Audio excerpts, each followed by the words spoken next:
I am an orphan of a martyr. The pension from my father was supposed to be my only support, but was squandered by her stepmother and her lover. They were feasting on my father's leftovers, living in the house left by my father, and they still mocked me as a failed, worthless job changer. When they forced me to kneel and hand over the compensation money once again, the dark divinity within me finally awakened. My name is Chu Ye. I had actually transmigrated into someone with the exact same name and appearance. Here, everyone undergoes job transfers, and professionals possess immense power to confront species mutations and abyssal invasions. And yet, at yesterday's school-wide job transfer ceremony, I ended up as the only one assigned the lowly rank of an inferior mage. After enduring relentless ridicule, I had just returned home today. My stepmother, Dong Ping, immediately stormed in, aggressively demanding my father's 8,000 gold coins in survivor benefits. This pension was originally given to the family by the city lord's mansion after Father Chu Zheng sacrificed his life for the country. But over these 5 years, I haven't received a single penny. It was all taken by Dong Ping. My father was a soldier of the Great Xia Kingdom, and my mother passed away when I was very young.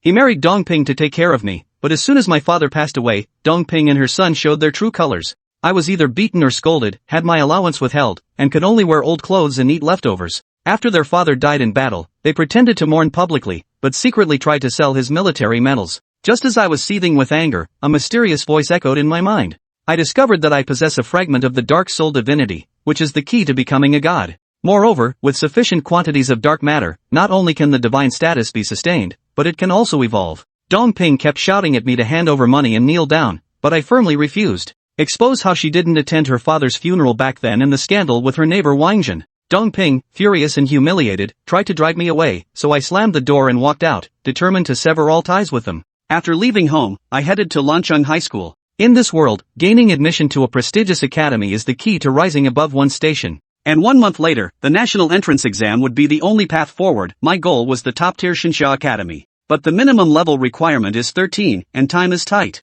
I couldn't wait to check the divine core. It not only gained dark matter through killing to improve its completeness. You can also offer sacrifices in exchange for rewards from the gods, but the godhood is currently at risk of being extinguished. Fortunately, 100 drops of dark matter were gifted, and after absorbing them all, my divinity evolved. Attributes increased tenfold. The initial low-level fireball skill evolved into dark flame. Its power is astonishing, and it can even convert the undead to fight, though casting it consumes dark matter. But the divine blessing allows me to cast it without cost or cooldown for 24 hours. Arriving at the beginner trial grounds of Lancheng High, here lie demonic beasts and various starter dungeons. Many were shouting to form teams when Zhou Yan, who once bullied me, appeared. He used to mock and scorn me, having transitioned into a greatsword warrior, someone I couldn't possibly oppose before. But now I have the dark fire, and I really want to teach him a lesson right away. Just as I was about to take action, the campus belle Luo Qiuyan appeared and kicked Zhou Yan flying. Luo Qiuyan is a legendary professional, and Zhou Yan didn't dare to offend her, so he slunk away. But before leaving, he glared fiercely at me, and instantly, a flash of killing intent crossed my mind. Chapter 4, Overwhelming the Trial Grounds, Infinite Dark Flame.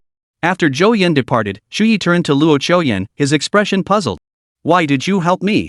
According to the memories in his mind, Chu Ye and Luo Qiuyan had never crossed paths.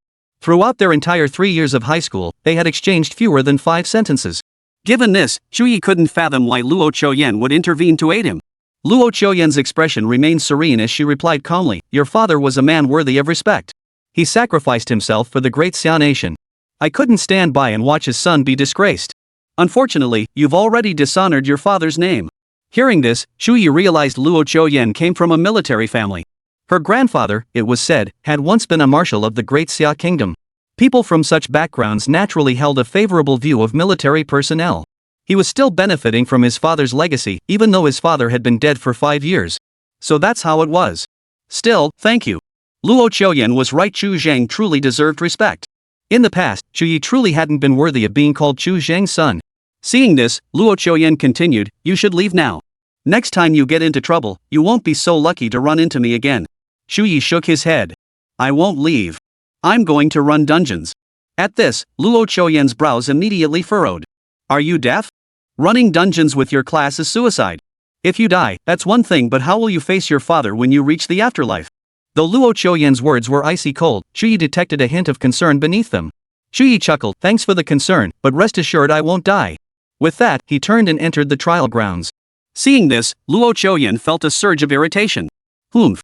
Ignoring my advice will come back to bite you sooner or later. That said, the moment she stepped out of the trial grounds, she immediately made a call. Miss, what are your orders? Keep a close eye on Chu Ye. Don't let him die. Understood. Luo Qiuyan didn't truly care about Chu Ye herself, but he was Chu Zheng's only son. If the son of a martyr were to die in the rookie training grounds, the scandal would be impossible to contain. Chu Ye knew nothing of Luo Qiuyan's affairs. By now, he had already entered the trial grounds. Wild beasts were scarce along the outer perimeter of the trial grounds. Chu Ye moved swiftly, soon reaching the forest steps. The environment here was serene and quiet, appearing no different from an ordinary forest. Hoo-hoo! Suddenly, Chu Ye heard the howling of wolves. Before long, he spotted several wild wolves emanating a gray aura. Their builds were noticeably larger than ordinary wolves, and their pupils had faded, making them appear almost corpse-like. Chu Ye recognized them instantly. Corrupted wolves. One of the most dangerous beasts in the novice trial grounds. These wolves possessed stats equivalent to a level 5 professional. He never expected to encounter them here. Corrupted wolves never appeared alone whenever they showed up, it was in packs. Sure enough, upon scanning the vicinity, Chu Ye spotted several more corrupted wolves closing in. Behind them, there were likely even more wolves. Most other teams would likely flee upon encountering corrupted wolves. But Chu Ye's gaze remained calm. He had already decided to act. Awah! One of the corrupted wolves let out a howl and charged straight at Chu Ye. Chu Ye swung his hand. Skill activated, Dark Flame. Swish! A black flame erupted from Chu Ye's palm. As he swung his hand, the flame surged toward the foremost corrupted wolf. Boom! Dark fire struck the corrupted wild wolf, triggering a violent explosion. Several corrupted wolves were engulfed in flames, dying instantly amidst agonized howls. Killed level 2 corrupted wild wolf, gained 30 EXP. Darkness origin activated.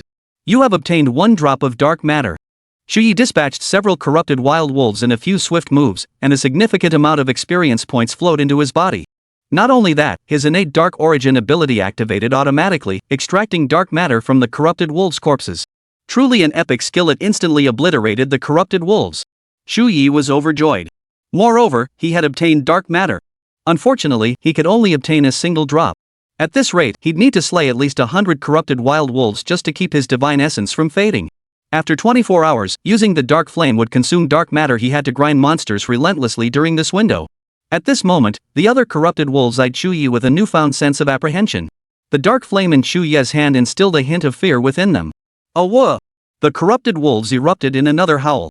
Though wary, they charged toward Chu Ye. Skill activated, Dark Flame. Swish! The dark flames erupted once more, the fiery light instantly surging toward the pack of wolves. Boom! The flames erupted, engulfing the corrupted wolves entirely. Due to their close proximity, the dark fire engulfed every single one of them. Before long, Chu Ye had slain all the corrupted wolves. Killed level 2 corrupted wild wolf, gained 30 EXP. Dark origin activated. You have obtained 1 drop of dark matter. Corrupted wild wolf slain. As the corrupted wolves perished, a cascade of experience points flowed into Chu Ye. Before long, a faint glow began to emanate from Chu Ye's body. Congratulations! You have leveled up. Current level, 2. Leveled up? Chu Ye was thrilled. No wonder it was one of the most dangerous monsters in the newbie trial grounds. He'd only slain 5 or 6, yet he'd already reached level 2. But that wasn't all. As Chu Ye looked down at the wild wolf corpses on the ground, he saw 2 of the corrupted wolves slowly rise to their feet. They had transformed into undead creatures, crawling at Chu Ye's feet. Transformed into undead by the dark flames, and 2 of them at that. Though their stats would decrease after becoming undead, they were more than sufficient as allies. Chu Ye recalled the knowledge stored in his mind. Corrupted wolves were a highly communal species, with packs numbering at least 40 to 50 individuals, and some even exceeding 100. Their pack must be nearby. While the dark flame remains freely available, he could wipe out the entire pack in one fell swoop. With so many corrupted wolves, if he could convert just 20 or 30, wouldn't he be able to walk all over the dungeon? A few corrupted wolves wouldn't satisfy Chu Ye's appetite. Within 24 hours, he needed to gather at least 100 drops of dark matter. If each monster dropped just 1 drop, he'd need to slay at least 100. Time was of the essence. Having finally attained godhood, Chu Ye would never allow his divine essence to fade. Soon, he pressed onward. Before long, Chu Ye arrived at a swamp thick with the stench of decay. Near the marsh, he discovered a vast pack of corrupted wild wolves, likely close to 100. They all dwelled within the swamp, some even wallowing in the muddy mire. The rotten swamp. Chu Ye immediately recalled the knowledge from his textbooks. The rotten swamp was precisely the habitat of the corrupted wolves. Unlike ordinary wolves, these corrupted beasts thrived in the swamp and feasted on rotting flesh. Awah! Suddenly, a wild wolf let out a frenzied howl, gazing in Chu Ye's direction. Before long, a large pack of corrupted wolves rose to their feet, their expressions turning intensely alert. They had spotted Chu Ye. Woo woo. Several corrupted wolves let out low, threatening growls. Then, they immediately charged toward Chu Ye. Seeing this, Chu Ye let out a cold chuckle. Come on then, time to slaughter. Chapter 5, Slaying the Wolf King, Unleashing Blue Gear. Skill activated, Dark Flame. Swish. A torrent of dark flames erupted like a spell-firing machine gun, relentlessly surging toward the corrupted wolves. With no cooldown required, Chu Ye unleashed them in rapid succession. On this battlefield, it even creates a dazzling fireworks display. Boom! Boom! Explosions echoed across the swamp, lighting up the sky with fiery flashes. Amidst the explosions, cries of pain and roars from the hatchlings mingled. You have killed a level 3 corrupted wild wolf. Gained 40 EXP. You have slain a level 4 corrupted wild wolf, gaining 50 EXP. Dark Origin activated. You obtained 1 drop of dark matter. Dark Origin activated. As Chu Ye continued his slaughter, vast amounts of experience and dark matter surged into his body like a tidal wave. Amidst the slaughter, countless corrupted wild wolves were transformed by Chu Ye into undead creatures, instantly pouncing upon their former comrades. Chaos erupted across the entire battlefield. Before long, Chu Ye's body glowed once more. Congratulations! You have leveled up. A massive influx of experience points soon propelled Chu Ye to the next level. However, his level progression did not halt there. Opening the data panel revealed his experience points climbing at a visible rate. He slaughtered countless corrupted wild wolves. Before long, the level up notification sounded once more. Congratulations! You have leveled up. Current level 4. Boom! Boom! After leveling up, Chu Ye's dark flame became even more powerful. Though the corrupted wolves were numerous, they were no match for Chu Ye. Finally, after about 15 minutes, the last corrupted wild wolf was slain by Chu Ye. Smooth! After finishing off the corrupted wolves, Chu Ye couldn't help but let out a roar. Woo! Over 30 undead corrupted wolves gathered around Chu Ye. Seeing Chu Ye's excitement, they all let out a series of howls before crawling down beside him. But before Chu Ye could revel in his triumph for long, a furious wolf howl instantly seized his attention. Ah woo! Woo woo! Chu Ye glanced over and saw an exceptionally massive wolf, as large as a tiger, slowly emerging from the depths of the swamp. Seeing this, Chu Ye's face lit up with delight. It was the Wolf King. The corrupted wild wolf's king was one of the most dangerous boss-level monsters in the novice trial grounds. Its power was immense, even an entire novice team would struggle to inflict damage upon it. The Wolf King's gaze burned with fury. After all, Chu Ye had killed none other than its own subjects. Yet, facing the Wolf King's glare, Chu Ye only grew more excited. Don't worry, you'll soon join them. As if understanding Chu Ye's words, the Wolf King erupted in fury. With a thunderous roar, it charged forward. Moving swift as the wind, it closed the distance to Chu Ye in an instant. Seeing this, Chu Ye immediately commanded his undead army to charge at the Wolf King. Kill it! Roar! Hordes of corrupted wild wolf undead relentlessly assaulted. They fought with reckless abandon, tearing at the Wolf King's flesh. But how formidable was the Wolf King's power? Even facing the onslaught of over 30 corrupted wolves, he still fought his way through a bloody path. Before him, the corrupted wolves seemed utterly powerless. But as the undead horde closed in to surround the Wolf King, a faint smile touched Chu Ye's lips. Skill activated, Undead Self-Destruct. Boom! Countless undead were instantly detonated, wave after wave of explosions leaving the Wolf King reeling. The Wolf King clearly hadn't anticipated any of this. By the time it realized what was happening, it was too late to evade. Countless explosions engulfed the Wolf King, leaving not even a corpse behind. Congratulations! You have slain the corrupted Wolf King. Experience, 380. You obtained, Corrupted Staff Blue, Corrupted Robe Blue, Corrupted Crystal Core. Dark Essence activated. You have gained 15 drops of dark matter. Congratulations!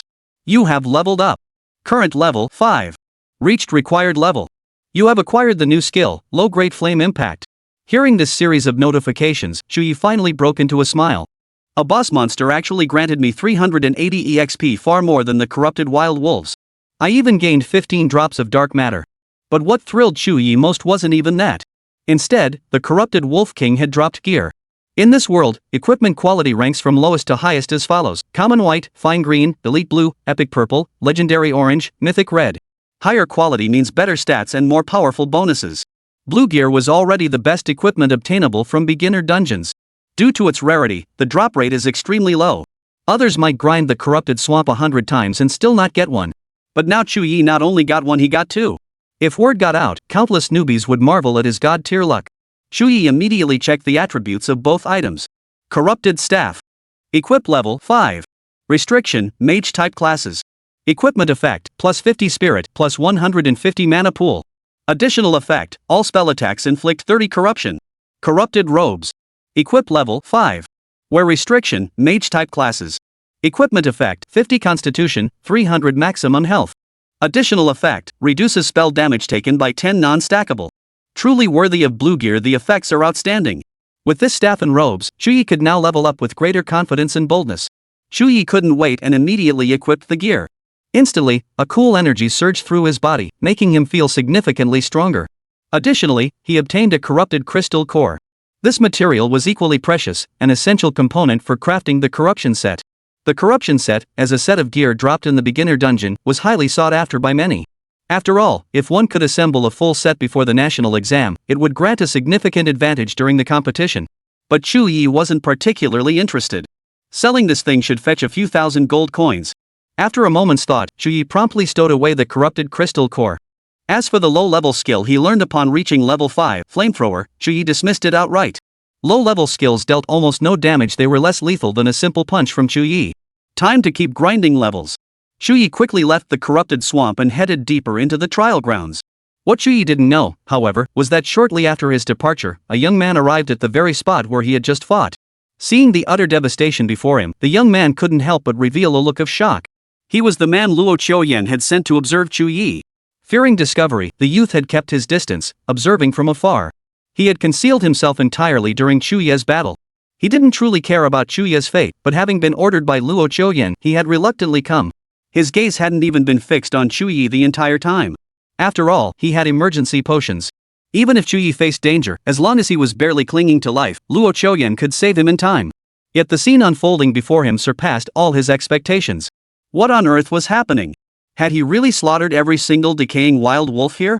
Stunned, the young man immediately relayed the news to Luo Qiuyan. Chapter 6, a stunned Luo Qiuyan. How did he manage that? Lingshan City, Luo Manor.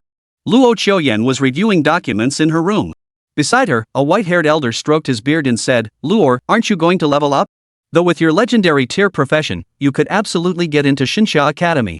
Hearing the elder's words, Luo Qiuyan shook her head. "Master, leveling isn't the most important thing. Entering Shinsha Academy poses no difficulty for me. My goal is to become the national top scholar. Only the national top scholar can persuade Shinsha Academy to make an exception and allow me to enter the Star Tower a year early." The elder before her was Zhou Tao, a renowned master specially invited by her father to instruct her. Not only was he a top-tier professional exceeding level 80, but he also held the position of professor at Zhongyuan Academy in the Great Xia Kingdom. Though Zhongyuan Academy couldn't compare to Shinsha Academy, it was still highly renowned within the Great Xia Kingdom. The elder said, "Luo, there's no need to rush. While advancing a year early would be ideal, delaying for 1 year is perfectly acceptable." Luo Qiuyan said nothing further, continuing to review the various materials. These were past national examination papers from previous years, highly valuable for reference. Seeing her engrossed in her studies, the elder prepared to leave. Suddenly, a ding sound rang out as a new message appeared on Luo Qiuyan's communicator. She immediately checked the message, her eyes widening in surprise. The old man, noticing her reaction, asked with concern, "Luo, what's wrong?" Luo Qiuyan didn't respond. The communicator displayed a message: Chu Ye has cleared the rotten swamp and is now heading deeper into the trial grounds. The rotten swamp was one of the most dangerous areas within the trial grounds, its corrupted wild wolves striking fear into countless novice teams. For others, even killing a single one was an arduous task. Yet Chu Ye had cleared the entire rotten swamp. Keep in mind, there were over 100 corrupted wild wolves there. Is this still the same low-level mage? Originally, her concern for Chu Ye stemmed solely from his father. She never imagined a low-level mage like him could make any kind of impact. But now, what was going on? You must understand, even she couldn't kill that many rotten wild wolves alone. How did Chu Ye manage it? "Teacher, have you heard of the rotten swamp?" The old man frowned. "Why do you ask?" The rotten swamp is one of the most dangerous areas in the novice trial grounds. Those rotten wild wolves may only be level 2 or 3, but every single one is incredibly vicious. What's more, they attack in packs. Countless teams have wandered into the rotten swamp and suffered heavy casualties. Perhaps suspecting Luo Qiuyan intended to go there, the elder added, "I strongly advise against going there. If you insist, you must bring ample protection to avoid danger." Realizing the elder had misunderstood, Luo Qiuyan shook her head. Then she continued, "Master, do you think it's possible for a newly awakened novice to solo the rotten swamp?" The old man chuckled dismissively. "Luo, don't be ridiculous. Soloing the rotten swamp? Even you would struggle to manage that. Is there a second legendary class here?" His words carried absolute certainty. Even Luo Qiuyan herself found it hard to believe. But the message from the family guard stated exactly that. Unless, the message was wrong. Luo Qiuyan felt a pang of reluctance and pressed further. If it really happened, Master, what do you think could explain it? The old man pondered for a few seconds before replying, unless he possesses SSS tier talent. But as soon as he said this, the old man chuckled to himself. Across the entire Great Xia Kingdom, only one person openly possessed SSS tier talent. Such a figure might not appear even once in 100 years. Alright, Luor, there's no need to dwell on such fantastical notions. Your focus now should be on leveling up. Luo Qiuyan looked pensive. She opened her communicator and sent a message, continue monitoring Chu Ye. Report any updates to me immediately. After sending it, she closed her book and stood up. Teacher, I'm going to level up now. Chu Ye ventured deep into the forest. Before long, he spotted a dungeon portal. Seeing it, Chu Ye's eyes lit up with delight. A dungeon portal? Monsters inside dungeons were stronger and more numerous than those outside. However, defeating them not only yielded more experience but also dropped far more valuable items. These included, but weren't limited to, materials, equipment, and even various skill scrolls. Moreover, breaking the instance record would trigger a city-wide announcement and earn additional rewards from the city lord's mansion. However, every dungeon contained elite monsters and boss monsters. These were far more powerful and troublesome than ordinary monsters. Generally, they completely outclass players of the same level. To take on these monsters, you must form a party, equip yourself with quality gear, and prepare various items and potions. Only then can you gradually wear down the dungeon boss. Arriving at the dungeon portal, Chu Ye immediately saw the dungeon information. Poison Swamp Cavern. Recommended entry level, 7. Difficulty options, normal, hard. Maximum party size, 7. Reading the instance details, Chu Ye hesitated briefly. He had studied the venomous swamp cavern in his textbooks. The dungeon housed formidable venomous swamp lizards, far more dangerous than the corrupted wolves. Moreover, their numbers were exceptionally high, exceeding 300. Beyond that, 3 formidable elite monsters each commanded 100 toxic swamp lizards. Above these lizards stood the supremely powerful toxic swamp lizard chieftain. The boss's stats were even higher than those of a level 10 professional. Generally speaking, even a fully equipped 7-person party, after thorough preparation, would find clearing this instance extremely difficult. But Chu Ye was alone. Attempting to solo this dungeon is practically a fairy tale for anyone else. Only someone of legendary caliber like Luo Qiuyan might stand a chance. Though soloing is risky, I should be fine. Currently, his level had risen to 5, and he possessed 2 blue-tier items. Combined with the bug-level skill Dark Flame, there was no reason he couldn't clear the dungeon.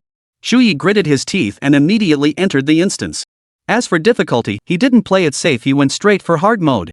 Though hard mode was extremely perilous, the greater the storm, the richer the catch. Higher difficulty meant stronger monsters yielded more dark matter made Chu Ye stronger, a stronger Chu Ye made monsters weaker monsters meant lower difficulty. Thus, the higher the dungeon's difficulty, the lower the overall challenge. Chu Ye promptly stepped through the instance portal, entering the dungeon. At that very moment, a young man hurried over.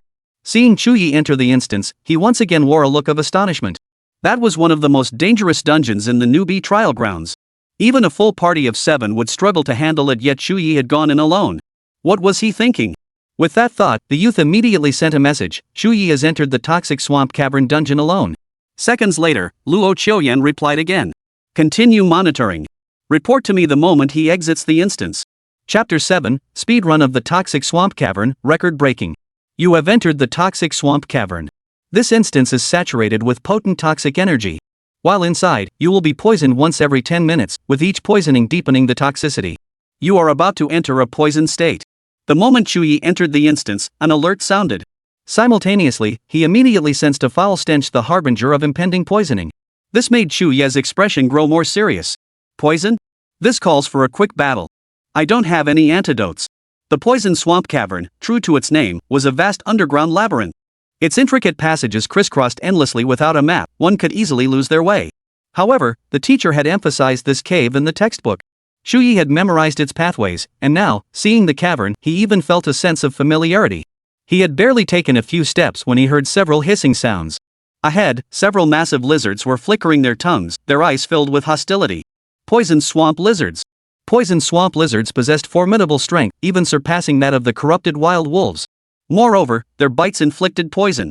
This made the difficulty of this instance even higher than the corrupted swamp. But Chu Ye remained unhurried. Skill activation, Dark Flame. Whoosh. A torrent of flame instantly surged toward the toxic swamp lizards, followed by a violent explosion accompanied by sizzling sounds. The poisoned swamp lizards before him were instantly incinerated by the dark flame. Killed a level 5 poison swamp lizard. You gain 68 EXP. Darkness essence activated. You have obtained 2 drops of dark matter. After the sizzling subsided, Chu Ye immediately felt the air grow noticeably fresher, and he himself felt much more comfortable. This delighted Chu Ye immensely. Could the dark flame actually burn away the toxic fumes in the air? If so, wouldn't this mean I could avoid poisoning altogether? With that thought, Chu Ye immediately unleashed the dark flame into the air once more. Another sizzling sound followed, and much of the toxic gas was directly purified by the dark flame. The oppressive discomfort of the poisonous swamp vanished instantly. Back to grinding monsters. Following his memory, Chu Ye pressed forward. Before long, he traversed the cave. Deep within the cavern, a swamp appeared unexpectedly, a gloomy, murky swamp.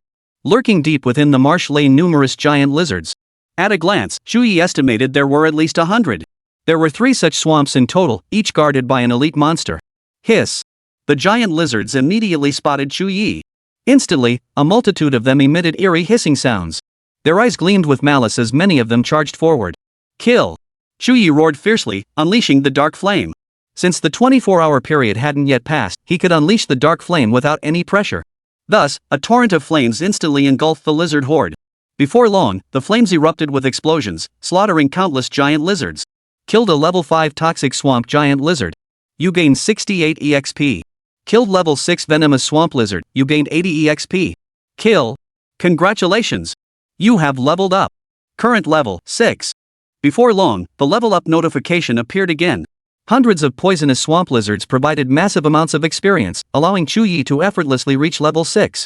At this rate, I might even hit level 8 after clearing this dungeon. Reaching level 8 in a single day? Even legendary practitioners would find that difficult. With this leveling speed, he felt immensely confident about passing the entrance exam for Shinsha Academy. About 10 minutes later, all the poisonous swamp lizards had been slain by Chu Ye. Soon after, the elite monster appeared. It was a poison swamp lizard of even greater size, its expression more ferocious than the others. But Chu Ye merely glanced at it before casually unleashing a bolt of dark fire, instantly slaying the elite monster. Killed level 6 enhanced poisonous swamp giant lizard. You gain 380 EXP. Dark origin activated. You have obtained 12 drops of dark matter. A single elite monster provided Chu Ye with 12 drops of dark matter. That was almost on par with the corrupted Wolf King. Awesome! Chu Ye let out a shout, feeling refreshed and invigorated. After slaughtering them all, roughly 30 venomous swamp lizards had been turned into undead, now shuffling around Chu Ye. On to the next location, keep grinding. Chu Ye wasted no time, leading his horde of poisonous swamp giant lizard undead to the next marsh. The second swamp also held over 100 giant lizards. Upon seeing them, Chu Ye didn't hesitate, he struck immediately. All undead, obey my command, self-destruct. This time, Chu Ye didn't use the dark flame.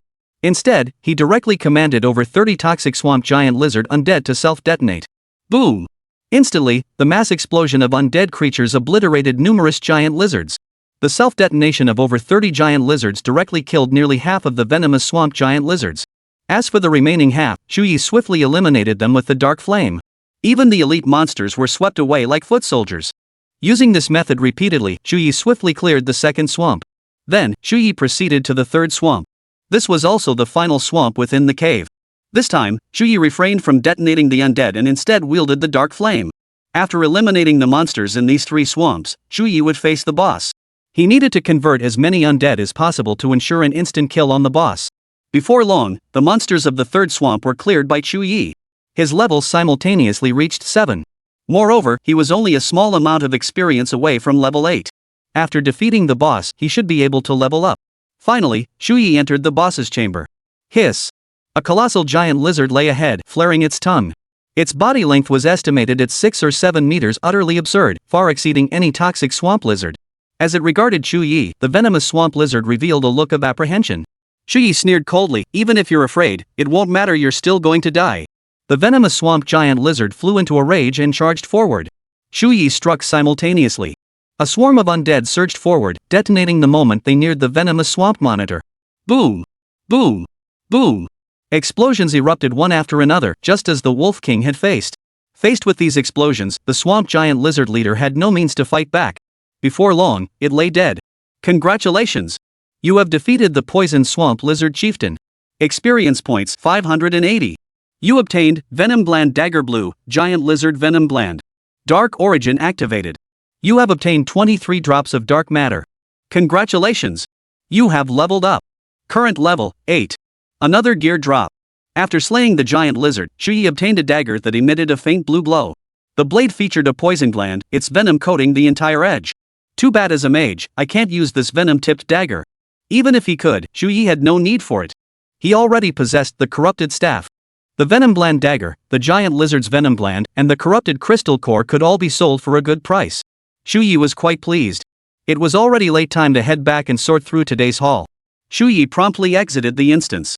The young man hiding in the shadows watched every move Chu Ye made as he exited the instance. He's out. Did he clear the instance? Chu Ye still wore the two-piece set of corrupted staff and corrupted robe, but the youth noticed a dagger in his hand.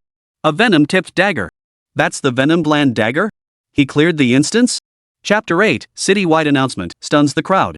This discovery instantly stunned the young man. He immediately relayed the news back to Luo Qiuyan. Soon, Luo Qiuyan received the message as well. Chu Ye actually cleared the Poison Swamp Cave dungeon? Upon seeing this, Luo Qiuyan was even more astonished. After all, while the corrupted swamp was challenging, it only contained over 100 corrupted wolves. But inside the toxic swamp cavern, there were 300 to 400 giant lizards. Chu Ye had actually soloed it and cleared the dungeon. Even she couldn't manage that yet. This left Luo Qiuyan both puzzled and intrigued. Just what was going on with this Chu Ye? A low-level mage absolutely couldn't pull off something like this. Could it be Chu Ye truly awakened an SSS tier talent? But if that were the case, why wouldn't he speak up about it? Why endure others' mockery instead? Beyond an SSS tier talent, Luo Qiuyan couldn't fathom any other explanation. Meanwhile, the young man sent a message asking if they should continue monitoring Chu Ye. Luo Qiuyan considered it for a moment before replying, not for now. She intended to approach Chu Ye personally. Regardless of how he cleared the dungeon, his combat prowess was undeniably formidable. If I could recruit him, my chances of securing the top spot in the national exams would greatly increase. Soon after, Luo Qiuyan left the Luo residence and headed straight for the novice dungeon. Meanwhile, at the novice trial grounds, a loud announcement echoed throughout the entire arena. Congratulations to newcomer Chu Ye for breaking the speedrun record for the Toxic Swamp Cavern Dungeon. Clear time, 44 minutes 17 seconds. Clear rating, perfect. Chu Ye, please proceed to the City Lord's mansion to claim your reward upon hearing this announcement. Everyone gathered before the beginner dungeon heard the announcement. Then, everyone was utterly astonished. Someone had broken the record and it was for the Toxic Swamp Cavern. No guild name was announced, meaning he soloed the entire instance. Good heavens! The Poison Swamp Cave is one of the toughest beginner dungeons. Even Luo Qiuyan supposedly failed it. Who is Chu Ye, and how did he manage it? You guys, could that Chu Ye be the low-level mage from Lancheng High? No way! If a low-level mage cleared the Toxic Swamp Cave, I'll eat my hat right here. People were buzzing with speculation. Especially those from Lancheng High. There's only one Chu Ye at the entire Lancheng High. But no way could they believe Chu Ye had the strength to clear the Toxic Swamp Cave. Soon, Chu Ye emerged from the novice trial grounds. His appearance immediately drew the attention of many. Hey, isn't that Chu Ye? He actually made it out, didn't die in the training grounds. For a low-level mage to make it out alive, he must have had some decent luck. Wait, look at what he's wearing. That's a corrupted robe. And the staff in his hand, it's actually a corrupted staff. Chu Ye's attire instantly shocked everyone.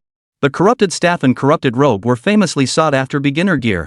Countless teams had run the corrupted swamp over and over, desperate to obtain these two pieces, yet they never dropped. Before entering the trial grounds, Chu Ye had nothing. Yet upon emerging, he'd somehow obtained such powerful gear. People couldn't comprehend it at all. Could he be the record breaker? How could that be possible? He's just a low-level mage. But he has the corrupted staff and corrupted robe. At that moment, people recalled the record from earlier. They dared not dwell on it, a low-level mage breaking the Toxic Swamp Cave dungeon record? It was utterly preposterous. Ignoring the stunned stares, Chu Ye swiftly departed the novice trial grounds. Breaking the record meant a generous reward from the City Lord's mansion, though what exactly that reward might be remained unknown. First, he'd sell his loot, then make a detour to the City Lord's mansion to see what the reward entailed. Chu Ye immediately returned to the city. In all of Linshan City, there was only one trading house.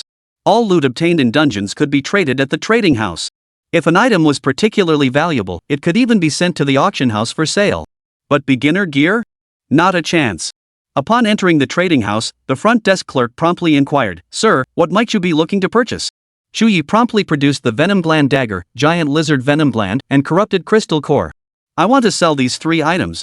How much will you pay? Seeing these items in Chu Ye's hands, coupled with his youthful face, the auction house staff were taken aback. However, as staff, they couldn't pry into a customer's private affairs. Thus, they promptly replied, the market price for the venom gland dagger is 30,000 gold coins, the giant lizard venom gland is 10,000 gold coins, and the corrupted crystal core is 8,000 gold coins. Combined, that totals 48,000 gold coins. For our buyback service, we apply a 70% discount. Therefore, the total would be 33,600 gold coins. This price was quite low. But there was no other option. With only one trading house in Linshan City, Chu Ye had no alternative but to sell to them. Thus, Chu Ye nodded and said, let's proceed with the transaction. Soon, over 30,000 gold coins were transferred to Chu Ye's card. Combined with the 8,000 gold coins from the previous pension payment, Chu Ye now possessed a total of 41,600 gold coins. The mere thought of that compensation money made Chu Ye's gaze turn icy cold. The matter involving Dong Ping, Wang Jin, and Dong Xian wouldn't end so quickly. With his current strength, he was still unable to reclaim this compensation and make Dong Ping and the others pay the price. But if he could successfully enroll in Xinsha Academy, all problems would be solved. After leaving the trading house, Chu Ye immediately headed for the city lord's mansion. Upon reaching the entrance, 2 guards immediately blocked his path. This is the city lord's mansion. No unauthorized persons allowed. Chu Ye replied, I just broke the record for the poisoned swamp cave and have come to claim my reward. Hearing this, both guards looked at him with astonished expressions. Earlier, the city lord's mansion had indeed issued an announcement that someone had broken the dungeon record. One guard said, please wait a moment. I need to consult with my superiors. About a minute later. Alright, you may proceed inside now. Go directly to the office to register and claim your reward. Chu Ye immediately entered the city lord's residence and soon arrived at the office door. The office door was open, and Chu Ye immediately spotted a middle-aged man inside. Upon seeing Chu Ye, the man looked up and asked, here to claim the record-breaking reward, I presume? Chu Ye nodded. The man then produced a medal and stated, this is your reward, the Braveheart Medal of Linshan City. With this medal, you'll receive a 20% discount on any item purchased at the Linshan City trading post. Additionally, the record-breaking bonus is 5,000 gold coins. Please provide your account details. After registering the account, the middle-aged man said, the gold coins will be transferred to your account shortly. You may leave now. After collecting his rewards, Chu Ye departed the city lord's mansion. Within minutes, the rewards from the city lord's mansion appeared in his account. Chu Ye's gold coins also surged to over 46,000. Growl. Suddenly, his stomach growled.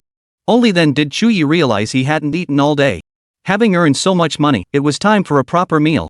The thought of how the original body had survived these past years on rotten vegetable scraps and rancid porridge only made Chu Ye's heart grow colder.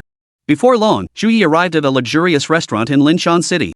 Without glancing at the prices, he waved his hand generously and ordered several of the restaurant's signature dishes, indulging himself to his heart's content. After a full day of fighting, Chu Ye was genuinely starving. Just then, a slender figure suddenly appeared across from Chu Ye and sat down. Chu Ye looked up, his expression immediately clouding with confusion. Luo Qiuyan? The young woman wore a blue robe adorned with star patterns, her ornate staff drawing attention. The moment she sat down, every head in the restaurant turned toward her. Luo Qiuyan offered a faint smile. Would you mind if I joined you for a meal? Chapter 9, Luo Qiuyan's Invitation. Luo Qiuyan was famously aloof and distant, a school beauty rarely seen smiling. This smile left even Chu Ye momentarily stunned. After a moment, Chu Ye replied, sure. Hearing this, Luo Qiuyan immediately picked up her chopsticks and bowl. Unconcerned that Chu Ye had already eaten, she began serving herself from the dishes on the table. Though she was the daughter of a prominent family, she carried herself without the typical airs of a privileged young lady. Her aloofness stemmed purely from her personality. The two ate for about half an hour. Luo Qiuyan took small bites throughout, creating a stark contrast to Chu Ye's wolfish eating. This scene drew the attention of quite a few people. Luo Qiuyan wasn't just famous at Lanchang High School, she was well known throughout the entire city of Linshan. She wasn't actually a native of Linshan City. The Luo family had also come from elsewhere. In Linshan City, even the city lord himself had no right to enter the Luo residence without prior permission. Finally, Chu Ye finished his meal. He looked up, puzzled. What brings you here? Luo Qiuyan cut straight to the point. How did you clear the poison swamp cavern? Chu Ye frowned slightly, offering no reply. Luo Qiuyan pressed on. Did you awaken a talent? Chu Ye retorted. Did you come here to freeload a meal just to pry into my private affairs? I can pay. Consider it my treat. No thanks. These blunt words made Chu Ye realize that while Luo Qiuyan didn't put on much airs as a young miss, she was essentially one at heart. Talents were absolute privacy for practitioners, something only disclosed voluntarily, never probed by others. Thus, after these two questions, Chu Ye lost most of his interest. If you have nothing else, I'll be leaving. With that, Chu Ye promptly stood up and went to pay for the meal. Just as Chu Ye was about to leave, Luo Qiuyan finally spoke. If you help me with one favor, I'll grant you one request. Any request whatever I or the Luo family behind me can manage. Even if you want legendary gear, I'll make it happen. Chu Ye halted abruptly. Turning back, he looked at her with deep confusion. You're a young lady with deep connections. What could I possibly do for you? Luo Qiuyan explained, for certain reasons, I must secure the top spot in the national examinations. However, I face numerous competitors. With only me involved, there are too many variables. I need someone to clear the obstacles for me. Are you certain I can help you? I'm not certain, but your ability to clear the poison swamp cavern proves you have genuine strength, and that makes you worth recruiting. Luo Qiuyan's words were sincere, and Chu Ye immediately fell deep in thought. Luo Qiuyan showed no impatience, simply waiting. After a moment, Chu Ye replied, all right, I accept. Partnering with Luo Qiuyan held no disadvantages for Chu Ye. Luo Qiuyan wasn't the type of snobbish young lady who looked down on others. Hearing this, Luo Qiuyan smiled once more. You may make your request now. Whatever it is, as long as I can fulfill it, I will grant it. Chu Ye shook his head. We'll discuss it later. I haven't decided yet.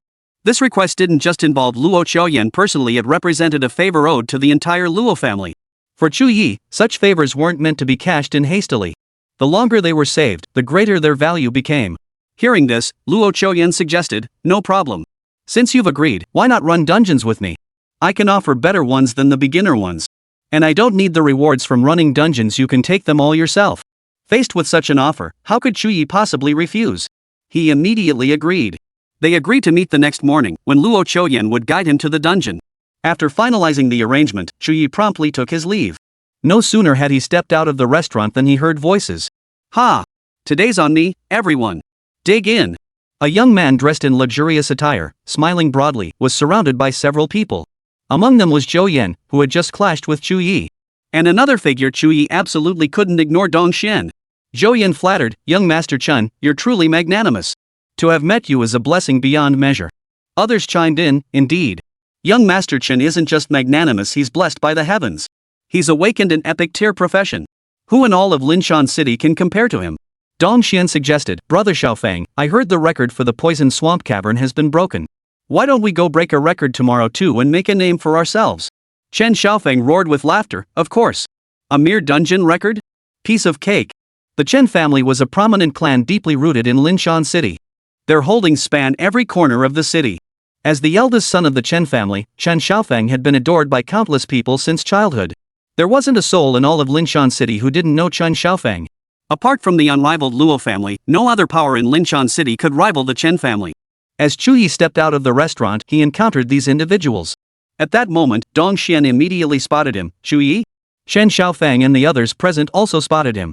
Chen Xiaofang sneered instantly, isn't this that lowly mage? What business does a worthless pauper like you have in a place like this? He then turned to Dong Xian. I hear he's your brother? Dong Xian's expression instantly turned cold, humph. As if he's worthy? He's nothing but a good for nothing.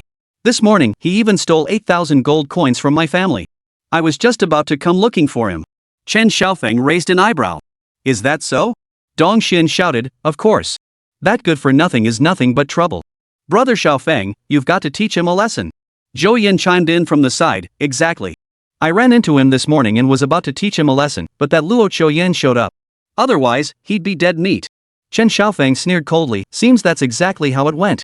Chu Ye sneered, is this how you lot like to act, wagging your tails like dogs, then yapping away in front of your master? He couldn't be bothered to argue with Dong Xian and the others. At these words, the expressions on their faces shifted noticeably.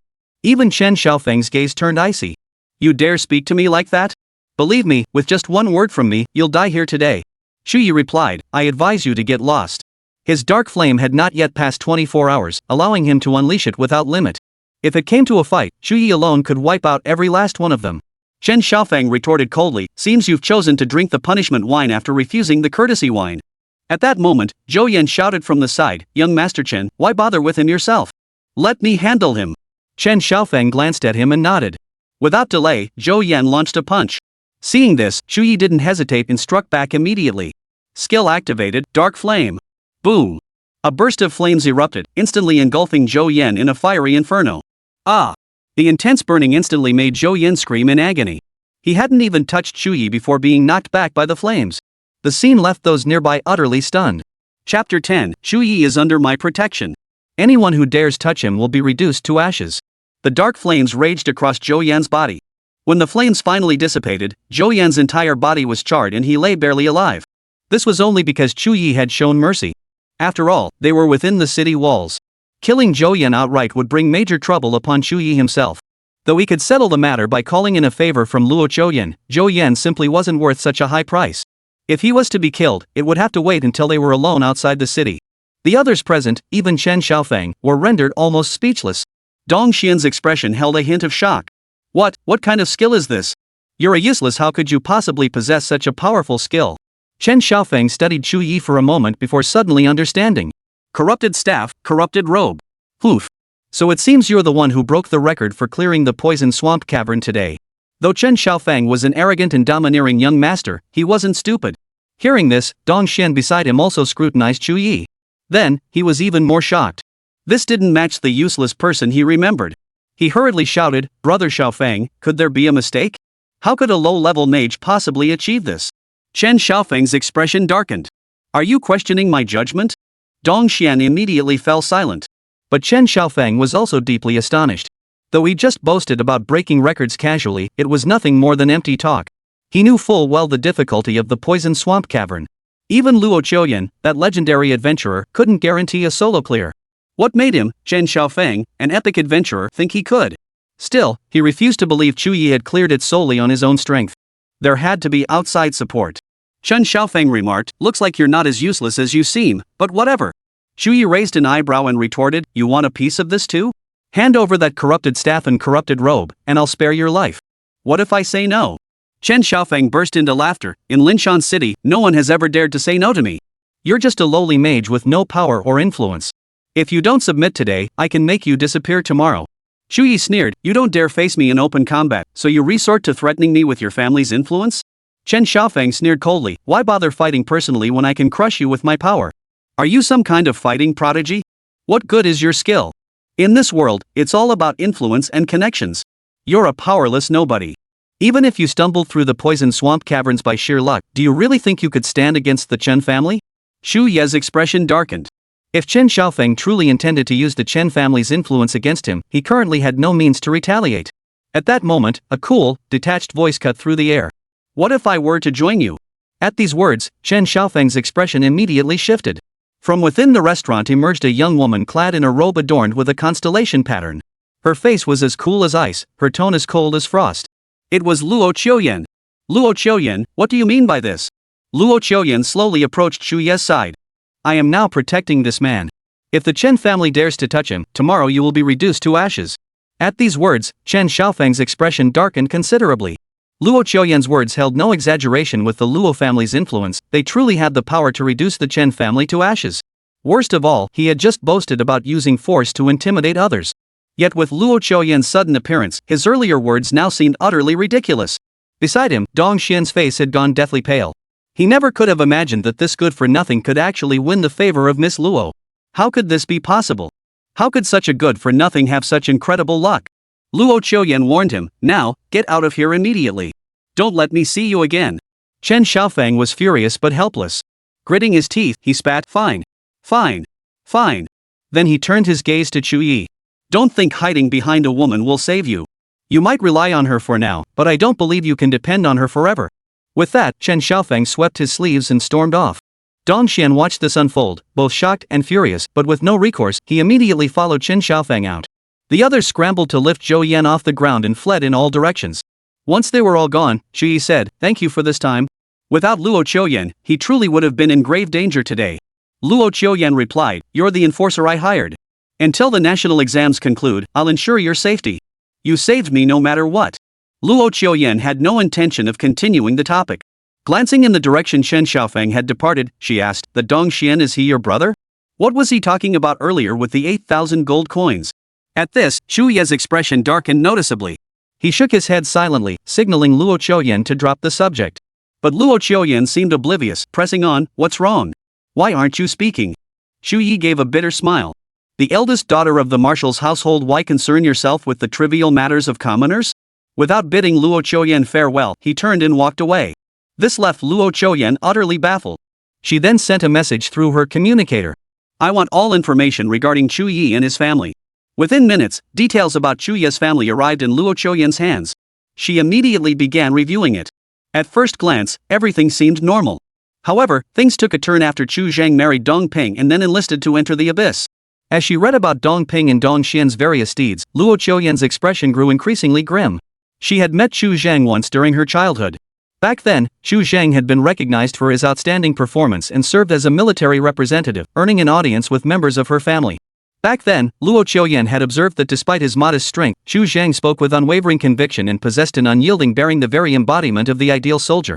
It was from that moment that Luo Chuyen developed a profound admiration for the military profession. Especially after learning of Chu Zhang's sacrifice, Luo Chuyen gained a tangible understanding of the profound responsibility soldiers bear in defending their homeland. That was precisely why she intervened to help Chu Ye. However, Chu Ye's cowardly behavior in the past had deeply disappointed Luo Chuyen, even making her feel he was unworthy of being Chu Zhang's son. Little did she know that over the years, Chu Ye had endured such a terrible ordeal. Chu Zhang, a soldier who sacrificed his life for his country, had been exploited for 5 years right under her nose. The usually icy Luo Chuyen now burned with rage in her eyes. She pulled out her address book and sent a message. Covertly gather all evidence of Dong Ping and Dong Xian's illegal activities. Report to me once collected. Meanwhile, Chu Ye hadn't returned home. That home was still occupied by Dong Ping. He booked a room at a downtown hotel, intending to stay there for the time being. Once the national exams concluded and he gained admission to Xinsha Academy, that would mark the beginning of his revenge. Time to sort through today's haul. After slaying monsters all day, he had accumulated a considerable amount of dark matter. Besides feeding his divine essence, it could also be exchanged for better items. Chu Ye was already filled with anticipation. Open the data panel. As Chu Ye silently commanded in his mind, the data panel instantly activated.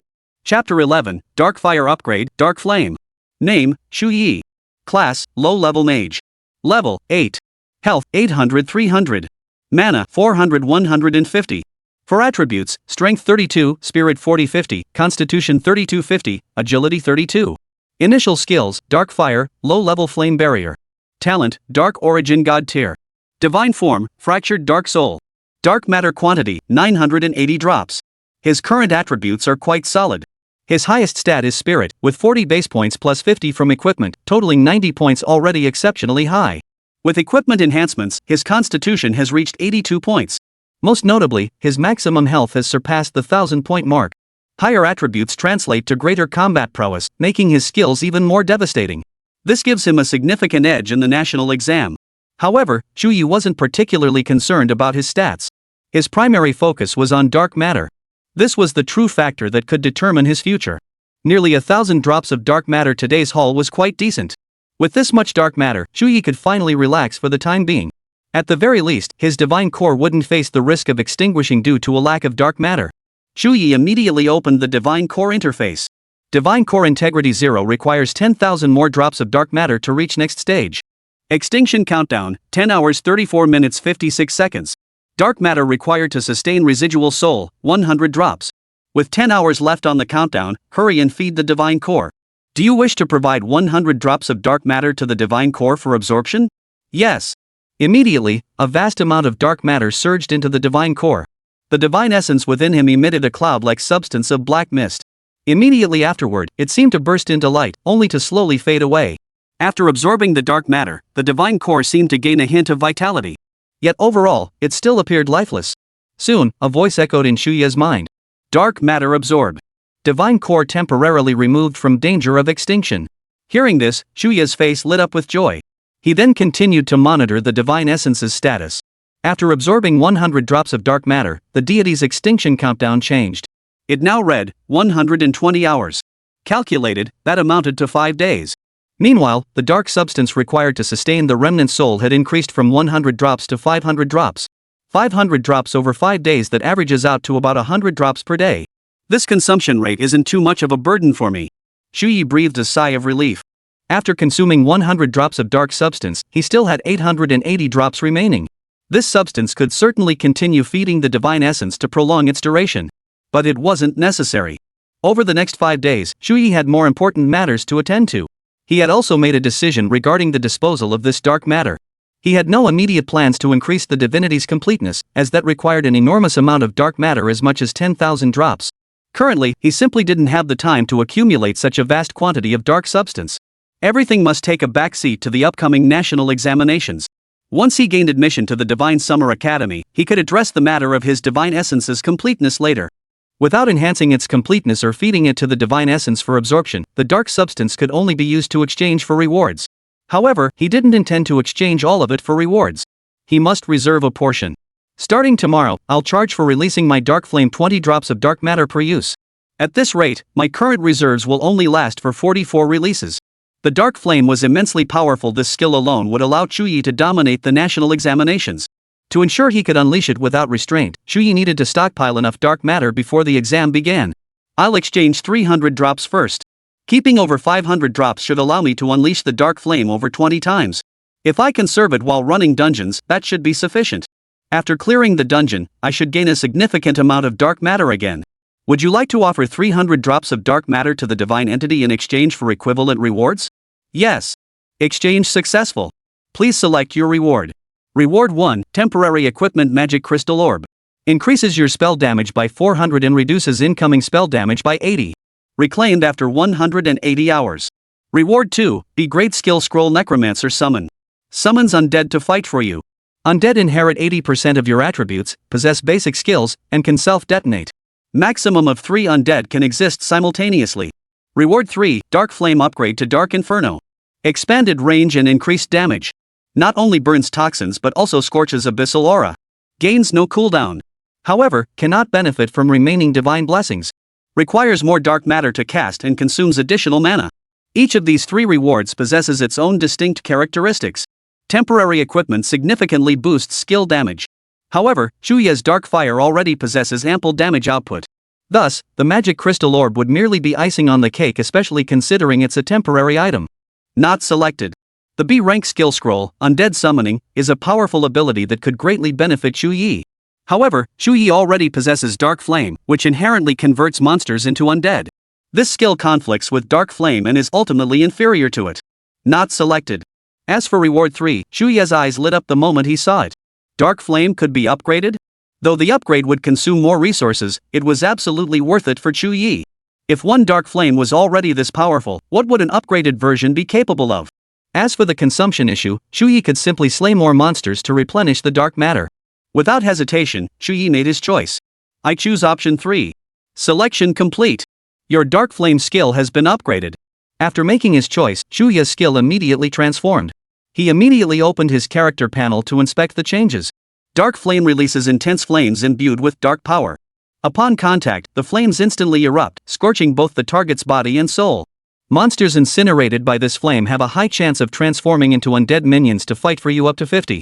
Transformed undead can self-detonate, instantly releasing massive energy. Casting cost, 100 mana, 25 dark matter. Skill cooldown, 0 seconds. The skill description was similar to Dark Fire, but Dark Flame was clearly far more powerful. Moreover, what thrilled Chu Ye most was that this skill gained the unique trait of having no cooldown. This meant that as long as Chu Ye had sufficient mana and dark matter, he could unleash it almost endlessly. Yet this very quality became his dilemma. While the skill had grown stronger, its consumption had also increased. With his current mana reserves, he could only unleash 5 dark flames at most per use. At this thought, Chu Ye felt a pang of helplessness. It was a happy problem, though. Such a powerful skill with only this limitation, it was unimaginable for others. When he went leveling with Luo Chuyen tomorrow, he'd definitely need to stock up on more mana potions, otherwise, his mana would simply run out. He wondered which dungeon Luo Chuyen would take him to. As the eldest daughter of the Luo family, the dungeons she provided were sure to be top-notch. Chu Ye was genuinely looking forward to it. After organizing his loot, Chu Ye went to sleep. He needed to conserve his energy for tomorrow's battle. Chapter 12, Unease at the Chen Manor, determined to kill Chu Ye. Linshan City, Chen Manor. This was the most powerful family in Linshan City. Before the Luo family's arrival, the Chen family's authority in Linshan City even surpassed that of the city lord's residence. When the city lord convenes a meeting to determine any policy, he must first secure the Chen family's approval. Otherwise, it will absolutely not pass. Even if it does pass, it will absolutely not be implemented. If enforced by force, the Chen family will teach the city lord's household a lesson. Fortunately, the city lord's office and the Chen family have always been close partners. Why not enjoy the mutual benefits of friendly cooperation? Why fight to the death? That equilibrium was shattered by the emergence of the Luo family. Yet toward the Luo family, the Chen family dared not voice their anger. The Luo family's lineage could be traced back to Luo Tianzhong, the current military marshal of the Great Xia Kingdom. With the marshal's authority, wouldn't annihilating the Chen family be as easy as uttering a single command? Thus, upon returning home, Chen Xiaofeng remained sullen and discontented. He immediately recounted today's events to his father, Chen Tai. Chen Tai listened to his son's grievances while reading a book. He stroked his chin thoughtfully. It doesn't surprise me that Luo Chuyen would aid Chu Ye. After all, Chu Zhang had that stroke of luck early on, securing an audience with the Luo family. But you say Chu Ye was the one who shattered the poisonous swamp cave? Is that true? Chen Xiaofeng gritted his teeth. It absolutely is. I saw it with my own eyes today. A fireball he casually unleashed nearly burned Zhou Yan to death. Zhou Yan is still bedridden now. I heard it'll take at least 3 months for him to fully recover. He definitely won't make it to the national exams. Chen Xiaofeng recounted today's events not only verbatim but with added dramatic flair. The more Chen Tai listened, the deeper his frown grew. He remained deeply skeptical. How could Chu Ye, merely a low-tier mage, break the record? And how did he acquire that corrupted staff and corrupted robe? Could he have soloed the corrupted swamp? Chen Xiaofeng shrugged. Who knows? Maybe he got lucky and snagged some powerful gear. Certain special gear, if not restricted by level, could often allow newbies to achieve incredibly overpowered results. Such gear was undoubtedly priceless. But Chen Tai remained skeptical. How could such gear fall into the hands of a useless loser? Chen Xiaofeng frowned. Dad, are you suggesting that loser Chu Ye actually awakened a talent? Chen Tai finally smiled. Seems you're not so dumb after all. You spotted the blind spot. He immediately began his analysis. The fact that the girl from the Luo family and Chu Ye appeared at the restaurant together suggests she likely intended to recruit him. A young man capable of being recruited by the Luo family, yet only a low-tier mage, displaying such formidable combat prowess, there can only be one explanation. He must have awakened a hidden talent. Moreover, I suspect his talent is skill amplification capable of boosting effects over 5-fold. Otherwise, he'd never have soloed the poison swamp cavern. Hearing this, Chen Xiaofeng's expression darkened considerably. What should we do then? Dad, if that Chu Ye gets attached to the Luo family, won't we be in big trouble? Chen Tai's gaze grew icy. Therefore, we must eliminate him. But that Luo Chuyen protects him. How can we kill him? Chen Tai sneered coldly. Why should we lift a finger? Chu Ye is Chu Zhang's son, and Chu Zhang slaughtered countless Abyss sect operatives during the Abyss War. Those people must hate him intensely. We need only leak a hint of information. Why would we worry about finding someone to deal with Chu Ye? Hearing Chen Tai actually propose involving the Abyss sect, Chen Xiaofeng was startled, his face instantly turning several shades paler. Dad, you're joking, right? That's the Abyss sect. Chen Tai snorted coldly, lecturing him. How can you ever accomplish anything if you're always so timid? Today, I'll teach you a lesson. To eliminate your enemies, you must be willing to use any means necessary. What's so special about the Abyss cult? If they benefit me, I'll cooperate with them just the same. Chen Xiaofeng swallowed hard, still feeling uneasy. But the thought of Chu Ye potentially stepping over him filled him with rage that drowned out reason. Finally, Chen Xiaofeng gritted his teeth and said, Father, I understand. The next morning, Chu Ye rose early, washed up, and treated himself to a hearty breakfast at a nearby restaurant. Afterward, he visited the trading house and purchased numerous mana restoration potions. Each potion sold for 500 gold coins and restored 300 mana points upon use. Chu Ye waved his hand generously and bought 20 bottles outright, spending 10,000 gold coins. This quantity would allow him to cast his skills over 60 times. After completing these preparations, he immediately set off for the Luo residence. At the entrance of the Luo residence, Luo Chuyen was already waiting. Chu Ye approached Luo Chuyen and smiled. I'm not too late, am I? Luo Chuyen maintained her aloof demeanor, nodding calmly. No. Which dungeon are we heading to? Follow me. Chu Ye immediately followed Luo Chuyen into the Luo residence. Though not a native power of Linshan City, the estate still covered an immense area. Stepping inside, Chu Ye deeply felt its opulence. Patrols even moved through the grounds, and upon seeing Luo Chuyen, they all saluted in unison. Good day, miss. Such pomp and circumstance made Chu Ye feel quite uncomfortable. Luo Chuyen, however, seemed perfectly accustomed to it. The two traversed a long, winding path before entering a massive building. Inside, all manner of facilities were arranged, exuding a strong sense of technological sophistication. Though Chu Ye couldn't name them, he could tell they were incredibly high-end. Luo Chuyen explained, this is my family's training room. Through it, we can access many special dungeons. Chu Ye inquired, so you don't even need to go to school? You could just level up at home and be fine? Luo Chuyen shook her head. That's not possible. The experience gained from instances accessed through the training room is only 60% of what you'd get elsewhere. To truly grow stronger, you still need to tackle regular instances. Then why don't we go to outdoor instances? Like the toxic swamp caverns or something. Luo Qiuyan explained, because I need you to familiarize yourself with the national exam grounds beforehand. Hearing this, Chu Ye was utterly stunned. Familiarize myself with the national exam grounds in advance? Luo Qiuyan, could it be that you even know the exam content in advance? That would give her an unfair advantage. Luo Qiuyan shot Chu Ye a disapproving look. Haven't you seen the exam syllabus? This year's national exam syllabus has already been released and the testing venues have been announced. Hearing this, Chu Ye was instantly at a loss for words. He hadn't actually checked the syllabus yesterday, he'd been too busy grinding monsters to pay attention to such details. Luo Qiuyan ignored Chu Ye and immediately activated the portal. This instance was called the Abyssal Rift, a passageway between the abyss and the human world. The abyssal aura within was incredibly potent, and all manner of abyssal creatures could crawl out at any moment, making it extremely dangerous. This year's national exam would be held here. Though the specific questions remained unknown, familiarizing oneself beforehand could only be beneficial. Chu Ye nodded immediately. His father, Chu Zhang, had perished within the abyss. As Chu Ye continued to grow, he too would inevitably enter the abyss in the future. Familiarizing himself with the abyss environment beforehand was essential for Chu Ye. The portal opened swiftly, revealing a swirling vortex of light. Luo Qiuyan urged, hurry into the instance. Then, the two of them stepped into the instance together. Chapter 13, Special Instance Abyssal Fissure. The Abyssal Rift was a world of grim, gray hues. Desolate wastelands stretched everywhere, devoid of any sign of life. Barren mountains loomed in the distance like ghostly specters, their shadowy reflections casting an eerie, soul-stealing aura that sent chills down one's spine. The moment Chu Ye entered the instance, an alert sounded. You have entered the Abyssal Rift instance. You are being corrupted by the abyssal aura. The surrounding atmosphere made Chu Ye feel dizzy and nauseous. It wasn't the foul stench of the air, but rather the entire environment itself, as if it were rejecting his very presence. Luo Qiuyan said, take deep breaths. This is the abyss reaction. It's normal for you to feel this way since you've never been in the abyss before. You'll adjust once you get used to it. Hearing this, Chu Ye immediately took several deep breaths. After a long while, he finally began to recover. Luo Qiuyan continued, this is merely the most basic abyss reaction. The true abyss is countless times more polluted than this place. In that environment, humans simply cannot survive. Even a single breath of that air would likely kill you instantly. Hearing this, Chu Ye felt a tangible sense of dread toward the abyss. For humanity, the abyss truly was an apocalypse. Jia. Suddenly, a sinister, eerie cry pierced the air, sending a chill down Chu Ye's spine. It felt like something had scraped against glass. Then, a fissure appeared in the ground ahead. Several creatures black as pitch, with hideous, grotesque forms crawled out from the fissure.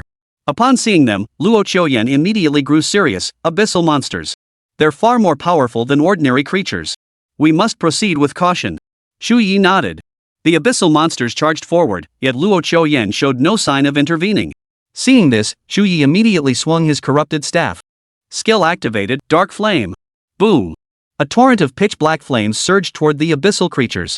The moment the flames touched them, they erupted violently, triggering intense explosions accompanied by blinding light. Several abyssal monsters let out agonized screams before being reduced to ashes by the flames.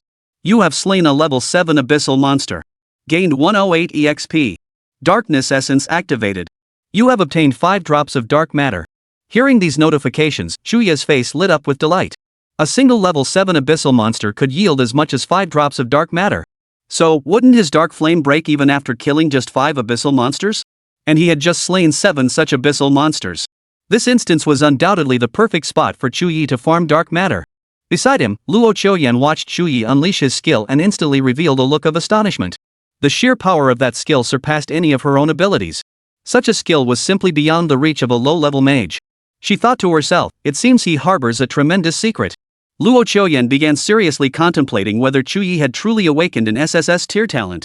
Just then, a savage cackle snapped her back to reality.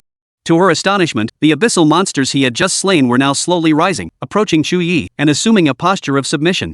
What was happening? Luo Qiuyan was utterly stunned. Chu Ye explained, they've been transformed into undead and can now fight for me. Luo Qiuyan's eyes widened. You actually possess such a skill? Chu Ye smiled without reply. The few abyssal monsters were merely an appetizer. Before long, more abyssal monsters appeared. Luo Qiuyan still showed no intention of intervening. She wanted to observe Chu Ye's combat style closely. She noticed Chu Ye showed no urgency to kill the abyssal monsters. Instead, he waited for them to gather in numbers, forming a sizable group, before unleashing a black flame that obliterated them all at once. The power of that flame was immense. Not only could it instantly slay large numbers of abyssal monsters, but it could also transform the fallen creatures into undead. Before long, over 30 undead creatures swarmed around Chu Ye. Not only could they fight in Chu Ye's stead, but they could also self-detonate. The damage from an undead explosion was terrifying. A single explosion could often kill several abyssal monsters.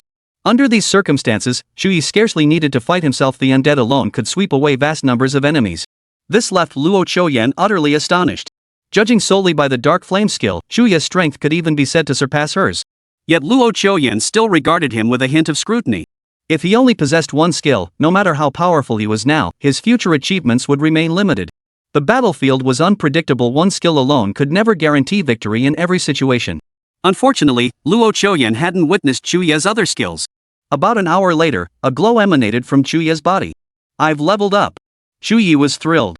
In that hour, he had not only slain hundreds of abyssal monsters and gathered vast amounts of dark matter, but his experience points had skyrocketed, propelling him straight to level 9. Luo Chuyen also let out a rare smile. "Impressive.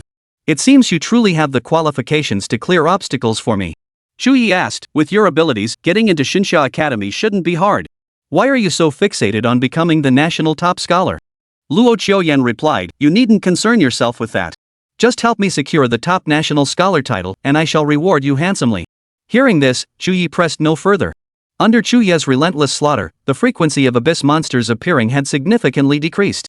Still, scattered monsters continued to appear. Having accumulated a substantial amount of dark matter through his relentless slaughter, Chu Ye could now wield the flames of darkness with complete confidence. After another half hour, no more abyssal monsters spawned in the vicinity. Luo Chuyen remarked, "It seems you've cleared all the abyss monsters on this level. Time to head to the next one." The next layer? Chu Ye's interest was immediately piqued. How many layers did this dungeon have? There are 3 layers in total. We are currently in the first layer, the corrupted wasteland. Next comes the second layer, the Shadow Rift. As Luo Chuyen finished speaking, Chu Ye instantly noticed the environment around him shifting. The desolate wasteland around them grew ethereal. By the time Chu Ye regained his bearings, he found himself standing within a vast chasm. Towering cliffs flanked the narrow path ahead. Ki-ah! Another shrill cry pierced the air as abyssal beasts reappeared ahead. Moreover, their aura was immensely powerful, far surpassing the abyss monsters Chu Ye had faced earlier. Luo Chuyen warned, "Be careful. Starting from this level, elite monsters will appear. And they might even come in groups. Don't let your guard down." Chu Ye's expression immediately turned serious as he nodded. At that moment, several abyssal monsters charged toward Chu Ye. "All undead, heed my command, slay them." At Chu Ye's command, the converted undead surged toward the abyssal monsters. The moment they drew near, they exploded. Boom! The undead's self-detonation unleashed immense energy. Several abyssal monsters couldn't withstand the force of the explosion and were instantly obliterated. You have slain a level 9 abyssal fiend. Gained 172 EXP. Darkness origin activated. You obtained 7 drops of dark matter. A series of notifications flashed across the screen.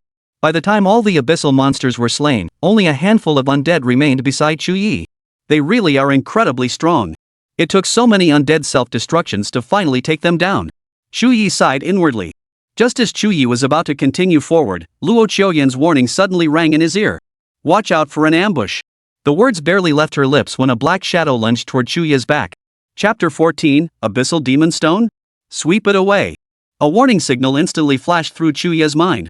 He spun around violently, only to see a hideous monster with clawed hands lunging toward him. The creature's appearance was so sudden that Chu Ye couldn't even react in time. Starlock Banishment. At that very moment, a crisp, cold command rang out. Luo Chuyen swung her stave adorned with celestial patterns, instantly unleashing a chain that bound the monster behind Chu Ye. Roar! The creature thrashed and roared, but the chains held it fast, rendering it immobile. Squeeze! As Luo Chuyen's words fell, the chains instantly tightened, constricting the monster. The creature writhed in agony, its struggles futile. Finally, under Luo Chuyen's strangling chains, the monster dissolved into a pool of black liquid. A voice echoed in Chu Ye's ear. "Your teammate Luo Chuyen has slain the abyssal shadow fiend. You have gained 30 EXP. Since Luo Chuyen had slain the monster, Chu Ye received only a small portion of the experience points. Moreover, there was no dark matter to be found. Chu Ye breathed a sigh of relief and said, "Thanks." Had Luo Chuyen not intervened, he would likely have been injured by the monster. Luo Chuyen warned, "The Shadow Rift is teeming with abyssal shadow fiends. They lurk unseen until they strike suddenly. If you keep being so careless, you'll be killed by them sooner or later. Chu Ye frowned. Is there any way to detect these abyssal shadow fiends? Or are we just stuck being more alert and dodging when they strike? You can't guard against thieves forever. If we can't detect the abyssal shadow fiends, this journey through the shadow rift will be extremely dangerous. After all, human attention has its limits. Chu Ye couldn't keep his nerves on edge forever. Luo Qiuyan replied, under normal circumstances, it cannot be detected. Under normal circumstances? Chu Ye's eyes lit up. If Luo Qiuyan said so, it meant her situation was anything but ordinary. Sure enough, Luo Qiuyan's next words offered a solution. My stellar magic can mark anomalous fluctuations. By analyzing these fluctuations, we can deduce the location of the abyssal shadow fiend. No sooner had she spoken than she swung her wand. A dazzling stream of light burst forth from the staff, radiating like stars as it swirled around her. Starlight, illuminate my path. Luo Qiuyan began her incantation, her voice growing exceptionally melodious and ethereal as she chanted. As she finished her chant, a strand of starlight illuminated her. Then, Luo Qiuyan's hair transformed into silver, and even her pupils turned a noble purple. This transformation left Chu Ye utterly astonished. Could Luo Qiuyan actually transform? As the glow faded, a faint aura now emanated from her body. She declared, this is my special form. Only in this state can I unleash the full power of my abilities. As she spoke, she waved her staff, unleashing a field. As the field materialized, Chu Ye could suddenly perceive the energy currents flowing around them. Several areas showed particularly chaotic energy patterns, and these spots were slowly shifting. Luo Qiuyan urged, don't just stand there. Focus your attacks on the areas with abnormal energy fluctuations. Chu Ye snapped out of his daze and unleashed his skill toward one such spot. Dark flame. Swish. A powerful flame erupted instantly, striking one of the areas. Boom. The flames erupted, triggering a massive explosion. Immediately afterward came several agonized screams. Several dark figures were blown out. Chu Ye recognized them as abyssal shadow fiends. You have slain a level 9 abyssal shadow fiend. Gained 200 EXP. Darkness essence activated. You obtain 9 drops of dark matter. All the abyssal shadow fiends were slain by Chu Ye's dark flames. Hearing this series of notifications, Chu Ye was pleasantly surprised. The experience provided by abyssal shadow fiends was this high? 200 experience points, that's already on par with elite monsters of the same level. Luo Qiuyan explained, and that's with the difficulty scaled down to 60. In the true abyssal rift, the monsters are far stronger than here. But if you can fight your way through, the rewards will be incredibly rich. Chu Ye inquired, how does one reach the true abyssal rift? Luo Qiuyan replied, ask that question after you've been admitted to Xinsha Academy. With your current strength, you're not yet qualified to know these things. Hearing this, Chu Ye showed no annoyance, merely continuing forward. Guided by Luo Qiuyan's starlight magic markings, Chu Ye could now see right through the abyssal shadow fiend's hiding spots. This meant he no longer faced the risk of surprise attacks. Consequently, Chu Ye's pace quickened considerably. Along the way, countless abyssal fiends attempted to attack Chu Ye, only to be incinerated by the dark flames. Dark flames was a skill evolved through divine essence, its power surpassing even legendary tier abilities. Even the most fearsome abyssal creatures were no match for the dark flame. However, Chu Ye soon encountered a challenge. He encountered the elite monsters of the Shadow Rift. These were monsters whose entire bodies had turned to stone. Their eyes were 2 enormous stone sockets, and their hands were formed from several stacked stone slabs. They appeared incredibly heavy, their footsteps causing the ground to tremble. Luo Qiuyan warned, that's an abyssal demon stone, an elite monster of Shadow Rift. Its defense is incredibly strong. If your skill isn't powerful enough, you won't even be able to break through its defenses. No sooner had she spoken than several abyssal demon stones charged toward Chu Ye. Despite being made of stone, their movements were surprisingly swift. Seeing this, Chu Ye hesitated not a moment. Skill activated, Dark Flame. Swish. A surge of dark flame erupted, engulfing the abyssal magic stones. A massive explosion followed, engulfed in intense flames. Yet when the flames finally died down, Chu Ye discovered to his astonishment that these abyssal magic stones hadn't perished. They actually withstood my dark flame? This was the first time Chu Ye had encountered monsters with such high defense. But Chu Ye's dark flame hadn't cooled down. If one blast wasn't enough, then another would suffice. Thus, Chu Ye unleashed the dark flames once more. And this time, he unleashed 2 in rapid succession. Swish, swish. Both bolts of dark flame erupted simultaneously, finally shattering the abyssal magic stones completely. Beside him, Luo Qiuyan's eyes widened in astonishment once more. She pondered, he unleashed those skills without any delay. Could it be that his skills have no cooldown? Because Chu Ye's dark flames were so powerful, a single shot could take out multiple enemies. Therefore, Chu Ye's casting frequency wasn't particularly high. Luo Qiuyan hadn't considered the possibility of cooldowns either. But now, witnessing Chu Ye unleash 3 dark flames in succession with his own eyes, Luo Qiuyan was finally stunned. Chu Ye remained unaware of Luo Qiuyan's thoughts. At that moment, a notification sound rang in his ears once more. Defeated level 9 Abyssal Demon Stone. Gained 580 EXP. Dark Origin activated. You have obtained 35 drops of dark matter. Defeated level 9 Abyssal Magic Stone. 580 experience points, 35 drops of dark matter. This haul made Chu Ye exceptionally excited. A single Abyssal Magic Stone yielded this much dark matter. If he hunted more groups, wouldn't he strike it rich?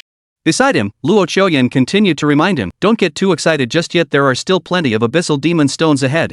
Chu Ye glanced ahead and saw that the path was still dotted with many Abyssal Demon Stones. There were quite a few of them, at least a dozen. A smirk immediately curled the corners of Chu Ye's mouth. So many Abyssal Magic Stones? I won't hold back. Chapter 15, Shattering the Core, Astonishing Rewards. Swish. For the first time, Chu Ye demonstrated the power of his cooldown-free skill to Luo Qiuyan.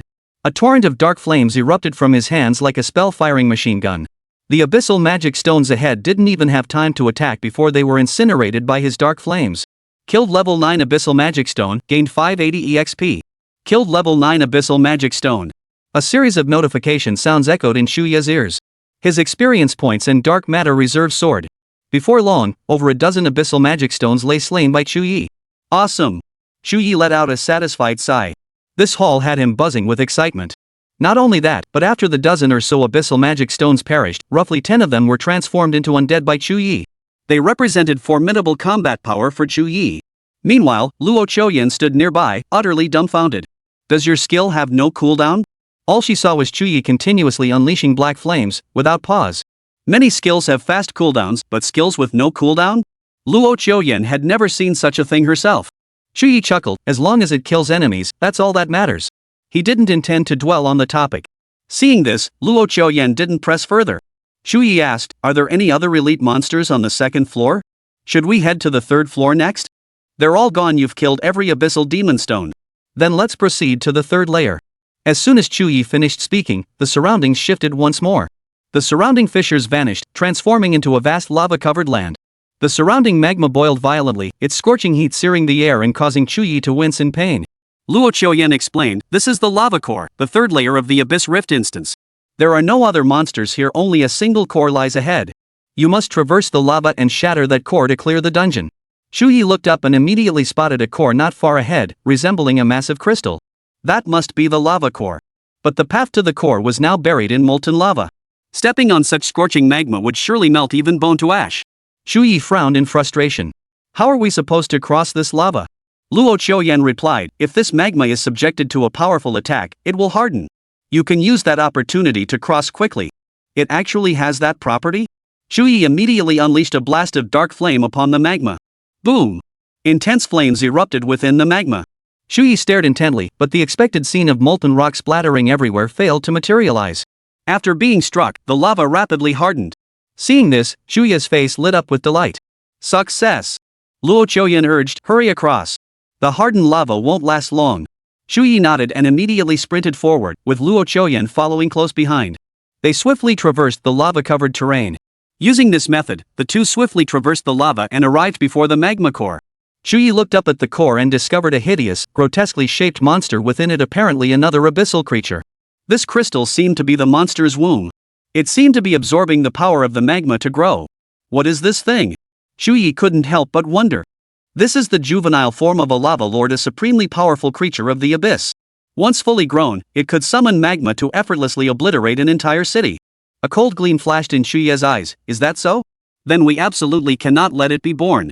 Luo Qiuyan said, shatter the lava core, and you can kill it. Chu Ye immediately took several steps back. Seeing this, Luo Qiuyan followed suit. Simultaneously, he downed the last 2 bottles of mana restoring potions. Skill activated, Dark Flame.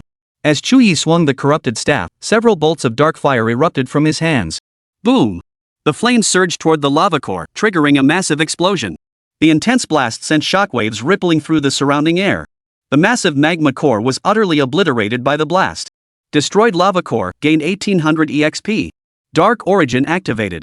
You have obtained 100 drops of dark matter. 2 notification sounds quickly echoed in Chu Ye's ears. This filled Chu Ye with delight. So much experience? A single lava core provided 1,800 EXP, 3 times that of an abyssal magic stone. And it had granted a full 100 drops of dark matter. But what truly thrilled him went beyond these gains. The moment the lava core was destroyed, the dungeon completion announcement sounded. Lava core destroyed. Congratulations! You have successfully cleared the Abyssal Rift dungeon. You have obtained Lava Heavy Armor Purple, a great skill scroll, Lava Stomp, 20 lava core fragments. Breaking the lava core directly dropped a purple tier item. And on top of that, a great skill scroll. Too bad both the skill and the gear were only usable by warrior type classes. Chu Ye felt a pang of disappointment. Had he been able to use them, they would have significantly boosted his combat power. Chu Ye turned to look at Luo Qiuyan. You really don't want any of this loot? Luo Qiuyan shook her head. The staff in my hand is called Tianxian. It's a legendary tier item crafted specifically for me, and it can even be upgraded to mythical tier in the future. Do you really think I'd be interested in a mere purple tier item? Hearing this, Chu Ye couldn't help but let out a bitter laugh. Well, the young lady truly looked down on such meager spoils. Though they were insignificant to Luo Qiuyan, they held immense value to Chu Ye. Both items held immense value. The lava heavy armor, though merely beginner gear, was still a purple item that could fetch over 100,000 gold coins. And the A-grade skill scroll? Needless to say, the buyout price on the trading post was over 500,000 gold coins. It could be said that Chu Ye had just hit the jackpot. What use were these lava core fragments? Were they meant for crafting gear? Lava core fragments are diamond-shaped crystals with a faint lava hue. Luo Qiuyan explained, they enhance your skill damage 20 per fragment, non-stackable. Chu Ye was utterly astonished upon hearing this. The effect is that powerful? Looks like I hit the jackpot. If he used these on his dark flames, wouldn't the effect be explosive? This trip to the Abyssal Rift has truly been a bountiful haul. Too bad re-entering the instance requires a 12-hour wait. If possible, Chu Ye would have loved to run it again. Luo Qiuyan saw right through her thoughts and said, I have many other special instances at home. While the rewards aren't as good as the Abyss Rift, they're still far better than the beginner instances. Would you like to keep grinding? Chu Ye's eyes lit up instantly. Is this really possible? At that moment, a hint of mischief flickered in Luo Qiuyan's usually icy eyes. As long as you agree to one condition. Chapter 16, could he have awakened an SSS-Rank talent? Chu Ye wasn't surprised. He wasn't afraid of Luo Qiuyan making demands, he was afraid she wouldn't make any. Speak. Anything within my power, I shall grant. Luo Qiuyan's family dungeon was truly exceptional. If he could grind here, Chu Ye could potentially complete a divine evolution before the national exam even began. Even without evolving his divine essence, he'd already gained such formidable power. What would happen if it did evolve? Luo Qiuyan said, I want to know what your innate talent is. Talent? Chu Ye froze. Should he tell Luo Qiuyan about the dark divine core? He immediately fell into hesitation. This matter was too immense. This was a divine essence. Seeing the hesitation in Chu Ye's eyes, Luo Qiuyan felt a twinge of disappointment. She pressed on, then let me ask something else. What's the name of your skill? Is it a skill with no cooldown? How did you achieve that? Upon hearing this, Chu Ye paused briefly before answering honestly. The skill is called Dark Flame.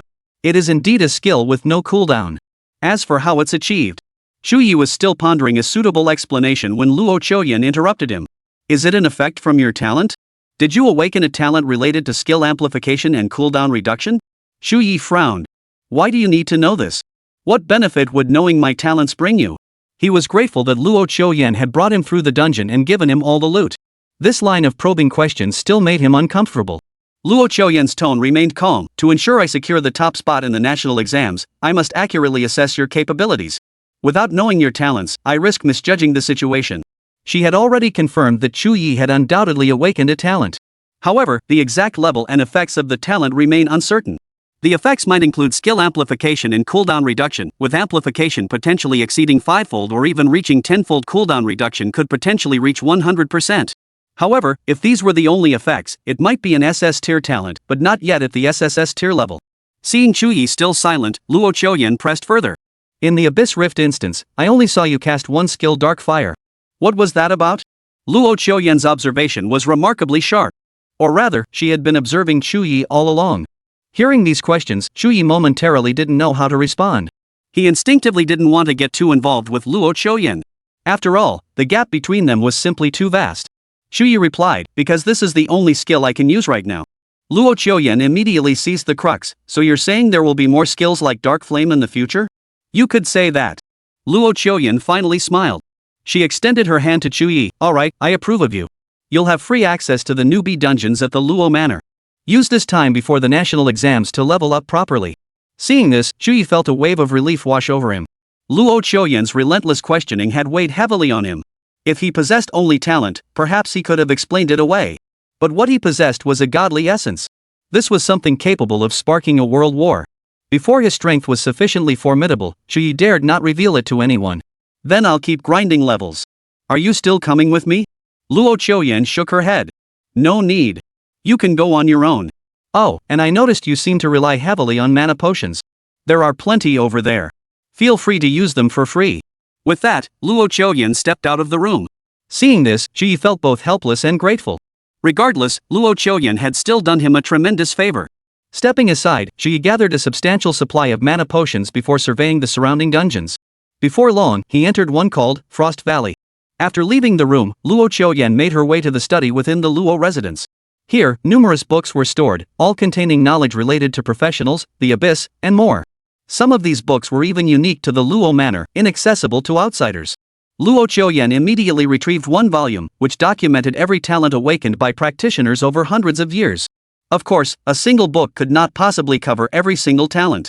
But based on this book, she could still get a general idea.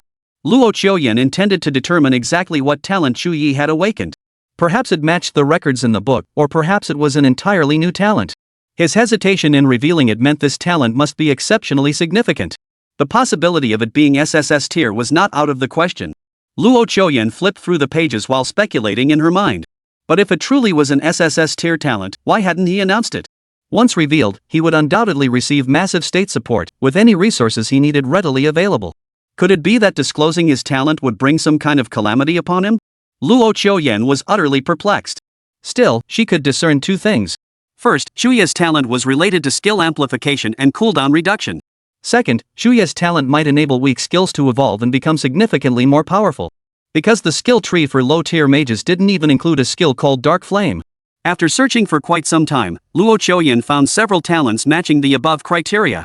Two were A-tier talents. One was Skill Amplification, which increased the effect of her own skills by 300. The other was Rapid Drive, reducing skill cooldowns and mana consumption by 60%. Combined with other cooldown reduction methods, it could even achieve near zero cooldowns. However, these two talents alone were clearly insufficient to account for Chu Ye's overwhelming power. His talent must be S tier or higher, though whether it was SS or SSS remained unknown. Talents above this tier are rare, though not entirely non-existent. One such talent is Divine Skill Blessing, an SS tier talent that boosts skill effects by 900 and reduces cooldowns by 90. Furthermore, as it levels up, it awakens divine skills abilities surpassing even legendary tier skills in power. Judging solely by the talent description, Luo Qiuyan suspected Chu Ye had likely awakened this ability. However, if it truly were Divine Skill Blessing, two questions remained unanswered. First, there was absolutely no reason to conceal the Divine Skill Blessing talent. Second, the divine skill awakened by Divine Skill Blessing could never contain the word darkness. While there were indeed talents related to darkness, none seemed to align with Chu Ye's behavior. Could it be that he had awakened an entirely new talent? That was highly probable. After all, SSS tier talents are all unique, no duplicates have ever appeared. Based on the above deductions, I'm about 60% certain Chu Ye has awakened an SSS tier talent. After all, from her observations, if Chu Ye had awakened the Divine Blessing skill, it wouldn't have produced such exaggerated effects. Nevertheless, to confirm further, Luo Qiuyan picked up another book. The book's title was Compendium of Dark-type Professional Skills.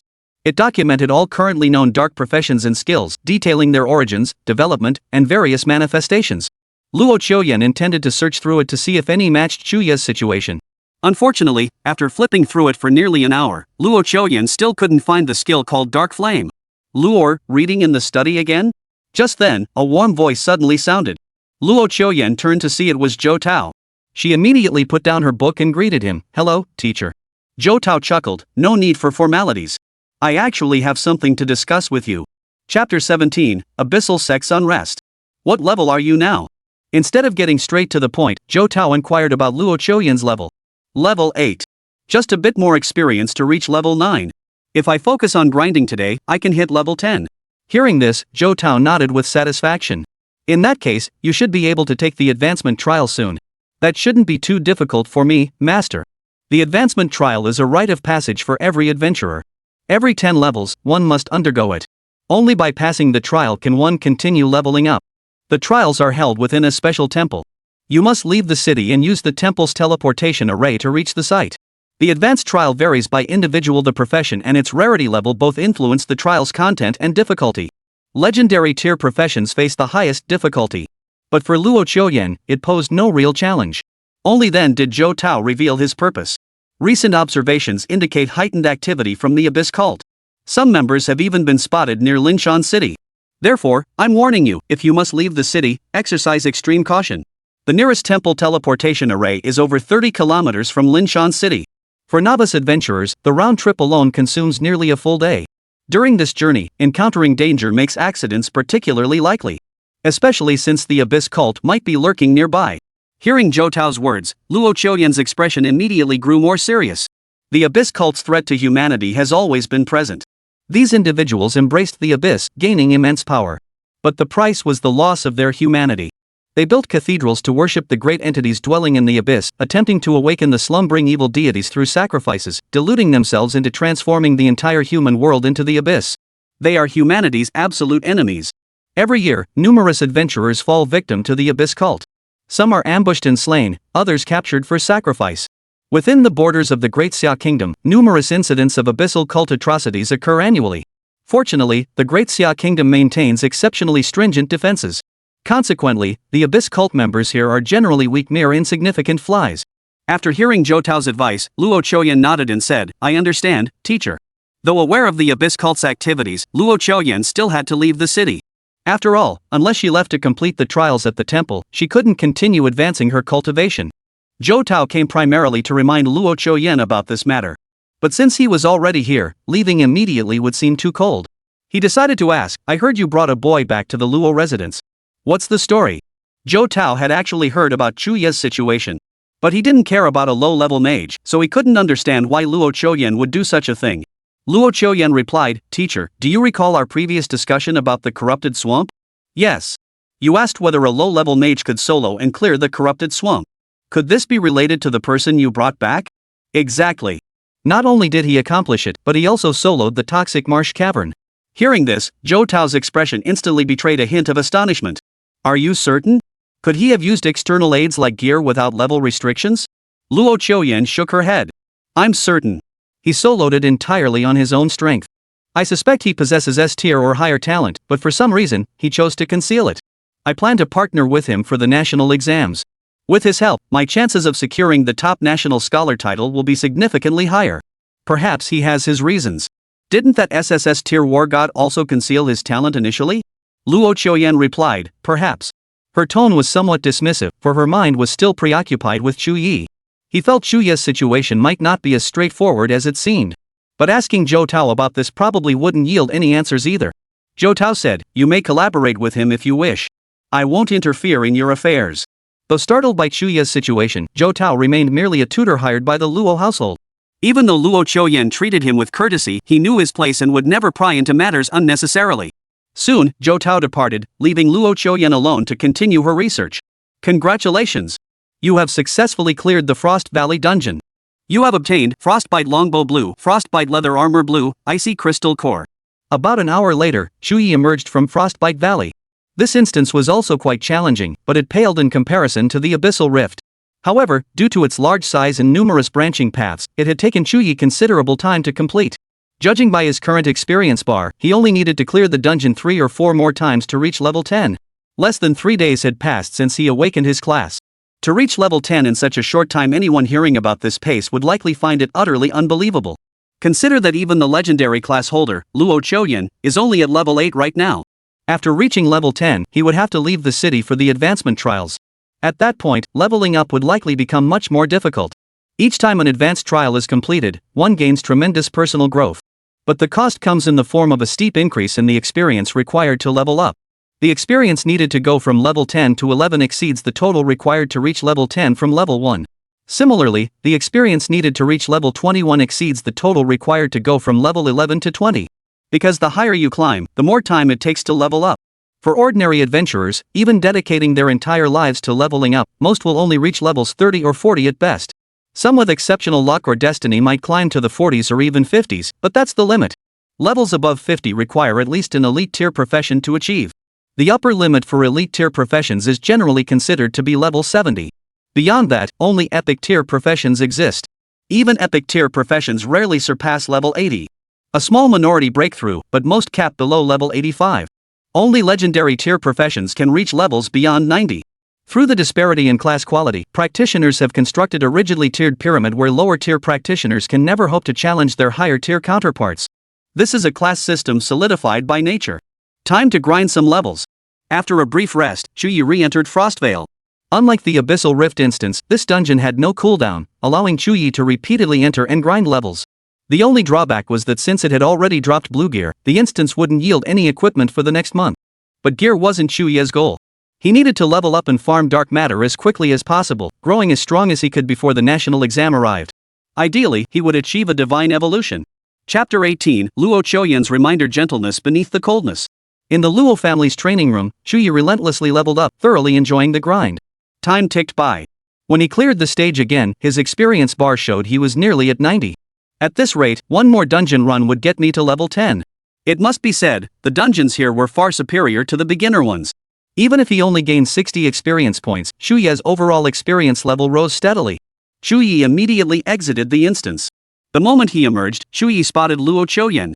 She had returned to the training room and was watching him. Luo Choyan asked, "How much experience do you need to reach level 10? 10 more. One more run through the dungeon and I'll hit level 10. I came to remind you the Abyss cult has been active lately. If you reach level 10, be careful on your way to the temple for the advancement trial." At the mention of the Abyss cult, Chu Ye's expression instantly grew colder. Every human being despised the Abyss cult. Countless people have been killed and sacrificed by them. They've perpetrated countless atrocities. Thanks for the warning. I'm aware. After speaking, Luo Choyan departed. Watching her retreating figure, Chu Ye suddenly smiled. Though she seemed rather cold-hearted, deep down she still cared about people. He was also grateful she'd waited outside for him and taken the trouble to share this news. After Luo Choyan departed, Chu Ye re-entered Frostbite Valley. Nearly an hour later, when he emerged once more, Chu Ye's level had risen to 10. After reaching level 10, I can no longer gain experience by grinding monsters. I must complete the advancement trial. Chu Ye felt a bit dazed inside. He never imagined leveling up could be this fast. Without the Luo Manor's resources, if he had to repeatedly grind through the newbie dungeon on his own, reaching level 10 would have taken at least a week. Chu Ye immediately stepped out of the training room, intending to bid farewell to Luo Choyan.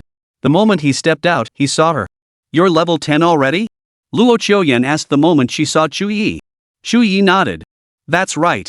I plan to leave the city tomorrow to complete the advancement trial." Luo Choyan emphasized again, "Then be careful. Don't forget the threat of the Abyss sect." Chu Ye smiled, "I will." After that, he bid farewell to Luo Choyan and left the Luo residence. Instead of rushing back to the inn, Chu Ye first headed to the trading house to sell off today's spoils. His haul wasn't particularly large, but every item was invaluable. The purple grade lava heavy armor, the A-grade skill scroll, and 2 blue grade items caused quite a stir when he brought them to the exchange.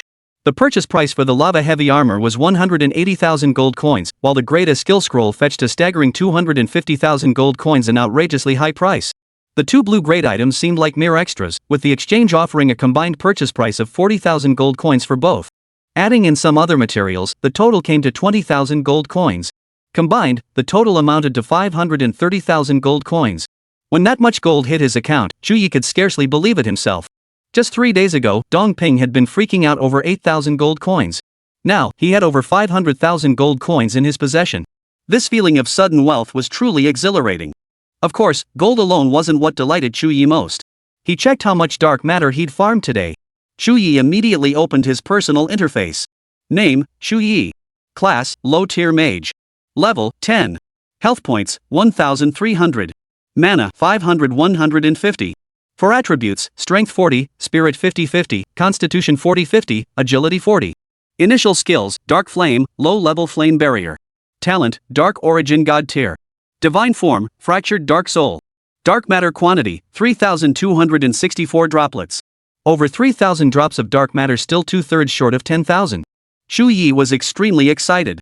Gathering over 3,000 drops in a single day at this rate, wouldn't he be able to undergo his first Divine Essence evolution in just 3 or 4 days? And this pace was achieved while continuously consuming dark matter to unleash his dark flames. Leaving the city tomorrow would take 2 or 3 days round trip. After returning, he'd head to the Luo Manor to grind levels. Within a week at most, I will definitely complete my divine core evolution. Chu Ye was filled with hope for the future. Once he achieved divine evolution, he was certain no one in the national examinations could stand against him. He didn't need the title of national top scholar. Luo Chouyan could have it if she wanted. For Chu Ye, gaining admission to the Divine Summer Academy was sufficient.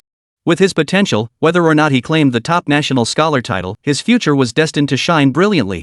After finishing dinner and washing up, Chu Ye soon fell asleep. Early the next morning, Chu Ye first visited the trading house to make preparations.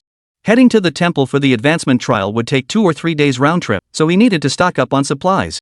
Thus, he shouldered a large backpack, carrying enough food and water to last 3 days, along with ample mana-restoring potions and healing herbs for unexpected needs. Students leaving the city required official documentation from the academy. Thus, Chu Ye returned to the academy. The school was astonished to learn Chu Ye had reached level 10. Only after his homeroom teacher repeatedly verified the information did they issue the required documentation. Armed with the documents, Chu Ye swiftly made his way to the city gates. Guards from the city lord's mansion stood watch inside the gate, demanding specific documentation from every person seeking to leave. As soon as Chu Ye approached, he was stopped by the guards. "I need to leave the city," Chu Ye stated to the guard. The gate guard scrutinized Chu Ye, furrowing his brow slightly. "Young man, you look so young. You're not one of those rookie adventurers who just awakened this year, are you? Your priority right now should be grinding levels. It's far too dangerous outside the city."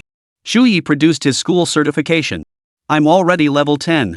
I need to go to the temple for an advancement trial. This is my school's official document." Hearing this, the guard's eyes widened in astonishment. After scrutinizing the documents and finding no issues, his astonishment deepened. "You've reached level 10 this quickly?" The guard couldn't believe his ears. "That leveling speed is insane. Can I leave now?" "You may." The guard immediately granted passage, but I must warn you, the area outside the city is extremely dangerous. Not only are there powerful wild beasts roaming freely, but members of the Abyss cult may appear at any moment. Once you've completed your advancement trial, return as quickly as possible. Do not linger in the wilderness. Among those who've left recently, 5 have already been killed by Abyss cult attacks. Chapter 19, Leaving the City. Encountering the Abyss cult. With the emergence of professionals, the entire world's area expanded countless times over. This resulted in vast distances between cities, making travel between them nearly impossible for ordinary adventurers. Typically, various teleportation arrays are used to connect these locations. In the wilderness without teleportation arrays, dangers were unpredictable. Near cities like Linshan, city guards patrolled regularly, clearing out Abyss cultists or dangerous wild monsters. Far from cities, however, encountering danger meant being utterly helpless, with no one to turn to for help. Beyond the city walls, a road stretches toward the horizon. This is a path specially carved out by Linshan City, leading directly to the temple's teleportation array. As long as you follow the road, you cannot get lost. The scenery outside the city walls appears much like the wilderness, and travelers can even enjoy the views while making their way along the route. But anyone who truly adopted that mindset would likely not survive long outside the city. Chu Ye hurried along. Since becoming a professional, his physical capabilities had improved somewhat, though the gains were modest. 30 kilometers would take an ordinary person a full day to cover at full speed. Even with his superior speed, Chu Ye couldn't cover it much faster. After over an hour of walking, Chu Ye had covered roughly 7 or 8 kilometers. This marked the patrol boundary of the Linshan City Enforcement Squad. From this point onward, Chu Ye began to hear the mournful cries of beasts. In the distance, he could even make out the silhouettes of monsters lurking in the shadows. Roar! Suddenly, a roar caught Chu Ye's attention. Turning his head, he saw several monsters with crimson fur and vicious eyes. They stood upright on 2 legs, resembling humans yet radiating pure savagery. Scarlet orcs. Chu Ye recognized these creatures instantly. They were among the most common low-level monsters, typically only around levels 12 or 13. However, they possessed great strength, ran at impressive speeds, and were formidable combatants. An ordinary adventurer could handle one alone. But encountering several at once could be dangerous. And the crimson beasts Chu Ye saw numbered a full 7. They had spotted Chu Ye too, and now they bellowed threateningly. Roar! One of the crimson beasts let out a furious roar and immediately charged forward. Seeing this, the others followed suit, charging toward Chu Ye. Their speed was several times that of ordinary humans, allowing them to close in on Chu Ye in an instant. Chu Ye's gaze sharpened as he immediately acted. Skill activated, Dark Flame. Boom! A burst of dark flames erupted, engulfing the crimson orcs. The orcs let out agonized screams before collapsing into lifeless corpses. Killed 12th level crimson orcs. Gained 140 EXP. You have not yet undergone the advancement trial and cannot absorb experience points. Darkness essence activated. You obtained 8 drops of dark matter. After the Crimson Orcs fell, a notification echoed in Chu Ye's mind. So little experience? At least the 8 drops of dark matter are better than nothing. A level 12 wild monster like the Crimson Orc only grants 140 EXP? That's even less than a level 7 abyssal monster. Seems the Abyss Fisher instance gives more. This must be the normal experience rate, right? Chu Ye shook his head in resignation. Having witnessed the bountiful rewards from the Abyssal Rift instance, Chu Ye now looked down on these meager experience gains. Besides, even if the experience granted were substantial, Chu Ye couldn't absorb it at present. After several Scarlet Orcs perished, 4 corpses transformed into undead, gathering around Chu Ye. Chu Ye commanded them to follow him onward. If they encountered any wild monsters along the way, he would have the Crimson Orc undead handle them, ensuring his journey wasn't delayed. Before long, all 4 Crimson Orc undead were exhausted. After all, Crimson Orcs weren't top-tier monsters, and their attributes had weakened after transformation. Chu Ye didn't hold much hope for them. When encountering groups of monsters along the way, Chu Ye would simply unleash a dark flame, obliterating them all. The undead he had summoned by slaying monsters formed a small escort, directly guarding him on his journey. About halfway through his journey, Chu Ye encountered a level 13 Crimson Wolf King, an elite monster. Its massive frame stretched a full 4 meters in length, truly absurd. What surprised Chu Ye most was that after slaying it, the dark flame successfully transformed the Blood Wolf King into a undead creature. Given the Blood Wolf King's swift running speed, Chu Ye mounted it directly and set off. This proved far more practical than any other mode of transportation. The Wolf King raced forward, leaving the surrounding landscape as a blur of afterimages. Along the way, other wild beasts, sensing the Blood Wolf King's scent, dared not attack. At this pace, I could reach the teleportation array in under an hour. Time passed steadily, and soon it was afternoon. Riding the Wolf King, Chu Ye drew many surprised glances along the way. Yet in the wilderness, others dared not approach strangers, so no one questioned him. By now, he could faintly make out the teleportation array. Seeing this, Chu Ye smiled. He dismounted from the Wolf King's back, preparing to walk over. Roar! Roar! Suddenly, the Wolf King beside him let out a low growl, filled with menace. This startled Chu Ye. What's wrong? The Wolf King lowered his head and slowly approached Chu Ye. Before Chu Ye could process his confusion, the Wolf King suddenly attacked. Roar! Damn it! Startled, Chu Ye scrambled out of the way. The Wolf King swiftly retreated at that moment, adopting a lunging posture as if about to pounce on Chu Ye. This was the first time Chu Ye had encountered such an abnormal situation. This was an undead entity transformed by the dark flame. What on earth was happening? As the Wolf King closed in, Chu Ye instantly commanded it to self-detonate. Boom! The Wolf King instantly self-detonated, reducing itself to ashes. Chu Ye was stunned and bewildered, still trying to grasp what had just happened, when he heard a strange cry. Fresh human flesh. This bone-chilling voice instantly sent Chu Ye's alertness soaring to its peak. Who's there? A gray mist suddenly swirled around them, and the voice emerged from within it. Human? We are not such inferior beings. Immediately, several voices rang out simultaneously. Long and soaring, passionate and reverent. As if chanting a hymn. I praise the rotting sun, I praise the crown woven by maggots, I praise the black starry sea of decay coursing through veins. Oh see, your waves are a cradle, grinding civilization's tombstones to dust. A figure shrouded in black cloak, its face rotted like a corpse, emerged from the gray mist. Then a second, a third. Up to the 5th. The gray mist finally dissipated, but they were even more terrifying. At the sight of their attire and aura, Chu Ye's expression grew grim. The Abyss Cult? Chapter 20, Overpowering Execution. So what if it's the Abyss Cult? Congratulations, you guessed right, but no reward.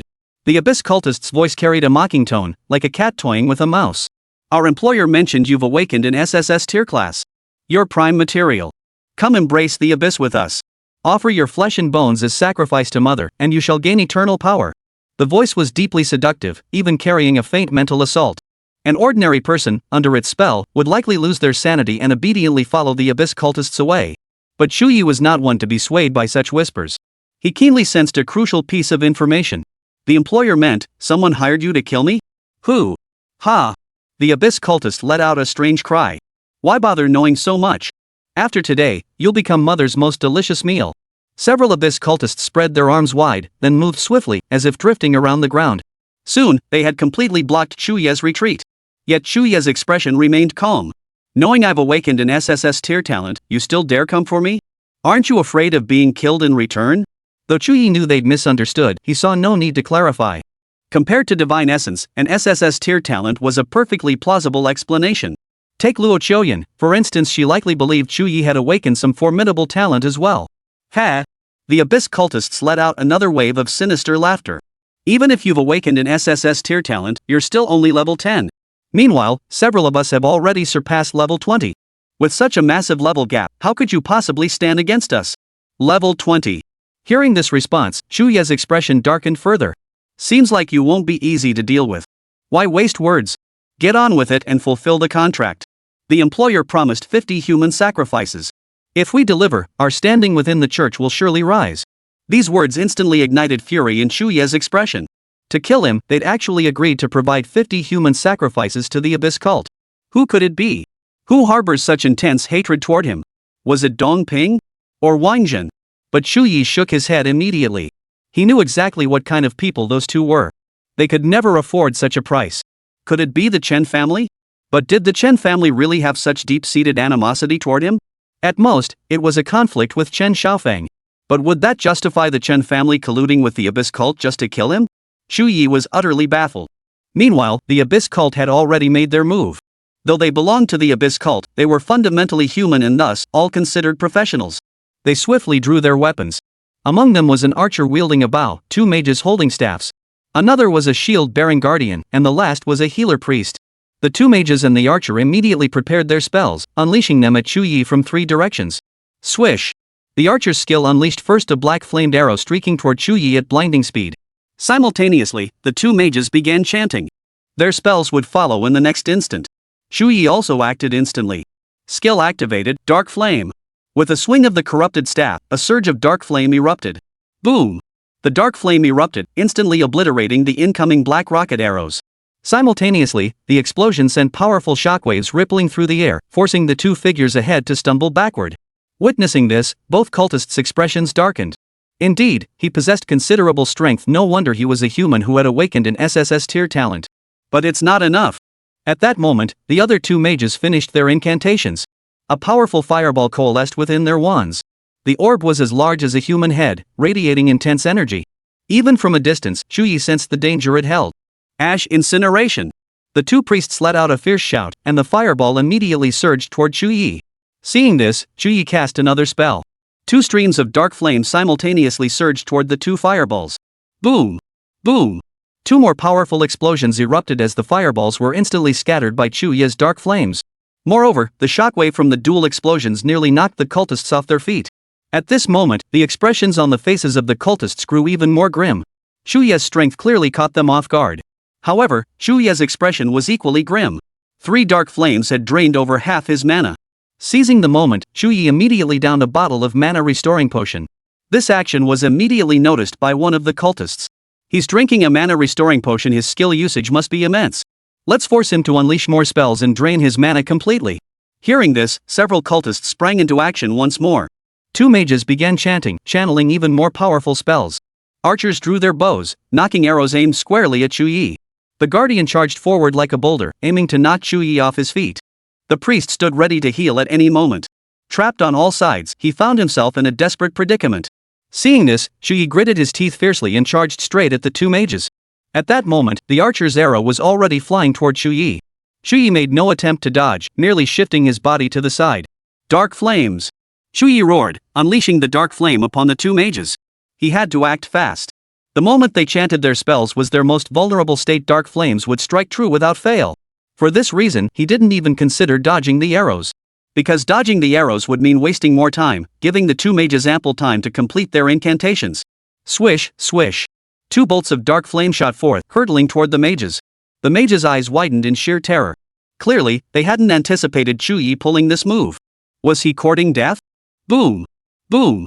Boom! 3 explosions echoed simultaneously. 2 were from the dark flames Chu Ye unleashed, hitting their targets, and 1 was from the black rocket arrow striking him.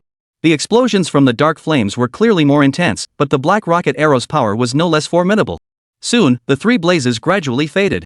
2 cultists who had taken a direct hit from the dark flame were instantly killed by Chu Ye. They lay on the ground, their cloaks torn and tattered, bodies covered in scorched marks. They were already lifeless. This scene filled the remaining 3 cultists with utter horror. You killed them? A mere skill and it could even kill them? Cough cough. Chu Ye coughed violently, having sustained significant injuries himself. Fortunately, his corrupted robe had absorbed most of the damage, preventing any fatal wounds for now. Even so, the corrupted robe was completely shattered and unusable. Even the corrupted staff in his hand bore numerous cracks. The abyssal cult's attacks were truly formidable. Despite the physical pain, Chu Ye managed to force a smile. 2 down, 3 left. One at a time, slowly. Chapter 21. Who is he? Is he among this year's legendary practitioners? These arrogant words completely enraged the remaining 3 cultists. You think a few petty tricks can defeat us? Human, don't get too cocky. The archer released another arrow in the next instant. Yet his mind was clouded, leaving his movements riddled with flaws. The moment the arrow flew, Chu Ye keenly tracked its trajectory. With a swift dodge, he evaded it effortlessly. Seeing this, the guardian roared with fury and charged forward like a rolling boulder. Dark flame! Chu Ye seized the moment and unleashed the dark flame once more. The pitch-black flames slithered toward the archer like venomous serpents. Panic flashed across the archer's face. Clearly, he hadn't anticipated Chu Ye's attack to be so swift. However, the guardian quickly regained his composure, dashing forward to raise his heavy shield and block the dark flame. Boom!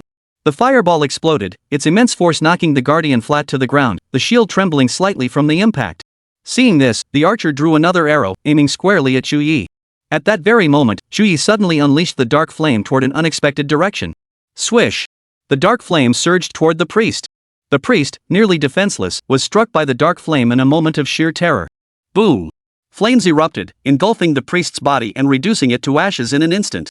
You? The remaining 2 were utterly horrified, their eyes filled with disbelief.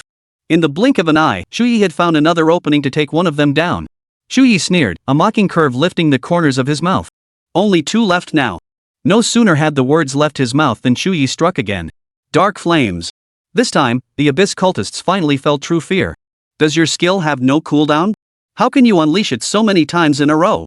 The archer's voice trembled, clearly panicked. He hadn't even noticed the dark flame hurtling toward him. After that cry, the dark flame struck the archer. Boom! Flames erupted, and the archer collapsed to the ground, his body engulfed in fire, charred beyond recognition. Chu Ye hastily pulled a mana-restoring potion from his robe, tilting his head back to drink it down, replenishing his depleted magical energy. Only then did the guardian struggle to his feet. His gaze swept around, only to discover that his 2 remaining companions had become corpses. You killed them all? My mother will never forgive you. Chu Ye replied coldly, you'd better worry about yourself. Soon you'll be just like them. Swish! Without hesitation, Chu Ye unleashed 3 consecutive bursts of dark flame. Boom! The flames erupted upon the guardian. Even with his formidable defenses, he could never withstand 3 consecutive dark flames. With a final explosion, the guardian too became a lifeless corpse, collapsing to the ground. All 5 abyss cultists had been slain by Chu Ye. Phew! After finishing them off, Chu Ye finally exhaled, his taut nerves relaxing slightly. Thank goodness my skills were superior. Otherwise, those 5 abyss cultists would have killed me. Chu Ye approached the corpses, crouched down, and lifted their hoods, revealing their hideous, decaying faces. Had it not been for the influence of the abyss's power, they would have perished long ago. Disgusting! Chu Ye frowned, a flash of disgust crossing his eyes. These creatures were physically repulsive to look at, even for a moment. Burn your corpses, at least spare others the horror. Chu Ye gathered the flames of darkness. Black flames licked relentlessly at the corpses, sizzling like hot oil in a frying pan. Then, a wisp of black mist drifted out from the flames. The black mist reeked of a foul, nauseating stench that made one want to vomit. Chu Ye watched coldly until their bodies were reduced to ashes. At that moment, a voice suddenly echoed in Chu Ye's mind. Dark energy detected. Absorb? Chu Ye froze for a moment before immediately responding with absorb. Darkness origin activated. You have absorbed the dark energy, successfully converting it into 500 drops of dark substance. 500 drops of dark matter? Upon hearing this yield, Chu Ye was utterly astonished. He had merely used the flames of darkness to incinerate the corpse of an abyss cultist, yet he had obtained such a vast quantity of dark matter. Could it be that the members of the abyss cult harbored such vast quantities of dark energy within their bodies? The thought sent a surge of excitement through Chu Ye. If that were the case, he and the abyss cult truly had irreconcilable enmity. Just imagine how much dark matter he could obtain if he slaughtered them all. Too bad he'd only killed 5 today. Chu Ye felt a pang of disappointment. But then again, his purpose for leaving the city wasn't to kill. Rest for a moment, then hurry to the temple. He'd sustained some injuries while killing these men. But it wasn't serious. Chu Ye had healing potions. He took out the healing potion, drank it, and immediately felt much better. After a brief rest, Chu Ye continued on his way. Soon, Chu Ye arrived before the temple's teleportation array. This teleportation array resembled both a plaza and an altar. 4 pillars stood around its perimeter, each carved with intricate patterns Chu Ye couldn't identify. Yet merely looking at them, one could sense the aura of majesty emanating from them. Chu Ye immediately stepped onto the teleportation array. Scanning in progress? Scanning complete. You meet the advancement requirements.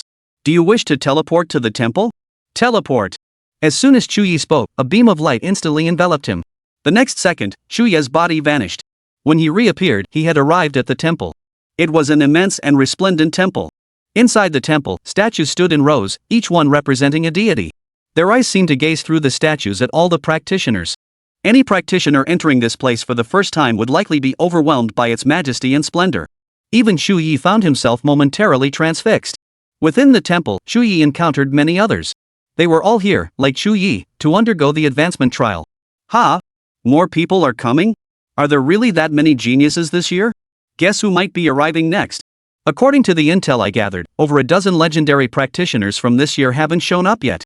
Xia Yuhen from the imperial capital, Qingjin from Central Plains, and Luo Qiuyan from Tianfang province, though I have no idea why she'd be in that place. The people here speculated about many names. But when Chu Ye appeared before them, puzzled expressions spread across their faces. Who is he? Was there anyone like him among this year's legendary practitioners? Chapter 22, Completion of the Advancement Trial, SSS-Rank Evaluation. You have entered the temple. Please register your profession and level information. This data will be publicly displayed within the temple. As soon as he entered, Chu Ye heard this voice. Then, a light screen appeared before his eyes, prompting him to input his details. This was the temple's regulation. Every individual entering the temple must register. Moreover, those within the temple could view the registered profession and level information of each individual. At that moment, many eyes turned toward Chu Ye. What profession could he possibly have? Legendary, undoubtedly. The job change ceremony had only concluded a few days ago. To reach level 10 within that time frame, only a legendary class could achieve such a feat. But my intelligence doesn't list him. Could he be a hidden legendary class? Everyone waited for Chu Ye to register. Every single person undergoing trials here was a legendary class. Many already knew each other, as they were all destined for the Xinsha Academy. Chu Ye, oblivious to the stares, promptly registered his information. Name, Chu Ye. Class, low-level mage. Level, 10. Soon, the voice from the shrine sounded again. Information verified. Access to the trial granted. The light screen vanished. The others froze upon seeing Chu Ye's information. What's going on? How could it be a low-level mage? Could there be a mistake? How could a low-level mage have reached level 10 in just a few days? Impossible. The information registered within the temple is absolutely genuine. He must have stumbled upon some incredible luck. We thought he was legendary tier, but alas. People shook their heads in disbelief. A low-level mage? Not worth making any connections with. Naturally, they lost interest. Chu Ye walked toward the temple's center, about to begin the trial. Just then, someone cautioned, "Brother, you're a low-tier mage. This trial will be tough for you. I suggest you go out and prepare more before attempting it." Hearing this, Chu Ye smiled. "Thanks for the advice, but I'll pass." Seeing Chu Ye's response, the person shook his head and said no more. Chu Ye soon reached the temple's center. There stood an altar, a true altar. Stepping onto it would initiate the advancement trial. As Chu Ye stepped forward, a beam of light descended upon him. Then, the following message appeared before his eyes. Advancement Trial Initial Stage. Trial Progress, First Trial. Trial Content, Corrupted Wolf Pack Level 10. Trial Difficulty, Normal, Hard, Hell. Select your difficulty. Advanced trials also allow difficulty selection. Higher difficulty yields richer rewards upon completion. However, higher difficulty also means greater danger. Failure to complete the temple's advanced trials carries the risk of death. Generally, most people only choose normal difficulty. Higher difficulties are rarely attempted unless one is supremely confident in their abilities. But for Chu Ye, none of this posed a problem. I choose Hell difficulty. Selection successful. In Hell difficulty, the number of corrupted wolves increases to 150, and all attributes are boosted by 100. As a teleportation light flared, Chu Ye instantly entered the advanced trial grounds. Outside, some onlookers had been watching the altar when they suddenly froze. He actually chose Hell difficulty. Isn't that suicide? Hell difficulty, even legendary practitioners wouldn't dare choose it lightly. Among those present, only one person had selected Hell difficulty, and he was also the strongest among them all. The rest had opted for the hard difficulty. And Chu Ye, a low-tier mage, how could he possibly dare? Many shook their heads, convinced Chu Ye was doomed. Inside the advanced trial grounds. This was an immense plaza. As Chu Ye stepped inside, he witnessed streaks of light descending. These streaks of light transformed into one after another of the corrupted wild wolves. Their appearance resembled the corrupted wolves Chu Ye had encountered in the novice trial grounds, yet they were far more powerful. Moreover, the number of corrupted wolves was staggering, a full 150. Hi-ya! Many of the wolves let out low growls directed at Chu Ye, their eyes flashing with savage light. In the next instant, all the corrupted wolves charged toward Chu Ye. Chu Ye remained calm, his grip tightening on the corrupted staff. Skill activated, Dark Flame. Swish! As the staff whirled in his hands, bursts of dark flames erupted from Chu Ye's grasp. The dark flames streaked like black meteors, plunging directly into the pack of corrupted wolves. Immediately after, a massive explosion erupted. Boom! The dark flames exploded, scattering into brilliant black sparks. The blast's radius was vast. Chu Ye heard only the howls of the wolves. In the next instant, over 20 wolves lay dead. You have slain a level 10 corrupted wild wolf, gaining 180 EXP. EXP stored will be automatically absorbed upon completing the advancement trial. Darkness essence activated. You have obtained 15 drops of dark matter. A series of notifications flashed through Chu Ye's mind. Hearing this, Chu Ye was filled with delight. Experience points could actually be stored? This way, none would go to waste. A gleam of excitement flashed in Chu Ye's eyes. He immediately downed several bottles of mana potions to replenish his magic power, then unleashed the dark flame once more. A massive wave of dark flames engulfed the area, slaughtering another pack of corrupted wolves. Not only that, but the corrupted wolves he had previously slain were now transformed into undead, turning against their former masters to fight for Chu Ye. This trial posed a colossal challenge to anyone, even legendary practitioners. Yet before Chu Ye, the pack of corrupted wolves offered no resistance whatsoever. It was nothing short of a one-sided slaughter. Truly befitting a god-tier skill, the dark flames were already this formidable. If they continued to evolve, just how powerful could they become? Chu Ye grew increasingly eager, his imagination running wild. The battle raged on. The corrupted wolves vanished at an ever-increasing pace. Chu Ye continuously replenished his mana, relentlessly unleashing dark flames. Wave after wave of dark flames claimed the lives of the corrupted wolves.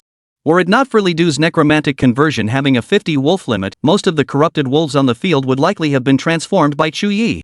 About 15 minutes later, the last corrupted wolf was blown to pieces by its own undead explosion, finally closing its eyes in resignation. Now, only the converted undead remained beside Li Du. Congratulations! You have successfully passed the advancement trial. Your trial time, 15 minutes 17 seconds. Trial rating, SSS class. You have successfully learned the advanced skill, low-grade mana chains. You have successfully unlocked the level restriction from level 11 to level 20. You have obtained the trial reward, Moonlight Treasure Ring. A series of voices echoed in Chu Ye's mind, and the experience that had been sealed away now surged into his body.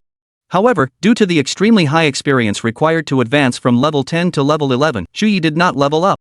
Still, he managed to unlock one skill. Unfortunately, being a low-tier mage, the skill he unlocked was also low-tier. To Chu Ye, unlocking it was practically the same as not unlocking it at all. What truly excited Chu Ye was the reward from the temple trial. Chapter 23, Obtaining Treasures, the Moonlight Treasure Ring. Hurry up and see what effects this Moonlight Treasure Ring possesses. Chu Ye immediately focused his attention, his gaze drawn to the ring as if pulled by some mysterious force. Moonlight Treasure Ring. Type, Temple Reward Item. Equip level, 10. Item effects, 1. Moonlight Spring Surge 2. Lunar Realm. 1. Moonlight Spring. The Moonlight Treasure Ring can store up to 100,000 mana points. While wearing this ring, if your mana is depleted, the ring will instantly replenish it. The ring's mana can be restored by bathing in moonlight. 2. Lunar Void. The ring contains a special void capable of storing items living creatures excluded. Void capacity, 1000 M. Seeing these effects, Chu Ye was thrilled. What a treasure! The two effects of the Moonlight Treasure Ring were precisely what he needed most urgently. With the Moonlight Spring effect, Chu Ye no longer had to worry about insufficient mana or carry a heavy pack of mana restoring potions every time he went monster hunting. As long as he maintained sufficient dark matter reserves, he could unleash dark flames without restraint. This represented a tremendous boost for Chu Ye. The Moon Space effect, moreover, provided him with an incredibly convenient storage space. Items with storage space typically sold for at least 100,000 gold coins at the auction house, yet they usually offered less than 1 cubic meter of space. But this Moonlight Treasure Ring possessed a staggering 1,000 cubic meters. If put up for auction, it could easily fetch millions of gold coins. Chu Ye calculated silently in his mind. He slipped the Moonlight Treasure Ring onto his ring finger. The moment it touched his skin, a warm, soothing sensation washed over him. The next instant, a cool current surged through his body, like a clear spring flowing through his meridians. His mana, nearly depleted from slaying monsters, instantly replenished to full. With a flick of his thoughts, the space within the Moonlight Treasure Ring appeared before his eyes. He removed his backpack and, with a thought, placed it into the storage space. The entire process was smooth and effortless, without the slightest hint of resistance. This was much more convenient. Chu Ye grinned, revealing a satisfied smile. He promptly departed the trial ground. The next moment, a resounding voice of trial evaluation echoed through the temple. It sounded like a great bell reverberating in every corner. Congratulations to trialist Chu Ye for completing the Hell Level Advancement Trial in 15 minutes and 17 seconds, earning an SSS-grade evaluation. The moment this announcement echoed, everyone within the temple froze, the air seemingly solidifying in that instant. A perfect evaluation? How could this be? Holy crap, it couldn't have been that low-level mage, could it? How could that be possible? Even that guy Nya Huang only got an SS rank evaluation. How did a low-tier mage pull this off? He must have cheated. Nya Huang was the only person present who had ever completed the Hell difficulty trial. His combat prowess was also the strongest among them. In one-on-one combat, he could even hold his own against several opponents at once. Everyone was stunned, unable to believe this rating. When Chu Ye emerged from the trial arena, all eyes instantly turned to him. Chu Ye noticed the stares, but he paid them no mind, his expression remaining calm and composed. The advancement trial was complete. He needed to hurry back to Linshan City and continue leveling up. The minimum requirement to apply for Shinsha Academy was level 13, and he hadn't reached that yet. However, just as Chu Ye prepared to leave, a burly youth clad in earth-toned robes blocked his path. The youth's face was stern, his gaze sharp as blades, and a fierce aura radiated from him. Chu Ye frowned slightly, lifting his eyes to meet the other's gaze. His tone remained calm. What is it? The youth scrutinized Chu Ye, a hint of inquiry flashing in his eyes before he clasped his fists. My name is Nya Huang. I am a legendary tier Xianhuang Blade Master, level 10. I seek your guidance. As soon as he finished speaking, Nya Huang drew a massive black blade from his back. The blade glowed with a chilling light, its edge faintly reflecting the shadows of mountains and the roar of thunder, radiating an overwhelming aura. Chu Ye's gaze sharpened slightly, his expression calm as he replied in a measured tone. What do you mean by this? Nya Huang met Chu Ye's gaze directly, his voice steady and powerful. Having completed the Hell Tier Advancement Trial as a low-tier mage and earned an SSS Tier evaluation, you must possess considerable skill. Face me in combat, let me test your true worth. At that moment, onlookers began gathering around, their eyes brimming with curiosity and anticipation. The Xianhuang Blade Master was an exceptionally formidable profession. Among legendary practitioners, few could match its combat prowess. As a Xianhuang Blade Master, Nya Huang himself was a battle maniac. Every single person present had once been challenged by Nya Huang, and without exception, they had all failed. They were all eager to see how Chu Ye, a low-tier mage, would fare against Nya Huang. Yet Chu Ye showed no inclination to accept. Sorry, I'm not interested. With that, he walked straight past Nya Huang, stepping forward to leave. This scene caused Nya Huang's expression to darken instantly. He frowned slightly and said coldly, "Are you refusing my challenge?" Chu Ye halted, glancing sideways at Nya Huang. "Why should I challenge you? Even if I defeat you, what do I gain?" The moment these words left his mouth, a murmur of low whispers erupted around them. What arrogance! Even we wouldn't dare claim victory over Nya Huang. Even with an SSS tier evaluation, he's getting way too cocky. Someone muttered under their breath, their tone laced with disdain and skepticism. Yet Nya Huang, upon hearing Chu Ye's words, didn't grow angry. Instead, he burst into loud laughter. "If you can truly defeat me, I, Nya Huang, will acknowledge you as my big brother. From this day forward, I'll obey your every command." Yet Chu Ye merely shook his head, his expression unruffled. "I don't need it." With that, he turned and walked away without hesitation, his figure quickly disappearing at the temple entrance. This scene left the surrounding figures stunned, they are seemingly frozen in that moment. They exchanged bewildered glances, momentarily speechless. He froze for a few seconds before snorting coldly and muttering under his breath, "Chu Ye, I remember that name. Though you dared not fight today, we will meet again." The others felt a pang of disappointment, having missed what promised to be quite a spectacle. They all thought to themselves, back at headquarters, we must thoroughly investigate this Chu Ye, especially during the national exam. If we encounter him, we must observe him closely. Chu Ye remained unaware that his actions had already caught the attention of this group of legendary professionals. Even if he knew, he likely wouldn't care. Chapter 24, Chu Ye is still alive? The Chen men are in panic. After leaving the temple, Chu Ye didn't rest. He immediately set off at a brisk pace, retracing his steps. The night was deep, moonlight filtering through sparse tree shadows and falling upon him, illuminating his slightly weary yet resolute face. His pace was swift yet steady. By the following morning, he finally returned to Linshan City. Sunlight bathed the city walls in a golden glow, while the bustling city gates remained a hub of activity. Chu Ye first returned to the inn, taking a long, hot bath.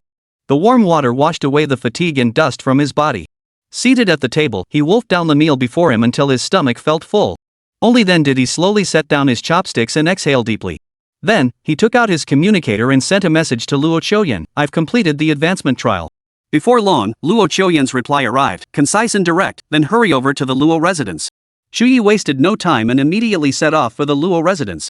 Meanwhile, at the Chen residence, Chen Xiaofeng sat in his study, his fingers tapping the desk unconsciously. His brows were furrowed as he muttered to himself, "It's been several days now, and there's still no news of anyone being killed by the Abyss sect. What's going on?" His voice was low, tinged with unease and impatience. Colluding with the Abyss cult was an absolute capital offense. Even as the eldest son of the Chen family, he could not escape punishment. Once word of this leaked, the Luo family could use it as justification to wipe out the Chen family. And no one would object, they'd cheer it on. Beside him, Shen Tai also felt uneasy. Seated in his armchair, he held a cup of tea that had long since grown cold, yet he remained oblivious. His expression remained composed, yet his eyes betrayed a flicker of unease. He glanced up at Chen Xiaofeng, his brow furrowing slightly as he admonished, "In times of great importance, one must maintain composure. How can you succeed if you're so rash and impatient? Just wait quietly for news." Hearing his father's admonition, Chen Xiaofeng's heart settled somewhat. He bowed his head respectfully and replied, "Father speaks wisely." Just then, a message flashed onto both their communicators. They immediately checked it, their eyes widening in shock. The message contained only a few words: "Today, Chu Ye has returned to Linshan City, showing no signs of injury." Upon reading this, Chen Xiaofeng's hands began trembling uncontrollably, his face gradually turning pale. His eyes widened in disbelief as he stammered, "That's impossible."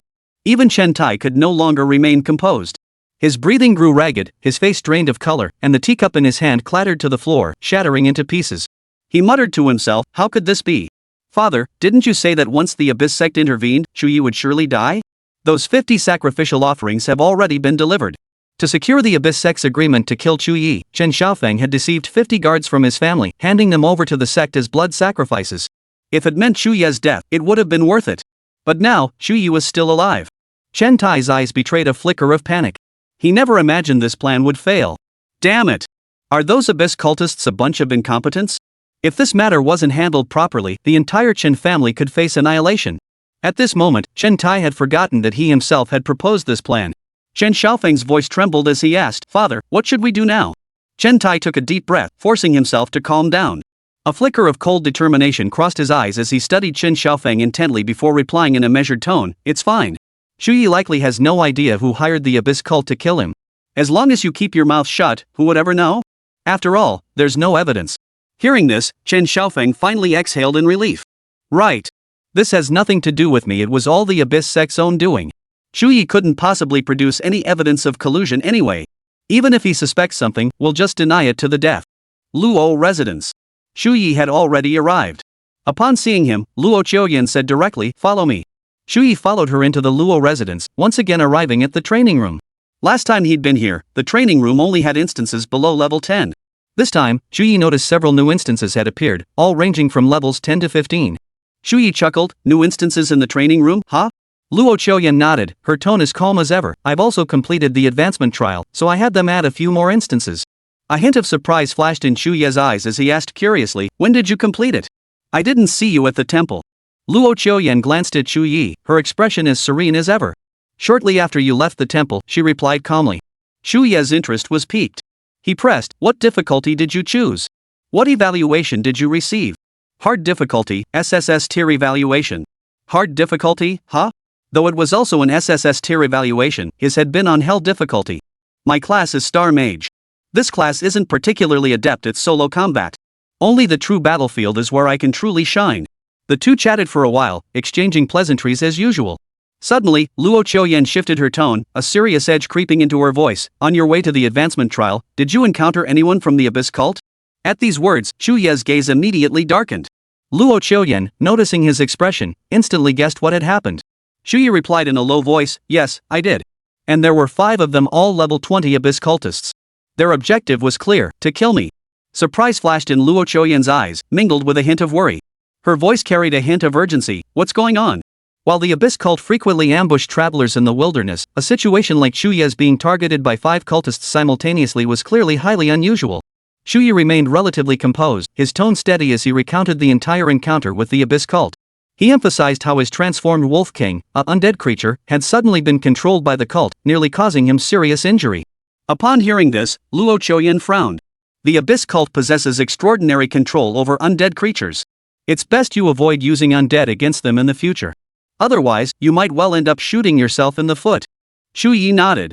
Why did you encounter so many abyss cultists? They don't usually operate in groups. Chu Ye murmured, I suspect someone may have bribed the abyss cult to assassinate me. Chapter 25, Confrontation at the Chen Residence, the forceful Luo Qiuyan. At these words, Luo Qiuyan, who had seemed calm moments before, sprang to her feet. A flicker of astonishment crossed her brow, but in the next instant, her gaze turned as icy and sharp as a sword poised to strike in the snow. What is going on? Tell me everything. Colluding with the abyss cult regardless of time or reason is a capital offense. And it is an unforgivable crime. How dare anyone risk such a death sentence? Chu Ye focused her mind and slowly began to recount everything that had transpired with the abyss cult, including the employer mentioned by the cultists. The more Luo Qiuyan listened, the deeper her frown grew. Chu Ye said, I have no proof yet. It's only because the abyss cult mentioned the word employer that I'm suspicious. It could also be a diversion tactic. Luo Qiuyan shook her head. The abyss cultists are no different from the dead themselves. They rarely lie. If they mention a client, then there must be one. Who have you offended recently? Not many people hold grudges against me. One is Dongping and Wangjin, another is Zhou Yan, and the third is Chen Xiaofeng. Dongping and Wangjin need no further introduction, Chu Ye, and they are sworn enemies. Zhou Yan, recently burned half to death by Chu Ye's dark flame, would certainly never get to take the college entrance exam. His entire life had been nearly destroyed by Chu Ye. But he had brought this upon himself. As for Chen Xiaofeng, the grudge wasn't particularly deep. Yet Chu Ye had heard Chen Xiaofeng was a man who held grudges like a hare. Recently, Chu Ye had inadvertently crossed him. After hearing Chu Ye's account, Luo Qiuyan immediately reached her conclusion. Only the Chen family possessed the influence to enlist the abyss sect. Chu Ye frowned. I still don't understand. If it really is the Chen family, why would they go so far as to collude with the abyss cult to kill me? His feud with Chen Xiaofeng was at most a grudge, hardly a mortal enmity. It's far more likely Dong Xian was behind this. Luo Qiuyan replied, I don't know. But I'll go with you to the Chen residence now. Whether it's them or not, we'll find out by searching and interrogating. Chu Ye froze at her words. Is that really wise? If it isn't the Chen family, might we alert the real mastermind? A flicker of murderous intent passed through Luo Qiuyan's eyes. It absolutely is the Chen residence. In all of Linshan City, only they and the City Lord's Mansion possess the influence to enlist the abyss cult. But the City Lord's Mansion would never do such a thing. The City Lord's Mansion's foundation is the entire city of Linshan, and they share an irreconcilable, mortal enmity with the abyss sect. Moreover, the City Lord's Mansion had no quarrel whatsoever with Chu Ye. In fact, the stronger Chu Ye became, the more delighted the City Lord's Mansion should be. For that would mean another genius from Linshan City would gain admission to the Divine Summer Academy. Upon hearing this, Chu Ye immediately understood. It must be the Chen family. But we have no proof. If they refuse to admit it at all costs, what then? Luo Qiuyan's voice turned cold. He won't dare. If he refuses to admit it, I'll involve the Luo family. Then, the Chen family won't escape either. With that, Luo Qiuyan led Chu Ye to the Chen manor. Soon, the two arrived at the Chen residence. The main gate stood tightly shut, with more guards stationed than usual.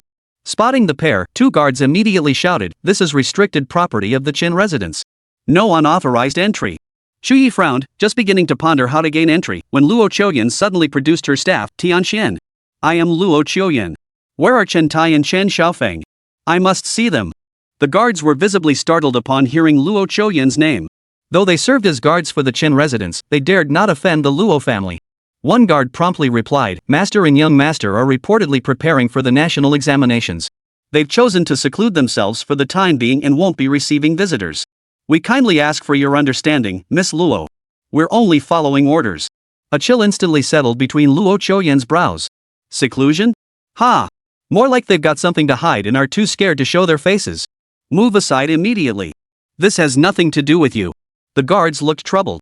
Please don't put us in a difficult position, Miss Luo. This is the master's order. No one is permitted to enter. Luo Qiuyan snapped coldly, I must see both of them today. Return immediately and report this. If they cannot be seen within 3 minutes, the Luo manor ceases to exist. The guards were startled and dared not delay, rushing back to report immediately. At that moment, Chu Ye looked at Luo Qiuyan, surprise flashing in his eyes. He had assumed Luo Qiuyan was merely a cold, aloof young miss, but never expected her to possess such a fierce side. After a moment's thought, Chu Ye understood. Coming from a military family, how could Luo Qiuyan lack authority? About a minute later, the guard hurried over and announced, the master has agreed to receive you both. Please follow me. Soon, Chu Ye and Luo Qiuyan followed the guard into the Chen residence. They arrived at the main hall of the Chen residence, where the master of the house, Chen Tai, was seated, waiting for them. Upon seeing Luo Qiuyan and Chu Ye, Chen Tai sipped his tea and said coldly, "You two barging into my Chen manor like this is truly discourteous. As your elder, I won't hold it against you today. Speak.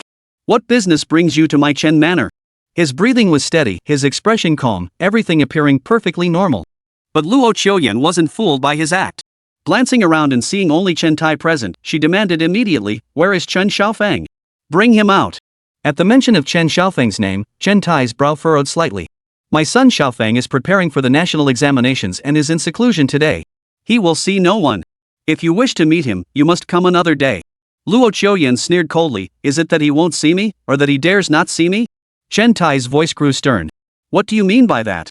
I will see Chen Xiaofeng today. If he refuses to come out, I will have the Luo household find him myself." Luo Qiuyan's words carried formidable authority. Seeing this, a cold gleam flashed in Chen Tai's eyes.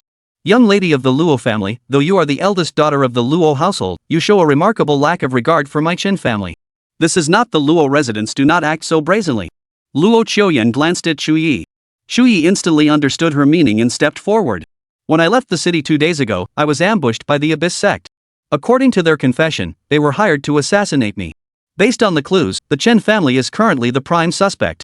Have Chen Xiaofeng come out to face me." The moment the words left his mouth, panic flickered across Chen Tai's face. But as the head of the Chen family, he quickly suppressed his unease. "The Abyss cult actually targeted you? It seems you're quite fortunate to have escaped. Congratulations. However, you claim my Chen family is the prime suspect. Do you have evidence? Though you've aligned yourself with the Luo family, I advise you not to make baseless accusations." Luo Qiuyan's voice turned cold. "Whether it was you or not, a search of the Luo manor will reveal the truth. Whether Chen Xiaofeng was in seclusion or not, a search of the Luo manor will also reveal the truth." Yet Chen Tai, usually composed, paled visibly at Luo Qiuyan's words. Chapter 26, Kill. The fall of the Chen manor. He sprang to his feet, his arms trembling with rage. "You Luo family girl, what do you mean by this? Are you trying to frame us, forcing the Chen family to admit to something that never happened?" Had it been anyone else, Chen Tai would have struck long ago. Who in all of Linshan City dared speak to him like this? But standing before him was Luo Qiuyan. Her father was none other than Luo Tianzheng, the current marshal of the Great Xia Kingdom. If the Chen family dared to act, if even a single hair on Luo Qiuyan's head were harmed, the Chen household would be destroyed by the next day. Thus, Chen Tai seethed in silence. Luo Qiuyan wasted no words. She immediately retrieved her communicator and whispered, "Surround the Chen residence. No one is to enter or leave. The Black Rock Guard will conduct a search, leave no corner untouched." Upon hearing these words, Chen Tai's face instantly drained of color. He pointed at Luo Qiuyan, eyes bulging with fury, mouth agape as if struggling to breathe. "What are you doing?" Luo Qiuyan stared at him coldly. "If your Chen manor is truly innocent, the Luo manor will apologize after this matter is resolved. But if you have indeed colluded with the Abyss cult, then the Chen manor has no reason to exist." Chen Tai shouted, "You damned girl from the Luo family. You're making baseless accusations. I'll fight you to the death today." He knew his family's secret could never be concealed. The Chen family couldn't withstand scrutiny. If uncovered, the Chen family would face utter destruction today. Yet, just as Chen Tai prepared to fight to the death, a dark figure suddenly materialized beside him. It was the commander of the Luo family's Black Rock Guard. Clad entirely in pitch black armor, no one had even noticed when he had appeared. "Don't move.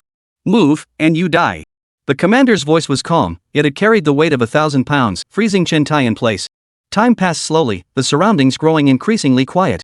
So quiet, you could almost hear Chen Tai's heartbeat. About half an hour later, the Black Rock Guard returned to report. Reporting to the young miss. "The investigation is complete. We discovered 50 bodies of guards within the Chen residence, along with 3 Abyss cultists preparing for a handover. They have been eliminated. Chen Xiaofeng was in charge at the time. We intended to capture him alive, but he committed suicide out of fear of punishment. Please mete out punishment, young miss." Upon hearing this, Luo Qiuyan fixed Chen Tai with a cold stare. "Do you have anything to say?"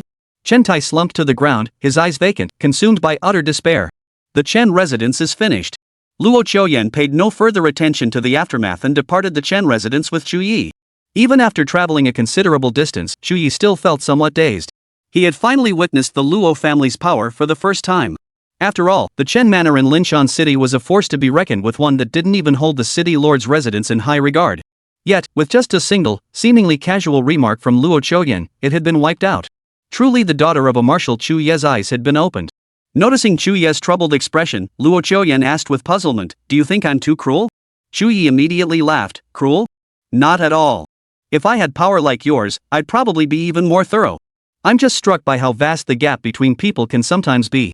Hearing this, Luo Chuyen changed the subject. What do you intend to do about Dongping? If you wish, I can have the Black Rock Guard eliminate her as well. At the mention of Dongping, Chu Ye froze. You? Luo Chuyen continued, after we parted ways last time, I investigated her and learned about what you've endured these past years. His words remained as calm as ever. Chu Ye asked, why would you want to help me? I doubt I'm worth much of your effort. To claim the national top scholar title, I must elevate your strength as much as possible. For that, I need you to level up without distraction. Is that all? Luo Chuyen nodded earnestly, yes, that's all. Chu Ye gave a wry smile. Very well. Then, his gaze sharpened. I'll handle the matter with Dongping myself. As for Dongxian, I'll make him pay the price. The Chen family affair will require the Luo family's assistance, but this matter I wish to handle it personally. Luo Chuyen nodded upon hearing this, as you wish. Before long, news of the Chen family's annihilation spread throughout Linshan City. No one could have foreseen it. Even the city lord's mansion was immediately seized by terror, rushing to the Luo manor to inquire about the situation. Upon learning the details, everyone was utterly horrified. The Chen family had dared to collude with the Abyss cult. It was common knowledge that the Abyss cult and humanity shared an irreconcilable enmity. Even within the small city of Linshan, countless people had lost loved ones to the Abyss cult. Regardless of who or what faction they belonged to, anyone associated with the Abyss cult would inevitably be despised by all. The evidence presented by the Luo family was crystal clear. 50 secretly executed guards, along with the bodies of the Abyss cult. Those 50 men were originally intended as a blood sacrifice for the Abyss cult. Had the Luo family not intervened, the cult would have succeeded. Following this incident, the relatives of those 50 guards were overcome with grief. The Chen family, too, was branded with shame because of this incident. Ultimately, the Luo family seized most of the Chen family's assets. A portion was distributed to the bereaved families of the fallen guards as compensation. The remainder was given to the city lord's mansion. This brought some closure to the matter. Factions that had previously maintained friendly relations with the Chen family now rushed to distance themselves, fearful of provoking the Luo family. At this moment, in a hospital within Linshan City, Zhou Yan's injuries were recovering well enough that he could already get out of bed and walk. However, he still required a lengthy hospital stay, making the national exams impossible. Because of this incident, he had been seething with hatred toward Chu Ye. Even his parents had been seeking an opportunity to exact revenge on Chu Ye. But today, Zhou Yan unexpectedly said, Mom, Dad, maybe we should just let the Chu Ye thing go? The fault lies with me, not him. His parents immediately nodded in agreement. Yes, it's good you've come to see it that way. Once you're discharged, we'll find a suitable time to apologize to Chu Ye. Meanwhile, inside the novice training grounds of Linshan City, Dongxian's face was pale. With no heart for the trials, he rushed straight home and sought his mother, Dongping. Dongping froze upon seeing him, momentarily forgetting to rise and greet her son. Dongxian gritted his teeth. Mom, the Chen manor is gone. The Luo manor did it. Dongping murmured, gone is good. Gone is good. The Luo family did well. I heard that good-for-nothing Chu Ye has been getting close to Luo Chuyen of the Luo family lately. There are even rumors that Luo Chuyen has taken a fancy to him. Dongping froze for a moment, then forced a smile. Isn't that wonderful? Chu Ye is your brother too.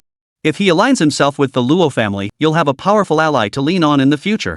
We had some misunderstandings with them before, but we're all family. Misunderstandings can be resolved, right? Dongxian remained silent. Dongping's gaze shifted nervously. The downfall of the Chun family was like a depth charge detonating in Linshan City.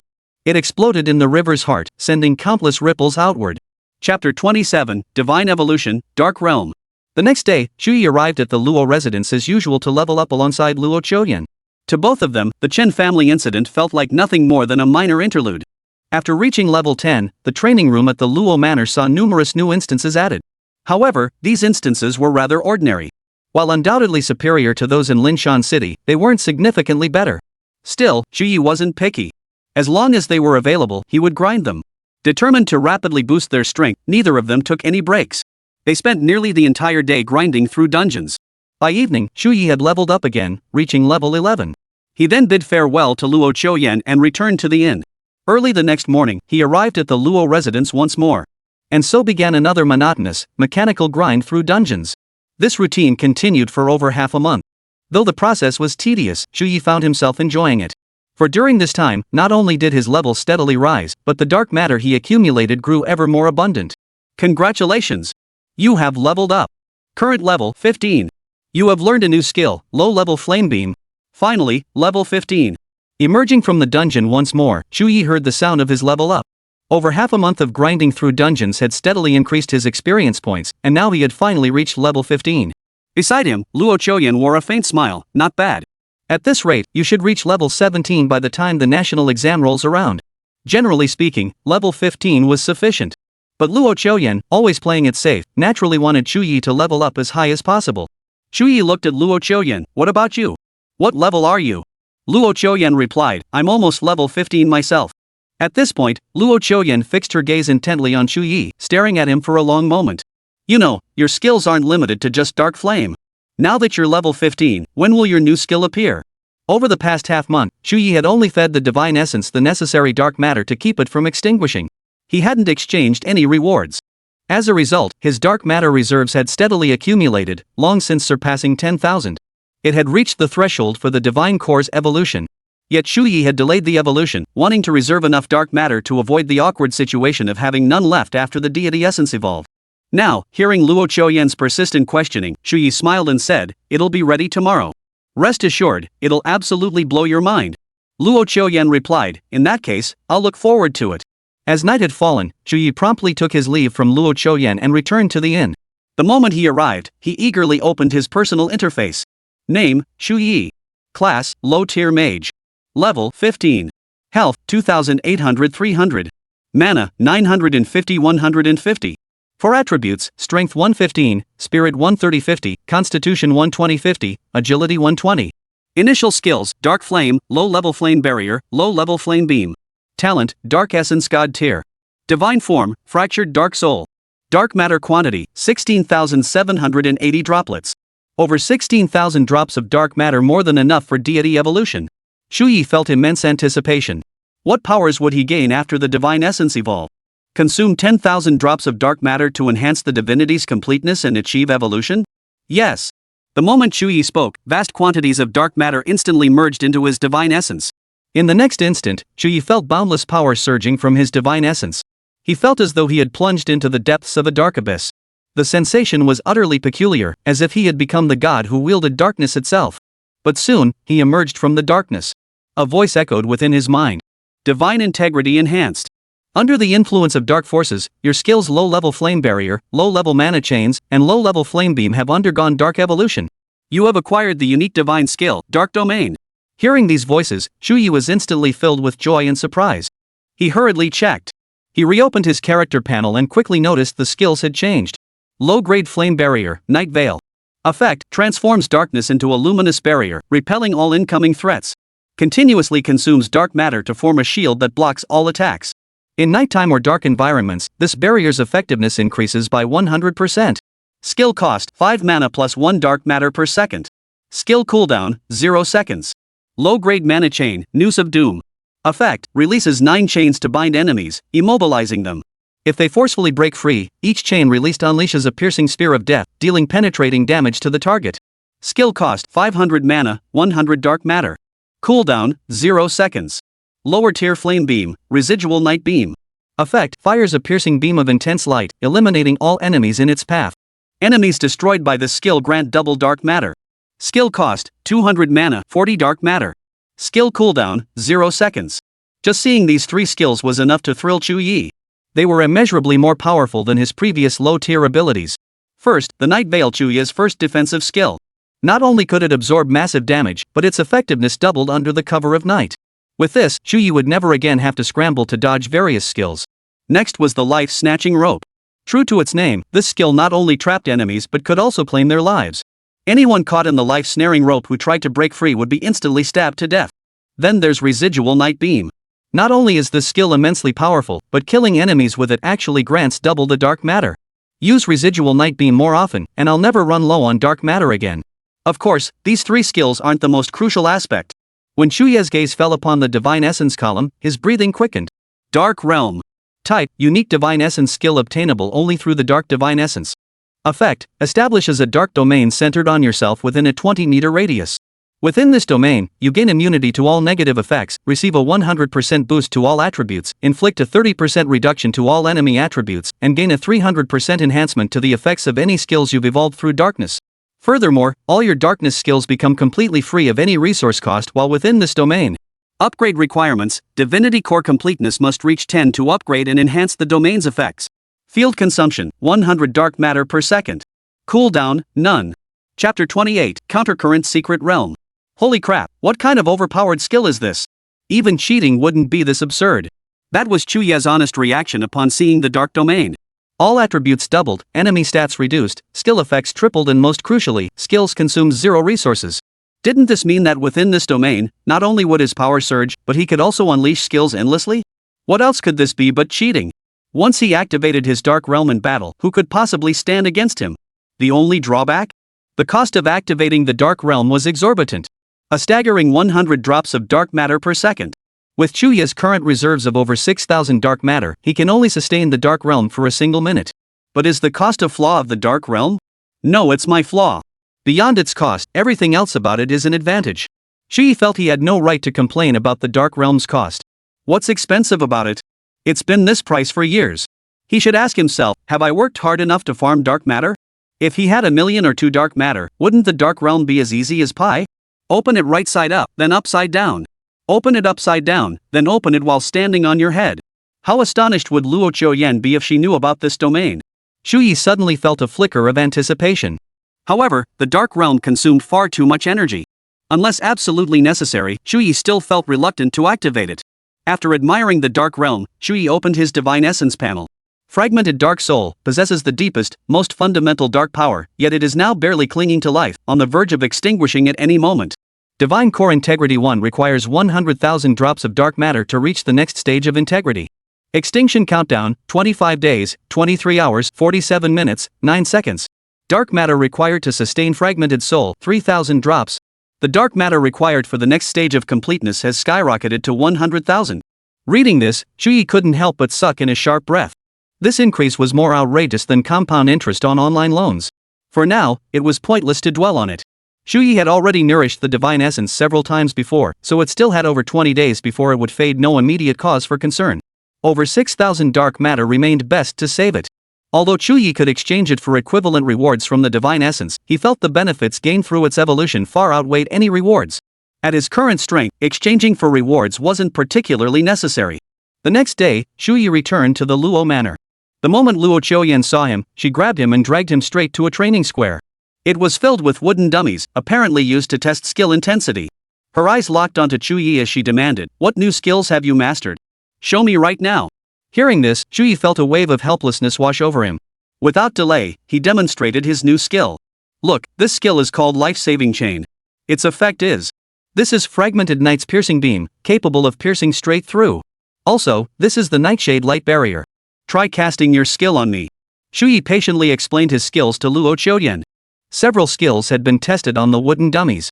Among them, Residual Night Beam even pierced straight through 3 dummies, leaving Luo Chuyen astonished. Consider this, these dummies could withstand a full power strike from a level 20 legendary class. Even Luo Chuyen herself couldn't break them, yet Chu Ye had. In terms of raw combat power alone, Chu Ye had already surpassed Luo Chuyen. So, what do you say now? Believe me, Miss Luo? Luo Chuyen took a deep breath and said earnestly, "I believe you. You truly have the qualifications to help me become the national champion." The 3 new skills Chu Ye had acquired were undoubtedly incredibly powerful. However, if Luo Chuyen knew this wasn't even Chu Ye's limit, she might just pop her eyes out of her head. After all, Chu Ye hadn't even shown his dark realm yet. That thing consumed too much divine power. Displaying it outright just wasn't worth it. After the demonstration, Chu Ye asked, "Should we continue grinding dungeons like before?" Luo Chuyen nodded. Exactly. Then, the two continued leveling up in the Luo family's training room, just as they always did. After a full day of dungeon runs, Chu Ye soon took his leave. That night, Luo Chuyen suddenly received a phone call. As soon as she answered, a familiar voice greeted her. "Chuyen, how have you been lately?" The voice on the line was deep and steady, belonging to a middle-aged man. Hearing this voice, Luo Chuyen was taken aback. "Dad, why are you calling?" The voice on the line belonged to none other than Luo Chuyen's father, Marshal Luo Tianzheng of the Great Xia Empire. Luo Tianzheng got straight to the point. Recently, a backlash erupted at the corruption front, forming a backlash secret realm. Within this backlash, a juvenile devouring world demon whale has appeared. The abyss core within its body can grant you a special class evolution. I'm calling to inform you of this. Upon hearing this, Luo Chuyen's face betrayed a hint of astonishment. Reverse-tied secret realms were a unique type of instance. These instances only appeared after a reverse tide erupted within the abyssal energy sea.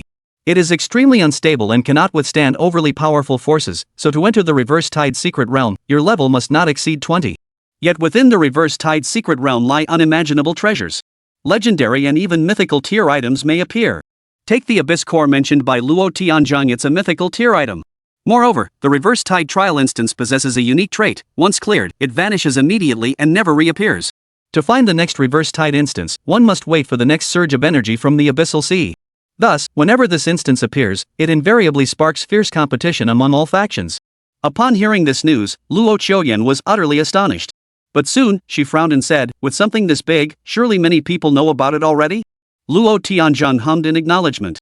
Nia Huang from the Nia family has already headed to the corruption front. And Xia Yuhan, Qinjin, and Bai Wuxin, all people you know. If you want to go, the challenge won't be small. You might even need to find an ally. Given your temperament, I doubt you'd find one.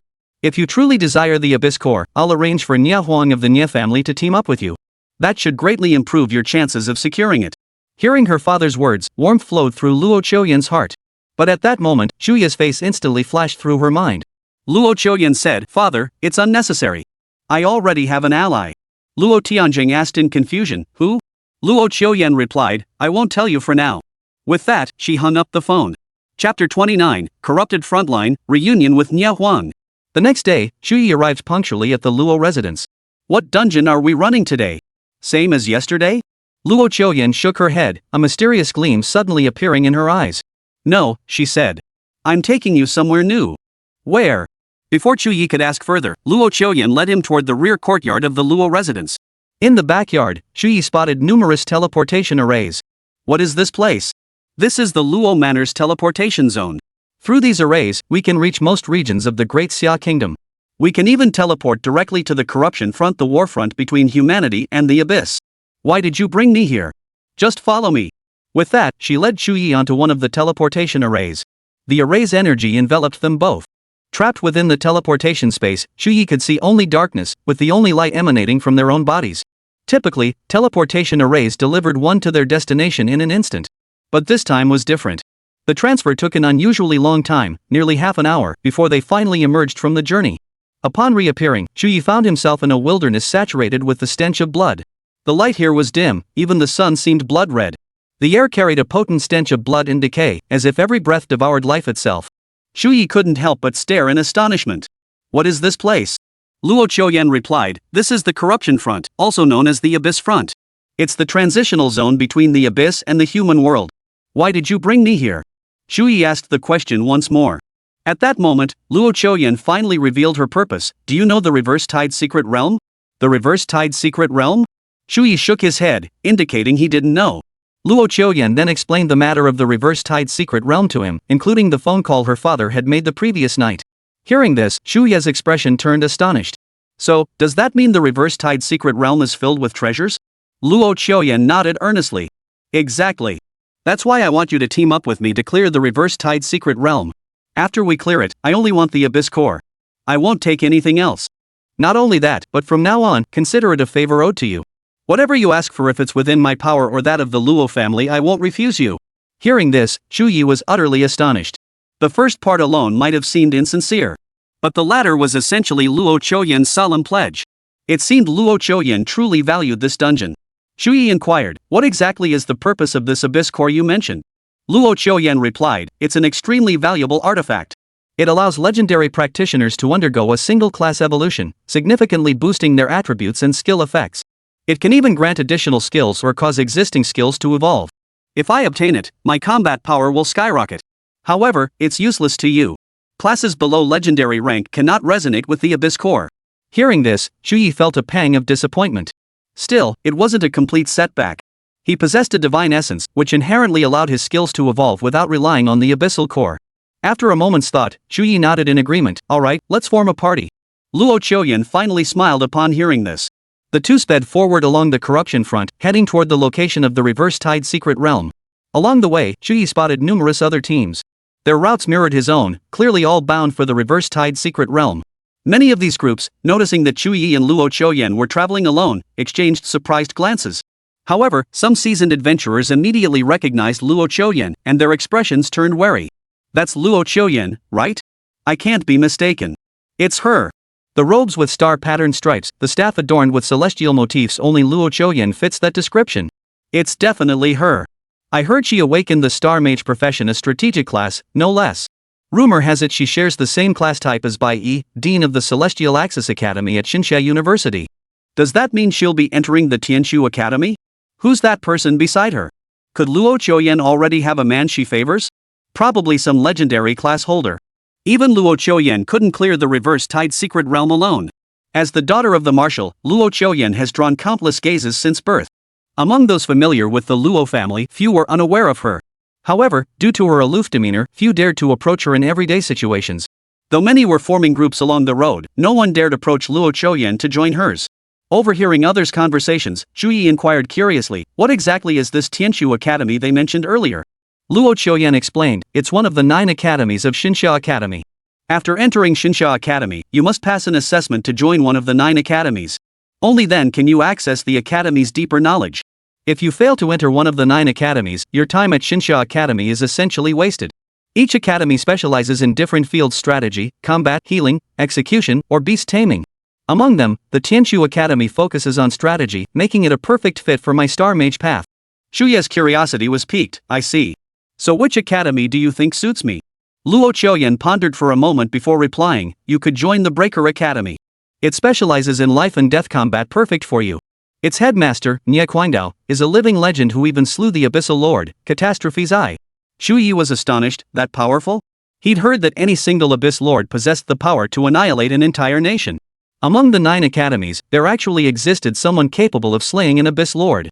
But the name Nye Quangdao, it sounds familiar. "Do you know Nye Huan?" Chu Ye instantly recalled the young man he'd encountered at the temple. Luo Chuyen nodded. "I know him. He's my biggest rival in this national exam. He's Nye Quangdao's son." Not only did he inherit his father's profession, but through self-evolution and fusion, he's forged an entirely new legendary profession, the Xianhuang Blade Master. Hearing this, Chu Ye felt a surge of astonishment, followed by a wave of emotion. What a small world. Who would have thought our paths would cross like this? How strong is this Nye Huan? Luo Chuyen's expression turned serious. "He's stronger than me, and likely surpasses you as well. However, he typically only uses half his power. Once he unleashes his full might, he risks losing control. The consequences become unpredictable. During the national exam, you must be especially wary of him." Chu Ye felt a wave of emotion wash over him at Luo Chuyen's assessment. Indeed, beyond every person lies another, and beyond every sky lies another.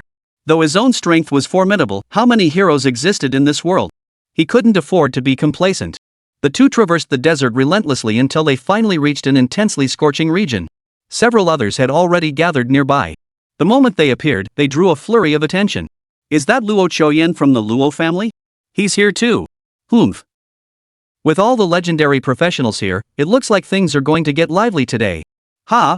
That person beside Luo Chuyen, why does he look so familiar? Isn't he the low-tier mage who broke the record at the temple that day? I heard his name is Chu Ye." At that moment, not only was Luo Chuyen recognized, but the people who had been in the temple that day also recognized Chu Ye. In an instant, Chu Ye felt a piercing, icy gaze. He turned his head and saw a familiar face. The youth approached, blade drawn, his voice deep and solemn. "We meet again, Chu Ye. I told you we would cross paths once more." Chu Ye frowned slightly. This man was none other than Nye Huang. Chapter 30, The Reverse-Tide Secret Realm, Corrupted Locusts. Nye Huang stared at Luo Chuyen for a long moment. "Yesterday, Marshal Luo came to see me. He wanted me to team up with you to clear this reverse-tide secret realm together, but you refused. Now I see you've chosen to team up with this man instead. It seems in your eyes, he's stronger than me." Luo Chuyen frowned slightly and replied, "So what if I did?" Nye Huang roared with laughter. "Excellent. Excellent." The moment the words left his mouth, he suddenly swung his blade toward Chu Ye. Instantly, the atmosphere grew tense, and many nearby spectators exchanged startled glances. Holy! Is that battle maniac looking for another challenge? Last time Nye Huang challenged this Chu Ye, but he refused. Let's see if he accepts this time. You guys think Chu Ye is just a low-level mage? No way. Maybe he cheated at the temple, or could it be he's hiding his true profession? Onlookers turned their heads, eager for a spectacle. Nye Huang shouted, "You avoided our duel that day. Today, I, Nye Huang, challenge you once more. Do you dare accept?" Nye Huang's aura was terrifying, nearly enveloping Chu Ye. This made Chu Ye frown. He hadn't intended to stir up trouble, but it seemed this fight was now unavoidable. Boom! At that moment, a heavy rumbling erupted from the side. Immediately after, a vortex-like portal surged up from the ground, radiating heart-stopping energy fluctuations. It was the portal to the Reverse Tide Secret Realm. The Reverse Tide Secret Realm had opened. Beside it, a stone stele stood, inscribed with the essential details of the Reverse Tide Secret Realm. Abyssal Rift, Reverse Tide Secret Realm. Dungeon difficulty, Hell Locked. Recommended entry level, 15-20. Maximum party size, 10 players. Dungeon rewards, Abyssal Core, Title Proof, etc. The dungeon's emergence captured everyone's attention. Its difficulty is exceptionally high, and it's locked at Hell difficulty from the start. Yet none of those present were surprised. Such is the nature of the tide-reversing secret realm. After the instance appeared, Nya Huang immediately sheathed his blade and coldly snorted, "Seems the timing's off. I'll let you off today." With that, he charged straight into the instance. Seeing this, the others followed suit, rushing toward the instance. "Hurry! Get inside the instance. It vanishes once cleared. We must beat the others. We'd better get in too. Move faster, don't fall behind." One by one, teams rushed through the portal and entered the instance. Luo Qiuyan said to Chu Ye, "The instance has appeared. Let's hurry inside." Chu Ye nodded, and the two entered the instance. "You have entered the instance, Abyssal Rift, Tide Reversal Trial. Every 5 minutes, this instance triggers a tidal surge. Energy tides surge upward. Contact will instantly drain 20% of your maximum HP and inflict an erosion status effect that cannot be healed. This instance lacked debuffs like attribute suppression, but its tidal surge was utterly brutal. Contacting it carried dire consequences. Upon entering, Chu Ye found himself standing on a shattered island. He stood on the main island, its surface riddled with cracks as if it might collapse at any moment. Surrounding it were 11 smaller, shattered islets, significantly smaller than the main island, resembling fragments torn apart by some immense force and scattered about. Beneath the islands lay not turbulent seas, but a boiling cauldron of abyssal energy. Dark, deep, turbulent, and boiling, it resembled countless invisible hands attempting to pull one into an endless abyss. Splash, splash. The energy sea washed over the islands, bringing waves of crashing sounds deep and oppressive, as if warning intruders. Chu Ye looked around, puzzled. "Where are the others?" Luo Qiuyan explained, "Within the Reverse Tide Secret Realm instance, each entering team generates an independent microspace, making other teams invisible. However, all microspaces are interconnected. Once one microspace instance is cleared, the entire instance vanishes, and all participants are forcibly teleported out." Hearing this, Chu Ye's expression grew serious. "Looks like we need to move faster. We have to clear this before anyone else." Luo Qiuyan nodded. Standing beside Chu Ye, she gazed intently at the abyssal energy sea below and whispered a warning, "Be extremely careful, do not touch the abyssal energy sea. Doing so will mean certain death." Chu Ye nodded. At that moment, a cold voice echoed once more. "The world-devouring demon whale has detected your intrusion. Hordes of corrupted locusts are converging." The next moment, a dense swarm of dark clouds surged toward the sky above the energy sea. The clouds churned, carrying a suffocating pressure, as if poised to devour the entire sky. Yet, upon closer inspection, Chu Ye realized they weren't clouds at all but countless locusts. Each locust carried a stench of decay. Their bodies were grayish-black, their wings covered in cracks as if they might shatter at any moment. These corrupted flying locusts emitted a piercing buzz, as if heralding the arrival of death. A cold gleam flashed in Luo Qiuyan's eyes. She swiftly raised her hand, summoning the celestial staff Tianxian. A cluster of star-like light coalesced at its tip as she murmured, "Prepare for battle." Chu Ye barked, "Right." The battle was about to erupt. Boom! Chu Ye swung the corrupted staff, its tip flickering with a sinister glow before erupting in a burst of beams. Skill activated, Knight's Remnant Beam. Swish! Where the Knight's Remnant Beam swept, the corrupted locusts instantly turned to ash. Wave after wave of Knight's residual beam claimed countless corrupted locusts. Empowered by the Moonlight Treasure Ring, his mana replenished endlessly. Coupled with the vast reserves of dark matter he had accumulated, he unleashed skills as if they were free. Killed a corrupted locust, gained 1 EXP. Killed corrupted locust, gained 1 EXP. Kill. Darkness Essence activated. You obtain 1 drop of dark matter. Corrupted locusts were inherently weak, yielding minimal experience and dark matter per kill. In fact, Chu Ye must slay dozens, even hundreds, of corrupted locusts to collectively obtain a single drop of dark matter. This was only possible with the residual night beam providing double dark matter. Though the rewards were meager, quantity made up for it. A swarm of corrupted locusts dense enough to form a dark cloud must number at least tens of thousands, if not hundreds of thousands. Accumulated over time, the experience and dark matter gained became substantial. Beside him, Luo Qiuyan was also taking action. Her celestial staff, Tianxian, continuously emitted streaks of star-like light. These beams streaked across the sky like meteors. Upon striking the corrupted locusts, they triggered small explosions, obliterating every corrupted locust within range. Her gaze was cool and resolute, her movements elegant and composed. These bursts of light weren't special abilities, they were her basic attacks.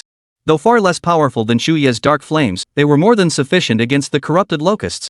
However, due to their limited power, Luo Qiuyan's monster-killing efficiency was far inferior to Chu Ye's. Before long, a massive swarm of corrupted locusts charged toward her. Chu Ye called out, "Need help?" Luo Qiuyan snapped coldly, "No need, Stellar Pulse." Chapter 31, Slaughtering All, a startled Luo Qiuyan. The moment the words left her lips, she unleashed her skill. A powerful starlight pulse erupted from her staff, forming a piercing celestial path that incinerated every corrupted locust in its wake. Not only that, but after slaying the corrupted locusts, the starlight pulse split into 3 streams, each streaking off in a different direction. After each branch pulse eliminated the corrupted locusts, it split again. Through this continuous division, the starlight pulses exploded across the sky like a dazzling fireworks display. The pulse's energy shattered countless corrupted locusts. Their corpses turned to ash and fell endlessly, resembling a sky filled with gray feathers. Witnessing this skill, Chu Ye's eyes widened in astonishment. This starlight pulse bore a striking resemblance to his own Night's End beam. Though its energy fell short of Night's End beam, it possessed the god-defying ability to kill through splitting, its upper limit clearly reaching absurd heights. Legendary tier professions truly were extraordinary. Seeing Luo Qiuyan didn't need his help, Chu Ye continued slaughtering locusts. Hordes of them were reduced to ash by the residual night beam. The dark clouds in the sky were dissipating at a visible pace. But soon, a cold, piercing voice echoed once more. "The abyssal energy sea is about to surge. Shadowblade Mantis will appear." This announcement caused Chu Ye's expression to harden once more. A flicker of alertness passed through his eyes as he tightened his grip on the corrupted staff. The next instant, the once calm abyssal energy sea erupted into a raging torrent. Massive tidal waves surged upward, engulfing the coastal land. Waves crashed against the shore with deafening roars. Luo Qiuyan shouted, "Retreat! Retreat to the center of the island." Chu Ye immediately sprinted toward the island center, with Luo Qiuyan following close behind. At the same time, swarms of corrupted locusts pursued them. Chu Ye unleashed skill after skill. Boom! Dark flames danced through the air, reducing the corrupted locusts to ashes. "Don't touch the energy tide," Luo Qiuyan warned sternly. Chu Ye nodded. His gaze fixed intently ahead, the corrupted staff trembling slightly in his grasp, ready to respond to any sudden threat. Luo Qiuyan gripped her staff Tianxian tightly, a faint starlight swirling around her, her vigilance heightened. The tide surged violently, the black energy tidal wave engulfing the coastline like a colossal beast. Waves crashed against the rocks, producing a deafening roar. An oppressive, suffocating pressure filled the air, making even breathing feel difficult. At that moment, shadowy figures slowly rose from the ground, their outlines gradually sharpening. They were slender shadowblade mantis. Their bodies were jet black as ink jade, their blade-like forelimbs glinting coldly. Their eyes were icy and sharp, as if poised to strike a fatal blow at any moment. The moment the two saw them, the shadowblade mantis instantly dissolved into shadows, vanishing into the island's depths. Chu Ye's pupils contracted slightly as he asked in a low voice, "These shadowblade mantis can cloak themselves. Can you mark them?" Luo Qiuyan replied coldly, "Leave it to me." Her voice carried a hint of confidence as she raised her staff high and murmured, "Starlight, illuminate my path." Before her words faded, her appearance transformed instantly. Silver hair cascaded like a waterfall, her violet pupils shimmered with starlight brilliance, and a faint starlight aura enveloped her, radiating an aura of sacred majesty. Simultaneously, an intense aura of starlight radiated outward from her, swiftly enveloping the entire island. Bathed in this luminous aura, the shadowblade mantis that had blended into the darkness were instantly revealed. Their bodies were enveloped in a faint starlight, making them strikingly conspicuous. At that moment, a shadowblade mantis lunged toward Chu Ye, its blade carrying a fierce aura as it aimed straight for his throat. Chu Ye reacted with blinding speed. His eyes narrowed as he swung his corrupted staff, barking the command, "Life-sucking chain." ZZZZT. A piercing sound rang out as 9 life-shattering chains instantly pierced the shadowblade mantis, pinning it to the spot. The shadowblade mantis struggled violently, but the chains only tightened further. With a flick of Chu Ye's wrist, one chain snapped cleanly. Whoosh! A spear burst forth from the chains, piercing the shadowblade mantis clean through. You have killed a level 17 shadowblade mantis. Gained 2000 EXP. You obtained dark matter, 140 drops. Hearing these gains, Chu Ye's face lit up with delight. A single shadowblade mantis yielded 140 drops of dark matter. If he used the residual night beam, wouldn't that net him nearly 300 drops? Big win! Luo Qiuyan's voice sounded again, "More shadowblade mantis are approaching. Be careful." Chu Ye snapped his head up to see several starlight-marked shadowblade mantis closing in from all directions. Chu Ye cast his spell once more. Skill activated, residual night beam. Swish! A beam of light pierced through the remaining shadowblade mantis. These shadowblade mantis were instantly slain by Chu Ye. Simultaneously, vast amounts of experience points and dark matter surged into Chu Ye's body. Luo Qiuyan watched from the sidelines, her beautiful eyes flashing with astonishment. Though she had already imagined Chu Ye's formidable strength to the utmost, it now seemed he surpassed even her wildest expectations. Could he truly stand against Nie Huang? If so, Chu Ye's future achievements would likely be boundless. Chu Ye remained unaware of Luo Qiuyan's thoughts. After the residual night beams burst, countless Shadowblade mantis were slain by Chu Ye. Their corpses turned to ash. The monsters in this area were nearly wiped out. But soon, an unusual sound echoed once more. Raspy. Rattling. Clatter. Immediately after, a colossal creature, a monstrous hybrid resembling a mantis and a locust, burst forth from the abyssal energy sea. Standing 5 or 6 meters tall, its massive mandibles gleamed like a giant pair of scissors, radiating a chilling, icy light. Its body was encased in thick, heavy armor covered in sharp, barbed spikes, as if ready to tear apart any enemy that dared approach. Luo Qiuyan shouted, "Watch out! That's the abyssal nest mother. It's the elite boss of this instance, several times stronger than the Shadowblade mantis." A faint smile touched Chu Ye's lips. Nearly several times stronger? That's not enough. The next moment, Chu Ye cast his spell once more. Once more, it was Night's residual beam. Sizzle. The beam of Night's residual radiance was terrifying, piercing straight through the abyssal nest mother. The colossal abyssal nest mother didn't even have time to launch an attack before perishing at Chu Ye's hands. Congratulations! You have defeated the level 18 abyssal brood mother. You have gained 5000 EXP. You have obtained 1260 drops of dark matter. Chu Ye's heart surged with excitement. Over 1000 drops of dark matter? Awesome! Squeak! The slain abyssal nest mother emitted a shrill cry before her body plummeted into the abyssal energy sea, stirring up a wave of black foam. The surrounding corrupted locusts gradually dispersed, and the Shadowblade mantis ceased to appear. The abyssal energy sea, which had swelled like a rising tide, began to slowly recede. Seeing this scene, Chu Ye asked, "Does this mean we've cleared the stage?" Luo Qiuyan shook her head, "Not even close." At that moment, the cold, piercing voice resounded once more. "Your actions have enraged the world-devouring demon whale. It intends to personally eliminate you." Chapter 32, Residual Knight's Blade, 1/ per child. The moment the words fell, the surrounding tidal waves surged violently once more, as if the entire abyssal energy sea was roaring. Splash! Gigantic tentacles erupted from the abyssal energy sea, their heart-stopping dark blue hue slamming heavily onto the island. Boom! The tentacles of the world-devouring demon whale struck the island, causing the entire landmass to tremble. Fine cracks split open in the ground. Chu Ye and Luo Qiuyan stumbled, crashing to the ground. "Watch out!" Seeing Luo Qiuyan tumbling toward him, Chu Ye quickly caught her in his arms, but he too lost his balance and fell. Their bodies rolled across the ground several times before finally coming to a stop. "Are you okay?" Chu Ye shouted, pushing himself up with both hands. Luo Qiuyan's face flushed slightly as she turned her head away, hurriedly calling out, "I'm fine. Get up quickly." Chu Ye scrambled to his feet. Luo Qiuyan swiftly smoothed her disheveled dress and hair, a fleeting flicker of panic flashing in her eyes. At that moment, Chu Ye noticed that 12 tentacles had emerged from each of the 12 islands. Like giant octopuses, they coiled around the islands. Their surfaces were covered in suction cups, each flickering with an eerie red glow. At the edges of the islands, vortexes resembling teleportation arrays simultaneously appeared, emitting faint blue light. Luo Qiuyan explained, "These are the tentacles of the world-devouring demon whale. We must shatter them all to lure the beast out." Energy vortexes have formed near the islands, allowing passage between all 12. Upon hearing this, Chu Ye declared, "Very well, let's deal with the tentacle on the main island first." At that moment, the colossal tentacle on the main island seemed to sense their presence. It lashed out toward the area where the two stood, whipping up a howling gale. Luo Qiuyan shouted, "Duck! Its power is terrifying." Chu Ye immediately rolled to the side.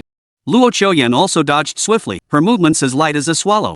With a light tap of her toes on the ground, she leapt several meters away. Thud! The massive tentacle slammed heavily onto the island's surface, producing a deep, thunderous roar.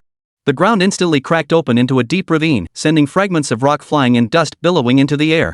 However, drawing on their recent experience, both steadied themselves immediately, avoiding another fall. Life-saving chains!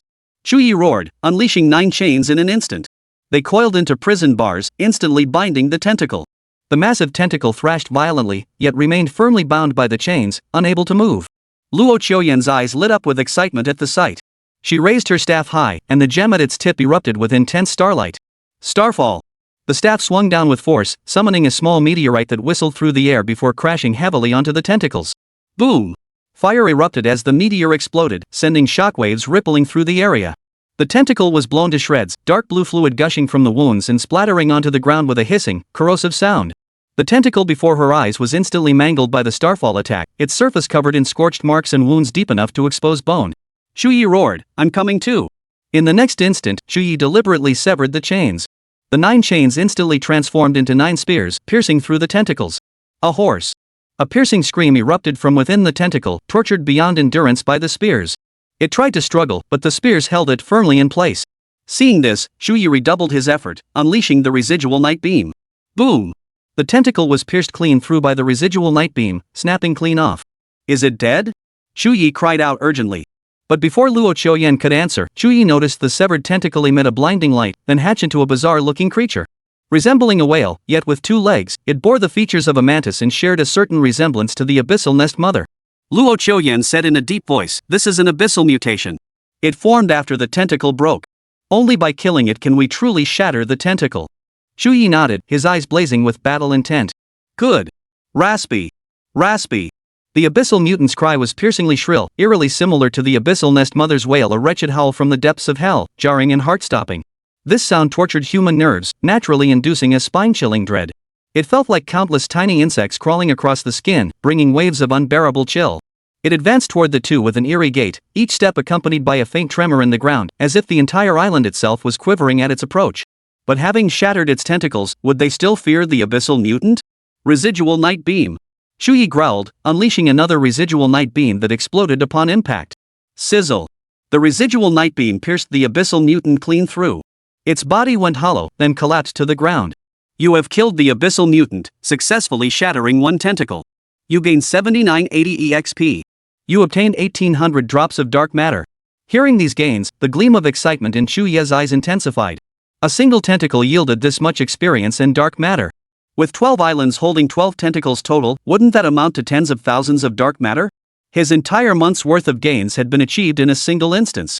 Such immense rewards from a single instance were beyond what Chu Ye had ever dared imagine. Luo Qiuyan urged, "We must hurry to the other islands and shatter all remaining tentacles immediately. If we fail to destroy them all within an hour, the world-devouring demon whale will emerge onto land and consume us all." Chu Ye nodded. 1 hour is plenty. The two then approached the edge of the main island and immediately plunged into the energy vortex. Through the vortex, they arrived on one of the smaller islands. Crack! The tentacles sensed their presence and launched an attack instantly. It whipped through the air like a whip, then lashed down with blinding speed. Crack! The entire ground shook from the impact, cracking into fine fissures as dust swirled upward. However, the two had gained experience and swiftly dodged the tentacles' assault, their movements agile and their eyes showing no trace of panic. Now, the tentacle swept across, aiming to wrap around Chu Ye. But Chu Ye reacted with blinding speed. He instantly unleashed the residual night beam. Zzzzz. The residual night beam was immensely powerful. It struck the tentacle, instantly severing it. Dark blue blood gushed forth, filling the air with a foul, metallic stench. Without even needing Luo Qiuyan's assistance, Chu Ye handled it single-handedly. The shattered tentacles began to regenerate into abyssal mutants once more, but Chu Ye had already prepared his skill. Remnant Night Beam. Another beam of night's residual radiance instantly killed the abyssal mutant. The second tentacle shattered swiftly. Go! Luo Qiuyan shouted. The two immediately leaped into the energy vortex, entering the third small island. Then, they repeated the same tactic. Before long, the third tentacle shattered completely. Next came the fourth, fifth, and sixth tentacles. Their combat pace was blisteringly fast, shattering each tentacle in under 3 minutes on average.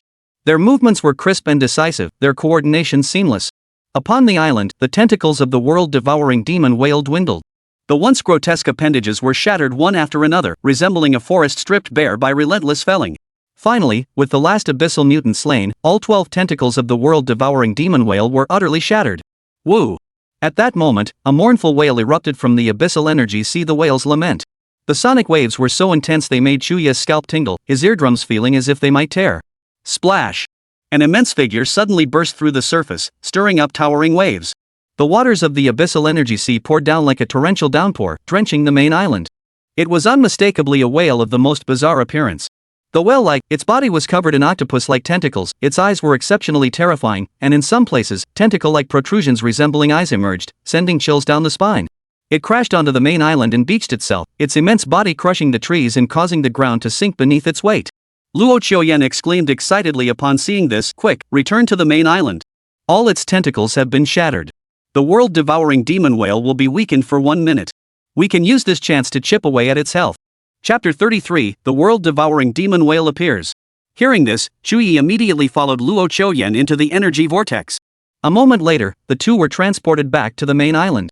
The world-devouring demon whale lay stranded on the island, utterly motionless. Its colossal form resembled a small mountain, its dark blue skin covered in wounds from which blood seeped continuously, staining the surrounding ground crimson. Luo Qiuyan launched her attack instantly. Wielding her staff, she channeled starlight into a dazzling pulse of stellar radiance, striking the world-devouring demon whale directly at its wound. Chu Ye wasn't about to be outdone, immediately unleashing the residual night beam, which pierced through the body of the world-devouring demon whale. Boom! A barrage of skills struck the world-devouring demon whale, unleashing intense bursts of energy that filled the air with a scorched, acrid stench. A torrent of energies pounded the world-devouring demon whale into a bloody mess. Dark blue blood splattered onto the ground, sizzling with a corrosive hiss. Yet the world-devouring demon whale's frame was exceptionally massive. Even as a juvenile, it could withstand such intense attacks from both of them, its vitality astonishingly tenacious. This left Chu Ye whistling in admiration, a flicker of astonishment crossing his eyes. Yet his hands never paused. Woo woo! The world-devouring demon whale let out another wail, its voice filled with agony and rage. At this moment, it finally reacted. Woo woo! Its wail grew piercingly sharp. Instantly, it opened its gaping maw, revealing rows of menacing teeth, its mouth reeking of a nauseating, fishy stench. Then, a violent gale erupted. The terrifying suction of the world-devouring demon whale, like a black hole, began to swallow everything on the island. Luo Qiuyan shouted, "Jump into the energy vortex! Head for the other islands! Don't get sucked in by it!" After entering the energy vortex, the two instantly arrived on the secondary island. Chu Ye glanced back, his eyes widening in shock as his pupils contracted slightly. The whale on the main island opened its gaping maw, swallowing the entire island whole. Howling winds tore through the landscape, reducing boulders, trees, and corpses to splinters in the terrifying vortex. The world-devouring demon whale's maw functioned like a black hole, swallowing everything in its path. Even light seemed warped by its pull. Only after over a minute had passed did the world-devouring demon whale cease its devouring. A suffocating, oppressive pressure hung heavy in the air. "Alright, hurry back to the main island." Luo Qiuyan's voice rang out again. Chu Ye nodded, took a deep breath, and then leapt into the energy vortex alongside Luo Qiuyan, returning to the main island. After its devouring spree, the world-devouring demon whale lay sprawled across the island, returning to stillness. Its colossal form undulated slightly, resembling a small mountain. Chu Ye gripped the corrupted staff tightly and cast his spell once more. Skill activated, Residual Night's Beam. Swish! The intense residual night beam erupted, its light streaking like a black dragon as it surged toward the world-devouring demon whale once more. Beside him, Luo Qiuyan unleashed a barrage of spell starfall and starlight pulse raining down upon the world-devouring demon whale like a meteor shower. The air pulsed with surging energy. Before long, the world-devouring demon whale's body was riddled with wounds. Dark blue blood seeped slowly from the gashes, dripping onto the island with a sizzling, corrosive sound. But to Chu Ye's astonishment, grotesque eyes began sprouting from these wounds. The eyes rotated, emitting an eerie glow that sent chills down the spine. In the next instant, the world-devouring demon whale stirred once more.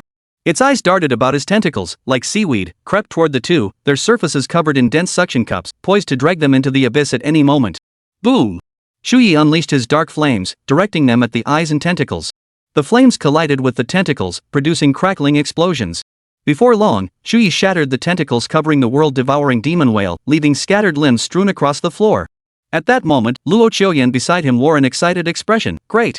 The world-devouring demon whale's health is down to half. Just a little more effort, and we can finish it off completely."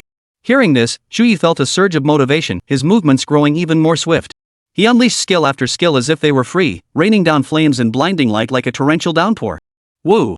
The world-devouring demon whale's wail echoed once more, its voice thick with agony and fury. Before long, it began thrashing violently, its wounds swelling larger and larger as dark blue blood gushed forth like a waterfall. Seeing this, Chu Ye pressed his advantage relentlessly, targeting its wounds with each strike precise and powerful. Finally, the dying world-devouring demon whale let out a horrified cry and opened its gaping maw once more. Luo Qiuyan shouted, "This is its death throes. This attack will engulf all 12 islands. We must continuously shift the islands through the energy vortex to evade its strike." As soon as she finished speaking, that intense, black hole-like suction reappeared. The air seemed to tear apart, and the surrounding scenery began to warp. Luo Qiuyan urgently shouted, her voice urgent, "Quick! Jump into the energy vortex." "Got it." Without hesitation, Chu Ye followed Luo Qiuyan, plunging once more into the energy vortex to shift the island. The world-devouring demon whale's attack nearly shattered the main island. Its edges began collapsing under the immense suction, shattering into countless fragments of rock and trees that were swept into the air. Yet, upon seeing the two escape, the enraged world-devouring demon whale lashed out at the island, writhing its massive body into the abyssal energy sea before swimming directly toward the island where Chu Ye and Luo Choyan now stood. Whoosh! Splash! The world-devouring demon whale leapt skyward, its deafening song intertwining with the waves of the abyssal energy sea like a symphony, its sound filled with fury and despair. Seeing it charge toward them, Luo Choyan urgently reminded them to relocate the island. Chu Ye moved with lightning speed, his feet like the wind, swiftly relocating the island with Luo Choyan. Boom! The colossal body of the world-devouring demon whale slammed onto the small island, shattering it completely. The island shattered into pieces, sending debris and seawater flying everywhere. The dark blue blood of the world-devouring demon whale continuously surged from the abyssal energy sea, an utterly terrifying sight. Limbs and fragments floated on the surface of the sea.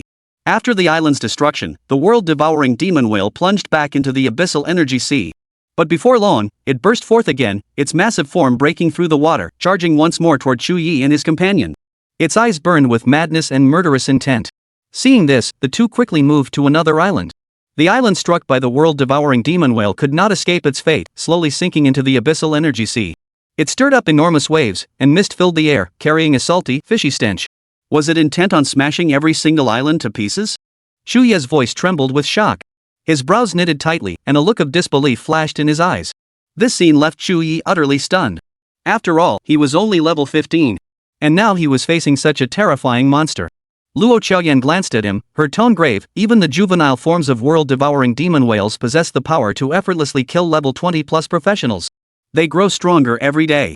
In just a few more days, not even level 30 professionals will be able to clear this instance. Once a world-devouring demon whale reaches adulthood, it will possess world-ending power. Chapter 34, Slaying the World-Devouring Demon Whale, Forcing a Clear. Chu Ye was utterly shocked. No wonder they had to launch the assault the moment the instance appeared. If that world-devouring demon whale escaped, what would become of them?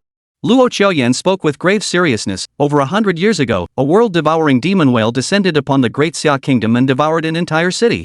Ultimately, only by mobilizing every powerful warrior in the kingdom could they barely drive it back. They couldn't even kill it.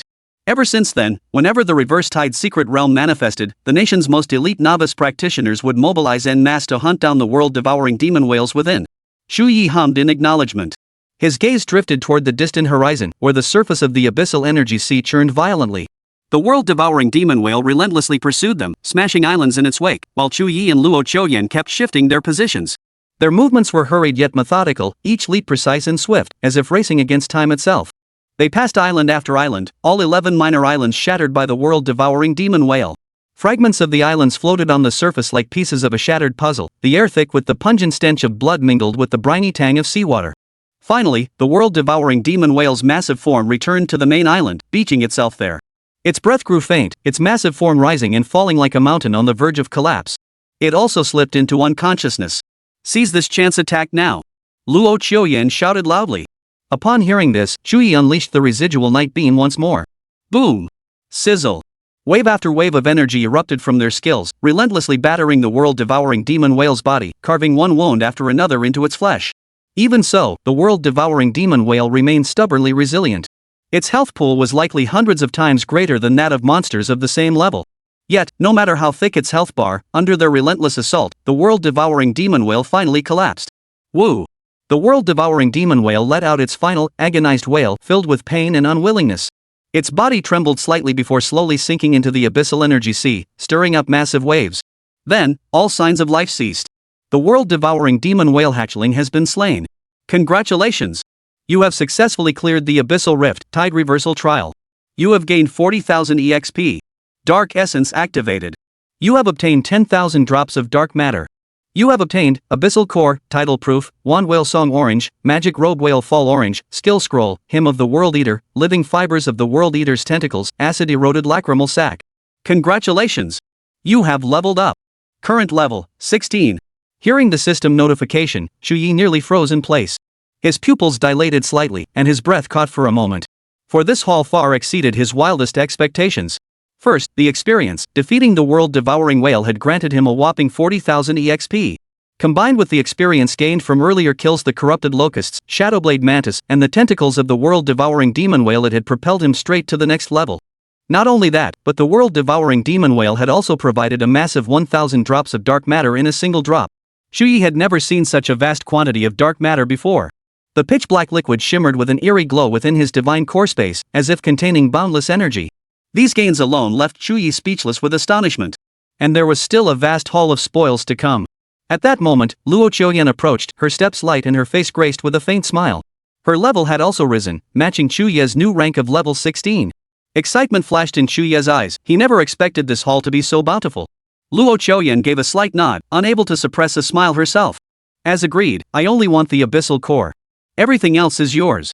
Chu Ye took a deep breath. You really don't want anything else?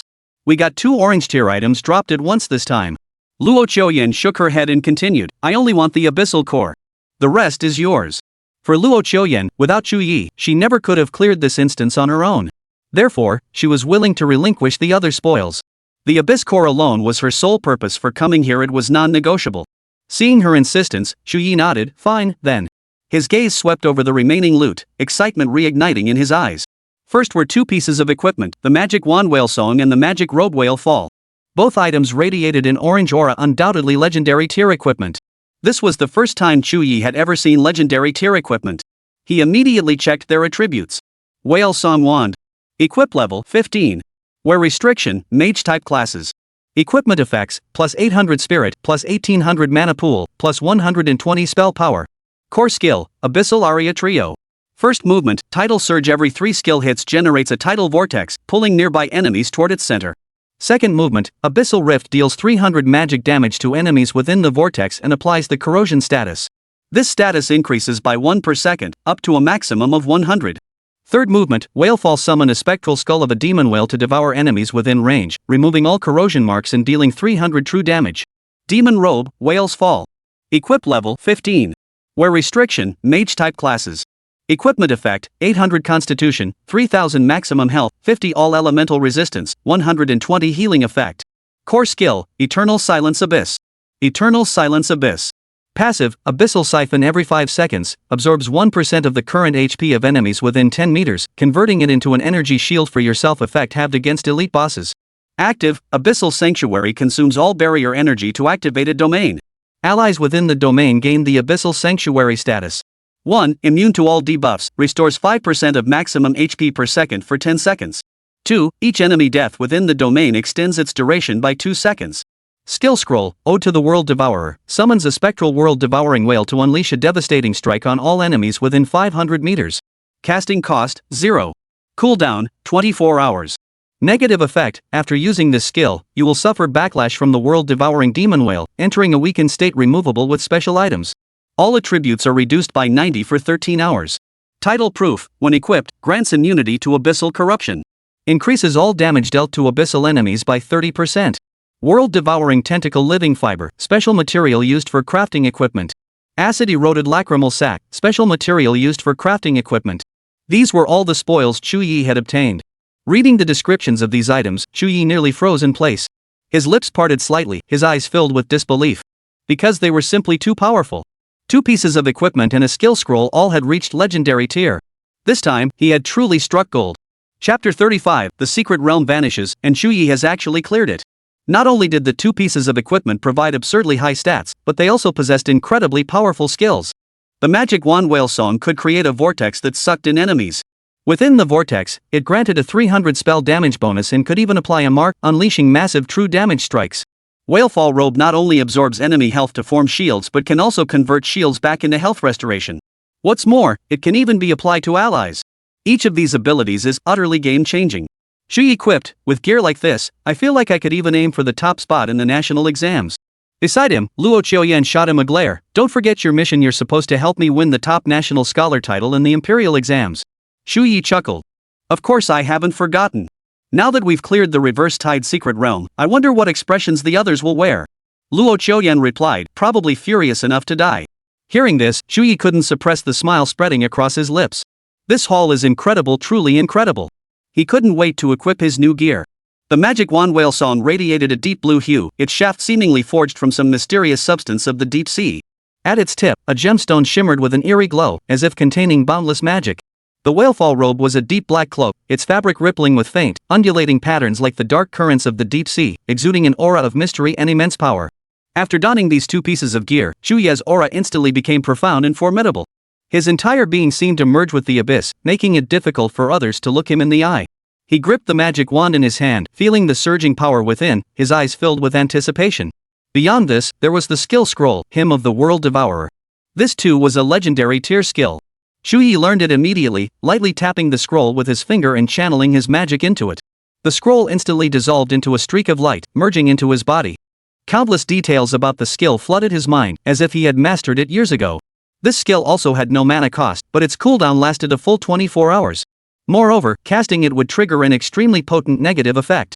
But this is the world-devouring demon whale strike.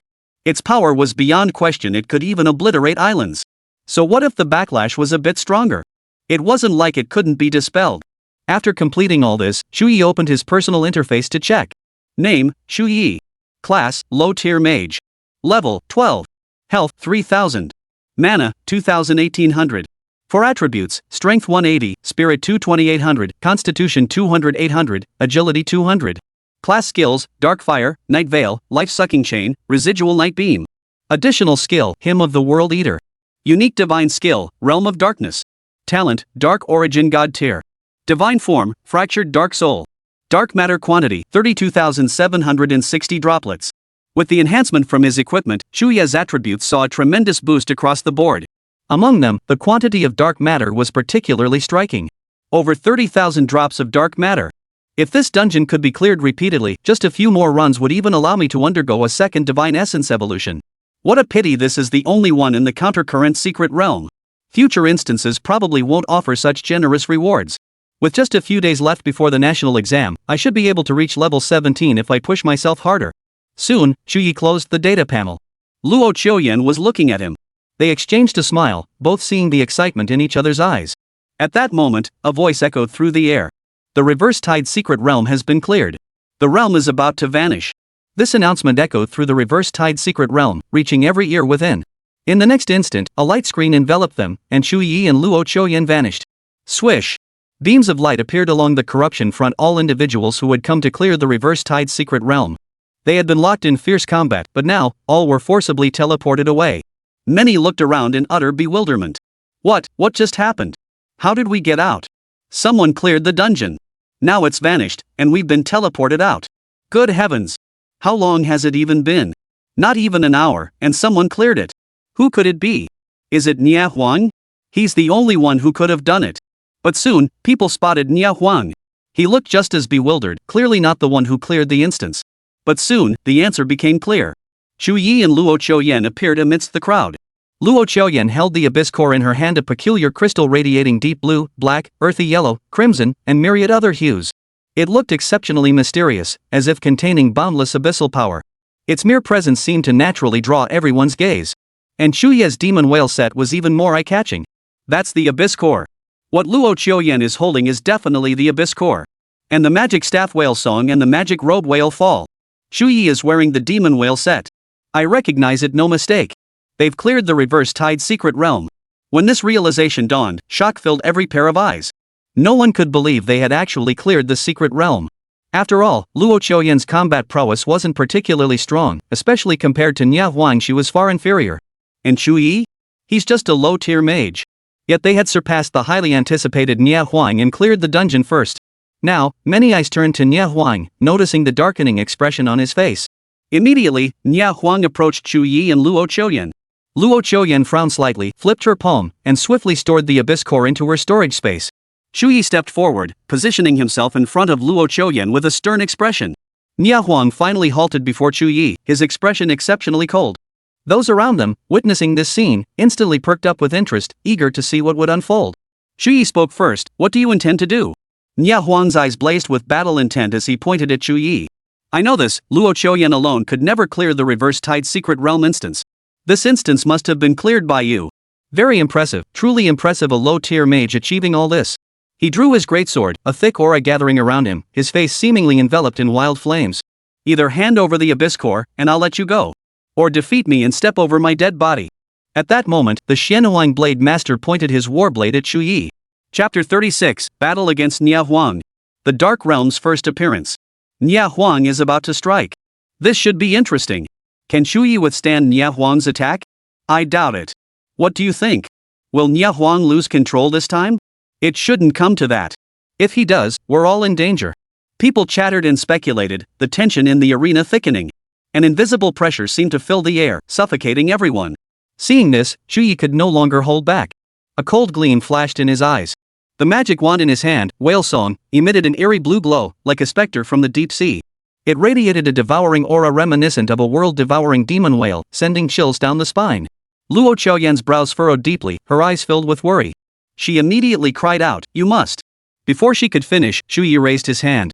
He looked at Luo Qiaoyan and smiled. "Don't worry. If he wants to fight, I'll fight him. Men fight, women stand aside. I won't accidentally hurt you." Luo Qiaoyan's mouth fell open, a complex expression flickering in her eyes. She wanted to say something but found herself unable to voice it. Finally, she snorted coldly, "I only hope you don't overreach yourself, lest I have to call the Luo Manners priest to treat you later." Though she spoke thus, Luo Qiaoyan still stepped aside, her hands clenched tightly as she fixed her gaze on the two figures in the arena. At that moment, Nya Huang's body blazed with earth-like flames. The fire surged like molten lava from the planet's core, scorching and frenzied. His frame had grown even more imposing, muscles bulging like twisted ropes, transforming him into a moving mountain that radiated overwhelming pressure. Spectators nearby gasped, "He activated the primordial battle body right from the start?" Nya Huang clearly takes this fight seriously. This Chu Ye is clearly a low-tier mage, yet Nya Huang treats him with such reverence. Unbelievable. Perhaps Chu Ye possesses some hidden strength? The primordial battle body was Nya Huang's signature technique. Many present had experienced its might firsthand, knowing full well the terror Nya Huang commanded. The tension in the arena thickened like a taut string, ready to snap at any moment. Nya Huang's gaze was like a knife, fixed intently on Chu Ye, his eyes brimming with battle intent and contempt. The battle blade in his hand trembled slightly, its edge flickering with earth-yellow flames, as if poised to unleash a devastating strike at any moment. He roared, "Chu Ye, watch my blade." The moment the words left his mouth, Nya Huang's great blade, engulfed in intense earth-yellow flames, crashed toward Chu Ye like an avalanche. Where the blade passed, the air seemed torn asunder, emitting a piercing shriek. Chu Ye's gaze remained calm, his face showing no trace of panic. With a light flick of his wand, Whale Song, a deep blue light swirled at its tip, like the surging currents of the deep sea, carrying a mysterious and powerful force.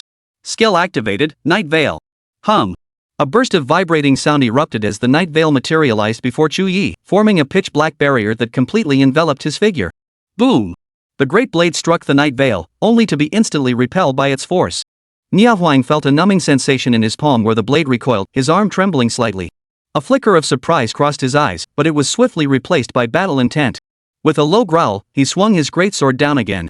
The blade's energy surged like a rainbow, carrying mountain-like weight as it charged straight toward Chu Ye. He aimed to strike again, to cleave through Chu Ye's shroud of darkness.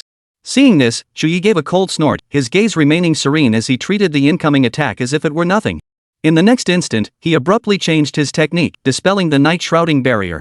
Then, the magic staff Whale Song ignited with a flame black as ink, as if drawn from the depths of hell. Dark flame! The pitch-black flames erupted instantly, like a roaring black dragon charging straight toward Nya Huang. Nya Huang sneered coldly, twisting his blade to cleave the dark flame apart. The explosive crackling of the flames echoed relentlessly, sparks flying everywhere as black smoke instantly engulfed the battlefield. Both figures retreated, widening the distance between them once more. Nya Huang sneered coldly, his tone laced with mockery, "Is that all you've got?" Chu Ye offered no reply, his expression remaining serene, though a flicker of coldness passed through his eyes. His magic wand swung once more, its tip suddenly coalescing into a beam of light. A piercing ray erupted, shooting straight toward Nya Huang. Residual night beam. A flicker of gravity crossed Nya Huang's eyes as he flickered aside, narrowly evading the strike. The beam grazed his shoulder, trailing a scorching air current that left his skin slightly burning. A flicker of fighting spirit ignited in his eyes, and the corners of his mouth lifted slightly. Interesting. No longer underestimating his opponent, Nya Huang charged toward Chu Ye once more. His strides were steady and powerful, each step seeming to pound the earth with a deep, resonant thud. Desolate body severing river. Nya Huang swung his blade again. The slash cut through the air like a rainbow, sweeping horizontally as if to cleave the heavens and earth apart. Where the blade passed, it felt as though the surging waves of a great river had been severed, unleashing a roar like a raging torrent, the unstoppable force of a rushing river. Chu Ye barked coldly, swinging his wand with a sudden flick. The shroud of darkness spread once more, forming a pitch-black barrier before him as impenetrable as an unbreakable wall. Boom! The blade's energy collided with the barrier, erupting in a deafening roar. Intense energy ripples radiated outward, unleashing a violent gale that whipped up dust from the ground, instantly shrouding the area in a haze of smoke and debris. Spectators scrambled backward, fearing the force's collateral damage. Chu Ye's form swayed slightly but quickly steadied. Fine cracks rippled across the ground beneath his feet, yet his gaze remained unflinching, as if everything unfolded precisely within his control. The magic wand, whale song, trembled slightly in his hand. The deep blue glow at its tip continued to flicker, radiating an unfathomable power. A flicker of surprise crossed Nia Huang's eyes as his brow furrowed slightly. You actually blocked my river severance? Your strength is truly formidable. Chu Ye chuckled lightly, this is merely my warm-up. Is this all you've got? At these words, a flash of fury ignited in Nia Huang's eyes, arrogant. In the next instant, Nia Huang swung his blade again. Flames erupted from the blade like a volcanic explosion, carrying a world-shattering momentum as it charged straight toward Chu Ye. His movements were swift and ruthless, as if intent on crushing Chu Ye completely. Chu Ye's gaze sharpened. With a sudden swing of his magic wand, whale song, the deep blue light at its tip abruptly condensed into a dark blue blade of light. It collided head-on with Nia Huang's blade. Boom! The two forces clashed violently in midair, erupting in blinding light. The air around them seemed to tear apart, emitting a piercing, shrill screech. Wilderness cleaves the heavens. Nia Huang roared furiously, his blade resembling the southern heavenly gate as it cleaved through the clouds, striking straight toward Chu Ye. His momentum surged like a rainbow, each strike carrying the weight of 1,000 June. Even Chu Ye was stunned by this overwhelming force. But soon, the fighting spirit in Chu Ye's eyes grew even more intense. Here I come. Dark Realm. Chu Ye held nothing back, activating the Dark Realm instantly. A dark mist instantly erupted from his body. Chapter 37, The Might of the Domain. Nia Huang concedes.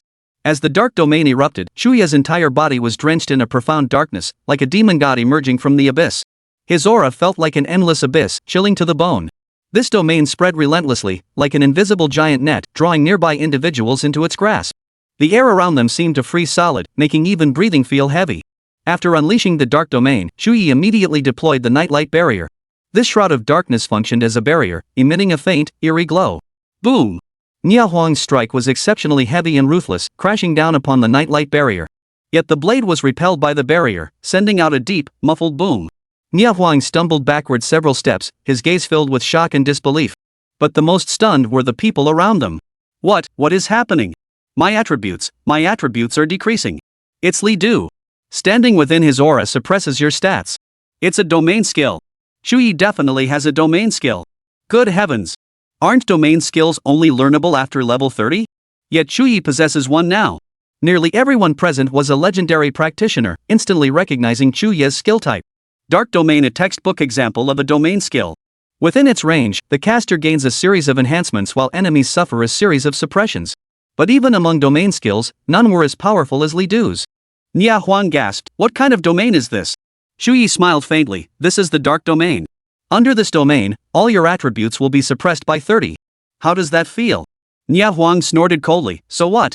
He swung his blade forward again, its edge flashing with a cold gleam, carrying a fierce killing intent. At that moment, Chu Ye struck again. The life-suspending ropes erupted instantly, like 9 black venomous snakes, binding Nia Huang tightly. Nia Huang struggled relentlessly, only to discover his strength was utterly powerless to break free. Shock filled his eyes as beads of sweat formed on his forehead. But it wasn't over. Chu Ye unleashed the dark flame upon Nia Huang. The staff swung, unleashing black flames that swept forth like a raging tempest. Boom! The intense flames erupted, engulfing Nia Huang in an overwhelming wave of scorching heat, followed by excruciating pain throughout his body. The black flames nearly engulfed Nia Huang, his figure appearing minuscule within the inferno. Bound by the life-saving rope, Nia Huang was utterly powerless to resist. Both the life-suspending rope and the dark flames, amplified by the Dark Realm, saw their power surge by 300%. Such a terrifying skill was beyond even Nia Huang's ability to withstand. Gradually, Chu Ye withdrew the Dark Realm. Though immensely powerful, the Dark Realm consumed far too much energy. He had only maintained it for half a minute, yet 3,000 drops of dark substance had already evaporated. With his current reserves of over 30,000 units of dark substance, he could only sustain the domain for 5 minutes. As the flames faded, Nia Huang's figure was exposed before everyone's eyes. He appeared utterly battered, propping himself up with one hand to prevent himself from collapsing. Numerous burn marks marred his body, though his battle armor remained intact. Gritting his teeth, he slowly rose to his feet, his gaze fixed intently on Chu Ye. Your strength is truly formidable. It seems Luo Chuoyan didn't misjudge you. Chu Ye replied indifferently, do you still wish to fight? Nia Huang replied, though I yearn to settle this once and for all here, the national examinations are imminent. A fight to the death would likely cause both of us to miss this crucial event. Today, Nia Huang admits defeat. But do not gloat. I have yet to unleash my full power. When the national examinations arrive, we shall meet again. With that, Nya Huang sheathed his sword and departed. His retreating figure radiated an air of solitary pride, like a wounded beast clinging to its last shred of dignity. Watching him depart, Chu Ye reflected inwardly, having consumed the dark flame amplified severalfold, yet sustaining only such injuries, this man is a formidable foe. It seemed the national exam was about to get interesting. Meanwhile, the surrounding crowd stood stunned, speechless. Chu Ye had won. He had actually defeated Nya Huang. A low-tier mage had defeated the legendary Shen Huang Blade Master. Many gazed at Chu Ye with eyes filled with astonishment and disbelief, as if witnessing an unimaginable miracle. After Nya Huang departed, several individuals approached him. "Brother, may we introduce ourselves?" Their tone carried a hint of flattery, clearly seeking to befriend Chu Ye. A burly man stepped forward, his face lit with a hearty smile as he extended his hand. "Hey there, brother Chu Ye. I'm Zhou Tianhong from Pingyuan province." Another man, unwilling to be outdone, quickly introduced himself. "I'm from the capital city." Chu Ye's prowess had already earned widespread recognition, prompting many to approach him seeking connections, at the very least, exchanging contact information. Seeing this, Chu Ye smiled and didn't refuse. He shook hands with each of them and exchanged contact information. These individuals were all legendary practitioners. Knowing more of them could benefit Chu Ye. After dealing with the group, Chu Ye finally managed to slip away. He exhaled deeply, feeling somewhat weary yet immensely satisfied. Approaching Luo Qiuyan, he remarked with a smile, "Shall we head back now?" Luo Qiuyan's expression clearly darkened. She furrowed her brow slightly, her gaze carrying a hint of reproach. "You didn't show me this skill yesterday." Chu Ye knew she was referring to the Dark Realm. He sighed helplessly. "How could I show you? Do you think unleashing this skill comes without a price?" Hearing this, Luo Qiuyan's expression softened slightly. She studied Chu Ye carefully, her voice softening slightly. "You're not injured, are you? Nya Huang's skills are extremely brutal. They easily leave hidden injuries that might not be noticeable at first but could flare up later." Chu Ye chuckled. "Don't worry, I've got it under control. Unless Nya Huang unleashes his full power, he's no match for me in his current state." Luo Qiuyan replied, "To this day, Nya Huang has never unleashed his full power against peers his age. Most can't even withstand half his strength." As she spoke, she suddenly pulled out a handkerchief and gently wiped the sweat from Chu Ye's face. Her movements were gentle and meticulous, as if handling a precious treasure. This left Chu Ye momentarily stunned. He hadn't expected the aloof Miss Luo to have this side to her. His gaze held a hint of surprise, but more than that, it was filled with emotion. Luo Qiuyan's cheeks flushed slightly, yet her gaze remained fixed on Chu Ye. Her eyes held a defiant streak, as if challenging him to look away first. After Chu Ye wiped the sweat from his face, Luo Qiuyan finally spoke. "Truthfully, you don't have to fight this battle. Nya Huang couldn't possibly take the Abyss Core from me." Chu Ye shook his head, his gaze unwavering. "Even without the Abyss Core, I would still fight. He's already issued the challenge. If I refuse, wouldn't that make me look weak? Besides, I'm not afraid of him." Luo Qiuyan sighed helplessly. "Fine, it's your choice. But promise me if you face him again, don't get hurt." Chu Ye nodded. "Don't worry. I'll be careful." Soon, the two departed the corruption front. Chapter 38, Marshal of the Great Xia Nation, Luo Tianzheng.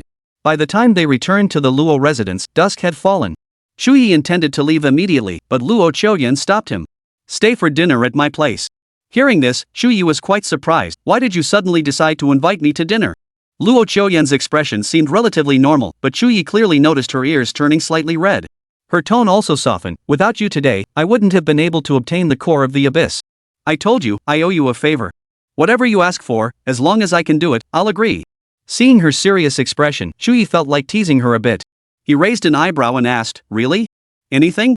Luo Qiuyan seemed oblivious to Chu Ye's intentions, nodding earnestly. "What if I said I wanted to marry you? Would you agree to that too?" The question instantly threw Luo Qiuyan off balance. For some reason, her face flushed crimson. Biting her lip, she finally snorted coldly, "Say whatever you want." With that, she executed a sharp, stylish turn and strode back into the mansion. Watching her go, Chu Ye froze for a moment, wondering if he'd gone too far. Seconds later, Luo Qiuyan emerged again, her expression as cool and distant as ever. "Hurry up and come inside. Dinner's getting cold." Seeing Chu Ye still standing there in a daze, she didn't wait for an answer. She grabbed him by the arm and practically dragged him back into the Luo residence. The Luo household servants had already prepared dinner, a lavish spread that looked even more sumptuous than the finest restaurants in Linshan City. After a day of battle, Chu Ye was famished. He couldn't care less about his appearance and began wolfing down his food. He knew Luo Qiuyan wouldn't care about appearances anyway. Once he was full, Chu Ye finally prepared to take his leave. Just then, a deep voice suddenly echoed, "Heh, Qiuyan, we have guests at home, and you didn't even tell me?" The voice instantly captured both their attention. Luo Qiuyan whipped around to see a man clad in armor, with sword-like brows and piercing eyes. Recognizing him, she looked utterly shocked. Dad, how did you get here? Hearing Luo Qiuyan's address, Chu Ye was even more astonished. The man before them was none other than Luo Qiuyan's father, Marshal Luo Tianzhong, the current commander-in-chief of the Great Xia Kingdom. Yet despite his shock, Chu Ye quickly regained his composure and bowed respectfully. Junior Chu Ye greets Marshal Luo. Given his relationship with Luo Qiuyan, he could perhaps address him directly as uncle. However, Chu Ye didn't know how Luo Tianzhong viewed him. Addressing him directly as uncle might be offensive, so he opted for Marshal instead. Luo Tianzhong chuckled. I heard you obtained the Abyss Core, so I came to see for myself. Is this the helper you told me about? To defeat Huang, it seems you do have some skill after all. Chu Ye hastily replied, it's just a minor trick. Huang didn't actually use his full strength. Otherwise, I might not have been his match.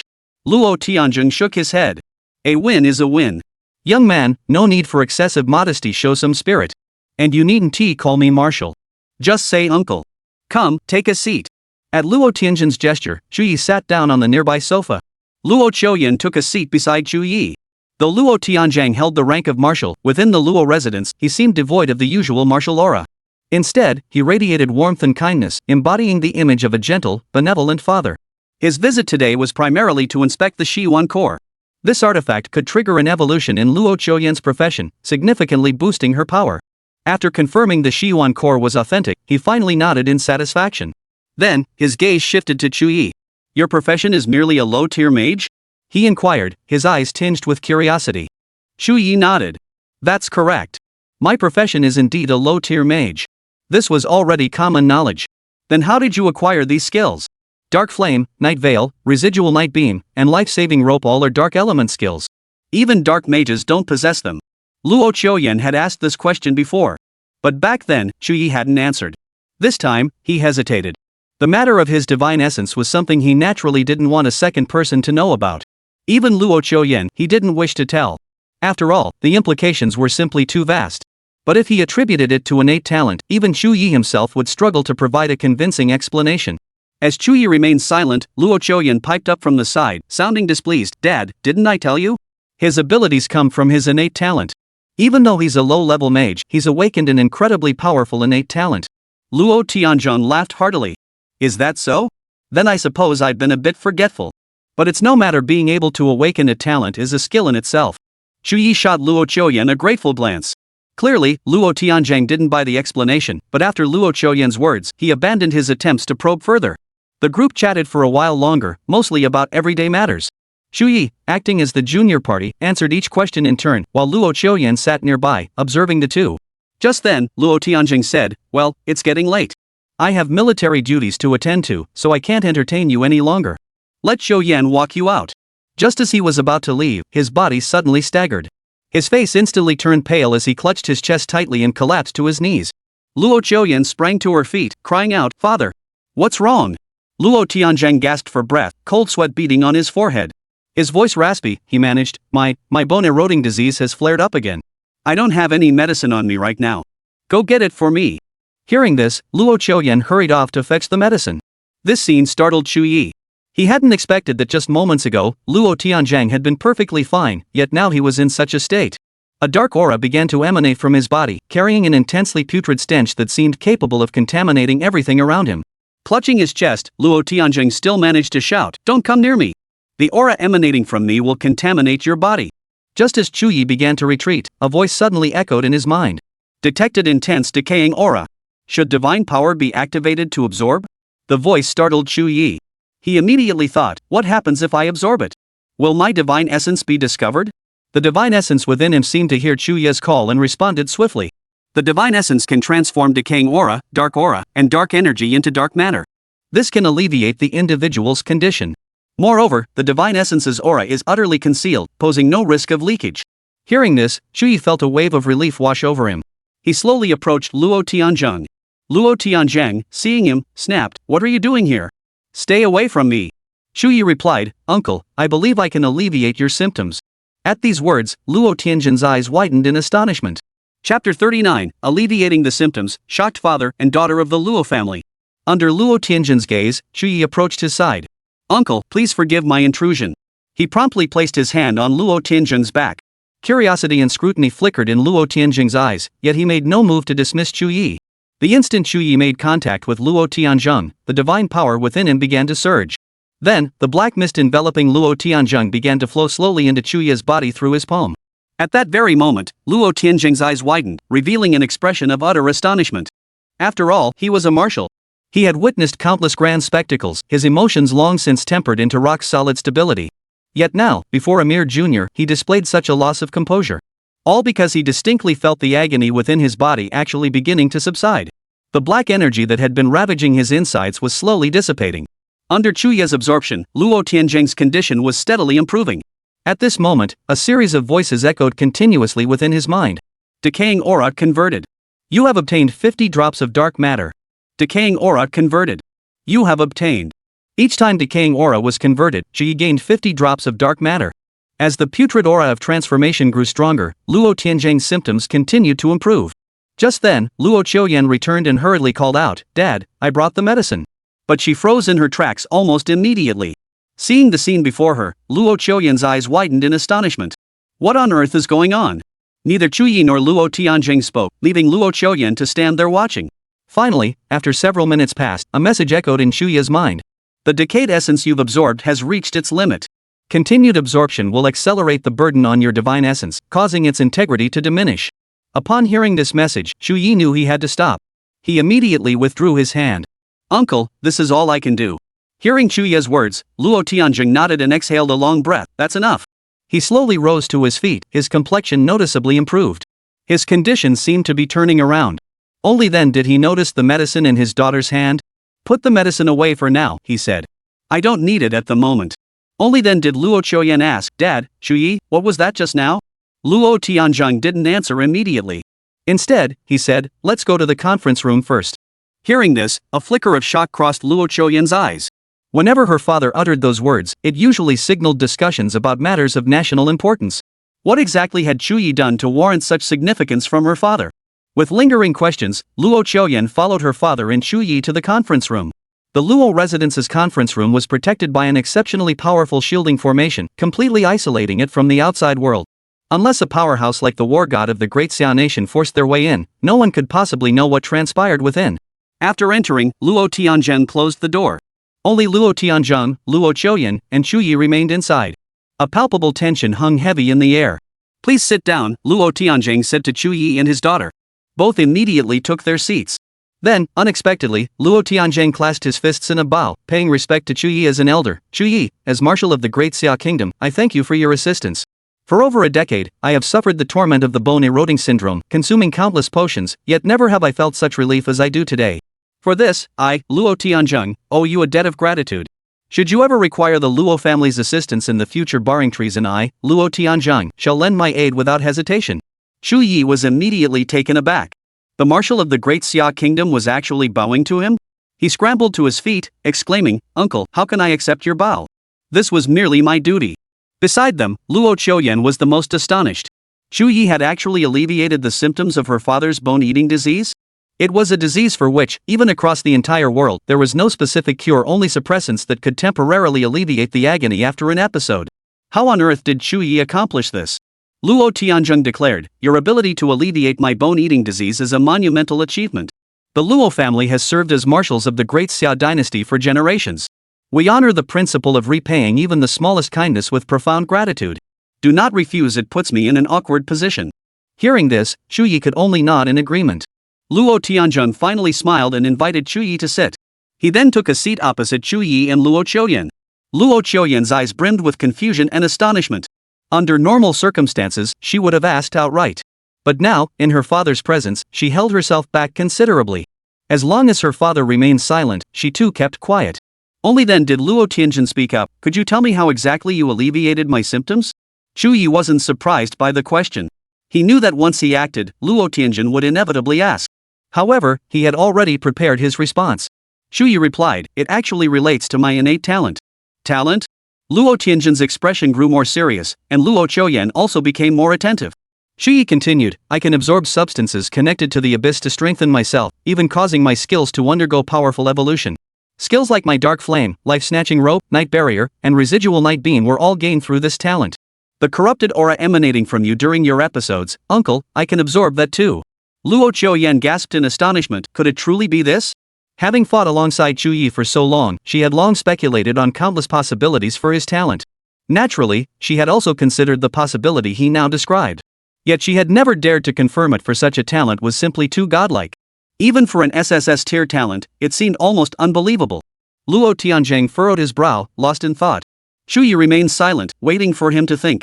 After several minutes, he finally spoke again. A talent like yours must come at a cost, right? The pollution from the abyss substance is incredibly potent. Even if you can transform it, wouldn't you still be contaminated yourself? Chu Ye nodded. But he quickly added, compared to the gains I've obtained, the cost is actually negligible. Hearing this, Luo Tianzheng understood. Chu Ye likely didn't want to discuss the cost. Luo Tianzheng sighed. No wonder you concealed your talents. Such a gift truly isn't something to broadcast. But regardless of your motives, you've done me an immense favor. Both I and the Luo family will remember your kindness. Only then did Chu Ye ask, "Oh uncle, could you tell me about your bone-corroding disease?" Luo Tianzheng looked surprised. You can absorb abyssal matter, yet you don't know about bone-corroding disease? Chu Ye shook his head. Luo Tianzheng continued, "Very well, I'll enlighten you. This affliction is exceedingly rare among ordinary people. It typically strikes only those like me, especially within the military, which is a high-risk zone for bone erosion syndrome." Chapter 40, The Incurable Bone-Eating Disease, Luo Tianzhen's Recruiting. To understand bone-eating disease, one must first grasp the concept of corrupted source essence. Corrupted source essence is the primordial essence of the abyss. All matter within the abyss originates from it. This substance possesses terrifyingly pervasive contaminating properties, capable of corrupting everything, even divine essence. Yet it is not mysterious. It is scattered throughout every region of the abyss, even present on the corruption front. Bone-eating disease arises from prolonged exposure to this corrupting source essence. Its onset manifests as persistent decay of bodily tissues, emitting a corrosive abyss aura accompanied by excruciating pain and backlash from dark energies. Ultimately, it leads to bodily disintegration or transformation into an abyssal creature. This disease progresses gradually. Initial symptoms are typically mild, resembling a common cold or nausea. Over time, the condition deepens, generally unfolding in 3 distinct stages. Stage 1, intermittent bone pain intensifies at night, with black patterns emerging on joints. Wound healing slows by 30%, accompanied by pronounced chills and fatigue. Stage 2, skin develops putrid patches that ooze black pus upon contact, emitting a pungent sulfuric stench. Bones become brittle, prone to fracture from minor impacts, necessitating mechanical supports for mobility. The mind is plagued by corrupted whispers, inducing violent, uncontrollable rage. Third stage, muscle tissue peels away like ashes, exposing jet black bone. Consciousness warps, with a 50% chance of transforming into an abyssal creature. Otherwise, complete mental collapse leads to death. There is no cure for bone erosion syndrome, nor any means to alleviate its effects. Currently, the only method nations employ to manage the condition is the use of blocking agents. These agents, administered during an episode, shut down the body's pain receptors, allowing the patient to recover once the acute phase passes. In my youth, I fought relentlessly on the front lines of corruption, frequently venturing deep into the abyss for missions. Later, during the abyss invasion, I endured countless battles, inevitably contracting bone erosion syndrome. This affliction has tormented me for decades. An ordinary person would likely have succumbed long ago. However, due to my high level and exceptionally robust physique, I've managed to suppress it. Currently, I remain in the first stage of the disease. Yet, without relief, its progression is inevitable. Entering the second stage is merely a matter of time. As Luo Tian spoke, a flicker of heartache passed through Luo Qiuyan's eyes. As his daughter, she had witnessed her father's agonizing struggles through countless bone corrosion disease flare-ups since childhood. It had practically defined her entire childhood. After hearing Luo Tianzheng's account, Chu Ye was utterly astonished. He never imagined such a disease could exist in this world. Luo Tianzheng, however, remained optimistic, laughing heartily. Anyone who's fought long-term on the front lines of decay has likely suffered from bone corrosion syndrome. In a way, this disease is also a kind of military medal. But his expression quickly turned grave, even sharp. Chu Ye, do you realize? You might be the only person in this world capable of alleviating or even curing bone-eating disease. If this news were to leak, it wouldn't just send shockwaves through the Great Xia Kingdom, the entire world would be in an uproar. The Free Federation, the Church, and even the Abyss cult would stop at nothing to abduct you, drag you back to extract every secret, and then launch their research. Once a cure for bone-eating disease emerges, they will undoubtedly kill you to ensure their monopoly over it, allowing them to plunder the world's wealth. Hearing Luo Tianzheng speak thus, Chu Ye finally grasped the gravity of the situation. No wonder he insisted on coming to this conference room to speak. Before Chu Ye could respond, Luo Qiuyan grew anxious and blurted out, "Dad, you won't spread this news, right? Chu Ye saved your life. Catching his daughter's pleading gaze, Luo Tianjun looked slightly surprised before smiling. Rest assured. Your father is no ungrateful man. Then, Luo Tianjun continued, since you possess such abilities, why not join the military? The front lines, even the depths of the abyss, are the perfect stage for you to shine. With your talent and strength, you'll thrive in the military. Step by step, you could rise through the ranks and become the next marshal of the great Xia nation. Chu Ye was taken aback, not expecting Luo Tianjun to extend such a direct invitation to join the military. Luo Qiuyan stood beside them, equally stunned. Clearly, she hadn't anticipated her father extending such a direct invitation to Chu Ye either. Chu Ye understood that Luo Tianjun's words were more than an invitation, they were an overture, even a promise. The next marshal. As long as Chu Ye excels in the military, Luo Tianjun might genuinely groom him to become the next marshal. Chu Ye pondered for a moment before shaking his head. Uncle, I appreciate your recognition, but I'm still a student. With the national exams approaching, I wish to focus on my studies first.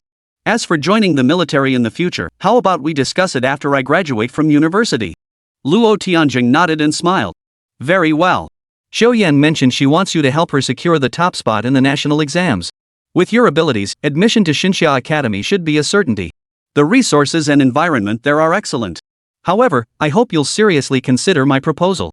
The military needs talents like you, and we can provide you with the finest resources and training. Chu Ye nodded. I'll give it serious thought. Luo Tianjun nodded with satisfaction.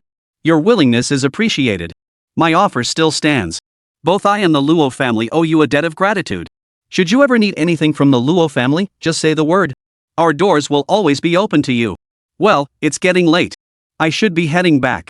The three then left the conference room. Luo Tianjun departed Linshan City and returned to the imperial capital. After Luo Tianjun departed, Luo Qiuyan turned to Chu Ye, her eyes filled with a complex light. Chu Ye noticed and chuckled, what's wrong? Is there something on my face? Luo Qiuyan shook her head and asked softly, about what my father mentioned earlier, would you really consider it? Chu Ye nodded. Of course I'll consider it. After all, the military's resources are undeniably tempting. But who can predict the future? For now, I'll focus on the national exams. Luo Qiuyan nodded, then murmured softly, thank you for helping my father today. Chu Ye waved it off with a smile. No need to thank me. It was no trouble at all. Besides, didn't your father say it himself? The doors of the Luo family are always open to me. This is just me building connections early. Luo Qiuyan couldn't help but laugh at this, then shot Chu Ye a playful glare. She changed the subject, tomorrow, come level up with me again. I'll have them update a batch of better dungeons. Chu Ye smiled and replied, of course. See you tomorrow. Luo Qiuyan nodded, watching Chu Ye walk away. Only after Chu Ye's figure vanished from sight did Luo Qiuyan whisper softly, Chu Ye, thank you. Her voice was so soft it seemed only she could hear it. Chapter 41, Endless Dungeon Grinding, The Miserable Shadow Lizard. The next morning, as soon as Chu Ye woke up, he saw a news report. The military had suddenly launched an investigation into active duty personnel, veterans, martyrs, and their families. Immediately afterward, a large number of related issues were being addressed collectively. Among them was Chu Ye's stepmother, Dong Ping. She was charged with multiple offenses, including embezzling martyrs' compensation and defaming the martyr. Wang Jin was also charged as an accomplice to Dong Ping. Dong Ping was prosecuted by the court and received a combined sentence for multiple crimes, resulting in a life sentence. Even Wang Jin was sentenced to 20 years. As Dong Ping's son, Dong Xian was also sentenced and stripped of his eligibility to participate in the National College entrance examination. This incident caused a minor stir in Linshan City. People were baffled as to why the military had suddenly taken such action. When Chu Ye saw the news, Luo Tianjun immediately came to mind. Just yesterday, he had assisted Luo Tianjun in addressing the issue of bone-corroding disease. Today, the military launched this operation. The timing was simply too coincidental. Was this the influence of the marshal? No one connected this incident to the Luo family, as it was a nationwide military operation. Dong Ping's case was merely one among countless others. Among them, instances of bereavement benefits being seized and families being driven to ruin were even more severe than Dong Ping's actions. Many were even used as live targets. Originally, Chu Ye had planned to return immediately after the national exams concluded to handle this matter. But now that Dong Ping had already served his full sentence, it was settled. Not long after, Chu Ye received a message from the military. It was an apology letter from the military, expressing regret for their indifference to Chu Ye's ordeal over the past years. The message also stated that once the case was fully resolved, the military would provide unified compensation to all victims. The assets seized by Dong Ping would also be returned to Chu Ye. But that was all water under the bridge now. After finishing breakfast, Chu Ye immediately headed to the Luo residence. Luo Qiuyan was already waiting for him. Upon seeing Luo Chuyen, neither mentioned the military's recent operation. Everything was understood without words. Soon, they entered the training room once more. Chu Ye noticed the dungeon had been updated, featuring several new faces. What instance are we running today? Chu Ye asked directly. Luo Chuyen replied, we're tackling this new instance, the level 18 Shadow Nest. Following Luo Chuyen's gaze, Chu Ye immediately saw the new instance's information. Shadow Nest. Recommended entry level, level 18. Difficulty options, normal, hard. Maximum party size, 5 players. Luo Chuyen explained, this dungeon is full of shadow creatures that ambush you unexpectedly. I'll mark them with my star mage abilities, and you handle the kills. Chu Ye nodded. Having fought side by side countless times, the two had long since developed seamless coordination. Soon, they entered the shadow lair. The moment they stepped inside, Chu Ye sensed the oppressive darkness permeating the air. The instance was a vast lair, its walls covered in ancient runes that emitted a faint, eerie glow, as if whispering some ancient secret. Beside these runes, numerous eerie shadows lurked. Harsh. Raspy. Suddenly, shrieks erupted, echoing relentlessly throughout the dungeon. Chu Ye examined them closely but couldn't identify the monsters. Luo Chuyen, however, was prepared. She raised her staff and began chanting. Starlight, illuminate my path. As soon as the words left her lips, Luo Chuyen transformed back into her silver-haired, violet-eyed form. Instantly, the aura of a star mage radiated outward, revealing the hidden monsters. Seeing this, Chu Ye struck immediately. Skill activated, Dark Flame. Boom! A fiery explosion erupted, instantly obliterating a horde of monsters. Having already cleared the reverse tide secret realm, this simple dungeon posed no challenge for the two. A series of notification sounds reached Chu Ye's ears. You killed a level 18 shadow bat. Gained 342 EXP. You obtained 18 drops of dark matter. You killed a level 18 shadow poison scorpion, gaining 388 EXP. You obtained. The two pushed forward while clearing monsters. Creatures kept appearing in the labyrinth, but they were easily dealt with. Creatures lurking in the shadows couldn't escape Luo Chuyen's Stardust spell. Marked by the Starlight spell, these monsters stood out conspicuously. Even some elite monsters were swiftly dealt with by Chu Ye. After about half an hour, they finally stood before the dungeon's final boss. It was a colossal shadow wyvern, massive in size, its entire body covered in jet black scales, its eyes glowing with a crimson light. The shadow WYRM let out a deafening roar and charged toward the two in an instant. Seeing this, Chu Ye calmly swung his staff, immediately casting Night's residual beam. A piercing beam of light shot straight through the shadow wyvern's body, dealing massive damage. The shadow wyvern let out a mournful cry and collapsed to the ground. Congratulations! You have defeated a level 18 shadow WYRM and gained 1890 EXP. Dark Origin activated. You have obtained 150 drops of dark matter. You obtained Shadow Scales, Shadow Fangs. Soon, the two left the instance. Should we tackle a new dungeon next, or keep grinding this one? Let's stick with this one. Other dungeons don't offer as much experience. Hearing this, Chu Ye said nothing further. The two continued into the dungeon. Although the Shadow Lair was a level 18 instance, it posed no real challenge for the two of them. On their second run, they navigated it with ease. Luo Chuyen marked the targets, while Chu Ye took down the monsters. This time, they cleared it much faster than before. In about 20 minutes, they faced the dungeon boss once more. Nice to see you again. Chu Ye's lips curved into a faint smile. The shadow wyvern seemed to understand Chu Ye's words, roaring furiously in response. Then, it charged forward once more. But the outcome remained unchanged. Once more, a single residual night beam instantly dispatched the shadow lizard. Then came the third, fourth, and fifth strikes. By the end, whenever the shadow lizard spotted the two, it seemed numb to the sight, nearly uttering a low, whimpering cry. The sound was both aggrieved and resigned. As if it were saying, destroy me. I'm tired. Then it fell to Chu Ye's residual night beam. But it didn't know its nightmare had only just begun. For the next few days, Chu Ye and Luo Chuyen spent every waking hour in the training room, relentlessly grinding through dungeons. And they only ran one instance, Shadow Nest. Chu Ye didn't know if the Shadow WYRM had been driven to depression by their relentless kills, but he knew their experience points kept climbing. During this period, Luo Chuyen also completed her class evolution through the Abyss Core. After the evolution, Luo Chuyen's attributes saw a massive boost, and her skills were significantly enhanced. The very next day after her evolution, Luo Chuyen couldn't wait to show off her new skills to Chu Ye. She specifically instructed Chu Ye not to intervene. Seeing this, Chu Ye felt a bit helpless, but he nodded with a smile. Thus, the shadow giant lizard experienced a rare form of death crushed instantly by a meteor summoned by Starfall. Judging by its grim demise, Chu Ye thought it would have been better off dying under the Knight's residual beam. Chu Ye observed that after her class evolution, Luo Chuyen's strength had indeed increased significantly. In fact, Chu Ye sensed her combat prowess was beginning to rival Nia Huang's. That was Nia Huang not fighting at full strength, though.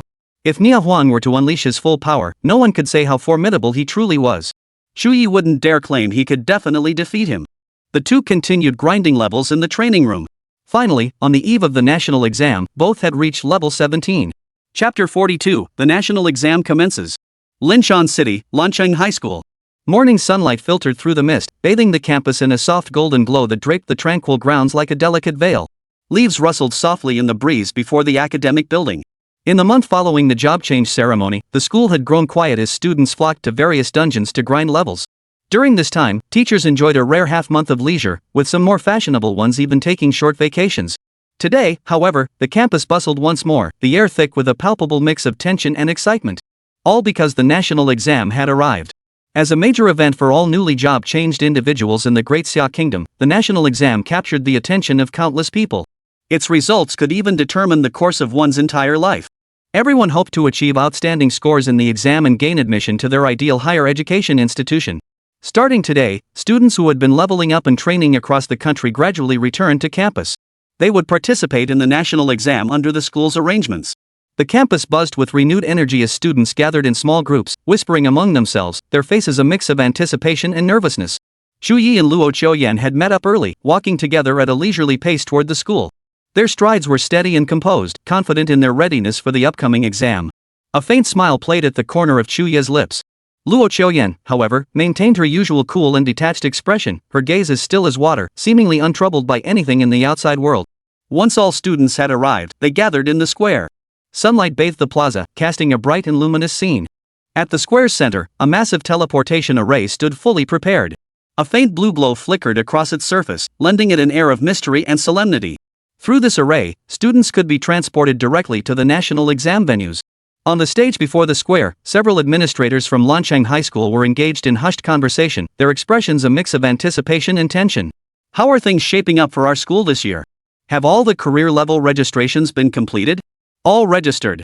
We have quite a few promising talents this year, nearly 100 students above level 10 from our school alone. Especially Chu Ye and Luo Qiuyan both registered at level 17. Their admission to Xinxia Academy is practically guaranteed. Looks like this year's teaching budget and subsidies are secured.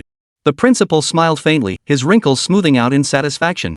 The school leaders exchanged knowing smiles. Lancheng High's performance this year was indeed outstanding. Although Dong Shen and Chen Xiaofeng, two students once held in high esteem, were lost, one imprisoned and unable to take the national exam, the other deceased Chu Ye emerged unexpectedly, climbing to level 17 as a low-tier mage. Combined with Luo Qiuyan's outstanding performance, Lancheng High's academic achievements were certain to reach new heights this year. At that moment, the principal stepped onto the stage. Facing the entire school assembly, he cleared his throat, and his resonant voice filled the square. Students, you are about to take the national examinations. I won't say much more. Here, I wish every student success in achieving results they can be proud of. I also hope our school's academic achievements will reach new heights this year. His words were brief yet powerful, and the students below the stage all wore expressions of anticipation. On the square, Chu Ye and Luo Qiuyan stood shoulder to shoulder. Chu Ye tilted his head slightly to watch the principal's figure on stage, a faint smile curling his lips. I thought he'd give a long speech. Past school leaders always did that. Luo Qiuyan shot him a glance and remarked coolly, you can't be a leader without spouting empty rhetoric. Chu Ye couldn't help but laugh at her words, his chuckle carrying a hint of ease and teasing. Qiuyan, the national exam is coming up. Are you nervous? Chu Ye turned his head, his gaze carrying a hint of concern. Luo Qiuyan didn't answer, merely shaking her head gently. Her expression remained as calm as still water, as if this exam were nothing more than a routine matter to her. I never asked you why you're so determined to be the top scholar nationwide. Luo Qiuyan showed no intention of continuing the topic. The teleportation array is about to activate. Cut the chatter. As the principal's speech concluded, the teleportation array in the square activated instantly. A blinding light surged forth, enveloping every examinee on the square. Within the light, Chu Ye felt his body being pulled by an invisible force. The surrounding scenery blurred rapidly, and a low hum filled his ears.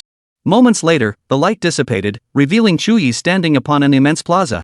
Its scale far exceeded his imagination, seemingly boundless and evoking a sense of boundless expanse. Batch after batch of examinees appeared on the square, their sheer numbers leaving one awestruck. A faint mist enveloped the entire plaza, and a crisp, chilling air permeated the atmosphere. Is this the venue for the national exam? Chu Ye murmured softly, his eyes reflecting a mix of astonishment and excitement. Within mere minutes, all examinees had completed their teleportation. The square was now teeming with people, each face etched with tension and anticipation.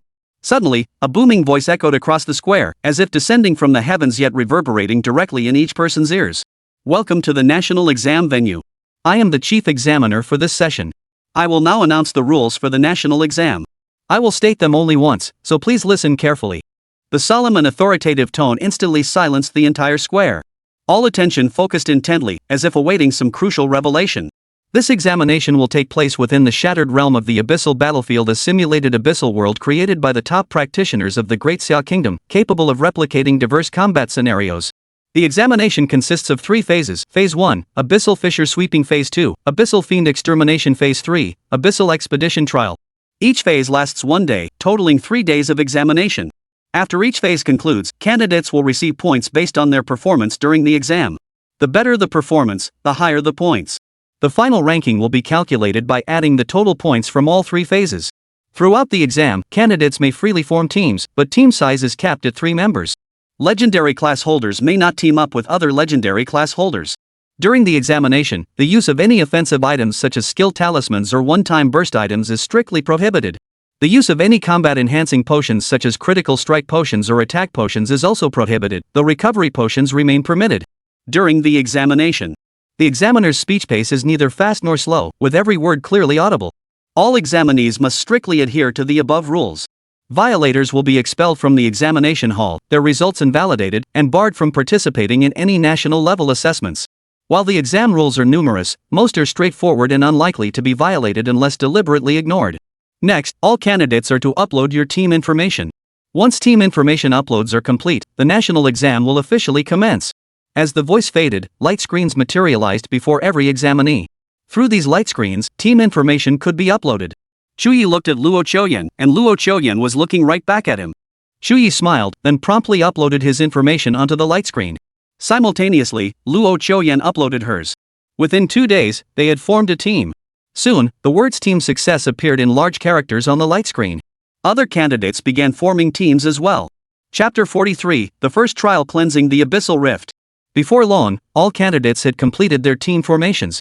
The vast majority had secured teammates well before the national exam commenced, with some having begun practicing together as early as half a month prior, achieving an exceptionally high level of coordination. Although teaming up wasn't mandatory for the national exam, it clearly offered significant advantages. Especially when facing high-intensity assessments, teamwork often unleashed power far exceeding what individuals could achieve alone. As all team information was uploaded, the voice from the sky resounded once more. It carried an air of authority and solemnity, as if heralding the commencement of some sacred ritual. The teleportation array for the Abyssal Battlefield, Realm of Ruin, is about to activate. All examinees, prepare yourselves. As the voice faded, a miniature sun seemed to appear in the sky, its dazzling radiance bathing every candidate in light so intense it was nearly blinding.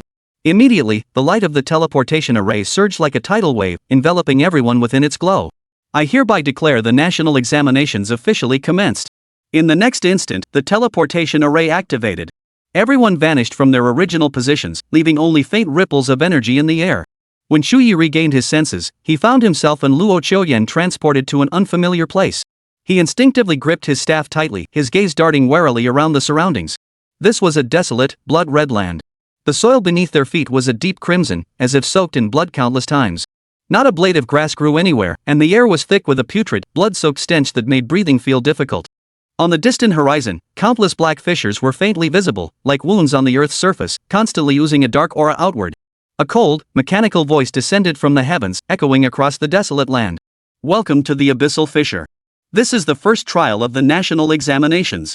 Test name, Abyssal Rift Purification Campaign. Objective, abyssal fissures will periodically spawn various abyssal monsters. Eliminate them promptly to purify this area. Upon achieving 100% purification, you will complete the assessment. Total duration, 6 hours. Important notes, abyssal monster respawn rate is directly proportional to your elimination speed. Plan your elimination pace optimally. Scoring criteria, linked to purification speed, damage taken, personal output, and monster kills. The exam details appeared before Chu Ye and Luo Qiuyan as a light screen. Luo Qiuyan's gaze swept swiftly across the screen. Prepare for battle. This fight is all about speed. The faster you move and the more monsters you slay, the higher your score. Hearing this, Chu Ye nodded solemnly. As the exam rules faded, the surroundings grew eerily oppressive. An unsettling aura permeated the air, as if danger could strike from any direction at any moment. Hiss. In the next instant, several streams of light emerged from the ground. The light flowed like water, winding across the surface before coalescing into several bizarre-looking abyssal monsters. These creatures possessed dark, blackish bodies covered in hard, scale-like shells. Their eyes glowed a blood red, fangs bared, limbs crooked like beasts, radiating a palpable aura of danger. Attack! Luo Chuyen roared fiercely and immediately sprang into action.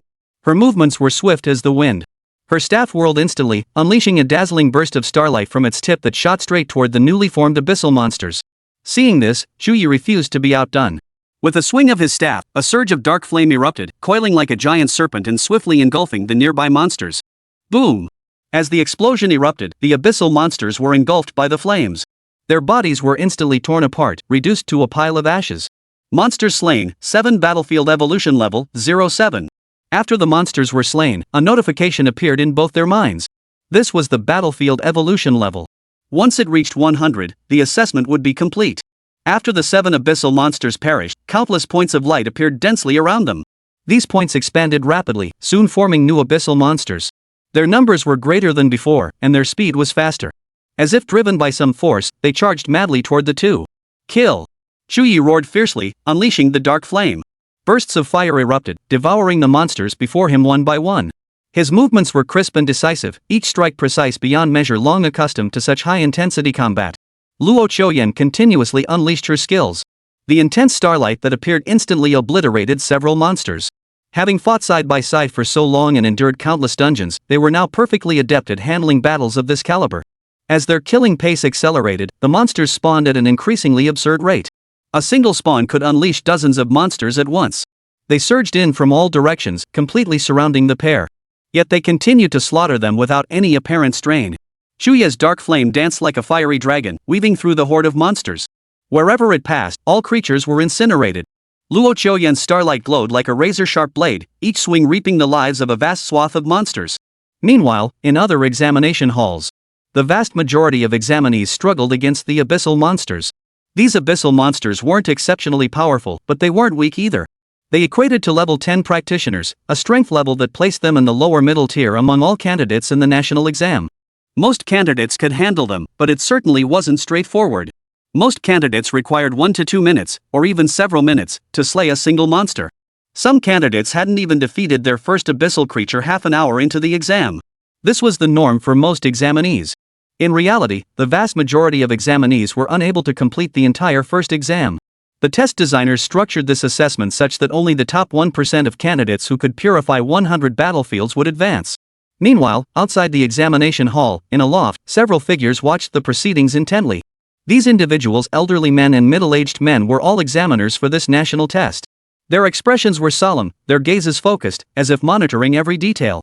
Half an hour into the first exam, how were things progressing? It was acceptable.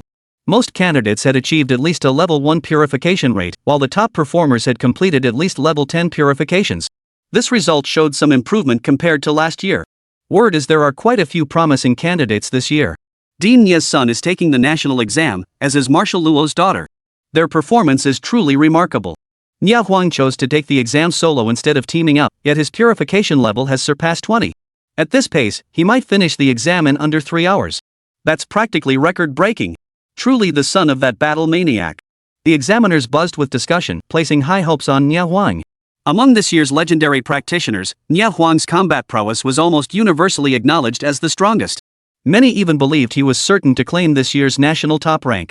Just then, the chief examiner suddenly let out a startled gasp, his brow furrowing slightly as his gaze fixed intently on the light screen before him.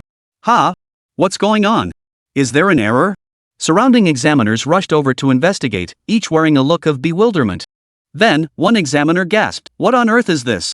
A candidate has achieved a 40% purification rate." Chapter 44, Dark Tide. Several examiners stared wide-eyed at the data on the light screen, their expressions shifting from shock to solemnity. Their fingers swiftly swiped across the screen, pulling up the exam records to investigate the situation, as if they couldn't believe the numbers before them were real. It was the candidates from Chu Ye and Luo Chuyen's group. How had they managed it? Soon, the screen displayed their battle footage. The battlefield was overrun by an ever-growing horde of abyssal monsters now numbering over 100. They surged toward Chu Ye and Luo Qiuyan with frenzied ferocity, their savage fangs and razor-sharp claws flailing as if intent on tearing the pair to shreds. Yet at the center of the chaos, Chu Ye remained eerily composed. His hands gripped his staff tightly, his gaze unwavering. He raised his hand slightly and murmured, "Knight's Veil." Instantly, a massive black light barrier rose from the ground, forming a solid shield that enveloped both of them. The surrounding abyssal beasts relentlessly slammed against the barrier, emitting shrill, piercing roars. Yet the moment their claws and fangs touched the light, they were repelled by an invisible force, unable to leave even the slightest crack. Simultaneously, Luo Qiuyan sprang into action. With a swift flick of her staff, starfall and starlight pulse erupted. As she moved, the sky suddenly blazed with brilliant starlight. A massive surge of stellar energy plummeted from above, crashing violently into the horde of monsters. Instantly, dozens of abyssal monsters were reduced to ash. Immediately following, another star pulse swept through the area, leaving a trail of fallen monsters in its wake. Despite being surrounded by hundreds of abyssal monsters, the two, working in perfect harmony, faced no real threat. These abyssal monsters were slain before they could even touch them. Witnessing this scene, the examiner's eyes widened in disbelief. At this pace, they might complete the assessment in under 2 hours. This is way too fast. The fastest record from previous years was only 2 hours and 52 minutes. They were about to break it. No, the monster respawn rate would only increase. At this pace, their completion time might not even reach an hour and a half. At that moment, Chu Ye and Luo Qiuyan on the battlefield were unaware of the examiner's thoughts outside. Their focus was entirely on the battle before them, relentlessly striking down the endless stream of abyssal monsters. The battlefield's purification level had now reached 50%. "Keep it up, we've purified half of it already." Chu Ye's fighting spirit soared. At this pace, they would soon purify the entire battlefield. Just then, a cold voice echoed down from the heavens, shattering the battlefield's fleeting calm. "Dark tide is about to erupt. All candidates, take cover immediately." Dark tide? Hearing this, Chu Ye froze for a moment, his brows furrowing slightly as he scanned his surroundings. He noticed the monsters around him had vanished all at once, as if forcibly dispersed by some unseen force. Immediately after, a surging tide of dark energy rolled in from the distant horizon, its overwhelming momentum chilling to the bone. Luo Qiuyan immediately shouted, "Don't just stand there. Block the tide's impact now. If you can't hold it back, you'll be eliminated on the spot." Chu Ye snapped back to his senses, gripped his staff tightly, and immediately cast his spell, Night Veil. A massive black light barrier rose once more from the ground, enveloping both of them securely within its embrace. Simultaneously, the dark tide crashed against them like a colossal wave, smashing violently into the night veil and sending sprays of black foam flying. Splash! The violent black tide battered the night veil, yet the barrier proved immensely resilient, standing firm against the relentless assault. The black waves roared like ferocious beasts, relentlessly pounding the barrier, yet they could do nothing to breach it. However, candidates in other examination halls were not so fortunate. Some weaker candidates, lacking any means of defense, were instantly swept away by the tide. Immediately afterward, a beam of light transported them out of the examination grounds. On the plaza, countless points of light materialized into candidates. Most wore somber expressions, some slumped dejectedly on the ground, their eyes filled with loss and resentment. Those with fragile psyches burst into loud sobs on the spot, their cries filled with anguish and defeat. The examiner's voice soon echoed across the square. "Candidates who have been eliminated may depart the examination grounds via the teleportation array. You may return tomorrow to participate in the second stage of the examination." The national examination consists of 3 stages. Failure in the first stage does not signify failure in the entire examination. That may be true, but if one couldn't even pass the first stage, how could they possibly succeed in the subsequent ones? But that was no longer the examiner's concern. The first dark tide eliminated approximately 30,000 candidates, representing an elimination rate of roughly 1%. 9 more dark tides lie ahead, each stronger than the last, with an estimated 30% of candidates expected to be eliminated in each round. The examiners conversed among themselves, their expressions solemn. The dark tide is a special mechanism of the first exam. Avoiding the tide itself isn't difficult with proper preparation, one can manage to evade its impact. Yet for low-level candidates, these tides were nothing short of a nightmare. With such low levels, achieving good results in the national exam is naturally out of the question. The chief examiner announced, "The first wave of the dark tide has passed. Elite monsters may now be deployed." Several examiners nodded in agreement. On the battlefield, Chu Ye dispelled the night veil. The surrounding land was cleansed, black mist slowly rising from the ground, the air thick with a suffocating atmosphere. The tide had finally passed. Chu Ye exhaled in relief, rubbing his aching shoulders. Luo Qiuyan declared, "Keep spawning monsters. If we want to be top scorers, we can't waste a moment." Chu Ye nodded, gripping his staff tightly as his gaze sharpened once more. Just then, countless points of light appeared once more around them, the sign of abyssal monsters respawning. Yet these points seemed larger and more terrifying than before, as if imbued with some immense power. Soon, one after another, massive, towering monsters materialized before the pair. Their skin was a deep, inky black, muscles bulging like coiled steel. Fangs protruded from their jaws, and their eyes glowed with a blood-red light, radiating an oppressive, suffocating aura. Elite monsters? Chu Ye froze for a moment, his brow furrowing slightly. Luo Chuyen said, after the dark tide passes, elite monsters will likely start spawning on the battlefield. Don't get distracted, fight now. Chu Ye nodded, gripping his staff tightly with a determined gaze as they plunged back into the fray. Though elite monsters, they weren't particularly troublesome foes for the pair. Chapter 45, Dominant First Place. Nia Huan's Resentment. Remnant Night Beam. Chu Ye's magic staff, Whale Song, suddenly vibrated violently, erupting in a dazzling burst of light that streaked across the night sky like a shooting star. In an instant, the residual night beam transformed into a dazzling beam of light, piercing forward like a sharp sword. The intense beam instantly pierced through the elite monsters before them, their bodies reduced to ash within the light, without even a moment to resist. Beside him, Luo Chuyen showed no weakness either. Her staff swung, unleashing stellar energy like a surging tide, each strike carrying devastating force. The elite monsters before her crumbled like paper, swiftly defeated. Before long, the elite monsters too fell to the two. Faint black mist wafted from the scattered remains on the ground, but it was swiftly purified and vanished without a trace. After several skill casts, a deep blue vortex appeared before Chu Ye. Resembling a deep-sea whirlpool, it radiated a mysterious and formidable power. The next wave of elite monsters appeared only to be instantly drawn into the vortex, their bodies pulled in against their will. Subsequently, Chu Ye's attacks against the monsters within the vortex dealt several times the normal damage. This was the wand's innate abilities, Tide Surge first movement and Abyssal Rift second movement. The monsters trapped within the vortex were like fish ensnared in the deep sea, unable to escape, left at Chu Ye's mercy. Unfortunately, the elite monsters weren't particularly powerful. Chu Ye could eliminate them with a single skill. Otherwise, they might have witnessed the might of the third movement, Whale's Fall. Time ticked by. About half an hour later, the second dark tide surged forth once more. The sky abruptly darkened as a wave of black energy surged forth like a tidal flood. Armed with their previous experience, most candidates now had countermeasures for the dark tide. They swiftly cast defensive skills, attempting to withstand this overwhelming force. Nevertheless, many were still eliminated. It wasn't that they didn't want to fight back, they simply couldn't. Those who were eliminated were generally lower-level candidates. Merely surviving on the battlefield was already commendable for them. Facing the dark tide, let alone completing this assessment, was practically a pipe dream. Chu Ye and Luo Chuyen had no time to concern themselves with others. They remained focused on clearing the battlefield. Their movements were perfectly synchronized, each strike precise and efficient. The purification level of the battlefield steadily climbed. Finally, just before the third dark tide arrived, they pushed the battlefield's purification level to 100%. Battlefield fully purified. Congratulations on completing this assessment. Time taken, 1 hour 37 minutes 8 seconds.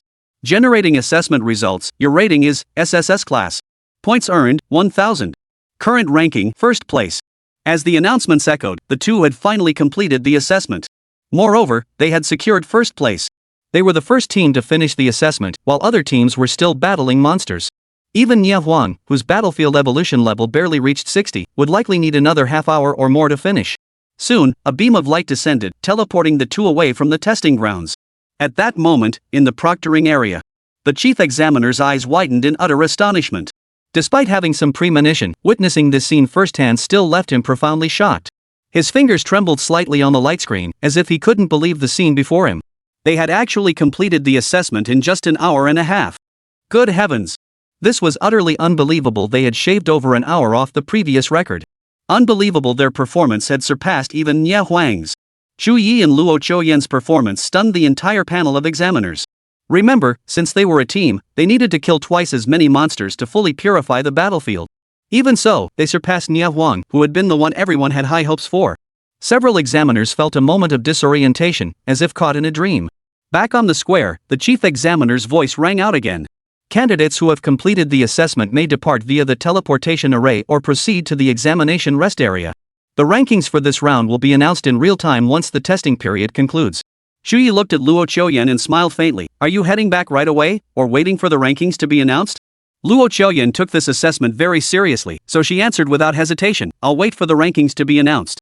Although their performance in the first assessment was quite good, it was merely the first round. Subsequent assessments would be more challenging, yielding higher point rewards. That's where the real gaps in rankings would emerge. Then let's go rest. The two immediately headed to the rest area and found a quiet corner to sit down. The rest area was already filled with many candidates, those who had been eliminated earlier. Some were unwilling to accept their fate and lingered in the rest area rather than leave. Their expressions showed weariness, yet their eyes still flashed with an unyielding light. Time passed slowly. On the battlefield, candidates continued to be eliminated, and the number of participants remaining in the first round steadily dwindled. After about 3 hours, another candidate emerged from the battlefield. Congratulations to candidate Nia Huang for completing this round. Time taken, 2 hours, 49 minutes, 37 seconds. Nia Huang had spent nearly 3 hours, an exceptionally impressive achievement in its own right.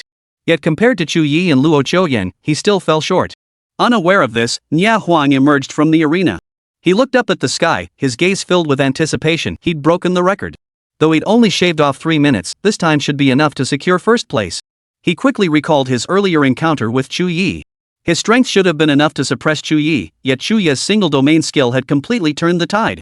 In Nia Huang's mind, this national exam was a continuation of his previous contest with Chu Ye. He didn't know what place Chu Ye had secured, but Nia Huang was confident he wouldn't be a match for him. Filled with self-assurance, Nia Huang looked up at the sky screen. Soon, the rankings appeared on the sky screen. Among them, Chu Ye and Luo Chuyen's team stood out prominently, their score towering at the very top. Nia Huang froze. 1.5 hours? How was that possible? His expression was utterly shocked, his brows furrowed, a flicker of disbelief flashing in his eyes.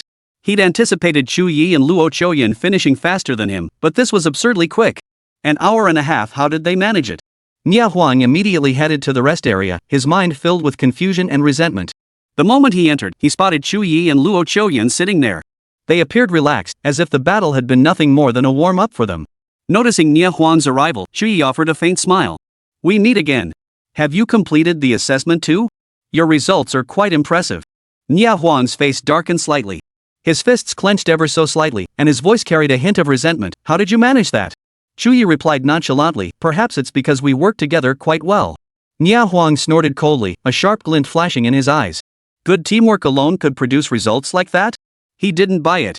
He desperately wanted to fight Chu Ye again right then and there, but doing so would jeopardize tomorrow's and the day after's exams.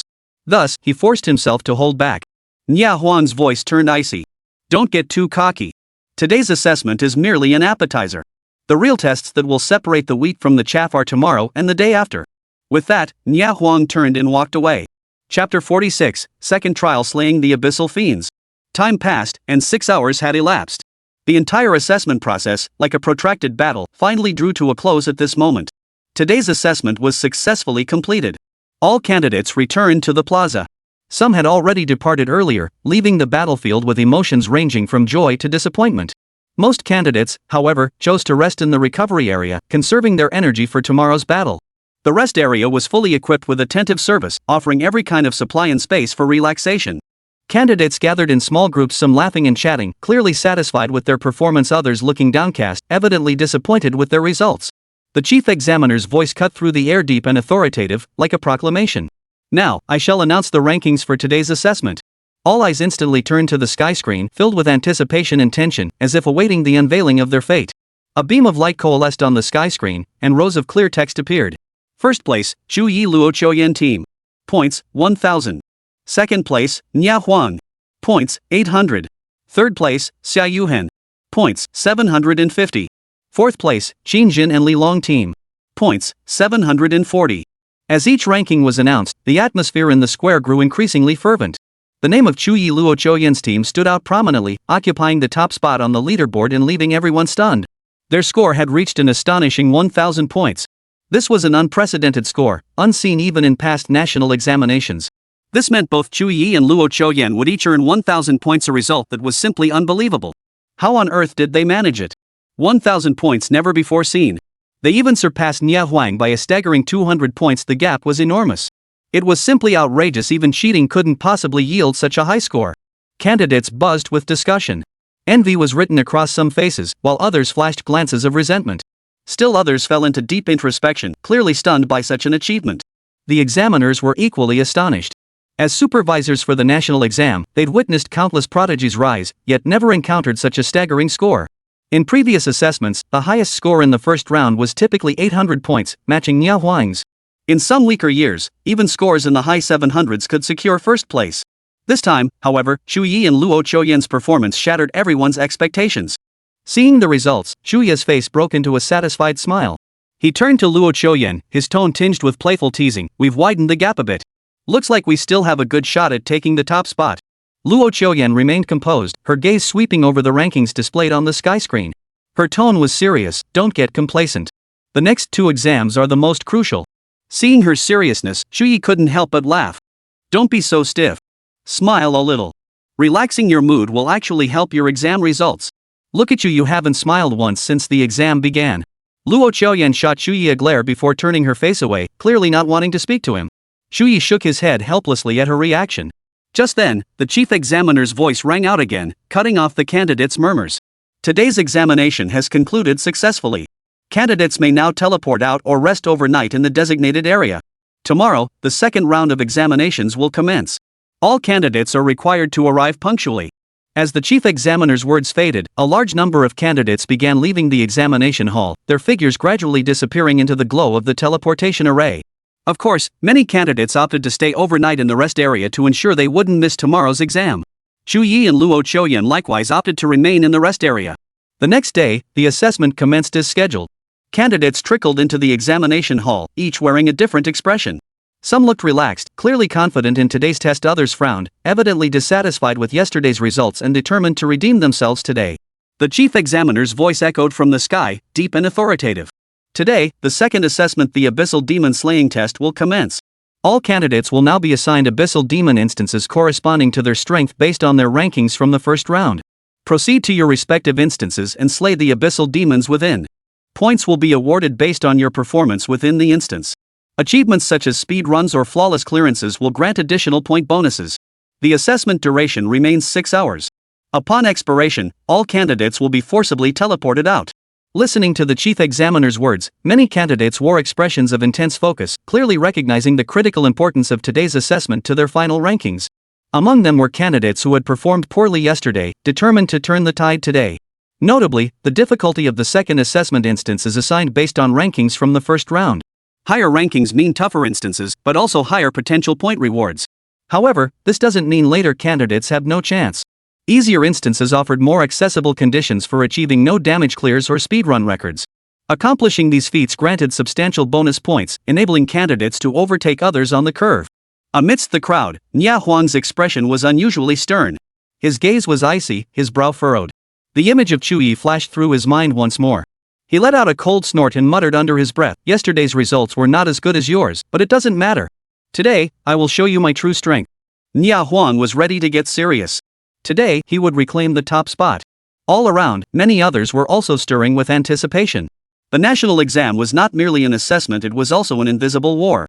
Every genius was secretly vying for supremacy, striving to stand out in this brutal competition. As the chief examiner's voice faded, the immense teleportation array's glow enveloped all candidates once more. In the next instant, every examinee vanished from their spots, transported to their respective examination halls. Chu Ye and Luo Qiuyan were transported away simultaneously. Their figures blurred within the light before vanishing completely. When they reappeared, they found themselves in an intensely scorching subterranean cavern. This was a colossal subterranean cavern where molten lava churned violently. The floor was charred basalt, with crimson magma seeping through the cracks, as if poised to erupt at any moment. A massive burning meteorite hung from the cavern's ceiling, radiating an intense glow that bathed the entire cave in hellish light. The air thick with the suffocating stench of sulfur. The scorching heat threatened to bake you dry, making even breathing a struggle. Your trial instance, Core Forge of the Corrupted Nest. Test objective, defeat the lava colossus Gorgon and destroy 3 energy cores. Total duration, 6 hours. Precautions, the intense lava floor will continuously inflict burn damage, and flaming meteorites may fall from above at any moment. Exercise caution and evade attacks. Chu Ye and Luo Qiuyan stood within this scorching subterranean cavern. The air around them seemed to burn, searing heat assaulting their senses. Even the basalt floor beneath their feet radiated in uncomfortable intensity. "Watch your step. Don't get burned," Luo Qiuyan whispered, her gaze darting warily around the area. Chu Ye nodded and immediately activated the night veil, enveloping them both within its protective barrier. The light barrier blocked the intense heat and the pungent sulfur smell, bringing an immediate sense of relief. At that moment, a deep, thunderous roar echoed from the depths of the cavern. The sound was deafening, carrying an overwhelming sense of pressure. Immediately afterward, the ground began to tremble slightly. Their expressions shifted slightly as they instantly prepared for battle. Chapter 47, Lava Imps. Welcome to the Scorched Lands. The lava fiends slumbering here have awakened. Good luck. A cold, mechanical voice echoed through the air, carrying an intangible sense of oppression. The ground began to shake violently. Scorching magma surged from the cracks, transforming into boiling masses of flame that gradually solidified into twisted monsters. These lava imps were entirely crimson, their bodies resembling cooled magma turned to bizarre rock formations. Their surfaces were covered in cracks, radiating scorching heat. Their eyes glowed crimson, fangs bared, and the sound they emitted was like the grating of metal piercing and bone-chilling.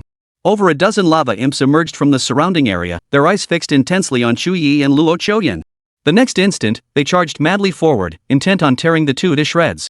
Chu Ye and Luo Qiuyan sprang into action instantly, their coordination seamless without a word exchanged. Chu Ye swiftly raised his wand, whale song, and a spell erupted, Dark Flame. In an instant, black flames surged from his wand, striking the lava imps like venomous serpents. The flames erupted, instantly shattering the lava imp before them. Scorching magma fragments scattered wildly, sizzling and crackling. Luo Qiuyan swung her wand, instantly unleashing Starlight Pulse. A brilliant beam of starlight shot forth from her wand, striking the first lava imp. Upon impact, the Starlight Pulse instantly split into multiple beams, continuing their charge toward the remaining lava imps. Each split claimed another monster's life, until the Starlight Pulse transformed into a dazzling fireworks display, utterly annihilating every lava imp. Their actions were lightning fast. Within a minute, all the lava imps were vanquished. Yet the threat had not receded.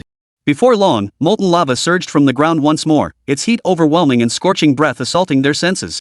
Instantly, the lava solidified again, forming brand new lava imps. Squeak! The lava fiends emitted shrill cries, as piercing as metal scraping, before charging madly toward the two. Just as Chu Ye was about to strike again, he suddenly noticed the lava imp before him flash a strange, twisted grin, a sinister smile on its hideous face.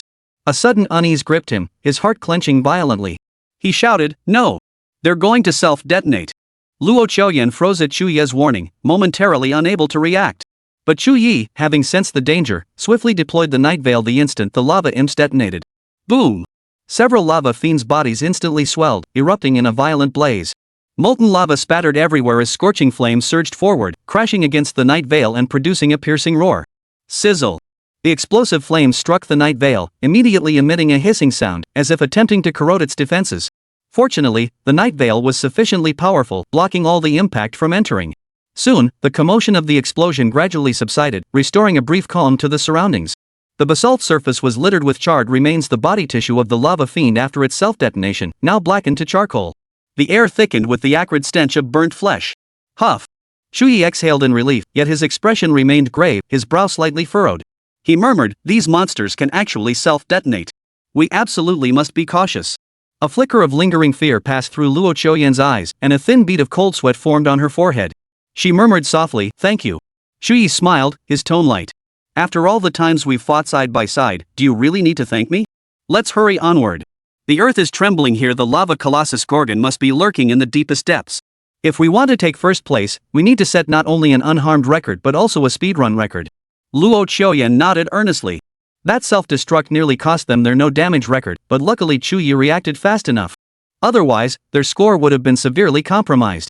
Meanwhile, lava imps kept spawning all around them. Crawling out of ground fissures, they emitted shrill screeches as they closed in on the pair. Luo Qiuyan unleashed skill after skill, her gaze icy and tinged with a fierce, ruthless intent. Clearly enraged by the earlier self-destruction, her attacks grew exceptionally brutal. As her staff swung through the air, stellar energy poured down like a torrential storm, instantly shredding the lava fiends to pieces. The pair advanced rapidly while slaying the monsters. Lava pools remained scattered across the floor, radiating intense heat. Stepping on them would inflict scorching damage, demanding constant vigilance. To make matters worse, every few minutes, flaming boulders would rain down from above. These stones plummeted like meteors, carrying devastating force, crashing into the ground with deafening booms. Whenever a boulder fell, the pair had to quickly move away. Chu Ye also had to activate his night veil, or else the boulder's impact would still inflict damage on them. This dungeon's difficulty was no joke. Chu Ye even felt the same pressure he'd experienced when tackling the reverse-tide secret realm. Every step demanded utmost caution. The slightest misstep could plunge them into peril. Rough! Rasp! At that moment, a series of sharp whistles pierced the air, disrupting their forward momentum. Watch out ahead! Luo Qiuyan snapped, her voice tinged with tension. Chu Ye focused his gaze, his expression growing grave. Before them flowed a river of molten lava, its seething magma churning and bubbling with a gurgling roar. From the riverbed, lava fiends kept crawling out. These creatures were even larger, their bodies covered in violently churning magma, radiating a palpable threat. Moreover, their numbers were staggering over 100. If they continued spawning at this rate, their numbers would likely surpass 200 within minutes. Just then, Chu Ye spotted something behind the river. He swiftly pointed toward the distance. "Look over there."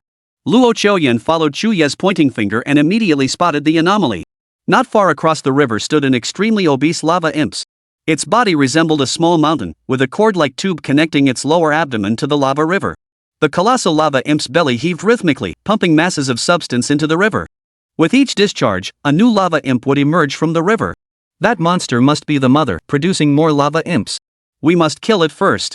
Luo Qiuyan nodded swiftly. "I can handle the lava imps myself. You go kill the mother." Chu Ye nodded, gripping his wand tightly, his gaze intense. He moved swiftly, his form like a bolt of lightning. Luo Qiuyan charged into the swarm of lava imps, instantly activating her special form. Her silver hair fluttered slightly in the air, her violet eyes shimmering with star-like brilliance. She became the very embodiment of starlight, mysterious and powerful. Stellar Pulse. Luo Qiuyan's voice was ethereal and icy as she cast the spell instantly. A torrent of stellar energy surged into the lava imps, tearing them apart in an instant. Meanwhile, Chu Ye charged straight toward the mother entity, his eyes blazing with icy murderous intent. Chapter 48, The Bone-Melting Corridor. With most of the lava fiends eliminated by Luo Qiuyan alone, Chu Ye advanced unimpeded. His form streaked like a whirlwind across the scorched earth. Reaching the edge of the molten river, Chu Ye drew a deep breath. With a sudden burst of power from his feet, he leaped like an arrow released from its string, slicing through the air. In an instant, he crossed the several-meter-wide river and landed steadily on the opposite bank. At that moment, the lava fiend mother detected his presence. Its bulky form trembled slightly, emitting a deep, resonant growl. This sound was entirely different from that of ordinary lava fiends, exceptionally heavy, even carrying a faint gust of wind that made the surrounding air vibrate. Chu Ye snorted coldly, his eyes flashing with icy murderous intent. "Die." Without hesitation, he unleashed his skill. Knight's Remnant Beam. The magic wand whale song in his hand instantly erupted with intense light. The radiance coalesced into a dazzling beam, piercing straight toward the lava imp mother like a sharp blade. The beam's power was overwhelming, instantly piercing through the mother's body. Lava spattered everywhere as the mother let out an agonized roar. Roar! The mother's voice was filled with rage and agony. Its body convulsed violently. From the surrounding rivers of lava, hordes of lava imps suddenly leapt from the molten rock, charging madly toward Chu Ye. But Chu Ye remained unflustered, his expression calm and composed. His wand flickered rapidly, unleashing waves of dark flames that incinerated every newly spawned lava imp in their tracks. After dispatching these lava imps, Chu Ye turned his attention back to the mother. His wand flickered once more as magic coalesced. Already pierced by the starlight pulse, the lava fiend mother lay on the brink of death, its flowing lava now sluggish and slack. As Chu Ye's second strike landed, the mother emitted a wail filled with endless despair and agony. Finally, its form completely collapsed. The bloated corpse tumbled into the river of lava, sending up a spray of searing magma. Following the mother's demise, the remaining lava imps scattered in panic, leaping back into the river as if the apocalypse had arrived. Luo Qiuyan, who had been engaged in combat, was finally able to end the fight. Standing on the charred ground nearby, she scanned the surroundings with a cold gaze. Only after confirming no monsters remained did she slowly lower her staff. Chu Ye shouted in her direction, "It's done. Let's hurry forward." Luo Qiuyan nodded, then immediately crossed the lava river and followed Chu Ye forward. Perhaps because the lava fiend mother had been slain, they encountered no more lava fiends as they advanced. The surroundings grew significantly quieter, broken only by the occasional gurgling of magma bubbling up from fissures in the ground. Finally, after traversing a narrow passageway, they emerged into a new area. A cold voice echoed once more through the scorching space. "Welcome to the bone-melting corridor. A steam storm is about to sweep through. The wandering scorched souls have been waiting here for a long time. Good luck." The new area was a vast corridor. The walls were charred black, and steam billowed incessantly from cracks in the floor, radiating intense heat. The entire corridor was shrouded in steam, obscuring vision, while the air thickened with suffocating heat. The moment Chu Ye stepped inside, a wave of scalding steam slammed into his face. Startled, he swiftly raised his hand and activated the night veil. The black light screen swiftly enveloped both of them, shielding them from the external heat. Chu Ye's expression turned grave as he scanned the surroundings. "This entire area is filled with steam," he murmured. "Temperatures exceed 100 degrees Celsius. I must keep the nightlight shield active the entire time, or we'll be scalded instantly." Luo Qiuyan nodded solemnly. "Leave the rest to me." Due to the limited range of the night veil's protection, the two couldn't stray too far from each other. Steam swirled everywhere, occasionally whipping up into violent storms. The scorching vapors churned within the whirlwinds, resembling fiery dragons that swept through the entire corridor. Even through the nightlight barrier, Chu Ye could almost feel the extreme heat. Rough. Raspy. A sharp yet ethereal sound suddenly pierced the silence of the corridor. Immediately, ghostly creatures drifted out of the steam. Their bodies were semi-transparent, enveloped in searing flames. With every step forward, they left a trail in the vapor. The surrounding steam scattered like mice encountering a cat the moment it touched these creatures. Luo Qiuyan's eyes flashed with coldness as she swiftly raised her hand, her staff tracing a graceful arc through the air. Stellar soul ignition. Her voice was cold and resolute as a star-like energy shot forth from her staff, instantly striking the soul-burning specter ahead. The starlight erupted upon the burning soul specter. The flames engulfing it intensified to an unbearable degree. A piercing, agonized scream erupted from the creature as its body ignited like kindling, rapidly burning away until it dissolved into a wisp of blue smoke. This skill astonished Chu Ye. After all, Luo Qiuyan had never demonstrated it before. Noticing Chu Ye's gaze, Luo Qiuyan explained, soul-burning specters are ethereal beings. Ordinary physical or magical attacks are ineffective against them. But my Starlight Soul Ignition is specifically designed to target such spirits, granting it a special attack effect against these monsters. Hearing this, Chu Ye smiled and said, no wonder I never saw you use it before.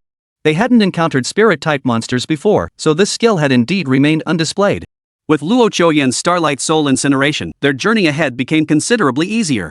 The soul-burning specters they encountered along the way were virtually powerless to retaliate under Luo Qiuyan's attacks.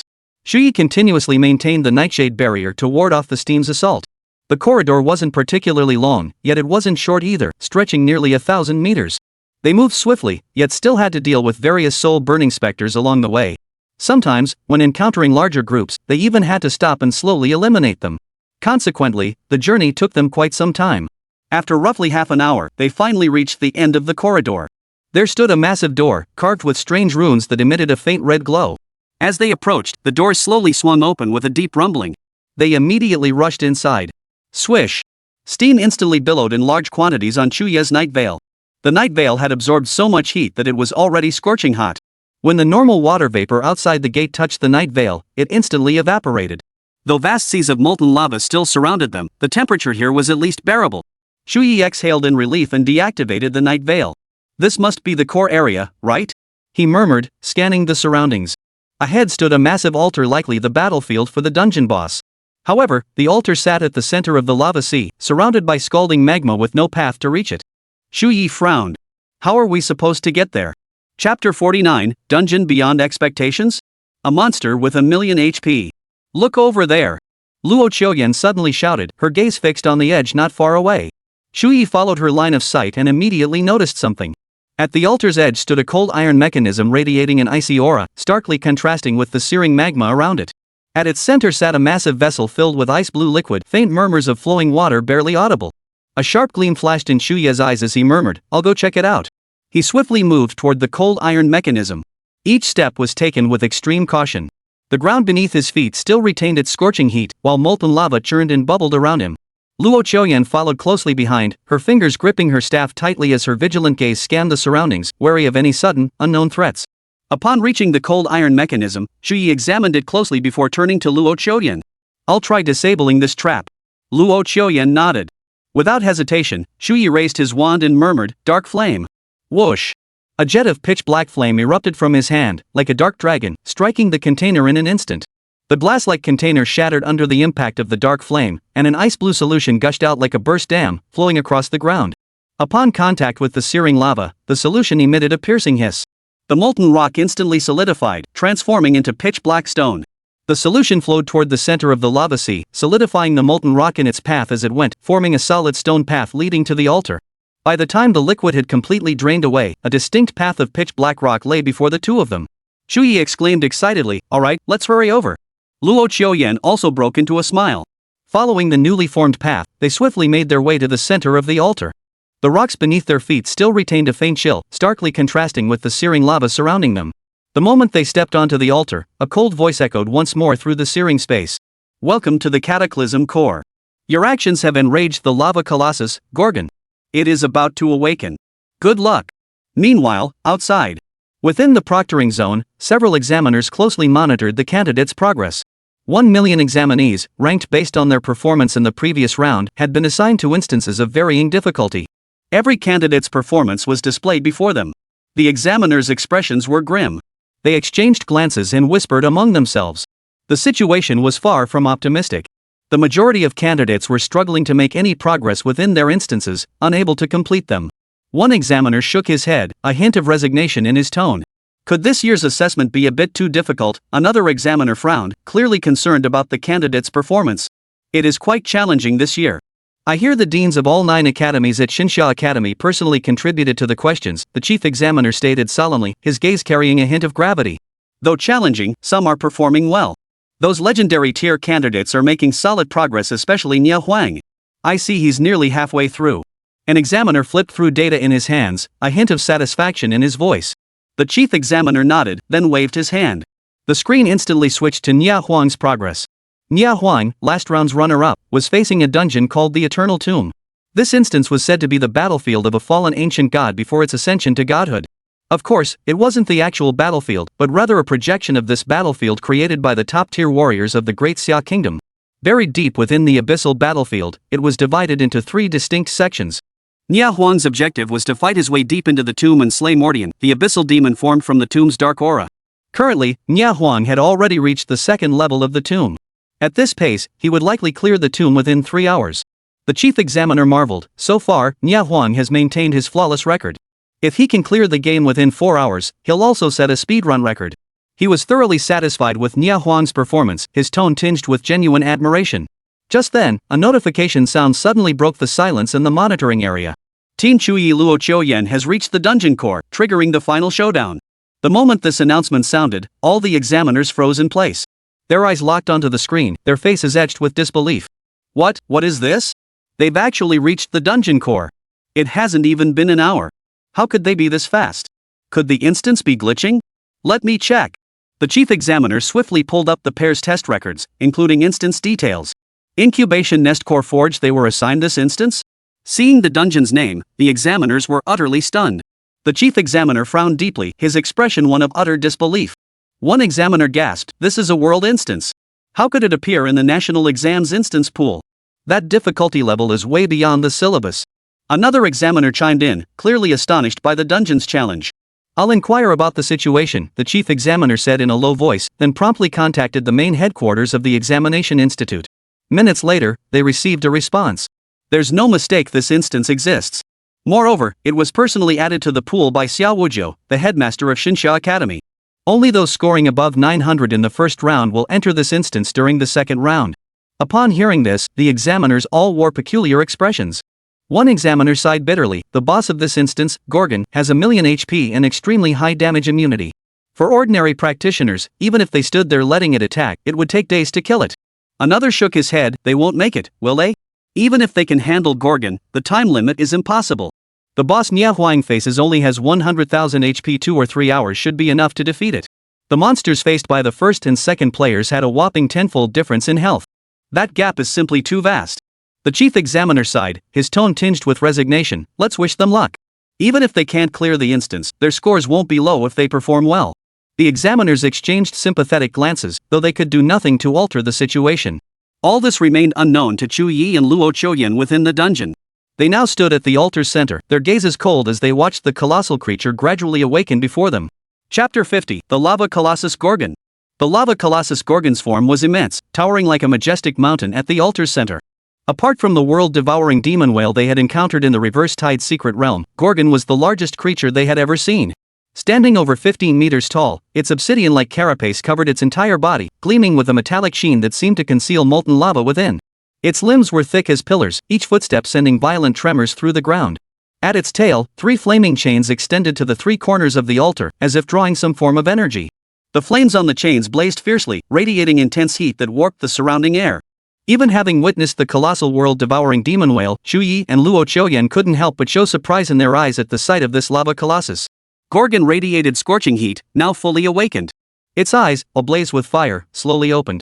Upon spotting the two, Gorgon erupted in a deafening roar. Roar! In an instant, Chu Ye felt as though swept by an immense storm, nearly blown off the altar and into the molten lava below.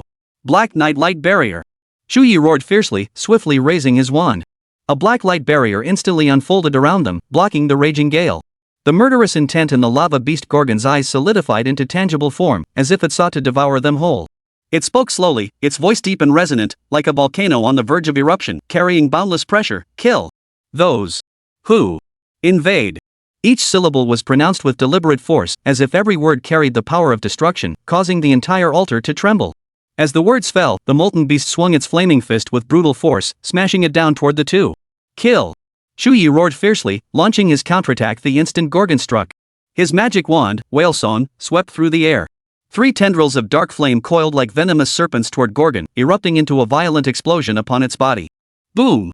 However, Gorgon possessed immense health and formidable damage reduction. Chu Ye's dark flames failed to inflict significant harm. But Chu Ye's objective wasn't to deal damage. As the 3 dark flames struck the Gorgon, a peculiar ripple suddenly surged beneath its feet. The first movement of the Wand Song, Tidal Surge, activated silently. A massive vortex formed beneath the Gorgon's feet, relentlessly tugging at its body and restricting its movement. Meanwhile, Luo Qiuyan refused to be outdone. Her wand, Tianxian, flashed through swift motions as she murmured the incantation, Starfall. Boom! A brilliant starburst erupted in the sky, unleashing a colossal meteor that slammed into the Gorgon's arm. The immense impact shattered its arm clean off, sending the colossal creature reeling backward several steps. Roar! Gorgon let out a furious roar, struggling to break free from the vortex binding its feet. Yet the relentless tide's power made movement difficult, trapping it firmly in place. In their first clash, Chu Ye and Luo Qiuyan had already gained the upper hand. Yet Chu Ye furrowed his brow, a hint of gravity flashing in his eyes. We unleashed several skills, yet this monster isn't even injured. Is its defense that astonishing? Luo Qiuyan remained composed, quickly explaining, abyssal demons in the national exam typically have extremely high HP pools, most exceed 10,000, and some even have tens of thousands. Plus, they possess high damage immunity, which reduces the effectiveness of our attacks. Hearing this, Chu Ye finally understood. If it's a tank, then we'll grind it down. Chu Ye unleashed another barrage. His dark flames erupted relentlessly, accompanied by skills like Nightfall Beam and Life-Snatching Rope. His attacks swept toward Gorgon like a raging storm. He might lack other resources, but he could unleash skills freely. Before the national exam, Chu Ye had not only filled his Moonlight Treasure Ring with magic power, granting it 100,000 points for recovery, but also stockpiled a large quantity of magic restoring potions. He'd even stockpiled tens of thousands of drops of dark matter. This was more than enough to handle the national exam. Beside him, Luo Qiuyan also unleashed her attacks relentlessly. Starfall, starlight pulse streaks of brilliant starlight surged from her staff, relentlessly driving Gorgon's body back. Though both were mages, their relentless barrage of spells prevented the Gorgon from advancing. No matter how powerful it was, it couldn't pose a real threat to them in this situation. However, after several minutes of relentless assault, the Gorgon suddenly let out a fierce roar. Its body trembled violently, and the surrounding environment instantly became scorching hot. Luo Qiuyan looked up, her pupils instantly contracting. Above the altar, countless fireballs appeared. Upon closer inspection, they weren't fireballs at all, they were flaming meteorites plummeting downward at breakneck speed. No! He's unleashing a meteor shower. Chu Ye reacted instantly, swiftly unfurling the night veil to envelop both of them within its protective barrier. Boom! Boom! Boom! Boom! The meteor shower slammed into the night veil, instantly triggering a series of violent explosions. The entire barrier filled with flames, the scorching heat nearly charring everything. Fortunately, the barrier's strength was incredibly robust. Even this ferocious meteor shower failed to breach it. However, the immense pressure on the light barrier caused Chu Ye's dark matter and magical energy to deplete at an alarming rate. He felt the power within him rapidly draining away, cold sweat beading on his forehead. Yet he gritted his teeth, forcing himself to keep the light barrier functioning. Fortunately, the Moonlight Treasure Ring constantly replenished his magical energy, otherwise, Chu Ye would have collapsed from exhaustion long ago. Even so, he felt a tinge of pressure. His gaze fixed intently on the meteor shower beyond the light barrier, his expression gradually darkening. After about half a minute, the meteor shower finally began to subside. The fireballs and meteor fragments on the altar slowly dissipated, leaving a lingering, acrid smell in the air. The surrounding temperature remained stiflingly high. Gorgon's roar echoed once more, its movements suddenly slowing as if performing some ritual. Chu Ye and Luo Qiuyan watched it warily, ready to counter a new wave of attacks at any moment. But Gorgon did not continue its assault. Instead, it violently lashed out with its tail, then astonishingly wrenched an energy core from its position embedded in the corner of the altar. A cold voice descended from above, echoing throughout the altar. Lava Colossus Gorgon has activated the Rage Core. Attack power increased by 50%. During core activation, searing pillars of fire will generate across the entire area. Shatter the core immediately, or the Lava Colossus Gorgon will enter a berserk state, gaining a permanent 100 attack power bonus. Chapter 51, I am the true champion. Nia Huan's Victory Declaration. The alert tone instantly darkened both their expressions. Chu Ye reacted swiftly, shouting without hesitation, "I'll shatter the core." "You distract it." Luo Qiuyan nodded in agreement, her gaze cool and resolute. She immediately charged toward Gorgon, swinging her celestial staff Tianqian with force. She unleashed Starfall and Starlight Pulse in rapid succession, showering the Colossus with a torrent of brilliant starlight. Roar! Enraged, the Gorgon slammed its massive fist, engulfed in searing flames, into the ground, attempting to crush Luo Qiuyan completely. Yet her form was as agile as a swallow.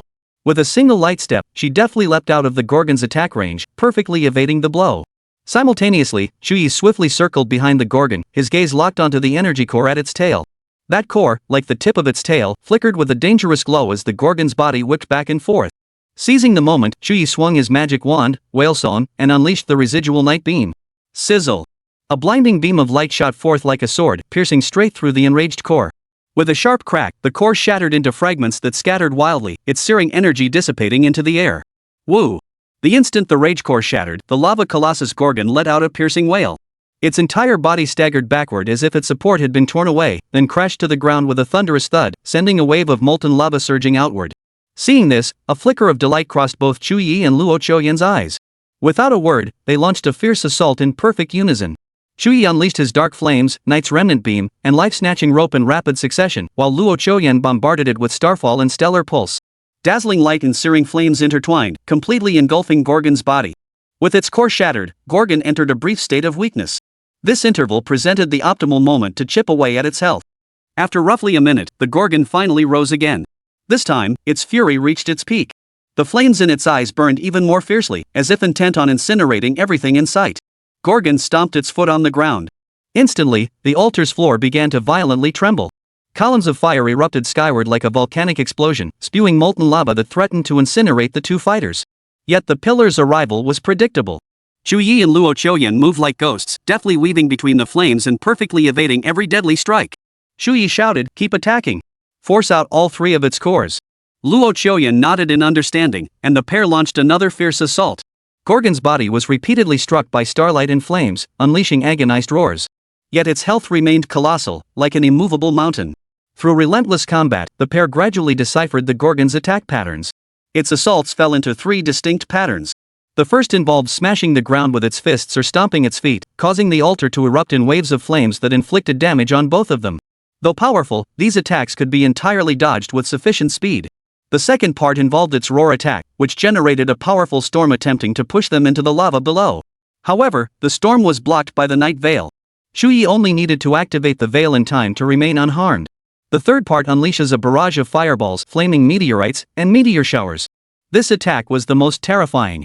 Once Gorgon unleashed the meteor shower, Chu Ye's night veil would bear immense pressure, rapidly depleting his mana and dark matter reserves. The battle raged for over 3 hours until Gorgon had expended all 3 energy cores. Even then, Gorgon's health had only dropped by 70%. With its energy cores depleted, Gorgon immediately transitioned into its second form. The second phase Gorgon not only dealt higher damage and displayed a more aggressive attack pattern, but its attack speed also increased dramatically. Every few minutes, it summoned another meteor shower.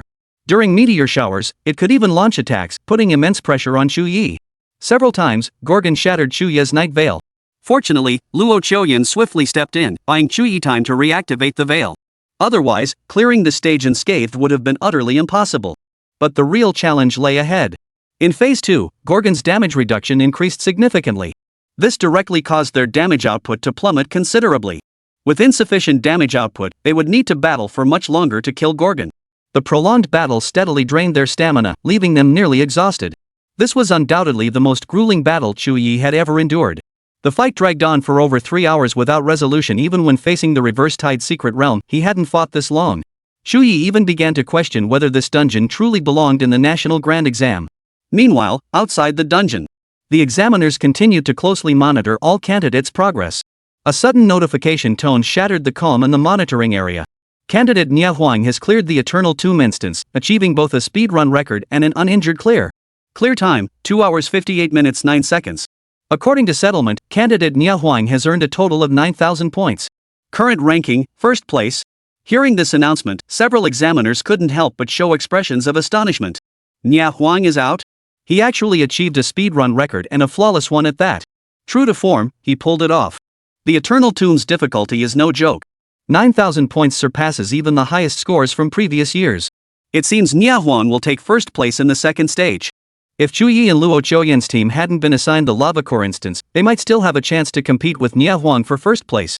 But now, the chief examiner sighed, a hint of regret in his voice. Their performance was outstanding, yet they were assigned such a grueling instance. Though the lava core instance offers several times the point bonus of other instances, clearing it would guarantee them over 10,000 points even without any records. But that was assuming they could clear it. The examiners held little hope for that outcome. At that moment, Nia Huang returned to the plaza and looked up at the sky-mounted screen. Discovering he was the first candidate to clear the instance, he instantly broke into a satisfied smile. 9,000 points. The highest score in the second phase was only 8,200. With my current points, I should be able to take first place. His gaze fell upon the names of Chu Ye and Luo Qiuyan on the screen. A faint smile touched his lips as his heart swelled with confidence. Chu Ye still hadn't emerged. He must have run into trouble. Looks like he's not so unbeatable after all. Nia Huang was certain that despite his setback in the first stage, he would make up for it. He was the strongest. Chapter 52, Ode to the World Devourer, Slaying Gorgon. Time ticked away, drawing ever closer to the exam's conclusion. One by one, participants emerged from the instance, and the real-time rankings on the exam hall's light screen kept updating. The vast majority of legendary tier practitioners had already cleared the instance, and even most epic tier and elite tier practitioners had completed their assessments. Though many still struggled within the dungeon, their lower levels and classes meant they were unlikely to achieve significant results in the national exam anyway. At that moment, a cold voice flooded the minds of all examinees. 30 minutes remaining until the end of this round. All examinees, please note the time. In the rest area, many candidates visibly relaxed, exhaling deeply as if shedding a heavy burden. Finally, it's almost over. I'm going to feast after this and prepare properly for tomorrow's exam. Bro, let's go together later. The real-time rankings on the screen kept updating. While not the final standings, they were pretty much set. Many candidates' eyes were glued to the display, discussing their current scores. Nia Huang is amazing. 9,000 points. Hasn't he surpassed the all-time high score? Looks like he's got the national top spot in the bag. Others did remarkably well too. Xia Yuhen from the capital city scored 8,400 points. Though not as high as Nia Huang, it's still a historic achievement. Then there's Bai Wuxin, 8,000 points. Without Nia Huang and Xia Yuhen, he might well have been this year's top scorer. This year truly boasts an extraordinary abundance of prodigies. Many are marveling that this year is a golden age, brimming with exceptional talent.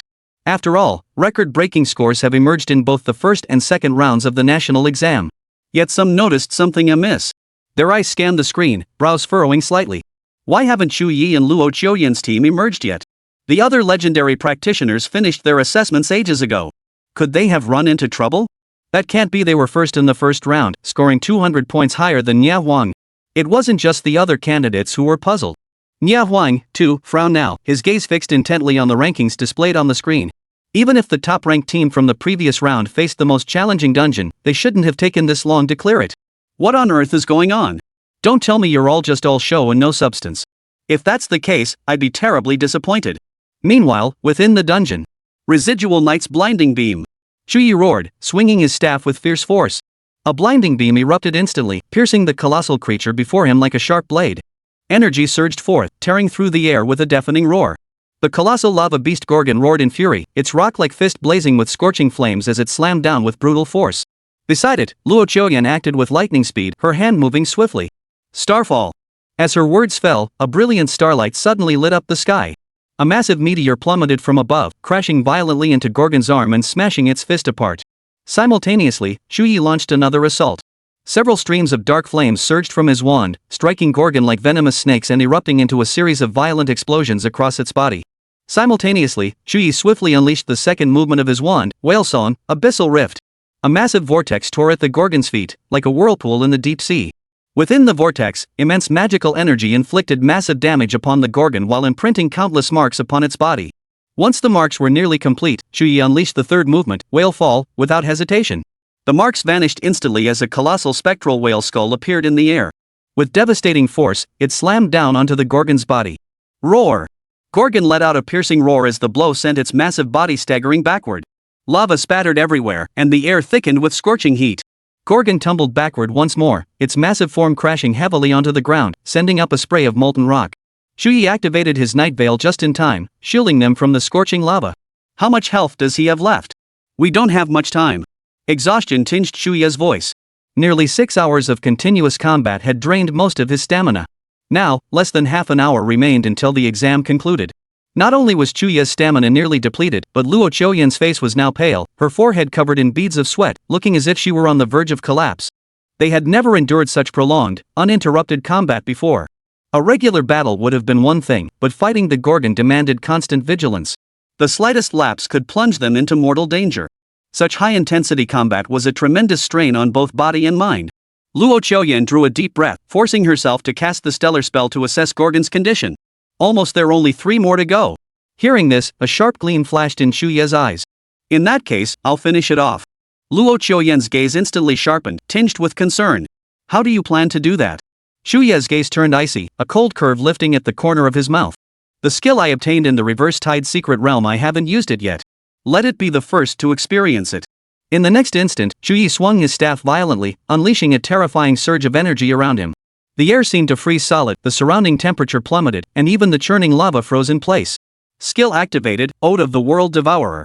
Seeing the light radiating from Chu Ye, Luo Qiuyan instantly understood, a flash of shock crossing her eyes.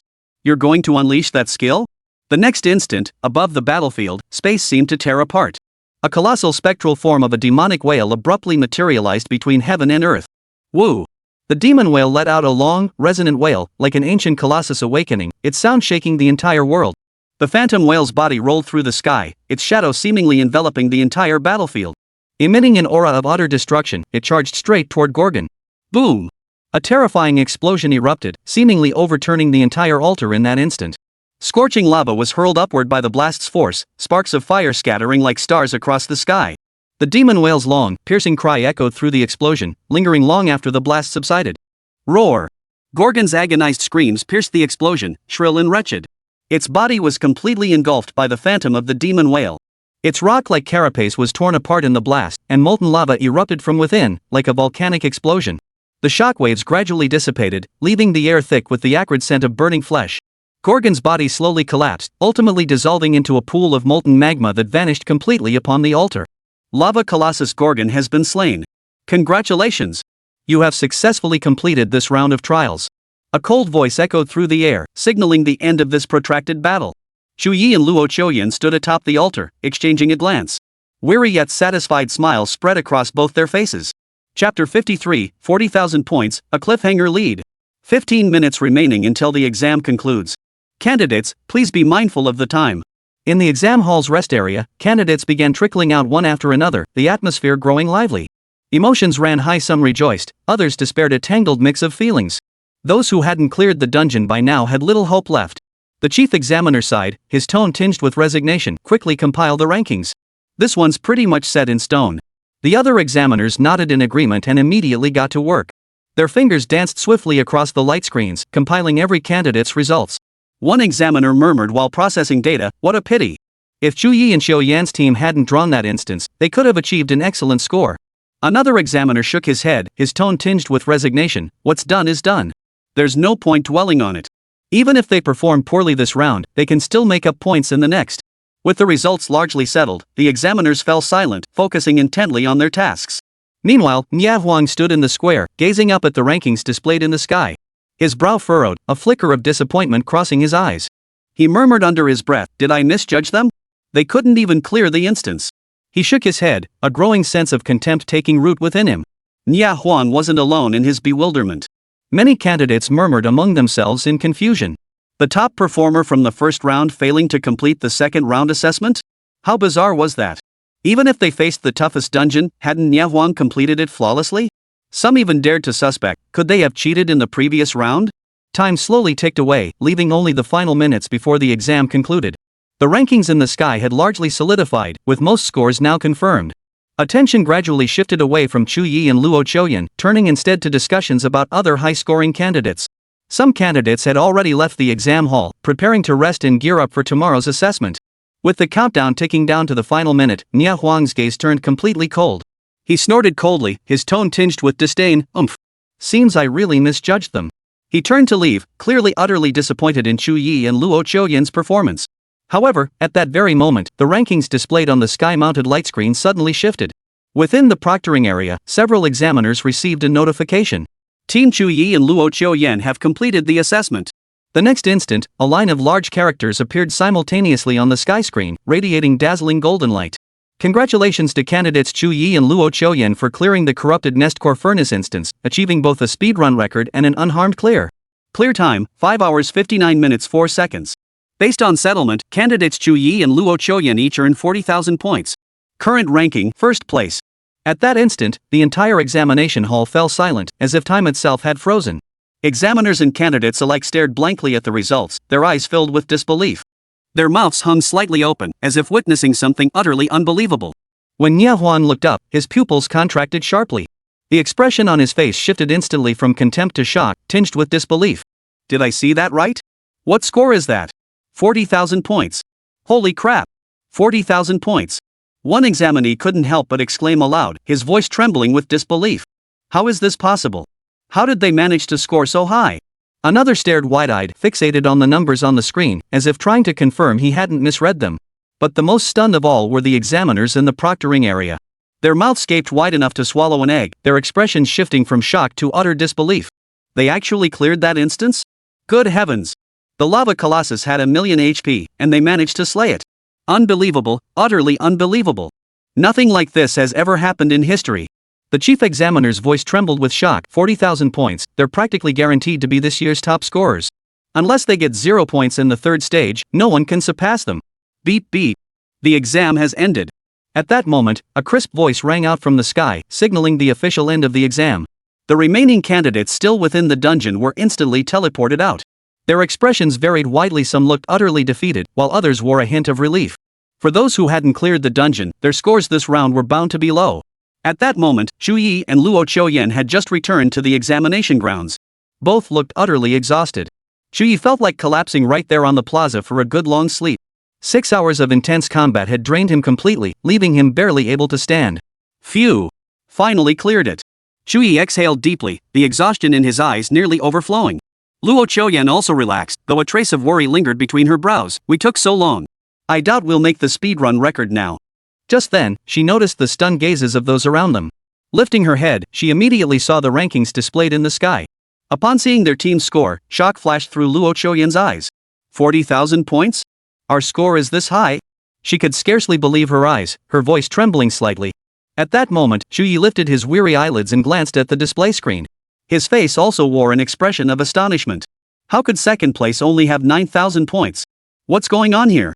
He murmured under his breath, clearly incredulous at the massive point gap. But Chu Ye quickly broke into a smile. Though exhausted, his eyes sparkled with excitement. Who cares? With this score, we should have the top spot locked down. Luo Choyen also flashed a rare smile, her eyes flickering with gratitude. She knew that without Chu Ye, she could never have claimed the top spot on her own. Alright, go get some rest. We have the final assessment tomorrow, she said softly, her voice tinged with tenderness. Side by side, they returned to the rest area. Their steps were heavy, yet their faces bore an unmistakable joy. Soon after, today's final rankings appeared once more in the sky. First place, Chu Ye and Luo Choyen team. Total points, 41,000. Second place, Nie Huang. Total points, 9,800. Third place, Xia Yuhen. Total points, 9,150. Fourth place, Bai Wuxin, Hiyao, Gaolan team. Points, 8,940. The rankings saw significant changes, yet the top three remained unchanged. Apart from Chu Ye and Luo Choyen's team holding a commanding lead, the points between the other teams were extremely close, with minimal gaps. Chu Ye and Wu Xian glanced at the rankings.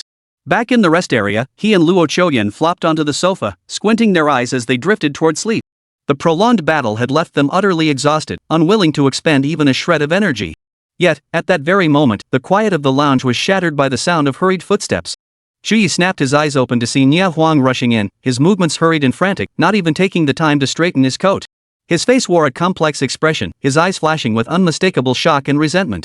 Nie Huang's arrival instantly shattered the rest area's calm, drawing everyone's gaze to him. Chapter 54, Are you jealous of my results? Seeing Nie Huang, a faint smile curved Chu Ye's lips, his eyes holding a hint of amusement and ease. Well, we meet again. Did you need something? His tone was casual, as if merely exchanging pleasantries with an old friend. All around, people craned their necks, their eyes darting back and forth between Chu Ye and Nie Huang, clearly fascinated by their standoff. How the hell did you do it? Nie Huang's voice boomed, though he strained to sound calm, the shock in his tone impossible to conceal. 40,000 points, a number that had never been seen before. Even if someone were cheating, it couldn't be this outrageous. Chu Ye shrugged his shoulders, his expression utterly natural, as if this outcome were perfectly expected. I don't know. Maybe I performed well. Just then, a soft, feminine voice cut through the tense atmosphere.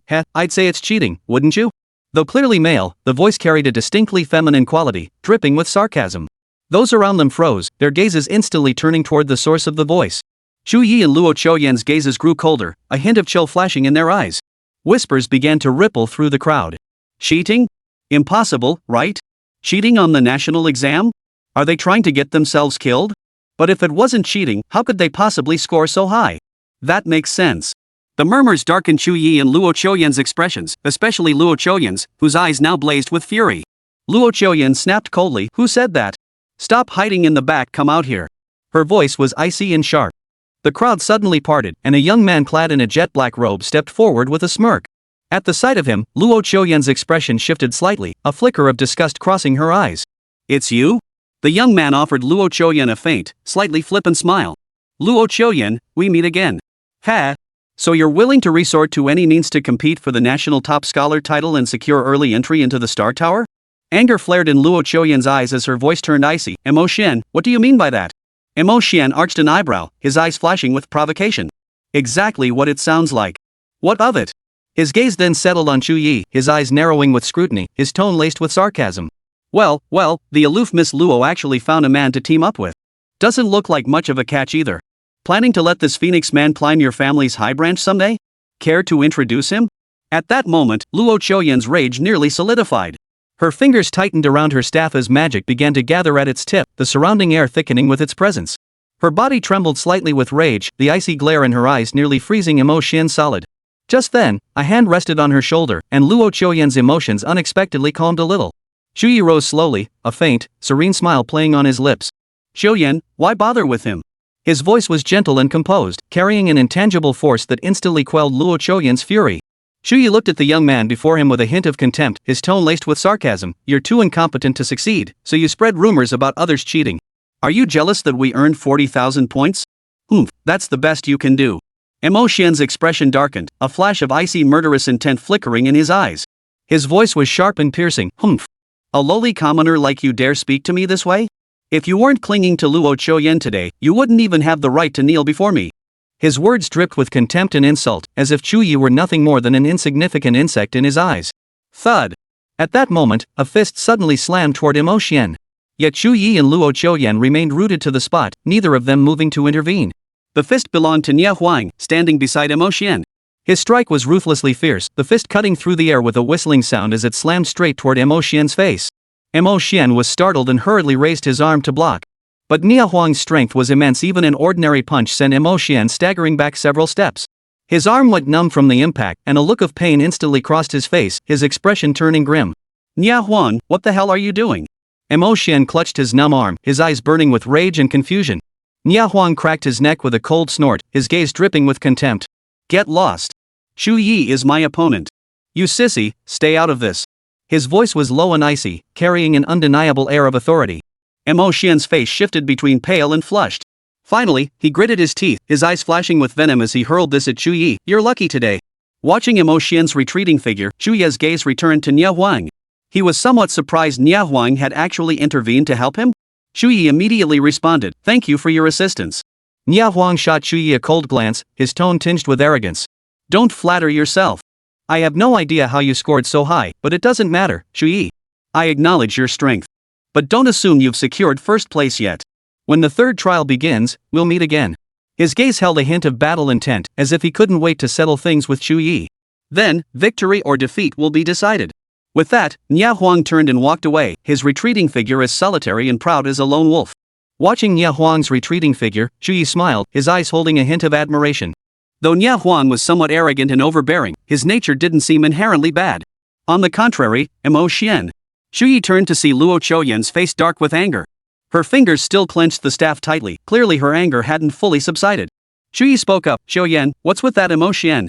Why did he suddenly say those things out of nowhere?" His tone was gentle, tinged with concern. Luo Qiuyan forced herself to calm down, but still sighed, her eyes tinged with disgust.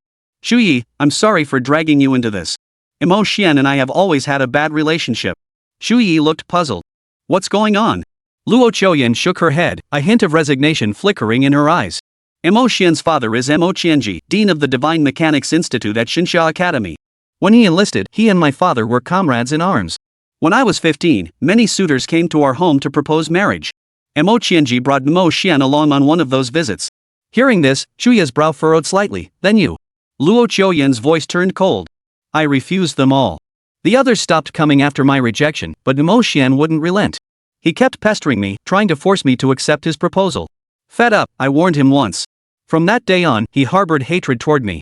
As she spoke, Luo Qiuyan's tone carried a hint of gritted teeth. Chu Ye had never seen her like this before. Likely, her loathing for Mo Xian ran far deeper than what she was showing. Luo Qiuyan continued, every time we met, knowing he couldn't defeat me, he would taunt me with words. Worse still, he often spread groundless rumors about me. Chu Ye frowned. Doesn't your father intervene? Chapter 55, The Final Trial, The Abyss Expedition. Her tone turned icy as she spoke, a flicker of helplessness and rage crossing her eyes. He did. But it was useless. Though the Mo family held less power than the Luo family, they belonged to different systems. Luo Tianjiang is the marshal, while Mo Qianji serves as Dean of the Divine Mechanics Academy at Xinsha Academy. The marshal has no authority over Divine Summer Academy after all. Great Xia upholds the separation of military and civil affairs, with neither interfering in the other's domain. Noticing Luo Qiuyan's dimmed gaze, Chu Ye gently patted her shoulder. Then next time you encounter him, give him a lesson he won't forget. Luo Qiuyan gazed at Chu Ye for a moment, a flicker of gratitude in her eyes before she nodded. All right. By now, people in the rest area were gradually dispersing to rest. Though Mo Xian's actions had been unsettling, both of them were slowly letting the incident fade from their minds. After all, the final exam awaited tomorrow, demanding their full concentration. The next morning, dawn's light spilled over the examination grounds. The third day's assessment arrived as scheduled. All candidates assembled in the square, awaiting the chief examiner's announcement to begin. A palpable tension hung in the air. The candidates' expressions varied, some radiated confidence, others wore solemn unease, a few appeared flustered and floundering, while a handful remained remarkably calm. The chief examiner's voice descended from above, deep and authoritative, reaching every candidate's ears. Today, the third assessment, the Abyssal Expedition Trial, will commence. All candidates will be teleported to the same Abyss Expedition battlefield. Face waves of infinitely respawning Abyss monsters and earn points by defeating them. Point multipliers are as follows. Common monsters, 5 points each. Elite monsters, 100 points each. Boss level monsters, 1000 points each. Normal monsters will spawn continuously. Elite monsters begin spawning after 30 minutes, and boss level monsters after 1 hour. Elite and boss monsters will only respawn after being defeated. After 3 hours, a world-class monster will spawn. Upon its defeat, all participating members receive 2000 points. The member who lands the final blow and the member with the highest damage output each receive 10,000 points. During the exam, candidates may encounter each other, interfere with other candidates' actions, cooperate or engage in combat, but must not kill one another. If killed in combat, you will be immediately teleported out, and your final score will be calculated. The expedition battlefield lasts for 6 hours. Upon time expiration, all candidates will be instantly teleported out. As the rules for the third assessment were announced, the candidates' expressions varied wildly, like a tapestry of 100 flowers, 1,000 hues intertwined. Chu Ye smiled faintly and turned to look at Luo Qiuyan. Qiuyan, the final assessment has begun. Are you ready? Luo Qiuyan's tone remained calm. Fight well. Together, we'll claim the top national scholar title. As she spoke, a sudden thought crossed her mind, a flash of coldness darting through her eyes. If you encounter Mo Xian in the exam grounds, don't let him off. At the mention of Mo Xian, a cold gleam flashed in Chu Ye's eyes. Rest assured. If we cross paths, I won't let him off easy. As the exam rules concluded, a massive light screen descended from the sky, enveloping all the examinees. Instantly, everyone was transported onto the battlefield. The vast, desolate battlefield reeked of blood and decay. The oppressive atmosphere felt suffocating, as if it could drive anyone mad at any moment. All examinees were scattered across different points of this battlefield. As soon as Chu Ye and Luo Qiuyan entered the battlefield, they spotted numerous other candidates nearby. Simultaneously, a cold voice echoed through the air. In 30 seconds, abyssal monsters will begin spawning. All candidates, prepare yourselves. Hearing this announcement, the candidates immediately tensed up. They gripped their weapons tightly, their eyes darting warily around the area. Chu Ye and Luo Qiuyan's expressions also grew serious, their eyes flashing with the light of battle intent. Soon, the countdown ended. Countless points of light rained down from the sky like a meteor shower, each one an abyssal monster.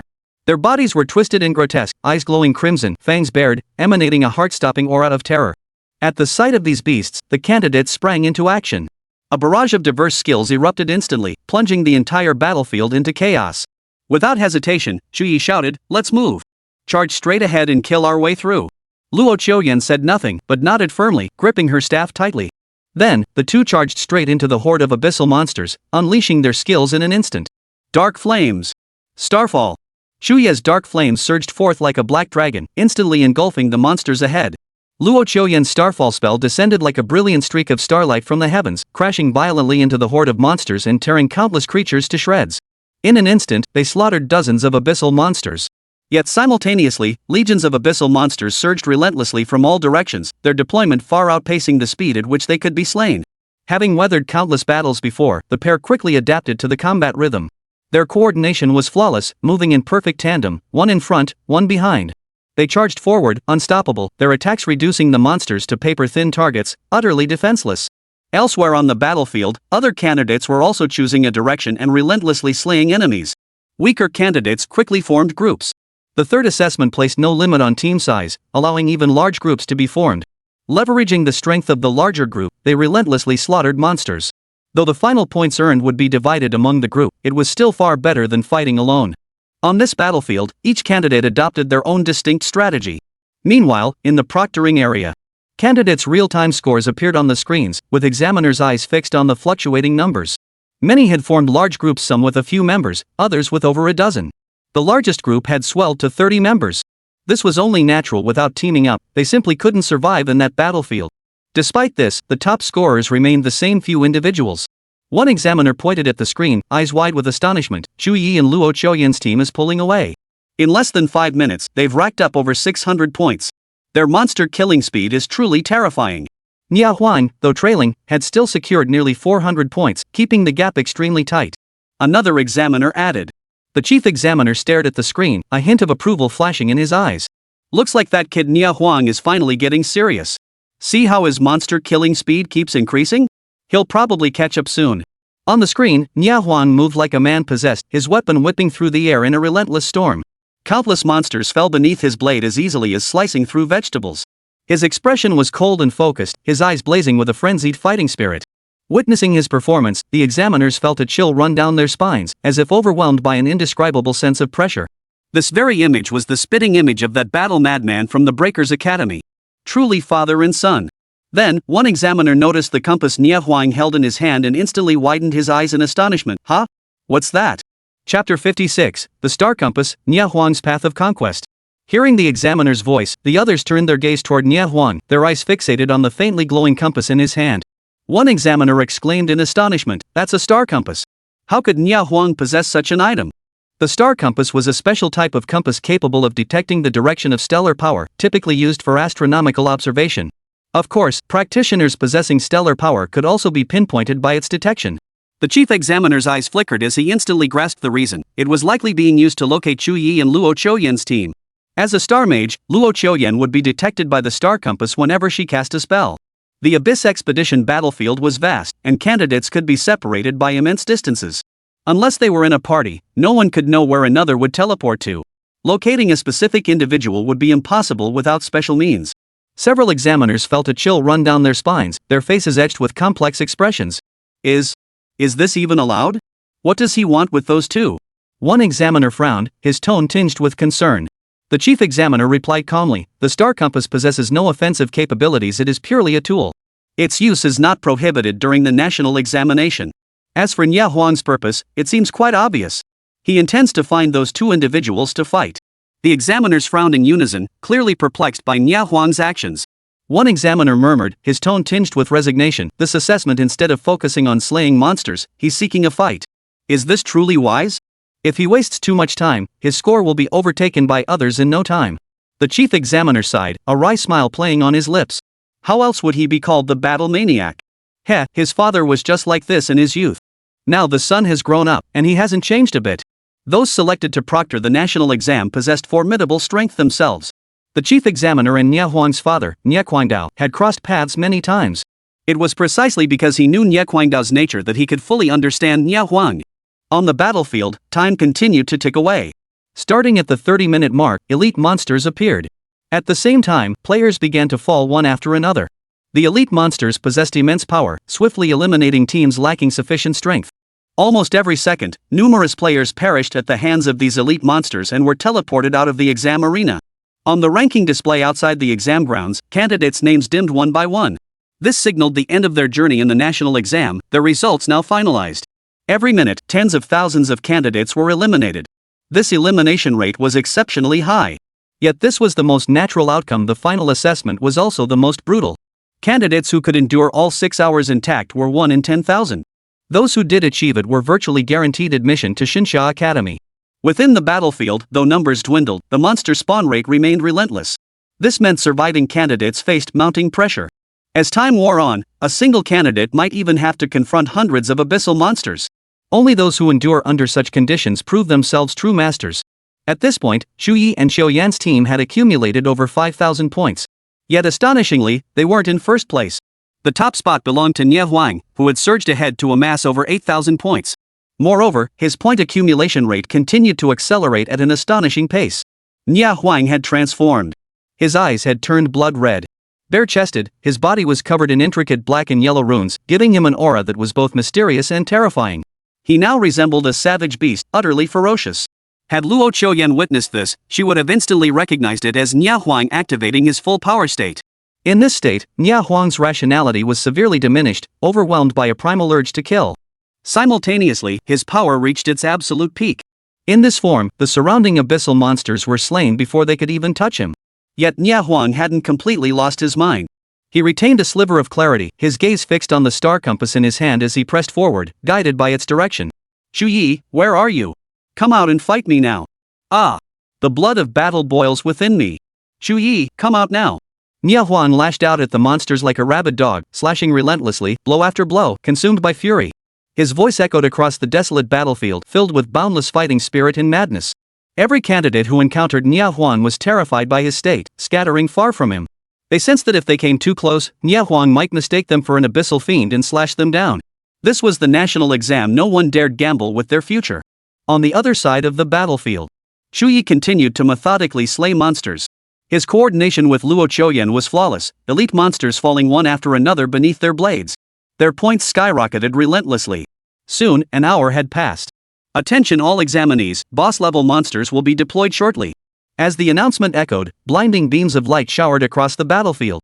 Instantly, colossal monsters materialized. Their forms were hideous, their aura terrifying, and their bodies massive, standing 7 or 8 meters tall. The professionals looked minuscule beside these beasts, as if they could be crushed at any moment. These were the boss-level monsters. The moment they appeared, they began crushing countless candidates on the battlefield. A single attack could eliminate several candidates at once. Candidates lacking sufficient strength were utterly defenseless against such beasts. But for the top-tier candidates, these monsters were a treasure trove. Chu Ye's gaze sharpened as he made a swift decision: we charge through. Luo Qiuyan nodded, gripping her staff tightly as determination flashed in her eyes. Let's go. The pair immediately locked onto one of the boss monsters and charged forward. A single boss monster yielded 1,000 points, a game-changing weapon for catching up. Killing just a few more bosses would send their scores soaring. Yet, just as they prepared to unleash their skills, a blinding light descended from the heavens, the shadow of a massive blade, looming like a mountain, striking down in an instant. Boom! Amidst the deafening roar, the boss monster Chu Ye and Luo Qiuyan had targeted was instantly cleaved in two by that single blow. Startled, they immediately looked toward the source of the light. There stood a bare-chested youth, a greatsword gripped in his hand. His eyes blazed like blood, and a maniacal grin twisted his face. His body was covered in black and yellow runes, radiating a savage and dangerous aura. Spotting the two, he twisted his lips into a grin, his voice low and brimming with battle intent. Found you, Chu Ye. This man was none other than Nie Huang. Chapter 57, Nie Huang goes all out. Is Chu Ye about to lose? Spotting Nie Huang, Chu Ye narrowed his eyes, a dangerous gleam flashing in his gaze like a vigilant predator. His fingers tightened slightly around his wand, whale song, his body leaning forward ever so slightly, ready for battle at any moment. Beside him, Luo Qiuyan's expression grew grave, her brows furrowing slightly as she whispered to Chu Ye, he's already activated his full power state. Nie Huang shouldered his massive Shenhuang warblade, its blade radiating a piercing, icy glint. A dangerous curve formed at the corners of his mouth, his eyes blazing with frenzied combat intent as he beckoned Chu Ye with a flick of his finger. Come, Chu Ye, face me in battle. Today, let's fight until we're both spent. His voice was deep and provocative, as if he couldn't wait to utterly crush Chu Ye. Chu Ye frowned, his tone cool and rational. Fighting here? Aren't you afraid your points will be overtaken by others?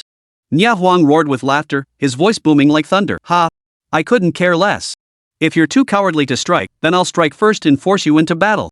Chu Ye and Chu Ye both darkened, clearly understanding Nie Huang's resolve. This battle seemed unavoidable. Chu Ye took a deep breath, his gaze unwavering. He turned to Chu Ye, go kill monsters first. I'm going to fight Nie Huang. Chu Ye shook her head. No. Nie Huang is extremely dangerous in this state. If I leave, no one will be able to help you if you're in danger. Chu Ye turned to look at her intently, a flicker of tenderness in his eyes. He spoke softly, if you go kill monsters, we can keep earning points. But if you stay here watching, aren't you afraid others will surpass our points? He clearly saw hesitation and struggle flicker in Chu Ye's eyes. We can still catch up on points. Besides, we currently hold a 30,000 point lead. Chu Ye spoke slowly, her voice clearly lacking confidence. Yet she made her decision. A wave of warmth suddenly surged through Chu Ye's heart. He understood what Chu Ye's choice meant. He smiled, a flicker of resolve in his eyes. Alright, once I defeat Nie Huang, we'll regain those points together. Then, gripping his wand whale song tightly, Chu Ye slowly approached Nie Huang. His stride was steady and resolute as he locked eyes with Nie Huang, his gaze brimming with battle intent. Chu Ye stood rooted to the spot, watching Chu Ye's retreating figure with a complex mix of emotions. She wasn't sure if this decision was right. It might cost her the top scholar position. Only the top scholar could persuade Shinsha Academy to make an exception, allowing her to enter the Star Tower a year early. This was crucial to her. Yet, in comparison, the thought of Chu Ye and Nie Huang's battle going awry or worse, Chu Ye facing danger because of her absence weighed even heavier on her heart. Over the past month, they had fought side by side countless times. Though Chu Ye hadn't realized it, the shadow of another person had gradually taken root in her heart. Nie Huang's smile widened, his blood-red eyes blazing with combat fervor. He dislodged his greatsword from his shoulder and slammed it into the ground, sending a cloud of dust billowing upward. Boom! The ground trembled slightly under Nie Huang's force, dust swirling as a heavy, oppressive atmosphere filled the air. Come! Fight! Chu Ye gripped his magic staff, whale song, tightly. The deep blue staff seemed to reflect the projection of a magical whale, while his magical robes billowed without wind, as if concealing the roar of the deep sea. Dark flames! Chu Ye swung his wand, unleashing the spell. In an instant, black flames coiled like venomous serpents toward Nie Huang, carrying devastating power. Nie Huang's aura blazed like fire. Facing the onrushing dark flames, he showed no intention of evading. Swish! Nie Huang swung his blade down. The Xianhuang warblade traced a fierce arc through the air, cleaving the intense dark flames apart. They shattered into specks of black light, dissipating into the air. Then, his footsteps thundered as he charged straight at Chu Ye. His strides were swift and fierce, like a tiger descending a mountain, stirring up a powerful gust of wind pressure. Yet Chu Ye was no pushover. He swiftly adjusted his stance and unleashed another skill. Residual Knight's Beam. Sizzle. A blinding beam of light shot toward Nie Huang like a sharp blade, accompanied by a piercing hum that cut through the air. Yet Nie Huang's expression turned dangerously intense. His greatsword whistled through the air as he swung it, then brought it down with a fierce strike. Wilderness body shakes the mountains. As he roared in fury, a mountain-like phantom materialized around his body. His greatsword seemed to transform into a towering peak, radiating an overwhelming, unstoppable pressure. This shadow carried a terrifying aura, scattering even the residual night beam. The beam vanished the instant it touched the mountainous phantom. Simultaneously, Nie Huang closed in upon Chu Ye. His greatsword slashed downward with devastating force, as if intent on crushing Chu Ye completely. Chu Ye's expression shifted slightly. Evasion was now impossible. He immediately activated the Night Veil, attempting to block the strike. Yet Nie Huang, unleashing his full combat power, proved overwhelmingly formidable. As his blade struck down, the Night Veil trembled violently under the impact of the blade, as if it might shatter at any moment. This was a barrier that could withstand even the attacks of the molten beast Gorgon, yet against Nie Huang's strike, it was pushed to its absolute limit. At this moment, Nie Huang was powerful and terrifying. Meanwhile, in the proctoring area. They've started fighting after all. Sigh. An examiner sighed, his tone tinged with resignation. It was predictable, it was predictable. With that look on Nie Huang's face, he was clearly here seeking battle. Another examiner shook his head, clearly unsurprised by Nie Huang's actions. It was a pity, though. This fight would inevitably delay them both, halting their progress in accumulating points. They would likely miss out on the top spot. The chief examiner frowned, his voice tinged with regret. The examiners all felt a pang of regret. Had they not clashed and instead focused on eliminating their enemies, this examination would have been truly spectacular. The suspense would have centered on whether Nie Huang could overcome a 30,000-point deficit to claim the national top rank. But now, their points accumulation had stalled due to the fight, while others continued to gain points. With each back and forth, the gap narrowed rapidly. Chu Ye still had the 3,000-point buffer as a safety net, but Nie Huang had nothing. The chief examiner waved his hand, and detailed footage of the two combatants appeared on the screen. Several examiners gasped at the sight. Ha! How is Chu Ye being suppressed by Nya Huang?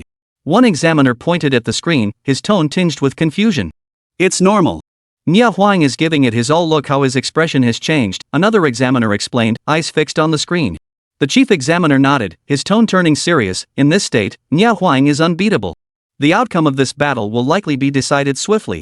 The other examiners nodded in agreement, clearly sharing the chief examiner's assessment. To force Nya Huang into this form, Chu Ye is remarkable. On screen, Chu Ye was being pushed back relentlessly, his defeat already evident. His night veil trembled incessantly, as if it might shatter at any moment. The chief examiner immediately declared, Chu Ye is about to lose. Chapter 58, Dark Realm erupts, defeating Nya Huang once more. Crack! Under Nya Huang's relentless assault, the night-shrouded light barrier finally gave way. Like fragile glass, it shattered with a crisp crackling sound, instantly disintegrating into countless tiny fragments that scattered through the air, reflecting the dim light around them. Chu Ye was also sent flying backward by Nya Huang's powerful assault, his body tracing an arc through the air as his robes fluttered wildly. The moment his feet touched the ground, he reacted instantly, skimming along the surface to dissipate Nya Huang's momentum until his stance gradually stabilized. Judging solely by the current situation, there was no doubt that Chu Ye was no match for Nya Huang. Yet Luo Qiuyan remained calmly standing at a distance, her gaze serene as still water, seemingly unconcerned for Chu Ye. Thud! Nya Huang slammed his Xianhuang warblade into the ground with a thunderous crash, sending a cloud of dust billowing upward. Leaning on the blade with one hand, he steadied the blade upright on the ground. His other hand pointed directly at Chu Ye as he barked, "Enough of this child's play. Use your domain now." Hearing this, Chu Ye flashed a meaningful smile. "Are you sure? If I unleash my domain, you're doomed to lose." Ha! Nya Huang roared with laughter, his booming, unrestrained laughter echoing across the open battlefield. He seemed utterly unconcerned with the so-called domain. "If you truly have the skill, then defeat me. I, Nya Huang, fear no opponent and have no fear of losing." Before the words faded, he raised the Xianhuang warblade once more. A blinding radiance coalesced upon its edge, blazing like the sun itself, radiating unparalleled might.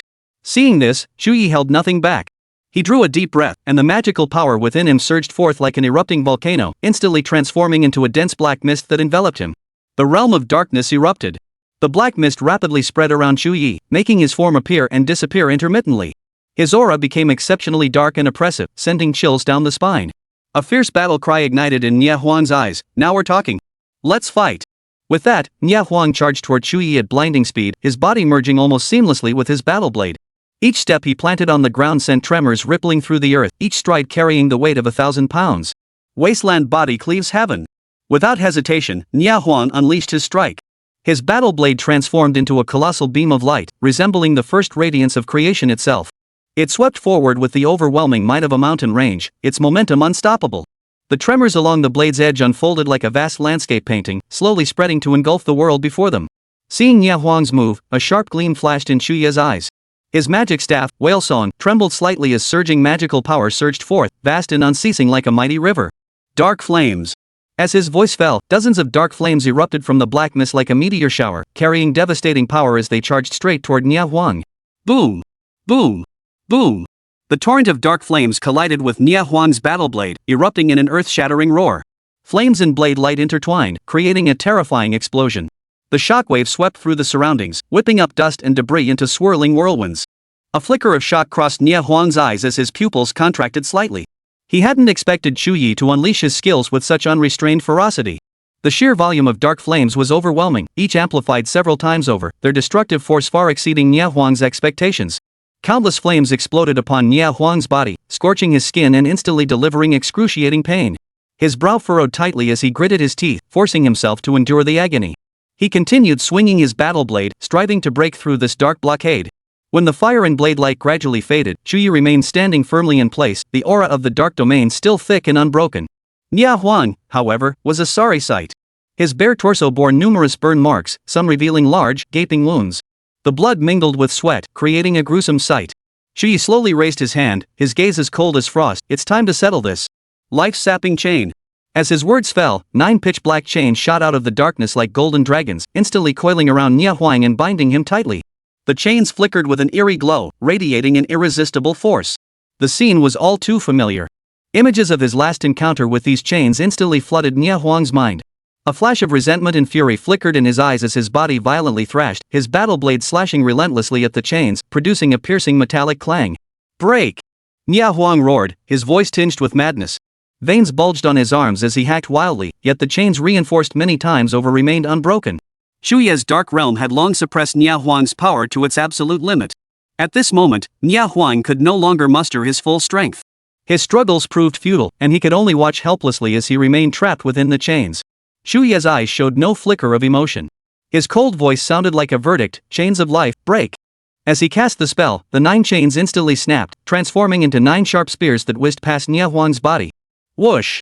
The spears did not pierce Nia Huang's body directly. Guided by Chu Ye, they grazed his sides, leaving only deep gashes. They then plunged into the ground, interlocking to form a new cage that confined Nia Huang to the spot. Though they did not pierce him, the force carried by the spears penetrated Nia Huang's body nonetheless. He felt as if his internal organs had been struck by a giant hammer. His chest churned violently, and he couldn't help but spit out a large mouthful of blood. The attack from the life-saving rope had inflicted internal injuries upon Nia Huang. At that moment, Chu Ye finally spoke, his voice calm and detached. The outcome of this battle is decided. Then, he immediately dissolved the Dark Realm. He had no choice but to do so. The Dark Realm consumed far too much energy. In just over 2 minutes, it had drained tens of thousands of drops of his dark essence. Had the battle continued, his dark substance would likely have been completely depleted. Fortunately, with the dark domain, he had still managed to defeat Nia Huang. As the domain dissipated, the black mist quickly vanished, restoring the battlefield to its original gloom. Simultaneously, the spears surrounding Nia Huang dispersed. He staggered, collapsing to one knee on the ground. One hand braced against the floor as he gasped for breath, blood dripping continuously from his body.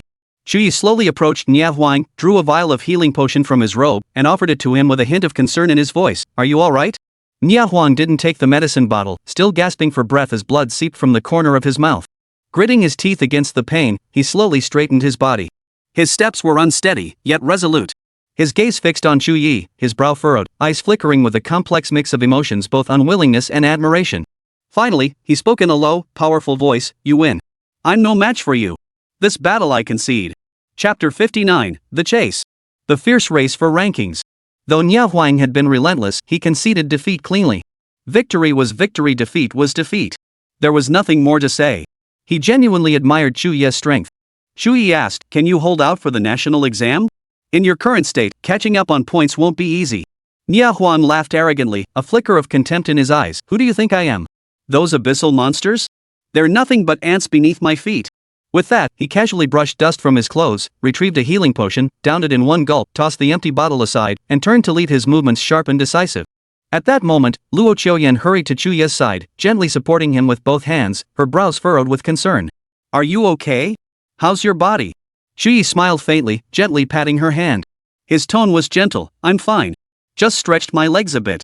Come on, the trial isn't over yet. We've wasted too much time. We need to catch up on those points." A soft glow flickered in Luo Qiuyan's eyes as she gave a quiet nod. Then, the two plunged back into their monster-slaying journey, their figures swiftly vanishing into the depths of the battlefield. At that moment, in the examiner's area, several examiners stared wide-eyed, their mouths agape, nearly speechless, their pens slipping from their grasp. Even the chief examiner's face was etched with shock, his composure completely shattered. Chu Ye, he actually defeated Nia Huang? And that was Nia Huang at full power. If I'm not mistaken, what Chu Ye just used was a domain, right? Aren't domain skills only learnable after level 30? How did he manage that?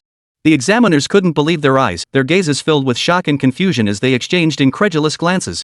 Even if Chu Ye had defeated Nia Huang using conventional methods, they might not have been so astonished. But the reality was that Chu Ye not only unleashed a completely unorthodox domain skill, but also utterly crushed Nia Huang in just a few minutes. The chief examiner drew a deep breath, feeling a chill run down his spine as his fingers trembled slightly. We might be witnessing the rise of a future legend. Chu Ye's registration listed him as a low-tier mage, but anyone who truly regarded him as such would be the most foolish. The examiners all surmised that Chu Ye must possess some extraordinary innate talent. After a long moment of astonishment, the examiners finally regained their composure. They exchanged glances, shaking their heads with wry smiles. It seemed like they were mocking their own earlier lack of composure. Then, they began checking the current point standings. Due to the delay caused by the battle, both Chu Ye and Nia Huang's point accumulation had stalled for a period. During this interval, numerous competitors had steadily caught up. Now, Xia Yuhan held the top spot with a staggering 14,800 points. Second place was Qinjin, who had reached 14,200 points. Third place was held by Bai Wuxin, who had 13,700 points. All top 10 contenders had surpassed the 10,000 point mark. Even the 11th place competitor has over 9,000 points. Currently, Nia Huang sits at 15th place with just over 8,000 points. The situation for Chu Ye and Luo Qiuyan's team was even worse. Their ranking had fallen far behind, landing them outside the top 30. A significant gap has opened between their points and the leading teams, and it's unclear if they can catch up. Chu Ye shouldn't worry, his second round score was too high to lose. The real concern was Nia Huang. If he couldn't close the gap, forget about the top spot, he might not even hold on to second place. The other examiners nodded solemnly, their expressions heavy as they sighed in unison. This year's national exam had an exceptional abundance of prodigies. Though Nia Huang possessed formidable combat prowess, legendary practitioners weren't solely judged by their fighting strength. Crimson Knight's Bound Beam. With Chu Ye's fierce shout, his staff swung violently, unleashing a jet-black beam that instantly pierced the body of a leader-level abyssal monster, ending its existence in bitter defeat. Beside him, Luo Qiuyan wielded her staff, continuously casting stellar spells. The staff traced brilliant arcs through the air, obliterating hordes of monsters. Despite his battle with Nia Huang, Chu Ye showed little exhaustion, his movements as swift and precise as ever. Now back on the battlefield, riding the rhythm of combat they knew so well, the two were rapidly closing the gap in points. After slaying another wave of monsters, Chu Ye glanced at their team's score and frowned. We need to pick up the pace. The others are pushing hard too. If we keep dawdling, catching up might be impossible. Luo Qiuyan nodded. Then let's pick up the pace. Just moments ago, Nia Huang had intensified his efforts. His figure darted across the battlefield like lightning, leaving a trail of fallen monsters in his wake. Even though his battle with Chu Ye had left him wounded, it hadn't diminished his combat prowess. After his surge, his points skyrocketed, not only propelling him back into the top 10 but steadily closing in on the top 5. Meanwhile, Chu Ye and Luo Qiuyan's scores were still hovering around the mid-teens. It would take some time for them to climb higher. To rapidly close the points gap, the pair immediately accelerated their combat pace. Next, Chu Ye abandoned all other skills, unleashing dark flames in massive waves. The flames surged forth like raging tides, relentlessly targeting areas densely packed with monsters. Luo Qiuyan also unleashed her skills relentlessly, alternating between Starfall and Starlight Pulse, her staff dancing in her hands to weave streaks of starlight. Both skills had extremely fast cooldowns, allowing her to seamlessly chain one after the other. This intense pace took a heavy toll on both of them, but the results were undeniable. After accelerating their combat rhythm, their points surged rapidly, quickly propelling them back into the top 10. Time continued to pass, another hour and more elapsing. At this moment, the points ranking shifted once more. Nia Huang reclaimed the top spot, his points nearing 30,000. Meanwhile, Chu Ye and Luo Qiuyan surged into third place with 28,000 points, trailing the second-place contender by less than 1,000 points. A fiercely contested battle. A quarter of an hour later, Chu Ye and Luo Qiuyan finally overtook the team ahead of them, securing second place. For the next half hour, the top two spots became a fierce battle between Chu Ye and Luo Qiuyan's team and Nia Huang. The two teams traded the top spot over a dozen times, relentlessly pushing each other forward, neither willing to concede an inch. This spectacle left the examiners in the monitoring area utterly transfixed, their eyes glued to the scoreboard, almost unable to blink. Though Nia Huang had lost the battle, he showed no mercy in slaying monsters, his movements swift as the wind. Without activating his domain, Chu Ye truly couldn't outkill him. This display earned the examiners profound admiration. They nodded in unison, their hearts filled with awe. Just as the exam reached its halfway point, a deep, commanding voice echoed across the entire battlefield, booming like thunder in their ears. World boss deployment imminent, abyssal avatar of the corrupted realm. Attention all examinees. Chapter 60, World Boss, the corrupted abyssal colossus. The moment the announcement ended, the entire battlefield fell into a deathly silence, as if the very air had frozen solid. Countless examinees held their breath, hearts racing, a tingling sensation like electric currents surging through their bodies. The world boss was finally about to appear. Successfully defeating this boss could net them tens of thousands of points in one go. The once tight points gap could instantly widen to a despair-inducing extent. At that very moment, a mountain-like beam of light abruptly descended from the battlefield sky. The blinding radiance tore through the heavens, plunging straight toward the ground. Immediately after, a colossal shadow plunged from the light, descending with an earth-shattering force. Boom! It slammed into the ground, causing the earth to tremble violently as if unable to withstand the force. Dust swirled like a storm, obscuring the sky and threatening to engulf the entire battlefield. Moments later, as the dust gradually settled, a colossal entity stood revealed before all. This was a humanoid mechanical entity standing approximately 15 meters tall, its surface covered in dark gold rune armor. Each plate was engraved with ancient, mysterious patterns, as if imbued with some formidable power. Thick conduits exposed at its joints pulsed with liquid dark energy, emitting an eerie glow that sent shivers down the spine. Embedded within its chest was a massive, crimson energy core that pulsed like a heart, each beat accompanied by a deep, rumbling roar. 6 active tentacles extended from its back, each tip embedded with razor-sharp serrated blades that glinted coldly, as if capable of dismembering a person in an instant. Is this the world boss? Holy! It's huge, towering 5 or 6 stories high. Can we really defeat this thing? The appearance of the world boss left every candidate utterly stunned. Some candidates turned pale, their eyes filled with terror. Unwilling to fight such a monster, they chose to retreat. Even if participating in the kill could earn 2,000 points, you'd need to stay alive to claim them. Once eliminated, they would lose everything. Yet many candidates' eyes flashed with fierce determination. They gripped their weapons tightly, their gazes burning with resolve. A world boss was the perfect opportunity to pull ahead in the rankings. At that moment, several figures instantly charged toward the world boss.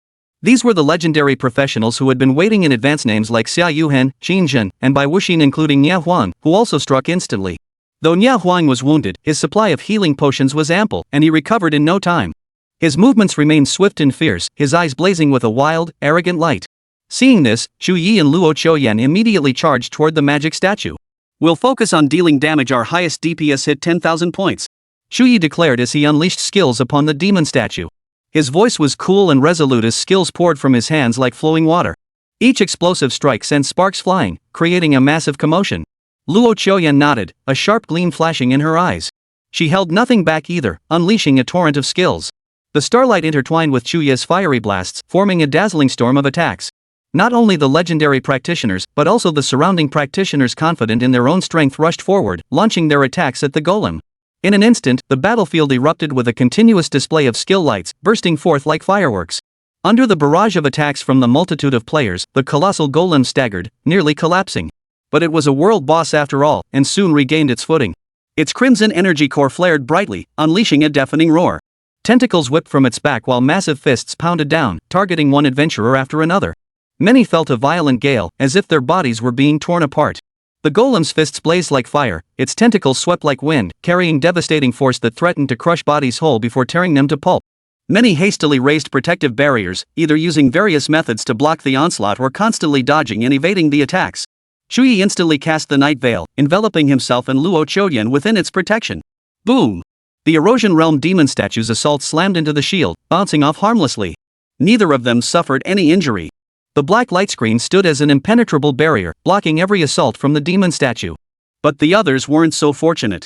Legendary practitioners fared better, each possessing their own methods of defense, but other practitioners were instantly swept away by the Corrosion Realm demon statue. Those massive tentacles, each tipped with blades, swept across vast areas. Within mere seconds, dozens were sent flying out of the exam grounds by the golem. Among them were opportunists of lower levels hoping to score an assist. Sadly, they didn't get the assist, they just got wiped out. This situation also affected most of the candidates watching from afar. Those still hesitating quickly retreated, deciding not to get involved in this divine artifacts battle. After all, if they were eliminated, there would be nowhere to appeal. Despite the mass exodus, the battlefield dynamics remained unchanged. Though formidable, the world boss's health was steadily chipped away under the relentless assault of numerous players. At this rate, it wouldn't take more than 15 minutes before the world boss was ground down to nothing. Even though world bosses typically boast hundreds of thousands or even millions of HP, they couldn't withstand such a massive coordinated assault. Throughout this, Chu Ye and Luo Qiuyan continuously unleashed their skills. The sky screen displayed real-time damage output for each player. The corrupted world golem shared the same 1 million HP pool as the lava colossus. Currently, Chu Ye and Luo Qiuyan's team had already dealt over 150,000 damage, ranking first. Nia Huang held second place with over 60,000 damage dealt. While world boss damage was calculated by team, damage dealt during a team-based challenge was equally divided among members. This ensures fairness for solo candidates, otherwise, the assessment would simply become a contest of which team is stronger, with that team claiming the top spot. Solo candidates would have no place to stand.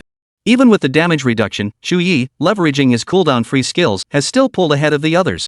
At this rate, Chu Ye and Luo Qiuyan were virtually guaranteed to secure 10,000 points. However, unbeknownst to Chu Ye, a youth with a sinister gaze was watching the battlefield from a nearby vantage point. Clad in a jet-black robe, fragments of machinery flashed in his hands, morphing into countless phantom weapons. This man was none other than Mo Xian. Observing their performance, Mo Xian's gaze darkened, a cold smile curling his lips. He murmured softly, "Fight on, fight on. This place will become your final resting ground." With a flick of his finger, an invisible energy wave silently radiated outward, pulsing with dark, profound power like the black mist of an abyss. Chapter 61, Sudden Crisis. The Abyss Lord descends. The battle had reached a fever pitch. Under the relentless assault of the candidates, the Corrosion Realm demon statue could barely mount a defense. A chaotic mix of crowd control, suppression, and damage output converged, filling the battlefield air with the acrid scent of gunpowder and scorched flesh. The intermittent crackling of clashing energies reverberated through the air, causing the earth to tremble faintly. Its health bar was plummeting at a visible rate. Boom! Finally, as Chu Ye unleashed the third movement, Whale's Fall, summoning the colossal spectral skull of a world-devouring whale to smash down, the Erosion Realm Colossus's health plummeted to zero. A low, mournful cry echoed as its mountain-like form crashed to the ground, sending a cloud of dust billowing upward. Oh! A wave of cheers erupted from the candidates who had participated in the slaying of the corrupted world demon statue. Beaming with joy, their eyes gleaming with triumph, they high-fived each other in celebration. According to the rules, any participant in the kill would receive 2,000 points. Many legendary practitioners, however, looked slightly disappointed, a hint of regret on their faces. Some gave wry smiles, others left reluctantly, some shrugged helplessly, and others simply lamented the missed opportunity. On the Sky's damage leaderboard, Chu Ye and Luo Qiuyan's team stood head and shoulders above the rest. A dazzling glow shimmered above their names, as if proclaiming their absolute dominance. The top spot for 10,000 points in damage output was undoubtedly theirs. Finally, it's down. Chu Ye's face broke into a smile, his eyes brimming with joy as he looked at Luo Qiuyan. Luo Qiuyan's eyes sparkled with uncontrollable excitement, her cheeks flushing slightly. With 10,000 points secured, their top-ranked position was practically guaranteed. Ha! What's going on? Where's the sound? We just defeated the world boss, and there's no notification sound? Where's the examiner? Get to work. Speak up already. Where are our points? The Erosion Realm demon statue's corpse lay stiffly on the ground, yet it lingered, refusing to vanish like a slumbering colossus. Strangely, not even the kill notification sound played. A suffocating silence hung heavy in the air. This situation caused many examinees to frown, their faces betraying confusion and anxiety as they looked around in disbelief. Chu Ye was equally perplexed, his brow furrowed and expression grave. What was happening? He glanced at Luo Qiuyan, only to find her face equally blank with confusion. Just then, a black mist descended from the sky, spreading like ink and swiftly enveloping the entire heavens. It felt like an invisible giant net had wrapped around the world. The surroundings instantly darkened, the light growing faint and feeble. A suffocating sense of doom settled over everyone's hearts. The corpse of the Erosion Realm demon statue before them suddenly emitted an intensely putrid stench. The black mist coiled around it like tentacles, as if attempting to reawaken it. This scene sent shockwaves through all the examinees. Terror flashed across their faces as their bodies involuntarily stumbled backward. What was happening? What was going on? It's the aura of the abyss. Such an intense aura of the abyss. But the corrupted abyssal statue was already dead. Why is it now emitting the aura of the abyss? Meanwhile, outside, the expressions of several examiners changed drastically, especially the chief examiner. His brows furrowed deeply, his expression grave and even slightly panicked as his hands frantically operated the screen before him. However, the screen that should have displayed the candidate's status had gone haywire. No matter how he manipulated it, the screen remained pitch black, as if swallowed whole. He shouted, his voice tinged with urgency, "What's happening? Why has the connection to the Shattered Realm been severed?" This examination hall was established within the Shattered Realm of the Abyssal Battlefield, a virtual battlefield developed by the Great Xia Nation. This battlefield nearly perfectly simulated all conditions of the Abyss and allowed real-time monitoring of candidates within the examination hall. Due to its exceptional utility, it had long served as the primary testing ground for the national examinations. It was maintained by numerous powerful individuals from the Great Xia Kingdom to prevent sabotage by other nations. Never before had this battlefield encountered any issues. This sudden loss of contact was unprecedented. The chief examiner said, a hint of anxiety in his voice, "Contact higher-ups immediately and request the exam be halted." He had already sensed something amiss, and a growing unease was taking hold within him, as if some immense threat was closing in. Several examiners nodded immediately and began making urgent calls. Yet before they could establish contact, a black mist suddenly engulfed the entire examination hall. Like an invisible giant hand, it enveloped everything within, suffocating all. Then came a deep, raspy voice, ancient, as if echoing from the depths of hell, carrying endless coldness and mockery. "Ha! No need to contact anyone. You won't reach them." From within the black mist, a colossal phantom emerged, radiating a bone-chilling aura of darkness. The shadowy form coalesced into a hideous visage. Beneath that monstrous, snarling face, countless other faces began to differentiate. It seemed to possess 1,000 faces, each etched with vivid expressions, some cackling madly, others seething with rage, some drowned in sorrow, and still others twisted into eerie, cold grins. Every face resembled a demon crawling from the depths of hell, utterly terrifying. At the sight of this apparition, the examiners paled in terror, involuntarily stumbling backward several steps, their faces etched with sheer dread. The thousand-faced demon, Viserion? Among the common folk of the Great Xia Kingdom, this name might hold little meaning. But these examiners knew exactly what kind of entity this was. Viserion, the thousand-faced demon, was a genuine abyssal lord, a monstrous entity possessing power capable of annihilating entire nations. Countless mighty warriors had been dispatched by the Great Xia Kingdom to plunge into the abyss and vanquish it, yet all had returned defeated, with many elite forces lost. The chief examiner's voice trembled slightly, his face as pale as paper. "How did you end up here?" From the sky, the thousand-faced demon's voice descended once more, laden with endless scorn and murderous intent. "A lowly insect dares to recognize my name? Ha! Alas, it cannot alter your fate of death." Its gaze suddenly pierced the battlefield. Dark energy coalesced, instantly forming a massive light screen. Within the screen, the national exam candidates stood bewildered on the battlefield, their faces etched with confusion and unease. Witnessing this, 1,000 distinct expressions erupted across the demon's 1,000 faces. All gazed intently at the light screen, their eyes flickering with greed and desire. Is this the future of the Great Xia Kingdom? A million flesh and blood, delicious blood feast. Today, I shall devour it all alone. In the next instant, the thousand-faced demon dissolved into a torrent of black mist, surging like a flood into the light screen as if intent on devouring everything within. The chief examiner was seized by terror, his face turning deathly pale in an instant. No! It's descending upon the examination hall to devour all the candidates inside. Activate emergency shutdown immediately. We must stop it. Chapter 62, The Great Xia War God, Yulin Yuan. Under the chief examiner's command, several examiners immediately activated the emergency brake mechanism. This mechanism was a contingency measure installed within the shattered realm of the abyssal battlefield to handle unforeseen emergencies. Once activated, it would immediately halt all monsters spawning within the battlefield while completely sealing off all entrances and exits. Any entity outside wishing to enter would have to forcibly breach the barrier and break through. Boom! The instant the emergency brake activated, the thousand-faced demon slammed into the massive light barrier. Ripples spread across the surface like stones striking water. Its body was sent flying by the immense recoil. Then, its form swiftly dissolved into countless wisps of black mist. Within each wisp, faces emerged, faces twisted with savage fury, as if silently roaring. Humph! Do you truly believe this can halt my descent?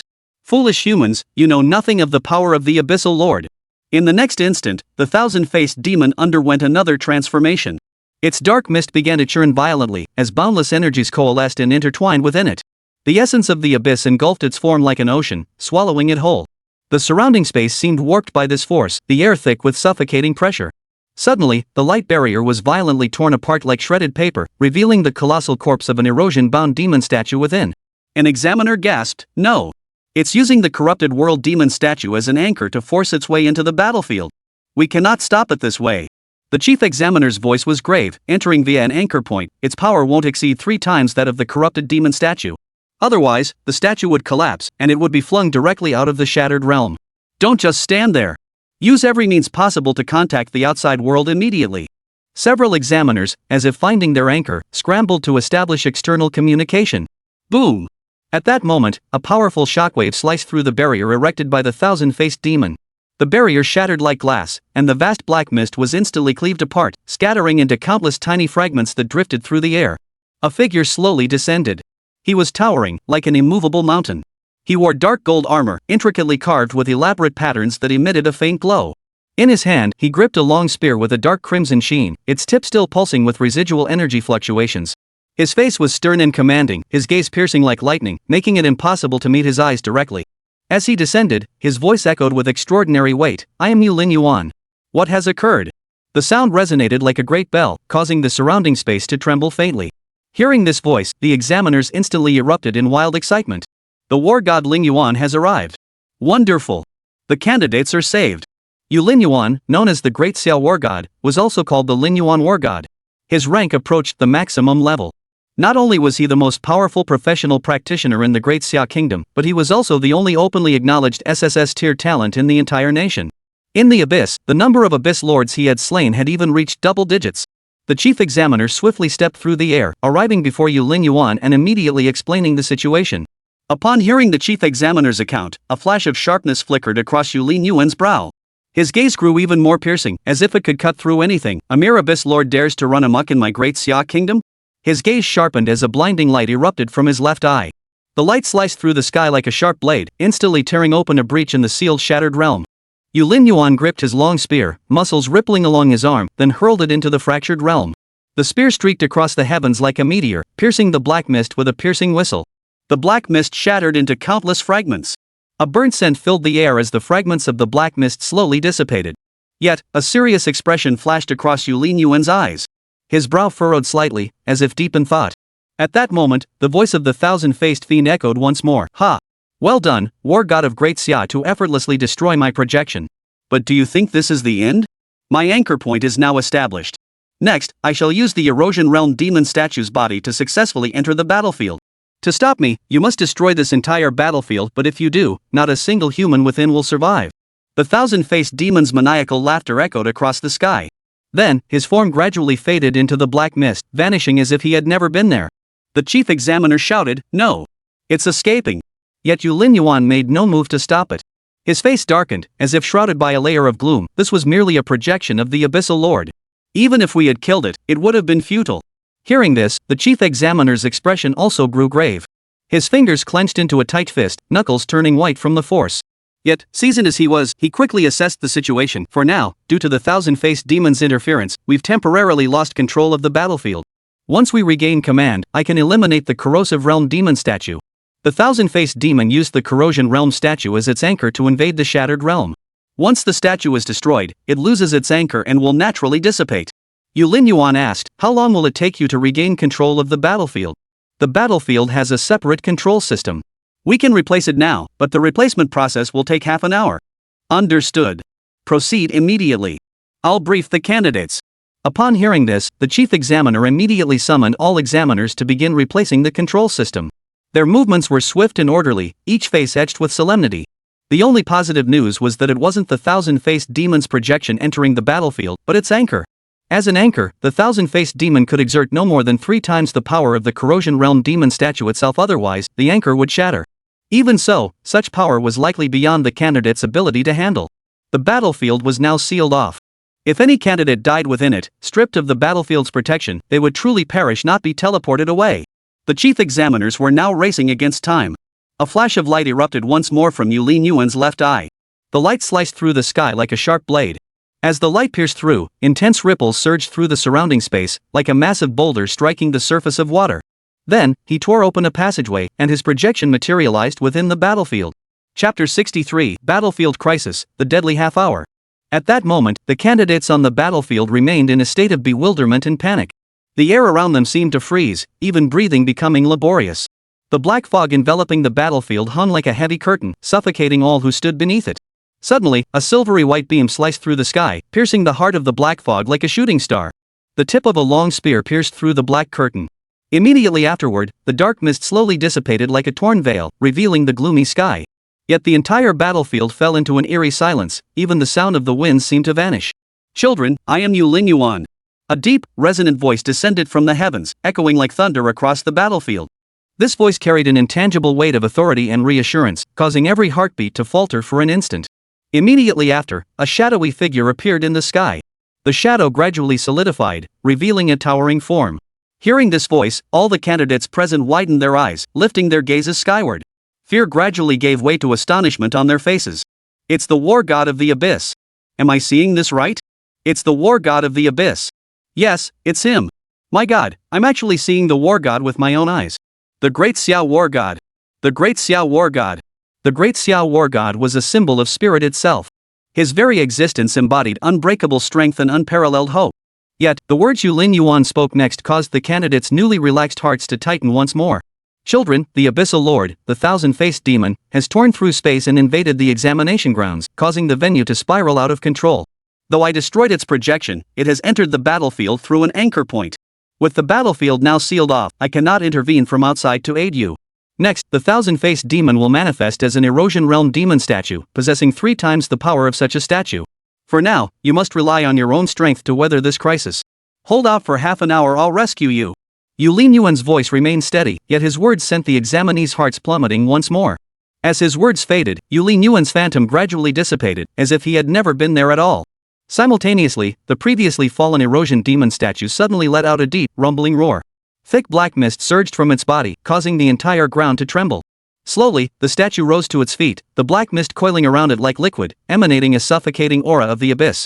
A shrill cry erupted from within the statue, its voice carrying an indescribable malevolence and greed. Delicious blood feast. You ants, taste fear. In the next instant, the golem's aura erupted violently, sending black mist billowing outward like a raging storm. Many examinees were knocked flying by the force, crashing heavily to the ground. Some even spat out blood, their faces instantly turning pale. Witnessing this, panic swept through the crowd once more. At that moment, Chu Ye stepped forward and shouted, "Everyone, we must unite immediately and fight this demon statue together. Hold out until the war god comes to rescue us." Chu Ye's words acted like a reassuring bomb, instantly bringing people back to their senses. Right. We must unite. We can't just sit here and wait to die. The thousand-faced demon only possesses 3 times the strength of a demon statue. We can still defeat it.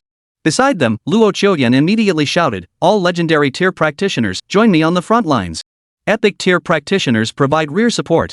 Everyone else of lower levels, evacuate immediately, don't get slaughtered by the golem." Born into a military family, Luo Qiuyan naturally possessed a soldier's bearing. Her command began to restore order among the previously chaotic candidates. Lower-level candidates scattered toward the battlefield's edges to avoid being killed. Those candidates with sufficient strength charged forward, forming a defensive line to block the golem's path. Faces suddenly appeared on the erosion realm golem's body, each twisted and grotesque, as if mocking the helplessness of these ants before it. "You ants dare to resist me? Don't be so naive." Its voice was hoarse and cold, dripping with cruel derision. In the next instant, the corrosion realm golem abruptly raised its hand. The surrounding black mist churned violently, like a boiling sea of darkness. Then, across the battlefield, waves of black tide surged forth. Like the roar of colossal beasts, these waves emerged from the distance, crashing relentlessly toward the erosion realm demon statue. Dark tides. They had already experienced the horror of the dark tide firsthand during the initial trial. The sensation of being swallowed by darkness still sent shivers down their spines. "Quick! Block it!" Luo Qiuyan's expression instantly turned grave. Her voice remained steady, but her speech noticeably quickened. "Guardians to the front. Those without defensive abilities, move toward the center immediately." Luo Qiuyan's commands were swift and decisive, but the examinees were not a trained army. In the chaos, many remained utterly lost. The dark tide surged forward like a raging black torrent, instantly engulfing several candidates too slow to flee. Their bodies were torn apart within the tide, their screams echoing in succession as a thick, pungent stench of blood filled the air. A flash of ruthlessness crossed Chu Ye's eyes as he shouted, "Attack the golem! Disrupt its spellcasting!" The moment the words left his mouth, Chu Ye and the surrounding legendary practitioners sprang into action. In an instant, the battlefield erupted with a barrage of diverse skills: fireballs, ice arrows, sword chi, and lightning bolts, all converging upon the corrosion realm golem. However, the corrupted realm golem, enhanced by the thousand-faced fiend, possessed not only triple strength but also astonishing defense. Even under the barrage of attacks from numerous legendary adventurers, its body remained unscathed, showing not the slightest sign of retreat. Roar! The corrupted realm golem let out a low growl, then slammed its fist down, instantly carving a massive crater in the ground. Several candidates blocking its path were instantly knocked flying by the impact, crashing heavily to the ground as blood spurted from their mouths. Even Chu Ye was forced back several steps by the shockwave, his face turning slightly pale. Beside him, Nia Huan was similarly knocked back several meters. His chest heaved violently as a trickle of blood seeped from the corner of his mouth. Cough, cough. Nia Huan clutched his chest, forcing himself to stay upright, though the pain etched across his face was impossible to conceal. The demon statue's voice rang out again, its raspy tone dripping with undisguised scorn. "You mere ants, even with my power restricted, how could you possibly stand against me?" In the next instant, the corrosion realm demon statue's energy coalesced once more, unleashing an even more potent wave of darkness that began to spread, threatening to engulf the entire battlefield. Chu Ye clenched his teeth, a resolute glint flashing in his eyes. He prepared to activate his dark realm, attempting to muster every ounce of strength to resist the golem. 3 days of continuous combat had depleted a vast amount of his dark essence. Now, Chu Ye had less than 20,000 drops remaining. Activating the dark realm would sustain him for no more than 3 minutes. Yet in this dire situation, Chu Ye had no choice. He immediately gathered his power, preparing to unleash the domain. Yet, at that very moment, a cold, mechanical voice echoed in his mind. Detected an extremely powerful dark aura. Should divine core power be activated for absorption?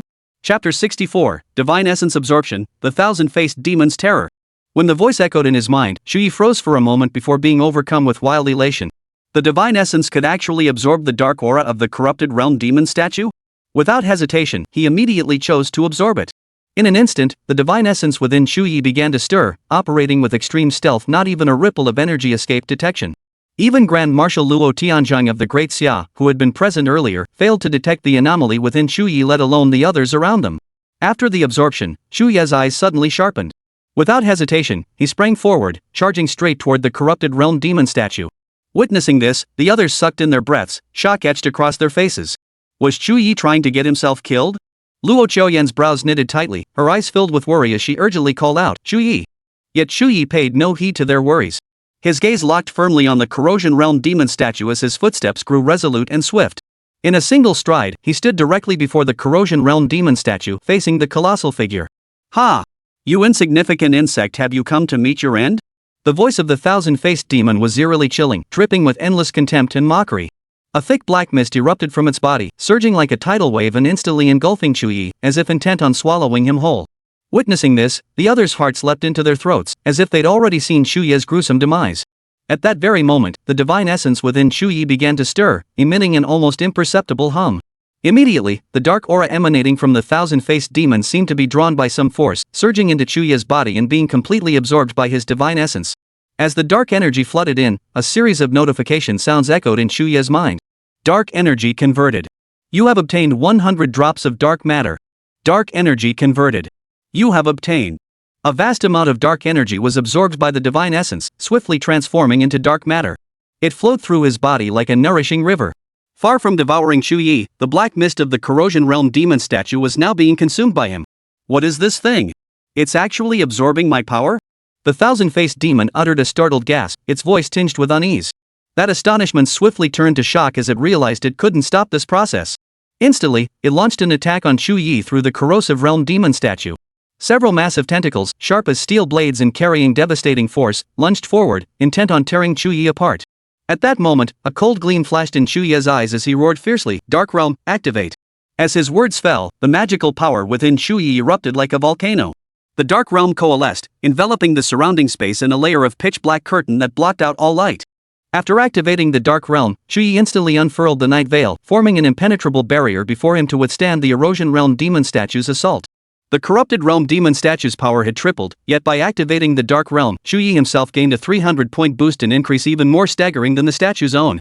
With this immense boost, the corrupted realm demon statue found itself utterly helpless against Chu Ye. Several attacks struck the nightlight barrier, producing dull thuds, but they were instantly repelled, utterly unable to breach its defenses. Meanwhile, the divine essence within Chu Ye continued to absorb the corrupted realm demon statue's power relentlessly, like a bottomless pit greedily devouring all traces of darkness. The thousand-faced fiend was both shocked and enraged, his eyes flashing with disbelief. Before it stood nothing more than a human ant, weak beyond measure. And yet, it was utterly helpless against this insignificant creature? Ant! Stop this at once! The thousand-faced demon roared furiously, its voice echoing like thunder through the void as it urged the corrupted world demon statue to launch even fiercer assaults. Yet, this terrifying onslaught could not breach Chu Ye's barrier. As its power was continuously absorbed by Chu Ye, the intensity of its attacks gradually diminished. If this continued, it might even be annihilated by Chu Ye. Meanwhile, the surrounding crowd stood frozen, their faces etched with shock and disbelief. Even the legendary practitioners stared in disbelief, unable to recover for a long while. Could I possibly be seeing this correctly? Chu Ye was actually holding his own against the Erosion Realm demon statue alone? This was a corrosive realm golem with its power tripled. A corrosive realm colossus that nearly all legendary practitioners combined couldn't defeat, and now it was utterly helpless against Chu Ye. Nia Huang narrowed his eyes, a flicker of gravity crossing his gaze as he murmured to himself, "It's a domain. The same domain he used when he defeated me." Many legendary practitioners also snapped back to reality, recalling that scene at the corruption front. Back then, Chu Ye had defeated the mightiest Nia Huang using precisely this domain. Luo Qiuyan watched this unfold, her taut nerves finally relaxing a little. When she saw Chu Ye charge forward earlier, her heart had been filled with tension, even fear, dreading that something might happen to him. Yet now, Chu Ye's divine essence continued to absorb power, while the corrupted realm demon statue steadily lost its strength. Watching its power dwindle by more than half, the thousand-faced demon could do nothing but rage, its eyes filled with resentment and terror. It relentlessly channeled dark energy to attack Chu Ye, but this only played right into his hands. Wave after wave of dark energy poured into the divine essence, transforming into vast quantities of dark matter. The thousand-faced demon finally panicked, its voice trembling as it threatened, "Human! If you do not cease this at once, I shall hunt you down for eternity. The abyss shall forever brand you." Chu Ye sneered coldly, his eyes brimming with contempt and disdain. "You dare threaten me, you coward who won't even show your true form? When I am powerful enough, I will personally descend into the abyss to kill you. As the words fell, he amplified his divine essence's power once more. A terrifying suction erupted from within him, as if intent on devouring everything in its path. Finally, the thousand-faced demon was completely absorbed by Chu Ye. The vast abyssal power draining the corrosion realm demon statue dissipated, and without its support, the colossal form began to collapse. Then, a shadowy figure burst forth from the statue, the energy projection of the thousand-faced demon, attempting to escape. But Chu Ye immediately detected it. A cold gleam flashed in his eyes as he activated his divine essence to lock onto the projection. In an instant, the projection was swallowed whole by the divine essence, emitting a piercing, agonized scream. Human, I will never let you go. Finally, after leaving behind this roar, the thousand-faced demon vanished completely. Its projection became pure energy for the divine core. Absorbed the power projection of the thousand-faced demon. You have gained 20,000 drops of dark matter. Chapter 65, was it him who resolved the crisis? Huff. After defeating the thousand-faced demon, Chu Ye exhaled deeply, his chest rising and falling steadily. He closed his eyes slightly, sensing the lingering power fluctuations within his body. With a gentle wave of his hand, the dark realm slowly dissipated like mist blown away by the wind. Without the thousand-faced demon's support, the corrosion realm demon statue resembled a colossal beast stripped of its soul. Its massive frame could no longer maintain balance, crashing to the ground with a thunderous thud that sent tremors rippling through the earth. Chu Ye! A flash of concern crossed Luo Qiuyan's eyes as she hurried forward. Her slender fingers gently rested on Chu Ye's shoulder. Are you okay? How do you feel? She asked with genuine concern. Chu Ye slowly opened his eyes, a faint smile curving his lips. I'm fine. At that moment, other practitioners gradually gathered from all sides. Their steps seemed hesitant as their gazes shifted between Chu Ye and the fallen erosion realm demon statue. Someone murmured, "Are we safe now?" You defeated the corrupted demon statue, someone asked in a low voice, trembling with disbelief. Chu Ye surveyed the area, his gaze gentle and composed. He nodded slightly. Yes, we're safe. Now we just need to wait patiently for the god of war to arrive. At these words, the crowd erupted in cheers, the sound rolling like a wave across the open battlefield. The feeling of having narrowly escaped death caused many bodies to slump in relief. Some collapsed onto the ground, their faces frozen in a dazed smile, as if they had just awakened from a nightmare. Just moments ago, they had all believed their doom was certain. Who would have thought the crisis would pass so quickly? Chu Ye is awesome. Someone shouted first, their voice loud and filled with excitement. Soon, the surrounding area echoed with waves of Chu Ye is awesome chants, surging like a tidal wave that engulfed him. Even Nie Huang approached, his gaze carrying a complex mix of emotions. He studied Chu Ye intently. After a moment, he bowed his head slightly, his voice deep and firm. I'm no match for you. For what happened today, I owe you a debt of gratitude. The other professionals also stepped forward to thank Chu Ye. Without Chu Ye, most of them likely wouldn't have survived today. Amidst the collective cheers, a young man clad in a jet-black robe stood in a shadowy corner far from the crowd, his face an icy pallor. His fingers clenched into fists so tightly his knuckles turned white. His gaze fixed intently on the direction of Chu Ye and Luo Qiuyan. His lips moved slightly as he gritted his teeth and muttered, useless. At that moment, Luo Qiuyan seemed to sense something. Her brows furrowed slightly as she turned her head, meeting Mo Xian's cold, predatory gaze. Mo Xian? A chill tinged Luo Qiuyan's voice as wariness flashed in her eyes. Mo Xian, noticing he'd been spotted, gave a cold snort. A chilling curve touched his lips before he turned away. His long robe fluttered slightly in the wind as his figure swiftly vanished into the shadows. Chu Ye turned his head, his gaze gentle yet slightly puzzled.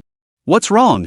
Luo Qiuyan withdrew her gaze and shook her head lightly, though a trace of worry lingered between her brows. Nothing. For some inexplicable reason, whenever she saw Mo Xian, Luo Qiuyan felt an indescribable sensation, as if dark clouds hung overhead. She sensed he was hiding some secret she couldn't quite grasp. But soon, this fleeting thought was swept away by the joyful voices of those around them. Having survived the ordeal, everyone deserves to celebrate. The descent of the thousand-faced demon should have wrought widespread carnage, yet Chu Ye had single-handedly halted it. For many, Chu Ye was nothing short of their savior. Meanwhile, outside the realm, the abyss's influence has ended? The chief examiner's voice carried a hint of astonishment. His brows furrowed as his gaze darted across the screen, attempting to verify the authenticity of this news. Several examiners nearby also wore expressions of shock. One couldn't help but whisper, "What's going on? Can we replay the exam room footage?" The chief examiner nodded, his fingers moving swiftly across the control panel. Yes. But for now, I think we should prioritize retrieving the candidates. With the abyss influence ended, there's no need to switch control systems, the original one is functional again. Yu Linyuan stood nearby, his expression grave as he nodded. His voice was low and resolute, the candidate's safety comes first. Then, the chief examiner's voice echoed through the transmission device into the examination hall. Candidates, this is the chief examiner. The abyss influence has ended. Remain where you are. I will immediately transport you out. Due to unforeseen circumstances, this national examination has been temporarily suspended. Please await further instructions. As the chief examiner's voice echoed, candidates scattered across the battlefield collectively exhaled in relief, their taut nerves finally relaxing. Some collapsed onto the ground, others clutched the hands of their companions, their eyes reflecting the relief of having survived. Soft beams of light flickered across the battlefield, like scattered starlight, slowly enveloping all the examinees. In the next instant, the light flickered, and every figure vanished from their original spots. All candidates are requested to proceed to the rest area. Please remain within the examination grounds and await further instructions. Soon, guided by the examiners, the large group of candidates made their way to the rest area. Though their steps were weary, their faces bore relaxed smiles. Chu Ye and Luo Chuyen walked side by side, blending into the crowd with remarkable low-key demeanor, yet still drawing many admiring glances. After settling the examinees, the chief examiner immediately reported today's events, his tone tinged with urgency and gravity. Meanwhile, accompanied by Yulin Yuan, they began reviewing the events that had unfolded in the examination hall. Scenes flashed rapidly across the screen, from the Erosion Realm demon statue's eruption to the sequence of events at its demise, all played out clearly before their eyes. Unsurprisingly, Chu Ye's actions became the focal point. The chief examiner stared at the screen, a flicker of astonishment crossing his eyes. He resolved the crisis? That field around him, is that a domain? Yes, it was the same domain he used in his battle against Nia Huang. Who would have thought it could even withstand the anchor avatar of the thousand-faced demon? But how did he destroy the thousand-faced demon? The examiners were all deeply puzzled, their eyes fixed intently on the screen as they tried to find the answer. Yulin Yuan's gaze was piercingly sharp, and he instantly grasped the crucial detail. He had absorbed the anchor avatar of the thousand-faced demon. At this revelation, the examiners were instantly struck dumb with shock. How could this be possible? This was the incarnation of the Abyss Lord. How could he possibly absorb it? Moreover, wouldn't absorbing it cause his body to malfunction? The power of the Abyss was untouchable. Any human who came into contact with it would be corrupted, becoming a mindless shell like the followers of the Abyss cult. Yulin Yuan declared solemnly, those are concerns for later. Right now, he is the hero who saved all the examinees. Without him, the casualties in this national examination would have been devastating. His achievements deserve commendation. The chief examiner nodded solemnly, clearly in full agreement. At that moment, directives from the higher-level examination bureau arrived, outlining subsequent instructions. Chapter 66, National Title, Demon-Slaying Young Lord. The examination bureau's directive was unequivocal, its wording carrying an air of unquestionable authority. The national examination is hereby concluded. Current scores shall serve as the final rankings for this examination. Reading these words, the examiner's expressions turned solemn, their minds settled. Yulin Yuan's gaze grew deep as he gave a slight nod, his tone steady. This matter is settled. I must report it to the state. You shall handle the affairs that follow. Several examiners bowed in unison, their voices perfectly synchronized. We bid farewell to the war god. Under their watchful gaze, Yulin Yuan vanished like a gentle breeze, leaving behind only a faint, lingering aura of authority. Before long, the chief examiner's announcement echoed throughout the entire examination hall, loud, clear, and reverberating in every corner. The national examination concludes early. Current point standings shall serve as the final rankings. Faced with this outcome, most examinees offered no objection, their expressions ranging from relief to calm acceptance. After all, the third trial had already reached its midpoint. Once the world boss was defeated, the remaining time was essentially meaningless for the vast majority. Finally, under everyone's eager anticipation, the sky screen displaying the final rankings for this assessment appeared, golden characters gleaming brilliantly across the heavens. First place, Chu Ye Luo Chuyen team. Total points, 127,800. Second place, Nia Huang. Total points, 69,700. Third place, Xia Yuhen. Total points, 48,400. Fourth place, Qin Jin and Li Long team. Total points, 46,800. Fifth place, Bai Wuxin, Hiyao, Gaolan team. Total points, 46,000. Among them, Chu Ye Luo Chuyen's team claimed first place without a doubt, soaring to the top of the leaderboard with 120,000 points, surpassing Nia Huang by over 50,000 points. Nevertheless, Nia Huang remained formidable, his 69,000 points still leaving other legendary practitioners far behind. 120,000 points. This year's top spot was undeniably either Chu Ye or Luo Chuyen. It felt like Chu Ye, his performance was so outstanding, it would be unreasonable not to give him the title. But the top spot depends on the individual's choice. What if Chu Ye relinquished it to please his beloved? Now, the only suspense left might be the announcement of the top scholar. Soon, the chief examiner's voice rang out again, solemn and authoritative. By national decree, I hereby proclaim Luo Chuyen as this year's national top scholar. Chu Ye, for his meritorious service in repelling the thousand-faced demon, is hereby bestowed the title of demon-slaying young lord. The two announcements sent shockwaves through the crowd, with murmurs of astonishment rippling through the venue. Chu Ye actually received a national title? Holy crap! Even generals fighting on the front lines against corruption might not get a national title. This honor could shape the fortunes of an entire family for generations. Though Luo Qiuyan claimed the top scholar position in this national examination, no one felt Chu Ye had been shortchanged. For he had gained something 100 times more precious than the top scholar title, a national honor. This honor was bestowed by the nation upon meritorious subjects, achievable only through extraordinary achievements. Typically, those granted such titles were generals or powerful professionals who had made monumental contributions, whether repelling the abyss or serving the nation. Yet Chu Ye was merely a rookie who had awakened his profession just a month ago. Several legendary professionals cast envious glances at Chu Ye, yet this honor was well deserved. Without his battlefield performance, who knew how many examinees would have perished at the hands of the thousand-faced demon? Luo Qiuyan gazed at Chu Ye, her eyes brimming with gratitude and astonishment, which gradually softened into deep tenderness. Her soft laughter brushed like a spring breeze. Congratulations on earning your national title. Chu Ye smiled back, his eyes twinkling with playful teasing. And congratulations to you. How does it feel to be the top scholar? Luo Qiuyan lowered her head slightly, a hint of apology in her tone. Based on performance, this top scholar title should have been yours. But because they needed to award you the national title, it fell to me instead. At the very beginning, Luo Qiuyan's only request of Chu Ye was that he assist her, clearing the obstacles on her path to the national examinations. Yet as the rounds of examinations unfolded, it became she who leaned on Chu Ye. Without him, she would never have achieved this top rank. Beside them, Nia Huang, Xia Yuhan, Qin Zhen, Bai Wuxin, and others approached to offer their congratulations to Chu Ye. Xia Yuhan, clad in an icy blue robe, stood tall and elegant, radiating refinement. He offered a gentle smile and spoke softly, "Chu Ye, congratulations. This honor is truly well deserved." Qin Zhen stood tall and imposing in his battle armor, resembling Nia Huang in appearance but lacking his intimidating aura. He slapped Chu Ye on the shoulder, his voice booming, "Brother, you're amazing. Let's fight side by side when the chance comes." Bai Wuxin was a gaunt young man, his complexion pale and almost sickly, appearing somewhat frail. He gave a slight nod, his voice low, "Chu Ye, congratulations." Chu Ye shook hands with each of them, wearing a composed smile and speaking with humility, "Thank you all. The road ahead is long. I hope we can all progress together." Soon after, an examiner hurried over, holding an exquisitely crafted medal.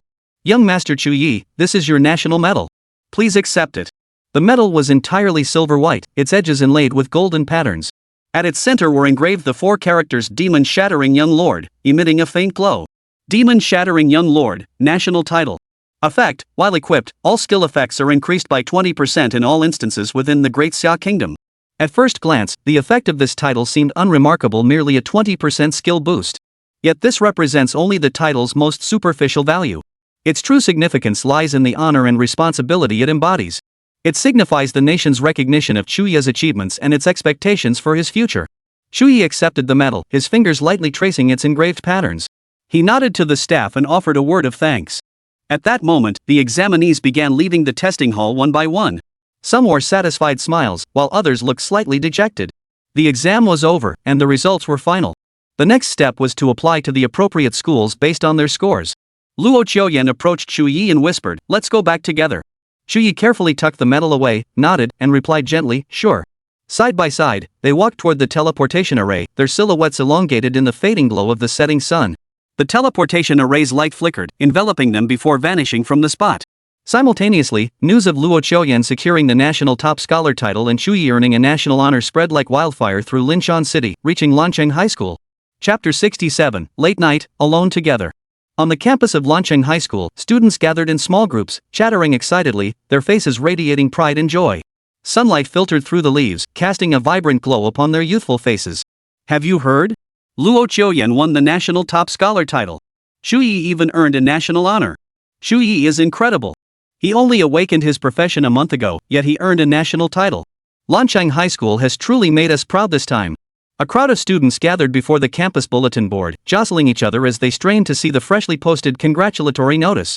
The names Luo Qiuyan and Chu Ye stood out in bold gold letters on the notice, as if proclaiming their glorious achievements to all. Students crowded around the bulletin board, some standing on tiptoes, others craning their necks, afraid to miss a single detail. Inside the principal's office, the principal stood by the window, watching the lively scene on campus with a satisfied smile. Hands clasped behind his back, his gaze softened as he murmured to himself, "These 2 children have truly brought honor to Lancheng High School." Beside him, the dean of students beamed even more brightly than the principal. His eyes crinkled into slits and his smile stretched almost to his ears. Ha! With these results, Lancheng High's awards and bonuses for this year are absolutely guaranteed. This year, Lancheng High School had not only produced the top student in the province but also a nationally recognized genius. With these two students, Lancheng High would have eternal advertising. Already this morning, a flood of parents had descended on the school inquiring about enrollment. Among them were not only locals from Linshan City, but also people from other cities and even other provinces. Lancheng High was just a small county high school before.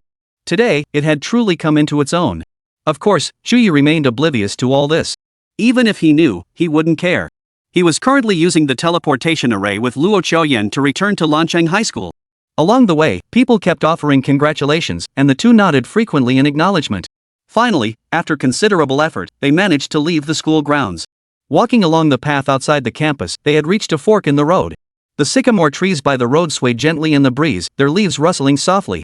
Luo Qiuyan gazed quietly at Chu Ye, her eyes seeming to hold a certain emotion. Her gaze was gentle yet profound, like ripples gently spreading across a lake's surface. Seeing her gaze, something stirred within Chu Ye. He spread his arms wide, a playful smirk playing on his lips. The national exams are finally over. To celebrate us both achieving our goals, how about a hug? Luo Qiuyan's cheeks instantly flushed, a faint pink tinge spreading to her ears. She snorted coldly and turned her face away. Nice try. Hearing this, Chu Ye gave a self-deprecating chuckle. Before he could utter a farewell, a slender figure suddenly threw herself into his arms. Luo Qiuyan gently embraced him, catching Chu Ye off guard. He returned the hug. His arms tightened slightly as he felt the warmth of the girl in his embrace. Her body was incredibly soft, and a faint fragrance emanated from her, like the scent of morning flowers or the cool breeze of night, something that could quietly captivate anyone. Chu Ye's heartbeat quickened involuntarily, his breathing growing slightly ragged. They embraced for a few seconds before Luo Qiuyan gently pulled away. Her cheeks flushed deeper, her gaze shifting away as if avoiding his. Turning her head, she murmured softly, tinged with bashfulness, "You got lucky this time. I've never hugged anyone before." Chu Ye chuckled, if only such favors could come more often.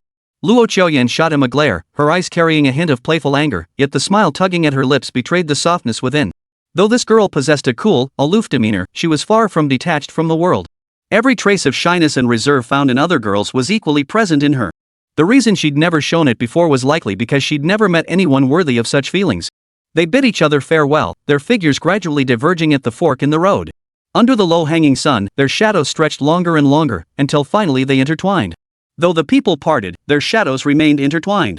Soon, Chu Ye returned home. 3 days of national exams had exhausted him, he needed proper rest. But before that, he opened his personal interface to check the quantity of dark matter. Dark matter quantity, 32,018 drops. Over 30,000 drops. One national exam, and my dark matter actually decreased. Chu Ye felt a bit helpless. After all, he couldn't gain experience points or dark matter from slaying the monsters in the national exam. Those were merely projections, not genuine monsters. Had the thousand-faced demon not appeared at the end, his dark matter might have dwindled to less than 10,000 drops. To attempt another divine core evolution, he would need 100,000 drops of dark matter. That would take quite some time for Chu Ye. Even so, Chu Ye felt quite pleased. Compared to the gains from the national exam, losing some dark matter was insignificant. Once he arrived at Xinsha Academy, replenishing this dark matter would be a matter of minutes. That institution was the nation's premier academy, possessing resources beyond anyone's imagination. Gaining admission to Xinsha Academy was essentially taking the first step toward changing one's destiny. After the national exam concluded, all candidates began submitting their college applications. Chu Ye listed only Xinsha Academy on his application. He desired nothing but Xinsha Academy, and with his scores, admission was virtually guaranteed. If he couldn't get in, no one could. By the time he finished submitting his application, night had fallen. After dinner, Chu Ye was about to retire for the night. He had just lain down on the bed and closed his eyes when a knock sounded at the door. The sound was light, as if testing something. Puzzled, Chu Ye immediately went to open the door. There stood Luo Qiuyan, dressed in a deep blue gown, bathed in moonlight. Her long hair cascaded over her shoulders, moonlight bathing her face in a soft glow. Her eyes under the moonlight resembled stars in the night sky, shimmering with a faint glow. Chu Ye was instantly captivated by Luo Qiuyan's appearance. He stood frozen for a moment before regaining his senses. His Adam's apple bobbed slightly as his voice came out dry. "Why are you here?" Luo Qiuyan arched an eyebrow, a faint, almost imperceptible smile playing at the corners of her lips, her eyes sparkling with mischief. "Not welcome?" Chu Ye calmed himself slightly, offering a wry smile. "It's late at night, just the two of us alone in this room. Doesn't that seem a bit inappropriate? Luo Qiuyan snorted coldly, shooting him a disapproving glare as her cheeks flushed slightly. What's going through your mind? I came to see you about business. Chapter 68, Reunion with the Great Xiao War God. Hearing this, Chu Ye was somewhat surprised. The national exams were over. What else could she need him for? Was she inviting him to run dungeons with her tomorrow? It was meant as a joke. However, Chu Ye noticed Luo Qiuyan's expression grow serious, and he instantly realized that whatever followed might not be simple. Luo Qiuyan said, Chu Ye, could you come with me to the Luo residence first? Your family's place? If that's the case, I could come tomorrow morning. Why did you call me so late? Chu Ye paused, a hint of confusion in his tone. Luo Qiuyan shook her head, a complex expression flickering in her eyes. Not the Luo residence here. The Luo residence in the imperial capital. The Luo residence in Linshan City was merely a temporary home for Luo Qiuyan, or rather, just a base of operations. The true Luo residence was in the imperial capital. A flicker of surprise crossed Chu Ye's eyes as his brow furrowed. What on earth is going on? Come with me first. I'll explain once we're there. All right. Chu Ye nodded, a faint premonition stirring within him. This matter was likely no small affair. Chu Ye quickly changed his clothes and departed with Luo Qiuyan. Through the Luo family's teleportation array, the two were instantly transported to the imperial capital. Upon exiting the array, rows of guards immediately saluted them, their expressions solemn and their movements perfectly synchronized. Following Luo Qiuyan, Chu Ye entered a grand hall. The hall was brightly lit, adorned with elegant and distinctive decorations, its walls hung with exquisite paintings. Two middle-aged men sat inside, seemingly waiting. One of them was none other than Luo Qiuyan's father, Luo Tianzhang. As soon as they entered, Luo Qiuyan called out, Dad, I've brought Chu Ye. Luo Tianzhang immediately stood up, smiling warmly as he said, Good. Chu Ye, come sit down. Chu Ye promptly greeted, Hello, uncle. Then, upon seeing the middle-aged man beside Luo Tianzhang, Chu Ye's expression turned startled, his eyes filled with disbelief. His gaze locked onto the man's face, stirring a wave of emotion within him. You're... Luo Tianzhang promptly introduced, you should recognize him, this is Yulin Yuan. You met him during the national examinations. How could Chu Ye not recognize him? Had Yulin Yuan not intervened, everyone in their entire examination hall might have fallen victim to the thousand-faced demon. Chu Ye never imagined he'd encounter the great Xiao War God here. Taking a deep breath, he immediately bowed with utmost respect. Junior Chu Ye greets the great Xiao War God. Yulin Yuan gave a slight nod, a gentle smile playing on his lips. No need for formalities. Since you address Marshal Luo as uncle, you may also call me Uncle Yu. This left Chu Ye momentarily flustered. He turned to look at Luo Tianzhang, his eyes filled with a hint of inquiry. Luo Tianzhang smiled and nodded firmly, address him thus. With your talent, you will become a war god yourself someday. Hearing this, Chu Ye addressed him as Uncle Yu, his tone tinged with formality. Afterward, he and Luo Qiuyan sat down nearby. Exchanging glances, they both saw a hint of nervousness and anticipation in each other's eyes. Even now, Chu Ye felt somewhat dazed. That Luo Tianzhang had sought him out was one thing, but he never expected the war god of Great Xia to be present. This was a legendary figure who had slain more than 10 abyss lords. His battle record was unmatched not just in the Great Xia kingdom, but across the entire world. Once everyone was seated, Luo Tianzhang's expression turned solemn as his gaze fixed intently on Chu Ye. Chu Ye, I must apologize for summoning you so late. However, what I'm about to say is of utmost importance. The atmosphere instantly grew solemn, the air seeming to freeze solid. Chu Ye sat upright, ears pricked, eyes focused, expression solemn. Luo Tianzhang asked, Chu Ye, I must first ask, absorbing the abyss's corruption to alleviate the symptoms of bone-corroding disease, what side effects might this have for you? Could these side effects compromise your foundational cultivation, or even pose a mortal danger? Though Chu Ye had suspected their summons might involve this topic, he was still somewhat surprised when Luo Tianzhang brought it up personally, a flicker of emotion crossing his eyes. It seemed the bone-corroding disease had truly affected many. Luo Qiuyan added from the side, Chu Ye, I hope you won't hold anything back. If this has caused you significant harm, you must tell us. Last time, although Chu Ye had alleviated Luo Tianzhang's symptoms, she didn't know what price he had paid. If the cost was immense, it would be better to pretend the whole thing never happened. Chu Ye stated earnestly, this matter has minimal side effects for me, negligible, even. However, my power is insufficient, so I can only absorb a small fraction of the abyss corruption at a time. For Chu Ye, whether it was the bone-corroding disease's pollution or the incarnation of the thousand-faced demon, both served as nourishment for his divine essence. Forget side effects, this was practically a treasure to him. However, due to the immense implications for his divine essence, Chu Ye chose not to reveal the truth, simply claiming it was a natural ability. He even fabricated a side effect to make it seem more plausible. Yulin Yuan and Luo Tianzhang naturally knew nothing of the divine essence.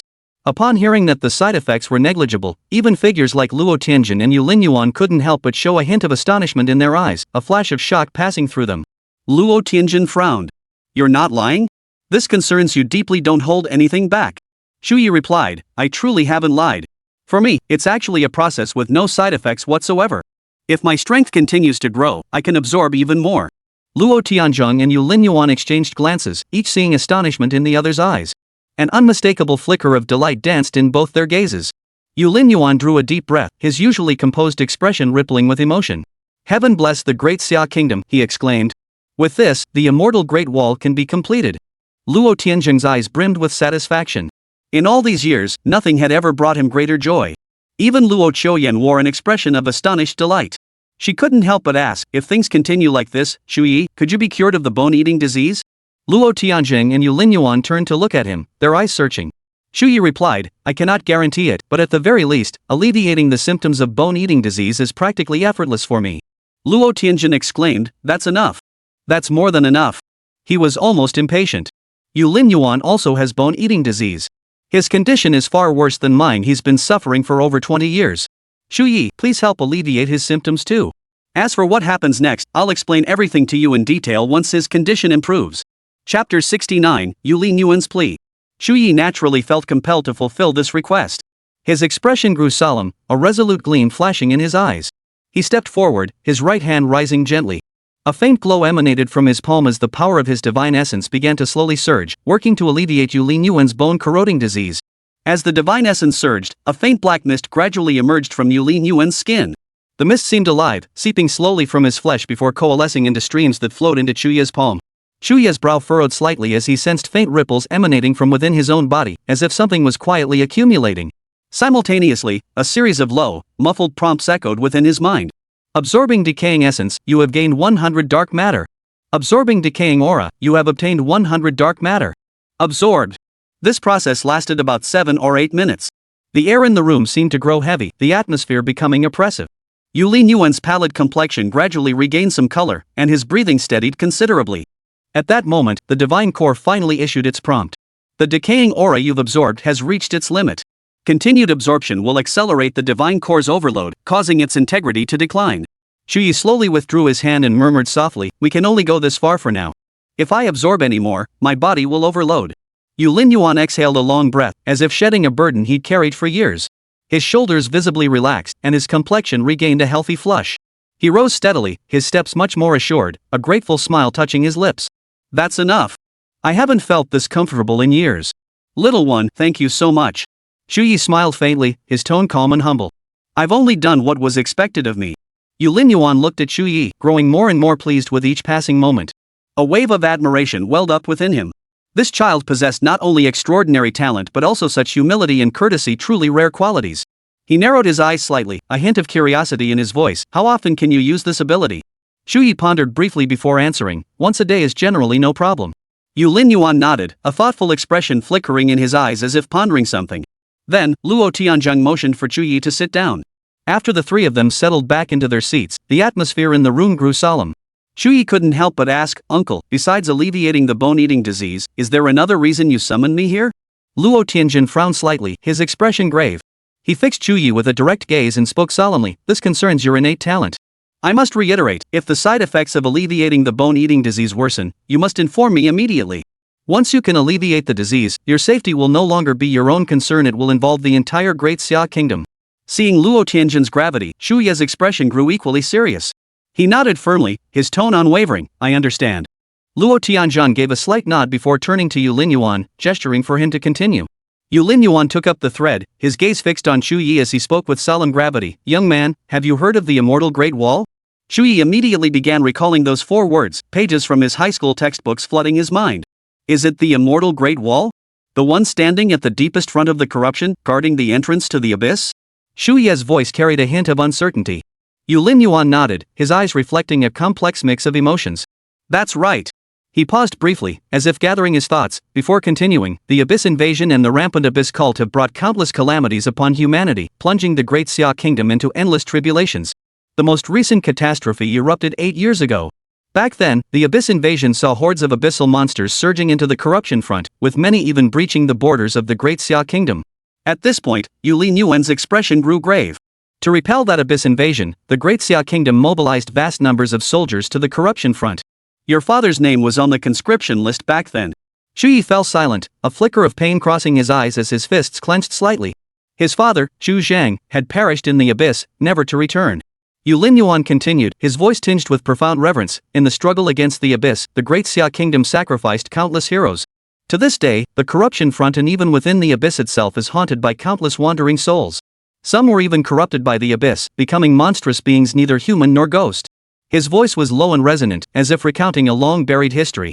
The immortal Great Wall was built to resist the abyss. At the very least, it must hold the abyss's threat beyond the corruption front, never allowing it to flood into the Great Xia Kingdom again. Yet, due to its proximity to the abyss, the immortal Great Wall was constantly assaulted by corrupting essences. This relentless exposure caused countless soldiers stationed there to contract the bone-eating plague. At this point, a hint of resignation and sorrow crept into Yu Li Yuan's voice. The garrison soldiers of the immortal Great Wall faced an annual mortality rate as high as 30%. On average, the entire garrison had to be completely rotated every 3 years.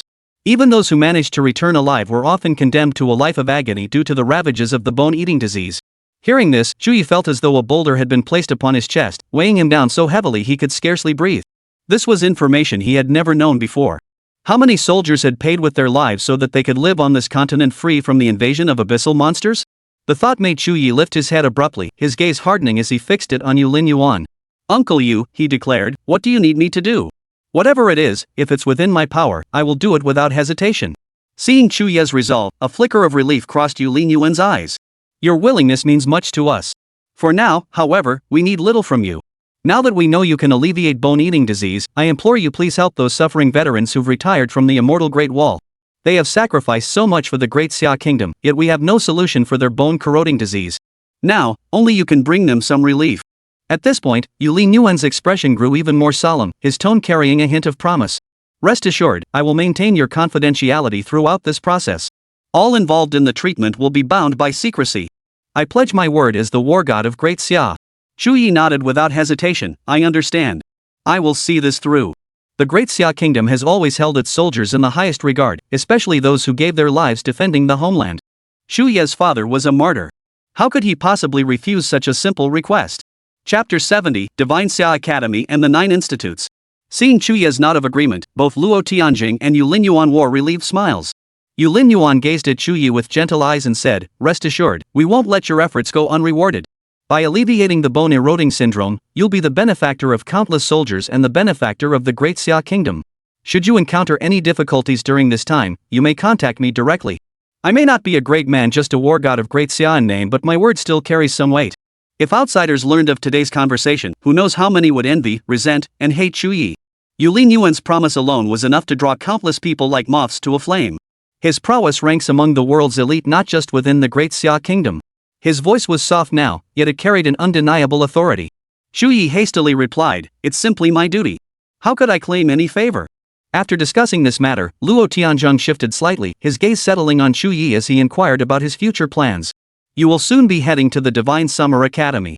Do you have any specific thoughts on which college to join? Chu Ye replied, I haven't decided yet. I'd like to learn more about each academy first before making a choice. Yu Lin Yuan smiled. In that case, why don't we take this opportunity to introduce Xinxia Academy's 9 colleges to you today? Chu Ye immediately nodded in agreement. Yu Lin Yuan then proceeded to explain the 9 academies in detail. Within Xinxia Academy, there has always been a distinction between the external and internal realms. While knowledge can be gained in the external realm, it remains superficial and lacks depth. The true essence of the academy lies within the 9 core colleges, known as the 9 colleges. Upon entering Xinxia Academy, you must prepare for the entrance examination of one of the 9 academies. Academy regulations stipulate that failure to complete the examination and gain admission to one of the 9 academies within 2 years will result in immediate expulsion. Upon hearing this, Chu Ye's expression grew even more serious. He understood that even if he entered Xinxia Academy, it wouldn't mean smooth sailing. Competition within the academy was fierce, demanding relentless effort.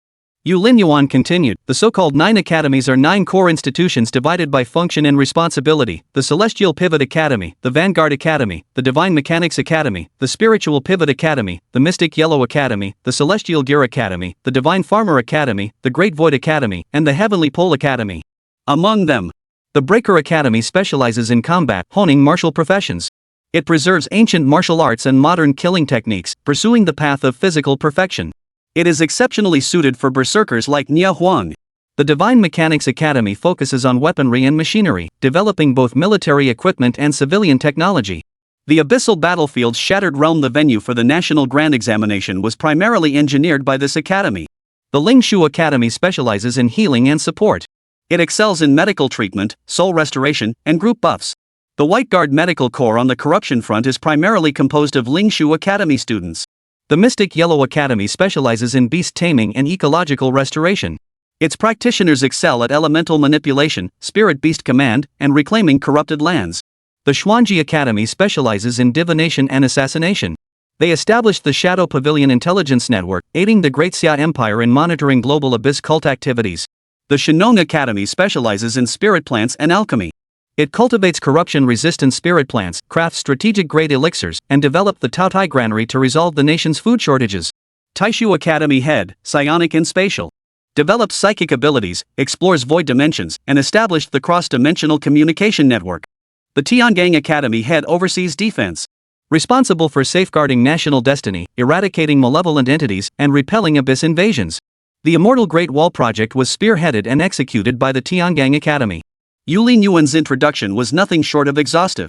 He laid out the characteristics and functions of the 9 academies with remarkable clarity.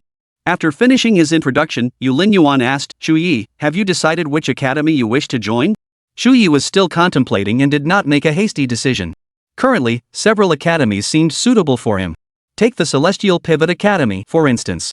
Chu Ye felt he possessed some aptitude for strategic command, and crucially, Luo Qiuyan had mentioned she intended to join this academy. Attending the Celestial Pivot Academy would allow them to support and assist each other. Then there was the Breaker Academy. Though Chu Ye wasn't a melee class, his own profession involved heavy combat and immense power, which would allow him to develop significantly in the Breaker Academy. Additionally, the Taishu Academy held a certain appeal for Chu Ye. Mental prowess has always been the ultimate pursuit for mage-type classes. Then there was the Tiangang Academy. Suppressing national fortunes, exterminating evil spirits, and spearheading the Immortal Great Wall project, its students would become the Great Wall of the Great Xia Empire, shielding the nation from storms. Chu Ye couldn't decide immediately between these academies. Beside him, Yulin Yuan and Luo Tianzhang waited patiently, showing no signs of urgency. After a long wait, Chu Ye said, "I can't make a decision yet." "Uncle Yu, why don't you recommend one for me?" Yulin Yuan nodded, his tone steady. "If you cannot decide for now, then perhaps the Tiangang Academy would be best. Students of the Tiangang Academy must frequently travel to the corruption front to purge the Abyss cult and its monstrous followers. They are also routinely dispatched to quell various uprisings instigated by the cult. After graduation, Academy students must also serve at least 1 year guarding the Immortal City. You'll soon be treating patients with bone-eating disease. At the Tiangang Academy, I can arrange things more smoothly for you." Hearing Yulin Yuan's words, Chu Ye's eyes flickered with interest. The Heavenly Gang's academy truly suited him. First, possessing a divine essence, Chu Ye feared no abyssal corruption. Though Luo Tianzhang had mentioned that corrupted source essence could even taint divine essences, Chu Ye's essence was dark in nature. Not only would it remain untainted, but it could actually absorb the corrupting aura and abyssal pollution to strengthen itself. Second, by accepting the request to treat the retired soldiers of the Immortal Great Wall, Chu Ye would naturally form a connection with the organization. And the Tiangang Academy was the very institution spearheading the Immortal Great Wall project. Within this academy, Chu Ye could naturally achieve greater potential. Moreover, Tiangang Academy students frequently interact with the Abyss and its cultists, a situation that benefits Chu Ye rather than hinders him. His divine essence could absorb the corpses of abyssal cult adherents to gather dark matter. It could be said that, from every perspective, the Tiangang Academy seemed tailor-made for him. The only regret, perhaps, was that Luo Qiuyan would not be attending the Tiangang Academy, but rather the Tianshu Academy. Still, since they were both within the same academy, whether they were in the same college or not wasn't particularly significant. Finally, Chu Ye nodded slightly, making his decision. "Uncle Yu, I've made up my mind. I'll go to the Tiangang Academy." Chapter 71, Elena Ross. After Chu Ye finalized his choice of academy, Yulin Yuan took his leave. Regarding arrangements for the bone-corroding disease patients, Yulin Yuan would contact Chu Ye separately later. Luo Tianzhang invited Chu Ye to stay for dinner at the Luo residence and arranged for him to spend the night there. The next day, Chu Ye and Luo Qiuyan set off together for the Xinxia Academy.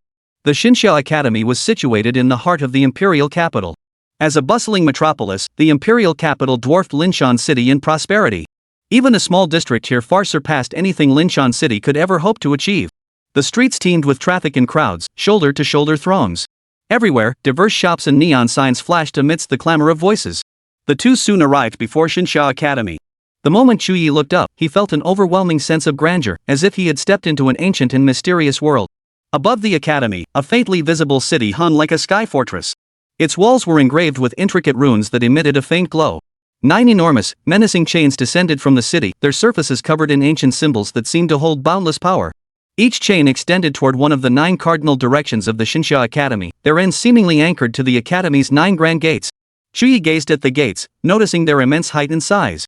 Their summits were anchored by colossal chains, through whose gaps streams of cyan blue energy flowed, as if ceaselessly channeling some mysterious force.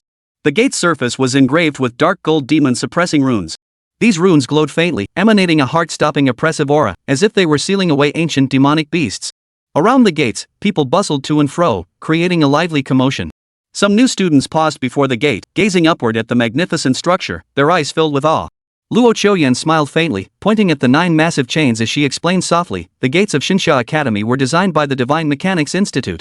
The Heavenly Gangs Academy provided the demon sealing chain matrix, the 9 chains you see before you. Each chain restrains a single abyss lord. Hearing Luo Qiuyan's explanation, Chu Ye's eyes widened in surprise, his brow furrowing slightly. Abyssal lords are being restrained beneath the academy? Why not just kill them all? If these abyss lords were to break free, wouldn't that spell disaster? Just then, a calm voice drifted over, because they cannot be killed. Many abyssal lords possess resurrection abilities, and these 9 are prime examples. If slain, they would revive in the abyss. Though they would lose most of their power, within a few decades at most, they could regain their peak strength. The voice caught both their attention. Chu Ye looked up to see a girl with golden hair and blue eyes, dressed in a pale gold gown and wearing rimless glasses.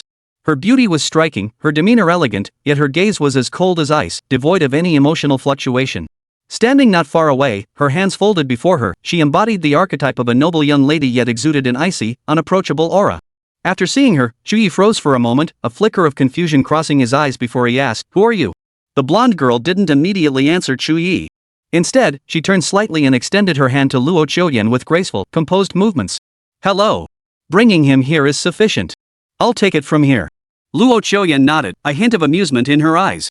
After a brief handshake with the blonde girl, she explained, "This is your senior in charge of welcoming you today. She'll escort you to the Tiangang Academy. If you have any questions later, feel free to ask her." Only then did the blonde girl introduce herself, her voice as cool and precise as a machine. "My name is Elena Ross. I'm a sophomore at the Divine Mechanics Academy.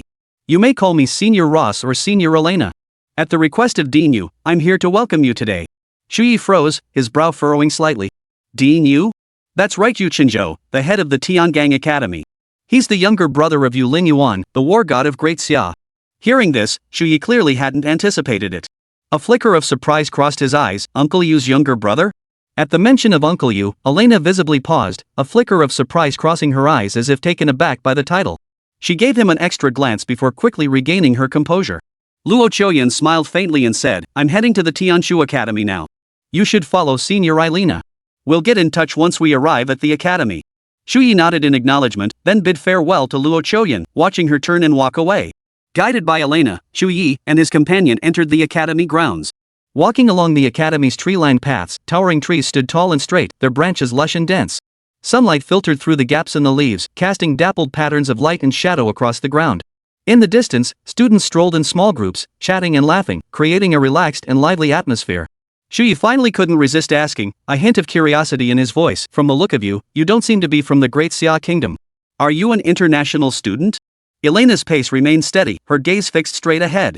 Her tone was utterly flat, her speech as measured as a machine, like a precision instrument. "My grandfather was from the Free Federation. After facing persecution there, he brought my father to join the Great Xia Kingdom. Because my father distinguished himself multiple times on the corruption front, he obtained Great Xia citizenship. I've lived in the Great Xia Kingdom since birth, hold Great Xia nationality, and am a native-born citizen of this land." Hearing this, Chu Ye was taken aback, a flicker of regret crossing his eyes. "I'm sorry. I hope I haven't offended you?" Elena shook her head, her expression unruffled. "It doesn't matter. I've been through this many times before." Chu Ye nodded, then asked with a hint of confusion, "But aren't you from the Divine Mechanics Academy? Why are you the one receiving me instead of seniors from the Heavenly Gangs Academy?" "Because my father and Dean Yu were comrades in arms. After Dean Yu learned of your existence, he requested that I be the one to receive you." "I see." Chu Ye couldn't help but marvel, what a small world. When Uncle Yu suggested he join the Tiangang Academy back then, could it have been for this very reason? Regardless, the Tiangang Academy was Chu Ye's own choice. And it was undoubtedly the academy best suited for Chu Ye. The two stepped onto the teleportation array. Its light slowly glowed, and the surrounding space began to warp. Moments later, the teleportation completed, and they arrived at the entrance of the Tiangang courtyard. The architecture of the Tiangang courtyard differed from other courtyards within the Xinxia Academy. Its overall style was more rustic, exuding an air of solemnity and grandeur.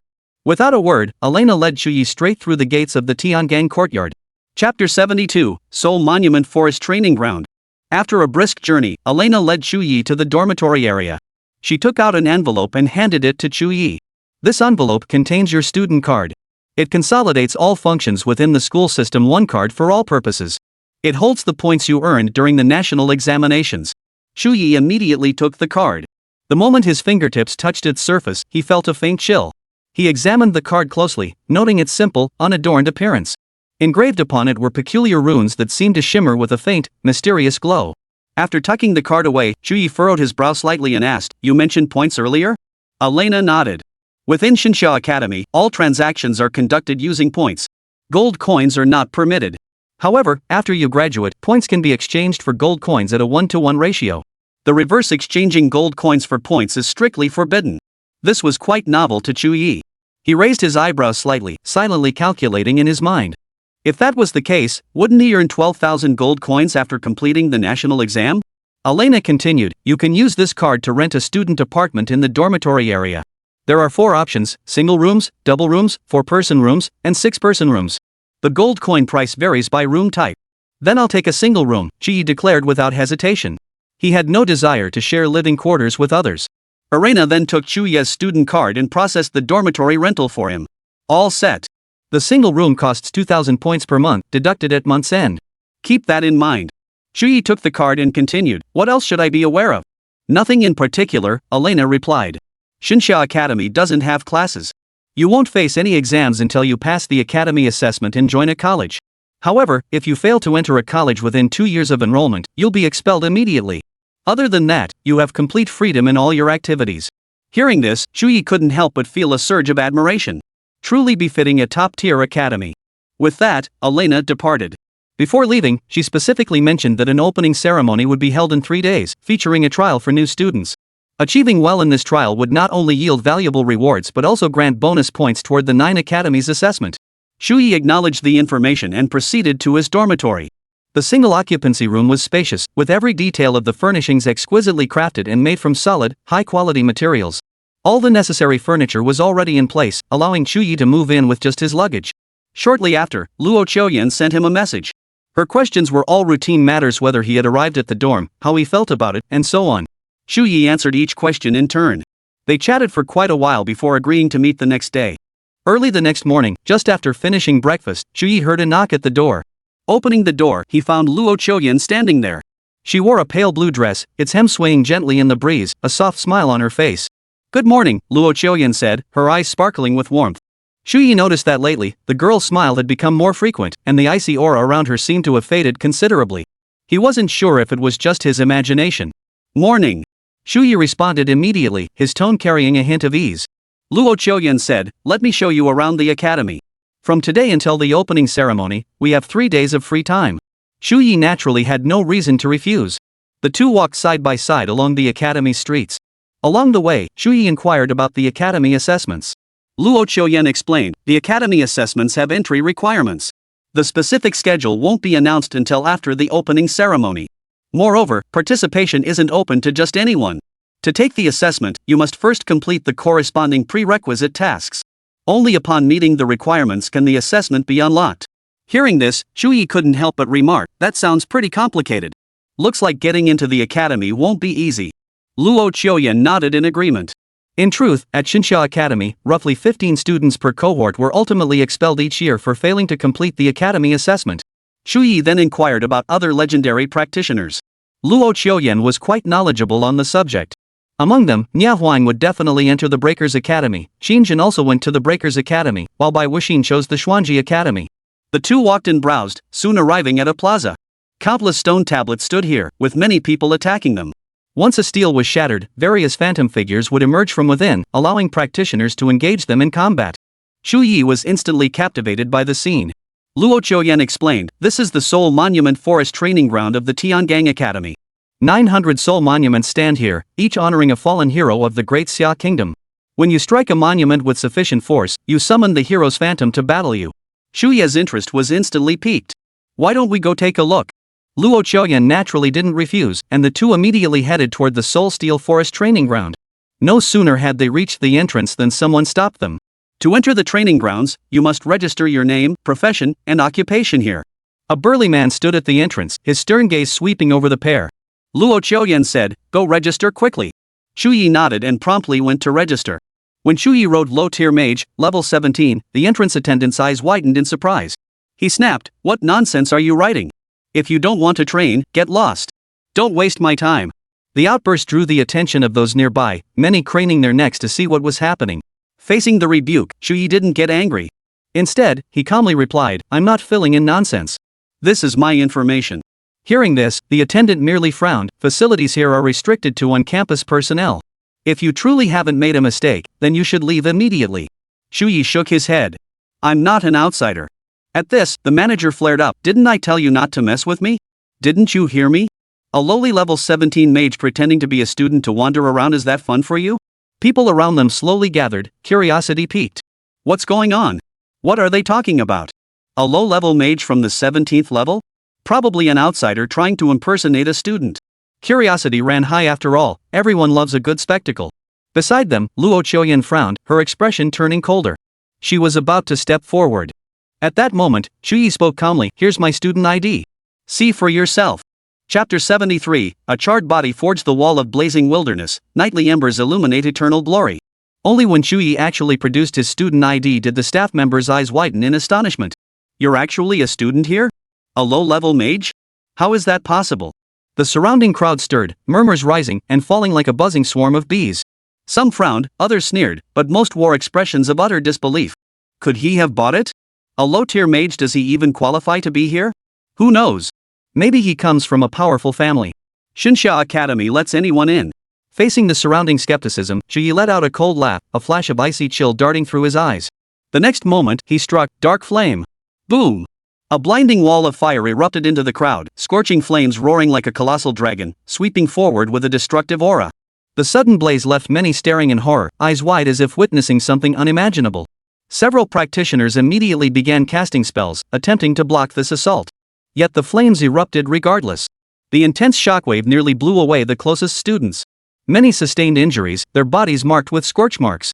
One student's robes were even completely scorched by the flames. What are you doing?"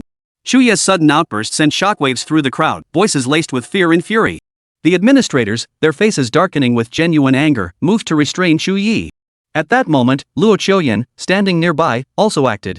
A burst of starlight erupted from her fingertips, streaking through the air like a meteor and sending the staff member flying.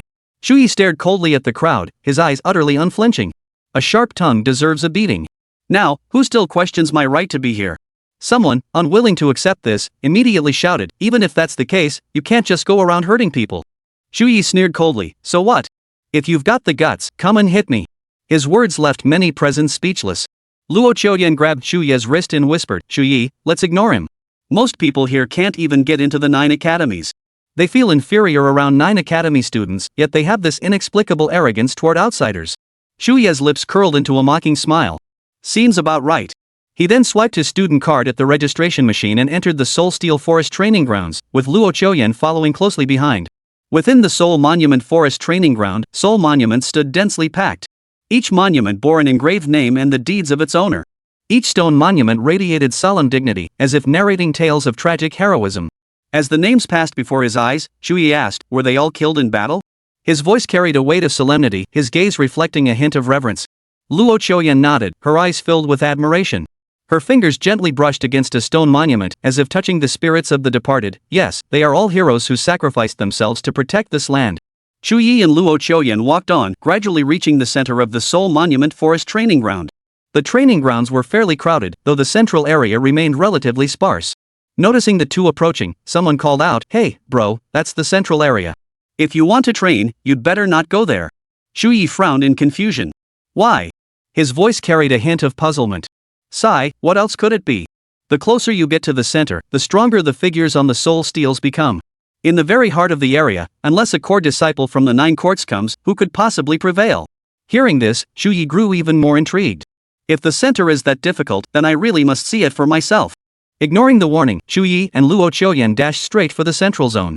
The others watched them go, shaking their heads in unison. It wasn't that no one ever challenged the central zone, but without exception, every challenger had been beaten to a pulp. Some even took bets on it, clearly seeing it as a foregone conclusion. Hey, how many minutes do you think it'll take before these two get knocked flying? I'll bet $100 won't last a minute. Put. 1 minute? You're giving them too much credit. I'll take half a minute before they're on their knees. I still think they've got a shot. I'll take 2 minutes. Bets are final. Bets are final. Soon, Chu Ye and Luo Qiuyan arrived at the very center of the Soul Monument Forest Training Ground. Here, a stone monument over 2 meters tall stood, engraved with a name and several lines of text.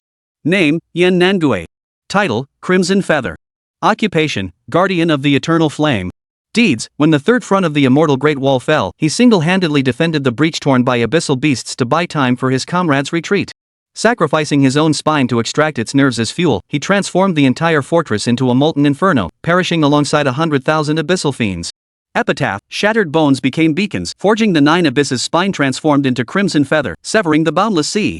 Remnant flesh cast as a blazing wall, nightly burning embers illuminate his glorious name.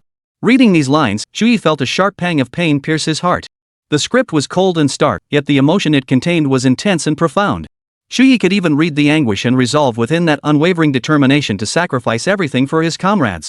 Beside him, Luo Qiuyan stood in silent mourning, a thread of sorrow flickering in her eyes. Her fingers lightly brushed the inscription, as if touching that very history. Within the Tiangang Academy, Yan Nangui's deeds were not unique. Countless other heroes like him had written their own epic tales. Their names were carved into these stone monuments, as if narrating tales of tragic grandeur. Many remained unknown even in death, forgotten for what they had done and why they had sacrificed themselves. Taking a deep breath, Chu Ye drew his wand, whale song, with profound reverence. Dark Flame. As Chu Ye unleashed the spell, intense flames instantly surged toward the Soul Monument. The fire raged like a roaring dragon, sweeping toward it with an aura of destruction. The violent energy shock immediately triggered a reaction from the Soul Monument. A flash of light flickered across the stone, as if some dormant power had been awakened. Soon after, a shadowy figure began to coalesce. A tall youth stood before them, his gaze as fiery as flames. Clad in crimson armor, he radiated a palpable aura of murderous intent. The long sword he held seemed to burn with fire, its engraved patterns flowing like a solidified river of blood. Upon appearing, the apparition immediately bowed with clasped hands. Yan Nangui, the Great Wall Beacon Officer, seeks your guidance. Chapter 74, Heroes Worthy of Song and Tears. As Yan Nangui's phantom slowly solidified, a grim, battle-ready atmosphere filled the air, combat hanging in the balance. Chu Ye's expression sharpened, a flicker of intensity flashing in his eyes. Without hesitation, he unleashed the dark flame. The pitch-black flames surged like a ferocious venomous serpent, swiftly striking toward Yan Nangui. Yan Nangui, however, held his blazing long sword with a cold, unwavering gaze, as if he had already seen through everything. He raised his blade slightly, then brought it down with a fierce strike. Where the blade passed, Chu Ye's dark flame shattered into nothingness. A gentle breeze swept through the Soul Monument Forest Training Grounds, stirring a few fallen leaves. Though the strength of the figures engraved on the soul steels varied across different regions, every soul steel bore the name of a peerless hero of their time. Yan Nangui's phantom stood there, radiating an overwhelming aura, like an immovable mountain. His ability to stand out among these heroes stemmed not only from his awe-inspiring deeds but also from his overwhelming prowess that surpassed all others. Chu Ye narrowed his eyes slightly, sensing a hint of pressure. The spirit figures appearing here dynamically adjusted according to the challenger's level. Chu Ye was level 17, so the apparition of Yan Nangui that appeared was also level 17. Despite matching levels, Yan Nangui's power still astonished Chu Ye. His dark flames proved utterly ineffective against Yan Nangui, getting instantly shattered by the latter's greatsword. As for the knight's remnant beam, while it could threaten Yan Nangui, its noticeable casting animation made it easy to dodge. On Yan Nangui's side, once he closed in, Chu Ye found himself in extreme danger. Even if he deployed the Night Veil, Yan Nangui's relentless barrage threatened to shatter it completely. When Yan Nangui launched his assaults, flames seemed to blaze from every inch of his body. The raging inferno threatened to consume his foe before him. Chu Ye was forced to retreat step by step, beads of sweat forming on his forehead. Finally, Chu Ye took a deep breath and resolved to hold nothing back. He unleashed the life-saving rope. 9 chains, like venomous snakes, coiled around Yan Nangui from all directions, binding his body tightly. Yet, not a trace of fear flickered in Yan Nangui's eyes. Instead, he fought with increasing ferocity. The flames engulfing his body surged violently, attempting to scorch the chains to pieces. And he succeeded. But the chains transformed into spears, striking directly at Yan Nangui's chest. Whoosh!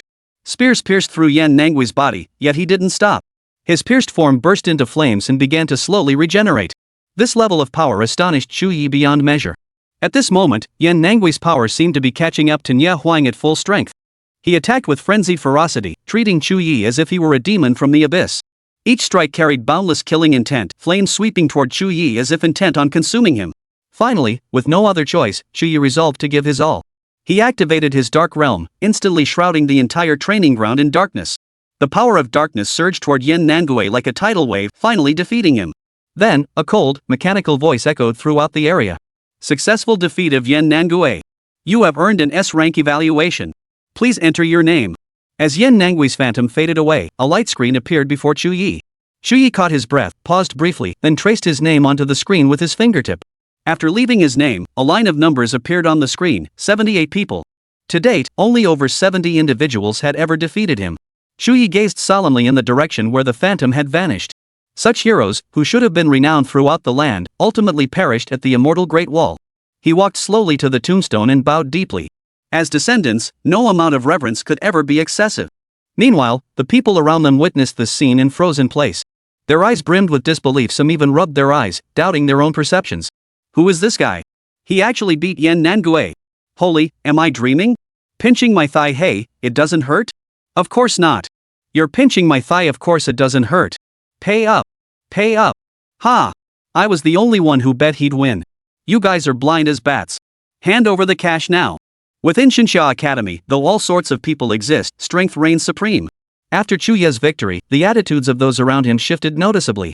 They swarmed toward him, their gazes brimming with admiration and curiosity. When strength speaks, no one refuses to befriend you. Returning to Luo Qiuyan's side, she offered a gentle smile, her eyes softening with concern. Do you want to keep challenging others? Chu Ye pondered briefly before nodding. I will. He then spotted several stone tablets in the central area. His gaze swept over them, and a wave of respect welled up within him. Name, Bai Ming. Title, Ferryman of the Netherworld. Occupation, Corrupted Spy Spirit. Deeds, transformed his heart into the Abyssal Mirror, voluntarily joined the Abyss cult, delivered over 300 critical intelligence reports for 20 consecutive years. Upon exposure, detonated his heart, causing the Abyss cult's cathedral to collapse into scorched earth.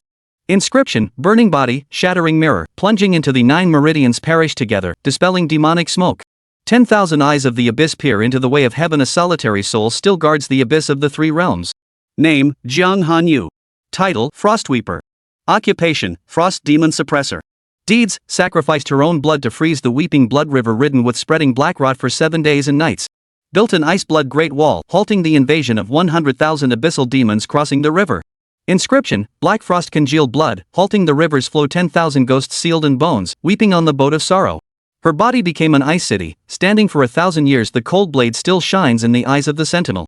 Each heroic spirit was a tale of courage and sacrifice, each inscription a fragment of history, pulling Chu Ye back to those war-torn years. When Chu Ye summoned them forth to battle, he could almost feel their original resolve and fearlessness.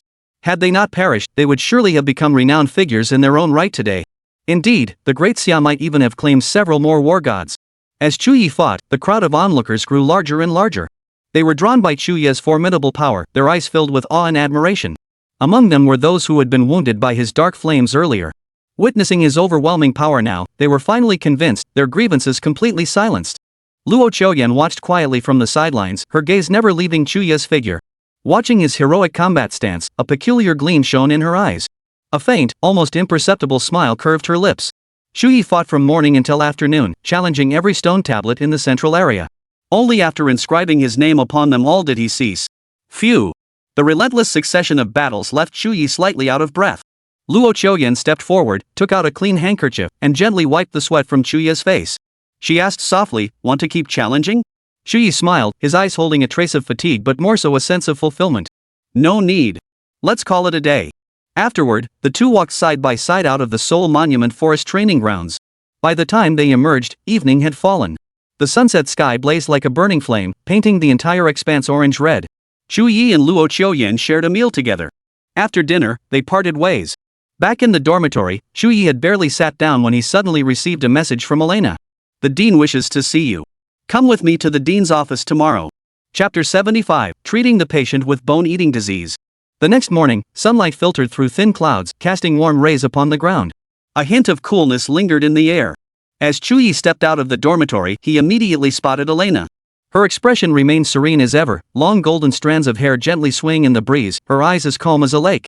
Noticing Chu Ye emerge, she lifted her gaze slightly and said softly, "Follow me." Chu Ye nodded and followed behind her. After passing through a teleportation array, they arrived at the dean's office. Inside, a middle-aged man in a brown coat sat at his desk, holding a file with intense focus. "Dean, I brought the person," Elena announced immediately. Hearing the voice, he lifted his head, revealing a kind face. This man was none other than Yuchinjo, the dean of the Tiangang Academy. He set down the file, his gaze settling on Chu Ye as he smiled and said, "You must be Chu Ye?" Chu Ye felt his gaze appraising him and returned the look carefully. His features bore a certain resemblance to Yulin Yuan, yet their demeanors were worlds apart. Yulin Yuan carried a sharp, icy aura, while Yuchinjo radiated warmth and approachability. Chu Ye immediately bowed and said, "Greetings, Dean." Yuchinjo nodded with a smile, gesturing for Chu Ye to sit. He then inquired, "I hear you defeated Yen Nangue at the Soul Monument Forest training ground yesterday?" Chu Ye nodded, his expression calm. Beside him, Elena's eyes flickered with a flicker of disturbance at the mention, clearly unsettled within. Her gaze lingered on Chu Ye for a moment before returning to its usual composure. Yen Nangue was the strongest spirit warrior in the outer training grounds of the Soul Monument Forest. Rarely had anyone from the academy ever defeated him. Yuchinjo nodded approvingly. "No wonder Marshal Luo holds you in such high regard." He paused, then turned to Elena. "I need to discuss some private matters with Chu Ye. Elena, please step out for now." Elena gave a slight nod and turned to leave, her steps light and graceful. Once her figure vanished beyond the door, Yuchinjo's expression grew solemn. He rose and walked over to Chu Ye, whispering, "Come with me." Chu Ye felt puzzled but didn't ask further, rising to follow behind him. They crossed the office and approached a concealed door. Yuchinjo pressed a mechanism, and the door slowly opened, revealing a staircase leading down to the basement. The basement was dimly lit, with a few yellowish lamps hanging on the surrounding walls. A faint herbal scent permeated the air. They descended the stairs to the basement's far end, entering a spacious room. Simple beds were arranged within, while ancient scroll paintings hung on the walls, lending the space an air of mystery. Yuchinjo halted, turning to Chu Ye. "Marshal Luo and my elder brother have informed me of your ability to alleviate the bone-eroding syndrome. That is why I summoned you here today." Chu Ye's expression sharpened as he nodded solemnly. "I will not fail you." Yuchinjo nodded, then called out toward the door, "You may enter." The door creaked open, revealing a middle-aged man in military uniform stepping inside. His face was pale, and a thin sheen of cold sweat glistened on his forehead, clearly betraying immense suffering. He approached the bedside and sat down, lifting his gaze to meet Chu Ye's eyes, a mix of hope and unease flickering within them. Yuchinjo gestured for Chu Ye to begin the treatment. Chu Ye approached the man, took a deep breath, slowly closed his eyes, and channeled the divine power within his body. A soft glow emanated from his palms, and soon, the decaying aura surrounding the man began to be absorbed. Absorbing decaying aura. You have obtained 88 drops of dark matter. Absorbing decaying aura. You have obtained.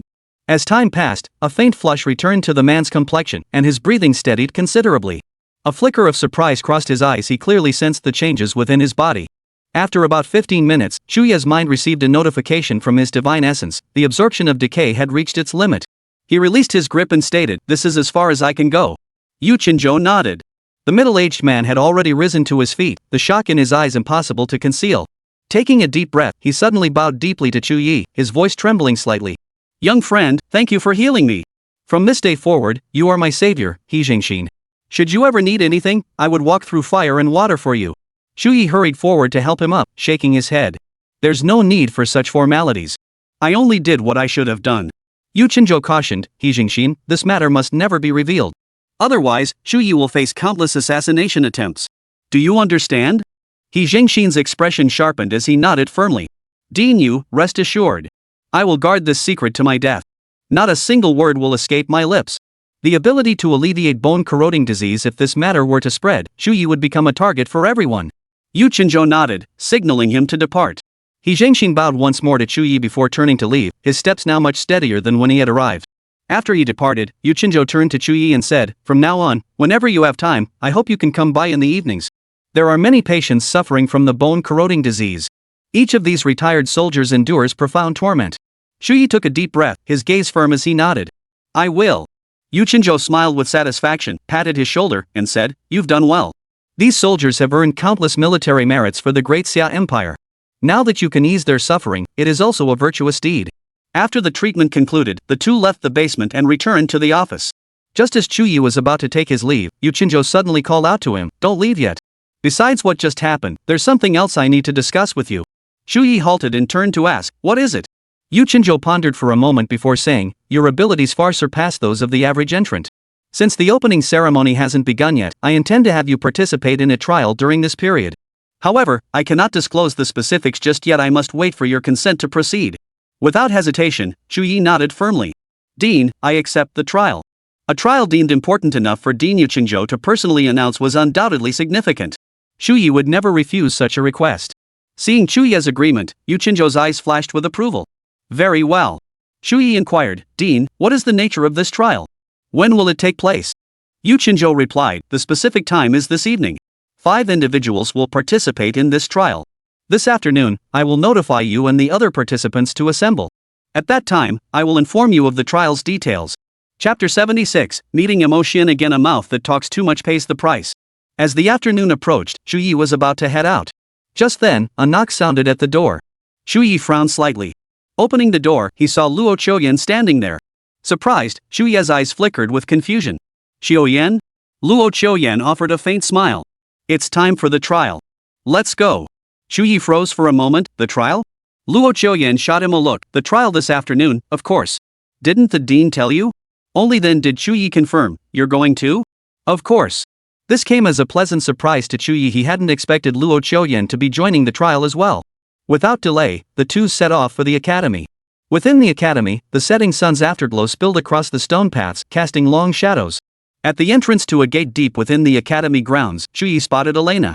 Standing beside her was a girl with black hair and blue eyes, clad in a plain white robe.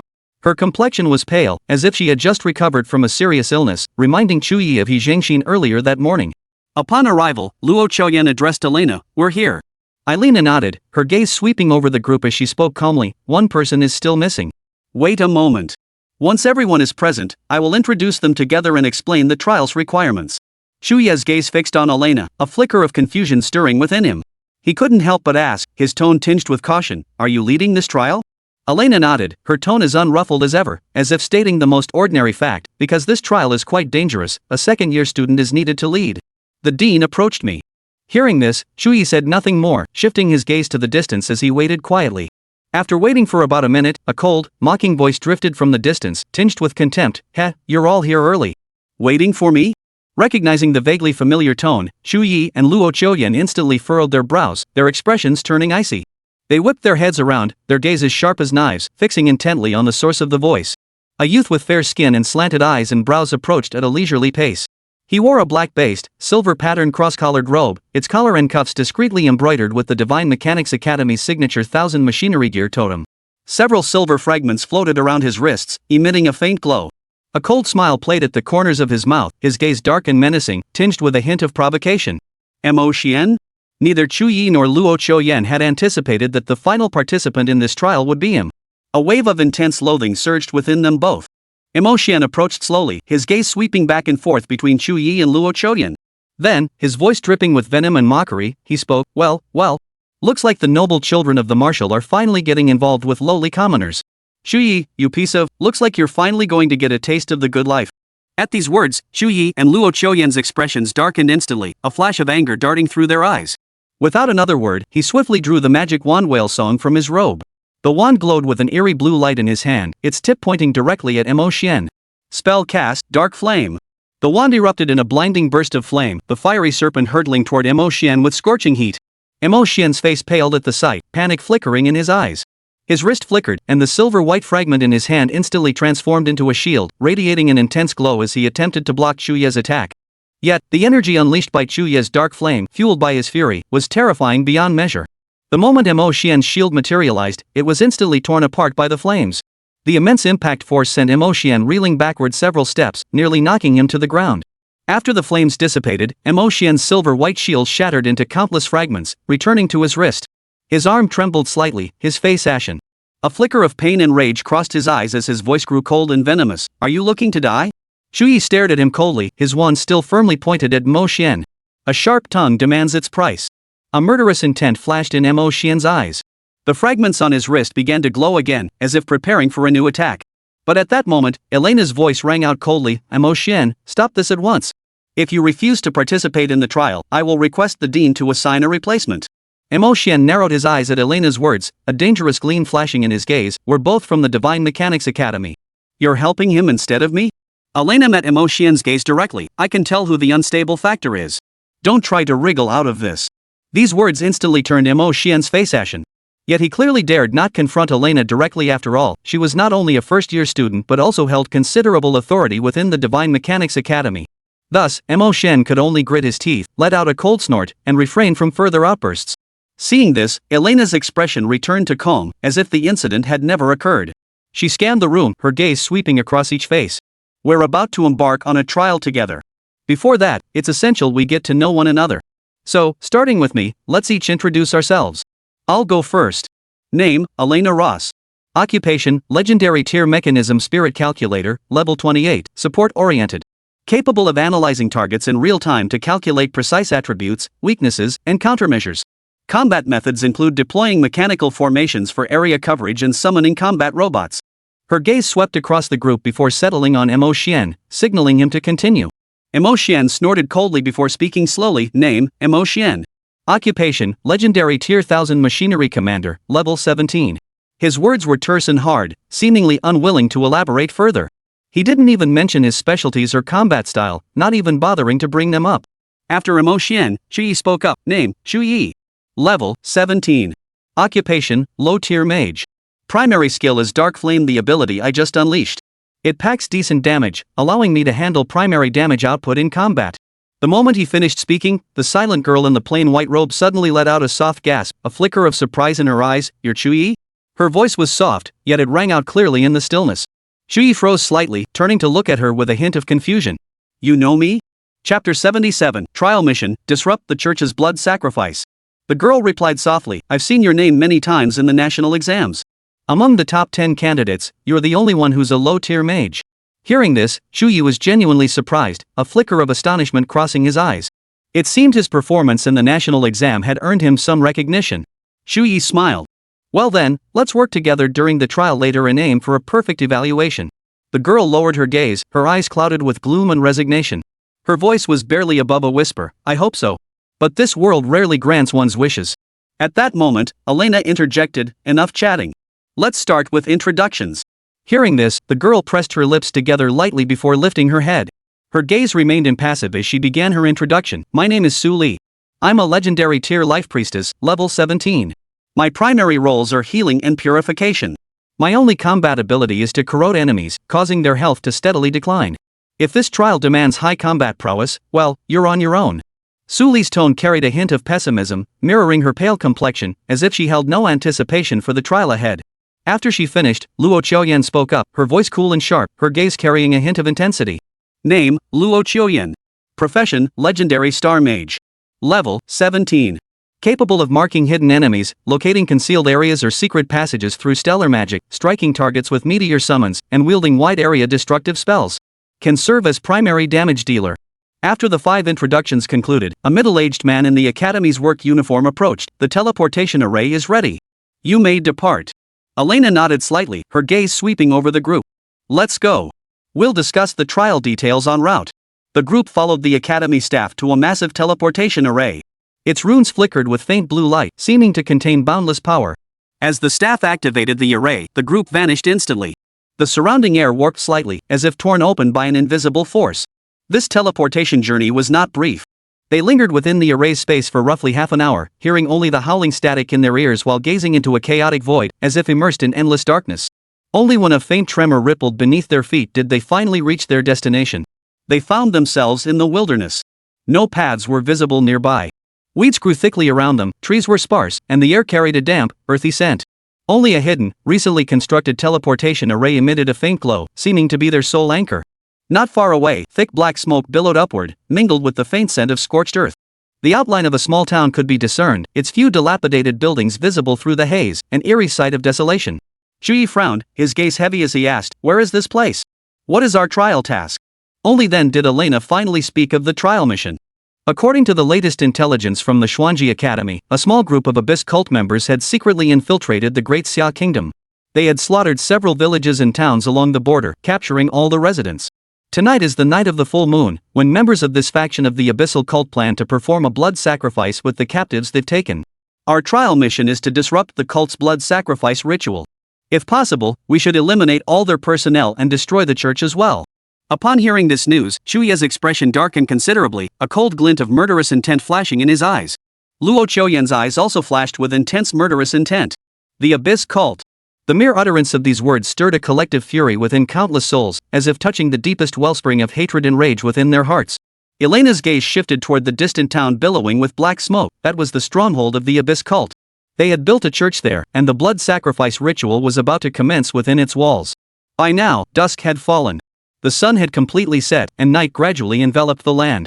Sparse stars twinkled faintly in the sky. On the horizon, the moon's outline began to emerge, its pallid glow casting an eerie, desolate light across the land. Luo Qiuyan furrowed her brow, a flicker of concern crossing her eyes. Should we make preparations? Going in like this might alert them. Elena shook her head. No. The blood sacrifice ritual is crucial to the Abyss cult. They wouldn't abandon it even if every last one of them were dead. Upon hearing this, Chu Ye immediately declared, then what are we waiting for? Charge straight in and slaughter them all. Back at level 10, he had single-handedly taken on 5 level 20 Abyss cultists and slain them all. Now, vastly stronger, why would Chu Ye fear the Abyss cult? Beside him, Mo Xian sneered, a contemptuous smile curling his lips. Truly the lowly commoner, your brain remains as thick as a pig's. The words barely left his lips before Chu Ye's expression turned icy. His gaze sharpened like blades as he looked down on Mo Xian. What? Fancy a taste of the dark flame? Facing Mo Xian, he had nothing more to say. The expression was unmistakable. If Mo Xian dared utter another provocation, Chu Ye would unleash the dark flame without hesitation. Seeing this, anger flared across Mo Xian's face. His fists clenched so tightly his knuckles turned white, a ruthless glint flashing in his eyes. When had he ever been threatened like this? At that moment, Elena spoke up. Mo Xian, I advise you to keep quiet. If you insist on provoking trouble, you may choose to withdraw immediately. Mo Xian scanned the room, sensing an invisible pressure that made him feel isolated. Gritting his teeth, he gave a cold snort, his voice tinged with resentment and fury. Humph. I can't be bothered with you right now. Then he shut his mouth, his face still dark and sullen. Elena addressed Chu Ye, the Abyss cultists here are generally above level 20. The priest overseeing the blood sacrifice is nearly level 25. If we charge in, we might face a coordinated attack. Can you handle it? In terms of combat prowess, Chu Ye was undoubtedly the strongest here. Though Elena had reached level 28, her class leaned heavily toward support. While she wasn't as combat ineffective as Su Li, she still wasn't particularly skilled in battle. As for Mo Xian, judging by his demeanor, he probably couldn't be relied upon. Chu Ye said, no problem. Leave it to me. He wasn't afraid of a couple dozen level 20-something priests. At worst, he still had his divine essence as a trump card. Hearing this, Elena said, alright, let's charge straight in then. The group immediately set off, charging toward the small town. The night wind swept past, lifting strands of hair, as if adding a touch of chill to their path ahead. Chapter 78, The Slaughtered Town. Soon, they arrived at the town's entrance. The town appeared utterly dilapidated. Cracked walls were covered in mottled patches, and the wooden beams beneath the eaves had rotted black, looking as if they might snap and collapse at any moment. A faint, sickening stench of blood mingled with decay hung heavy in the air. Not a single soul was visible within the town. Only a few broken wooden doors swayed slightly in the night wind, creaking softly. Bathed in the pale moonlight, the town appeared eerily sinister, like a city of the dead. The moment they reached the town entrance, a sound reached their ears. Hiss. Raspy. It was a piercing, guttural growl, as if forced from the depths of the throat, carrying an unsettling mix of agony and madness. Their attention was instantly drawn. Chu Ye whipped his head around, scanning toward the source of the sound. From the darkness ahead, a decaying figure slowly emerged. His skin was a sickly gray, as if soaked in sewage, with rotting flesh peeling from his bones, emitting waves of foul stench. His eyes were hollow and lifeless, yet they glowed with an eerie red light, as if driven by some malevolent force. Though long dead, a force had raised him, transforming him into a walking corpse. Upon spotting the group, the rotting corpse instantly opened its gaping maw, letting out a shrill howl before lunging forward. Chu Ye's eyes flashed with cold determination as he raised his wand without hesitation. Spell cast, Dark Flame. A ball of shadowy flame erupted from the tip of his wand, carrying scorching heat and devastating power, instantly striking the rotting corpse. The moment the flames touched the corpse, a violent explosion erupted. Sparks flew everywhere as the rotting body shattered into countless pieces of flesh, scattering in all directions. Kill the corrupted corpse. You obtain 20 drops of dark matter. After slaying the corpse, a hint of confusion flashed in Chu Ye's eyes. He furrowed his brow and murmured, "What kind of monsters are these?" Elena stepped forward, her gaze fixed solemnly on the scattered flesh fragments. Her voice was heavy with sorrow. They were all residents of this town. The Abyss cult killed them, then corrupted them, turning them into tainted humans. In the Abyss, there are many more walking corpses like them. Hearing this, a sharp pang of pain pierced Chu Ye's heart. His fists clenched tightly, knuckles turning white from the force, and a flash of rage flickered in his eyes. The Abyss cult. Chu Ye murmured, his voice laced with icy murderous intent. Hoarse. Raspy. At that moment, more and more rotting corpses surged in from all directions. Their faces were hideous, skin rotting, limbs twisted, emitting shrill howls like countless vengeful spirits from hell. Elena's eyes narrowed as she commanded in a deep voice, "Act now. Kill them. It's a form of release for them." No sooner had the words left her lips than the group sprang into action. Chu Ye raised his wand once more, unleashing the dark flame. A series of explosions echoed through the town as waves of rotting corpses were engulfed by the flames, reduced to ashes. Yet the dark flames could not transform these corrupted humans into undead. Even killing them yielded no experience points for Chu Ye. Only the divine essence could absorb the dark matter. Killed by the dark flames, they met a complete and utter death. The others weren't idle either. Luo Qiuyan's hand glowed with starlight as bursts of celestial magic erupted, slaying the rotting corpses. Elena unleashed a swarm of mechanical drones, swiftly eliminating the rotting corpses. Imo Xian stood by, watching it all with an expressionless face, a faint trace of disgust flickering in his eyes. Soon, the group entered the town. The interior of the town was even more eerie and terrifying. Bloodstains covered the streets, and walls bore claw marks and knife scars, as if a brutal massacre had recently occurred here. Corpses littered the ground, some still bleeding, their deaths horribly gruesome and apparently recent. This horrific scene weighed heavily on the group's hearts. Only Imo Xian remained calm, even appearing somewhat relaxed, though a trace of hidden disgust lingered in his eyes. Throughout the town, rotting corpses were everywhere. They were all residents of the town, killed by the Abyss cult and left in this state. The group advanced along the town's roads, clearing the rotting corpses as they hurried forward. The stone pavement beneath their feet had long been stained crimson. With every step, they tread upon the viscous blood, each footfall producing a sticky squelch. In the distance stood a towering structure, rising prominently above the decaying town like a crane among chickens. The structure resembled a church, its pitch-black spire piercing the night sky, emanating an unsettling aura. Clearly, it was the Church of the Abyss cult. Elena ordered, "Move faster. Head for the church." The group immediately quickened their pace. The closer they approached the church, the more putrefied corpses surrounded them, and the stronger they grew. Their skin grew harder, their movements quicker. Some even retained fragments of the Abyss cult's robes, perhaps former adherents. After several minutes, they reached a square. The moment Chu Ye set foot in the square, his gaze froze. All around the square, various types of rotting corpses roamed. Their bodies appeared taller and more vicious. Blackened flesh and bone were faintly visible beneath their rotting skin, their eyes glowing a blood-red light, as if ready to pounce and tear everything apart at any moment. Moreover, numerous individuals clad in the Abyss cult's attire patrolled the vicinity. Armed with assorted weapons, their eyes were cold and their presence radiated a chilling aura. The arrival of Chu Ye and his companions immediately caught their attention. "Who goes there?" Several Abyss cultists, upon seeing the intruder, immediately let out shrill, piercing screams. Then, the surrounding Abyss cult members all snapped to attention. "Intruders! Kill them!" At the command of one cultist, several Abyss cult members charged forward, their long blades flashing coldly. Elena's eyes flashed coldly as she barked, "Attack!" Chu Ye immediately acted. Skill activated, Knight's Residual Radiance. As the magic wand whale song swung, an intense beam erupted, piercing the air like a sharp blade and directly skewering several Abyss cultists. The cultists didn't even have time to react. By the moment they regained their senses, it was already too late. Gaping holes appeared in their chests, blood gushing forth before they were killed by the Knight's remnant beam. Their bodies collapsed to the ground with a dull thud. Detected intense abyssal aura. Divine essence automatically converted. You have obtained 160 drops of dark matter. Detected. Each Abyss cultist slain directly provided Chu Ye with 160 drops of dark matter. This windfall left Chu Ye pleasantly surprised. With several Abyss cultists slain in succession, he directly gained over 1,000 drops of dark matter. Not only Chu Ye, but beside him, Luo Qiuyan also sprang into action. Her starfall technique plummeted from the sky like meteors, instantly crushing several cultists to death. The ground cracked open in multiple fissures under the impact. Before the others could even react, Chu Ye and Luo Qiuyan had already slaughtered every last one of them. Witnessing this from afar, the remaining cultists immediately flashed looks of apprehension. They exchanged glances, then one devotee shouted, "Surround them! Don't let them escape! Notify the bishop intruders have breached the grounds." Chapter 79, Why didn't you intervene? Elena's accusation. Hoarse. Raspy. A chilling wind howled, the air thick with the stench of decay and blood.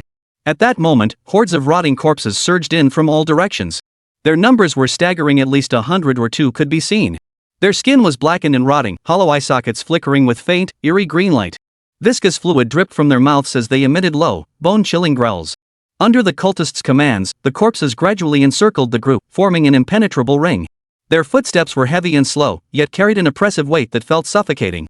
Meanwhile, some cultists swiftly retreated into the church, moving with agile caution, clearly intending to summon more reinforcements. Seeing the swarm of rotting corpses closing in, Elena immediately commanded, "Prepare for battle. Suli, position yourself in the center of the formation and stand ready to heal and purify." Her instructions were methodical and delivered with crystal-clear precision. Even her speech pattern was as steady as a machine, devoid of any discernible emotion. Under Elena's command, Chu Ye and Luo Choyan launched their attack immediately. Chu Ye gripped his staff tightly as dark flames instantly coalesced. With a swing of his wand, black tongues of fire roared forth like raging dragons, charging into the horde of rotting corpses. The fiery onslaught triggered wave after wave of explosions. The rotting corpses twisted and shattered under the intense heat, reduced to charred remains. The air thickened with the acrid stench of burning flesh. Luo Choyan unleashed a starlight pulse. The pulse instantly fragmented into multiple beams upon striking the rotting corpses, each beam splitting further, showering down like a starry rain. A single pulse thus fragmented into dozens, even hundreds, instantly clearing vast swaths of the rotting corpses. The ground was illuminated as brightly as day. Though combat wasn't Elena's forte, she was still a legendary tier class, a level 28 practitioner. She summoned a vast swarm of mechanical minions, which swarmed like locusts, swiftly charging the rot corpses and reducing them to dust. Even in overwhelming numbers, the rotting corpses posed little threat to the group. The encircled corpses were swiftly eliminated under the combined assault of the group. Witnessing this, nearby cultists turned pale with terror and fled back into the church, refusing to engage further. After the battle concluded, Elena's gaze fell upon Mo Xian. Her brows furrowed slightly as she demanded, "Why didn't you intervene?" Suli, being a life priestess, possessed weak combat abilities, so her inaction was understandable. But Mo Xian, clearly a combat-oriented class, stood motionless with arms crossed, coldly watching the others fight as if none of this concerned him.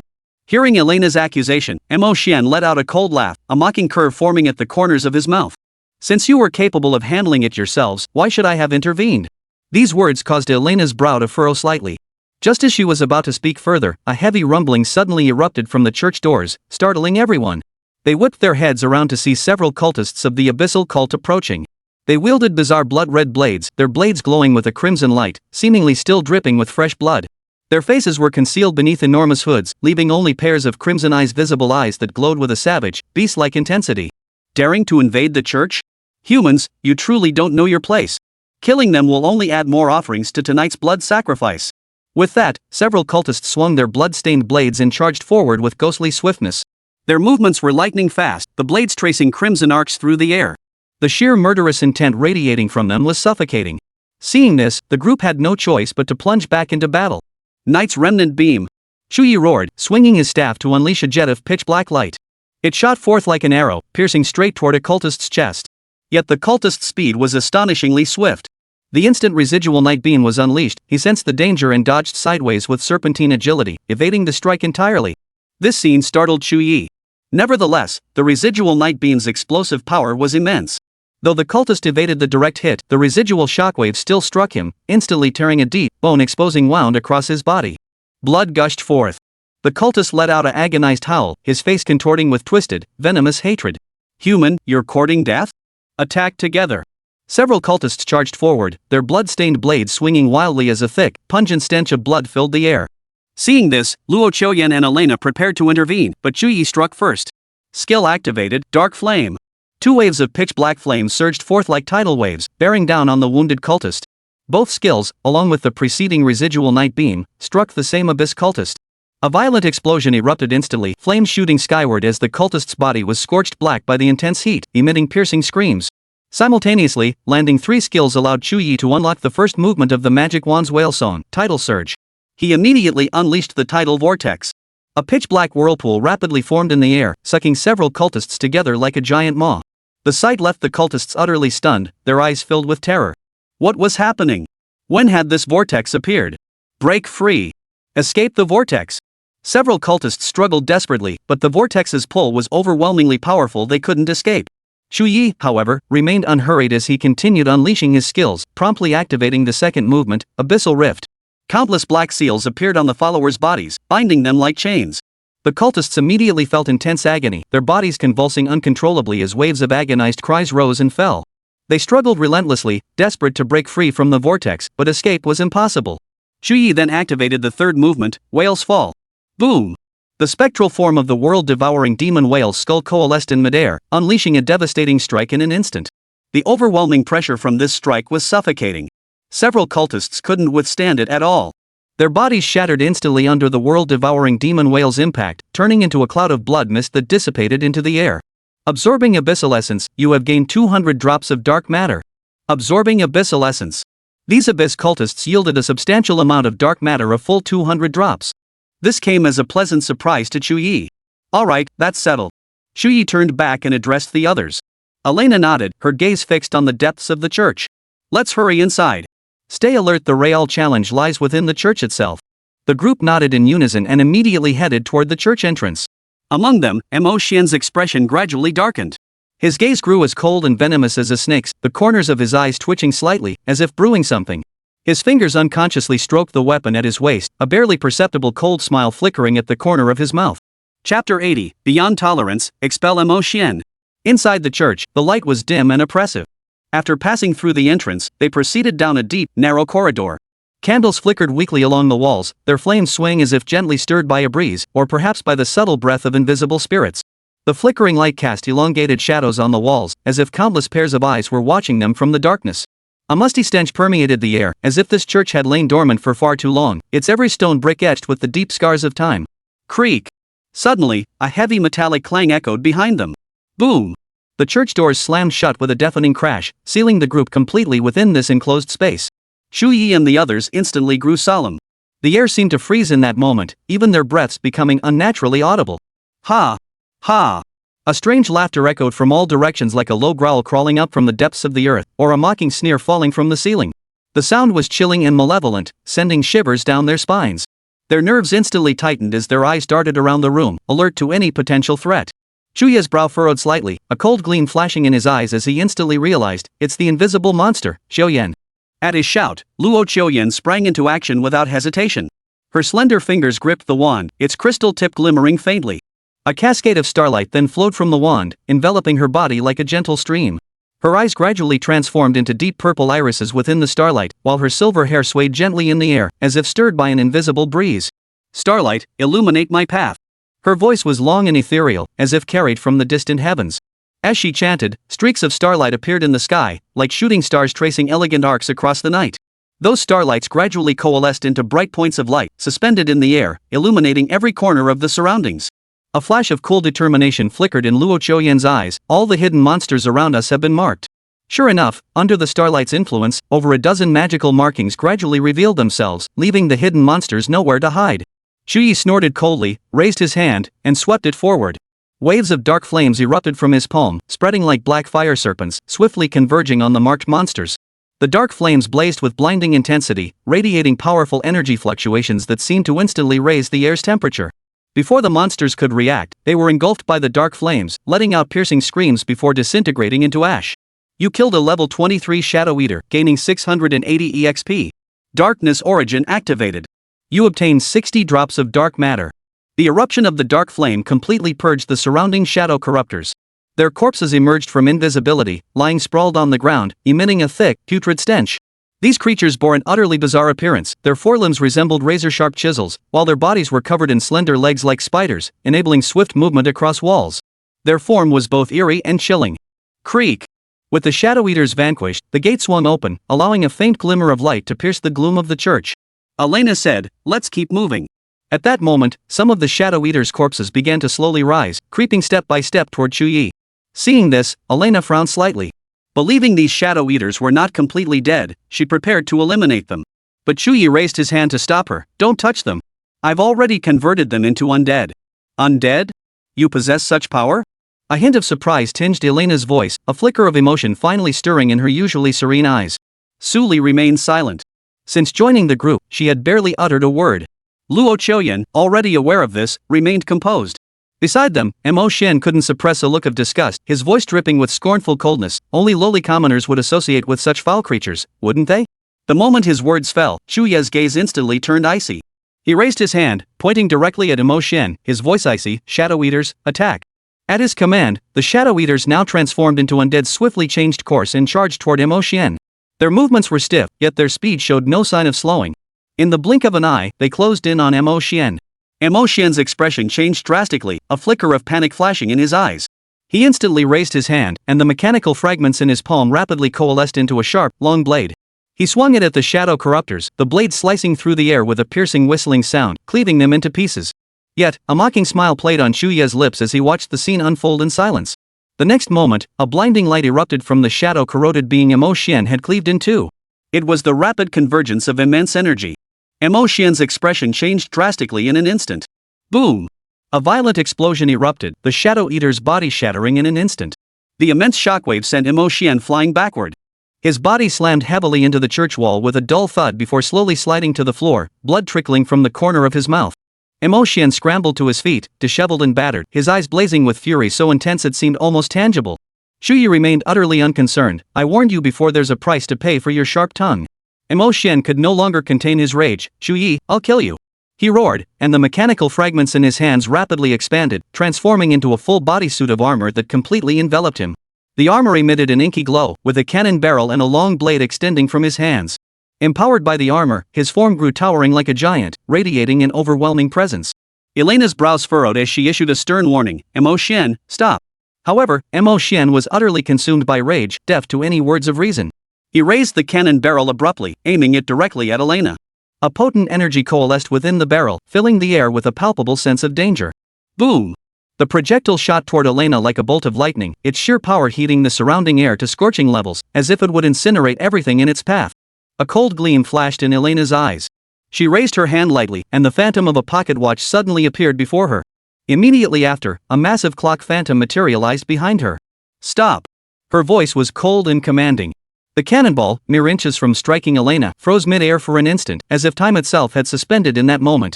Seizing that split-second opportunity, Elena struck swiftly. The pocket watch erupted with energy, sending the shell hurtling back. Mo Xian snorted coldly, swinging his long sword to knock the shell away. It slammed into the nearby wall, erupting with intense energy that sent shockwaves rippling through the area. Mo Xian stared coldly at Elena, his voice laced with murderous intent. Elena, as a member of the Divine Mechanics Academy, do you intend to collude with this lowly commoner against me? Elena remained expressionless. As the captain of this trial squad, I hereby expel Mo Xian from the team. Chapter 81, The Mechanical Maiden. The moment her words fell, an instant silence descended upon the church, the very air seeming to freeze. Mo Xian's face turned ashen, the veins on his temples throbbing. He never imagined Elena would choose to expel him. You dare expel me? Do you truly believe this lowly outcast can complete the mission? Without me, you'll all die here today. His words dripped with venom, each syllable ground out between clenched teeth, thick with hatred.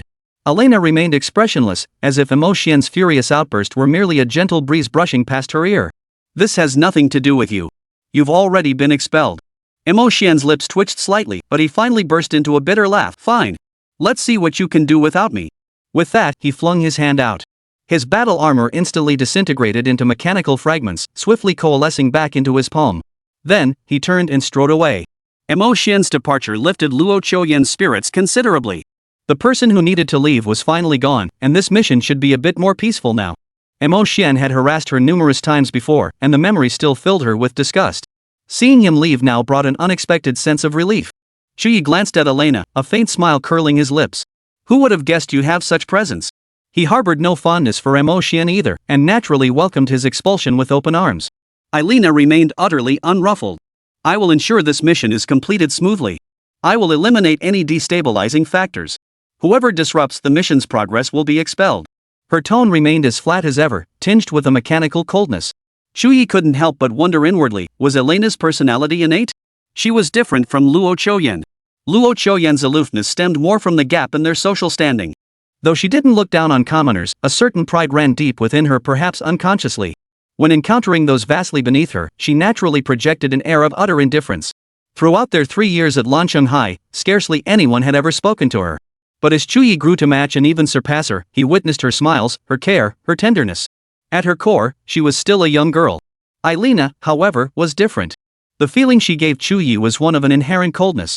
She seemed devoid of emotional fluctuations, even her tone remained perfectly steady, devoid of any inflection. Chu Ye smiled, breaking the brief silence, then let's keep moving forward. After several shadow eaters fell, the church felt noticeably quieter. The long corridor was dimly lit, the air thick with a musty, decaying stench. Moisture stains faintly marked the surrounding walls, and the occasional sound of water dripping onto the floor could be heard. Their footsteps echoed distinctly in the empty corridor. After walking for a minute or two, they reached a fork in the path. Ahead lay two long corridors, both stretching endlessly into the darkness, as if leading to infinite blackness. No one knew what lay at their ends. This scene caused all four to halt simultaneously. Luo Qiuyan couldn't help but frown. Which path should we take at this fork? Chu Ye pondered for a moment before suggesting, how about we pick one first? If it's a dead end, we can always come back and try the other one? However, this suggestion was immediately rejected by Aelina. She shook her head slightly, that would waste too much time. The Abyss cult's blood sacrifice will begin soon. We don't have that kind of time. Let's split up. She promptly made her arrangements. Chu Ye, your combat prowess is the strongest among us. You and Su Li will take the left fork. Luo Qiuyan and I will take the other path. Report any encounters along the way to your partner via communicator. If communication is lost, immediately return to this junction. Upon hearing the plan, Chu Ye nodded. Alright, that works. Though Chu Ye secretly preferred teaming up with Luo Qiuyan, he didn't object, considering the overall strength distribution of the team. After all, both he and Luo Qiuyan were primary damage dealers. If they teamed up, Aelina and Su Li might face greater danger. While Aelina was level 28, she wasn't a combat-focused class and lacked strong fighting abilities. Su Li, on the other hand, was purely a support class with almost no self-defense capabilities. With Chu Ye showing no objection, Luo Qiuyan naturally followed suit. Soon, the two sides had divided their personnel. Chu Ye turned to Su Li, let's go. Su Li nodded and followed behind Chu Ye as they stepped into the left path. Luo Qiuyan and Aelina headed toward the other side. The corridor grew even darker, the light barely illuminating the path ahead. Strange patterns faintly etched into the surrounding walls resembled ancient runes. The air remained thick with the stench of decay, occasionally punctuated by faint rustling sounds, as if something lurked in the shadows, watching them. They had barely taken a few steps when a sinister, cackling laugh erupted, shattering the stillness of the night. Ho! Fresh humans! Have you come to partake in the blood sacrifice? The voice instantly put Chu Ye on high alert. He spun around swiftly, yanking Su Li close and shielding her behind him. His voice was low and stern, danger. Don't leave my side. Su Li frowned. Chu Ye's grip was strong, pinching her arm painfully. She instinctively tried to pull away, but Chu Ye instantly released her, swiftly drawing his wand, whale song. From the shadows, several Abyss cultists emerged. There were 7 or 8 of them, each wielding a crimson staff that flickered with an eerie glow. To have made it this far, human, shows you have some skill. But the game ends here. Surrender now, and you'll suffer less pain. Chu Ye sneered coldly, a flicker of disdain in his eyes, with just you lot? In the next instant, he swung his staff with a swift, decisive motion. Skill activated, Dark Flame. Intense flames erupted from the staff, surging toward the cultists like a fiery dragon. The cultists snorted coldly, their eyes flashing with contempt as they swiftly raised protective barriers, attempting to block the dark flame. But could Chu Ye's dark flame be so easily resisted? The moment the flames erupted, the shield shattered into pieces. 2 cultists were engulfed by the fire before they could even utter a scream, ultimately reduced to ashes. The air warped instantly from the intense heat, and the surrounding ground was scorched black. Witnessing this, the remaining cultists froze in horror, their eyes brimming with terror. You actually killed them?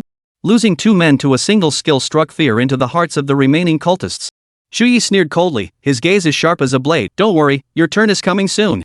Several cultists seethed with rage, but one of them fixed his gaze on Su Li beside Chu Ye, a sinister gleam flashing in his eyes. He immediately shouted, attack that woman. She's a priest, she can't fight. The moment the words left his mouth, the cultist swiftly changed direction and charged toward Su Li. Chapter 82, You've contracted bone-eating disease? Seeing the cultists charging toward her with murderous intent, Su Li instinctively took a few steps back. Chu Ye reacted instantly, raising his hand and barking a low command, Night Veil. As his words fell, a pitch-black barrier spread like a night curtain, swiftly enveloping both him and Su Li. Simultaneously, he yanked Su Li close, shielding her behind him. Don't stray too far. Stay by my side, they can't touch you here. The cultists' attacks erupted in a torrent of flashing blades and surging magical energy. Yet as these assaults struck the night veil, they vanished without a trace, as if falling into an abyss. An invisible force repelled them, causing the attacks to dissipate into nothingness. The cultists, enraged by this, snarled in frustration. One of them gritted his teeth and growled, "Damn it! We can't break through this barrier." A cold gleam flashed in Chu Ye's eyes as he effortlessly dissolved the light barrier. Skill activated, Dark Flame. In an instant, pitch-black flames erupted from his palms like raging dragons, instantly engulfing the cultists. Intense light erupted, and scorching heat waves swept the surroundings. The cultists only managed a single agonized scream before being utterly consumed by the dark flames, reduced to ashes that scattered in the wind.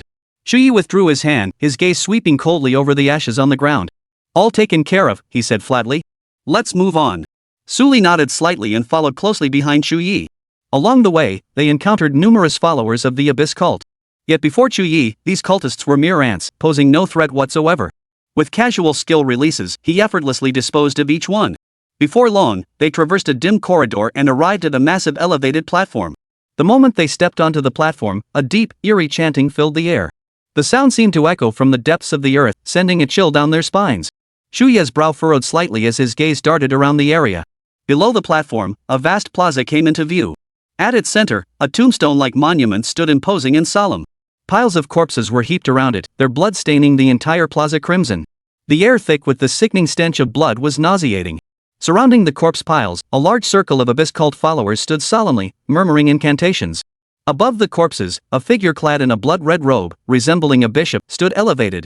Clutching a staff inlaid with obsidian, he appeared to be directing the followers in their prayers. These prayers sounded like eerie songs, filled with a seductive power that seemed to pierce directly into the soul. Yet their words were utterly horrifying. "We were once fragile clay idols. Shaped by the gods, nurtured by the light. Until his fingertips pierced the earth.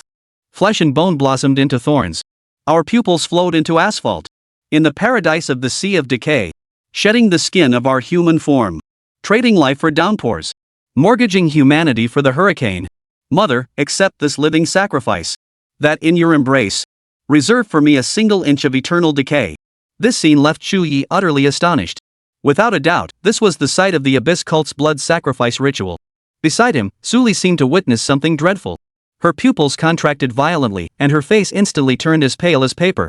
Her body trembled slightly, as if an invisible terror had seized her heart. The next instant, her mouth opened, on the verge of screaming. Chu Ye immediately sensed her distress, swiftly covering her mouth and whispering, "What's wrong?" Yet Su Li seemed deaf to his voice, her entire body convulsing violently. Soon, her hands clutched tightly to her head as she moaned in agony. A fine sheen of cold sweat broke out on her forehead, her breathing becoming rapid and erratic. Chu Ye's heart skipped a beat at the sight.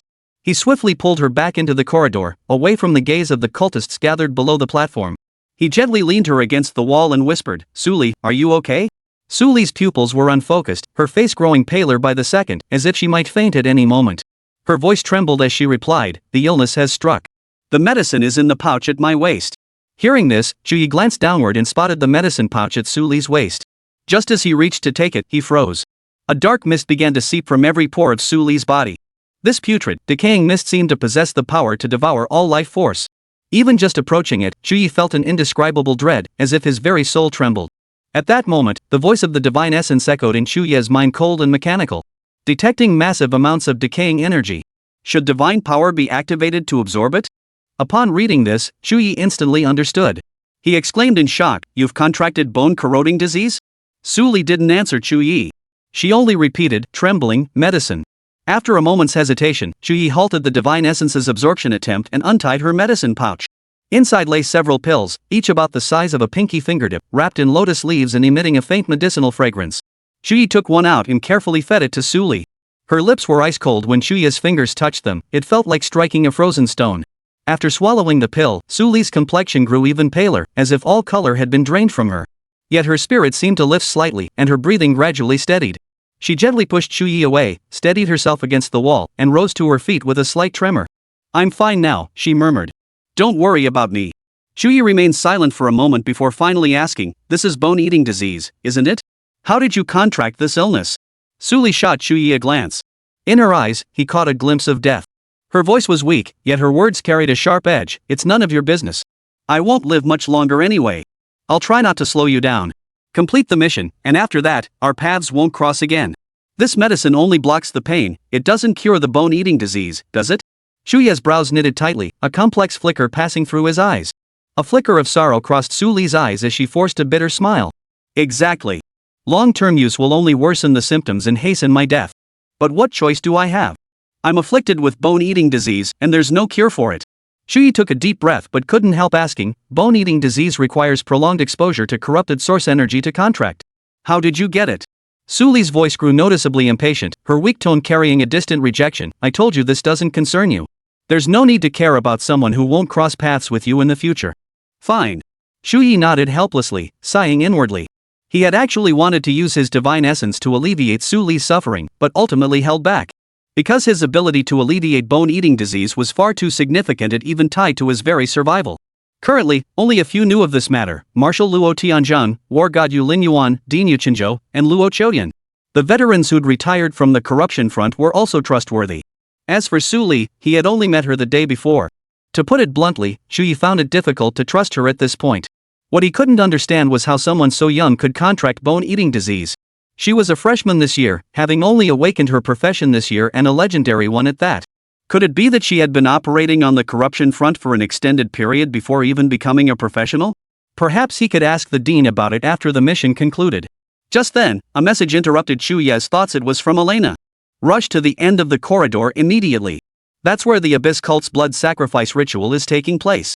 They're about to begin. Hurry! Chapter 83, The Blood Sacrifice Ritual. Seeing the message, Chu Ye knew Luo Qiuyan and Elena had also arrived. We should hurry over. Can you walk? Do you need help? Su Li's face was pale, her forehead still glistening with cold sweat, but she shook her head firmly. I'm fine. I'm used to it. The bone-corroding sickness came swiftly and receded just as fast. The black mist enveloping her gradually dissipated, and her breathing steadied slightly.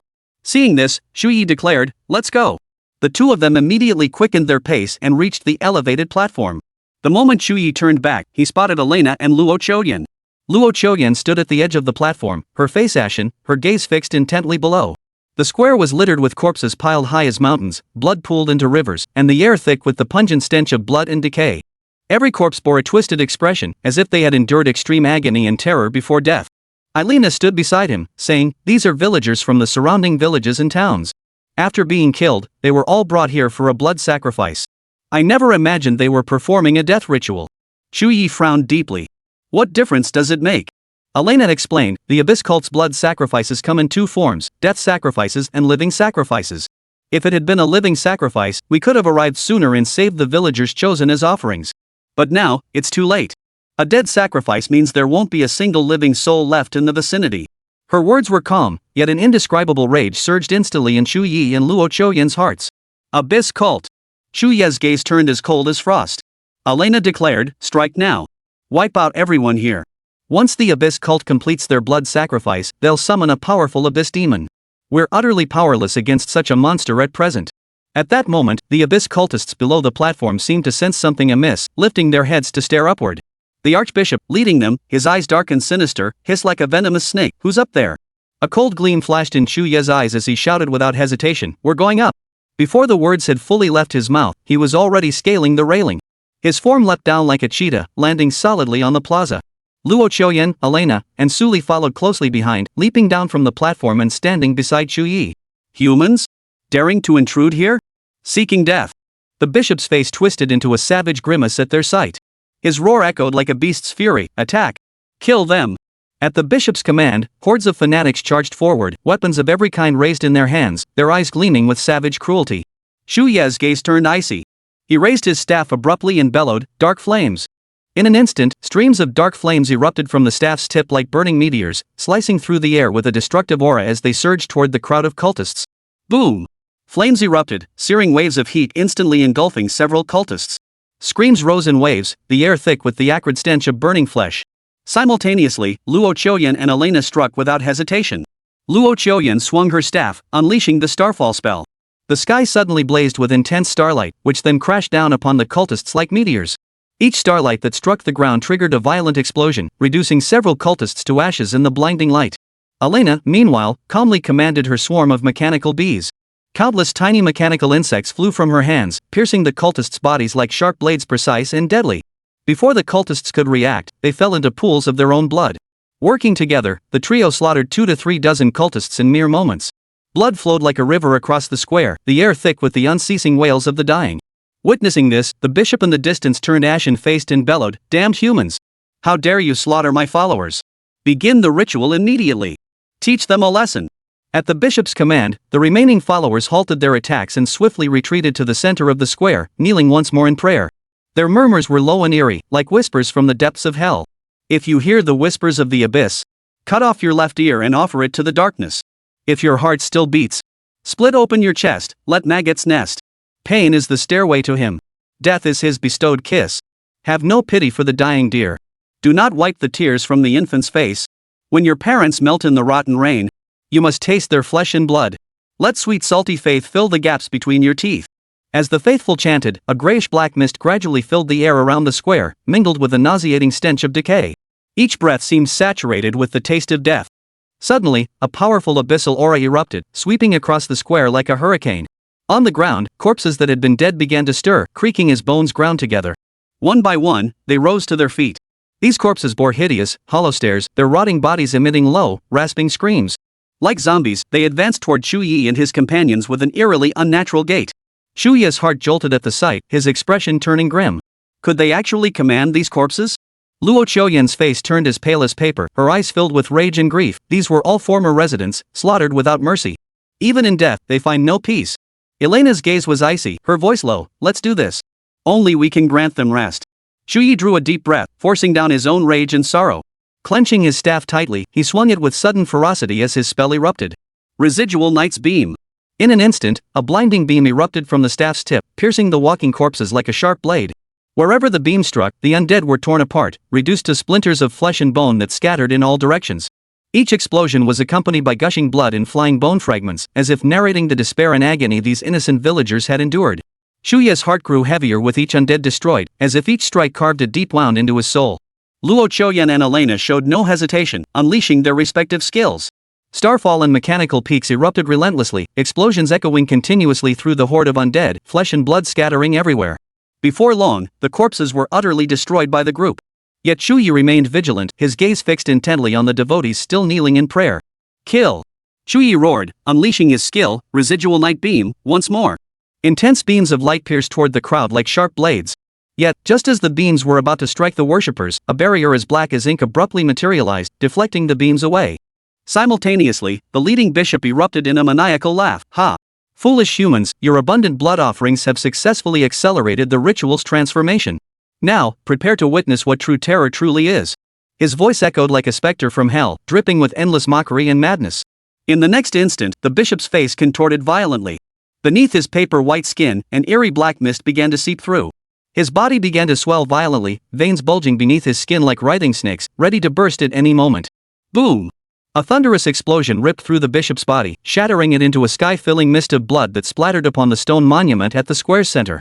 The monument's originally mottled, rough surface began to glow with an eerie black light upon contact with the blood, as if awakened by it.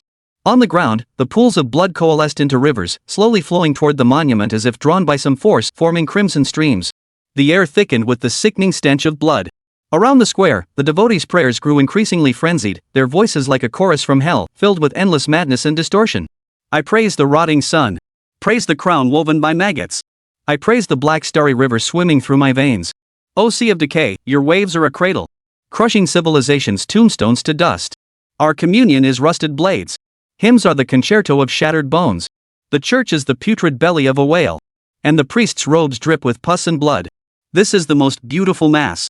All things sanctified in decay." As the congregation chanted, the black mist on the stone monument thickened, threatening to swallow the entire square. A low, rumbling growl echoed faintly from within the darkness, as if some dreadful entity were stirring to life. Witnessing this scene, even the perpetually detached Elena showed a flicker of change in her expression. "No! They're summoning an abyssal demon." Chapter 84, The Rotten Claw Ritual of Egoro. Hearing this, the group immediately stepped forward, each launching an attack to stop them. A barrage of skills erupted instantly, flames, starlight, and mountain peaks intertwined into a dazzling curtain of light, crashing against the barrier ahead. Yet the barrier proved incredibly powerful, as impenetrable as a wall of bronze and iron. It deflected every single one of their skills, not even cracking. Ahead, the black mist thickened, churning like a surging tide until it coalesced into a grotesque form of specter crawling from the abyss. This monstrosity was abnormally tall, standing a full 5 or 6 meters high. Its massive form cast a heavy shadow across the vast plaza, its oppressive presence overwhelming. It was a monstrous hybrid, half human, half lizard, its skin festering and oozing pus, emitting a nauseating stench of decay. Its right arm had mutated into a 3-meter-long, decayed bone blade, its surface covered in cracks. Black liquid dripped from the edge, seemingly capable of corroding anything. Dark blue crystal clusters sprouted from its back, sharp as spines, emitting a sinister, cold glow that sent shivers down the spine. The creature emerged slowly from the black mist, accompanied by an eerie, low, raspy laugh. Ha! I've finally arrived at this delicious place. Well done, you lowly ants. It advanced with heavy steps, each footfall causing the ground to tremble slightly. Suddenly, it lunged forward, snatching a cultist of the abyss in its grasp. The cultist flailed wildly in the air, his hands frantically waving, yet his face twisted in ecstatic delight as a piercing scream erupted from his throat. Ah! Mother! The monster opened its gaping maw and swallowed the cultist whole. As its sharp teeth clamped shut, blood spurted like a fountain, staining the monster's jaws and the ground crimson. Witnessing this, the surrounding cultists grew not fearful but more fanatical. Raising their hands high, their eyes gleaming with madness, they chanted in unison, "The great demon shall descend. Lowly humans are doomed to perish. Mother, bear witness. The world belongs to the sea of corruption." The colossal abyssal demon strode out of the square, casually snatching up several devotees along the way, crushing them as easily as squashing ants. Those seized wore expressions of fervent ecstasy, as if they felt profound honor at becoming sustenance for the demon. Its gaze settled upon Chu Ye and his companions, its eyes gleaming with greed. A cruel smile curled its lips. Fresh human flesh. I haven't tasted it in ages. Today, I shall satisfy my craving. Remember my true name, Rotclaw Priest Agaro. In the next instant, the Claw Priest charged toward Chu Ye and his companions. Its speed was astonishing, its leaping ability utterly absurd. With a single bound, its massive form seemed to soar through the air, tracing a pitch-black arc. A colossal shadow instantly loomed over Chu Ye and his companions, crushing down like a mountain, suffocating them. Chu Ye reacted first, his pupils constricting sharply as he shouted, "Get out of the way!" As Chu Ye's words fell, Elena and Luo Choyan swiftly scattered to the sides, their movements as light as the wind. Just as Chu Ye was about to move, he suddenly noticed Su Li's face had turned deathly pale. Cold sweat beaded on her forehead, and her body trembled slightly, clearly struggling in agony. What alarmed him most was that she stood frozen in place, her eyes vacant as if her mind had drifted away. She remained utterly unresponsive to Chu Ye's cries. Seeing this, Chu Ye's heart tightened. Without hesitation, he lunged forward, scooped Su Li into his arms, and shoved her forcefully away. Their bodies rolled across the ground like tumbling boulders, spinning several times. At that moment, the massive form of the rotten claw priest had already landed. Boom! A deafening roar shook the earth violently. Dust billowed skyward, and fragments of rock scattered like rain. The corrupt claw priest's sharp talons plunged deep into the earth, leaving several deep craters. Fortunately, everyone had dodged in time and remained unharmed. Chu Ye hurriedly called out, "Su Li, how are you?" Su Li's face grew even paler, her lips drained of color. Her brows furrowed tightly as if enduring immense pain. Her voice was faint and trembling. "The bone-corroding disease seems to have worsened. But I just took medicine to block the pain. I'll be fine until the effects wear off. Don't worry about me." Just then, Luo Choyan and Elena rushed over. Luo Choyan's gaze fell on Su Li, her eyes filled with concern and confusion. She hurriedly asked, "What happened to you?" Just as Chu Ye was about to speak, he suddenly felt Su Li's gaze. Her eyes, nearly devoid of life, held an intense plea, silently urging Chu Ye not to reveal her bone-corroding disease to anyone. Seeing this, Chu Ye's heart sank, and he fell silent. Su Li spoke weakly, "Don't worry about me. You guys fight your fight. I'm fine." Hearing her words, Chu Ye and Elena refrained from further questions.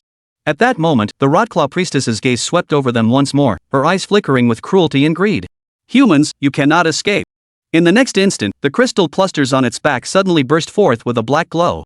Immediately after, waves of thick, dark mist erupted from them, spreading like a tidal wave in all directions, engulfing the entire plaza in darkness. Simultaneously, a vast force field descended, enveloping the entire plaza. Chu Ye and the others felt an intense oppressive force, their bodies bound by an invisible power as their attributes rapidly declined. Worse still, dizziness and disorientation washed over them, their bodies trembling uncontrollably as if being corroded by some unnatural force. Elena's expression turned grave as she urgently shouted, "This is the abyssal demon's field. As long as we remain within it, we'll be affected." Chu Ye frowned deeply and asked in a low voice, "Is there a way to counter it?" Elena shook her head, and Luo Choyan also wore an expression of helplessness. They had no countermeasure for this skill. Yet, the weakened Su Li slowly raised her head and murmured softly, "Let me handle it. I might be able to manage." Then, Su Li drew her staff and immediately began casting. Touch of Wither. Su Li chanted softly as she swung her staff, sending a powerful white light rippling outward like waves. The light resembled countless pure white hands, gently caressing the group. It dispelled the black mist surrounding them, sweeping away the eerie oppressive pressure. The Claw Priest, witnessing this, flashed a look of astonishment and doubt. His voice was low and furious. How was my domain neutralized? Human, come and pay with your life. No sooner had the words left his mouth than he charged forward, his massive form like a moving boulder, carrying tremendous force. Chu Ye saw this and declared in a deep voice, "Let's go." With Su Li's assistance, Chu Ye and his companions became immune to the corrupt Claw Priest's field effects. The black mist could no longer affect them in the slightest. Several skills instantly surged toward the Rot Claw Priest, their momentum fierce. Yet despite the field's neutralization, the corrupt Claw Priest's power remained terrifyingly formidable. With a single swing of its massive bone blade, it shattered every skill unleashed by the group, as if those attacks were mere breezes brushing against its skin, utterly harmless. Then, the claws of the Rotclaw Priest, accompanied by a howling wind, lunged fiercely toward Chu Ye. Chu Ye swiftly deployed his Night Veil, attempting to block the strike. Yet the barrier proved utterly fragile against the claws, torn apart as easily as paper. Chu Ye's pupils contracted sharply as he scrambled backward, narrowly evading the deadly strike. Luo Qiuyan's expression grew grave, her brows furrowed as she murmured, "With our current strength, we likely stand no chance against this monster." Chapter 85, Dark Realm, Overwhelming Slaughter. Boom! Boom! The Rotten Claw Priest's footsteps echoed heavily across the plaza's ground. Its gaze brimmed with murderous intent and greed. Cold vertical pupils fixed intently on the figures before it, its mouth curling into a grin that revealed jagged fangs. To the creature, these humans had already transformed into delectable flesh and blood. Chu Ye's voice was cold. "Everyone step back. Leave this to me." Elena frowned slightly. She didn't believe Chu Ye had the ability to handle this monster. However, Luo Qiuyan, standing beside her, clasped her hand and whispered softly, "Let's retreat. Leave it to Chu Ye. He'll take care of this monster." Hearing this, Elena was puzzled but followed Luo Qiuyan back to Su Li's side. The Rotten Claw Priestess erupted into a wicked laugh at the sight. "Ha! Human, are you so eager to come and die?" A faint curve formed at the corner of Chu Ye's lips as he coldly sneered, "It's you, Dark Realm, who deserves to die." As soon as Chu Ye finished speaking, a surge of black mist erupted around him. This ink-like darkness spread thickly, swiftly engulfing the surrounding light. This black mist was strikingly similar to the one erupting from the Rotclaw Priest's domain, perhaps even darker. A suffocating pressure filled the air, making even breathing feel laborious. Instantly, a domain unfolded around Chu Ye. The Rotclaw Priest's face twisted in shock. What was this? Could this black mist possibly be from the abyss? Before he could finish, Chu Ye struck. Skill activated, Knight's Remnant Beam. A jet black beam erupted, striking the Rotclaw Priest like a bolt of lightning. The intense beam instantly pierced through the Rotclaw Priest's body. Enhanced by the Dark Realm, Chu Ye's skill was overwhelmingly powerful. Even the formidable Clawed Priest couldn't withstand it. A gaping hole instantly pierced through its chest, spewing forth rotten flesh and blood. The excruciating agony caused the Rotclaw Priest to roar incessantly. "What kind of power is this? I can't resist it. Human, who are you?" Its voice trembled with terror and rage as its body convulsed in agony, foul-smelling blood gushing from the wound. Chu Ye paid no heed, continuing his spellcasting. After Knight's residual beam came Dark Flame and Life-Sucking Rope. Within the Dark Realm, his skills had no cooldown and consumed no energy whatsoever. Thus, he unleashed them without restraint. His movements flowed like water, as if performing the most familiar of tasks. Meanwhile, Elena watched this unfold, her expression unable to remain calm. A look of astonishment spread across her face. Is this a domain? How can he unleash a domain? Elena was baffled. Domain skills required a minimum of level 30 to learn. In fact, some individuals never succeeded in mastering a domain even after reaching levels 50 or 60. Luo Qiuyan remained silent, a faint smile playing at the corners of her lips. Having fought alongside Chu Ye for so long, she trusted him implicitly. Even the abyssal demon was utterly overwhelmed by Chu Ye's relentless assault, unable to mount any defense. Finally, the massive Claw Priest collapsed, its eyes filled with a mix of terror and confusion. Its massive body crashed heavily onto the ground, producing a dull thud. The surrounding black mist gradually dispersed, and the oppressive atmosphere in the air dissipated along with it. Congratulations on defeating the level 29 abyssal demon, Rotclaw Priest Egoro. You have gained 38,000 EXP. Dark Essence activated. You have obtained 3,000 drops of dark matter. You have obtained Blood Corrupted Claw Purple, Blood Corrupted Leather Armor Purple, Corrupted Crystal. Phew! Chu Ye exhaled deeply before deactivating the Dark Domain. This abyssal demon was indeed formidable, reaching a staggering level 29. Fortunately, it hadn't broken 30 levels. Otherwise, even with the Dark Domain active, Chu Ye might have struggled to slay it. Such a powerful abyssal fiend yielded substantial experience points and dark matter. After finishing it off, Chu Ye gathered some loot, including 2 purple tier items, quite a decent haul. Alright, that's settled. Chu Ye walked over to Elena and the others, a smile spreading across his face. Elena suppressed the surprise and confusion in her eyes before nodding. Next, wipe out every last cultist here. After the abyssal fiend's demise, the cultists here plunged into utter terror. They scattered in all directions, shrieking piercingly like a swarm of ants stripped of their protector. They never imagined the invincible abyssal fiend would fall. The remaining cultists posed no threat to the trio. Chu Ye, Luo Choyan, and Elena all struck simultaneously. Within moments, every last cultist was slain. Simultaneously, Elena retrieved an explosive scroll and hurled it toward a nearby stone monument. Boom! The powerful explosion reduced the stone monument to rubble. The bodies of the cultists and the surrounding villagers were mixed together, reduced to ashes.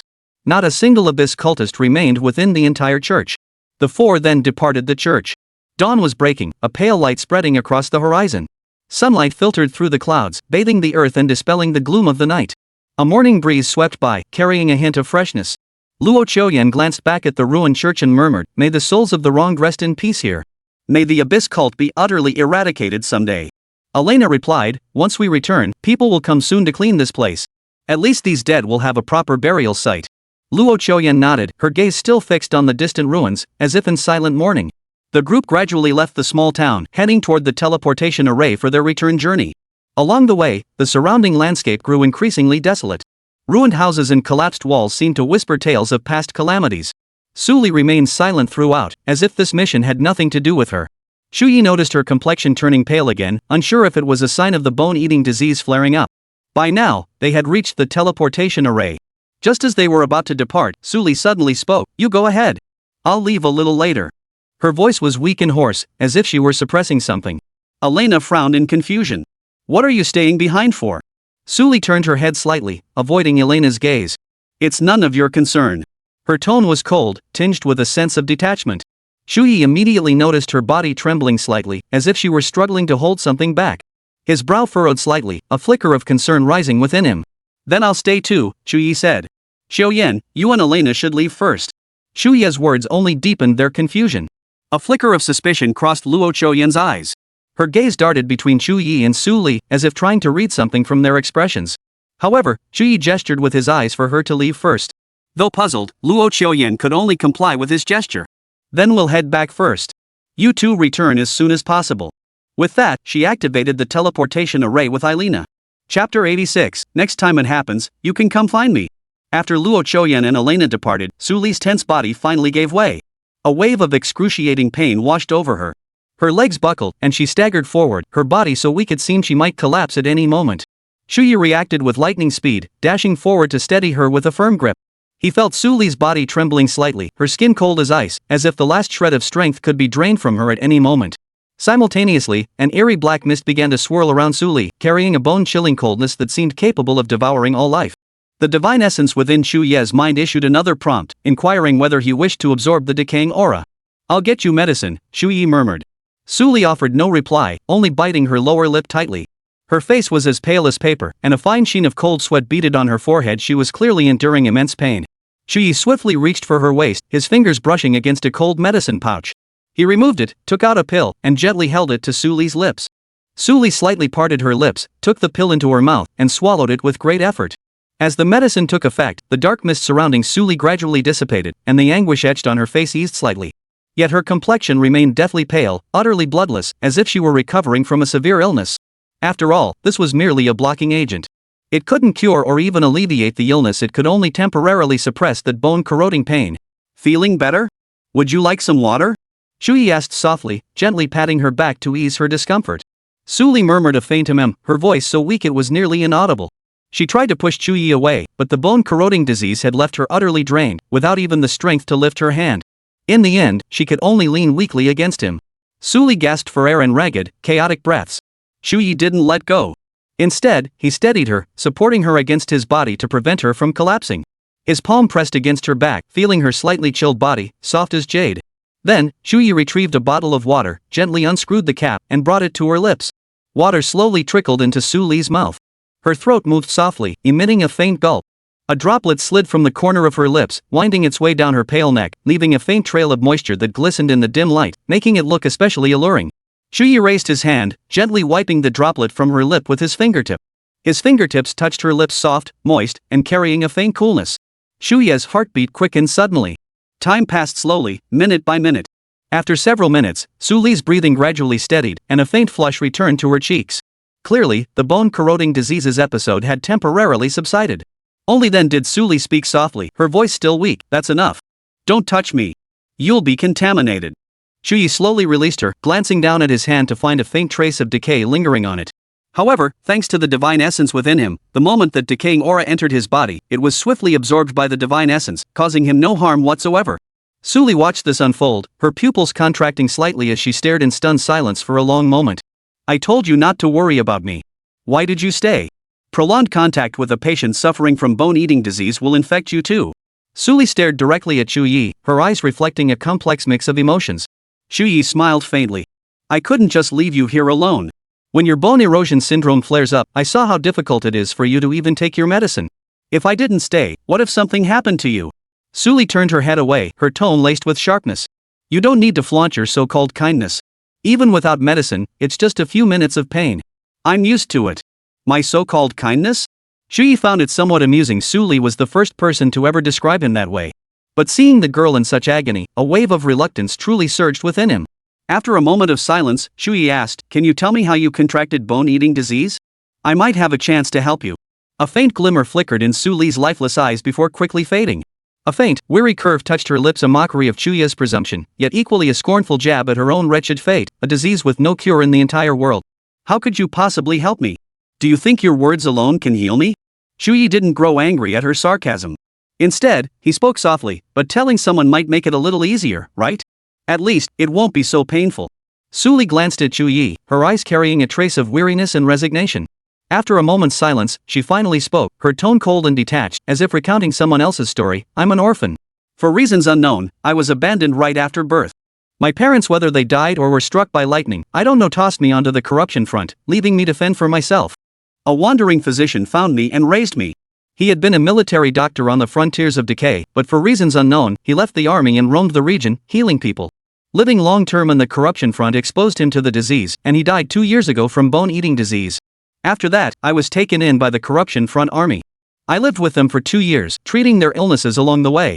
My bone-eating disease was discovered when I turned 14. Having lived on the corruption front since birth, I only contracted it at 14. Perhaps I should thank the heavens for that. Even more astonishing, upon turning 18, I awakened a legendary tier profession. Why grant such a powerful class to someone who won't live long? Why not 2 years earlier? Su Li's voice was cold and detached, tinged with self-mockery. Yet as he listened to her words, vivid scenes began to unfold in Chu Ye's mind. A girl with a tragic past, wandering the battlefields with a traveling physician, brushing past death every single day. Her childhood knew no laughter, only endless war and death. From a young age, she had grown accustomed to partings and farewells. To her, corpses were perhaps no more common than stones by the roadside. Living in such a brutal environment, it was no wonder that despite her youth, she already seemed lifeless, as if she had lost all hope for the future. A powerful urge surged within Chu Ye, tempting him to blurt out that he might be able to cure her bone-corroding disease. But he held back. Though he sympathized with the girl, the matter of bone corrosion disease was too grave. He must first consult with the headmaster, Uncle Yu, Uncle Luo, and others before making a decision. After all, his abilities were still weak. Rashly revealing his capacity to treat bone corrosion disease could invite catastrophic consequences. Still, Chu Ye spoke up, next time the disease flares up, you can contact me. I know you don't want others to know about your condition. If you ever need someone to talk to or just want to chat, I'm here for you. Su Li silently studied Chu Ye for a few moments, a complex expression flickering in her eyes once more. Yet she swiftly suppressed the impulse welling within her. With a cold, dismissive laugh, she replied in a distant tone, No need. I'm perfectly fine on my own. With that, she turned away from Chu Ye, stepping alone onto the teleportation array. Her figure vanished instantly from the spot. Seeing this, Chu Ye said nothing further and immediately followed suit, teleporting away. Moments later, both returned to the academy grounds. There, Elena and Luo Choyan stood waiting beside the teleportation array. As soon as they emerged, Elena said, Now that you're both back, let's go submit our quests together. Chapter 87, Treatment is possible, I'll make the arrangements. The others nodded and promptly followed Elena to submit their quests. Before long, they arrived at Yu Qinzhou's office. Sunlight streamed through the window onto his desk, illuminating his steady and dignified face. Seeing them return to hand in their mission, Yu Qinzhou wore a satisfied smile, his eyes holding a hint of approval. You completed the mission so quickly? Well done. Aileen stepped forward and meticulously recounted every detail of the mission, including the matter concerning Imo Xian. Yu Chenzhou listened without much change in expression, merely nodding slightly, his gaze remaining serene. Once the report concluded, Yu Chenzhou immediately spoke. Regarding the mission rewards, they will be settled collectively after the opening ceremony. He paused briefly, his gaze sweeping across their faces. Tomorrow is the opening ceremony. You may return and prepare yourselves well. This year's opening ceremony promises to be far more interesting than in previous years. With that, the group exited the room. Without a word, Elena and Suli stepped onto their respective teleportation arrays, their figures fading into the light. Luo Qiuyan followed Chu Ye outside the academy grounds. The night breeze gently caressed her hair, bringing a hint of coolness. Finally, she couldn't hold back any longer. Her voice carried a hint of suspicion and scrutiny. Earlier, when you and Suli stayed behind, what exactly did you do? Her gaze locked onto Chu Ye, as if searching for the slightest shift in his expression. Chu Ye's expression instantly turned serious. His brow furrowed slightly as his voice grew low. She has bone eroding disease. At these words, Luo Qiuyan's eyes widened, her face flushing with disbelief. Bone erosion syndrome? How could that be? Chu Ye sighed, his voice heavy. She was abandoned by her parents as a child and left in the corruption front. Living there for so long, she contracted the disease herself. A complex emotion flashed in his eyes. Right after you teleported away, her disease flared up. Luo Qiuyan pressed her lips together, sympathy flickering in her eyes. So, you were treating her earlier? Chu Ye shook his head, his expression still grave. Not exactly. She took a blocking agent directly. The fact that I can treat bone eroding disease is too significant. I want to discuss this with my uncle. If it's acceptable, I hope to treat Su Li's condition. Luo Qiuyan nodded. I'll make the arrangements. Wait for my update. With that, she turned and hurried away, her retreating figure appearing especially rushed against the night sky. The news of Su Li's bone-corroding disease left her heart unsettled. As she walked, her thoughts churned with a complex mix of emotions. Typically, bone-eating disease only strikes military personnel in their middle age or older. For Su Li to contract such a disease at such a young age was truly heartbreaking. Upon returning to her residence, Luo Qiuyan immediately contacted her father. Upon hearing Luo Qiuyan's account, Luo Tianzhen grew curious, his brow furrowing slightly as a hint of doubt flashed in his eyes. Could such a young girl truly exist on the corrupted front? He began sifting through files, page by page, reviewing documents from the corrupted front spanning years. Under the lamp, his face appeared intensely focused as his fingers swiftly scanned the papers, finally settling on one particular file. Approximately 20 years prior, a military unit on the front lines had indeed employed a medic named Su Hua. Due to his negligence and improper treatment during medical procedures, he had indirectly caused the deaths of several comrades. Consumed by guilt, he chose to leave the military. But instead of returning home, he remained on the corruption front, becoming an itinerant physician. Later, his former commanding officer came to persuade him to return, but he refused. Records indicate that Su Hua later found an abandoned infant girl. He initially intended to give her away, but an attack by abyssal monsters severed all contact with his unit. Unwilling to trust the armies of other nations, he was forced to wander the battlefields with the infant for many years. By the time he re-established contact with his unit, over a decade had passed. By then, his bone-eating disease had reached its terminal stage, leaving him with little time left to live. Having endured prolonged exposure to the corrupted front, the young girl who wandered with Su Hua also contracted the disease.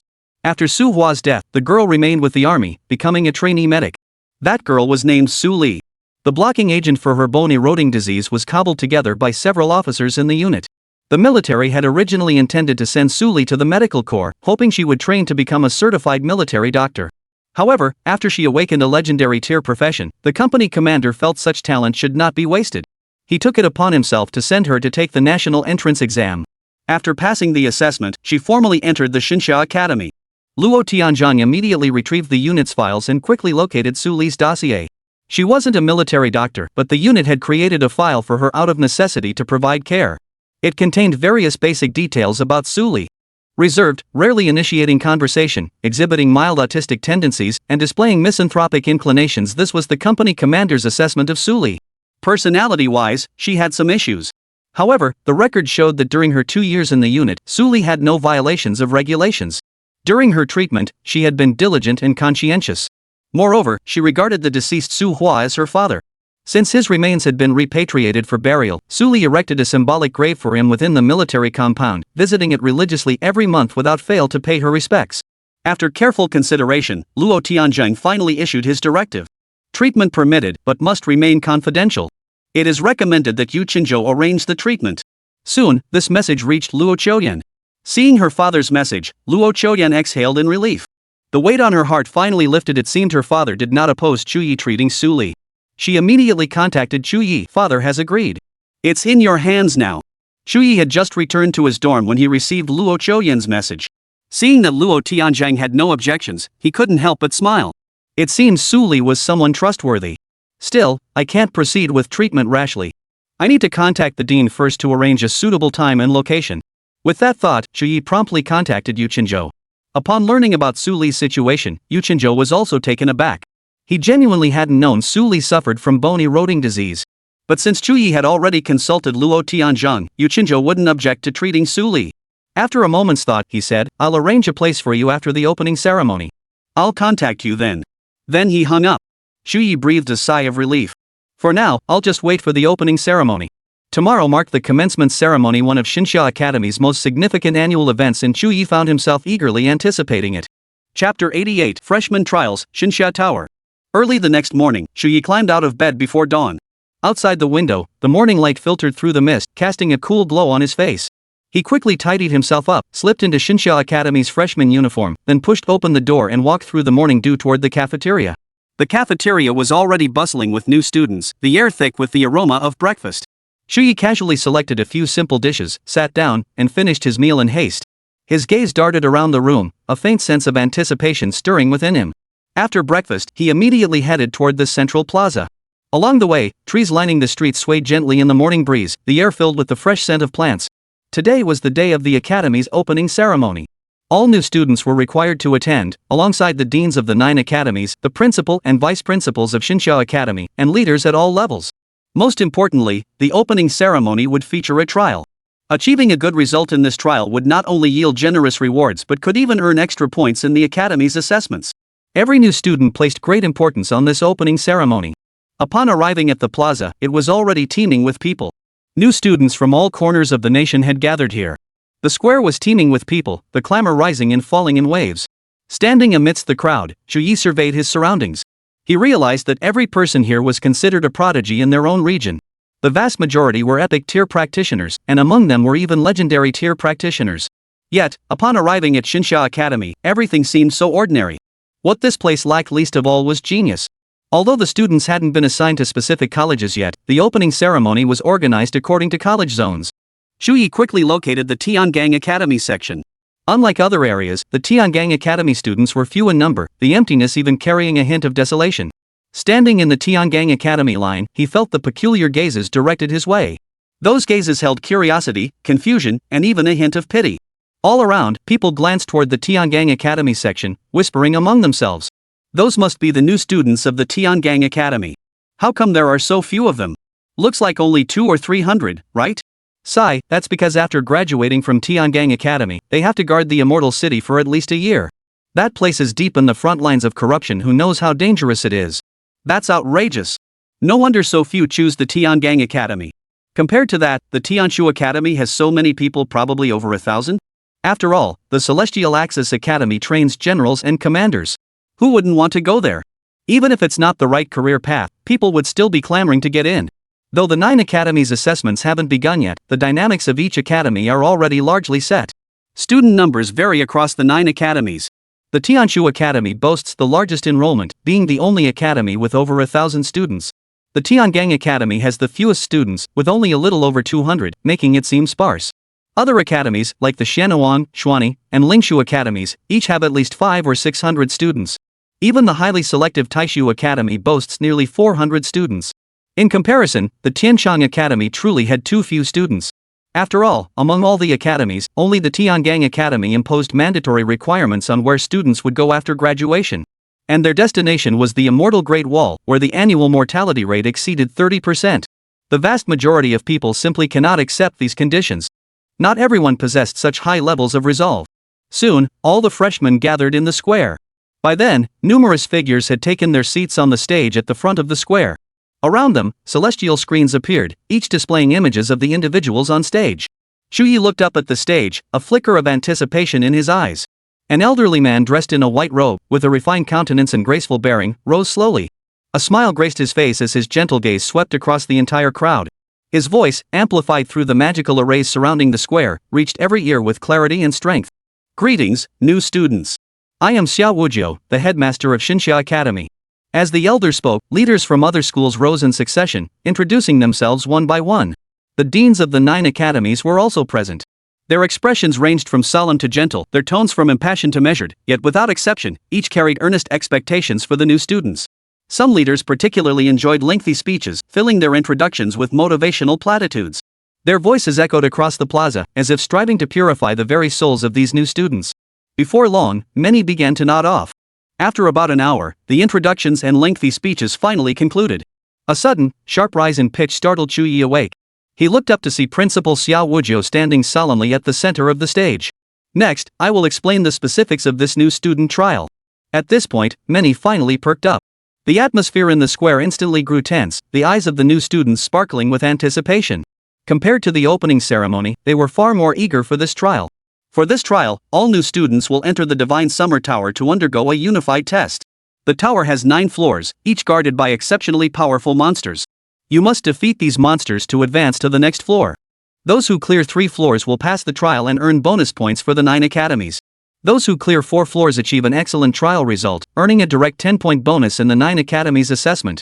Those who clear the 5th floor achieve a perfect trial score, earning an additional 30 points in the 9 academies assessment.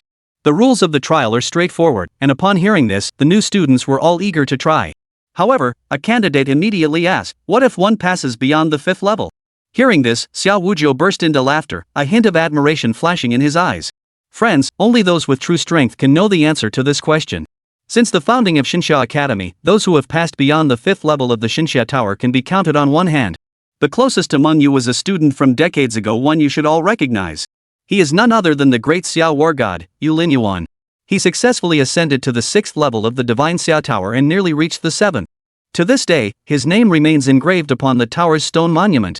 When mentioning this name, Xiao Wujio's tone carried a hint of admiration and nostalgia.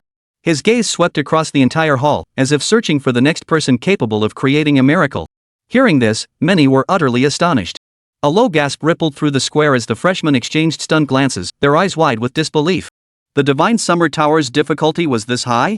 Even the great Xiao war god could only clear the 6th level. Many candidates felt immense pressure, their faces growing solemn. Yet more than that, a fierce fighting spirit ignited within them, their eyes blazing with the light of challenge. At that moment, Xiao Wujio's voice rang out once more, his tone firm and powerful, as if infusing the new students with strength. I hereby declare the freshman trials officially commenced. Activate the Divine Summer Tower. No sooner had the words left his mouth than the ground in the center of the plaza suddenly cracked open. A towering structure slowly rose from the earth. The tower's body emitted a faint golden glow, as if silently challenging all the new students. Its peak pierced the heavens, an awe-inspiring sight. All new students, enter the Divine Summer Tower. Chapter 89, 9 Academies Vie for Talent. As the words echoed, waves of students immediately surged into the Xinxia Tower. Chu Ye also entered the tower swiftly. The moment he stepped inside, Chu Ye was enveloped by the glow of a teleportation array. Instantly, he found himself in an unfamiliar environment. This place seemed to be an open wilderness, serene and shaded by lush green trees. But soon, the surroundings began to change. The once lush green canopy was instantly corroded, emitting a faint, acrid scent of rusting metal that stung the nostrils. Welcome to the Rusted Forest, 1st floor of the Xinxia Tower. 1st floor challenge, defeat 50 corrupted wild wolves level 13. As the voice faded, Chu Ye instantly noticed shadows multiplying around him. Shadows rapidly closed in. Undoubtedly, they were all corrupted wild wolves. Each one glared with vicious eyes, drool dripping as they eagerly sought to tear Chu Ye apart. Woof! Following a chorus of howls, a massive pack of corrupted wild wolves charged forward. Chu Ye remained unflustered. He drew his magic wand, Whalesong, and immediately unleashed his skill. Dark flames! Boom! Dark flames erupted in bursts, striking the corrupted wolves. Sparks flew everywhere as these corrupted wolves were instantly slain by Chu Ye. After all, they were only level 13 and posed no real threat to Chu Ye. Before long, a voice echoed in Chu Ye's ears. Successfully cleared the 1st layer. Clear time, 9 seconds. At that moment, atop the central plaza's elevated platform, various school leaders observed the students' progress within the Xinxia Tower. Xiao Wujio wore a gentle expression. Beside him stood Vice Principal Qin Zhouyuan, his brows sharp as swords, his demeanor solemn. The dean of the 9 academies watched from the sidelines, while Yu Qinzhou's gaze was fixed squarely on Chu Ye. At that moment, Xiao Wujio spoke with a smile. Everyone, have you found candidates that satisfy you? Although each student had selected their preferred academy upon enrollment, this did not guarantee their placement in their chosen academy. As long as they hadn't participated in the 9 Academies assessment, everything remained subject to change. Take Lin Yuan, for instance. After clearing the 6th level of the Divine Summer Tower, he became the subject of a fierce bidding war among all the deans of the 9 academies. The Tianshu and Poju academies even came to blows over him. At the time, Lin Yuan had already taken up residence in the Breaker Hall dormitory. The Celestial Pivot Hall made countless promises in an attempt to secure him. Yet in the end, Lin Yuan chose neither the Celestial Pivot nor the Breaking Army. Instead, he opted for the most unassuming of the 9 academies, the Heavenly Gang's Academy. This decision caught everyone completely off guard. Thus, the opening trials tested not only the students, but also the deans of the 9 academies. Tianshu Academy's headmaster, Bai Yi, laughed heartily. I can't speak for others, but as for Luo Choyan, my Tianshu Academy absolutely must have her. My judgment is my measure. This girl is a born strategist. She will surely shine brilliantly in our academy. Beside him, Nye Guangdao, dean of the Breakers Hall, snorted coldly. That girl may have some talent in strategy, but when it comes to combat prowess, my son Nye Huang is unmatched. Our Breakers Hall has already made our choice. The rest of you needn't compete. A woman wearing a fierce mask, draped in a purple and silver interwoven gown, with several emerald vines hanging from her body, chuckled lightly. It seems you all have your preferred candidates. Only my Lingxiu Academy appears to lack any truly outstanding talents this year. What a bother. This woman was none other than Lingxiu Academy's headmistress, Su Jiuzhen, a woman with devilish methods yet a heart of compassion. Not only did she possess unparalleled medical skills, but she was also a poison master whose name struck fear into countless souls. It was said that to this day, no one had ever seen her true face. Yu Qinzhou suddenly spoke up. Dean Su, isn't there a girl named Su Li in your academy? I think that girl is quite promising. Su Jiuzhen gave a soft hmm. Director Yu, you know Su Li? Ha, your sources are quite extensive, it seems. That little one is actually my distant relative. If she proves herself worthy, I was planning to pass down my signature technique, the 13 Needles of Defying Fate, to her. Director Yu, you won't be competing with me for her, will you? Yu Qinzhou laughed heartily. I have no interest in that girl. My Tiangang Academy already has a candidate selected. At this remark, several nearby deans turned their gaze toward them, their expressions tinged with curiosity. Year after year, Yu Qinzhou maintained a low profile during the opening ceremony, knowing few sought admission to the Tiangang Academy. But now, seeing Yu Qinzhou's confident demeanor, could it be that this year truly brought change? Lu Xinghe, dean of the Taishu Academy, spoke softly. Oh, brother Qinzhou, might you share who this prodigy is that has caught your eye? Yu Qinzhou simply replied, you'll find out soon enough. Just then, a voice echoed through the air. Chu Ye has completed the first tier challenge and is proceeding to the second tier. Challenge duration, 9 seconds. This announcement instantly captured the attention of the 9 academy deans. A look of astonishment flashed across their faces, completing the first level challenge in just 9 seconds? That must be a new record. Indeed, the previous record was set by Lin Yuan, who had taken 22 seconds. Was Chu Ye the young man who earned a title in the national exam? It was him. Chu Ye's performance astonished all the deans. Even Nye Guangdao wore a look of astonishment. After all, his own son, Nye Huang, hadn't yet completed the challenge. He burst into laughter. This Chu Ye, if he were to join my Break Army Academy, his future would be limitless. However, the other deans nearby began quietly vying for his attention. My Tiangang Academy certainly has room for his talents. Should he join us, the Great Xia Kingdom might gain another marshal. With such ruthless precision, the Xuanji Academy is the place where his talents would truly shine. Watching the deans vie for him in secret, Yu Qinzhou couldn't help but chuckle inwardly. Chu Ye, he's already reserved for the Tiangang Academy. At that moment, Chu Ye remained unaware of the external situation. After clearing the first level, he was instantly enveloped by a teleportation light, his figure swiftly materializing on the second level of the Divine Summer Tower. This was no longer the wilderness, but a vast plaza. Yet at the plaza's center stood countless mirrors. Within them, Chu Ye saw countless reflections of himself. Then, a voice echoed through the space. Welcome to the mirror maze of the second level of the Xinxia Tower. Second floor challenge, eliminate the maze shadow guards. The moment the words ended, the air around him seemed to grow suddenly grim and foreboding. A powerful sense of danger immediately surged through Chu Ye. In an instant, he instinctively dodged to the side, and a shadow streaked past him. Chu Ye was stunned. How could it move so fast? Had he not dodged, that shadow would have struck him without fail. Now, the shadow had vanished, and Chu Ye could no longer see its form. Could the shadow guards here use the maze to conceal themselves? Chu Ye immediately thought of Luo Choyan. If she were here, finding the shadow would pose no problem. Unfortunately, the Xinxia Tower was a solo trial. Just then, several more shadows charged toward him. Chapter 90, Clearing 4 Layers. The shocked dean of the 9th Academy. Though the shadows moved swiftly, Chu Ye's reactions were lightning fast. Dodging the shadow's attacks once more, the hem of his robe traced an elegant arc through the air, his movements effortless and masterful. But this wasn't sustainable. If he didn't strike back, he'd never clear the stage. Chu Ye silently pondered.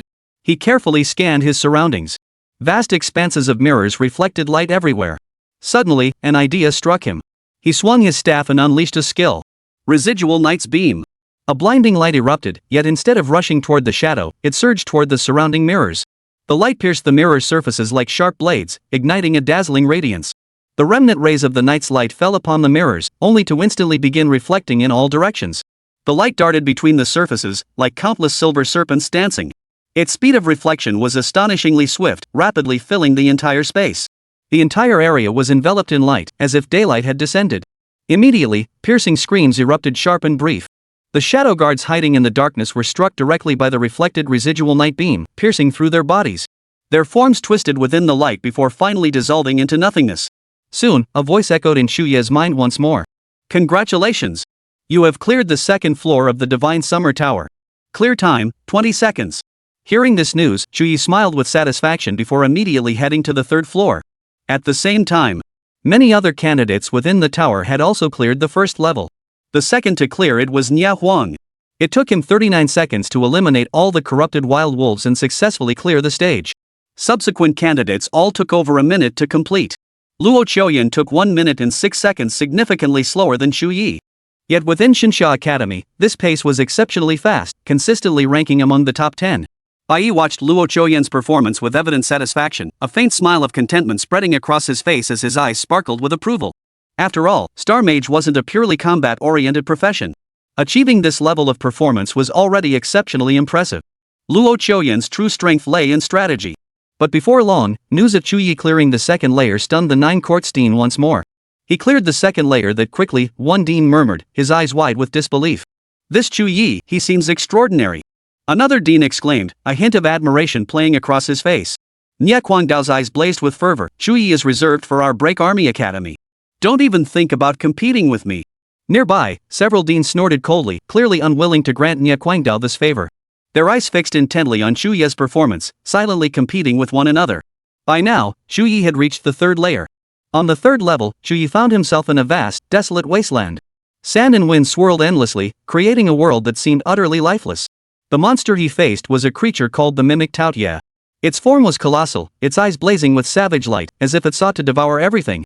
This monster was a level 16 creature with exceptionally high attributes across the board. Even for a legendary tier practitioner, defeating it would not be particularly difficult. But the moment Chu Ye encountered it, he unleashed the dark flame. A single blast of dark flame reduced the mimic tyrant to ashes. Its body twisted in the darkness before finally dissolving into nothingness. Congratulations on clearing the third floor of the Divine Summer Tower. Clear time, 1 second. The third floor saw Chu Ye's completion time become even more absurd, a mere 1 second. This achievement once again stunned the heads of the 9 academies, their faces etched with shock and disbelief. They watched as Chu Ye advanced toward the fourth floor. The fourth layer, designed by the Divine Mechanics Academy, presented a ruined landscape. Amidst the debris stood a malfunctioning robot, its core shattered. Surrounding it were 9 energy spheres, each possessing distinct functions.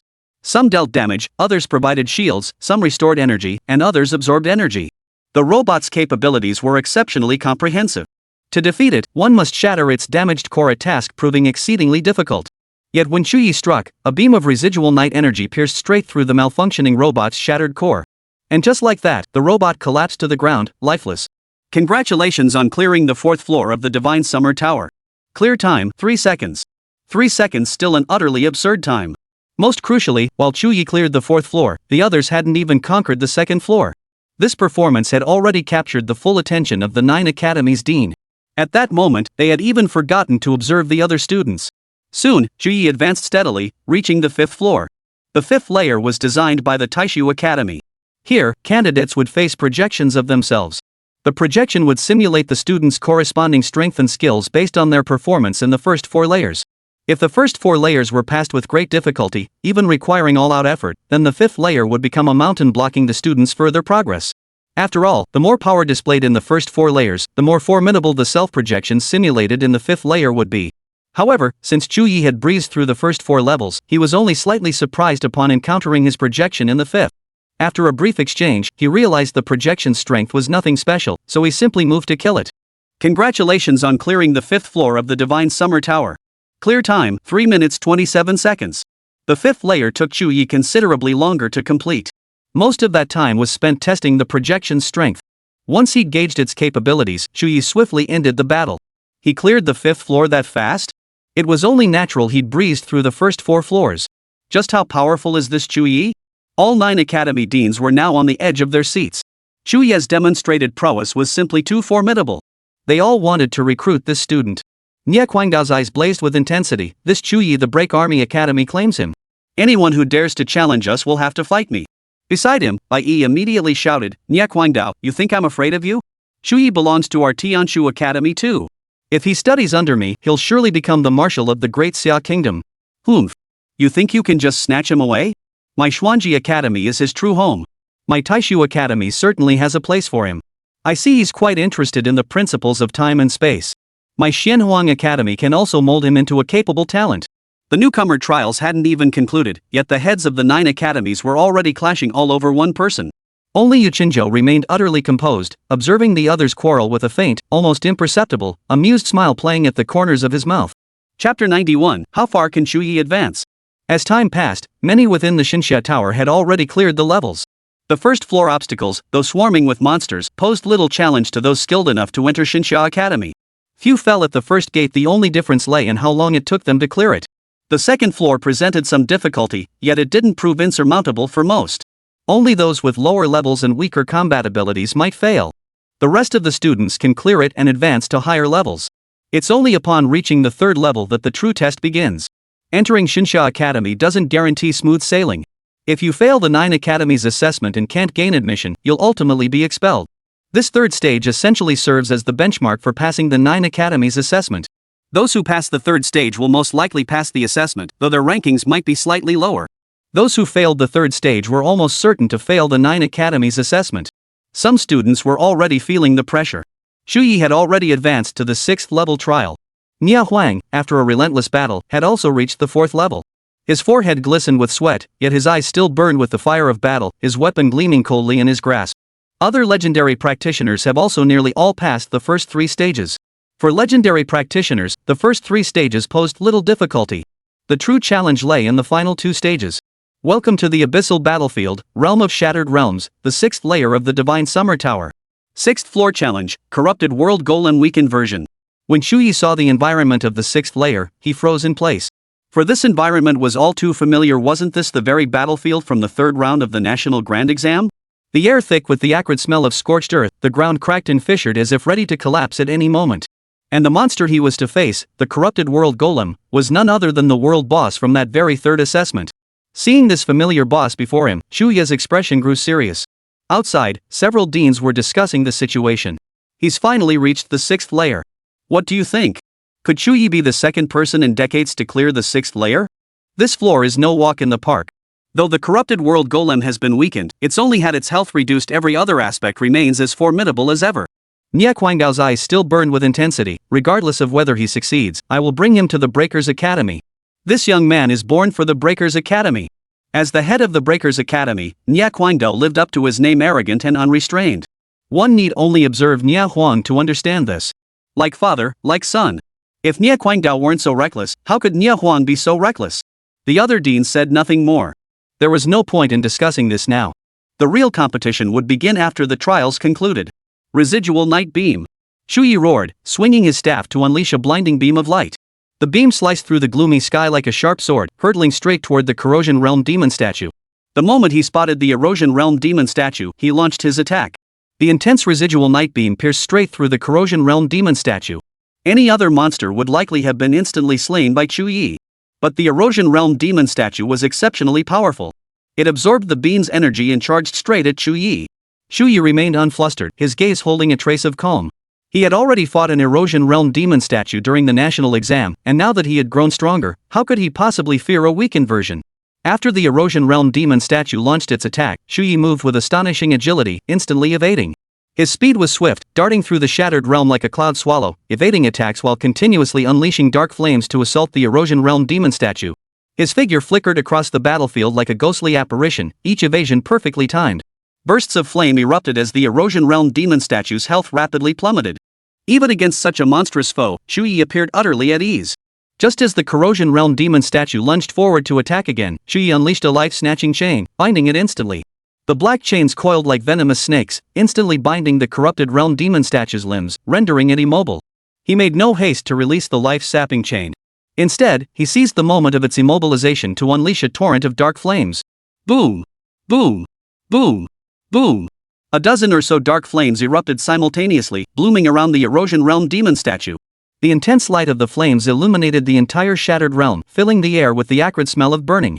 Wounds began appearing all over the Erosion Realm demon statue's body. Black liquid oozed from the wounds, dripping onto the ground with a corrosive hiss. After the dark flames subsided, Chu Ye unleashed another residual night beam. The massive beam struck the corrupted realm colossus's chest like a thunderbolt. The relentless barrage of skills battered the corrupted world colossus's form. Its movements grew increasingly sluggish, each attack lacking its former force. Finally, after Chu Ye's relentless barrage of attacks, the corrupted realm golem could hold on no longer and collapsed. Congratulations! You have cleared the 6th floor of the Divine Summer Tower. Clear time, 12 minutes 8 seconds. Another clear. In just 12 minutes. When the outside dean saw Chu Ye's time, they were stunned into speechlessness. Their eyes widened to the point of bulging, their mouths hanging slightly open, as if struck by lightning. How is this possible? That was the thought racing through their minds. 12 minutes. Chu Ye had cleared this stage in just 12 minutes. That time was utterly staggering. Didn't you Lin Yuan take over half an hour to clear this stage back then? Bai Yi, dean of the Tianqiu Academy, murmured, his voice tinged with disbelief. That's right, 31 minutes and 57 seconds, replied Mo Qianji, dean of the Divine Mechanics Academy, his voice tinged with awe. And Chu Ye had just shaved nearly 20 minutes off that record. It was utterly outrageous. At that moment, the dean stood frozen in place, their eyes burning as they stared intently at the screen, as if trying to see right through it. Can he keep clearing levels? Yu Qinzhou murmured softly, his eyes flickering with anticipation. If he does, wouldn't that shatter Yu Lin Yuan's record? Bai Yi spoke, his tone tinged with excitement. For centuries, the highest clear record in the Divine Summer Tower seemed to have stopped at the 8th stage. The being who set that record long ago has since ascended to godhood. Another dean sighed, his eyes filled with reverence. At this moment, it wasn't just the 9 academy deans. Even the headmaster, Xiao Wuzhou, the vice-headmaster, Qin Zhouyuan, and other school leaders had begun to fix their gaze upon Chu Ye. Their gazes locked onto Chu Ye, their expressions complex and hard to read, a mix of anticipation and shock. They were dying to know, just how far could Chu Ye possibly go? Chapter 92, The 7th Layer. The 7 Archbishops of Original Sin. Time continued to pass as Chu Ye reached the 7th layer. The voice of the Divine Summer Tower echoed down, reverberating through the vast space with an ancient majesty. Welcome to the spirit sealing altar of the 7th layer of the Divine Summer Tower. The challenge of the 7th layer is, the 7 Archbishops of Original Sin. The moment the words faded, Chu Ye found himself standing before an ancient, eerie altar. Intricate runes carved around the altar glowed with a faint crimson light in the dim illumination, as if whispering of forbidden power. At the altar's center, 7 massive black crosses stood erect, each bearing a hideously distorted monster nailed to its surface. Their twisted bodies were clad in the black robes of the abyssal cult, embroidered with intricate runes that radiated a suffocating aura of evil. Their eyes remained closed, yet their mouths stretched into eerie grins, as if they might awaken at any moment. Upon seeing them, Chu Ye's gaze finally grew solemn. He narrowed his eyes slightly, gripping his wand, whale song, tightly in his palm. Outside, Headmaster Xiao Wuzhou spoke slowly, his voice low and solemn. This trial is the very one that eliminated Yu Lin Yuan. The 7 Archbishops of Original Sin represent the 7 Archbishops of the Abyssal Cult who ravaged the world a century ago. Each embodied one of the 7 deadly sins: pride, envy, wrath, sloth, greed, gluttony, and lust. Each bishop possessed distinct abilities, making them exceptionally formidable foes. Beside him, Vice Principal Qin Zhouyuan murmured in agreement, his tone tinged with an almost imperceptible weight. Back then, Yu Lin Yuan's strength was only enough to knock them off the cross. He was powerless to do anything beyond that. The 7 Archbishops of Sin are not formidable during the crucifixion phase. Their true power lies in the shattering of the cross. That was their seal. Once released, they become utterly terrifying, unrestrained by any limits. Xiao Wuzhou chuckled, a hint of admiration flashing in his eyes. What a remarkable youngster. Even if he fails at this level, it's already astonishing. Beside him, Yu Qinzhou suddenly spoke up, his tone unwavering. Principal, I believe this student might just make it through. At these words, Xiao Wuzhou froze, his brow furrowing slightly, seemingly taken aback by Yu Qinzhou's assessment. The 9th Academy Dean beside him also looked surprised, a hint of confusion flickering in his eyes as he silently pondered. Does Yu Qinzhou hold such high hopes for this student? Meanwhile, Chu Ye's 7th level challenge had already commenced. He unleashed his full power from the outset, swinging his wand, whale song, with a fierce sweep. Countless dark flames coalesced into intense beams of fire, hurtling toward the 7 archbishops. Though immobilized on the cross, the 7 archbishops were surrounded by a black barrier that deflected most of the attacks. Not only that, they unleashed various counterattacks in rapid succession. However, these counterattacks proved no challenge for Chu Ye. As Chu Ye's assault intensified, cracks began to appear in the barrier. Black mist seeped through the fissures, as if brewing some terrifying power.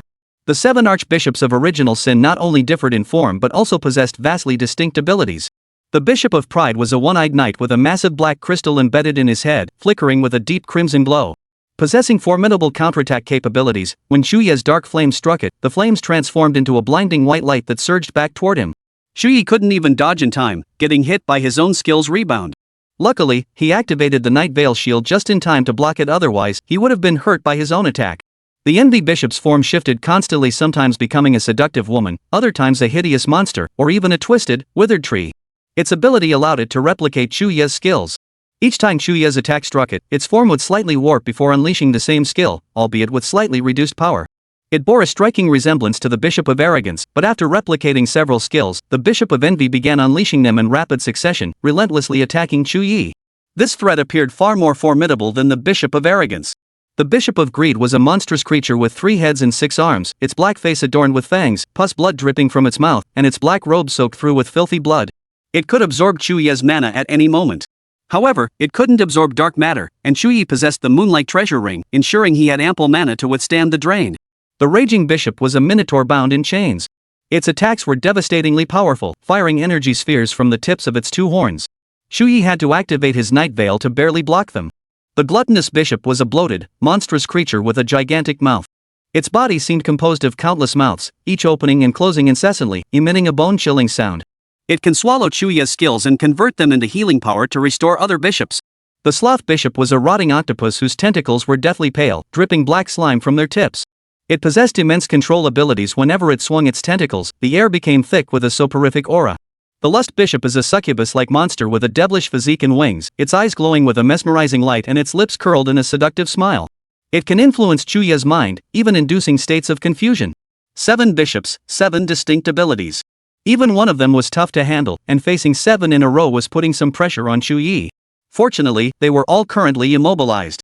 Therefore, Chu Ye only needed to evade their attacks. While dodging, Chu Ye attacked relentlessly, his wand whirling as he unleashed a barrage of powerful spells.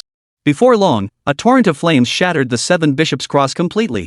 As the crosses shattered, the bodies of the 7 archbishops fell onto the altar. Simultaneously, Chu Ye felt an overwhelming sense of threat, as if a primordial beast was awakening. His gaze froze solid. Had the battle truly begun only after the cross shattered? Slowly, the 7 bishops rose from the ground, each emitting sinister, twisted laughter. The Bishop of Pride opened his single eye, its depths brimming with boundless contempt. Ha! A human, a fresh human. The Bishop of Envy's body twisted and contorted, eventually morphing into Chu Ye's likeness as he mocked him. His blood must taste delicious. The Bishop of Greed opened all 3 of his mouths simultaneously, emitting a hoarse voice. I'm so hungry. I need to eat. This human, let me devour him. The 7 bishops radiated a terrifying aura, as if poised to devour the entire altar. Swish! The 7 bishops immediately charged toward Chu Ye. The Wrath Bishop's impact was the most devastating. Charging forward with its bull-like head, it resembled a mountain, leaving deep gullies plowed into the ground wherever it passed. The Lust Bishop launched a mental assault, its mesmerizing eyes flickering with unnatural light, attempting to shatter Chu Ye's spirit entirely. The Sloth Bishop released a cloud of gray mist that spread toward Chu Ye like a living thing. The moment it touched him, Chu Ye felt his entire body go limp, as if he were about to fall asleep. He bit down hard on his tongue. The sharp pain jolted him awake, snapping Chu Ye back to his senses. Seeing several bishops already charging toward him, there was no time to evade. Chu Ye roared, his voice echoing through the altar. Dark Realm, activate. Chapter 93, Speedrun. The Power of the Dark Realm. A surge of black mist erupted. The Dark Realm was now activated. The surrounding temperature plummeted instantly, cold air spreading everywhere. Countless shadowy runes faintly appeared on the ground, as if whispers from the abyss echoed in one's ears. A powerful surge of energy erupted from Chu Ye's entire body, sweeping through the surroundings like a storm in the night. Simultaneously, he instantly unfurled the Night Veil. Boom! The Raging Bishop's minotaur head slammed into the light barrier. With a deafening crash, it failed to breach the barrier entirely and was sent flying backward. Its massive body slammed into the ground, letting out a pained roar, its eyes filled with disbelief and terror. Not only that, but the attacks of the other bishops were also blocked by the light barrier. Empowered by the Dark Realm, Chu Ye's strength had surged to terrifying heights. No matter how formidable the 7 bishops were, they could not compare to Chu Ye at this moment. Outside, several observers including Principal Xiao Wujiu were once again utterly stunned. A sharp gleam flashed in Xiao Wujiu's eyes. His fingers trembled slightly, betraying his inner turmoil. A domain skill? This youth actually possesses a domain skill. Xiao Wujiu was utterly astonished. Chu Ye's performance had completely defied his expectations. Vice Principal Qin Zhouyu sighed, a satisfied smile spreading across his face. No wonder he earned the title of demon-shattering young lord. This kid is truly formidable. A hint of fervor even flickered in Nie Guangdao's eyes. Ha! This youngster absolutely must join my Breaking Army Academy. He can carry on my legacy. The deans of the other academies could no longer sit still. Bull! Nie Guangdao, don't even think about competing with us for him. That's right. Wherever Chu Ye goes, it's fair competition. No one pulls any dirty tricks, or don't blame me for turning on you. Possessing even a domain skill, Chu Ye was simply beyond their comprehension. The dean's heart surged with emotion, as if witnessing the rise of an unparalleled genius. The deans had expected the 7th layer to be a fierce battle. Yet when Chu Ye activated his dark domain, the fight turned into a one-sided slaughter dominated by Chu Ye. Empowered by the dark domain, Chu Ye could unleash skills endlessly. The dark flames in his hands rained down like a meteor shower, unleashing hundreds within mere seconds. Each dark flame struck its target like hellfire, carrying devastating destructive power. Residual night beams and life-snatching ropes flew forth relentlessly, as if they cost nothing. At this moment, if one watched Chu Ye's hand wielding the staff, they could even see a few after-images. Chu Ye resembled a spell-firing machine gun, relentlessly unleashing skill after skill. Upon striking the 7 archbishops, these spells erupted with terrifying energy, enveloping the entire space in his assault as if doomsday had arrived. The Gluttony Bishop could swallow spells to convert them into healing, yet over 100 dark flames all flew toward it. The result? The energy was so overwhelming that the Gluttony Bishop couldn't swallow it all. Boom! An explosive roar echoed as the Gluttony Bishop's abdomen swelled to grotesque proportions. Unable to contain the pressure, it finally ruptured. Its flesh and blood splattered everywhere, its corpse reduced to fragments, filling the air with a thick, pungent stench of blood. The other bishops witnessed this scene, utterly stunned. A flicker of fear crossed their eyes, as if they had glimpsed their own doom. But soon, they too would face a similar fate. Beams of light shot toward the raging bishop, who was poised to attack again. But it was too late. Countless beams pierced its abdomen. Its eyes widened in agony before it collapsed to the ground, reluctantly closing its eyes. Its body crashed to the ground, blood staining the floor crimson. Empowered by the Dark Realm, Chu Ye was simply too formidable. These bishops posed no threat to him whatsoever. Their attacks felt like mere tickles, unable to shake Chu Ye in the slightest. Chu Ye swept through them like autumn winds clearing fallen leaves, swiftly dispatching the remaining bishops. His movements were crisp and decisive, like an artistic performance, each strike carrying a deadly threat. Soon after the last bishop fell, Chu Ye lifted the Dark Realm. The darkness gradually receded, restoring the space to its original state, as if nothing had ever happened. Congratulations! You have cleared the 7th floor of the Divine Summer Tower. Clear time, 35 minutes 8 seconds. 35 minutes. This was the longest time Chu Ye had ever taken to clear a stage. Yet a full 34 minutes of that time were spent attacking the cross. Only the final minute was spent activating the Dark Realm. Even so, he expended nearly 10,000 drops of dark matter to defeat these monsters. Phew! Chu Ye exhaled a long sigh of relief, a thin sheen of sweat glistening on his forehead. Clearly, the battle had taken a significant toll on him. Without the Dark Realm, he would likely have been stopped at the 7th layer. If the 7th layer was this outrageous, what about the 8th and 9th? Chu Ye suddenly gave a self-deprecating chuckle, a hint of exhaustion and resignation flickering in his eyes. Surely I haven't depleted all my dark matter today? After the battle at the Abyss Cult's Cathedral, Chu Ye had acquired a large amount of dark matter, bringing his total reserves to over 60,000 drops. After the battle on the 7th layer, he now had over 50,000 drops remaining. That should still be enough. Chu Ye's eyes gleamed with anticipation, his fighting spirit reignited. He took a deep breath, adjusted his state, and pressed onward to the next layer. Meanwhile, outside. He cleared it. He really cleared it. He'd surpassed Yu Lin Yuan's record. Unbelievable. Just how much more will this kid surprise us? Exclamations of astonishment rippled through the crowd as every pair of eyes remained glued to the screen, afraid to miss a single moment. At that moment, Xiao Wujiu glanced at Nie Guangdao and suddenly noticed a rare hint of tension in his expression.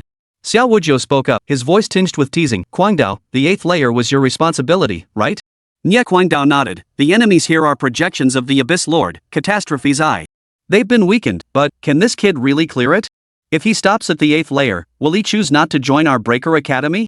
Vice Principal Qin Zhouyu laughed heartily, a teasing expression crossing his face. You, Nye Kwangdao, actually showing an expression like that? That's truly something. Nye Kwangdao snorted coldly, a flicker of displeasure in his eyes. I'm not like you lot. This kid is right up my alley. He was born for the Breakers Academy. Under my tutelage, he'll surpass the Chu Linyuan fellow and become the mightiest war god in the Great Xia Empire. Yu Qinzhou snorted coldly, his eyes flashing with displeasure. Nye Kwangdao, don't get ahead of yourself. Besides, Chu Ye might not even choose your Breakers Academy. After all, Yu Linyuan was his elder brother. Hearing Nye Kwangdao's tone, Yu Qinzhou felt a twinge of displeasure. Nye Kwangdao shot him a contemptuous glance, snorted coldly, and boomed like thunder, we'll see about that. Chapter 94, The Eighth Layer. The Abyssal Lord's Projection. Welcome to the 8th layer of the Divine Summer Tower, Realm of Calamity. 8th Layer Challenge, Abyssal Lord's Catastrophe I Weakened Projection. The air on the 8th layer of the Divine Summer Tower was heavy and viscous, as if every breath carried the metallic sweetness of blood. The light around him was dim, almost stagnant. An invisible force had dyed the world's colors a deep crimson, as if the entire realm was shrouded in a blood-red veil. The moment Chu Ye stepped into this domain, he felt a mountain-like weight pressing down upon him. An invisible force seemed to squeeze his body from all directions, making even breathing difficult. His brow furrowed slightly as his vigilant gaze swept the surroundings, finally settling on the front. Hovering ahead was a colossal eyeball. Its pupil was as deep and dark as a black hole, mercilessly swallowing the surrounding light and creating a bizarre, warped space. Countless thick tentacles extended from the orb's surface. Each tentacle ended in an additional eyeball, densely intertwined like a viral infection spreading relentlessly, sending a chill down the spine. Abyssal Lord's Catastrophe I. Chu Ye murmured softly, his heart suddenly churning with a storm of shock. Memories of this monster's legend flashed through his mind, one of the Abyssal Lords personally slain by Nye Kwangdao, the head of the Breakers Academy. It had once ravaged the mortal realm, bringing endless calamity. Unexpectedly, its projection had become the gatekeeper of this 8th layer. Even as a vastly weakened projection, Chu Ye could still feel an oppressive aura emanating from it that threatened to suffocate him. Hum. Suddenly, a low, resonant hum filled the air, as if the entire space itself was trembling. Immediately, countless eyes ahead turned toward Chu Ye in unison. Their pupils flickered with an eerie light, silently heralding the arrival of death. You have been targeted by the Abyssal Lord's Eye of Calamity. Instant death status triggered. In 30 seconds, you will perish instantly. The icy voice echoed in Chu Ye's mind, causing his heart to sink. The Eye of Calamity possessed such power? Meanwhile, outside, the 9 Academy heads stood in the observation room, their eyes fixed intently on the screen. The moment the Eye of Calamity appeared, their expressions grew solemn. Principal Xiao Wujiu stood with his hands clasped behind his back, his brow slightly furrowed. A trace of reminiscence flickered in his eyes. During the Abyss invasion, this monster had been one of the most formidable entities. It had appeared in Plains Province, its colossal eyeball engulfing an entire city. Back then, millions had perished beneath its gaze, the city transformed into a wasteland of death. His voice was low and heavy, as if laden with endless bloodshed and sorrow. Those around him grew solemn at his words. They were all eyewitnesses to the Abyss invasion.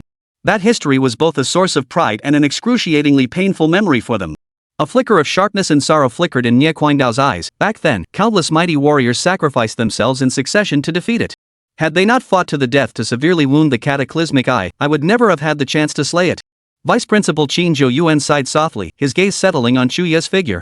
This projection had undergone countless weakening processes, its level capped at 20, and most of its skills and abilities stripped away. Yet even so, it was no easy foe for a teenager barely in his teens to handle. Moreover, the projection's instant kill effect remained intact. Could this kid still win? His question plunged the crowd into a momentary silence. The gaze of the 9 Academy's dean was fixed on Chu Ye, his heart filled with both anticipation and worry. After all, the true form of the catastrophe I was the Abyss Lord. Even as a projection, it was far from ordinary. Dark Realm. Without hesitation, Chu Ye activated the Dark Realm. Under the Dark Realm's enhancement, the instant death effect on him vanished instantly. Without further hesitation, he launched his attack. As he swung his wand, whale song, dozens of dark flames streaked through the air like meteors, hurtling straight toward the eye before him. Each flame carried devastating energy, erupting into blinding light upon impact. Flames shot skyward, causing the air to violently tremble. However, the catastrophe eye's defenses far exceeded Chu Ye's expectations. The struck eyeballs merely trembled slightly before swiftly returning to their original state. Simultaneously, countless eyes in the sky began to multiply frantically. They connected with each other, forming a vast net of eyes that closed in on Chu Ye. Chu Ye's pupils suddenly contracted. He immediately unleashed the night veil, a layer of black barrier unfurling around him, shielding him within. Yet the catastrophe eye's assault did not end there. It manipulated the surrounding environment. The earth began to violently tremble, cracks spreading like a spider web. Scorching magma surged from beneath the ground, flames shooting skyward as if intent on devouring everything. This monster could actually manipulate the environment. Chu Ye gritted his teeth, alarm bells ringing in his mind. He had to keep moving under the protection of the dark light screen to evade the dual threats of the lava and the web of eyes. Yet the eyes in the sky did not relent. They fired laser beams in unison, raining down on Chu Ye like a torrential downpour. The power of these lasers was terrifying. Each one could easily pierce through the night veil. Chu Ye had no choice but to constantly reactivate the light barrier to withstand the laser assault. He couldn't just sit and wait for death. Chu Ye's gaze turned fierce. While sustaining the darkness light screen, he swiftly moved toward the edge of the net of eyes. His figure darted through the hail of lasers like a phantom, narrowly evading one deadly beam after another. Finally, he broke free from the encirclement. Yet before he could breathe a sigh of relief, the eyeballs in the sky suddenly began to converge, a terrifying energy brewing between them. The environment grew more hostile. The earth shook violently, fissures spewing more molten lava as temperatures soared, threatening to incinerate everything to ashes. Chu Ye's feet faltered, his body swaying with the ground's tremors, nearly toppling him.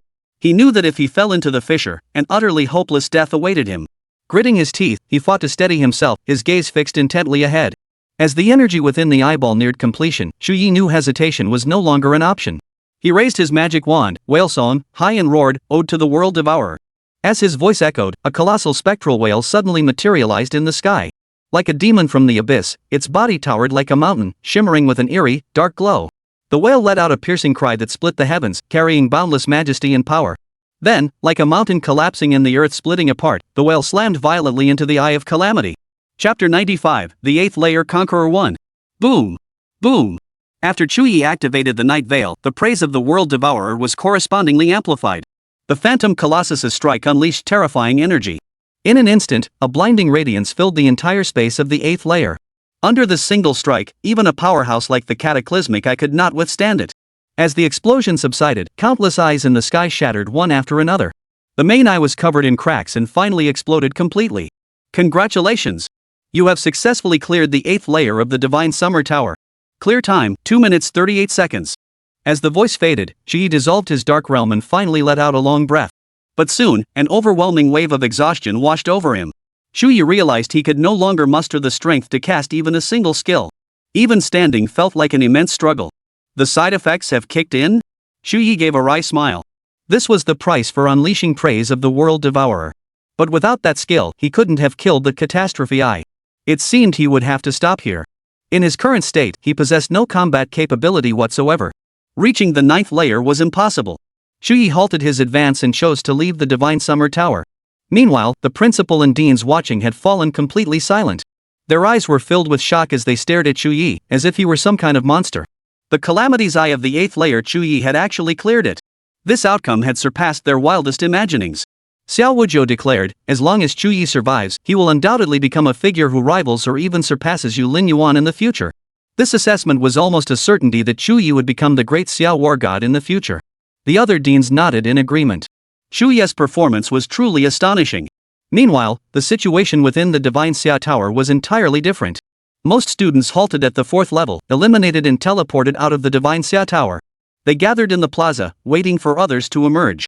Some stronger students managed to pass the 4th floor, yet struggled to clear the 5th. Those who managed to clear the 5th floor were exclusively legendary practitioners. Yet all of them stopped there. Only Nia Huang performed exceptionally well on the 6th layer, nearly clearing it. Ultimately, however, the Corrosion Realm demon statue proved more powerful, seizing the opportunity to defeat Nia Huang. He couldn't match Yu Lin Yuan's former footsteps. Upon exiting, people wore a variety of expressions. Those who cleared the 3rd layer were in high spirits after all, clearing it meant earning bonus points. Those who failed to clear the level were almost universally dejected.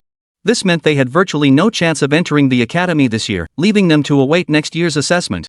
Yet based on Xunsha Academy's historical patterns, students failing the entrance exam in their first year were highly unlikely to pass the next year. Their ultimate fate was almost always expulsion. Some rejoiced while others grieved. Human joys and sorrows remained forever separate. At that moment, Chu Ye appeared in the square, his expression weary, nearly stumbling as he stood. Unaware of others' progress, the crowd speculated among themselves. What do you think? How many layers will this year's top student clear? I bet he'll reach the 6th layer. Chu Ye performed so well in the national exams he might even match the war god of Ling Yuan. I think Nia Huang is pretty good too. He might not lose to Chu Ye. I think any legendary practitioner could clear the 5th layer, but the 6th? Who knows? Sigh, I only made it through the 3rd floor. The glitch robots on the 4th floor were way too strong, no wonder they're ranked 4th among the tower's toughest monsters.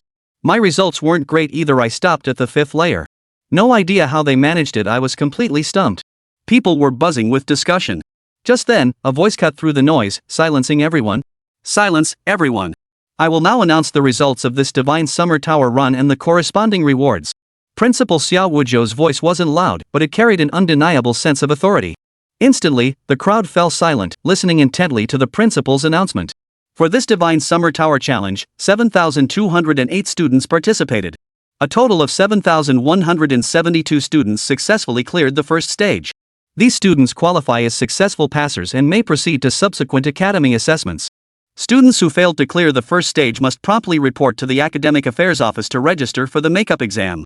Failure to do so will disqualify you from participating in this year's academy assessments. Hearing this, many burst into laughter. Could someone really fail the very first stage? Though the number was small, it was still utterly absurd. The monsters in the first stage were merely numerous, not particularly powerful. If they couldn't even clear the first stage, how did they even get into Shinsha Academy? Did they buy their way in? Or get in through special admissions policies? People chuckled, paying it no mind. After all, it had little to do with most students. Those who failed the test now looked ashen-faced. The Academy's policy was extremely strict. Failing the first stage meant they wouldn't even be allowed to take the college entrance exam. They all grew tense. If they couldn't enter the academy, they would ultimately be expelled from the school. Soon, Xiao Wuzhou continued his announcement. A total of 4,870 students had successfully passed the 3rd stage. Those who passed the 9 academies assessment would receive a fixed 5-point bonus added to their base scores. Furthermore, upon entering the academy, they would be awarded a one-time scholarship of 5,000 points. Hearing this, many candidates felt a surge of excitement. Though it was only 5 points, it was better than getting no bonus at all. Moreover, receiving both extra points and a scholarship was already quite favorable. A total of 1,270 students successfully passed the 4th stage. Those who passed the 9 academies assessment will receive a 10-point increase to their base score. Furthermore, upon entering the academy, they will receive a one-time scholarship of 20,000 points. Passing the 4th stage not only meant more points but also a scholarship increase to 20,000 points. Many students who passed the 4th stage cheered enthusiastically. 20,000 points equated to 20,000 gold coins, a substantial sum for most. At the very least, it would cover all living expenses at Shinsha Academy for an entire year. However, the real highlight came with the next announcement. A total of 128 students successfully passed the 5th stage. Those who passed the 9 academies assessment will receive a 30-point bonus added to their base score. In addition to the 50,000 scholarship points awarded by the academy, these students would also receive an extra reward, high-grade attribute potions. Hearing this, many eyes widened in astonishment. These were high-grade attribute potions. A single vial could boost a professional's overall attributes by 50 points. Though not a huge amount, it's a permanent boost. Unlike temporary boosts from equipment. At an auction, such a potion would fetch at least 200,000 gold coins as a starting bid. Who would have thought the school would simply hand it out as a reward? But the real shocker was yet to come. Xiao Wuzhou hadn't even finished speaking. Students who successfully passed the 6th stage, 0. Students who successfully passed the 7th stage, 0. Only one student successfully passed the 8th stage. The announcement sent shockwaves through the entire hall. Chapter 96, The Scramble for Chu Ye. The 8th level. Someone actually passed the 8th level. Who? Who passed the 8th level? Good heavens. Even the war god of the abyss could only clear the 6th level, and now someone's even more formidable than him? Just who is this divine being? At that moment, even Nia Huang wore an expression of utter disbelief. His brows furrowed tightly, his gaze filled with profound bewilderment and shock. He knew full well the terror of the monsters that lay beyond. Even he had stopped at the 6th layer. How could anyone possibly reach the 8th? Could it be Chu Ye? The thought instantly flashed through Nia Huang's mind. Yet, he still found it hard to believe. Even if Chu Ye was exceptionally powerful, clearing the 6th layer was one thing. The 8th layer? What on earth was going on? Silence. Principal Xiao Wuzhou's voice rang out once more, reverberating across the plaza like the toll of bells and drums. The crowd instantly fell silent, as if suppressed by an invisible force. Standing atop the elevated platform, Xiao Wuzhou scanned the crowd with a solemn and dignified expression. Those who conquer the 8th layer, provided they pass the academy assessment, shall receive full marks, be ranked first in the assessment, and enjoy the highest tier treatment of their respective academies. Additionally, besides receiving a scholarship worth 100,000 points, upon entering the academy, they may access the corresponding academy's scripture hall and select one skill scroll of their choice. No restrictions on quality or level. This reward once again sent gasps of astonishment rippling through the crowd. No restrictions on quality or level meant they could directly choose the most elite legendary tier skill scroll. Legendary skill scrolls, you must understand, routinely command prices in the tens of millions. Was the Academy truly willing to make such a massive investment? But considering that someone had managed to clear the 8th floor of the Divine Summer Tower, such an investment seemed insignificant. Who had conquered the 8th floor? This question echoed in everyone's minds as their eyes scanned the crowd, searching for that elusive figure. After the rewards were announced, Xiao Wujiu declared, "I hereby declare this opening ceremony concluded. Next, the deans of the 9 academies will be here to answer your questions. If you have a preferred academy, you may approach the respective deans in advance to learn more." Dismissed. With that command, most students dispersed, leaving the plaza in small groups. A few students made their way toward the central stage, intending to ask the 9 academy deans various questions. Yet, at that moment, the deans of the 9 academies unexpectedly left their positions and rushed toward the crowd. Their strides were swift, their eyes sharp and focused, as if searching for something. Nia Guangdao roared, "Where is Chu Ye?" His voice carried an intimidating force, shaking the entire square. This left Chu Ye utterly bewildered. What was going on? Still weak and mentally unsteady, the sudden mention of his name sent a jolt through him. Chu Ye slowly stepped forward into the crowd, whereupon the 9 academy deans spotted him and rushed over.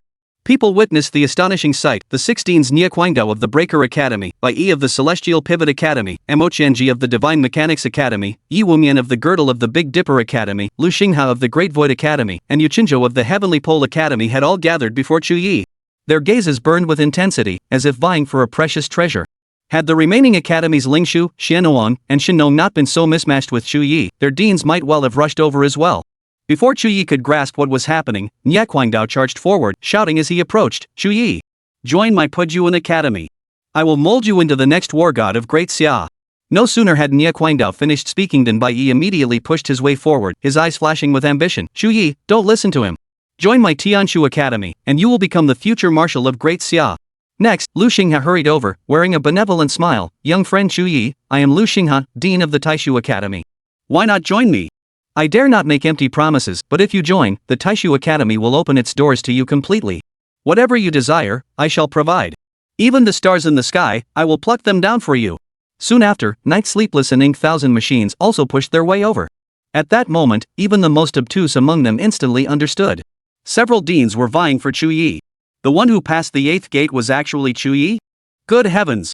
All 6 deans were vying for him. How on earth did Chu Ye manage this? The 6 deans of the 9 academies were all vying for a single student.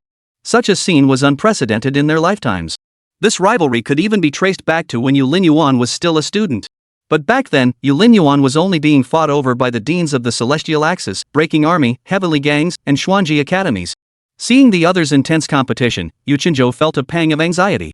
After all, if Chu Ye were truly lured away by someone else, wouldn't he be the one suffering a huge loss?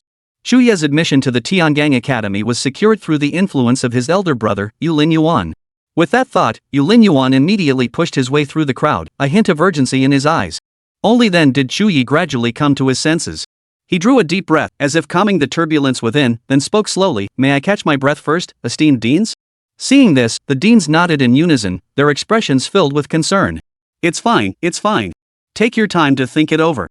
Their tone carried reassurance. "Young man, don't feel pressured. We've all seen your performance. What a fine young man." At that moment, Yu Qinzhou stepped forward, pulling a vial from his robe with a concerned tone. "Chu Ye, this is a special recovery potion. It can instantly restore your condition.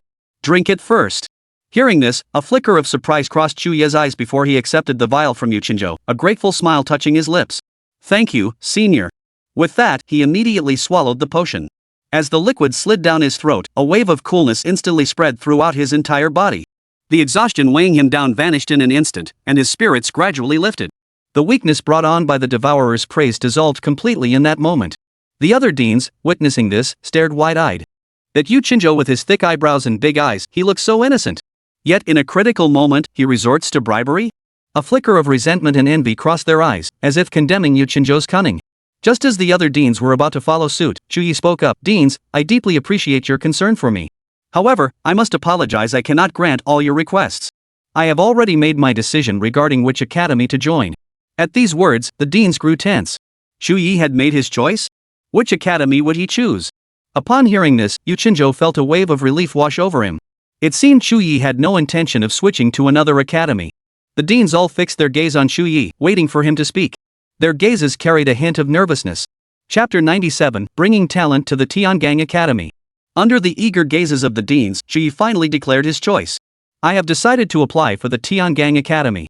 Hearing this, the deans felt as if the sky had fallen. Nia Huang, in particular, could scarcely believe it.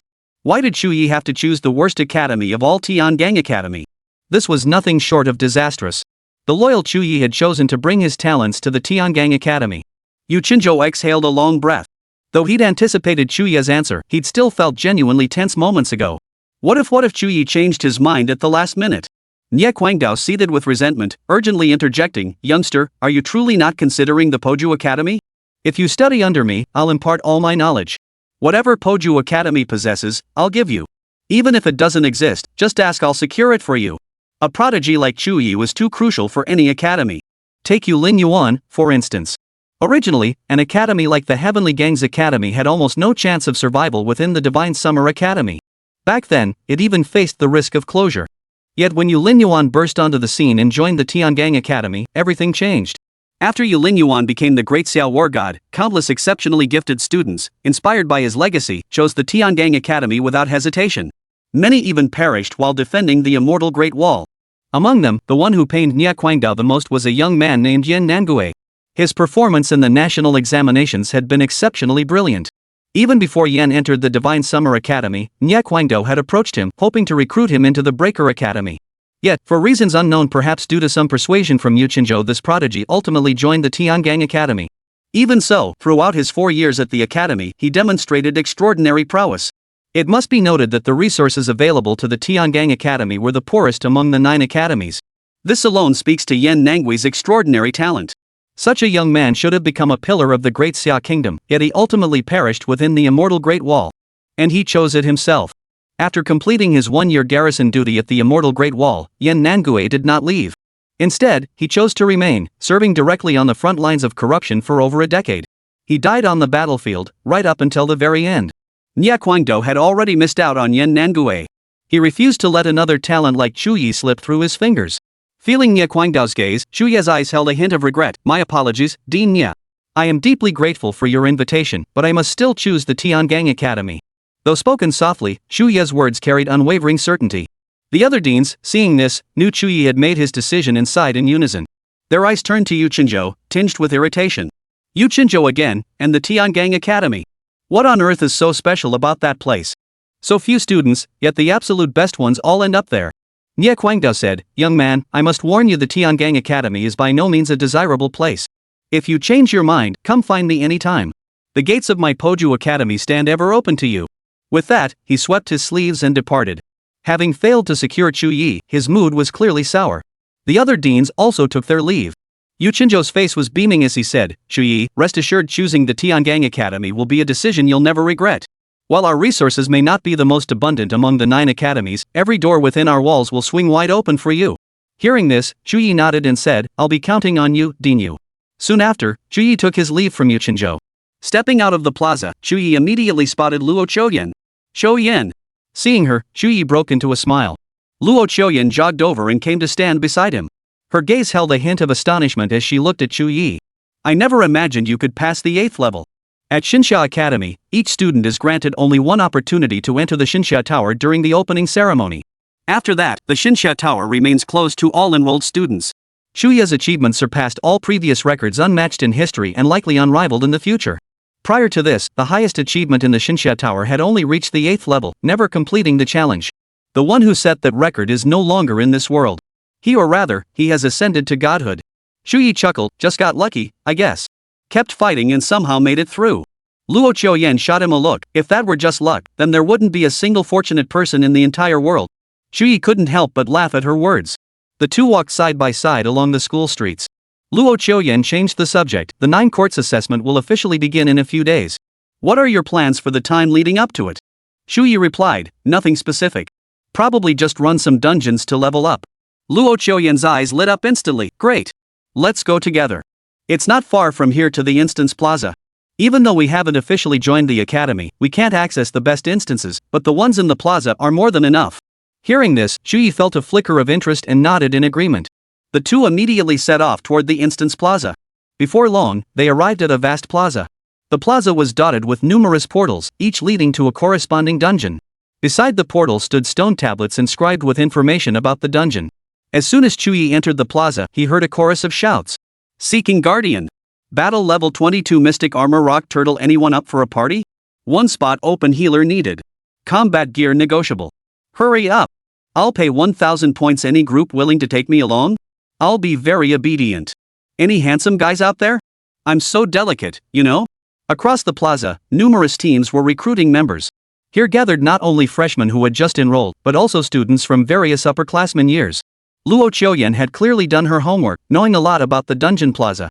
As they walked, she explained, the dungeon plaza has 3 distinct zones: low level, intermediate, and high level, all categorized by dungeon difficulty. The low level zone features dungeons below level 30, typically challenged by freshmen and sophomores.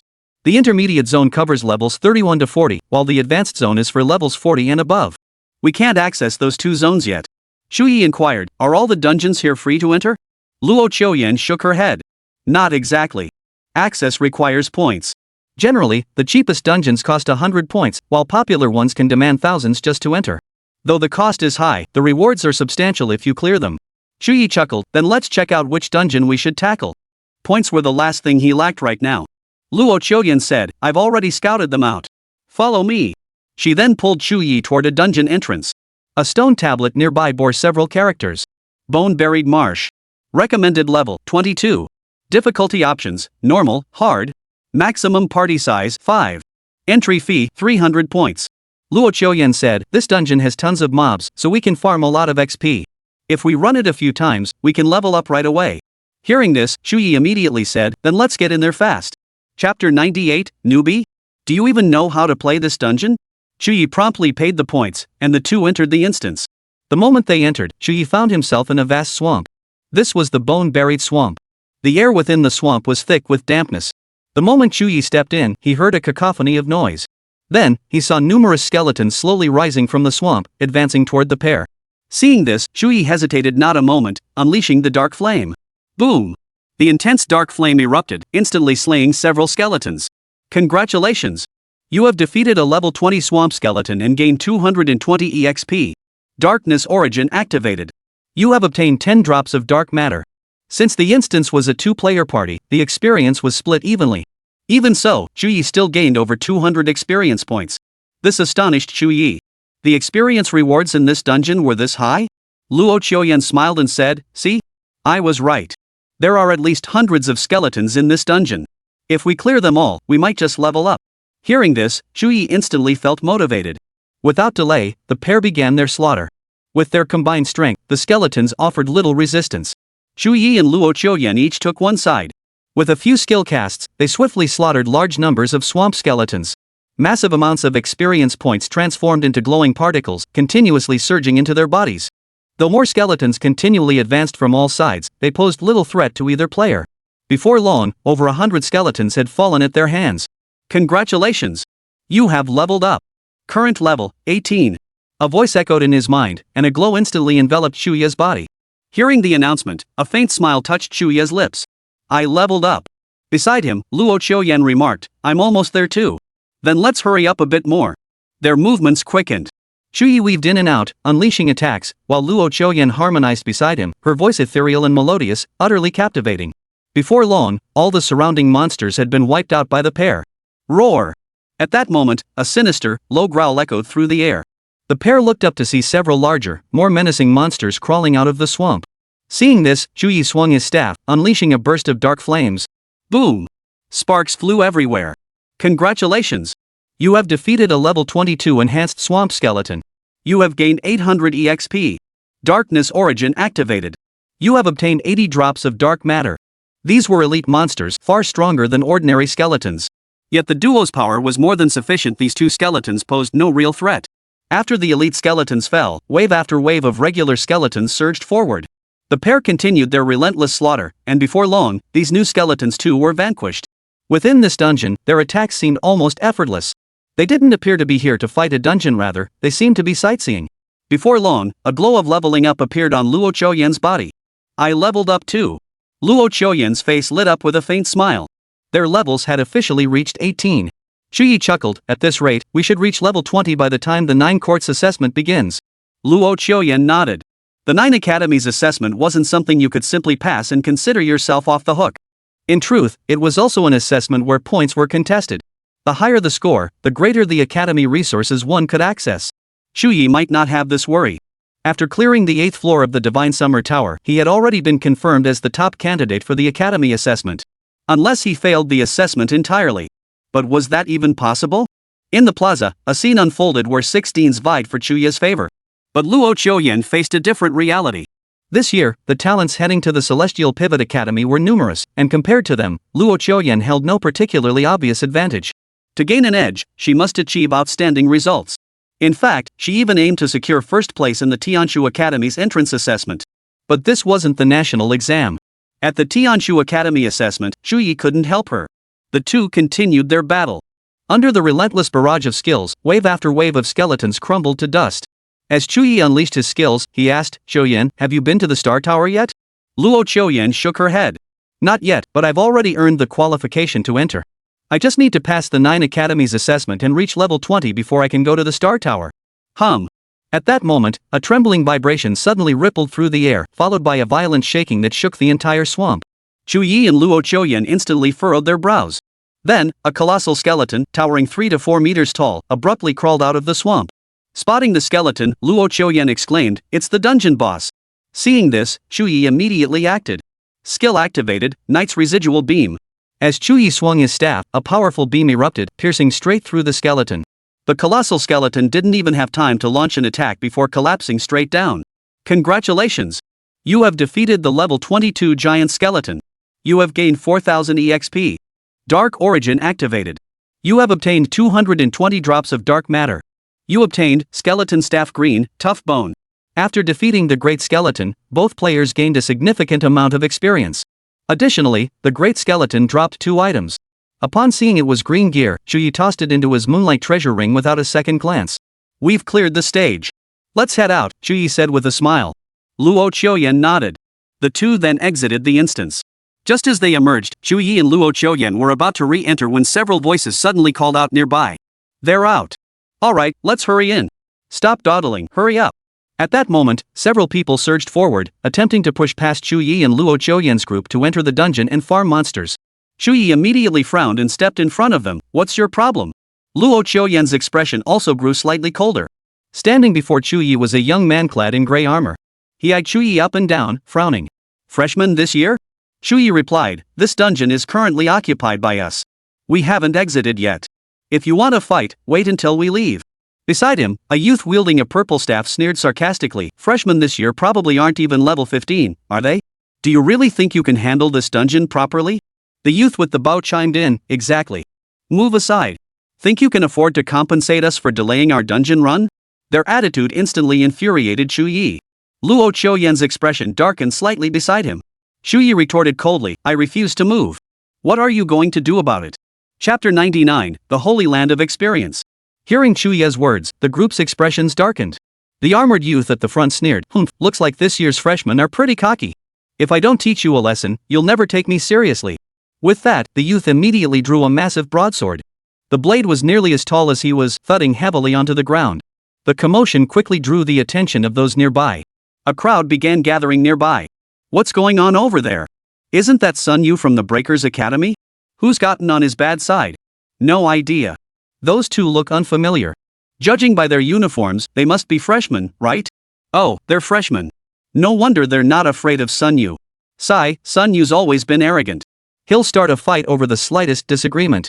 He's been disciplined by the school multiple times but never changed. This freshman is in for trouble. Many onlookers shot sympathetic glances toward Chu Ye. Sun Yu slung his heavy blade over his shoulder, raising his eyebrows slightly. This is your last chance. Get out of here now. Otherwise, don't blame me for being rude. Chu Ye sneered coldly, with just you? Swoosh. The moment Chu Ye finished speaking, Sun Yu's heavy blade came crashing down. The sudden attack caught Chu Ye off guard for a moment. But he immediately countered. Skill activated, Knight's Veil. As a powerful light barrier unfolded, Sun Yu's greatsword was instantly blocked by the barrier. The fierce rebound even sent a tingling sensation through Sun Yu's knuckles. This scene darkened Sun Yu's expression. He actually blocked my blade? Seems he has some skill. Sun Yu coldly remarked, preparing to strike again. At that moment, Chu Ye swung his staff, unleashing 9 chains that surged forward in an instant. Life-shattering chains. Sun Yu was instantly bound by the chains, unable to move. He roared in fury, struggling to break free, but it was utterly futile. What's happening? Why can't I move? Chu Ye declared, you think you can break free from my life-suspending chains? Not in a million years. This sudden turn of events left everyone around them utterly stunned. No way. What's wrong with Sun Yu? He's frozen solid. Could he really be trapped by a newbie? Impossible. Sun Yu is an epic tier professional, after all. Who is this guy? He looks incredibly powerful. Chu Ye's display drew admiration from all around. In this instance plaza, many had been bullied by Sun Yu. Sun Yu's grades at the Breaker Academy hovered in the lower middle range, barely scraping by the minimum passing threshold year after year. Having given up on making it in the academy, he'd become self-destructive. Aside from mandatory classes, he spent most of his time hanging around the dungeon plaza outside the academy. Most here were mid to lower tier academy students or those who couldn't pass the 9 academies assessment, making Sun Yu stand out like a sore thumb. Seeing Sun Yu trapped, several people nearby grew anxious. Let him go immediately. Just as they were about to intervene, Luo Qiuyan, who had been watching nearby, also moved to stop them. Just then, a roar echoed through the air. What are you useless fools doing here? Hearing this voice, Chu Ye instantly grew colder. For the voice sounded strangely familiar. Sun Yu and the others immediately turned around, their expressions shifting to panic. Nya Huang, big brother? The newcomer was none other than Nya Huang. His gaze fixed coldly on Sun Yu and the others before shifting to Chu Ye. You? Nya Huang was utterly surprised to encounter Chu Ye here. Chu Ye said, we meet again. Are these your people? Nya Huang sneered coldly, they're not worthy. Just a bunch of losers struggling to stay afloat. To keep their spots in the academy, they come crawling to call me big brother. I don't have such pathetic underlings. Hearing this, Chu Ye burst into laughter. I thought you were something special. Such arrogance, and this is all you've got? At that moment, Sun Yu bowed his head deeply, wishing he could vanish into a hole in the ground. Despite his usual arrogance, he was mostly a bully who picked on the weak. The few people around him flushed crimson. Nya Huang eyed them coldly and snorted, no skills to make a name for yourselves in the academy, so you come out here to lord it over others? You call yourselves members of the Broken Army Academy? And you expect me to plead for you? Humph. Don't even dream about it. You'd better hope you pass the upcoming assessment. Otherwise, mark my words, you won't be staying here. Though Nya Huang was merely a freshman, the head of the Broken Army Academy, Nya Huangdao, was his father. Moreover, Nya Huang's own strength ranked among the absolute elite of the freshmen. Most second-year students couldn't even hold their own against him. Thus, he truly had the authority to speak those words.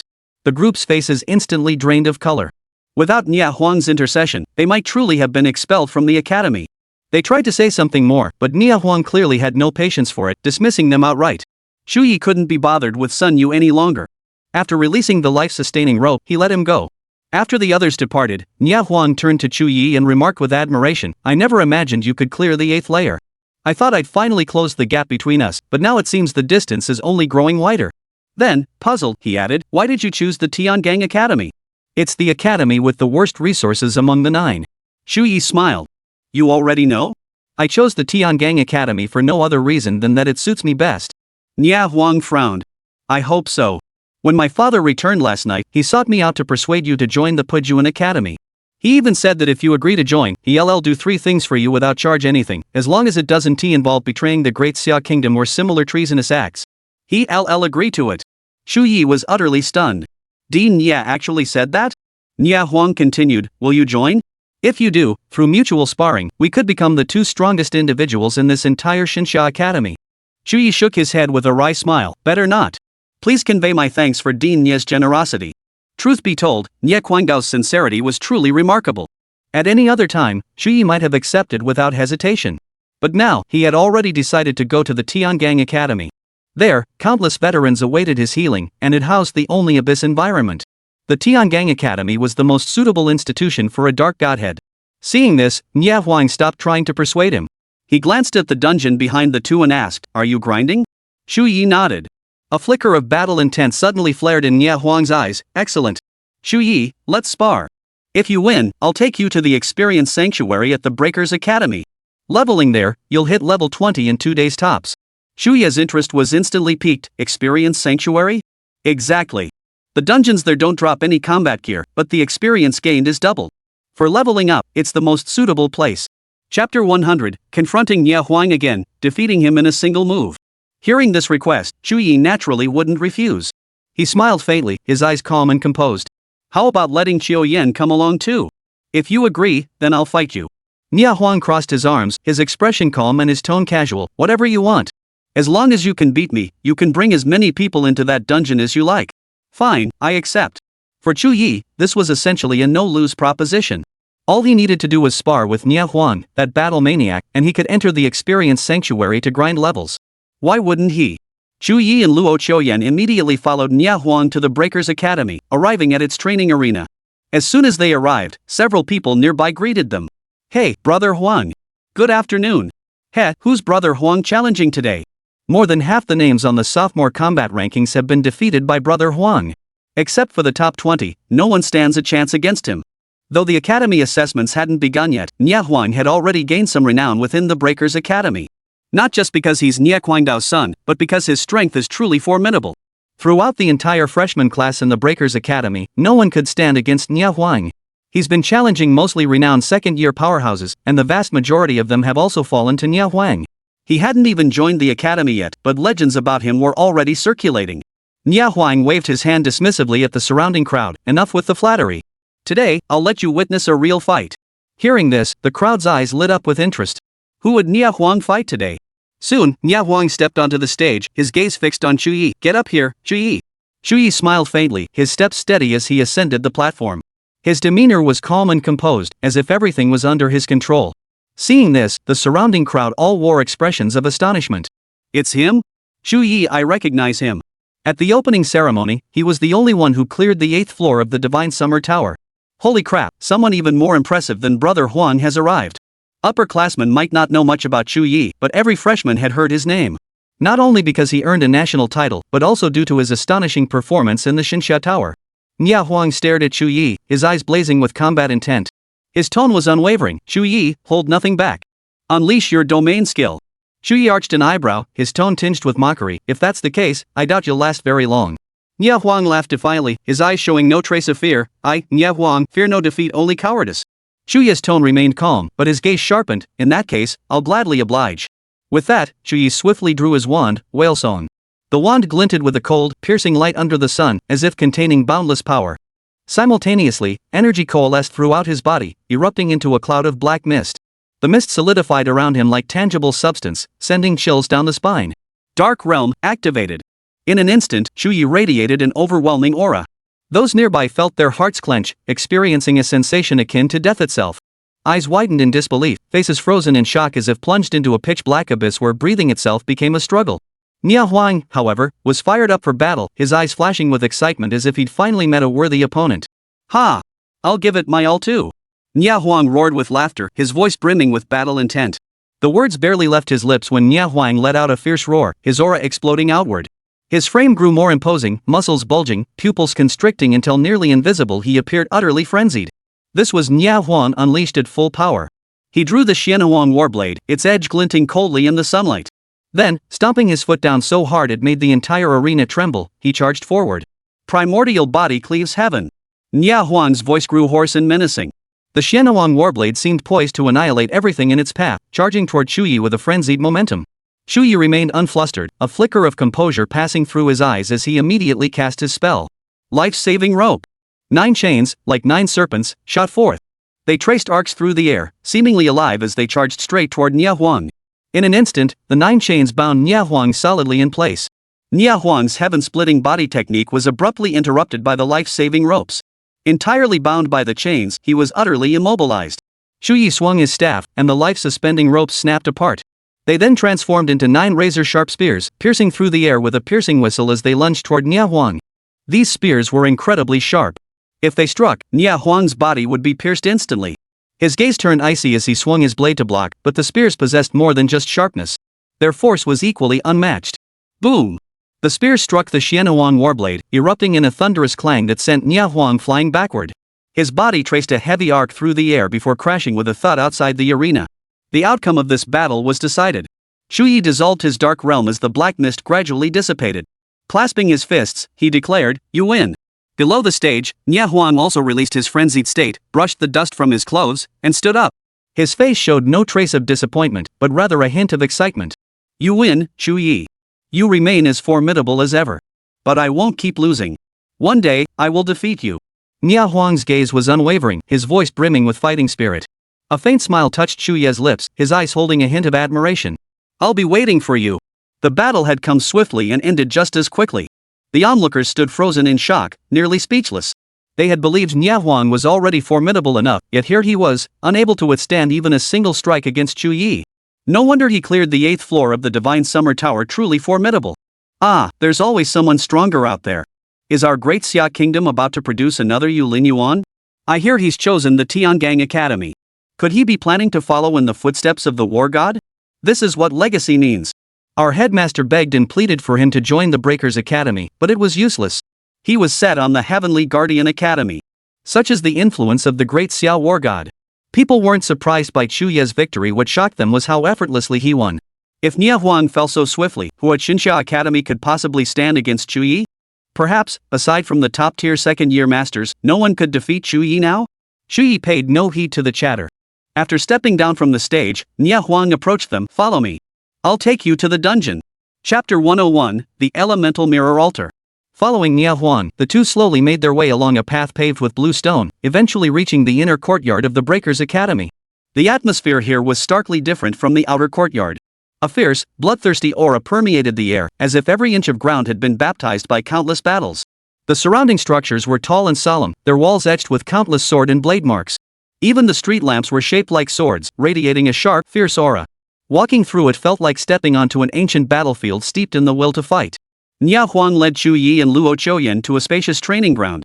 The area was unusually quiet, with only a handful of people focused on their training.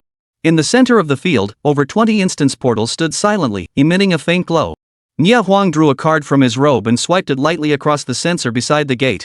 With a soft click, the gate slowly swung open. He gestured for the two to follow, explaining as they walked. This was the inner court's advanced training ground. The quality of the dungeons here far surpassed those outside. Even the Tianshu Academy couldn't compare. However, spots here were extremely limited, only 30 fixed slots per grade. To gain entry, one had to compete.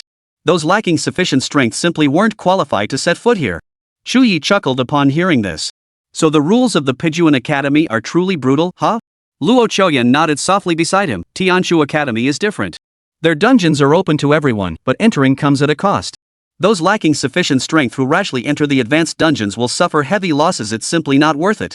Nia Huang remarked indifferently, that's precisely why the combat effectiveness of the Celestial Pivot Academy falls short of the Breaking Army Academy.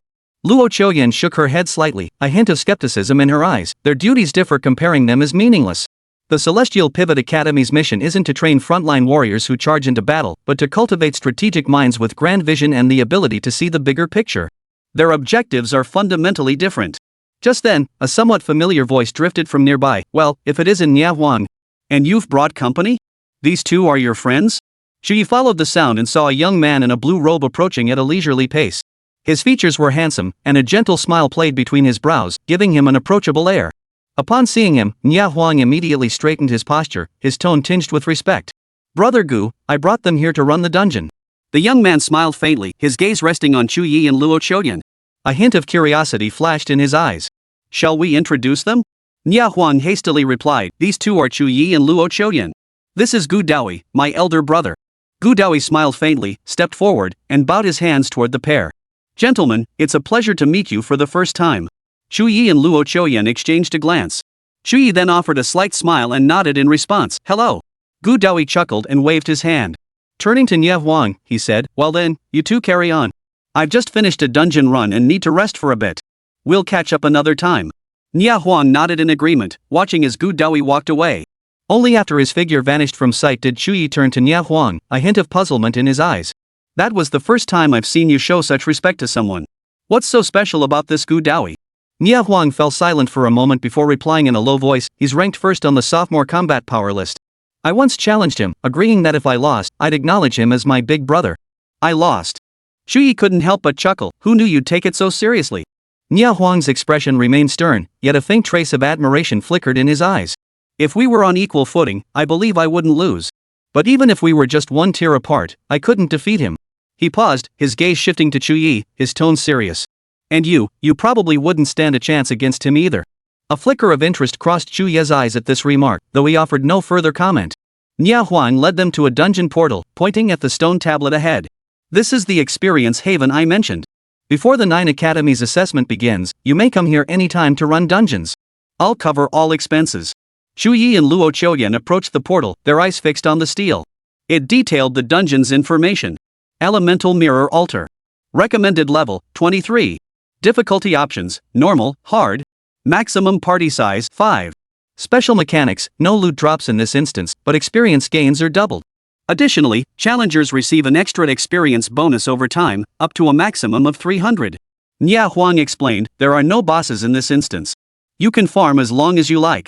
However, the instance's difficulty will increase over time, so pace yourselves carefully. With that, Nia Huang turned and departed, leaving the two standing before the portal. Chu Ye turned to Luo Qiuyan and said, let's get in quickly. Luo Qiuyan nodded slightly, and without hesitation, both stepped through the portal. A blinding flash of light erupted, and their figures vanished instantly. When they reappeared, they found themselves atop a massive circular altar. Surrounding the altar stood 4 massive pillars, each radiating a distinct aura: fiery red, mystic yellow, sky blue, and snow white. They seemed to embody the elements of flame, rock, fierce wind, and ice. The moment they entered, a mechanical voice echoed in their ears. Welcome to the Elemental Mirror Altar.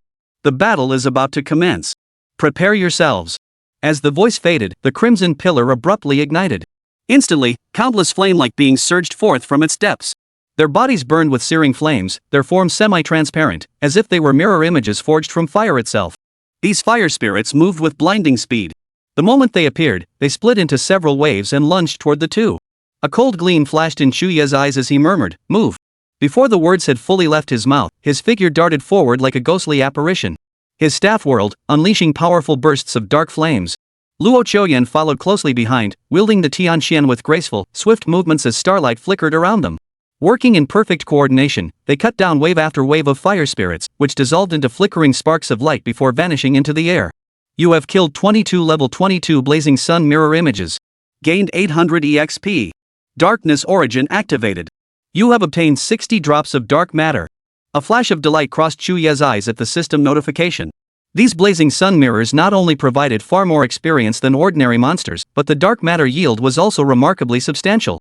It seemed Nia Huang hadn't deceived him. This place truly was a prime spot. Chapter 102, Leveling Up Again. Truly a holy land of experience. Dark flame. Swoosh. Endless flames surged like black dragons, sweeping toward the dense swarm of sun mirror clones with an all-consuming might. The flames churned in the air, igniting the very atmosphere itself with sizzling, crackling explosions. As bursts of flame erupted in the sky, searing heat waves slammed into the surroundings. Hordes of sun mirror clones were engulfed by the black flames before they could even scream, instantly reduced to ashes that dissipated into the air. Then, countless experience points transformed into dazzling streams of light, swiftly entering Chu Ye's body. He felt the surging power within him, a flicker of excitement dancing in his eyes. Beside him, Luo Qiuyan stood on a slightly open patch of ground, her posture straight and tall.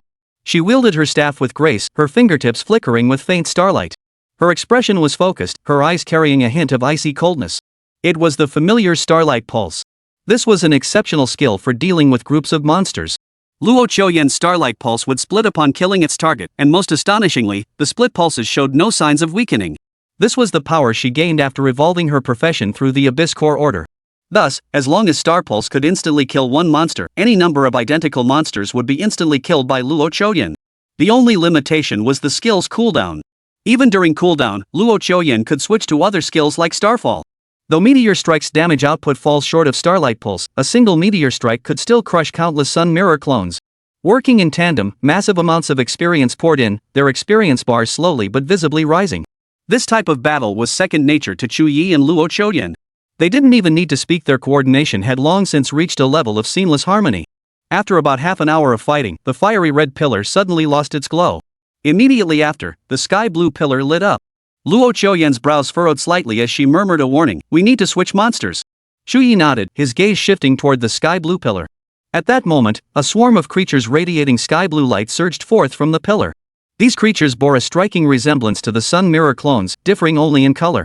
However, their abilities had changed. The sun mirror's attacks were accompanied by intense flames that spread and burned outward. But these sky blue monsters began wielding wind blades. Not only that, their bodies could transform into wind to evade attacks, suddenly materializing beside Chu Ye before launching assaults that were impossible to guard against. These wind blades are extremely sharp. A single careless cut can cause serious trouble. Moreover, since the monsters could disperse into wind, they were extremely difficult to pin down. Even Luo Qiuyan's Star Mage mark lost its effectiveness. Initially, Chu Ye could only continuously activate his Night Veil to evade the wind blades, seeking openings to counterattack. The results were poor. But Chu Ye quickly identified their weakness. These monsters must exist in physical form for an instant during their attacks, a moment he could exploit to kill them. No sooner had the words left his mouth than Chu Ye struck. A sliver of night's light, carrying a fierce momentum, instantly pierced through several wind-splitting mirror images, slaying them in an instant. You killed 22 level wind splitter mirror images, gaining 900 EXP. Darkness Origin activated. You obtained 70 drops of dark matter. Split wind mirror images were more troublesome than blazing sun mirror images, but they also yielded more experience. Though they appeared and vanished without a trace, these splitting wind mirror images were quite manageable if one could seize the moment of their attack. Luo Qiuyan understood this instantly. As several wind/mirror images launched their attack, she instantly unleashed a starlight pulse. A powerful pulse erupted, instantly obliterating the wind/mirror image before it. The pulse then split and spread, simultaneously eliminating the nearby wind/mirror image preparing to attack. Once their weakness was known, the wind/mirrors became much easier to handle. The two fought relentlessly, constantly adjusting their tactics, and soon regained their combat rhythm. Subsequently, their monster farming efficiency steadily increased. Countless shattered wind mirrors were obliterated by the two warriors' relentless assault. A massive influx of experience points surged into their bodies. After about half an hour, the wind splitter mirror images were all wiped out. Simultaneously, the third pillar illuminated. This time, the monsters they faced were frost mirrors. True to their name, these mirror images wielded the power of frost, instantly plunging the air below freezing. They could even cause ice to rapidly form beneath the two warriors' feet. A single moment of inattention could leave one frozen solid by the frost mirror images. However, Chu Ye possessed nearly limitless dark flames. Though born of darkness, this flame possessed scorching heat that swiftly melted the ice. Ice and fire are, by nature, two elements that both complement and counteract each other. If the ice were powerful enough, it could freeze the flames themselves. But the frost mirror image's power clearly couldn't match Chu Ye's. While these icy barriers might be troublesome for others, Chu Ye's dark flame incinerated them all. With its icy abilities restricted, the frost mirror image was like a tiger stripped of its claws and fangs, no longer a threat. Before long, the two swept it away completely. Immediately after, the fourth pillar illuminated. This time, the rock mirror image appeared. These illusions were larger than the previous three, standing nearly 2 meters tall. Moreover, their entire bodies were encased in solid rock, making them highly resistant to ordinary attacks. Even Chu Ye's dark flames could only eliminate 1 or 2 rock mirror images at a time. Under the massive barrage of rock, the power of the dark flame was constantly dispersed. Luo Qiuyan's starlight pulse was rendered completely ineffective. For a single star pulse was insufficient to slay a rock mirror image. However, while formidable, the rock mirror images could not withstand the residual night beam. This skill possessed such formidable penetration that it pierced straight through the rock mirror's body, striking the core of the mirror image itself. With the aid of residual night beam, Chu Ye mercilessly reaped the lives of these mirrors once more. Time flowed relentlessly, nearly 2 hours having passed.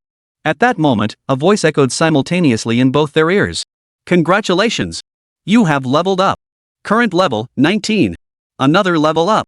Hearing the announcement, both of them broke into smiles. Truly a haven for experience, they'd leveled up in just 2 hours. Chu Ye chuckled, at this rate, we might even hit level 20 today. Luo Qiuyan nodded, a hint of anticipation in her eyes. It was entirely possible. Meanwhile, the rock mirror was completely obliterated by their combined attacks. All 4 pillars went dark. The voice echoed in their ears once more. You have angered the elemental spirit. Next, the 4 elemental mirrors will launch a full-scale attack. The moment the words ended, the 4 pillars flared to life. Blinding light instantly flooded the entire space, the air thick with a murderous aura. Chapter 103, Behind Bizarre School Rules, there must be even more bizarre people. As the voice faded, the 4 elemental mirror images coalesced from the void, charging forth in unison. This time, not only were they more numerous and larger in scale, but their elemental forms seemed far more solid than before, as if each mirror image contained a more ferocious power. Seeing this, Chu Ye and Luo Qiuyan exchanged a knowing smile, their eyes blazing with battle intent as they plunged back into the fray. Dark flames roared through the air like inky dragons, while shattered night beams sliced through the night sky like streaks of light.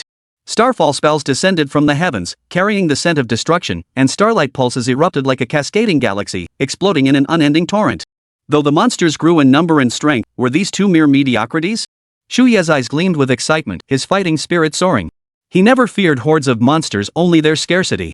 The more there were, the faster he leveled up and the more dark matter he acquired. After over 2 hours of slaughter, Chu Ye's dark matter haul had already surpassed the 10,000 mark. And this was net gain. Given his current monster slaying efficiency, eliminating these mirror images barely consumed any dark matter. At this rate, within a few days at most, Chu Ye would accumulate enough dark matter to undergo his second divine core evolution. Boom!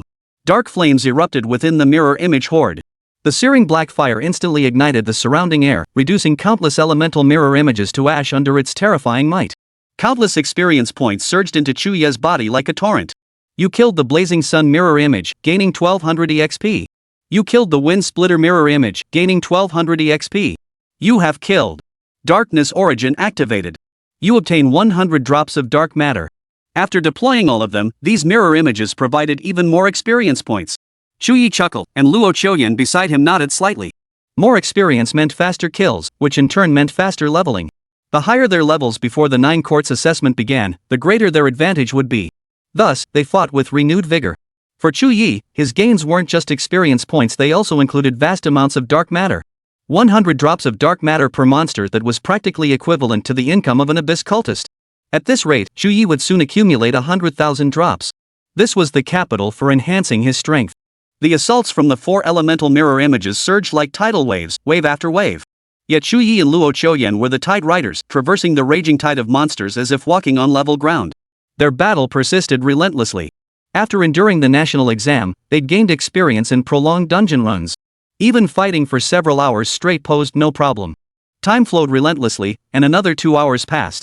They had now spent over 4 hours within the instance. During this time, they gained massive amounts of experience by continuously defeating monsters.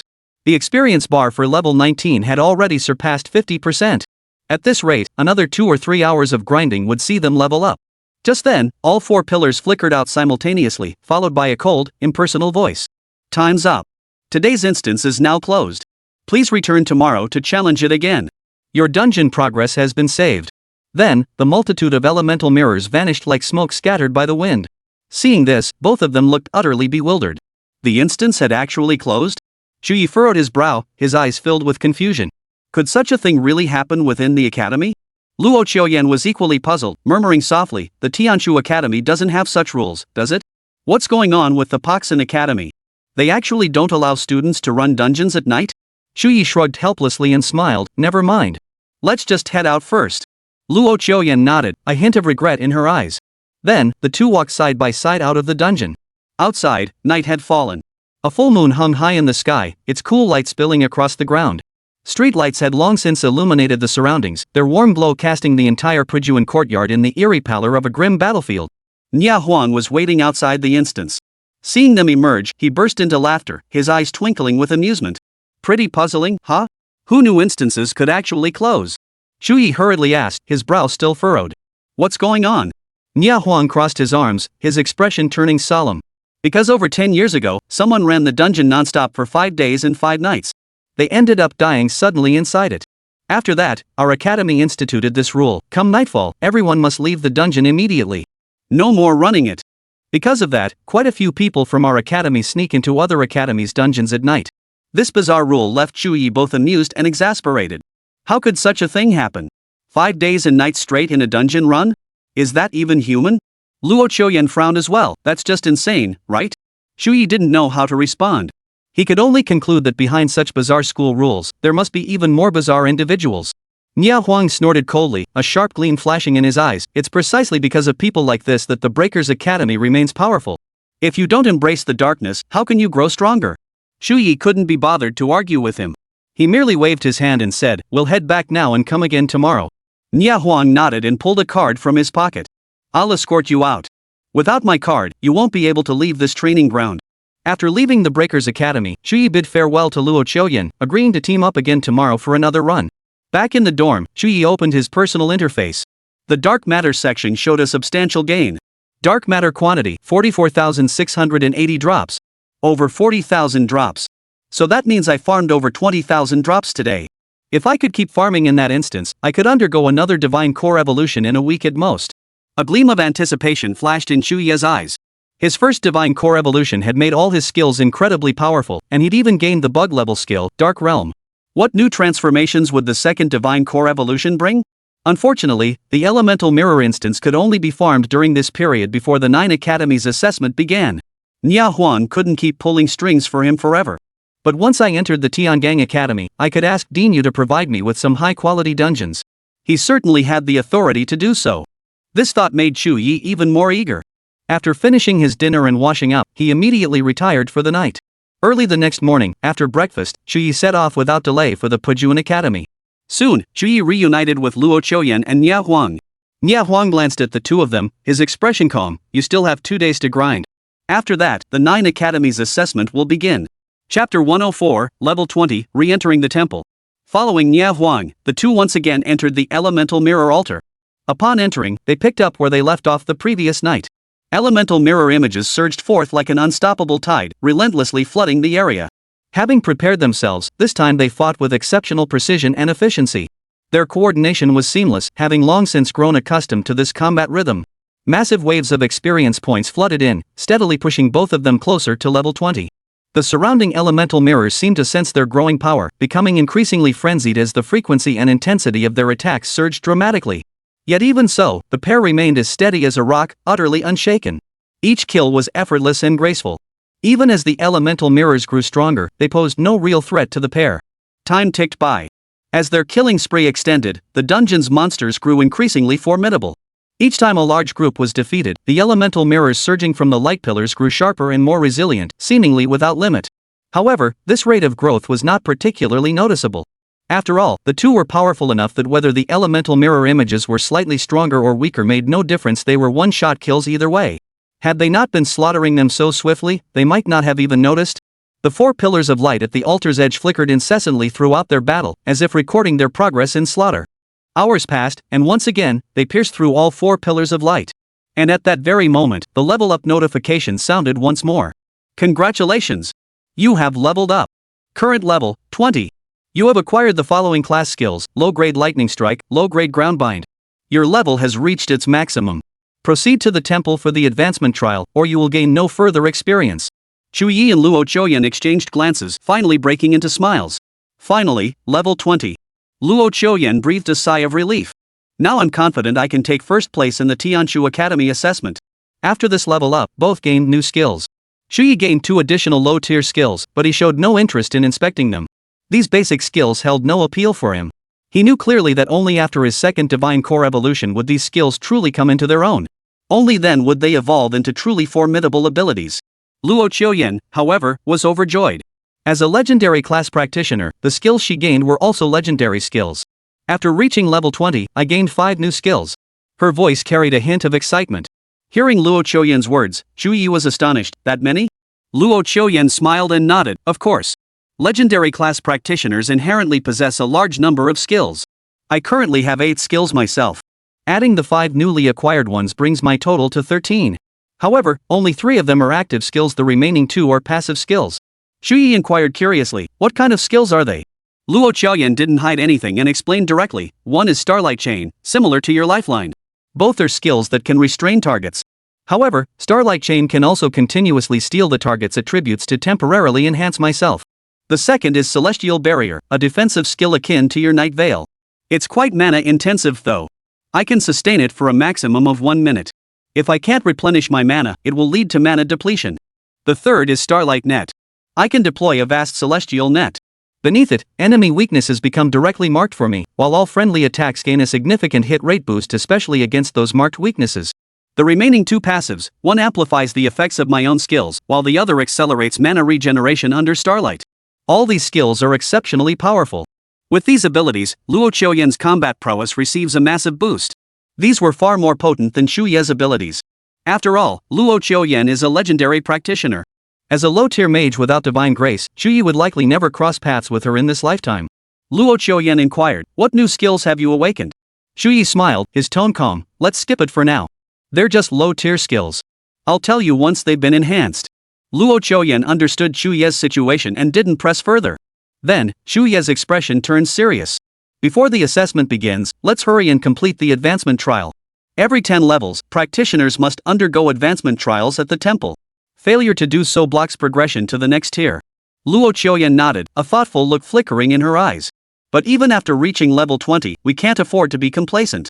After level 20, the experience required for leveling up becomes even more absurd. Just as the experience needed to go from level 10 to 11 exceeds the total required for the first 10 levels combined, the experience needed to go from level 20 to 21 exceeds the total required for the first 20 levels combined. Hearing this, Chu Ye felt a wave of pressure wash over him. He immediately thought of Elena. She was a sophomore who had spent a year studying at Shinsha Academy, yet she was only level 28. This clearly demonstrated the difficulty of subsequent leveling. For most people, their journey might end at just over level 30. Even graduates of Shinsha Academy often peak at levels 50 or 60. Those who break through level 60 or reach even higher tiers were truly one in a million. Reaching level 80 or above was sufficient to stand at the pinnacle of the Great Xia nation's hierarchy. As for those above level 90, they are essentially the pillars of the Great Xia kingdom. Examples include figures like the 9 deans of Shinsha Academy, the Great Xia war god Yu Linyuan, and the Great Xia marshal Luo Tianjin. Soon, the two departed the instance. Chu Ye immediately contacted Nia Huang, who arrived shortly thereafter. A hint of confusion crossed his face as he asked, "Why did you come out? Aren't you going to keep fighting?" Chu Ye smiled, "We're already level 20. We're heading to the temple." Hearing this, Nia Huang was astonished. That fast? A hint of surprise flashed in his eyes. After all, Nia Huang himself was only level 19. However, Nia Huang remained confident. Even without reaching level 20, he believed he had the ability to secure first place in the Breaker Academy's assessment. Therefore, he felt no urgency to level up. Chu Ye said, "Thanks to the experience sanctuary you provided. Without that place, we wouldn't have been able to level up this fast." Nia Huang shook his head. "It's your own strength. The experience sanctuary is great, but if you're not strong enough, going there is just asking for humiliation." After that, he escorted the two out of the Breakers Academy. Once outside the academy, Chu Ye and Luo Qiuyan wasted no time, heading straight for the teleportation array. Within the Shinsha Academy grounds, there happened to be a teleportation array leading directly to the Divine Temple, sparing them the long trek they'd endured last time. Stepping into the array, a beam of light enveloped them, and their figures vanished in an instant. When they reappeared, they were already inside the Divine Temple. Chapter 105, Advancement Again. Passive Skill, Magic Surge. The temple showed no signs of change. Upon their return, the place was already bustling with people. All were level 20 professionals preparing for their advancement trials. The arrival of Chu Ye and Luo Qiuyan drew little attention. Though Chu Ye had gained fame during the national exam, not everyone had seen him in person. The two immediately made their way toward the altar at the center of the temple. Soon, a voice echoed through the air. "Proceed with the advancement trial?" Without hesitation, both immediately activated it. Soon, the information regarding the advancement trial appeared before them. Advancement Trial Intermediate. Progress, First Trial. Trial Content, Swamp Lizard Level 20. Trial Difficulty, Normal, Hard, Hell. Please select your difficulty.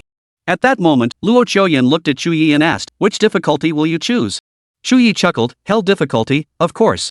A sharp gleam flashed in Luo Qiuyan's eyes before she declared, "I'll try Hell difficulty too." During the previous advancement trial, she had chosen the hard difficulty. At that time, only 2 people had completed the Hell difficulty. One was Chu Ye, and the other was Nia Huang. This was because in the early stages of a professional's career, the gap in strength wasn't significant. Everyone was still relatively weak. Unless one possessed a specialized class like Nia Huang's, few could withstand the pressure of Hell difficulty. But as the professionals grew stronger and their power increased, Hell difficulty became less daunting.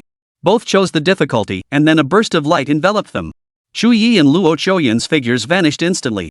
When they reappeared, Chu Ye found himself in a vast plaza. Surrounding him were numerous swamp giant lizards, hissing menacingly. Spotting Chu Ye, the swamp lizards charged toward him. Chu Ye drew his magic staff, Whale Song, and swung it forward. Skill activated, Dark Flame. Boom! Surges of flame erupted, crashing into the lizard horde. Though the lizards were formidable at Hell difficulty, they were no match for Chu Ye. One by one, the giant lizards were reduced to charred corpses under Chu Ye's fiery onslaught. You have slain a level 20 swamp lizard, gaining 400 EXP. EXP stored. You obtained 35 drops of dark matter. The experience in dark matter from the swamp lizards were nothing special. Though modest, every little bit counts. Chu Ye wouldn't waste a single drop. Under the relentless barrage of flames, the lizards' numbers dwindled at a visible pace. These lizards weren't particularly swift to begin with. Under Chu Ye's relentless assault, they were incinerated to ashes before they could even reach him. The level 20 advanced trial surpassed the previous one in both difficulty and monster numbers. Yet Chu Ye's growth was even more staggering. Under the relentless barrage of skills, the once swarming hordes of giant lizards rapidly dwindled. Finally, only a handful remained. Chu Ye accelerated his attacks, and before long, every last giant lizard lay slain. Congratulations! You have successfully completed the advanced trial. Your trial time, 10 minutes 4 seconds. Trial rating, SSS class. You have successfully unlocked the level restriction from level 21 to level 30. You have obtained the trial reward, Blessing Scroll. Done. Hearing these announcements, Chu Ye instantly broke into a smile. He had once again completed the advancement trial, earning an SSS rank evaluation once more. Not only that, but he also received trial rewards. Let's see what the trial reward is. Last trial, he had obtained the Moonlight Treasure Ring, a true treasure to Chu Ye. This time, however, he received a Blessing Scroll. What wonders would it bring? Chu Ye accepted the trial reward, and a scroll radiating fiery red light instantly appeared in his hand. The scroll seemed imbued with auspicious energy, as if merely touching it could bring good fortune. Chu Ye immediately examined it. Blessing Scroll. Effect: obtain a blessed scroll. Upon use, you gain a passive skill. Probability: 70% silver, 20% gold, 99% epic, 0.1% legendary. A passive skill? Passive skills were incredibly valuable, some even granted immensely powerful effects. As a low-tier mage, Chu Ye was originally unable to acquire passive skills. But with the Blessing Scroll, he could now possess one. Without hesitation, Chu Ye activated it immediately. Blessing Scroll successfully used. Congratulations, you have acquired the passive skill Magic Surge. Magic Surge, your maximum mana increases by 200, and you regain 2 maximum mana per second. The effect is this good? Seeing this passive skill, Chu Ye was instantly filled with delight. A 200-point increase to maximum mana that meant his maximum mana was now 3 times its original value. Additionally, regenerating 2 per second meant he could fully replenish his mana in as little as 50 seconds. This practically guaranteed that Chu Ye would never run out of mana in future battles. This effect was significantly more powerful than the Moonlight Treasure Ring. After all, the Moonlight Treasure Ring required manual replenishment and couldn't increase maximum mana. But Magic Surge is permanent. Truly worthy of being an advancement trial reward, it was indeed exceptional. Chu Ye was in high spirits. Both advancement trials had yielded rich rewards. What further rewards might await him? But for now, Chu Ye didn't need to dwell on that. After the advancement trial concluded, Chu Ye's attributes underwent a tremendous transformation. Name: Chu Ye, Demon Shattering Young Lord. Class: Low-tier Mage. Level: 20. Health points: 4,000. Mana: 7,200 1800. Core attributes: Strength 320, Spirit 420 800, Constitution 300 800, Agility 300. Equipment: Wand Whalesong Orange, Robe Whale Fall Orange. Class skills: Dark Flame, Night Veil, Life-Sucking Chain, Residual Night Beam, Low-level Lightning Strike, Low-level Ground Bind. Additional skills: Hymn of the World Eater, Magic Surge Passive. Unique Divine Skill, Dark Realm. Talent: Dark Origin God Tier. Divinity: Fractured Dark Soul. Dark Matter Quantity: 72,760 droplets. The most significant change was in mana pool, which skyrocketed to over 7,000. Combined with the 1,800 points granted by my equipment, my total mana now reached 9,000. With this mana pool, Chu Ye could unleash skills freely. As long as he had sufficient dark matter, he could unleash spells without fear. This realization only heightened Chu Ye's anticipation. Although his attributes were relatively low compared to other practitioners of the same level, his skills were exceptionally powerful. The skills granted by the Dark Godhead were nothing short of terrifying. After organizing his loot, Chu Ye departed the trial grounds. Upon exiting, Luo Qiuyan was still in the trial, so Chu Ye waited nearby. About 15 minutes later, Luo Qiuyan emerged. Her expression was slightly displeased. Upon seeing her, Chu Ye immediately smiled. Finished the trial? How was the evaluation?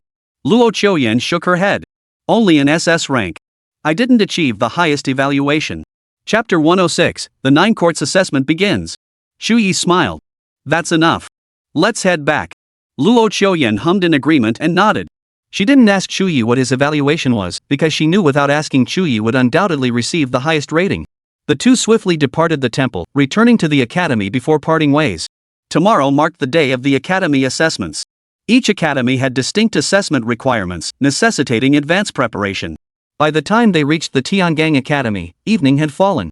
At that moment, Dean Yuchinzhou sent a message, informing Chu Ye that he could prepare to treat patients with bone-corroding disease. After a brief rest, Chu Ye hurried straight to Yuchinzhou's office. Yuchinzhou was already waiting for him. Upon seeing Chu Ye, he rose immediately and said, "Follow me." Soon, the two of them descended into the basement once more. There, Chu Ye saw a man with graying hair. Dressed in military uniform, he appeared at first glance to be an elderly man. But judging by his features, he was clearly middle-aged. He was currently lying on the bed, his eyes closed. Upon Yuchinjo and Chu Ye's arrival, he instantly opened his eyes. Yuchinjo said, "Don't get up. Don't speak. Just lie there." The middle-aged man nodded and remained motionless on the bed. Yuchinjo signaled to Chu Ye, who promptly stepped forward and activated his divine essence power. Absorbing decaying essence. You have obtained 112 drops of dark matter. Absorbing. Driven by the divine power, the decaying aura on the middle-aged man's body gradually diminished, while divine prompts continuously echoed in Chu Ye's mind. Soon, the man felt something unusual within his body. A sense of lightness gradually washed over him. His eyes widened in disbelief. After several minutes, the absorption of the divine essence reached its limit. Chu Ye halted the process and stated, "That's enough.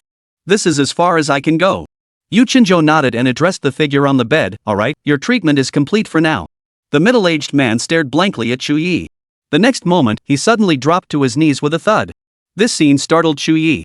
The man exclaimed, "Young brother, I've suffered from bone-corroding disease for years, yet today is the first time I've felt such relief. From this day forward, my life, Li Jinghe, is yours. Thank you for saving my life." Chu Ye hurriedly helped him up, saying, "There's no need for such formalities. It was my duty." Yuchinjo, however, remained calm, as if he had anticipated this outcome all along. He spoke, "Li Jinghe, keep this matter strictly confidential. Not a word about Chu Ye's affairs must be revealed." Li Jinghe solemnly replied, "Dean Yu, rest assured. I will guard this secret more closely than my own life." Yuchinjo nodded, then dismissed Li Jinghe. Yet Li Jinghe lingered, glancing back every few steps, his gaze fixed intently on Chu Ye as if etching every detail of him into his memory. Seeing this, Chu Ye felt a surge of emotion. Yuchinjo remarked, "Chu Ye, do not underestimate their pledges. Though these men have left the military, they still embody the purest essence of soldiers. Loyal and honorable, they would defend their oaths with their lives. Should you join their cause in the future, these men will be your most steadfast supporters." Chu Ye smiled. "Dean, that seems a bit far off. I'm still just a student for now." Soon, the two left the basement. Chu Ye inquired about Suli, asking when Yuchinjo planned to arrange her treatment. Yuchinjo replied that they should wait until the 9th hospital's assessment concluded. A day or two after that, he would make arrangements for Suli. Hearing this, Chu Ye said nothing more. Though he felt sympathy for the young girl, there were many more veterans in urgent need of treatment. Currently, Chu Ye could only treat one person per day. His power was still far from sufficient. He wondered if after his divine core evolved, he might be able to treat multiple people simultaneously. He still needed over 30,000 dark matter to evolve his divine core. Once he entered the 9th hospital, he should be able to accumulate enough. After returning to his dorm, Chu Ye ate dinner and went to rest. Tomorrow was the 9th hospital assessment. Though it wouldn't be difficult for Chu Ye, he couldn't afford to be complacent. The next day, Chu Ye woke up early, ate breakfast, and hurried to the plaza within the inner courtyard of the Tiangang Academy. A few people had already gathered here, though the crowd was sparse. This year, the entire Great Xia Kingdom had admitted over 7,000 new students. Yet fewer than 300 had chosen the Tiangang Academy, a truly sparse number. This had always been the case at the Tiangang Academy, and the teachers within the academy had long since grown accustomed to it. Even the headmaster, Yuchinjo, held no desire to change it. After all, the resources available to the Tiangang Academy were not as abundant as those of other academies, yet the responsibilities it bore were the heaviest. This situation cannot be forced. Soon, the square filled with people. Many who spotted Chu Ye wore expressions of astonishment. It really was Chu Ye. He had actually chosen the Tiangang Academy. I never imagined Chu Ye would come here. I always thought he'd go to either the Celestial Pivot Academy or the Conqueror Academy. I heard the head of the Pujuan Academy even begged him to join, but he turned them down. Unbelievable, such remarkable insight. As Chu Ye approached, those around him instinctively parted to make way, allowing him to step forward to the front of the crowd. At that moment, Dean Yuchinjo slowly ascended the podium. "Greetings, students. I am Yuchinjo, Dean of the Tiangang Academy. First, I wish to express my gratitude to each of you for choosing to join the Tiangang Academy. You will all become the pillars of the Great Xia Kingdom in the future. Second, today marks the day of the 9 Academy's assessments. Our Tiangang Academy's evaluation is about to commence, and I wish to outline the assessment process here. The Tiangang Academy's assessment is no easier than those of other academies. In fact, it is more challenging. You must all prepare yourselves mentally." At these words, many faces grew solemn. Yuchinjo then announced the assessment rules. This assessment consists of 3 rounds. Students must pass at least 2 rounds to gain admission to the Tiangang Academy. The assessment will take place at the Judgment Grounds, a site simulating the Immortal Great Wall. The first trial, named Slaying Evil, Questioning the Heart, requires all participants to eliminate corrupted humans within the allotted time while preserving their own integrity. Only those who endure for 3 minutes will pass. The second trial, Illuminating the Abyss, Burning the Shadow, requires all participants to slay the projections of abyssal demons within the allotted time to pass. The third trial, Defending the Realm, requires all participants to withstand relentless waves of demonic hordes on the immortal Great Wall's simulated battlefield. Successfully repelling 3 or more waves grants passage. The 3 trials were laid out clearly. After hearing the details, people's expressions varied. Some looked worried, some remained calm, and others were eager to try. Chu Ye's expression remained impassive, as if nothing could affect him. After detailing the trials, Yu Chenzhou immediately declared, "The annual assessment of the Tiangang Academy begins. All examinees, remain in your positions. The teleportation array to the judgment grounds will activate shortly." Chapter 107, Blood-stained barrier mountains and rivers stand firm, while ashes shroud broken steels and countless bones. As the words fell, an intense light erupted around the square. In the next instant, all examinees were transported away. Upon reappearing, they found themselves on a battlefield saturated with blood and decay. Then, a creature rotten to the bone, resembling a zombie, appeared before Chu Ye. A voice echoed through the air. "Slay the tainted human before you." Every student participating in the assessment heard this command. Then, they all sprang into action. Chu Ye immediately acted, unleashing a surge of dark flames. Boom! A blinding flash of light erupted, instantly incinerating the contaminated human before him. Yet the trial was far from over. After the man's death, a wisp of mist suddenly drifted from his body, enveloping Chu Ye. The next moment, Chu Ye found himself transported into a peculiar environment. This left Chu Ye utterly astonished. Then, he witnessed this scene. A young man with a sunny disposition and innate optimism awakened an elite vocation during his awakening ceremony, earning praise from his school, classmates, teachers, and family. Through his own efforts, he passed the national entrance exam and gained admission to the prestigious Central Plains Academy. During his 4 years at university, he studied diligently, not only enhancing his abilities but also finding an enviable romance. After graduation, the young couple worked hard together for 2 years and soon started a family. Everything seemed so warm and peaceful. How wonderful it would be if this tranquil life could last forever. But the good times were short-lived. News of the Abyss invasion shattered this tranquility. The newlywed couple, married for only a few months, resolved to enlist. His wife, already pregnant with a growing belly, was worried but supported his decision. The young couple was thus forced to part. The young man arrived at the front lines of the corruption, fighting alongside his comrades. During this time, his son was born. His wife sent him a photo, and he stared at it blankly, wanting to laugh and cry at the same time. He said, "Once we drive back these abyssal monsters, I'll come back and make it up to you both." Little did he know, these would be his final words to his wife. A month later, the abyssal cult launched a suicide attack, sending cultists and abyssal monsters to breach the second defense line of the immortal Great Wall. His commander, the company commander who had once guarded the corruption front, volunteered to hold the rear guard to ensure the main force's retreat. He declared, "This rear guard mission is a suicide mission. I'll lead by example and stay behind. Those who are prepared can join me. Those who leave with the main force are heroes too, just vow to avenge us later." That night, not a single soldier in the company hesitated. The young man entrusted his pocket watch, a gift from his fiancée, now wife, at his university graduation to a retreating comrade to deliver back. Then they charged into the abyss, into the midst of the demon horde. That night, not a single member of the rearguard survived. Their sacrifice preserved the strength of the main force. Subsequently, the retreating forces regrouped and joined troops from other fronts to form a counteroffensive army, utterly annihilating the invading horde of abyssal monsters. Not only that, they pushed into the abyss itself, destroying 3 strongholds of the abyssal cults and severely wounding a high archbishop. After the war concluded, the cleanup revealed no intact corpses, only countless fragments of flesh. Among the remains, one young soldier's body was torn beyond recognition. His desperate struggle had allowed the abyssal essence to invade him, transforming him into a monstrous, polluted being, neither human nor ghost. With no other choice, they had to execute him, not even daring to bring his body back. The abyssal corruption was too severe. With the entire company wiped out in formation, a new company was dispatched from the third front. The new company commander set the battlefield ablaze, reducing it to ashes.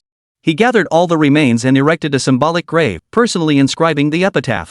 "Corrupted city, chilling rifts in the earth, a lone army holds the rear, clad only in iron. Blood-stained ramparts fortify the land, ash-covered steel holds 10,000 bones at rest." All this before his eyes played like a revolving lantern, mere cold, static scenes. Yet Chu Ye stared intently, his heart far from calm. For these were not illusory images, but genuine memories. They were the very experiences of the corrupted human he had slain, before his death. In this moment, Chu Ye's heart surged violently, as if he himself had become the man who had died. Newlyweds, yet burdened with the battlefield, defending the nation against enemies, holding the rear alone. Even his body, tainted beyond recognition, could not be returned to his homeland for burial. It remained forever on the battlefield. This was no rarity, but the daily reality of the corrupted front. For the soldiers guarding the immortal Great Wall, such tragedies unfolded daily. Life and death parted in an instant. Chu Ye took a deep breath, his heart heavy with sorrow. He forced himself to suppress the turmoil within and regain his composure. Just then, a voice reached his ears. "Congratulations! You have passed this round of assessment." Far away, atop a high platform, Yu Qinzhou observed the assessment proceedings, accompanied by several instructors from the Tiangang Academy. One instructor reported, in this round, approximately 30 students became trapped within others' memories and were unable to escape. According to regulations, these students have failed this assessment. The failure rate stands at roughly 13%. Yu Qinzhou nodded, saying nothing. One instructor expressed concern, "Won't this be too much of a shock for these children? They've never experienced anything like this before." Another instructor countered, "In other academies, this might not be an issue. But this is the Tiangang Academy. Upon graduation, they will all be stationed at the Immortal City Wall for a year. At the Immortal City Wall, they will inevitably encounter such situations. If they cannot even pass this assessment, how will they handle encountering the remains of fallen comrades in the future?" At the Immortal Great Wall, it was commonplace for fallen warriors to become corrupted and turn into rotten humans. Thus, many must ultimately turn their blades on comrades in arms to grant them final release. Failing to make that decision only leads to greater sacrifice. Though this was the truth, some instructors still found it unbearable. After all, these were children who had only recently become professionals. Soon, the first round of assessments concluded. Many heard their results. Those who failed hung their heads in disappointment, but even the successful students looked far from cheerful. Those fragments of memory felt so vivid, as if they had lived an entirely new life. Many felt a heavy weight in their hearts. In fact, some of the more emotionally fragile candidates even broke down in tears on the spot after the assessment concluded. Witnessing this scene, many teachers sighed. Such scenes unfolded every year, yet they could not change it. If these children weren't made to experience the harshness of the immortal Great Wall within the school, the true cruelty would await them when they finally reached it. Yu Qinzhou promptly announced, "The second assessment is about to begin. All candidates, prepare yourselves." Chapter 108, How much longer can he hold out? Soon, all candidates were teleported away once more. Chu Ye arrived at a battlefield. The sky was overcast, thick with dark clouds, and the air was thick with a heavy, oppressive atmosphere. Before him, a blinding light suddenly erupted, illuminating the entire battlefield. Immediately after, a figure gradually emerged from the light. It was a monstrous creature of bizarre appearance, resembling a worm oozing pus from every pore. Disgusting fluid seeped continuously from its surface, emitting waves of nauseating stench that seemed to contaminate the very air around it. This was the projection of the Abyssal Demon. Kill the Abyssal Demon projection before you. A prompt appeared, signaling the start of the second round of the trial. The worm immediately launched its attack. Despite its bloated form, its speed was anything but slow, charging toward Chu Ye like a bolt of lightning. To Chu Ye, however, the worm posed little threat. Chu Ye swiftly drew his wand, Whalestone, then channeled his magical energy. Skill activated, Residual Knight's Beam. ZZZ. A powerful beam erupted, instantly piercing the worm before him. The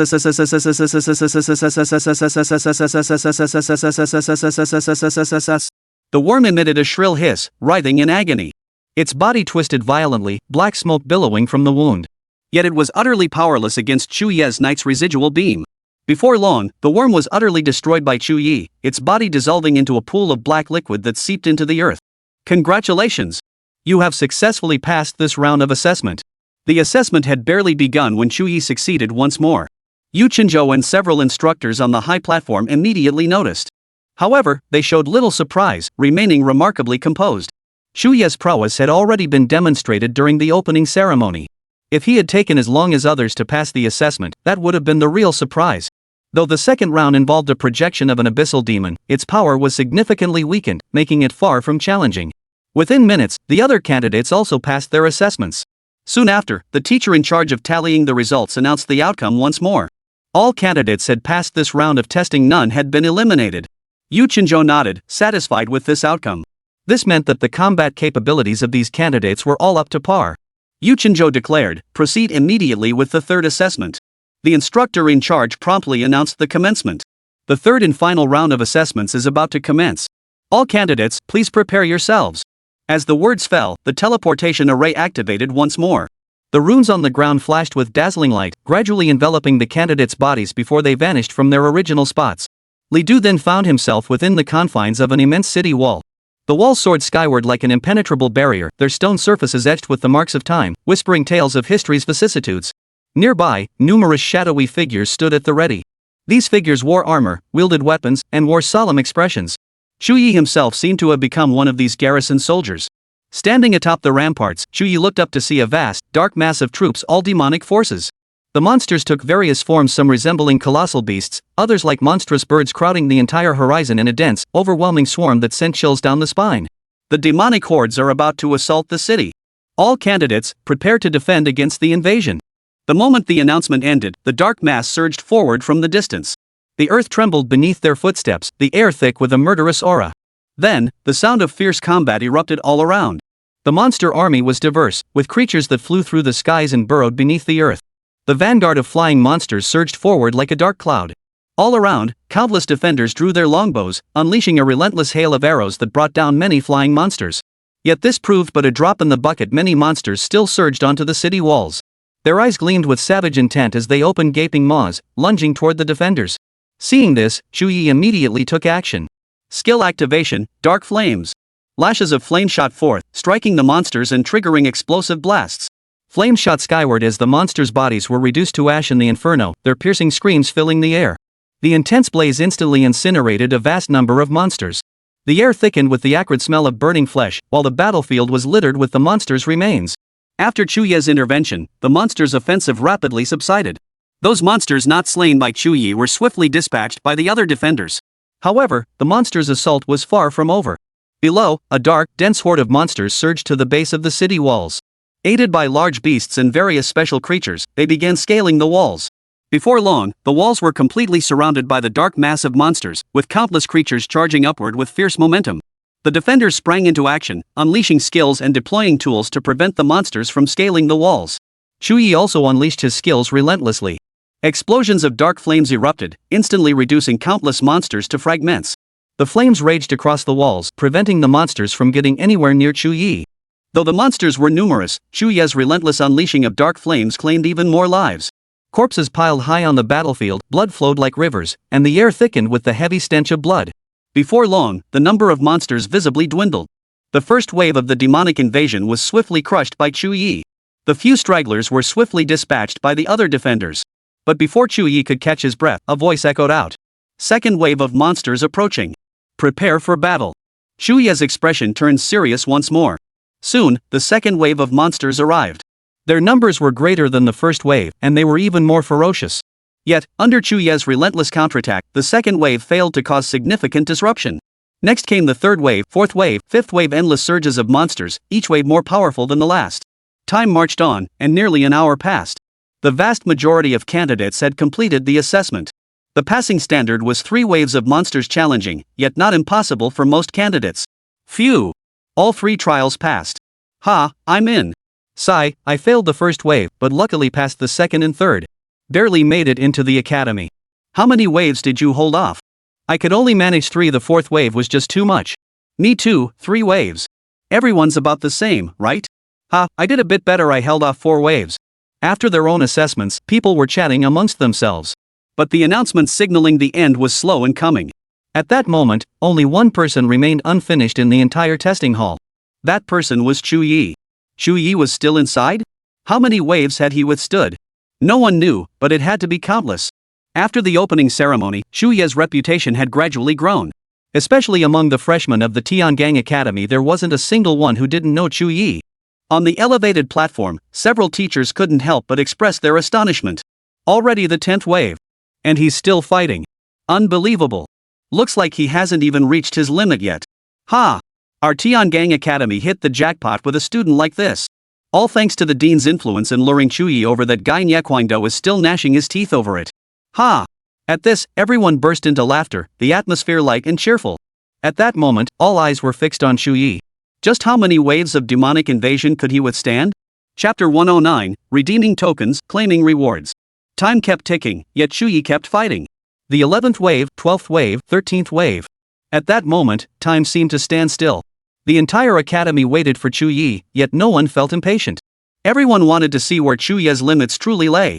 In the third round of trials, the monsters grew increasingly powerful with each wave.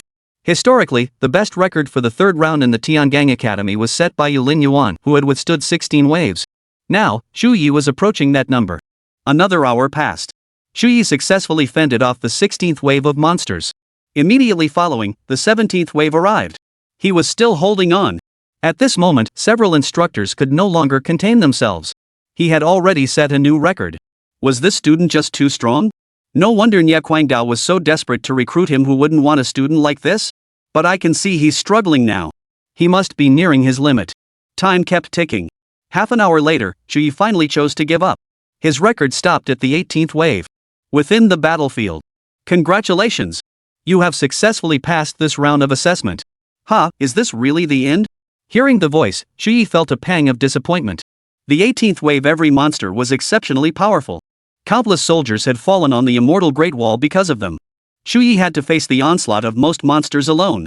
At this moment, he could finally hold on no longer. Truthfully, if he had activated his Dark Realm, Chu Ye could have persevered. But activating the Dark Realm for a mere assessment felt like a tremendous waste. Chu Ye simply didn't possess enough dark matter to expend. When Chu Ye emerged, he noticed the gazes of those around him. They stared at him as if he were a monster. Envy, astonishment, self-consciousness, a tangled mix of emotions swirled within them, like an overturned jar of mixed flavors. All examinees, assemble immediately.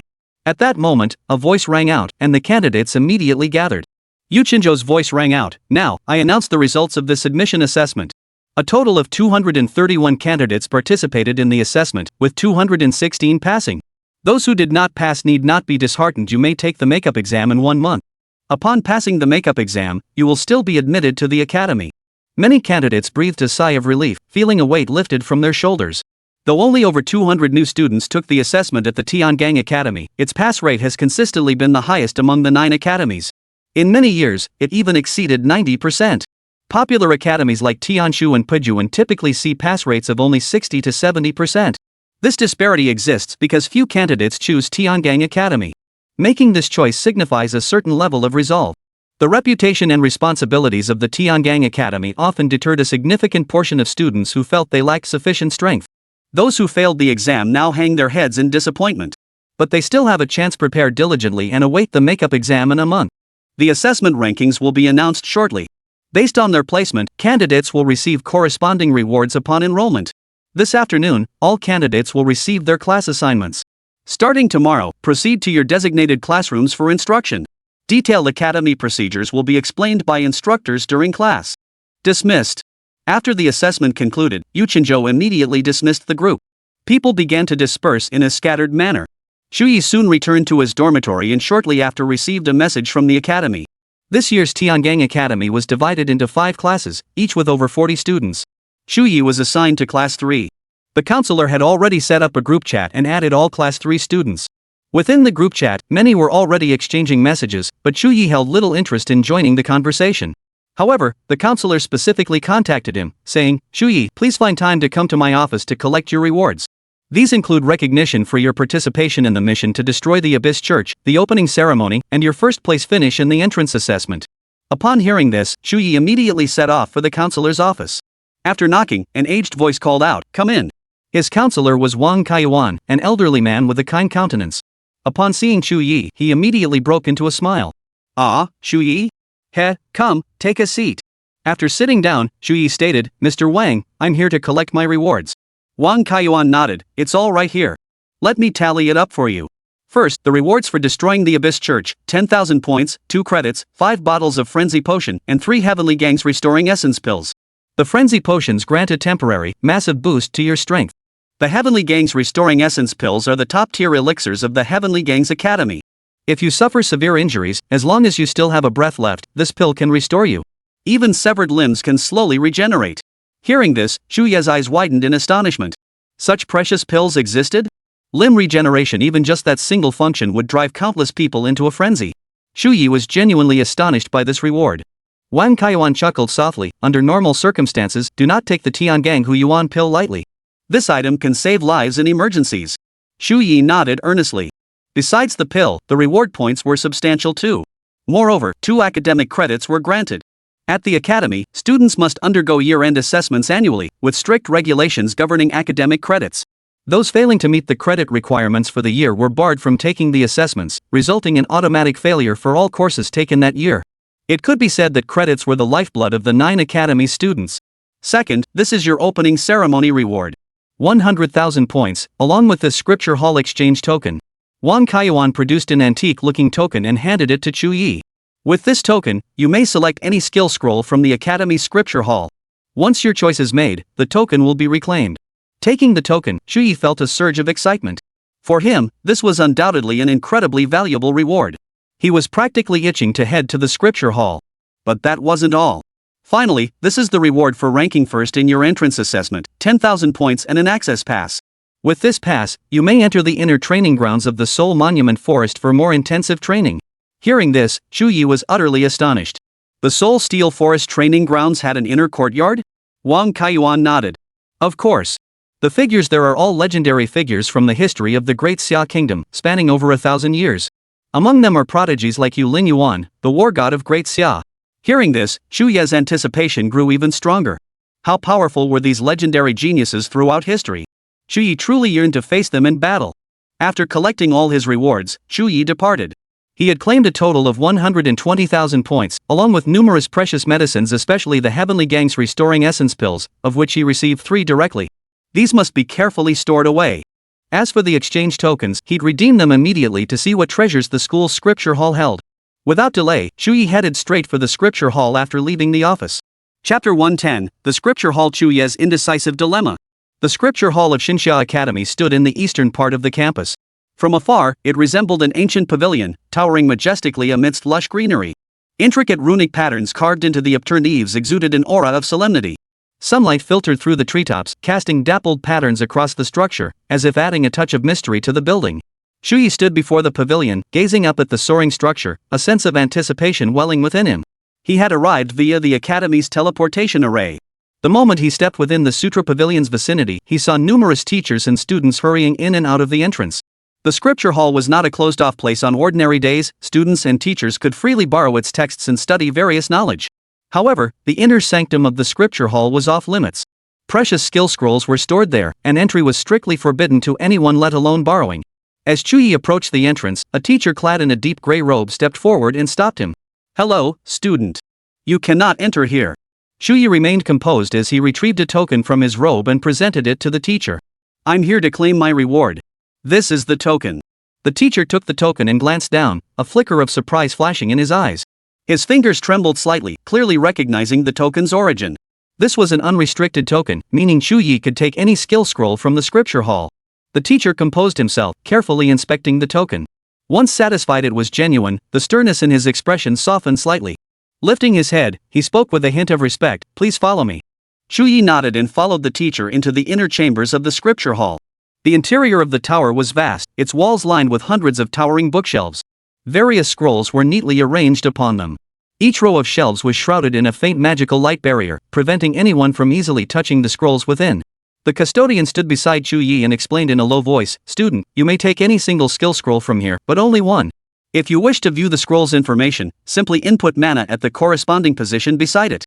Chu Ye gave a slight nod and replied, "Thank you, teacher. I'd like to look around on my own first." The teacher nodded, a gentle smile touching his lips. "Take your time then. Once you've made your choice, come register it with me." With that, he turned and left, leaving Chu Ye standing alone in the vast chamber. Surveying his surroundings, Chu Ye felt a wave of awe wash over him. The quality of these scrolls was exceptionally high. Even the lowest tier ones were blue quality, while numerous top-tier orange scrolls were also present. The scrolls were neatly categorized by profession: warrior, mage, ranged, support, assassin, and other major classes. Blue quality scrolls made up roughly half the collection, purple quality scrolls accounted for about 40%, and while orange quality scrolls only comprised 1/10 of the total, Chu Ye estimated there were at least 1,000 orange skill scrolls scattered throughout the entire room. Chu Ye inwardly marveled, truly befitting the top academy of the Great Xia Kingdom. The value of these scrolls must easily reach hundreds of billions of gold coins. To maximize value, Chu Ye ignored the blue and purple scrolls, heading straight to the mage section to examine the orange quality skill scrolls. The mage section was further subdivided into categories like damage dealing, control, and utility. Chu Ye first approached the damage dealing scrolls, picking up several to examine closely. One scroll bore the inscription Celestial Flame Funeral Rite. Its skill description read, capable of unleashing a wide area flame attack, possessing devastating lethality against groups of monsters. Another scroll bore the name Divine Punishment Lightning Strike. Though a single target skill, its damage multiplier was absurdly high. A single bolt of lightning could instantly obliterate an enemy. Even if it failed to kill outright, it would paralyze the target, rendering them incapacitated for an extended period. Chu Ye silently compared them. The power of these skills was almost on par with his own dark abilities, and might even surpass them. Numerous control-type scrolls were also present, such as Entanglement of All Souls and Earth-Shattering Thunderclap, each boasting formidable crowd control effects. Functional scrolls were diverse and varied. Some could instantly restore full mana to oneself and allies, while others could charm enemies into fighting for you. The sheer array of skills was dazzling. As Chu Ye surveyed these scrolls, a pang of regret welled up within him. He desperately wished he could grab them all, but alas, he could only choose one. This left Chu Ye in a state of hesitation. Which one should he choose? Chu Ye looked left and right, studying them for a long time, yet hesitated to make a decision. He wasn't lacking in offensive skills. Dark Flame, Knight's Residual Beam, and his ultimate, Hymn of the World Devourer, were more than sufficient for most battles. For crowd control, he had the Lifeline. For defense, he possessed the Night Veil. While he lacked purely functional abilities, he possessed the passive Magic Surge and the Heavenly Yuan Restoring Pill. Any of these skills would represent an upgrade for him, but ultimately, they felt like icing on the cake. That was precisely why Chu Ye had hesitated for so long. After much deliberation, he even considered just grabbing anyone at random. Yet he shook his head, dismissing the thought. Suddenly, a flash of insight struck Chu Ye. He thought to himself, right. Why not let the Divine Core choose? Thus, Chu Ye quietly awakened the Divine Core within him, allowing its power to radiate outward. He passed through the mage area, letting the Divine Essence's power scan the skills within, but the Divine Essence seemed to be asleep, showing no reaction whatsoever. Seeing this, Chu Ye frowned, a hint of disappointment creeping into his heart. He moved on to the other zones. Warrior, Guardian, Assassin, ranged. He traversed them all, yet the Divine Core remained utterly unresponsive. Just as Chu Ye was about to return to the mage area, the Divine Essence within him suddenly stirred. Similar power detected. Proceed immediately to investigate. The voice echoed in Chu Ye's mind, causing him to pause in surprise before a flicker of joy lit his eyes. He immediately followed the Divine Core's guidance, quickly reaching the deepest part of the room. In one corner stood several worn bookshelves, piled high with ancient-looking scrolls, giving the place a neglected air. Beside the shelves, a large label read, Unclassified. Uncategorized skill scrolls? Chu Ye approached with a hint of curiosity, guided by the Divine Essence, until he stood before one of the bookcases. The Divine Essence's power came to a halt right there. Here lay a skill scroll nearly torn to shreds. Its surface was covered in cracks, appearing as though it might crumble at the slightest touch. Its color was dull and lifeless, as if weathered by years of exposure, like an artifact freshly unearthed that rapidly decayed upon seeing light. It was this very scroll that had caught the Divine Essence's attention. What skill is this? Chu Ye glanced at the information beside it and froze instantly. Chapter 111, Divine Technique, Eternal Imprisonment in the Abyss. The information was extremely sparse, barely any details at all. Skill name, unknown. Skill information, unknown. Learning restrictions, unknown. Tang Yuan's commentary, this scroll was obtained by me in the depths of the abyss. Though found in the abyss's depths, it remained untainted, suggesting it possesses some mysterious power. Yet after years of study, I gained nothing. I submitted it to national research institutions, but they too found nothing. With no other option, I returned it to the academy for storage here. Tang Yuan, isn't that the name of Xinsha Academy's founding principal? Chu Ye murmured softly, a flicker of contemplation crossing his eyes. The Xinsha Academy boasts an exceptionally long history. It was the first institution established by the Great Xia Kingdom for practitioners following the world's great upheaval. As its founding principal, Tang Yuan had long since passed into the mists of time, his demise shrouded in antiquity. Could this skill scroll truly possess such ancient origins? This instantly sparked intense curiosity in Chu Ye. Most crucially, it was the only item in the entire room that triggered a reaction from his divine essence. With that realization, Chu Ye wasted no time and contacted the administrator. Soon, the administrator arrived, a gentle smile playing on his lips. "Student, which scroll have you chosen?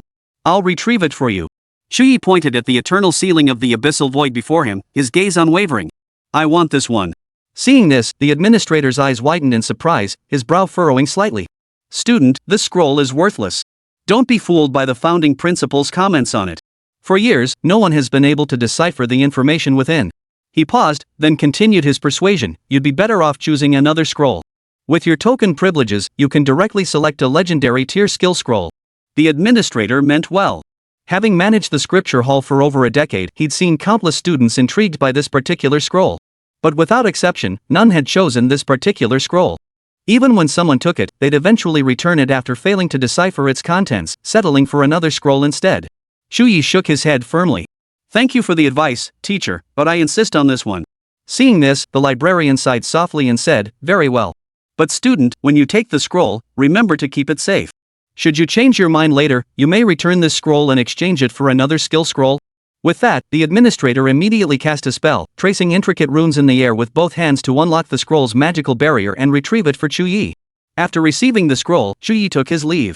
Stepping onto the teleportation array, he swiftly returned to his dormitory.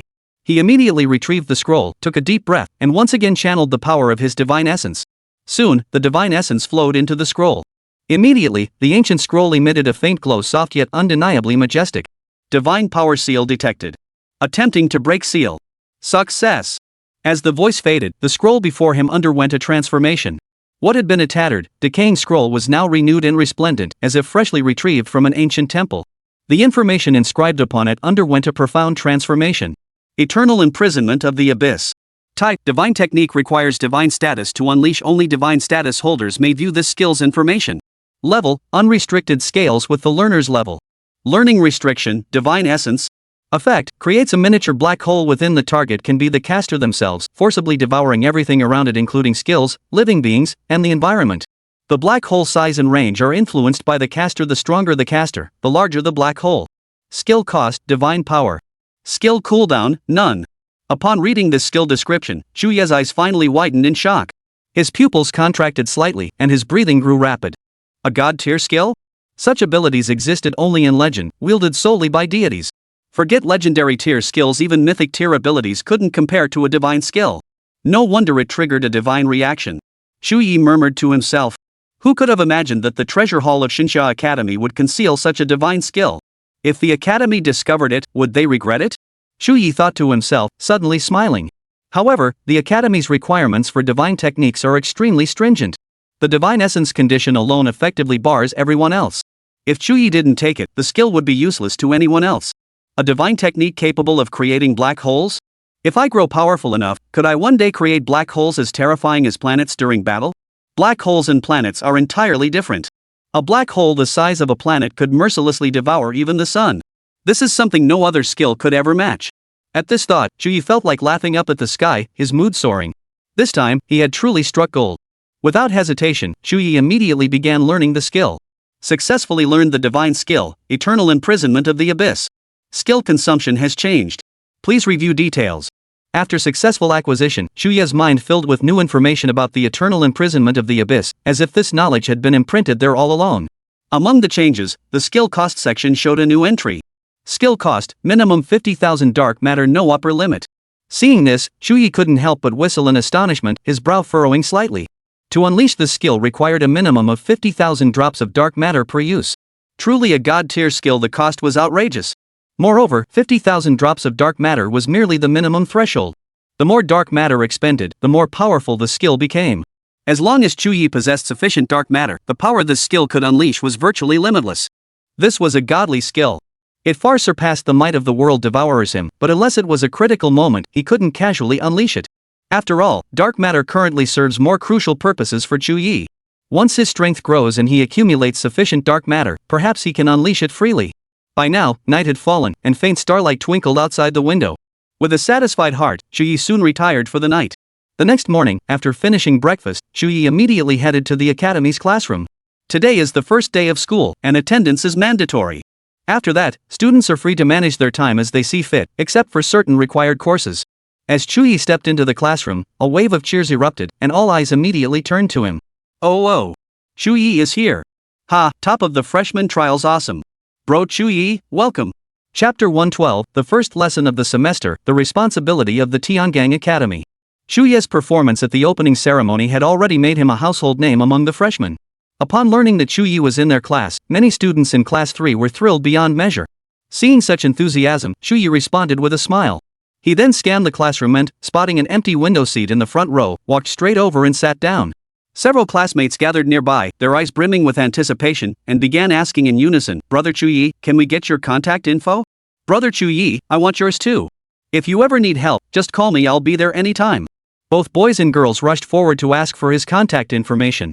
Some girls even sent him flirtatious glances, their eyes tinged with shy admiration. They gently handed over their phones, cheeks flushed slightly. Faced with this scene, a hint of helplessness flashed across Chu Ye's face. He didn't refuse, instead adding each person's contact information one by one. Before long, the class bell rang, its crisp sound echoing through the classroom. The moment the bell fell silent, steady footsteps approached the classroom door. Wang Kaiyuan entered the classroom holding a book. Of medium build, he wore a dark shirt and carried a gentle smile. His gaze swept across the class before settling at the lectern. Good morning, everyone. I'm your counselor, Wang Kaiyuan. You may call me Teacher Wang. Today, I'll be explaining various aspects of university life to you all.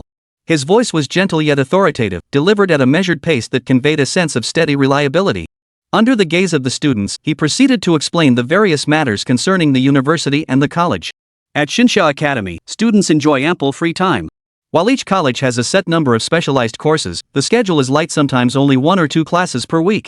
During the rest of their time, students typically engage in 3 main activities. One is running instances in the college's instance plaza, another is claiming quests at the college's quest center, and the third is preparing for various college assessments. Our Tiangang Academy's instance plaza could be reached via a teleportation array. The plaza was divided into 2 sections, the outer plaza and the inner plaza. Each plaza contained a different number and level of difficulty for its instances. The dungeons in the inner plaza are highly challenging, but the rewards are equally substantial. However, entering the inner plaza requires meeting certain prerequisites. Hearing this, many students were eager to try. While Xinsha Academy boasts countless dungeons, the finest ones reside within each academy's inner sanctum. The Paksin Academy boasts dungeons like the Experience Sanctuary. What kind of exceptional dungeons might the Tiangang Academy possess? A flicker of curiosity stirred within Chu Ye's heart. Wang Kaiyuan continued his introduction, his tone turning serious. The Academy's task center offers a wide variety of missions. Completing them yields generous rewards, though some tasks may require venturing outside even into dangerous areas like the corruption front. Until your strength is sufficient, I advise everyone to focus on running dungeons. Quests are a major source of income for Academy students. Within the Academy, people primarily earn points through diverse quests. Certain missions offer exceptionally generous point rewards, but you have to secure them in advance. Beyond dungeons and quests, the most crucial matter is the assessment. The assessment at the Tiangang Academy differs from other academies. The entire academy holds only one assessment annually, the year-end assessment. To qualify for the year-end assessment, you must earn 50 credits during the academic year. Credits are partially earned automatically by completing all required major courses, but the remainder comes from the annual challenge quests. These tasks can be claimed at the task center and carry low risk. Completing them earns the corresponding credits. Failing to earn the required credits disqualifies you from the year-end assessment, resulting in automatic failure for all courses that academic year. In the following year, you must not only earn double the credits but also take both the current year's year-end assessment and the previous year's make-up exams. Failure to do so will result in expulsion from the academy. Hearing this, many faces grew solemn, some even instinctively furrowing their brows. Among the 9 academies, Tiangang Academy imposed the harshest penalties for failing courses. This meant there was absolutely no room for slacking off in this academy. At the very least, you must earn the required credits each year. Failure to do so meant facing expulsion from the academy. Beyond that, the academy boasts numerous facilities. Take the Seoul Monument Forest Training Ground, for instance, a place where you can spar with the academy's legendary predecessors. If you excel, you might even earn access to the internal training grounds, where you'll encounter many of the legendary figures from your history textbooks. Then there's the Judgment Arena. It simulates the environments of the corruption front, the abyss, and the immortal Great Wall. Entering to fight there allows you to experience the brutality of the abyss firsthand. It's safe to say the academy boasts quite a few facilities. However, most of these facilities are directly related to the corruption front and the abyss. After all, the Tiangang Academy is the only institution directly connected to the abyss. The immortal Great Wall still stands at the very forefront of the corruption front. As he spoke these words, Wang Kaiyuan's tone grew solemn, his gaze seeming to pierce through the classroom and fix upon some distant horizon. Finally, what I must say next is likely already known to all of you. That is, every student graduating from Tiangang Academy must serve at least 1 year guarding the immortal Great Wall. Having chosen Tiangang Academy, you've demonstrated your resolve. I shall say no more. Here, I wish each of you smooth sailing in your future academy life, and may you all find your own paths. As soon as Wang Kaiyuan finished speaking, applause erupted in the classroom, mingled with excitement and anticipation. Next, Wang Kaiyuan had the entire class introduce themselves.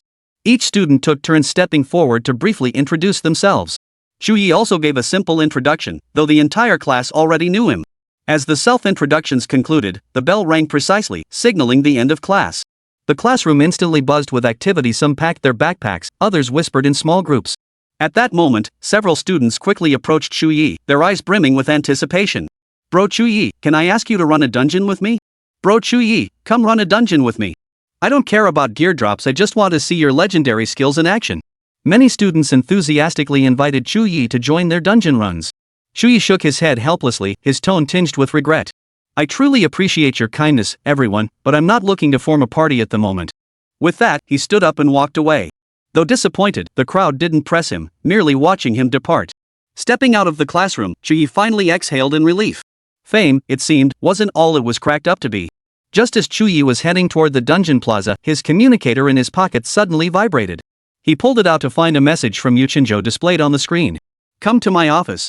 Chapter 113, Healing Suli, the Shocked Girl. Though puzzled by the message, Chu Ye promptly headed to Yuchinjo's office.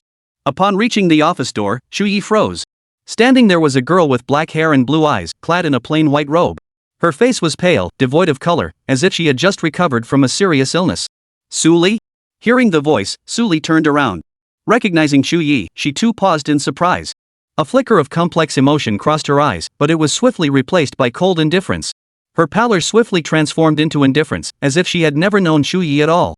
At that moment, Yuchinjo approached with steady steps and a solemn expression. Dressed in a dark robe, his gaze pierced like flames as he swept it over the two, giving a slight nod. "Everyone here? Very well. Then you shall all come with me." Hearing this, Chu Ye instantly understood the purpose of their visit. Yuchinjo likely intended to have him treat Suli, though judging by Suli's expression, she might not yet be aware. The two followed Yuchinjo to the basement of the office building, arriving at the room where Chu Ye often treated bone-corroding ailments. The corridor was dim, with flickering candlelight on the walls casting mottled shadows. A musty, decaying stench permeated the air. The moment Suli entered, she wrinkled her nose. A flicker of disgust crossed her eyes as her fingers unconsciously tightened around the sleeve of her robe. This scent was all too familiar to her. It was the putrid stench emitted by bone corrosion patients during their episodes. Yuchinjo addressed Suli. "Do you know why I summoned you and Chu Ye here?" Suli's eyes remained as gray and lifeless as a soul stripped of all hope. She merely shook her head indifferently. "I don't know." Yuchinjo smiled and turned to Chu Ye. "You tell her yourself." Suli frowned slightly, her gaze shifting toward Chu Ye. But what Chu Ye said next left Suli stunned. "I can cure your bone-eating disease." The word struck her like a thunderclap, causing Suli's eyes to widen in disbelief. Her body trembled slightly, almost unable to fathom what she had just heard. Her fingers unconsciously tightened around the hem of her robe, knuckles turning white. In fact, she instinctively dismissed it as a lie, blurting out, "If you're trying to play a prank on me, well, I admit you've succeeded." In that instant, Suli's inner world underwent three distinct shifts. Shock, then hope, then indifference. Chu Ye shook his head. "I'm not lying. I truly can cure your bone-corroding disease."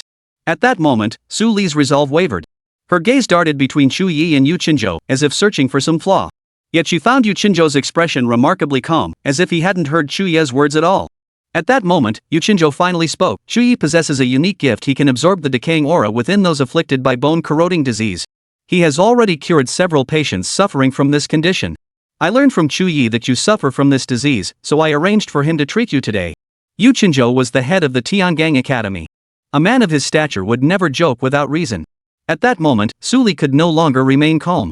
Her breathing quickened slightly, her chest rising and falling, a flicker of unmistakable hope flashing in her eyes. Yuchinjo instructed, "Lie down first. Let Chu Ye treat you." Amidst a flurry of shock and doubt, Suli slowly reclined onto the hospital bed. Her hands clenched tightly, knuckles turning white as she struggled to suppress her inner tension. Chu Ye approached Suli and immediately activated his divine power. A peculiar energy flowed into Suli's body. Under the divine essence's guidance, strands of decaying aura were steadily absorbed by Chu Ye. Successfully absorbed decaying aura. You have obtained 90 drops of dark matter. Successfully absorbed decaying aura. You have obtained. As Chu Ye continuously channeled his divine essence to absorb, wave after wave of notifications appeared in his mind. At that moment, Suli finally believed. She could distinctly feel the decaying aura within her body steadily diminishing. The bone-corroding affliction that had tormented her was actually lessening. The absorption process lasted several minutes. Only when Chu Ye received a notification from the divine essence in his mind did he cease the absorption. "Alright, that's all for now." Suli slowly sat up from the hospital bed, her eyes widening as she stared at her hands. Her palms were faintly flushed, as if infused with renewed vitality. Beside the hospital bed stood a mirror. When she looked into it, she saw her own face, which had been as pale as paper, gradually gaining a healthy flush. Her eyes were no longer dull and gray, instead, they held a glimmer of light. The suffocating pressure that had felt like the Grim Reaper's scythe pressed against her throat had vanished. Chu Ye murmured, "I'm not dreaming, am I?" The bone-corroding disease had truly been cured. Though not yet fully cured, her body felt infinitely lighter. She could scarcely believe it. This was a terminal illness with no known cure anywhere in the world. Chu Ye smiled. "How does it feel?" "Much lighter, right?" Chu Ye gave a slight nod, saying nothing. Her gaze was distant, as if processing everything. Yuchinjo said, "The fact that Chu Ye can treat bone-eating disease is an absolute secret. This matter not only concerns Chu Ye's safety but also has significant implications for the entire Great Xia Kingdom. Therefore, you must keep this confidential. You must not tell anyone, no matter who it is. Understand?" Chu Ye pressed her lips together. "As long as I live, no one will ever pry this secret from me." Yuchinjo nodded. "Good. The treatment is complete. You may leave now." After that, Chu Ye and Chu Ye both left Yuchinjo's office. Chu Ye offered, "I'll walk you back." Chu Ye didn't agree, but she didn't refuse either. Chu Ye took her silence as consent and stepped onto the teleportation array with her, returning to the Lingshu Academy. Throughout the journey, Chu Ye remained silent, not uttering a word. Her gaze fixed ahead, her expression distant and unfocused. Only when Chu Ye escorted her to the dormitory entrance did Chu Ye finally speak. "Why?" Chu Ye frowned in confusion. "What do you mean, why?" Chu Ye replied, "Why did you help me? What do I have that makes me worthy of your help? What do you want from me?" Chu Ye shook his head. "This is without expectation of anything in return. If you ever feel unwell or if your illness flares up again, you can contact me." Chu Ye said nothing more and stepped inside the dormitory. Her figure looked rather frail, yet her steps carried a newfound lightness. Before she entered, Chu Ye called after her, "My offer stands. You can come find me anytime." Chu Ye's body visibly paused for a moment, but she soon entered. Only after Chu Ye had left did a crack appear in Chu Ye's door. Through the gap, her blue eyes peered out. Her eyes flickered with gratitude, confusion, and a hint of an indescribable emotion. Finally, she gently closed the door, sealing herself off from the outside world. Chapter 114, Trial Mission: Collect Abyssal Refined Iron. After leaving the Lingshu courtyard, Chu Ye hurried back to the Tiangang courtyard. First stop, the Instance Plaza for some dungeon runs. With just over 20,000 dark matter left to reach 100,000, a few days of grinding should cover it. Once he gathered enough dark matter, he could complete his second divine core evolution. After that, Chu Ye planned to find time to earn all his credits for the year. Currently, he only possessed 2 credits earned from participating in the Abyss Church demolition mission. Chu Ye disliked procrastinating. He preferred to finish everything in one go, then have the remaining time to himself. Soon, Chu Ye arrived at the dungeon plaza. The outer plaza was bustling with students. Some stood in small groups, others were alone, and many were calling out, seeking teammates to tackle the dungeon together. First years were present, as were sophomores and juniors. However, upperclassmen typically gathered near higher-level dungeons. Chu Ye's arrival drew some attention, but only from the freshmen. Upperclassmen paid little attention to the affairs of the lower grades and thus didn't recognize Chu Ye. Chu Ye ignored the glances, his gaze calm as he cut through the crowd and headed straight for the inner plaza. While the outer plaza also had some decent dungeons, their quality certainly couldn't compare to those in the inner plaza. Chu Ye had no intention of wasting his time here. If he was going for the best. Upon reaching the entrance, Chu Ye was stopped by a staff member who said, "Student, please present your access credentials." Chu Ye's eyebrows twitched slightly as he inquired, "How does one obtain an access credential for the inner plaza?" Hearing this, the attendant seemed taken aback, his brow furrowing slightly. "You don't know? Student, you must be a newcomer. We generally don't recommend newcomers enter the inner plaza. The dungeons there are extremely challenging. It's best for you to gain experience in the outer plaza first." Chu Ye shook his head, his gaze remaining calm. "Please tell me anyway." "Thank you." The administrator sighed with a hint of resignation. "Go to the quest center. There's a challenge quest called the Inner Plaza Access Trial. Completing it will grant you the access credential. But I must warn you, this challenge quest is extremely difficult and carries significant risks." Chu Ye nodded. "Thank you for the information." He then turned and walked away, stepping onto the teleportation array bound for the quest center. Much like the Instance Plaza, the quest center was bustling with activity. Though Tiangang Academy admitted few students annually, the combined 4 grades numbered over 1,000. Neither the Instance Plaza nor the Mission Center ever felt deserted. At the very center stood a massive screen, displaying detailed information on various quests in a continuous loop. The screen's glow illuminated the faces of the surrounding students, making them appear exceptionally clear. Of course, one could also approach the front desk of the quest center to collect today's quest list. Chu Ye quickly approached the front desk and requested a task list. It listed a vast array of tasks, likely numbering in the hundreds. These tasks were broadly categorized into several types: bounty missions, long-term assignments, and trial assessment tasks. Bounty missions could be posted by the academy, instructors, or students themselves. Once claimed by someone, others could no longer accept it. Completing the mission would yield the specified bounty reward. Long-term tasks were issued by the academy and remained active indefinitely. Examples included clearing monster nests in specific areas or traveling to the corruption front to slay abyssal beasts. Anyone could accept these tasks, and achieving milestone progress would grant corresponding rewards. As for trial tasks, these are mandatory for everyone and tied to academic credits. Chu Ye quickly identified his target. Dungeon Plaza Internal Access Trial. Task content: collect 20 abyssal refined mystic iron. Task duration: 7 days. Reward: Dungeon Plaza Internal Access Credential. Upon reading the task details, Chu Ye's expression grew more serious. His brow furrowed slightly as a flicker of contemplation crossed his eyes. This task, it seemed, would not be simple. Abyssal refined black iron was an extremely valuable material. It only spawns in the abyss, the corruption front, and various dungeons contaminated by the abyss. Though it carries a strong abyssal aura, once purified, it yields exceptionally high-grade forging materials. Equipment forged with abyssal refined black iron often reached epic quality, and some even had the potential to achieve legendary quality. On the Great Xia Kingdom's market price list, abyssal refined black iron was directly priced at 100,000 gold coins per pound. And it remains scarce despite the price. At auction houses, prices of 150,000 gold coins per caddy are commonplace. This clearly demonstrates the preciousness of this material. A standard piece of abyssal refined black iron weighs about 100 grams. 20 pieces would amount to 4 caddies, a substantial quantity. Chu Ye murmured to himself, his tone tinged with gravity. Converted to gold coins, that would amount to a staggering 400,000 gold coins. However, it was impossible for Chu Ye to simply purchase it on the open market. He directly asked the staff, which dungeon drops abyssal refined black iron? The staff member replied, you can head to the corrupted mine dungeon. After defeating the dungeon boss, there's a chance to obtain abyssal refined black iron. However, that dungeon doesn't have a normal difficulty, only hard in hell modes. Clearing it won't be easy. Where is the corrupted mine? It's just outside the Tiangang Academy Instance Plaza. Thanks. After receiving the information, Chu Ye immediately returned to the Instance Plaza. Using the map at the plaza entrance, Chu Ye quickly located the corrupted mine. A crowd had gathered here, all shouting to form parties. Anyone up for tackling the corrupted mine? Need a healer. Corrupted mine raid is happening. Any DPS? I'll pay 5,000 gold coins. Interested parties, come join the party. Any kind gentleman willing to lead me through the dungeon? I really want that abyssal refined black iron. The corrupted mine was famously one of the most challenging dungeons in the outer plaza. Clearing it almost always requires assembling a sufficiently powerful team. Even legendary players struggle to solo this dungeon. Thus, despite the crowd gathered at the entrance, the corrupted mine dungeon itself remained untouched, with no one attempting to clear it. Upon arriving at the instance entrance, Chu Ye noticed the information engraved on the stone tablet beside it. Corrupted mine. Recommended level, 26. Difficulty options, hard, hell. Maximum party size, 5 players. Entry fee, 1,000 points. Chu Ye's arrival caught the attention of some. Immediately, someone called out, bro, wanna run a dungeon together? What class are you? We might be able to form a party. Other teams also extended invitations, bro, join our party.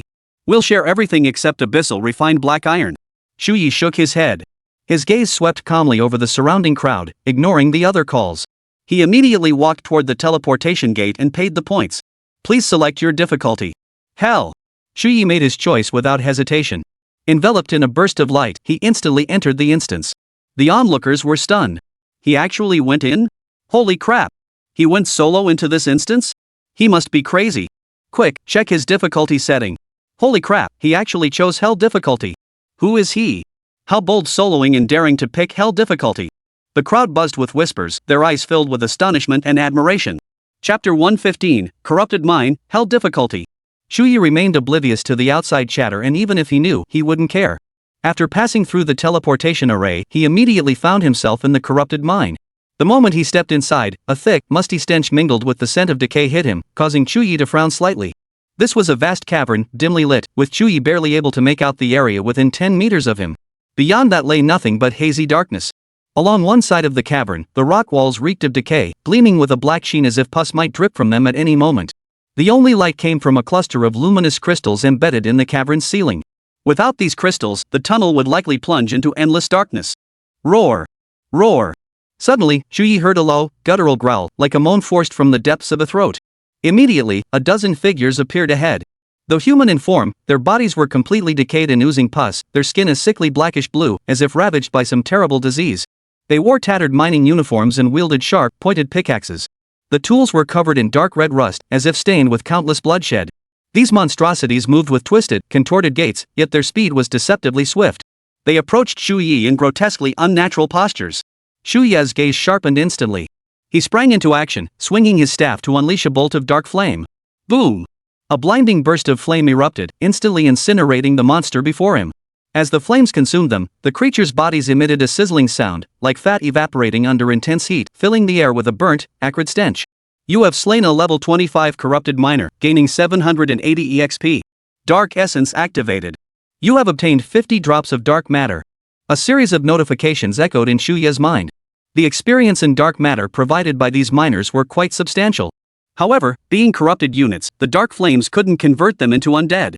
After eliminating all the corrupted miners, Chu Ye pressed forward. Before long, a dozen more miners emerged from the shadows. Their appearance was identical to the previous ones, corrupted, twisted, and moving with exaggerated motions.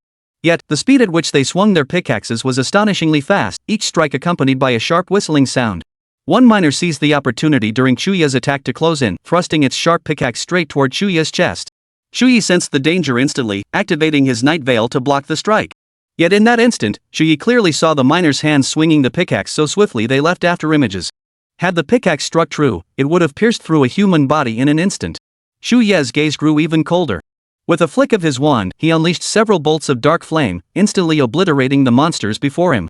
He pressed forward, slaughtering over 100 corrupted miners along the way. The deeper he ventured into the mine, the more oppressive the atmosphere became. It felt as if the entire cavern breathed, each breath carrying a stench of decay. Rattling. Rattling. Just then, a shrill, piercing scream erupted like the wail of some creature piercing the eardrums with its intensity.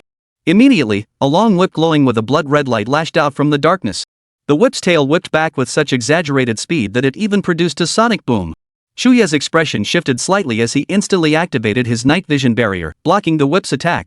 However, the whip's force was immense. The night veil trembled slightly under the impact, and Chu Ye's body was jolted back half a step. His brow furrowed as his gaze darted forward. Soon, he spotted a massive, monstrous figure.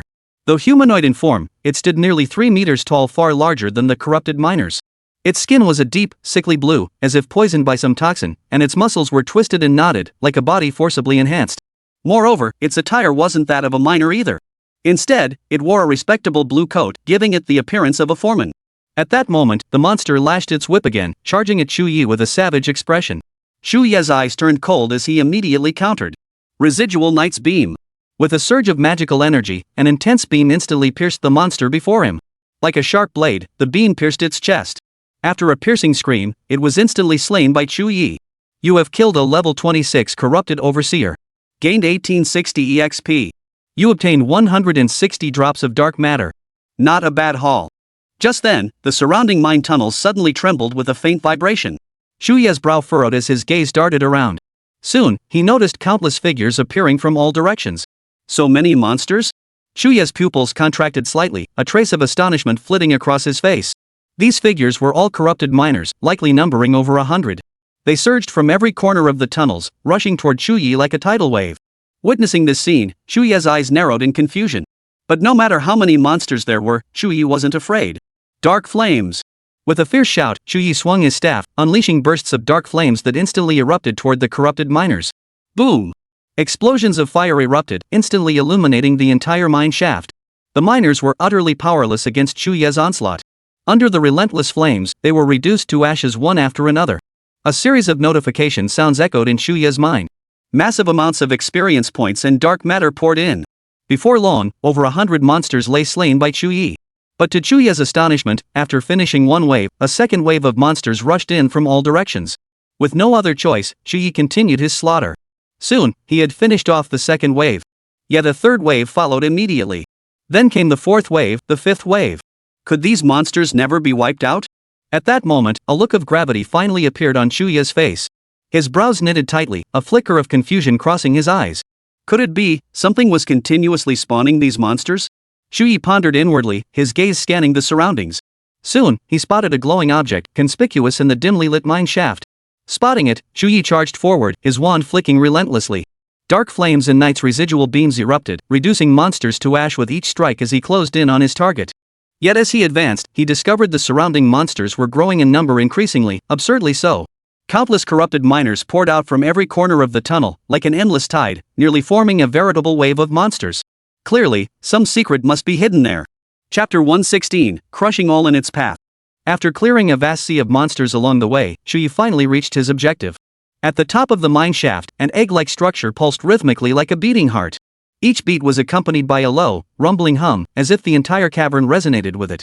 The surface of the nest egg was covered in pitch-black patterns, faintly glowing with an eerie, ominous light. As the nest pulsed, corrupted miners emerged from the surrounding shadows. Could this thing be spawning the monsters? Chu Ye's gaze sharpened slightly, a cold gleam flashing in his eyes. Skill activated, Residual Night Beam. A blinding beam erupted, piercing the void like a sharp blade and instantly penetrating the nest egg. The nest egg emitted a shrill hiss before exploding into countless fragments scattered across the ground. The moment the fragments touched the ground, they transformed into wisps of black smoke, dissipating into the air. In the next instant, the relentless tide of monsters surging from all sides began to recede. The mining workers charging toward Chu Ye let out piercing screams as their forms rapidly withered, drained of life, ultimately crumbling into dust that scattered across the ground. Witnessing this scene, Chu Ye's gaze flickered. However, this did not signify the end. After Chu Ye shattered the nest egg, it emitted waves of black mist. The mist spread through the air like a living entity, carrying a nauseating stench of decay that seemed capable of corroding all life. The stench of decay? Chu Ye was deeply astonished. Detected massive amounts of decay aura. Absorb? At that moment, his divine essence immediately issued a series of alerts. To others, this stench of decay was undoubtedly poison. But for Chu Ye, who possessed the dark divine essence, this aura was a treasure. Without hesitation, he absorbed it. Absorbing decaying aura, you obtain 200 drops of dark substance. Absorbed decaying aura. You have obtained. The constant notifications in his mind filled Chu Ye with delight. So much dark matter? This meant Chu Ye's gains were immense. Massive amounts of decaying aura were continuously absorbed by Chu Ye. The divine essence within his body seemed exceptionally hungry, devouring it like a whale. All this decaying aura was being transformed into dark matter. Chu Ye's dark matter reserves surged upward, nearing 80,000 drops. As Chu Ye absorbed more, the dark matter emitted by the nest egg steadily diminished. Finally, after several minutes, a warning echoed in Chu Ye's mind once more. Divine core absorption has reached its limit. Continued absorption will damage the integrity of the divine core. Hearing this, Chu Ye felt a pang of disappointment. He let out a soft sigh, a hint of regret flickering in his eyes. He had only absorbed a little over 10,000 drops of dark matter and could absorb no more. Now, Chu Ye's dark substance had reached over 85,000 drops. Had he continued absorbing, he might have reached 100,000 drops in one go. But alas, it was not to be. However, the decaying aura emanating from the nest egg before him had dwindled significantly. It seemed he had drained it completely. Back to grinding dungeons. Though he could no longer absorb dark matter, he could still slay monsters. Killing monsters yielded a significant amount of dark matter. Chu Ye advanced relentlessly, sweeping through the monsters before him with devastating force, eliminating one after another. Finally, Chu Ye traversed the long mining tunnel and reached the deeper recesses of the mine. The space here was considerably larger, and the light was slightly brighter, though still somewhat dim. Glowing minerals embedded in the cave walls emitted a faint blue light, adding an air of mystery to the space.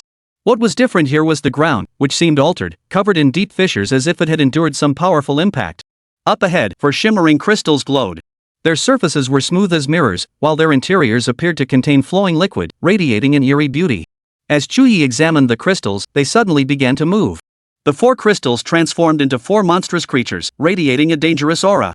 Composed entirely of translucent crystal, these massive creatures bore eyes that flashed with a blood-red glow. Roar!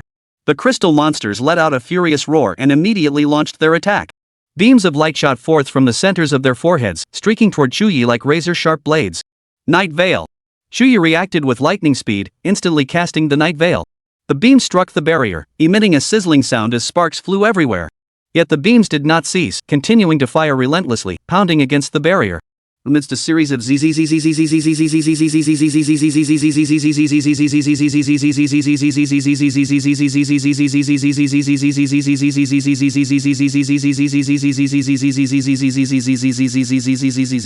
Seeing this, Chu Ye's expression betrayed a hint of surprise. Nevertheless, he immediately launched his counterattack. Skill activation, Residual Night's Beam. Chu Ye flickered aside, swiftly evading the beam's attack. He then swung his staff and immediately cast his spell. A blinding light erupted, piercing one of the crystal monsters like a bolt of lightning.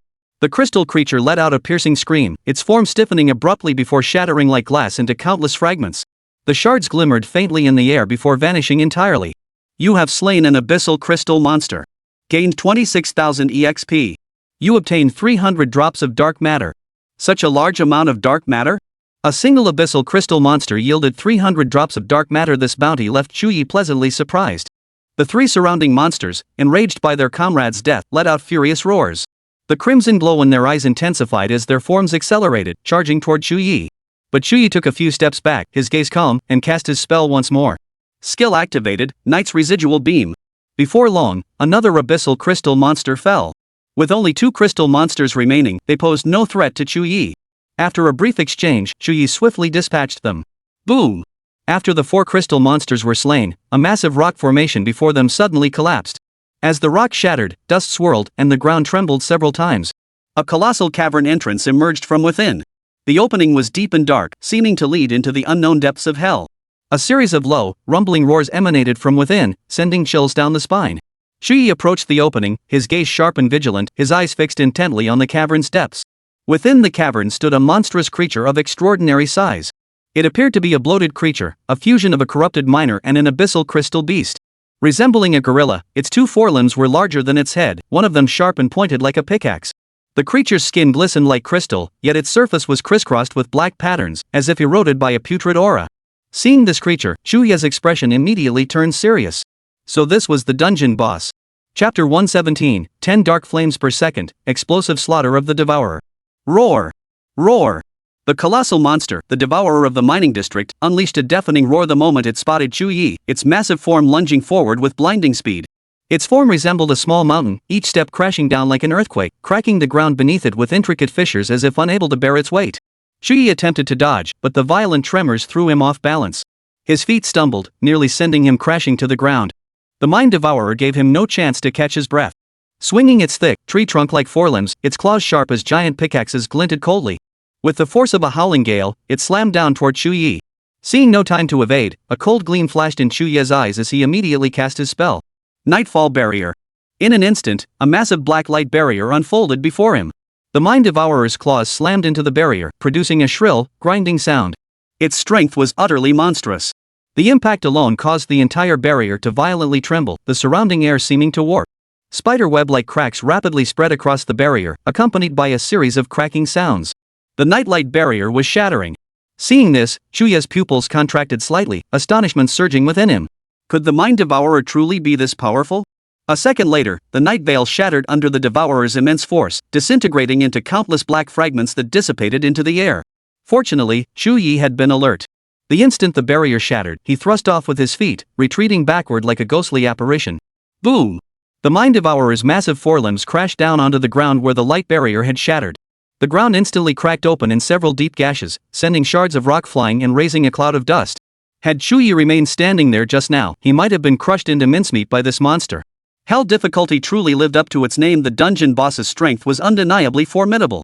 Chu Ye marveled inwardly, yet his hands moved with unwavering speed. Gripping his wand, Whale Song, he twisted his wrist. The wand tip traced an arc through the air, instantly coalescing several streams of dark flame. Burning with intense heat, they surged toward the Mind Devourer. Boom! Dark flames erupted upon the Mind Devourer. Intense light shot skyward as scorching flames swept outward, threatening to incinerate everything in their path. The flames struck the Mind Devourer, shattering fragments from its body. Its flesh scorched by the fire, charred marks appeared across its form. Yet this damage proved insignificant to the Mind Devourer. The attack only enraged it further. It let out a furious roar and its massive body charged forward once more. Not only that, its forelimbs emitted an intense glow that rapidly coalesced into 2 massive orbs. These spheres contained raging energy, as if poised to explode at any moment. As the Mind Devourer charged forward, it hurled the orbs toward Chu Ye. Chu Ye dared not take it lightly, once again unfurling the night veil. Boom! The spheres slammed into the night veil, exploding instantly. Under the intense energy shockwave, the night veil shook violently once more. Cracks rapidly spread across its surface. Within mere seconds, the veil was once again overwhelmed and shattered into pieces. Chu Ye's expression turned grave as he swiftly shifted his stance, dodging the blast's aftershocks. By the time the light sphere finished exploding, the night veil had disintegrated into fragments within the blast, vanishing into the air. Chu Ye's expression grew even more grave. His brows furrowed, and a hint of resignation flashed in his eyes. It seemed that with his current strength, defeating this monster would be difficult. With that thought, Chu Ye took a deep breath and made his decision. End this quickly. Then, he abruptly activated the divine essence within his body. A powerful surge of energy erupted from him, causing the surrounding space to seem to warp in that instant. Dark Realm, activate. Boom! A powerful aura erupted, followed by a vast cloud of black mist spreading outward from Chu Ye at its center. The mist contained terrifying energy, as if it sought to devour everything. Simultaneously, Chu Ye's attributes and skills received a terrifying boost. The Dark Realm consumes too much energy. Finish it within 10 seconds. Chu Ye's expression turned ruthless as he swiftly swung his magic wand, Whale Song, its tip tracing countless afterimages through the air. In an instant, he unleashed a torrent of dark flames. His attacks were astonishingly swift, nearly 10 shots per second. Within mere seconds, dozens, then hundreds of dark flames erupted. Whoosh! Dark flames poured down like a torrential rain, each carrying scorching heat, striking the devourers in the mining area with pinpoint accuracy. 10 seconds later, Chu Ye instantly dissolved the Dark Realm. Simultaneously, hundreds of dark flames erupted at once. Boom! Boom! Boom! An unparalleled explosion reverberated throughout the entire mine shaft. The violent tremors caused rocks to continuously fall from the ceiling, as if the entire mine were about to collapse. The shrill roar of the mine devourer mingled with the explosions of the dark flames, the sounds becoming almost indistinguishable. The dim mine shaft glowed with an unnatural brightness under the firelight, the searing flames casting a crimson glow over everything around them. When all the dark flames had erupted, Chu Ye heard only a heavy thud as something crashed to the ground. It was the mine devourer. Its body was torn to shreds, both front limbs shattered clean off. Limbs snapped, its form collapsed lifelessly onto the ground, eyes filled with terror and bitter resignation. Then, the light in its eyes slowly faded, the flame of life extinguished completely. Congratulations! You have defeated the Mine Devourer and successfully cleared the corrupted mine dungeon. You have gained 10,000 EXP. Dark Essence activated. You have obtained 1,000 Dark Matter. You have obtained 5 Abyssal Refined Black Iron, Black Crystal Corrosion Armor Blue, Purifying Erosion Pendant Blue, accessory.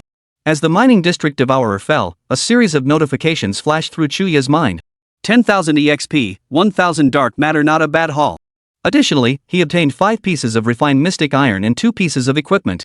His goal was the refined black iron. As for the gear, Chu Ye didn't really need it. Moreover, the black crystal corroded armor is clearly a warrior's gear. It's useless for a mage like him to wear. The purifying erosion pendant, however, is worth examining. Accessory equipment isn't class specific. Purifying erosion pendant blue. Equip level 20. Wear restriction none. Equip effect plus 400 spirit plus 50 decay resistance. Seeing these stats, Chu Ye frowned, clearly unimpressed. Only 400 spirit? And decay resistance is useless to me. I possess a divine essence. Decay can't harm me. Chu Ye shook his head, stowed the pendant away, and decided to sell it along with the others. Completing the quest required a total of 20 pieces of abyssal refined mystic iron. If he could reliably obtain 5 pieces per run, 3 more runs would suffice. Chu Ye promptly gathered his loot and turned to leave the instance. The moment he stepped out of the instance entrance, a commotion erupted around him. He's out! Someone shouted, their voice tinged with surprise and curiosity. So, did he clear it? Chapter 118, he's gone back in? The onlookers gazed at the young man who dared to enter the corrupted mine dungeon alone with a hint of admiration in their eyes. After all, such an act could only stem from either sheer confidence or a death wish. But judging by Chu Ye's steady and composed expression, it was clearly not the latter. Suddenly, a beam of light flashed from the stone tablet nearby, followed by a line of clear text appearing. Challenger, Chu Ye. Challenge duration, 47 minutes 8 seconds.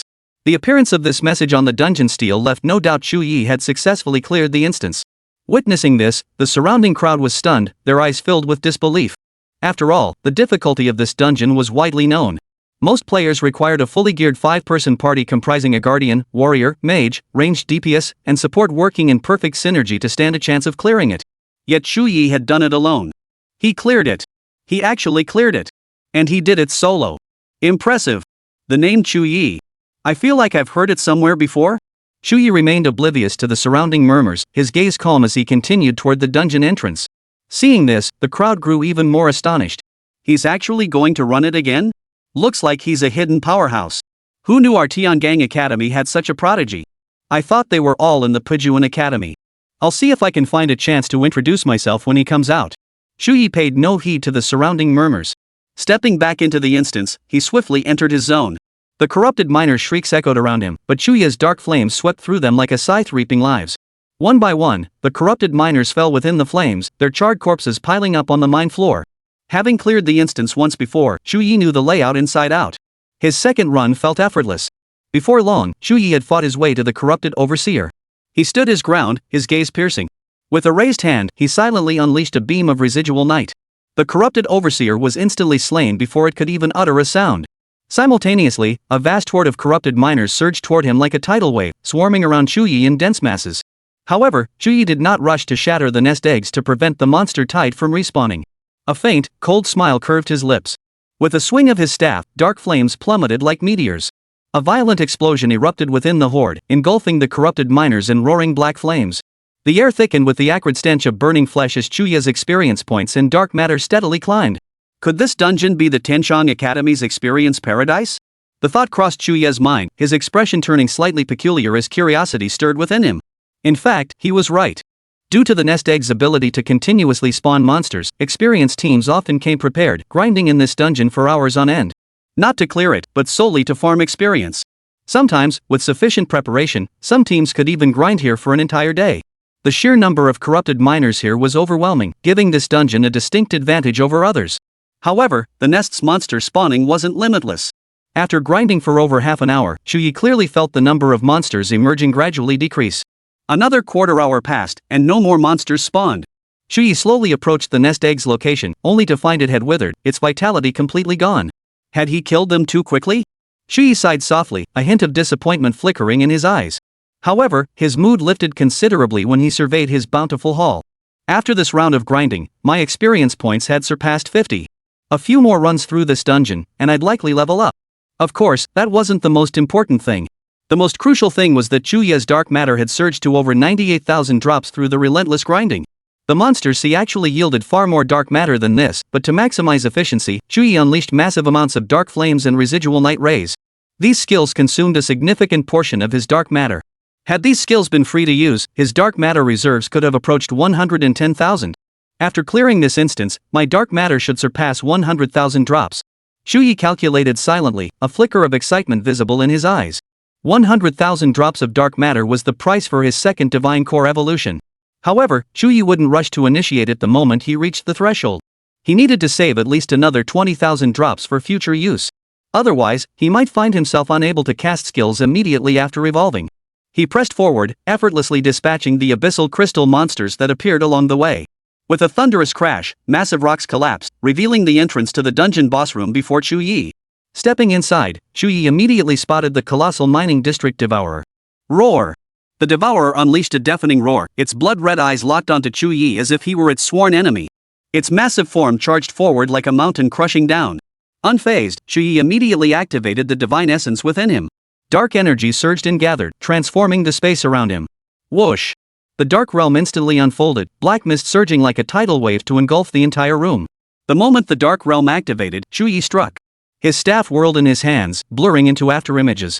Under his command, tendrils of dark flame surged forward at an astonishing speed, transforming in an instant into a torrential rain of fire that completely engulfed the devourer.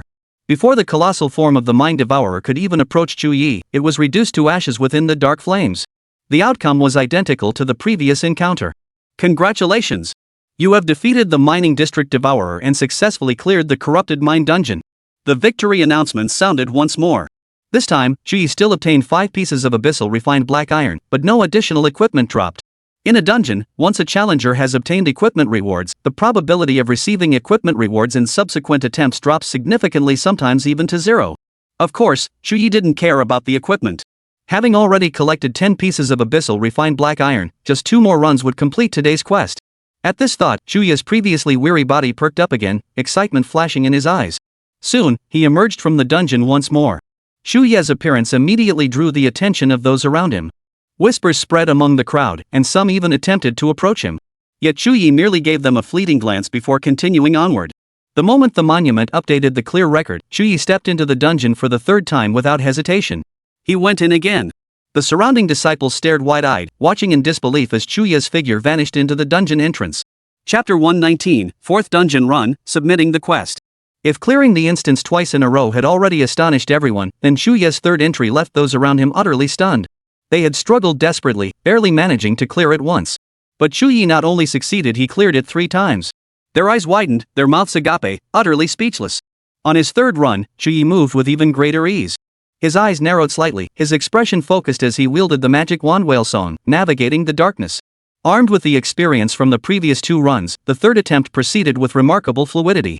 He skillfully unleashed the dark flames, precisely eliminating the monsters within the corrupted mineshaft with fluid, unhesitating movements.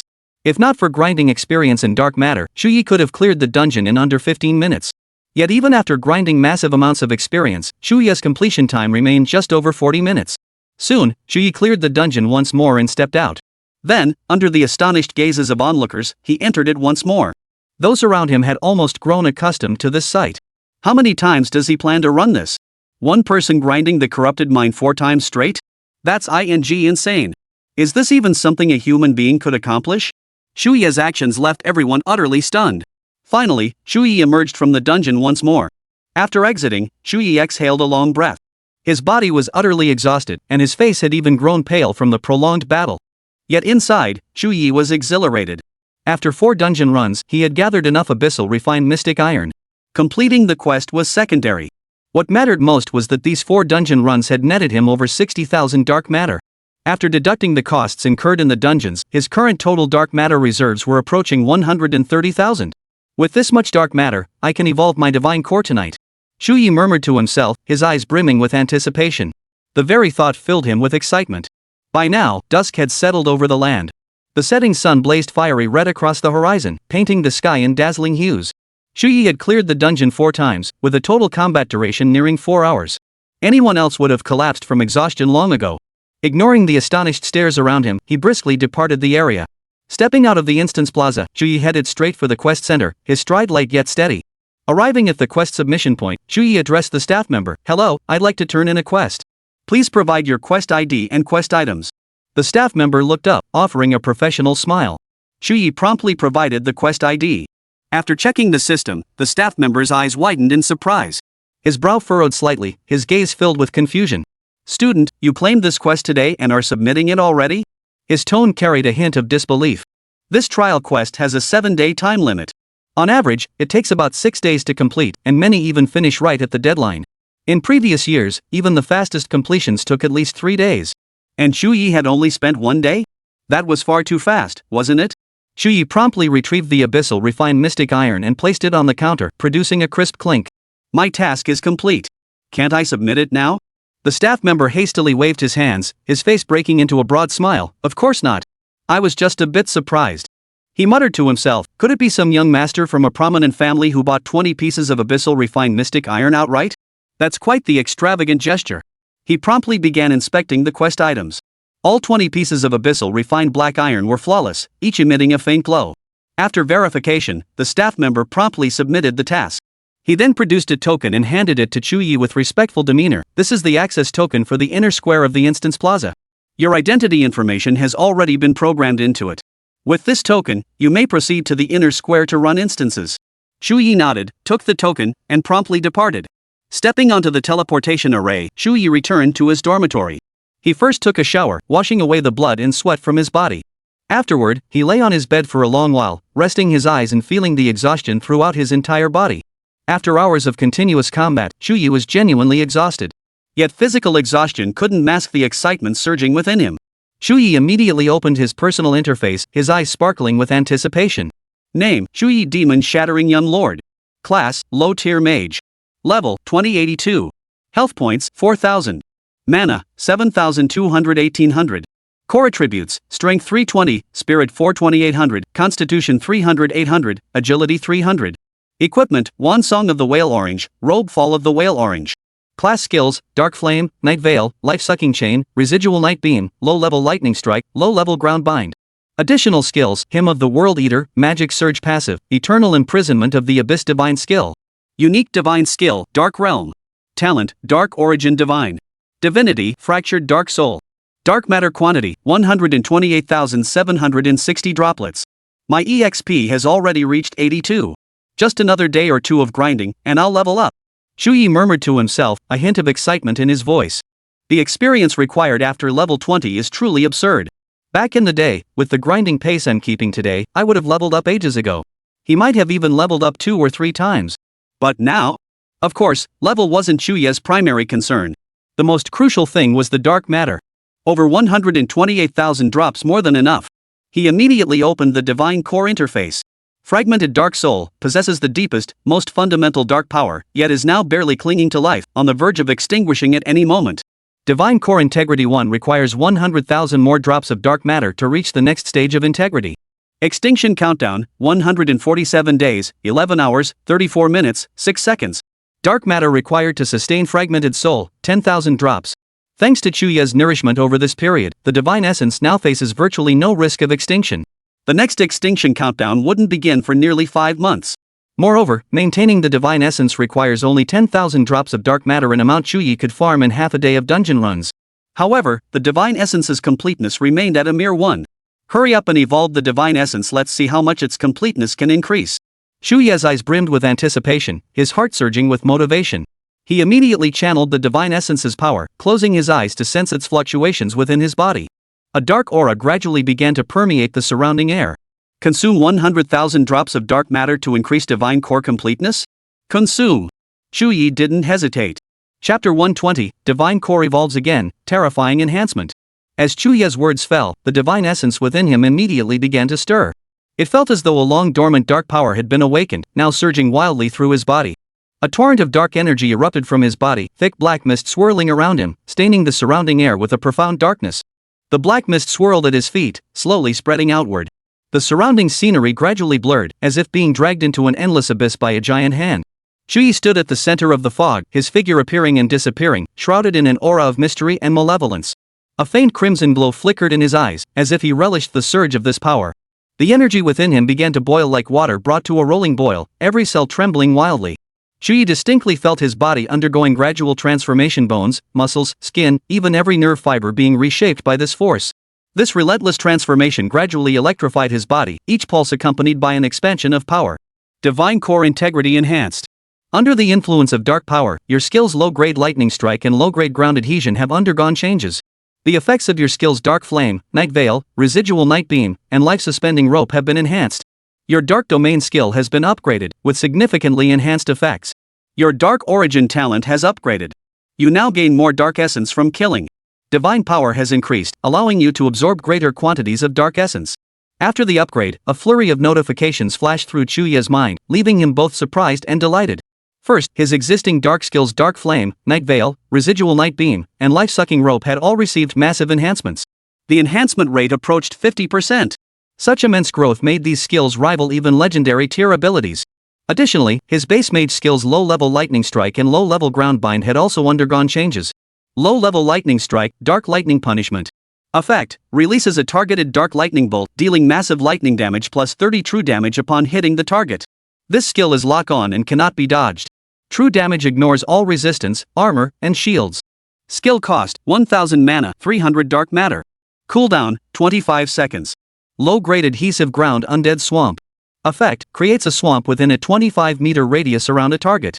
Undead creatures continuously emerge from the swamp, dragging enemies into the mire where they become immobilized. Enemies trapped within suffer continuous spell damage. Mana cost: 30 mana, 5 dark matter. Cooldown: 20 seconds. Seeing these two skills, a gleam of sharpness flashed in Chu Ye's eyes, and the smile on his face deepened. One was an ultimate single-target damage skill, while the other was a top-tier crowd control ability. Both possessed overwhelmingly potent effects. First, Dark Lightning Punishment dealt several times more damage than Dark Flame or Night's Residual Beam. Though limited to a single target, it not only deals absurdly high lightning damage but also inflicts a staggering 30 true damage. True damage renders all armor, magic resistance, and shields completely useless. The only defense against it is having sufficiently high health. If Chu Ye entered the corrupted mine in this state, he wouldn't even need to activate Dark Realm when facing the Mind Devourer. A single Dark Lightning Punishment would obliterate the Mind Devourer outright. What a pity this skill didn't appear sooner. Chu Ye shook his head slightly, a flicker of regret crossing his eyes before being swiftly replaced by excitement. As for the other ability, Undead Swamp, its effect was utterly devastating against large groups of monsters. It instantly transformed an entire area into a swamp, rendering targets completely immobilized. This was precious area of effect control. Chu Ye's Dark Flame could only kill 7 or 8 monsters at a time, but the Undead Swamp's range reached a full 25 meters. Such an absurdly large area was nearly 1/3 of a football field. The only thing that bothered Chu Ye was that both skills had cooldowns, meaning he couldn't spam them endlessly. But that's hardly a problem. First, both skills have short cooldowns that pass quickly. Second, Chu Ye possesses the Dark Domain. Once activated, all skills become cost-free and cooldown-free. Not only these skills, but my Dark Domain has upgraded too. Check it out. Chu Ye's gaze fell upon the notification regarding the Dark Realm, a flicker of anticipation lighting his eyes. Dark Realm. Type, unique divine skill obtainable only through the Dark Divine Essence. Effect, establishes a dark realm centered on yourself within a 20-30 meter radius. Within this realm, you gain immunity to all negative effects, receive a 100-200% boost to all attributes, inflict a 30-40% reduction to all enemy attributes, and gain a 300-400% enhancement to the effects of your dark evolved skills. Furthermore, all your dark skills become free of any resource cost while within this realm. Upgrade requirements: Divinity Core completeness must reach 1020 to upgrade, enhancing the domain's effects. Field consumption: 100-200 dark matter per second. Cooldown: none. Reading this, Chu Ye's expression was both delighted and headache-inducing. He was thrilled that the Dark Domain's enhancement was incredibly exaggerated. Its range expanded, attribute bonuses increased, and skill effects skyrocketed to 400. Under the Dark Domain, I was practically invincible. But the domain's consumption had also skyrocketed, requiring 200 drops of dark matter per second. This meant that 10,000 drops of dark matter would only sustain the Dark Domain for a maximum of 50 seconds. That's not even a minute. Chu Ye massaged his temples, his expression a mix of frustration and resignation. The improvements were real, but the cost was simply outrageous. He'd have to use the Dark Realm even more sparingly from now on. His current stockpile of over 20,000 dark matter wouldn't even last 2 minutes under the realm's demands. Fortunately, my Dark Origin talent has also upgraded, allowing me to gain more dark matter by killing monsters. Otherwise, I'd really have to think twice about whether I could afford to activate this Dark Realm. Chu Ye murmured softly, a flicker of resignation crossing his eyes before quickly fading into calm. Additionally, with his divine essence integrity rising from 1 to 10, he could now absorb far greater quantities of dark energy. When treating bone-corroding disease patients, Chu Ye could now absorb 10 times the decaying energy. At his previous treatment rate, this meant he could heal 10 patients simultaneously each day. This also became a major source of dark matter for Chu Ye. With that thought, Chu Ye immediately activated his communicator and sent messages to Luo Tianzheng, Yu Lin Yuan, and Yu Qinzhou. After my second career advancement, my innate abilities have upgraded. I can now treat up to 10 bone-corroding disease patients per day. Chapter 121, The Inner Plaza and Exorbitant Dungeon Fees. These messages were transmitted through a dedicated secure channel. Unless someone of Yu Lin Yuan's stature intervened, there was virtually no risk of interception. It was highly secure. Luo Tianzheng had specifically entrusted this system to Chu Ye back then. After all, treating bone-corroding disease was such a significant matter.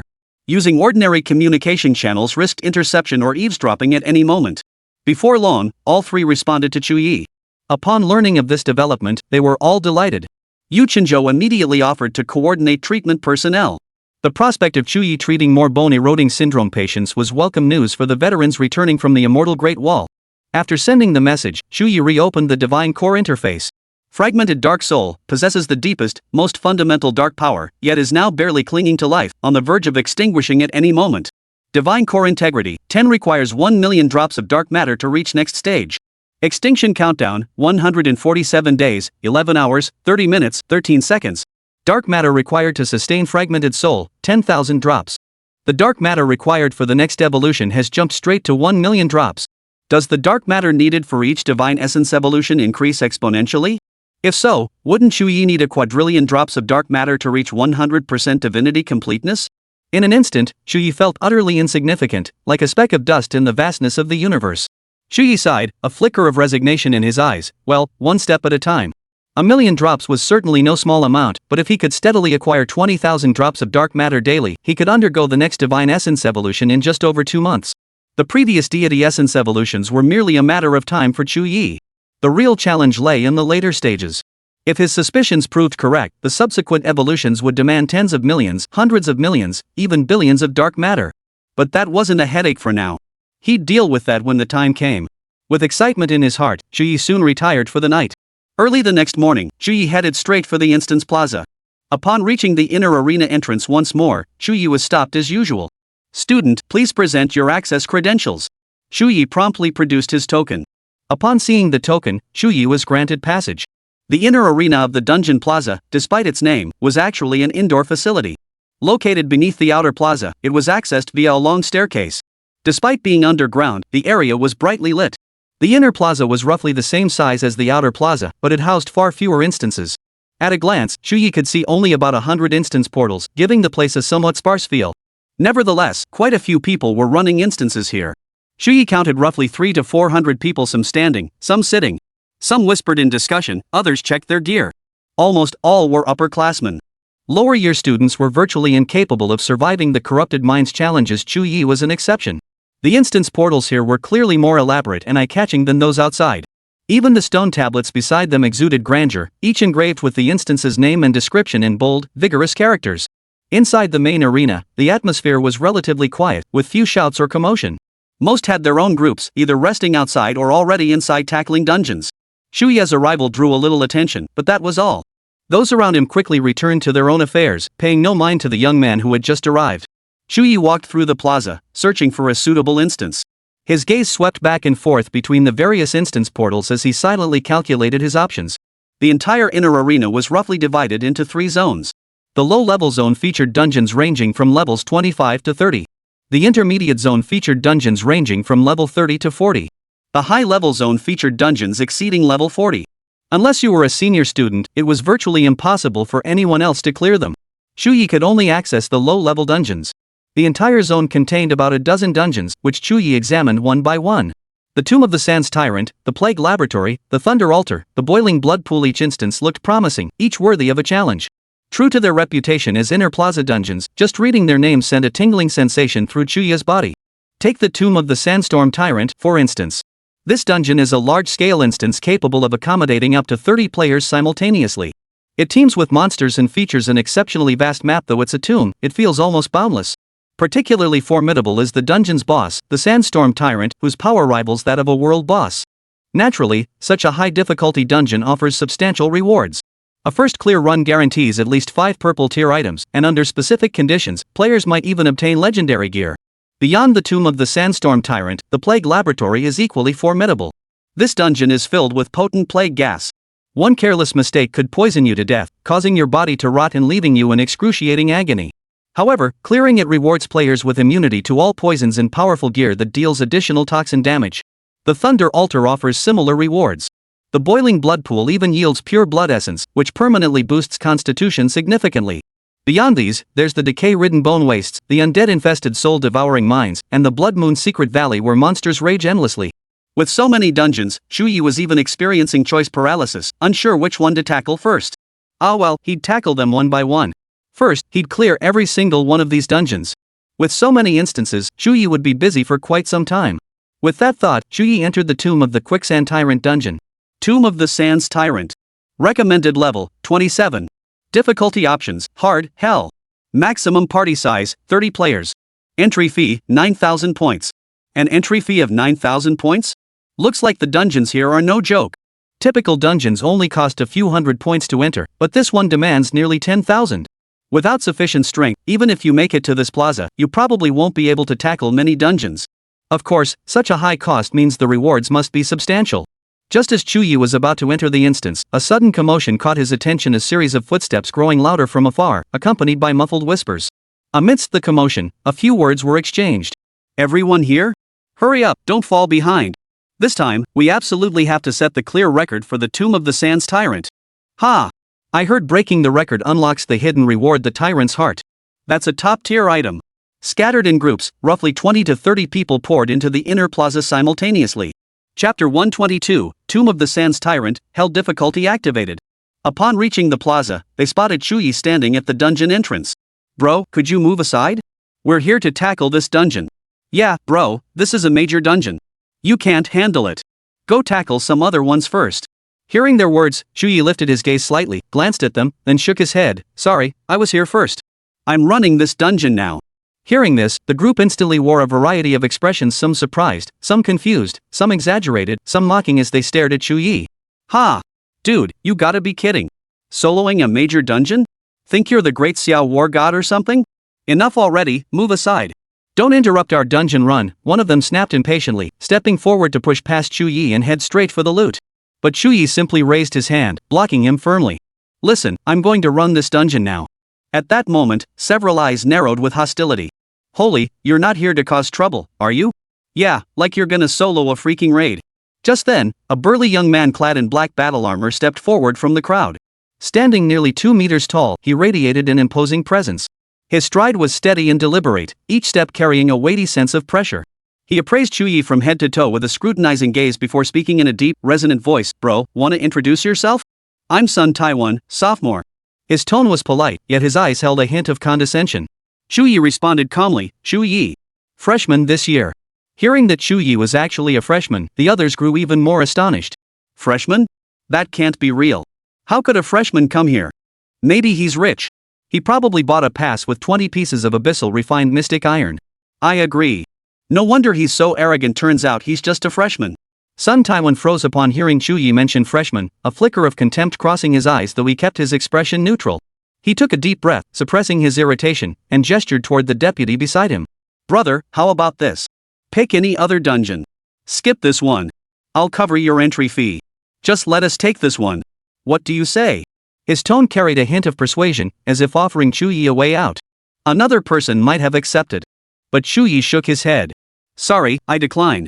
Seeing this, anger began to flicker across many faces. Even Sun Taiwan's expression darkened. His voice grew heavy with irritation. You truly won't budge? Chu Ye remained firm. I was here first. Hearing this, Sun Taiwan burst out laughing in exasperation. Fine. Pointing at Chu Ye with a hint of mockery in his voice, he added, Fine, you want to fight? Go ahead then. Go fight. Guys, let's sit right here today and see how this all-powerful freshman manages to clear this dungeon. Seeing Sun Taiwan speak up, the others joined in the jeering, their faces lit with expressions of eager anticipation. Fine, let's see how he fights. Oomph. Just hope he doesn't get humiliated later. As long as he doesn't come out looking like a pig's head, I won't laugh at him. The commotion drew the attention of those nearby. A crowd gathered, eyes fixed on Chu Ye and Sun Taiwan's group, eager for the spectacle. Facing these stares, Chu Ye remained unmoved, his expression as calm as still water. He walked to the instance entrance and swiped his card without hesitation. With a beep, 9,000 points were deducted, and the instance portal instantly opened. Select your difficulty. Hell. Selection successful. Please enter the instance. Chu Ye stepped through the portal, his figure vanishing from sight. Everyone around him froze in shock. He chose hell difficulty, did I see that right? Holy. Is this guy trying to die? The tomb of the sandstorm tyrant lived up to its name, a colossal burial chamber. The entrance was dark and damp, its walls covered in mottled sand that seemed ready to crumble at any moment. Upon entering the instance, Chu Ye found himself at the tomb's entrance. It was a narrow passageway with sandy walls. Gravel crumbled from the ceiling and sides, creating a constant rustling sound. The moment Chu Ye stepped into the passage, he felt his legs sink slightly. The sand beneath his feet seemed alive, relentlessly swallowing his steps. The path here was treacherous, much like the desert itself. Would the surrounding passages collapse? Chu Ye frowned slightly, glancing up at the side passages, a flicker of concern in his eyes. But he wouldn't back down because of this. Steeling himself, Chu Ye pressed forward. The light around him was dim, and the air was thick with a musty, decaying stench. Chu Ye drew his wand, whalesong, and with a gentle flick, a soft magical glow emanated from its tip, illuminating the surroundings. The passageway was stiflingly hot, and Chu Ye found breathing difficult, as if he were trapped at the bottom of a sealed well. He furrowed his brow slightly, took a deep breath, adjusted his state, and continued forward. After walking for several minutes, Chu Ye finally emerged from the narrow passageway into an underground tomb. A broad main passageway stretched ahead, flanked by bizarre, nearly decayed sand sculptures. Chu Ye proceeded along the main corridor, his gaze darting warily around the surroundings. He furrowed his brow slightly, puzzled, strange. He hadn't encountered a single monster along the way. Just then, a faint rustling sound reached his ears, instantly heightening his alertness. He turned to look and saw the sand sculptures on both sides begin to tremble slightly, yellow sand continuously shaking off their surfaces. Suddenly, these sand sculptures transformed into soldiers of yellow sand, each wielding a spear and a large shield. Their bodies formed from sand, they charged toward Chu Ye with powerful, resonant shouts as they moved. Upon seeing this, Chu Ye immediately sprang into action. His wand whirled through the air as he murmured a command, Dark Flames. As Chu Ye unleashed his spell, streams of dark flames erupted from the tip of his wand, transforming into a black streak of light that swept toward the yellow sand soldiers. These dark flames possessed immense power. Exploding among the yellow sand soldiers, they instantly triggered wave after wave of detonations. Before the soldiers could even reach Chu Ye, they were shattered by the dark flames, reduced to scattered grains of sand that dissipated into the air. You have killed a level 28 yellow sand soldier. Gained 1800 EXP. Darkness origin activated. You have obtained 300 drops of dark matter. You have killed. Hearing these successive system notifications, Chu Ye was instantly filled with delight. He hadn't expected a single yellow sand soldier to yield so much experience in dark matter. This was far more than what external dungeons offered. At this thought, Chu Ye felt the 9,000 points were well spent.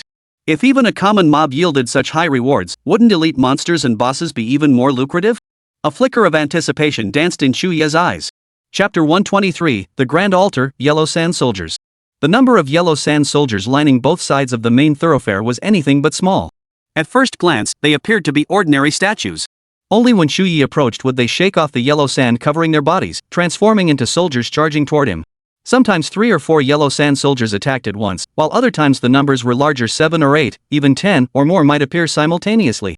Yet no matter how many sand soldiers appeared, they posed little threat to Chu Ye. The damage dealt by Chu Ye's dark flames was simply too high for ordinary minor monsters to withstand.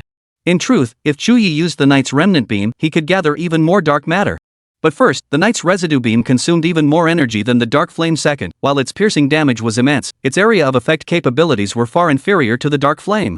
If it couldn't pierce through a large number of targets in one go, the net dark matter gained would actually be less than what Dark Flame yielded. Therefore, unless facing elite monsters or a sufficiently large number of minor foes, Chu Ye generally refrains from using Residual Night Beam. Dark Flame was powerful enough on its own. Chu Ye fought his way through the lengthy main corridor.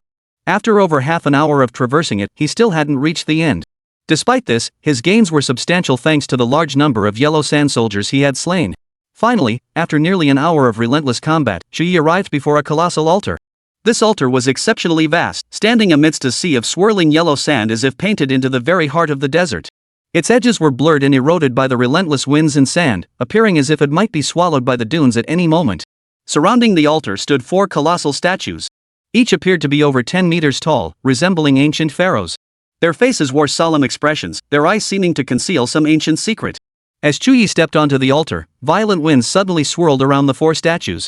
Then, a sandstorm erupted around them. The howling sand and wind roared like countless beasts, plunging the world into utter chaos. This astonished Chu Ye. But that wasn't all. As the sandstorm raged, enormous scorpions began crawling out from beneath the sand mound of the altar. These scorpions were enormous, each measuring 1 to 2 meters in length. They emitted a putrid stench and crawled across the yellow sand with astonishing speed. Chu Ye had barely registered their presence when dozens of scorpions emerged from all sides, relentlessly converging upon him. The rustling sound of their footsteps echoed like the relentless beat of a death knell. Seeing this, Chu Ye immediately cast his spell. Necropolis Swamp. The scorpions were too numerous, their targets scattered in all directions. While he could use dark flames to attack them, the efficiency would be far too low. Therefore, Chu Ye directly employed his new skill. As the undead swamp was unleashed, the ground transformed instantly within a 25-meter radius centered on Chu Ye. The ground cracked open, black mud surged forth, and a putrid stench filled the air. The shifting sands were now covered by a thick layer of swamp. But that wasn't all. From within, all manner of hideous undead creatures began crawling forth. Skeletons, zombies, and all manner of monstrous creatures. Their bodies were mangled and incomplete, their eyes burning with eerie green flames as they emitted low, guttural growls. The swarm of sand scorpions charging toward Chu Ye sank instantly into the mire upon contact. The swamp swallowed them like an abyss, the mud slurping and gurgling. Then, the undead that crawled out of the swamp swarmed forward, claws and teeth tearing relentlessly as the sand scorpions let out piercing wails. Though some sand scorpions fought back mid-attack, the undead from the swamp emerged in endless waves. One fell, another crawled up to take its place.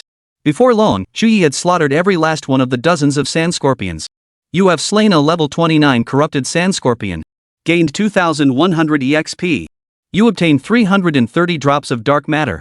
The experience in dark matter yielded by the corrupted sand scorpions were even higher. Dozens of them provided tens of thousands of dark matter, while Chu Ye's only cost was the minimal energy required to unleash the undead swamp. If I keep this up, I could farm 40,000 to 50,000 dark matter in a single run through this dungeon. This thought sent waves of excitement coursing through Chu Ye. At this rate, his third divine evolution might not be far off. Though countless sand scorpions perished, new ones emerged in an unending stream. The battle was far from over. Moreover, the real trouble wasn't the sand scorpions, but the relentless sandstorms. Though the sandstorm couldn't shake Chu Ye, the sky-filling yellow sand still made it difficult for him to open his eyes. Even with the night veil deployed to block it, his vision remained severely restricted beneath the sand. I must find a way to deal with this sandstorm, or I won't be able to move an inch. Chu Ye maintained the necropolis while surveying his surroundings. He noticed these storms seemed to share a common center: the 4 colossal statues. They appeared to be the very source of all the storms. Could those statues be destroyed? Chu Ye narrowed his eyes, his gaze piercing, as if trying to discern a weakness in the statues through the swirling sand. With that thought, Chu Ye immediately cast his spell. Dark Lightning Punishment. His voice boomed like thunder as his wand, Song of the Whale, swept through the air, pointing directly at one of the statues. A powerful bolt of lightning instantly surged toward the nearby statue, streaking across the sky like a silver serpent. Its blinding light illuminated the surrounding area. Boom! The damage from Dark Lightning Punishment was staggering. A single bolt of lightning erupted, shattering an entire statue. Fragments scattered in all directions, emitting a series of sharp cracks. Seeing this, Chu Ye's face lit up with delight. But it wasn't over yet. After the statue shattered, an enormous, 10-meter-tall sand soldier emerged from within. It stomped forward with heavy footsteps, the sound deafening like thunder, kicking up clouds of sand and dust beneath its feet. Despite its massive frame, its speed was anything but sluggish. It immediately charged toward Chu Ye. Kill! Chu Ye roared fiercely, his eyes blazing with murderous intent as he struck again. The residual night beam erupted, striking out. A jet-black beam shot toward the sand soldier like an arrow, tearing through the air with a hissing sound. The sand soldier attempted to block it with its great shield, but the knight's remnant beam possessed immense penetrating power, piercing straight through the shield. The shield shattered into countless grains of sand beneath the beam, scattering in the wind. Then, the intense beam pierced through the yellow sand soldier. It let out a furious roar, and an even more violent storm erupted around its body. Sand swirled like a tornado, threatening to devour everything in its path. Seeing this, Chu Ye struck again. The cooldown for Dark Thunder Punishment had just ended, and Chu Ye unleashed it immediately. As another bolt of thunder erupted, the yellow sand soldier was struck with devastating force. The thunder's power swept through them like a whirlwind, their bodies collapsing instantly in the flash of lightning. Finally, they collapsed into a vast expanse of sand, grains falling like rain. You have slain a giant yellow sand soldier. Gained 5000 EXP. Dark Origin activated. You have obtained 900 drops of dark matter. Chapter 124, The Sacrificial Pit, The Yellow Sand Army. After the first statue shattered and the giant yellow sand soldier fell, Chu Ye keenly sensed the surrounding sandstorm had weakened slightly. The winds and sand were no longer as chaotic, and visibility had improved. So the sandstorm really was their doing. With that realization, Chu Ye's gaze sharpened. The dark purple glow flared once more from his wand, Whale Song, swiftly locking onto the next statue. A bolt of dark lightning punishment thundered down, shattering the statue into fragments that scattered wildly. As the statue shattered, a second colossal sand soldier slowly rose from the yellow sands. Its frame towered even higher than the first, wielding a heavier spear and shield. Chu Ye's gaze remained steady, showing no trace of fear. Gripping his wand tightly, he swiftly cast Knight's Remnant Beam. A black-purple beam sliced through the air like a blade, shattering the giant sand soldier's shield with pinpoint accuracy. Without hesitation, he followed up with a dark lightning punishment. The giant soldier's body disintegrated in the flash of lightning, scattering into countless grains of sand carried away by the wind. By the time the second giant sand soldier fell, the surrounding sandstorm had significantly subsided. The gale gradually calmed, and the yellow sand no longer swirled through the air. Not only that, but the relentless swarm of sand scorpions seemed to retreat as well, their rustling sounds fading into the distance. Chu Ye didn't linger, continuing his assault. The third and fourth statues were shattered in succession, and he defeated the corresponding giant sand soldiers in the same manner. Each battle unfolded with crisp, decisive movements, devoid of any hesitation. Finally, the violent sandstorm ceased, the sand scorpion swarm vanished, and the altar returned to stillness. Chu Ye stood at the altar's center, breathing slightly, his gaze scanning the surroundings warily. Rumble. After the sandstorm vanished, the area suddenly shook violently, as if the earth itself trembled. Chu Ye frowned slightly, swiftly retreating several steps to leave the altar's perimeter. At the altar's center, the shifting sands began to collapse, emitting a rustling sound as if an invisible giant hand were pulling the yellow sand downward. The shifting sands rapidly formed a vortex, with surrounding gravel tumbling downward until a massive, deep pit was exposed. Standing at the edge of the pit, Chu Ye narrowed his eyes, scrutinizing the scene below. Within the darkness below, a wide staircase stretched into the unknown underground world. Could this staircase be the only way to reach the main chamber of the tomb? With this question in mind, Chu Ye stepped toward the staircase. After taking only a few steps, Chu Ye suddenly heard a low, guttural growl like some kind of monster roaring in the darkness. Almost immediately, several yellow sand soldiers clad in intricate armor and wielding sharp weapons burst out from both sides of the staircase. Their movements were more agile than the previous yellow sand soldiers, and their eyes seemed to hold a hint of intelligence. Chu Ye paid them no mind, unleashing a roaring dark flame that instantly engulfed the soldiers. You have killed elite yellow sand soldiers. Gained 3000 EXP. You obtained 600 dark matter. Elite monsters? Chu Ye pressed forward. Near the staircase, elite yellow sand soldiers were plentiful, their combat prowess far surpassing that of ordinary yellow sand soldiers. But to Chu Ye, they were still no match. After traversing the long staircase, Chu Ye finally reached the depths beneath the tomb. The sight before him made him pause slightly, then a look of astonishment flashed across his face. This place was actually a massive sacrificial pit. Surrounding him was an immense burial chamber. Below, the earth was carved with over a dozen tunnels, each densely packed with yellow sand soldiers standing in perfect formation, resembling a vast army. Their bodies were covered in yellow sand, motionless, resembling terracotta warriors. This spectacular sight made Chu Ye's breath catch slightly. His gaze swept the surroundings, noting enormous sand sculptures standing before each tunnel entrance. These sand sculptures stood 5 to 6 meters tall, depicting sand generals astride massive camels. The spears and shields they held were far larger than those of the other sand soldiers, radiating an imposing aura. As Chu Ye studied these sand generals, one suddenly trembled, sand cascading from its form. Instantly, its features and the camel beneath it solidified into tangible form, its eyes flashing with icy murderous intent. Kill the intruders! The yellow sand commander suddenly bellowed, his voice echoing like thunder within the tomb. Its arm swung violently, hurling the spear in its grasp like lightning toward Chu Ye. Chu Ye's pupils contracted sharply as his body reacted instantly, rolling sideways. The spear whizzed past his shoulder, cutting through the air with a sharp whistle before slamming into the rear wall with a thunderous thud. Chu Ye drew a deep breath, his heart pounding violently. He sprang to his feet, his gaze locked on the yellow sand commander. The commander's roar seemed to be a signal. From several large pits behind him, hundreds of yellow sand soldiers shook the sand from their bodies, solidifying into tangible forms and springing into action. Kill! Kill! The yellow sand soldiers roared in unison, their voices resounding with thunderous force, deafening to the ears. The sheer force of their momentum threatened to overturn the entire tomb. Chu Ye's expression grew grave as he gripped his magic wand tighter. But worse still, it wasn't just the tunnels before them, every passageway within the entire sacrificial pit began to tremble. The yellow sand generals and soldiers shook off the sand and stirred to life. All the yellow sand soldiers combined numbered perhaps 2,000. Their dense, swarming figures surged forward like a tidal wave, threatening to completely engulf Chu Ye. Even Chu Ye felt immense pressure. He had never faced such an absurdly large horde of monsters before. Kill! With another furious roar from the yellow sand commander, it charged toward Chu Ye atop its camel, its spear raised high. Behind him, countless yellow sand soldiers surged forward like a torrent, their footsteps deafening, causing the entire tomb chamber to tremble. Chu Ye gritted his teeth and struck swiftly. The magic wand whale song swung, unleashing a swamp of undead beneath his feet. The foremost yellow sand soldier sank into the mire, instantly torn apart by countless undead creatures, his piercing screams echoing through the tomb. Before long, Chu Ye had dispatched dozens of yellow sand soldiers. But the undead swamp's coverage was limited, unable to block all the enemies. Under the command of their yellow sand commander, the remaining soldiers swiftly bypassed the swamp and charged at Chu Ye from another direction. Those unable to bypass it hurled their spears directly. Spears rained down like a storm, their relentless assault sending a chill down Chu Ye's spine. He swiftly activated his night veil, but the sheer number of spears pierced through it almost instantly. Chu Ye could only dodge while replenishing the night veil, simultaneously unleashing dark flames in an attempt to slay these yellow sand soldiers. Yet the sheer number of enemies before him was overwhelming. Though the dark flame possessed formidable destructive power, it proved a drop in the bucket against such a vast horde of yellow sand soldiers. There are simply too many of them. My dark flames can't keep up with the damage. If this continued, he would soon be completely surrounded by the yellow sand soldiers. Several yellow sand commanders charged forward on camels, their cold steel spears nearly piercing Chu Ye's chest. Had Chu Ye not been faster, he might have been wounded by the yellow sand commander. Chu Ye attempted to unleash the residual night beam, but this required time and the nearby yellow sand soldiers gave him no breathing room. A barrage of spears rained down. Chu Ye had to maintain the night veil while also finding moments to unleash dark flames to slay the approaching soldiers. In such chaotic combat, even Chu Ye found himself overwhelmed for a moment. There was no other choice, he had to activate his domain. A resolute glint flashed in Chu Ye's eyes.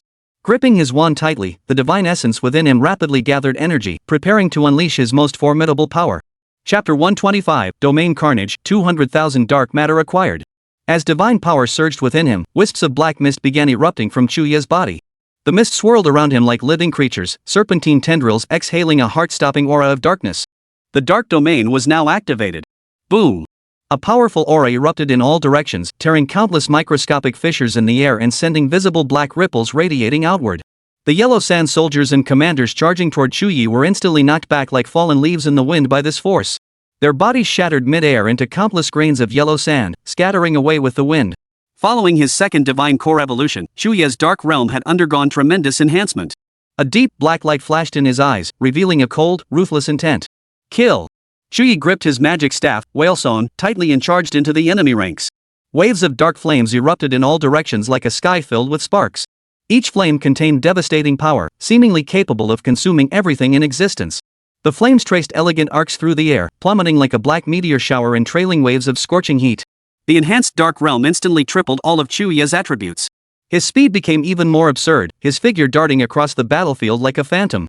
Every second, he unleashed 20 to 30 bolts of dark flame. He transformed into a veritable spell-firing machine gun, unleashing dark flames like a hail of bullets. With a piercing whistling sound, they instantly tore through the charging ranks of the Yellow Sand Army. As hundreds of dark flames struck the Yellow Sand Army, bursts of light erupted, and raging flames engulfed everything like a colossal beast.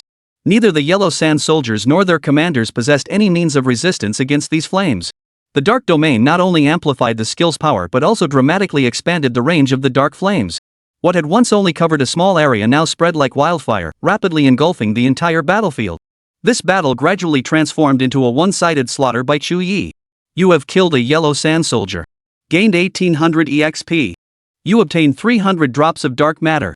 You killed a Yellow Sand general, gaining 10,000 EXP. You obtained 1,500 drops of dark matter. A series of notification sounds continuously echoed in Chu Ye's ears. Finally, after over half an hour, the vast majority of Yellow Sand soldiers and all their commanders lay slain by Chu Ye.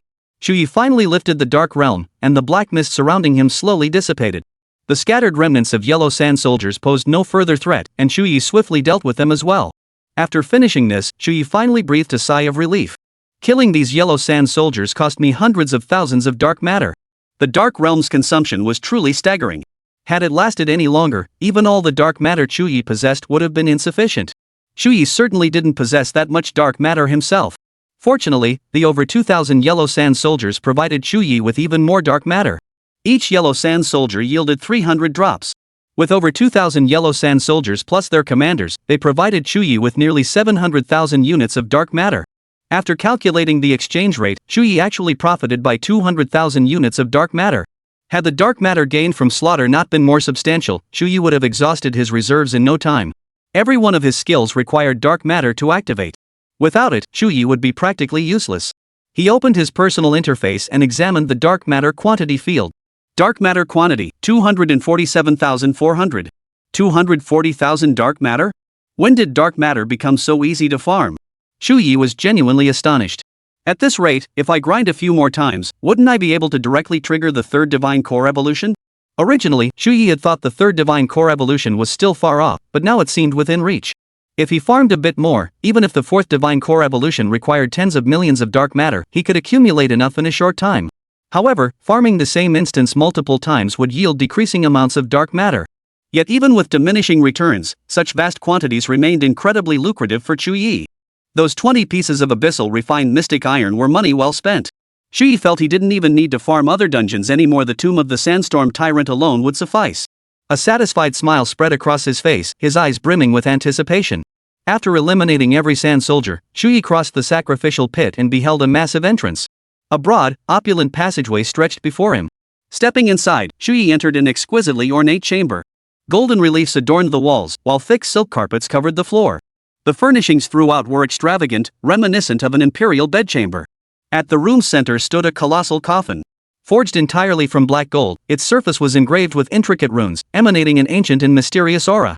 Chu Ye roughly estimated the coffin to be over 10 meters long and 2 to 3 meters wide. Boom! Just as Chu Ye was examining the coffin, a thunderous roar echoed through the chamber. The massive stone doors slammed shut, their weighty impact reverberating through the air. Chu Ye whipped his head around, a flicker of alertness flashing in his eyes. Immediately, the coffin before him began to shake violently, as if something within was stirring to life. The runes on the coffin began to flicker with a faint glow, and a suffocating aura filled the air. Whoosh! As if swept by a violent wind, the coffin lid slowly lifted, releasing a wave of decaying stench that assaulted his senses. Chu Ye involuntarily took a step back, his expression growing more serious. A sigh echoed throughout the room, low and hoarse, as if carried from ancient times. Ah, someone has come. From within the coffin, a colossal creature gradually emerged. Its frame was tall and imposing, crowned with an enormous diadem studded with countless jewels that shimmered with dazzling brilliance. Beneath the crown, its face was decayed and hideous, its skin like cracked yellow sand, its eyes hollow and cold. Emerging alongside it was a massive, sand-colored scepter, its surface twisted with patterns like shifting sands, radiating a power that sent shivers down the spine. Its dragon robe, fluid as shifting sands, bore intricate runes embroidered across its surface, each symbol radiating an aura of awe-inspiring majesty. There was no doubt about it, the monster before them was the sandstorm tyrant. Foolish vermin, daring to disturb this sovereign's eternal slumber. The sandstorm tyrant's scepter tapped lightly against the ground. Instantly, the surroundings transformed. Chu Ye watched in astonishment as the magnificent palace instantly transformed into a vast desert. Yellow sand swirled wildly in the wind, the sky a murky gray, leaving only endless desolation in sight. All around, amidst the swirling sands, countless figures gradually gathered. It was the Sand Army. Their numbers surpassed even the Sand Army from the sacrificial pits. Dense, swarming figures surged forward like a tidal wave, threatening to completely engulf Chu Ye. The Sand's tyrant's scepter continuously coalesced the raging sand, while the Sand Army closed in around Chu Ye. This scene caused Chu Ye's expression to grow grim. Whoosh! The sandstorm tyrant struck ruthlessly, swinging his scepter to unleash a fierce tempest that swept toward Chu Ye. The storm carried raging sand, seemingly capable of tearing everything apart. Chu Ye was forced to shut his eyes by the onslaught, his body involuntarily staggering backward, leaving deep tracks in the sand beneath his feet. Meanwhile, the surrounding army closed in. Hordes of sand soldiers hurled spears, filling the sky with a hail of projectiles. The spears sliced through the air with a piercing whistle, seemingly intent on pinning Chu Ye to the sandy ground. Seeing this, Chu Ye instantly realized his current strength was utterly insufficient to handle the situation. It seemed he would have to activate his domain once more. Chu Ye sighed inwardly. He hadn't even had a chance to warm up those 200,000 dark matter units, and now he'd have to spend them again. But to clear the dungeon, he had no other choice. Without hesitation, Chu Ye activated his dark domain once more. Chapter 126, Speedrun. The ultimate item, Tyrant's Heart. As the Dark Realm activated, black mist surged forth once more. Around the domain's perimeter, the raging sandstorms that had been rampaging suddenly seemed to retreat in fear, scattering away from Chu Ye. The relentless waves of sand and gravel swirled around him, detouring as if mice had spotted a cat. The army of yellow sand surging toward Chu Ye was instantly repelled, grains scattering in all directions as if flung by an invisible force, creating a rustling sound. Seizing the moment, Chu Ye struck instantly. Dark Lightning Punishment. Chu Ye's staff whirled relentlessly, unleashing dozens of dark thunder punishments that surged toward the sandstorm tyrant. The lightning traced silver arcs through the air, writhing like monstrous serpents, carrying devastating power. Before the sandstorm tyrant could react, countless bolts of lightning exploded around him. The lightning raged across the sandstorm tyrant's body, crackling and sizzling. The bolts pierced his flesh, turning wounds into grit. Even his dragon robe seemed to tear apart. Damned vermin! How dare you wound this emperor? The sandstorm tyrant roared, his voice thick with agony and fury. His body trembled slightly under the lightning's assault, grains of sand continuously peeling away from his form. The sandstorm tyrant sought to retaliate, but a relentless barrage of dark lightning strikes swiftly obliterated its form. Lightning chains bound the sandstorm tyrant tightly, slowing its movements. Dark lightning punishment dealt 30 true damage per strike. The more Chu Ye unleashed, the more absurdly devastating the true damage became. The power of the lightning continued to accumulate, gradually disintegrating the sandstorm tyrant's body under its relentless assault. Thus, within 2 minutes of Chu Ye activating his domain, the sandstorm tyrant was obliterated, reduced to countless grains of sand scattered by the wind. Chu Ye then dissolved the dark domain. The black mist gradually dissipated, restoring tranquility to the surroundings. Congratulations! You have defeated the sandstorm tyrant and successfully cleared the sandstorm tyrant's tomb instance. Your completion time, 1 hour 17 minutes 8 seconds.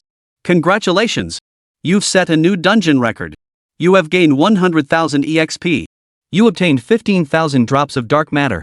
You obtained Quicksand Scepter Purple, Quicksand Robe Purple, Pharaoh's Crown Purple, 10 Quicksand Talismans, 5 Sandstone Wheels, 30 Desert Fruits, Tyrant's Heart Orange. After the Quicksand Tyrant's demise, a mountain of loot spilled forth. Equipment and items lay scattered on the ground, emitting a faint glow. 3 pieces of purple gear alone dropped, all identical, yet equally precious. Not only that, but there were also numerous consumables and materials. Most importantly, there was even a legendary quality Tyrant's Heart. As expected of a major dungeon, these rewards were truly outrageous. Typically, large dungeons yield abundant loot, considering the dozens or even scores of players required to clear them. With so many rewards split among everyone, each person ends up with just a little bit. But who could have imagined someone soloing a major dungeon? Yet Chu Ye's journey through the dungeon was fraught with peril. Especially the sacrificial pit and the final battle against the Quicksand Tyrant. Without his domain, Chu Ye would never have made it through. At that moment, the surroundings shifted once more, and Chu Ye found himself back within the palace. The loot returned with him. Chu Ye first stowed away the Quicksand Scepter and Quicksand Robe. Though these items were powerful, purple gear could never compare to orange gear. Chu Ye already possessed the Whale Song Wand and Whale Fall Robe. There was no need to swap out his gear. As for the Pharaoh's Crown, while it didn't conflict with his current gear, it was heavy and uncomfortable to wear, so he had no desire to equip it. The 3 purple tier items could likely fetch over 1,000,000 gold coins if sold, truly striking it rich from a single dungeon run. Chu Ye examined the remaining loot. Quicksand Talisman consumable creates an oasis that continuously restores the party's health and mana, while accelerating stamina regeneration. Regeneration doubles in desert environments. Wheel of Sandstone accessory, upon use, summons a sandstorm shield that blocks sandstorm attacks and continuously absorbs damage.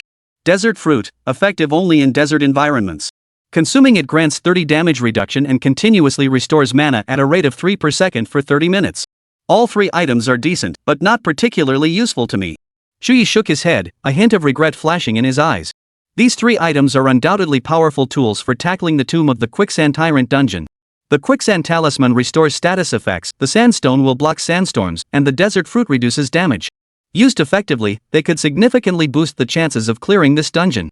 But Chu Ye possessed a domain. He could simply smash the Sandstorm Tyrant to death with brute force, rendering these items utterly unnecessary. His gaze settled on the final piece of loot. From what I've heard, the Tyrant's Heart is supposedly a top-tier item. I'll see just how top-tier it really is. Chu Ye murmured to himself, a hint of anticipation in his voice. Heart of the Tyrant. Item info, imbued with the Sandstorm Tyrant's cruelty, slaughter, and life's insights. Through it, one can sense the glory of the Sandstorm Tyrant's existence. Drop information, drops exclusively in the Sands Tyrant's tomb instance. Initial drop rate is 2%. Once dropped, it will not reappear for 365 days. Enabling Hell difficulty increases drop rate by 10%. Breaking the speedrun record increases drop rate by 30%. Usage restrictions, exclusive to Epic tier and Legendary tier mages. Effect, used during the level 30 class change ceremony to transform into the Epic class Sand Soul Devourer for Epic class users or the Legendary class Sandstorm Tyrant for Legendary class users, with a 30% chance of failure. A job change item? Upon reading this, Chu Ye couldn't help but show a look of shock. Job change items were extremely precious artifacts. They were even several times more valuable than equipment of the same quality. I never imagined I'd obtain something this valuable. No wonder those people outside were making such a big fuss, shouting about breaking records. The Tyrant's Heart truly was worth it. But soon, Chu Ye let out a bitter smile, a hint of helplessness flashing in his eyes. He sighed softly, murmuring to himself, as a low-tier mage, even if I had the Tyrant's Heart, I couldn't use it anyway. Low-tier mages simply cannot use class change items to advance to higher-tier professions. A person's class tier is fixed from the moment of awakening and cannot be altered. Let's leave first. Chu Ye stowed away his loot and quickly exited the dungeon. Meanwhile, outside, Sun Taiwan and his group were gathered at the dungeon entrance, waiting for Chu Ye to emerge. The moment Chu Ye stepped out, the crowd erupted into a cacophony of noise, as if a pot had exploded. He's out! Someone shouted, and all eyes instantly focused on Chu Ye. Chapter 127, Sun Taiwan, the Flexible One. Ha! He's out after just over an hour. Looks like he failed. Humph. How could a newbie possibly clear it? Especially a large-scale instance. In that short time, he probably didn't even make it to the altar hall. Get rid of him fast, don't let him interrupt our record-breaking run. Seeing Chu Ye emerge so quickly, many burst into derisive laughter. After all, the normal clear time for the Tomb of the Sands Tyrant dungeon exceeds 10 hours. Even speedrun records typically take over 5 hours. Emerging in just 1 hour? Under normal circumstances, it's utterly impossible to clear it. Clearing the 2,000+ yellow sand soldiers in the sacrificial pit alone would take at least 3 to 4 hours. The dungeon's boss, the Sandstorm Tyrant, would summon thousands more yellow sand soldiers, making the boss fight itself difficult to complete in under 3 hours. Sun Taiwan's eyes brimmed with scorn as he strode up to Chu Ye, his voice dripping with cold derision. Still want to tackle this dungeon? He sneered. You arrogant fool, wasting over an hour of our time for nothing. Yet Sun Taiwan failed to notice Chu Ye's discomfort, instead observing his unflappable composure. Upon seeing Sun Taiwan, a faint smile curved Chu Ye's lips, his eyes brimming with amusement. This expression made Sun Taiwan frown, his expression darkening slightly as a flicker of doubt crossed his eyes. Chu Ye said indifferently, why don't you check the monument and see if I actually cleared it? At that moment, the dungeon monument beside them shifted. A faint glow emanated from its surface, and a new entry appeared. Challenger, Chu Ye. Clear time, 1 hour 17 minutes 8 seconds. The moment this record appeared, the surrounding area fell into a deathly silence. All eyes were fixed on the stone tablet, as if unable to believe what they were seeing. Eyes widened in disbelief at the words etched there. The air seemed to freeze solid, even breathing grew heavy. Even Sun Taiwan froze in place, the mockery on his face instantly replaced by shock and disbelief. Everyone seemed to turn to stone, frozen in place as if under a spell. How is this possible? He actually cleared it. Solo run, large-scale dungeon, cleared in an hour, am I dreaming? Holy, pinching my thigh doesn't hurt, it must be a dream. Damn it, let go of me. Of course it doesn't hurt your ing pinching my ger. Seeing the stunned expressions on their faces, Chu Ye finally let a faint smile touch his lips. His gaze swept over each of them, tinged with amusement. He spoke slowly, well? Still think I'm ignorant of my place? Sun Taiwan's jaw dropped. Under Chu Ye's gaze, he even stumbled back a few steps. He tried to speak, but for some reason, no words came out. His throat felt as if something had clogged it. Chu Ye's record was simply staggering. Consider this, even a team of 30 people would start their speedrun record at 6 hours. He soloed it in 1 hour. It was nothing short of a fairy tale. Chu Ye shook his head, gave a cold laugh, then turned away, ignoring them as he prepared to continue the dungeon run. At that moment, Sun Taiwan finally snapped out of his daze. A look of urgency flashed across his face as he hurriedly called out, wait a moment. Chu Ye turned back, frowning. You have something to say? Sun Taiwan took a deep breath, his expression turning earnest. Earlier, I was in the wrong. I apologize for my previous behavior. I'm sorry. With that, he bowed deeply to Chu Ye, his movements exceptionally solemn. The others nearby watched in stunned silence, their eyes wide with disbelief. Sun Taiwan, known for his arrogance, actually bowing to a freshman? This completely shattered their expectations. But the real shock came next. As soon as he straightened up, he barked at the surrounding crowd, those who mocked this brother just now apologize immediately. Hearing Sun Taiwan's demand, the others whether willingly or not could only bow to Chu Ye in apology. Their movements were stiff, but their expressions were sincere enough. Seeing this, Chu Ye was genuinely surprised, a flicker of astonishment crossing his eyes. It seemed Sun Taiwan was a man who knew when to yield and when to stand his ground. His conduct was quite unexpected. Sun Taiwan spoke respectfully, Brother Chu Ye, I wonder if my apology has shown sufficient sincerity? If you remain unsatisfied, I am prepared to continue. Chu Ye waved his hand, his tone calm, no need for that. I accept. Since he'd said that, Chu Ye wasn't one to press the issue after all, he and Sun Taiwan had no grudge between them. Hearing Chu Ye's words, Sun Taiwan breathed a sigh of relief and quickly asked, Brother Chu Ye, you cleared the tomb of the Sands tyrant. Did you obtain the tyrant's heart? Chu Ye flipped his palm, revealing an item resembling a heart emitting a yellow glow and seemingly encrusted with sand now resting in his hand. Is this it? Sun Taiwan's eyes instantly flashed with excitement. Those around them also stared intently at the item, their eyes gleaming with desire. The tyrant's heart. The most precious artifact from the tomb of the Sands tyrant. Yet, Sun Taiwan's expression darkened slightly. Since Chu Ye had obtained the tyrant's heart, the Sands tyrant's tomb would not drop this artifact again for an entire year. This meant the team he'd assembled at great expense had essentially been a waste of money. Sun Taiwan took a deep breath and spoke, Brother Chu Ye, would you consider selling this item to me? Chu Ye raised an eyebrow. You really need this item? Sun Taiwan nodded, his tone tinged with urgency. Though I'm a legendary class, my combat strength isn't strong. Now that I'm about to reach level 30, if I don't seize this chance to find a job change, I'll likely fall far behind other legendary class players. As for the next job change opportunity, that won't come until level 60. If you sell me this item, I, Sun Taiwan, will owe you a favor. Whatever you need in the future, as long as it's within my power, just come find me. Hearing Sun Taiwan's words, Chu Ye found himself intrigued. A flicker of thought crossed his eyes before he replied, name your price. If it's reasonable, I'll sell it to you. Hearing this, Sun Taiwan's eyes lit up with excitement, brimming with anticipation. He quickly proposed, how about 3 level 20 orange tier magic type equipment pieces? Chu Ye raised an eyebrow in surprise. Can you really afford that? That price was nearly equivalent to the value of the tyrant's heart. But how precious were orange tier items? Even if an ordinary family sold everything they owned, they couldn't afford them. Sun Taiwan was offering 3 at once. Did he really have the financial means? Sun Taiwan patted his chest. My family has some means, Brother Chu Ye. Rest assured. If you agree, I'll have the gear in your hands tomorrow, all top-tier orange items, no junk. If you don't believe me, we can wait until tomorrow. I'll bring the gear and we'll trade then. Chapter 128, Dungeon Run Again, 1 leads 29. Chu Ye pondered briefly, concluding the deal was entirely favorable. He nodded. Bring the gear tomorrow, then we'll talk.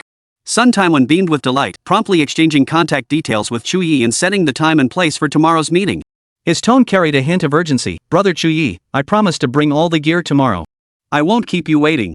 After settling everything, Chu Ye turned and swiped his card again, preparing to re-enter the dungeon. Just then, Sun Taiwan's voice sounded from behind him, tinged with hesitation and hope. Brother Chu Ye, are you going back in to run the instance? The surrounding crowd was equally astonished. Clearing it once was enough. Was Chu Ye actually going to clear it a second time? Chu Ye turned back, replying casually, is there a problem? Sun Taiwan hastily waved his hands, his face plastered with a smile, his tone tinged with flattery, no problem at all. Could you just take me alone? Of course, I won't take any of the other loot in the dungeon. I can even pay you. I just want to see how you clear it. Chu Ye raised an eyebrow, surprise flickering in his eyes. A request like that? In that instant, several nearby players chimed in, their voices overlapping with urgency and pleading. Big shot, can you take me too? I want to see it too. I'll pay my share. Seeing so many people speak up, Chu Ye was puzzled. You just want to watch me clear the dungeon? Keep in mind, if they went in, all the loot would go to Chu Ye. They wouldn't get anything, and they'd even have to pay out of pocket. If they didn't chip in, they wouldn't even get any experience points. This deal seemed like a total loss for them. Then someone explained, big shot, you don't know the full story. The Tomb of the Sands Tyrant is an advanced challenge for the sophomore trial quest. Successfully clearing it earns 4 credits. Exactly, boss. Let us tag along, we won't slow you down. Hearing this instance was tied to credits, Chu Ye couldn't help but laugh. Bringing these guys along wasn't out of the question. After all, they wouldn't get any loot, so Chu Ye could actually make a profit. So Chu Ye said, name your price. If it's right, I'll agree. At that moment, Sun Taiwan spoke up beside him, his tone carrying an air of finality. Guys, I'll settle this. 2,000 points each. What do you say, brother Chu Ye? Hearing Sun Taiwan propose 2,000 credits, some faces twisted with pain. After all, the entrance fee for the Tomb of the Sandstorm Tyrant was only 9,000 points, and it could be split among everyone. At full capacity, that meant just 300 points per person. But compared to 4 academic credits, 2,000 points seemed insignificant. Chu Ye pondered for a moment. At this rate, leading a single expedition would net him 50 to 60,000 points, a rather handsome profit. Chu Ye nodded, a faint smile in his voice. Alright, 2,000 points per person. Anyone wanting to join me for the dungeon run, line up and swipe your cards. Once we're full, we're in. Sun Taiwan stepped forward first, promptly transferring 5,000 points to Chu Ye with decisive efficiency. Chu Ye froze, his brow furrowing slightly as confusion colored his voice. Did you transfer the wrong amount? Sun Taiwan flashed a flattering smile, his eyes sincere. Brother Chu Ye, I didn't make a mistake. The extra is my apology for offending you earlier. Chu Ye couldn't help but laugh bitterly. This Sun Taiwan seemed a bit too skilled at playing the people game. With points practically handed to him on a silver platter, Chu Ye naturally had no reason to refuse. After Sun Taiwan finished transferring his points, others quickly lined up to follow suit, moving swiftly and orderly, afraid of being pushed out if they were even a step too slow. Before long, the group reached its full capacity of 29 members. Including Chu Ye himself, they were exactly 30. Seeing the group filled, those who hadn't made it looked disappointed, their faces showing frustration at their own slowness. Chu Ye said, don't worry if you missed out this time. You can wait for the next session. With that, Chu Ye led the large group through the portal. Upon reaching the tomb's entrance, the group immediately began chattering, their voices tinged with excitement and curiosity. Is this really the Tomb of the Sandstorm Tyrant? My first time here. Me too. Why is the entrance so small? I heard this dungeon is super tough, lots of teams have failed. Yeah, super hard. I tried 3 times with different groups, just on hard mode, but we failed every time. Holy crap, how did Chu Ye solo hell mode? At that moment, Sun Taiwan shouted, quiet the hell down, everyone. Just watch brother Chu Ye play properly. No heckling. If you distract him, don't blame me for getting rough. Hearing this, many people flinched, their expressions tinged with fear. Clearly, Sun Taiwan commanded considerable authority among them. Chu Ye paid no mind to the commotion and strode directly into the tomb. The others followed suit, their footsteps echoing distinctly through the empty tomb passageway. Before long, they reached the lower burial chamber, where they saw the long main passageway. Curiosity gripped the group as they scanned left and right, their eyes brimming with wonder and confusion. Just then, the sand sculptures lining the main passageway shook the sand from their bodies. Their movements were swift and threatening as they charged forward, their eyes flashing with a crimson glow. Holy crap, mobs spawning. They looked terrifying. Good heavens, how did they charge so suddenly? I didn't even see them move. Several yellow sand soldiers charged forward instantly, their speed so great it kicked up swirling dust clouds, leaving countless onlookers stunned. But Chu Ye remained unflustered. With a light flick of his magic wand, whale song, a burst of dark flame erupted, tracing a graceful arc through the air. Boom! The yellow sand soldiers were instantly slain by Chu Ye, their bodies reduced to ashes in the flames and dissipating into the air. Instant kills. Holy, he really is a big shot. One skill and he's this badass. Even Sun Taiwan's eyes flashed with surprise, his expression turning slightly grave. He was clearly stunned by Chu Ye's power. Though those yellow sand soldiers posed no threat to him either, he certainly couldn't eliminate them as cleanly and decisively as Chu Ye had. Chu Ye advanced steadily, his stride unwavering.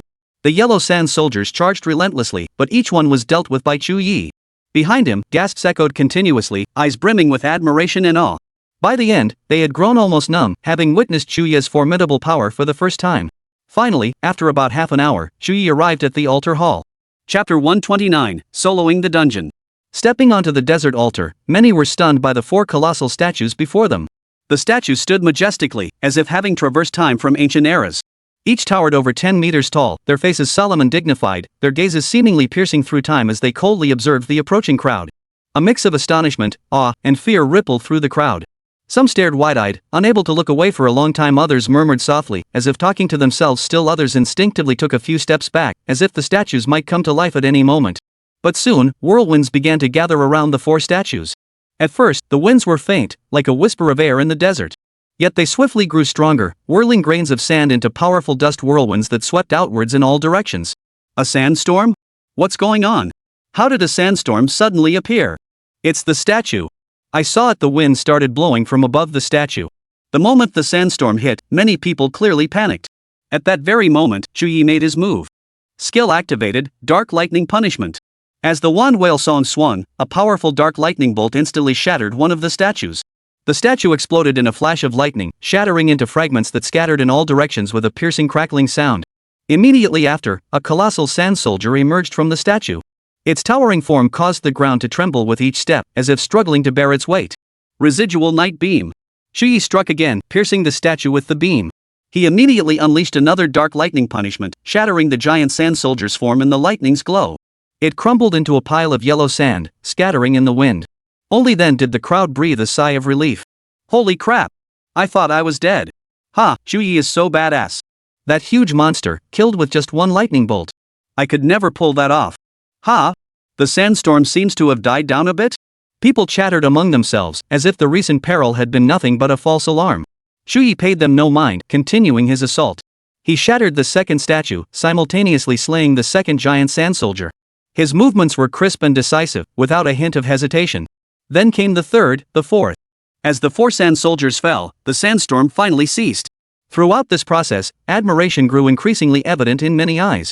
Even Sun Taiwan, who had always held himself in high regard, felt the gap between himself and Chu Ye acutely. Could this truly be the strength of a new recruit? The thought surged through many minds. Chu Ye was truly formidable. After the giant yellow sand soldier perished, the altar collapsed. Countless shifting sands caved in, eventually revealing a long corridor. Chu Ye led his group down the corridor, arriving at the sacrificial pit. Upon seeing the sacrificial pit, the group was once again utterly astonished, their gasps and exclamations rising in waves. The scene before them was truly magnificent. Within the burial pit, countless sand soldiers stood in perfect formation, like a slumbering army. Their stillness carried an aura of grim and deadly tension. It was as if they were witnessing an army of thousands. Yet their awe quickly turned to terror. Yellow sand generals and soldiers shook the sand from their bodies and surged out of the burial pits. Chu Ye immediately shouted, "Everyone retreat! Back to the staircase!" The sheer number of soldiers was overwhelming. Chu Ye couldn't afford distractions during combat. If they remained near him, casualties were inevitable. Therefore, he planned to drive them all back to the staircase, then block the exit himself and eliminate every yellow sand soldier. Hearing Chu Ye's command, the people retreated in a hurry, not daring to linger. Some were so nervous they slipped and nearly fell, only to be caught by quick-thinking companions who grabbed them just in time. As the yellow sand soldiers charged forward, Chu Ye instantly activated his dark realm. He swiftly swung his staff, unleashing a barrage of skills that struck the yellow sand soldiers. Good heavens! Could this be a domain skill? Chu Ye actually knows a domain skill? Isn't that something you can only learn after level 30? Witnessing Chu Ye's dark realm, everyone was utterly stunned, as if everything had become a dream. They never imagined a new recruit could master such a high-tier skill. With his domain activated, Chu Ye began a rampage. Countless yellow sand soldiers couldn't get within an inch of him. Endless bursts of dark flames erupted like meteor showers, creating dazzling fireworks that instantly reduced hordes of soldiers to ash. People stared intently at Chu Ye, afraid to miss a single detail. Chu Ye's combat was deceptively simple. His staff swung relentlessly, skills erupting in rapid succession, yet no one dared blink. They had never witnessed such a brutally straightforward yet overwhelmingly powerful combat style. Does Big Shot Chu Ye's skills have no cooldown? It was likely the effect of his domain. Certain domains could drastically reduce skill cooldowns. But could his mana sustain it? He must have an item that automatically restores mana. Even Sun Taiwan's eyes were bulging wide, his eyeballs nearly popping out of their sockets. He'd seen it all but this? He'd never witnessed anything like it. The battle raged on for an extended period, with Chu Ye's skill storm relentlessly sweeping across the battlefield. After over half an hour, the battle finally concluded. Now I understand how the Big Shot cleared it in just an hour. I get it now. Watching Chu Ye's ferocious fighting style, clearing it in an hour really was a piece of cake. After slaughtering all the monsters in the sacrificial pit, the doors to the throne chamber swung open.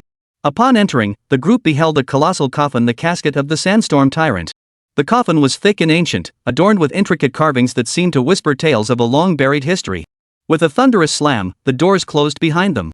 The sandstorm tyrant emerged from the coffin, its massive form resembling a moving mountain, radiating overwhelming might. The sandstorm tyrant immediately activated the teleportation array, scattering the group across the desert. Battle was imminent. Chu Ye maintained his dark realm, exploiting its ability to grant skills with no cooldown or resource cost. He struck instantly, slaying the sandstorm tyrant within 2 minutes. Simultaneously, a glow of advancement appeared upon his body. Congratulations! You have leveled up. Current level, 21. Immediately after, the dungeon completion notification sounded. Not only Chu Ye, but everyone else heard it too. We cleared it. We really cleared it. Holy crap, those 2,000 points were totally worth it.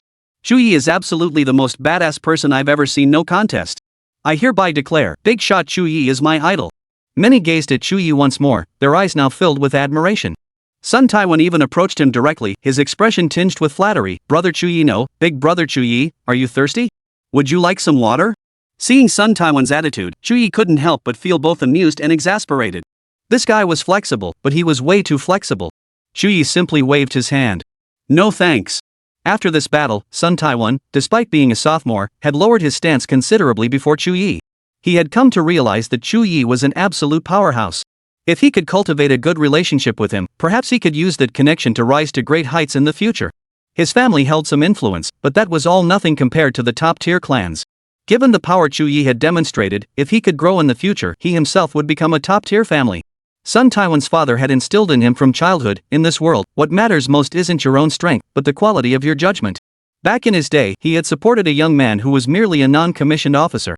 Only after that man became a general did the Sun family achieve its current standing. Unaware of Sun Taiwan's thoughts, Chu Ye stowed away the dungeon's spoils and departed. Outside the instance, a crowd of players still lingered, eagerly awaiting Chu Ye to lead them into the next run. However, Chu Ye declined. After 2 consecutive runs, he was utterly exhausted. Though the dungeon runs themselves weren't lengthy, the prolonged use of the Dark Realm had drained Chu Ye's mental energy significantly. If you still want me to lead you, we'll see when I have time later. I'm leaving now. With that, Chu Ye walked straight through the crowd and left the plaza. Chapter 130, Divine Essence Lottery 300,000, Silver Dragon Egg. Back in his dorm, Chu Ye eagerly opened his data panel. His gaze swiftly scanned the various statistics before settling on the dark matter column. Dark matter quantity, 403,600. A full 40,000 drops of dark matter. Chu Ye murmured softly, his voice tinged with unmistakable excitement. His gaze lingered on that string of numbers for a long time, as if afraid he might have misread it. A single sandstorm tyrant's tomb yielded 200,000 units of dark matter. Though the second run had been less bountiful, only 16 or 17,000, it was still staggering. 3 or 4 more runs, and I could amass 6 or 70,000? He murmured to himself, his tone tinged with anticipation. He had assumed his third divine essence evolution would take considerable time, but if everything went smoothly, that timeline might be drastically shortened. Yet, at that very moment, a sudden thought flashed through Chu Ye's mind. It's been ages since I last entered a lottery, hasn't it? He recalled that function within his divine essence consuming a certain amount of dark matter to exchange for equivalent rewards. He had only used this function twice in the beginning, once to obtain the skill Dark Fire, and again later to upgrade Dark Fire into Dark Flame. After that, he never touched it again. The reason was simple, the evolution of his divine essence was far more crucial. He had to prioritize securing the necessary materials for its advancement. But now, things were different. With the Tomb of the Sands Tyrant dungeon, his dark matter supply had become much more abundant. The dungeon's full potential hadn't been tapped yet. Chu Ye estimated that running it 2 or 3 more times would easily net him 200,000 or 300,000 dark matter. Why not take a shot? A sudden itch stirred in Chu Ye's heart, that long-forgotten sense of anticipation surging back. Moments later, he made his decision. Go big or go home. His voice carried a hint of resolve as he channeled his divine essence power, preparing to initiate the draw. Consume dark matter to exchange for equivalent divine essence rewards? Yes. Please select the amount to consume.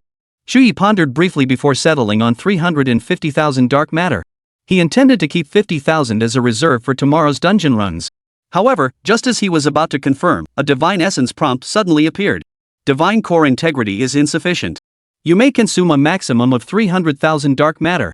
Insufficient divine essence integrity? So he couldn't consume too much dark matter after all? Chu Ye's brow furrowed slightly, a hint of resignation flitting across his face. He sighed, then adjusted the consumption amount. 300,000 it is, he thought. Let's see what I can extract. He murmured to himself, his eyes still brimming with anticipation. Dark matter received. As you have consumed the maximum amount of dark matter, you will receive a free critical hit reward. Congratulations, critical hit successful. You have obtained Silver Dragon Egg.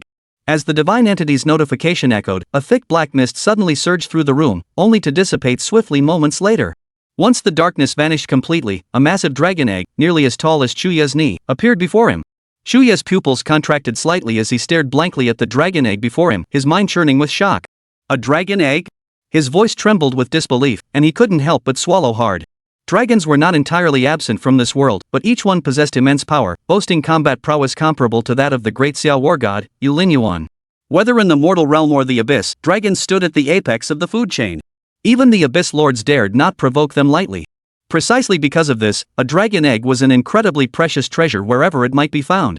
Raising a dragon from infancy could mean gaining at least an abyss lord level combat power in the future. The divine essence reward was this generous? 30,000 dark matter for a dragon egg. What would happen if I kept drawing? A flicker of greed surged in Chu Ye's heart, but the divine essence immediately responded. Your reward exchange quota is full. To continue exchanging rewards, please further increase the divinity's completeness. Hearing this, Chu Ye froze, then wore an expression that was both amused and exasperated. No more draws? How stingy! He muttered under his breath, but his mind was already scheming about his next divine essence evolution plan. Suddenly, as if realizing something, his expression shifted slightly. Holy crap! I barely used any draws during my last 2 divine essence evolutions. Does that mean I missed out on 2 major rewards? A wave of regret washed over Chu Ye. His brows furrowed tightly, his face etched with a look of bitter regret. What a huge loss! Had he maxed out his lottery credits both times, he could have snagged 2 top-tier rewards. Even if he hadn't hit the jackpot on the first try, multiple attempts would have netted him more valuable items. The thought made Chu Ye slap his forehead in frustration. Before evolving my divine essence, I absolutely must use up all my lottery credits first. Otherwise, it's just too much of a loss. After sighing for a while, Chu Ye refocused his attention on the dragon egg. The entire dragon egg radiated a silvery luster, its surface adorned with cloud-like patterns that gave it an air of immense nobility. Just from its appearance alone, Chu Ye knew this dragon egg was no ordinary thing. The only question was whether it would hatch into an eastern dragon or a western dragon? Curiosity filled Chu Ye's mind. Although the dragon egg's color and patterns appeared exceptionally high grade, he sensed that what hatched might be a western dragon. After all, eastern dragons were exceedingly rare, each one an absolute sovereign among countless dragon clans. Throughout the entire history of the Great Xia Kingdom, eastern dragons had appeared only a handful of times. Let alone their eggs. Never in ancient or modern times had anyone ever seen an eastern dragon's egg. Any dragon eggs that had ever surfaced were almost always from western dragons. Even so, western dragon eggs were treasures that could only be encountered by sheer luck. When would the dragon egg hatch? Chu Ye's heart swelled with anticipation as his gaze locked onto the dragon egg, his breath catching in his throat. He reached out, gently touching the surface of the dragon egg. Its temperature wasn't cold, instead, it carried a hint of warmth, and the heat was even slowly rising. Could it be about to hatch? The thought barely formed in Chu Ye's mind when a tiny crack suddenly appeared on the dragon egg before him. Overjoyed, he stared at it without blinking. The cracks multiplied rapidly. What began as a tiny fissure at the top of the egg slowly spread outward, gradually covering its entire surface like a spiderweb, or perhaps like flakes of snow scattered across its shell. Chu Ye heard faint tapping sounds, as if something was struggling to break free from within. Soon after, a soft glow began to radiate from around the dragon egg. Then, a sudden blast of frigid cold erupted outward. The room's temperature plummeted instantly, as if winter had returned overnight. Chu Ye could even see a wisp of white mist in his own breath. He paid no heed to this, his gaze fixed intently on the dragon egg. The top of the shell suddenly cracked open, and a tiny silver creature slowly poked its head out.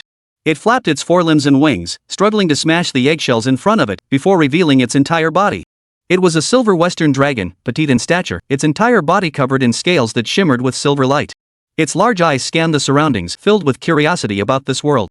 Though its movements were still somewhat clumsy, they already revealed an undeniable agility and nobility. The little silver dragon's gaze finally settled on Chu Ye, a flicker of joy seemingly dancing in its eyes.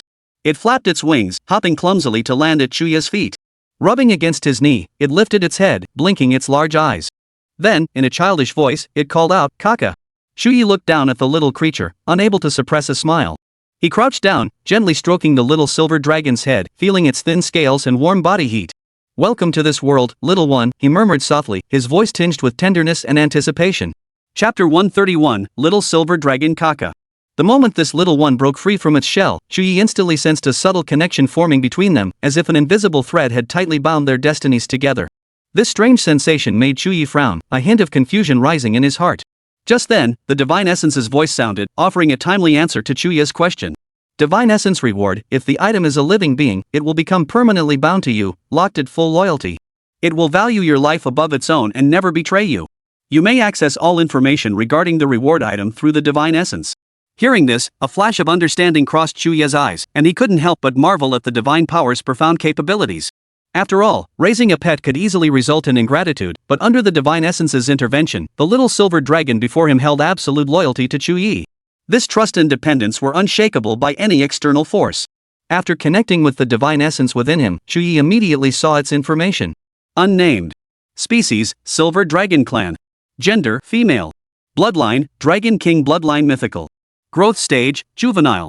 Attributes: Strength 500, Spirit 500, Constitution 1000, Agility 500. Talent: Dragon King SSS-Rank.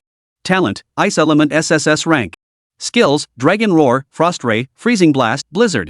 Upon seeing the information about the little silver dragon, Chu Ye was utterly speechless, his eyes flashing with disbelief. A mythical tier bloodline coupled with dual SSS tier talents. If this belonged to any human, the entire world would be in an uproar. I thought the rewards from the Divine Essence were already exceptional, but I never imagined you'd possess the Dragon King's bloodline. Chu Ye murmured to himself, his voice tinged with unmistakable excitement. Didn't this mean the little silver dragon was destined to become a Dragon King in the future? And a female dragon at that, with ice elemental talents? Once you've grown, shouldn't we call you the Ice Queen? Chu Ye teased with a smile, his eyes brimming with affection. The little one didn't seem to fully grasp Chu Ye's words. Instead, it gently nudged his leg with its tiny head, emitting a crisp, melodious caca, as if responding to him. Chu Ye studied the little silver dragon's information panel, a faint smile playing at the corners of his mouth. I haven't given you a name yet. Let me think. Since you like making that clack sound so much, how about we call you Clack? This time, Chu Ye was certain the little silver dragon understood him.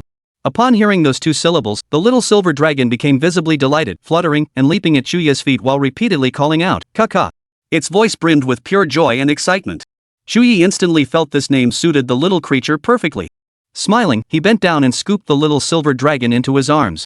The adorable creature flailed its tiny paws wildly in the air while its wings fluttered slightly, as if searching for a comfortable position. It wasn't struggling, though more like feeling a bit lost. Chu Ye chuckled softly, cradling the little creature in his arms and gently stroking its smooth scales. The little silver dragon seemed to enjoy his embrace, nestling against Chu Ye's chest. Its eyes narrowed slightly, revealing an expression of pure contentment, while its tail swayed gently, radiating satisfaction. Chu Ye teased it, and before long, the little creature grew lively. It gently grasped Chu Ye's finger with its claws, clearly enjoying playing with him.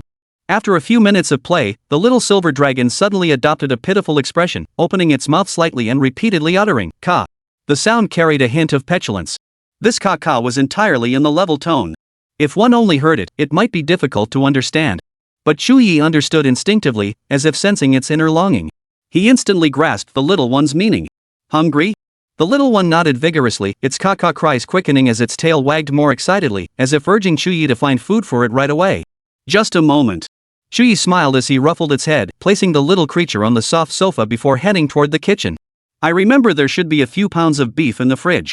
Chu Ye muttered to himself as he opened the refrigerator door, a blast of cold air hitting him. This was Chu Ye's planned dinner for tonight, but since the little guy was hungry, he'd feed it first. The only question was whether it would eat raw meat. When Chu Ye brought the beef over, the little creature's eyes lit up instantly. It promptly scrambled off the sofa. Its two wings flapped incessantly, but clearly, it couldn't fly yet. Even with its wings spread wide, its body couldn't maintain balance, and it ended up face planting into the floor. But Kaka was Dragonkin after all, with an initial constitution stat of 1000 points. A fall like this was barely a tickle to him. The little creature scrambled back up, shook its head, then hopped and flapped its wings, darting straight to Chu Ye's feet. Its eyes widened with eager anticipation, its tail held high, as if awaiting Chu Ye's bounty. Chu Ye couldn't help but smile. Placing the beef in his hand, he said, "Go ahead, eat up. Have as much as you want."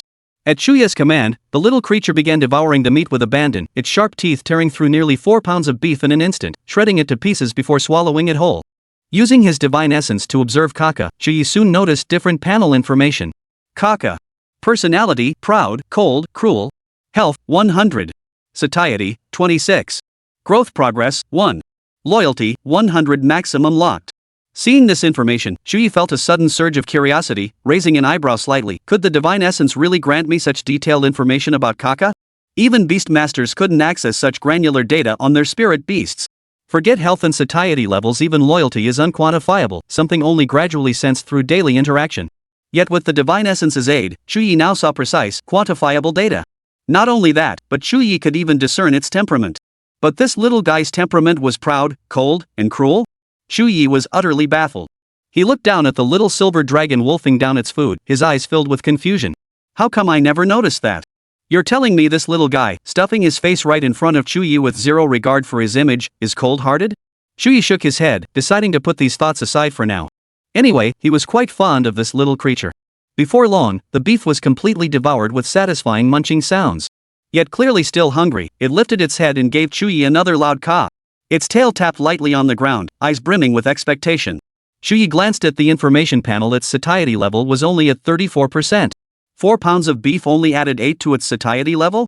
That's ridiculous. You wouldn't need to eat 40 or 50 pounds of meat in one sitting, would you?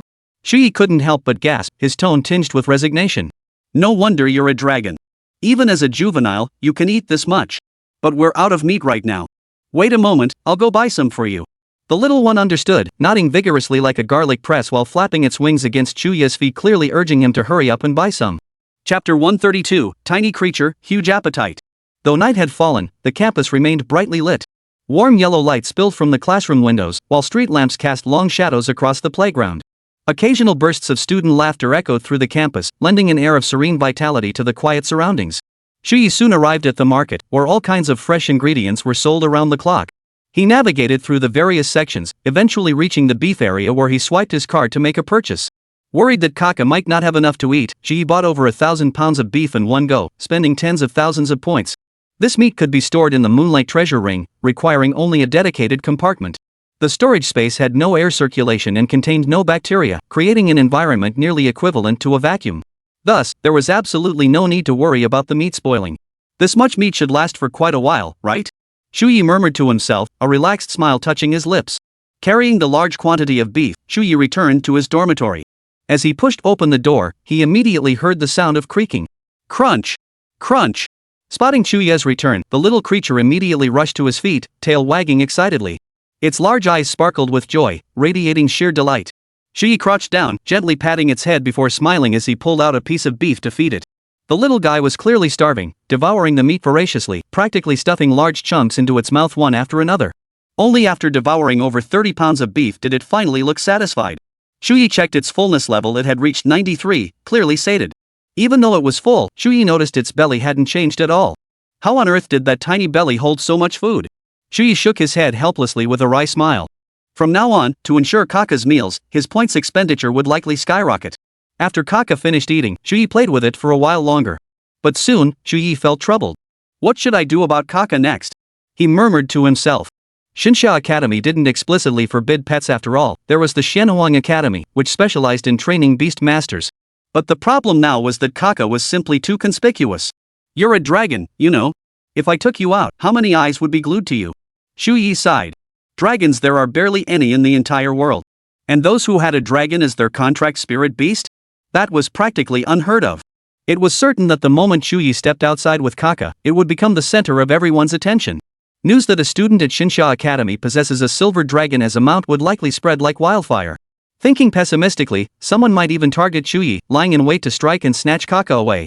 It was certain that once Kaka was exposed to the light, all manner of troubles would follow. But Chu Ye couldn't keep Kaka locked up in his room forever. Setting aside whether the little creature would be happy about it, Chu Ye himself was unwilling to do so. Kaka possessed extraordinary combat prowess. Even in its juvenile stage, its attributes rivaled those of a level 20+ professional. Once fully grown, it would become truly formidable. Keeping such a formidable force confined at home would be a waste, wouldn't it? Confining Kaka would also stifle its growth. Chu Ye wasn't the type to back down from a challenge. He took a deep breath, his eyes flashing with resolve. No matter what, Kaka must be brought into the light. This cannot be hidden.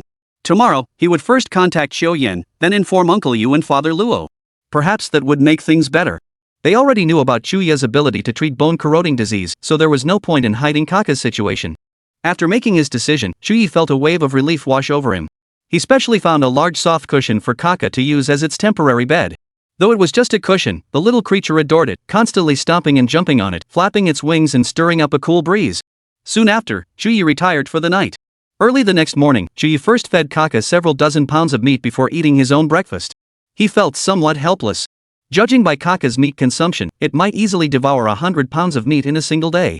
He thought 1,000 pounds of meat would last at least half a month, but it looked like it wouldn't even last 10 days. After Kaka finished eating, Chu Ye checked its stats and found its growth stage had advanced to level 2, with its attributes also improving.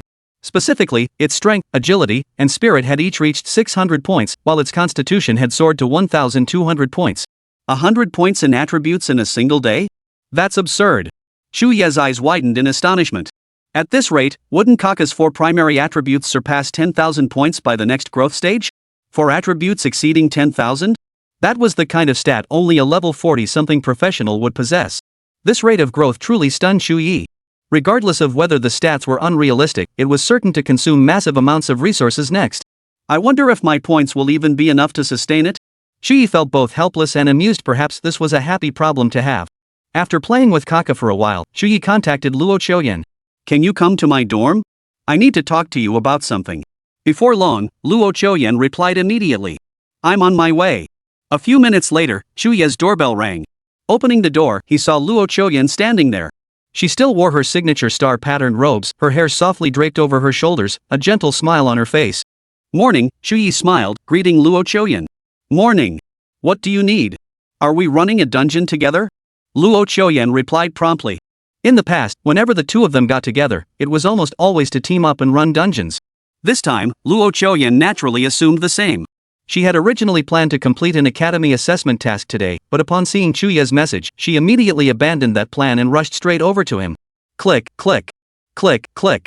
Just then, a crisp sound rang out. It was Ka. After seeing Chu Ye go to open the door, he trotted along behind him, calling out as he walked, his voice carrying a hint of childishness. Luo Qiuyan heard the sound and frowned in confusion, turning her gaze toward the source. Upon seeing Kaka, she frowned slightly in confusion for a moment. Then, her expression slowly shifted from puzzlement to astonishment. As the shock deepened, it gradually transformed into utter disbelief. Her eyes widened, her mouth slightly agape, as if she couldn't believe the sight before her. She couldn't help but exclaim, Chu Ye, this can't be a dragon, can it? Chu Ye gave a helpless laugh. Well, it's a long story. Anyway, I've taken a dragon as a pet, and now I'm struggling with how to handle this situation. Chapter 133, the risk is great, but I'm not afraid. Click, click. Click, click. Inside the room, soft light spilled across the sofa as warm-toned curtains swayed gently in the breeze.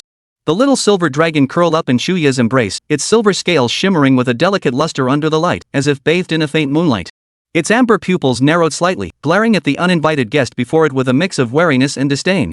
Luo Qiuyan extended her hand, her fingertips trembling slightly as she attempted to touch the scales that appeared as soft as silk. Yet before her fingers could draw near, the little creature's claws shot out like lightning, striking with a light yet unmistakable force of resistance. Ah! Luo Qiuyan gasped softly, swiftly withdrawing her hand. Her brows furrowed slightly, a flicker of embarrassment crossing her eyes. She glanced down at the back of her hand, where a faint white mark had been left. Clearly, the little creature hadn't used much force, otherwise, it wouldn't have been just a mark. She looked up at the little silver dragon, meeting its slightly disdainful gaze. It seemed to say, "You dare touch me?" Luo Qiuyan's lips twitched slightly as she thought to herself, I've actually been looked down upon by a pet. Her expression shift didn't escape Chu Ye's notice, and he couldn't help but chuckle softly. He gently stroked the little silver dragon's head. The creature immediately closed its eyes in contentment, letting out a low purr, as if coaxing affection from its master. Seems the divine essence's information was accurate. Chu Ye murmured to himself, a hint of resignation in his tone. This little creature wasn't exactly friendly toward humans other than himself. Luo Qiuyan took a long moment to recover, yet the astonishment in her eyes remained undeniable. She took a deep breath, trying to steady her emotions, then looked up at Chu Ye and asked, So, you called me here because of it? Chu Ye nodded, his gaze growing serious. I intend to raise it, but it is, after all, a dragon. Taking it out would likely cause unnecessary trouble. Yet confining it indoors breaks my heart, and I doubt it would be happy either. As he spoke, he lowered his gaze to the little silver dragon in his arms. As if understanding its master's words, the little creature immediately turned its head and waved its tiny paw at Luo Qiuyan, as if making a show of defiance. Luo Qiuyan sighed helplessly, raising a hand to rub her temples. So what do you plan to do? Chu Ye replied, This is tricky. I plan to consult my uncle first and hear his opinion. If possible, it'd be best to reach out to Uncle Yu too. Luo Qiaoyan nodded, picked up her communicator, and immediately contacted her father, explaining the situation with the little silver dragon as well. Before long, Luo Tianjing's reply arrived. Stay put. Lin Yuan and I are coming over. Realizing both men were coming personally, Chu Ye instantly grasped the gravity of the situation. They sat in place, a hint of nervousness in their expressions, awaiting Luo Tianjin's arrival. About half an hour later, Luo Qiaoyan's communicator vibrated again. She quickly checked it, then stood up and said, "They're here. I'll go meet them." Soon, Luo Qiaoyan entered with Luo Tianjing and Lin Yuan in tow. The moment they entered, their eyes immediately landed on the little silver dragon in Chu Ye's arms, a hint of surprise flashing in their gazes. "Uncle Bo, Uncle Yu, hello." Chu Ye immediately stood and bowed. Luo Tianjin and Lin Yuan nodded, their gazes still fixed on the little silver dragon. "Is this the young dragon you obtained?" Luo Tianjin cut straight to the point, his tone tinged with seriousness. Chu Ye nodded, lifting the little silver dragon that had been hiding behind him. "Yes, this is it." Snap. Perhaps sensing the powerful aura emanating from the two men, the little creature which had been acting rather cocky toward Luo Qiaoyan moments before instantly wilted. Its tiny body curled up slightly, emitting a few pitiful whimpers, and even its tail drooped limply. Luo Tianjing and Lin Yuan exchanged glances before both stepped forward to examine the little silver dragon closely. After a moment, Luo Tianjing spoke slowly, his voice tinged with astonishment. "It really is a dragon." Lin Yuan nodded in agreement, his eyes reflecting profound shock. "And judging by its appearance, it's likely a silver dragon. That's the royal bloodline among the dragon clan. I've encountered dragons in the abyss and even fought some, but none compare to this one before us." After scrutinizing it for a few more moments, both gradually regained their composure. Luo Tianjing clasped his hands behind his back, his voice steady. "A dragon cub is a rare find. Obtaining it is your destiny. But have you considered what to do next?" Chu Ye nodded, his tone resolute. "I intend to keep it by my side. When my strength is sufficient, I will take it into battle with me." Neither of them objected to this. Lin Yuan smiled faintly, a hint of admiration in his eyes. "That's a good idea. However, once a dragon cub is exposed, it will likely draw the attention of the entire world. As far as I know, there are only a handful of beastmasters worldwide who possess dragons as their beasts. Among them, the most powerful is undoubtedly Edward, the chief beastmaster of the Free Federation." At the mention of that name, Chu Ye's brow furrowed slightly as rumors about Edward immediately surfaced in his mind. He was a legend in the Free Federation. As a beastmaster, he had remained largely unnoticed until his 30s. It wasn't until he ventured deep into the abyss and forged a contract with a dragon as his beast that his fame truly took off. Subsequently, he defeated countless top-tier masters of the Free Federation, rising to become its strongest beastmaster. He even founded the Edward Guild, the largest beastmaster guild in the Free Federation. This guild received strong backing from the Free Federation's high command, wielding immense influence across the world and even directly controlling numerous small nations. Luo Tianjing continued, "The dragon Edward contracted belongs to the Dark Blood Black Dragon clan, one of the most ferocious among all dragon races. It had never been contracted by anyone before. He was the first and only one. After contracting the Dark Blood Black Dragon, he remained unsatisfied, frantically searching the world for other dragons to contract." Lin Yuan took up the thread, his tone tinged with warning. "Silver dragons represent the royal bloodline among the dragon clans. Virtually all dragon kings throughout history have descended from the Silver Dragon clan. This isn't just the Silver Dragon King within their own clan, it's the Dragon King revered by all dragon clans. In terms of lineage, silver dragons are immeasurably more noble than the Dark Blood Black Dragons. If Edward learns you possess a silver dragon, he'll likely go mad trying to seize it. Pressure and covetousness from other quarters? We can handle that for you with ease. But Edward is notoriously powerful within the Free Federation, ruthless and utterly unscrupulous in his pursuit of goals. Who knows what underhanded tactics he might resort to?" He paused, then spoke earnestly. "Open attacks are easy to dodge, but hidden arrows are hard to guard against. Exposing the silver dragon to the world will inevitably subject you to immense pressure. You must be mentally prepared for that." Lin Yuan's words prompted Chu Ye to begin serious contemplation. Undoubtedly, exposing Kaka carried immense risks, Edward being one of them. Though he couldn't appear directly within the borders of the Great Xia Kingdom, with Edward's capabilities, he could easily spread rumors or bribe certain individuals within the kingdom, posing a significant threat to Chu Ye. Within Xinxia Academy, Chu Ye might be relatively safe, but he couldn't remain there indefinitely. Even for the year-end assessments, he would need to venture out on missions to earn sufficient credits. This inevitably exposed him to numerous dangers. The little creature in his arms seemed to sense Chu Ye's hesitation and began squirming, emitting a series of sharp, urgent clicks. Click. Click. Chu Ye instantly understood its meaning. The little creature was afraid he would lock it inside the academy. Seeing this, Chu Ye made his decision. "Uncle Bo, Uncle Yu, I've made up my mind. Even if exposure carries great risks, I'm not afraid. Besides, what in this world comes without risk? The danger of bone-eating disease is far greater than this. Hearing Chu Ye's words, Luo Tianjin and Yu Lin Yuan both smiled with relief. Luo Tianjin said, "Since you've made up your mind, we support you. With us here, you needn't worry about external pressures. But regarding the various covetous eyes within the country, we can't cover everything. You must be cautious yourself." Chu Ye nodded. He was prepared. After this conversation, Chu Ye felt more confident. Soon after, Luo Tianjin and Yu Lin Yuan departed, followed by Luo Chodian. Once everyone else had departed, the little guy perked up again. Chu Ye played with it for a while before chuckling, "Come on, I'll take you to run a dungeon and show you the world." Chapter 134, The Sensation Caused by Kaka. Hearing Chu Ye's words, the little one immediately chirped excitedly, bouncing up and down with joy. Though this little one had only arrived in this world yesterday, it grew remarkably fast. Its exceptionally high attributes meant that even when running dungeons with Chu Ye, it faced little danger. Now, though the wings on its back still flapped tirelessly without taking flight, it could already hop and skip along behind Chu Ye. I've heard that beastmasters can awaken a special talent to create a unique beast taming space where their beasts can slumber. Too bad I'm not a beastmaster. Muttering to himself, Chu Ye picked up Kaka and stepped out of the dormitory, a hint of regret on his face. Though newly born, Kaka was anything but small. Set on the ground, it reached nearly to Chu Ye's knees, and when held, it likely weighed 20 or 30 pounds. How on earth did this little thing manage to devour a piece of beef larger than its own body weight? Once outside, Kaka seemed exceptionally curious. Its pale, mercury-like pupils darted about constantly, nostrils twitching lightly as if sniffing unfamiliar scents in the air. This vast and novel world held immense allure for the little creature. The sight of Chu Ye cradling the silver dragon cub caused quite a stir. Everyone nearby who witnessed the scene was utterly astonished, halting in their tracks with eyes wide. What on earth is he holding? Could it be a dragon cub? It absolutely is a dragon cub. I wouldn't mistake it for anything else, it has to be. Holy crap, this can't be real. Who could possibly form a contract with a dragon and just stroll out like that? Right, this isn't the Xianhuang Academy either. Along the way, the little silver dragon attracted an overwhelming amount of attention, and word spread like wildfire. Someone in the Tiangang Academy is actually carrying a silver dragon cub. The news spread like wildfire throughout the academy, causing an absolute uproar. However, most people's first reaction upon hearing it was disbelief. Many even suspected it was a diversion, probably someone pulling a prank, so the initial spread wasn't particularly widespread. Chu Ye quickly arrived at the instance plaza via the teleportation array. There, Chu Ye caused another stir. As he approached the inner plaza, the gatekeeper repeatedly checked his credentials, his face etched with disbelief. Someone had actually brought a silver dragon. Such a thing was utterly unbelievable.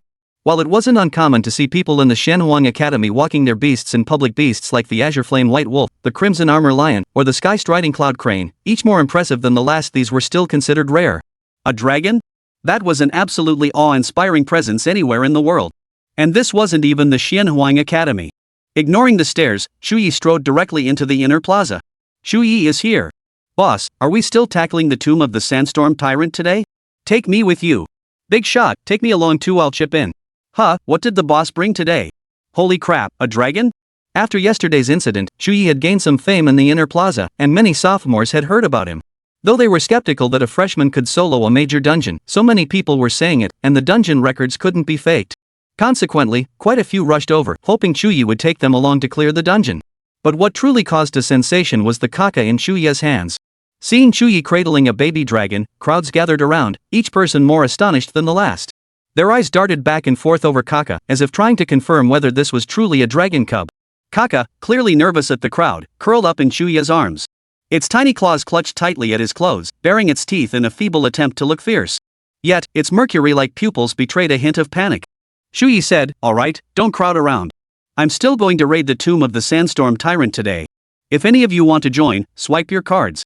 The cost is the same as yesterday." Clearly, Chu Ye had no intention of discussing Kaka with them. Hearing this, the others suppressed their curiosity and lined up to swipe their cards. Once everyone was accounted for, Chu Ye immediately entered the instance. The moment his figure vanished at the entrance, the surrounding crowd gradually dispersed, though murmurs of discussion still rippled through the air. After several battles yesterday, Chu Ye was now thoroughly familiar with the dungeon's layout. Upon entering the instance, Chu Ye set Kaka down. Seeing that these humans seemed to pose no threat, the little creature relaxed slightly. It followed at Chu Ye's feet, its tail swaying gently as its alert gaze scanned the surroundings. Before long, the yellow sand soldiers appeared.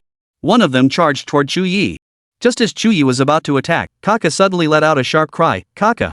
Its voice was sharp and powerful, carrying an inexplicable sense of menace. Immediately after, it unleashed a frost beam that instantly pierced through the sand soldier. The frost beam shot through like a silver lightning bolt, carrying a bone-chilling cold that instantly pierced the soldier's body. The soldier's body, pierced through, quickly disintegrated into yellow sand, dissipating into the air. This scene astonished not only those behind Chu Ye, but even Chu Ye himself was taken aback. After all, this was a sand soldier from hell difficulty extremely powerful. How could Kaka possibly take it down in an instant? After dispatching the sand soldier, Kaka rubbed against Chu Ye's leg, its whimper clearly an act of affection. Its tail swayed gently, its eyes gleaming with a hint of pride, as if seeking praise from Chu Ye. Chu Ye smiled. Well done. He reached out to gently stroke Kaka's head, his eyes filled with admiration. Hearing this, Kaka immediately began bouncing and jumping with joy. Behind them, people whispered among themselves, their voices filled with awe and envy. Truly worthy of the Dragon Clan, killed it in one strike. How on earth did Big Shot Chu Ye get one? My goodness, a dragon pet, there can't be many people in the world who own one. How enviable. If only I could have one too. Meanwhile, more yellow sand soldiers charged forward, only to be incinerated by Chu Ye's dark flame. These yellow sand soldiers posed little threat. Along the way, Chu Ye took action while Kaka assisted from the side. It possessed 4 skills: Dragon Roar, Frost Ray, Freezing Blast, and Blizzard. Dragon Roar was a piercing cry that could scare off nearby monsters. Frost Beam was a piercing ray with exceptional penetrating power, similar to Knight's Residual Beam, though less potent, roughly equivalent to a level 20 plus epic skill. Frostbite is a control skill that freezes enemies in place by creating a patch of ice beneath their feet. Blizzard is a storm unleashed by Kaka flapping its wings, dealing frost damage and area of effect harm. Even in its juvenile stage, Kaka already possesses formidable combat prowess. At the very least, it could easily support Chu Ye in battle. Chu Ye advanced relentlessly, slaughtering all in his path. The yellow sand soldiers proved no match for him, swiftly wiped out. During the battle, Kaka gradually revealed its true nature. It must be said, this little creature was rather vicious. Chu Ye watched it kill monsters with relish, emitting proud cries with each kill. Though still just a youngster, it already possessed the makings of a queen. Behind Chu Ye, the crowd watched the little silver dragon bounding about in astonishment. Consider this, it was merely a young dragon, yet it already possessed such formidable power. How formidable would it become once fully grown? Despite having Kaka along, Chu Ye's efficiency in clearing the dungeon hadn't slowed down. After over an hour, he cleared the instance once more. However, the amount of dark matter he obtained was significantly less. After today's runs, his dark matter reserves were down to just over 100,000. It seemed the divine punishment had begun to take effect. Chu Ye murmured softly, his brow furrowing slightly. Before Chu Ye had even taken the national exam, he and Luo Chouyan had cleared the same dungeon multiple times. Back then, he had already noticed that repeatedly clearing the same dungeon led to a steady decrease in the amount of dark matter obtained. Yesterday, during his 2 runs through the Tomb of the Sands Tyrant, the amount of dark matter he obtained in the second run was tens of thousands less than the first. The third time, it decreased by tens of thousands again. One more run, he thought. After this, it was time to move on to other dungeons. Though the yield had dropped significantly, Chu Ye was confident he could still scrape together at least 200,000 dark matter after finishing. Chapter 135, Top Tier Gear. Sun Taiwan's sincere gesture. Chu Ye led another group into the dungeon. Upon clearing it again, he only obtained over 80,000 dark matter. Still, today's total haul reached 200,000 dark matter. Adding this to his existing stash, his total dark matter now reached 300,000. After clearing the instance twice, it was already noon. Chu Ye bid farewell to the others and returned to the dormitory with Kaka. Kaka was hungry again, so Chu Ye reluctantly gave it several pounds of beef. Just after feeding Kaka, Chu Ye received a message from Yuchinzhou. He too had learned about Kaka and was now inquiring with Chu Ye. Chu Ye gave only a brief explanation, omitting Kaka's origins, while relaying the perspectives of Yu Lin Yuan and Luo Tianjin. Yuchinzhou replied, "Be careful yourself. The Dragon Clan cub is a matter of great importance. I can protect you within the academy, but outside its walls, I'm powerless to intervene." Before long, several others sent messages as well. "Nia Huang, heard you got a dragon cub. Real? If you have time, bring it to the Breaker Academy. Let me see it. Better yet, let me spar with it. I'll reward you handsomely. Hashtag fist bump hashtag. I Wuxin, Chu Ye, is that you in the school forum rumor about owning a dragon cub? Hashtag image a youth holding a silver dragon cub hashtag. Xinjin, you have a silver dragon cub as a pet? Seriously? Hashtag confused hashtag. These were all people he'd met during the national exams. All sorts of people Chu Ye had no idea when they'd added his contact were sending messages to. Some even asked Chu Ye to name his price for the silver dragon cub, claiming their family fortunes ran into the billions and they could afford it. Even Sun Taiwan immediately sent a message inquiring about the dragon cub. Even the headmaster of Xianhuang Academy reached out, sending a message expressing interest in seeing his silver dragon pet. If it could join Xianhuang Academy, all terms would be set by Chu Ye. He tapped the little creature, who was happily munching away, with a sigh. You've really made a name for yourself now, haven't you? Chu Ye responded to each of these requests. However, he declined the request to meet Kaka. After lunch, Chu Ye and Kaka took a short rest before heading out again. His deal with Sun Taiwan was set for the afternoon. Chu Ye carried Kaka out once more. Kaka had become quite famous now. Chu Ye didn't feel comfortable leaving him in the dorm, and Kaka wasn't keen on staying behind either.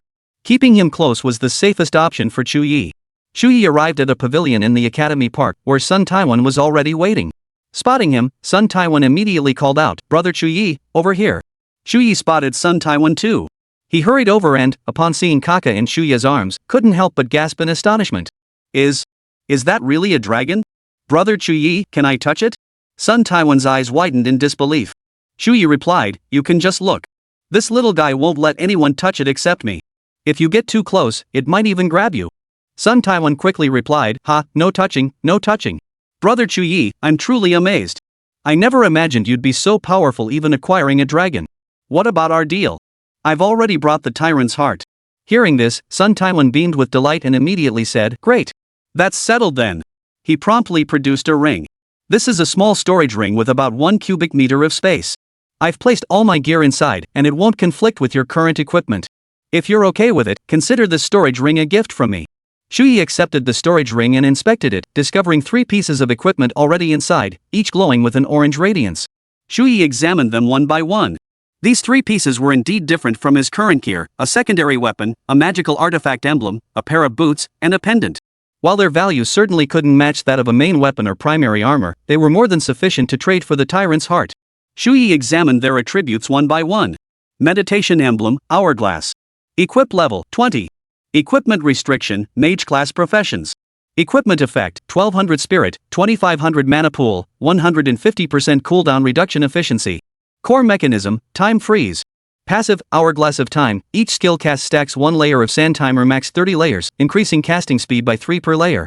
Active, time freeze consumes all sand timer stacks. Each consumed stack freezes 1 target within 10 meters for 1 second, slowing its movement speed by 1 for 30 seconds. Phase boots, phase echo. Equip level, 20. Equipment restriction, mage type classes. Equip effect, 900 agility, 100 movement speed, grants 0.5 seconds of ethereal state upon triggering dodge. Core mechanism, quantum phase. Passive, spatial fold generates 1 phase shift energy per 300 steps traveled. Upon reaching 3 stacks, execute an over-limit blink instant teleport up to 300 meters. Ignoring terrain can store up to 3 charges. Active mirror echo, generates 3 quantum illusions in a frontal cone area, lasting 6 seconds. Each inherits 40% of the caster's stats and assists in combat. Upon disappearance, triggers a phase explosion dealing 200 magic damage. Cooldown, 120 seconds. Each enemy killed reduces cooldown by 30 seconds. Burning Star Pendant, Nova Embers. Equip level, 20. Wear restriction, mage type classes. Equip effect, 1100 spirit, 30 spell penetration, 50 ongoing damage effect. Core mechanism, Nova Embers. Passive, stellar core combustion. Each instance of fire damage dealt applies the supernova embers mark lasts 8 seconds, stacks up to 20 times. Each stack increases the target's fire damage taken by 5%. Active Nova Burst detonates all marks, each triggering a chain explosion dealing true damage.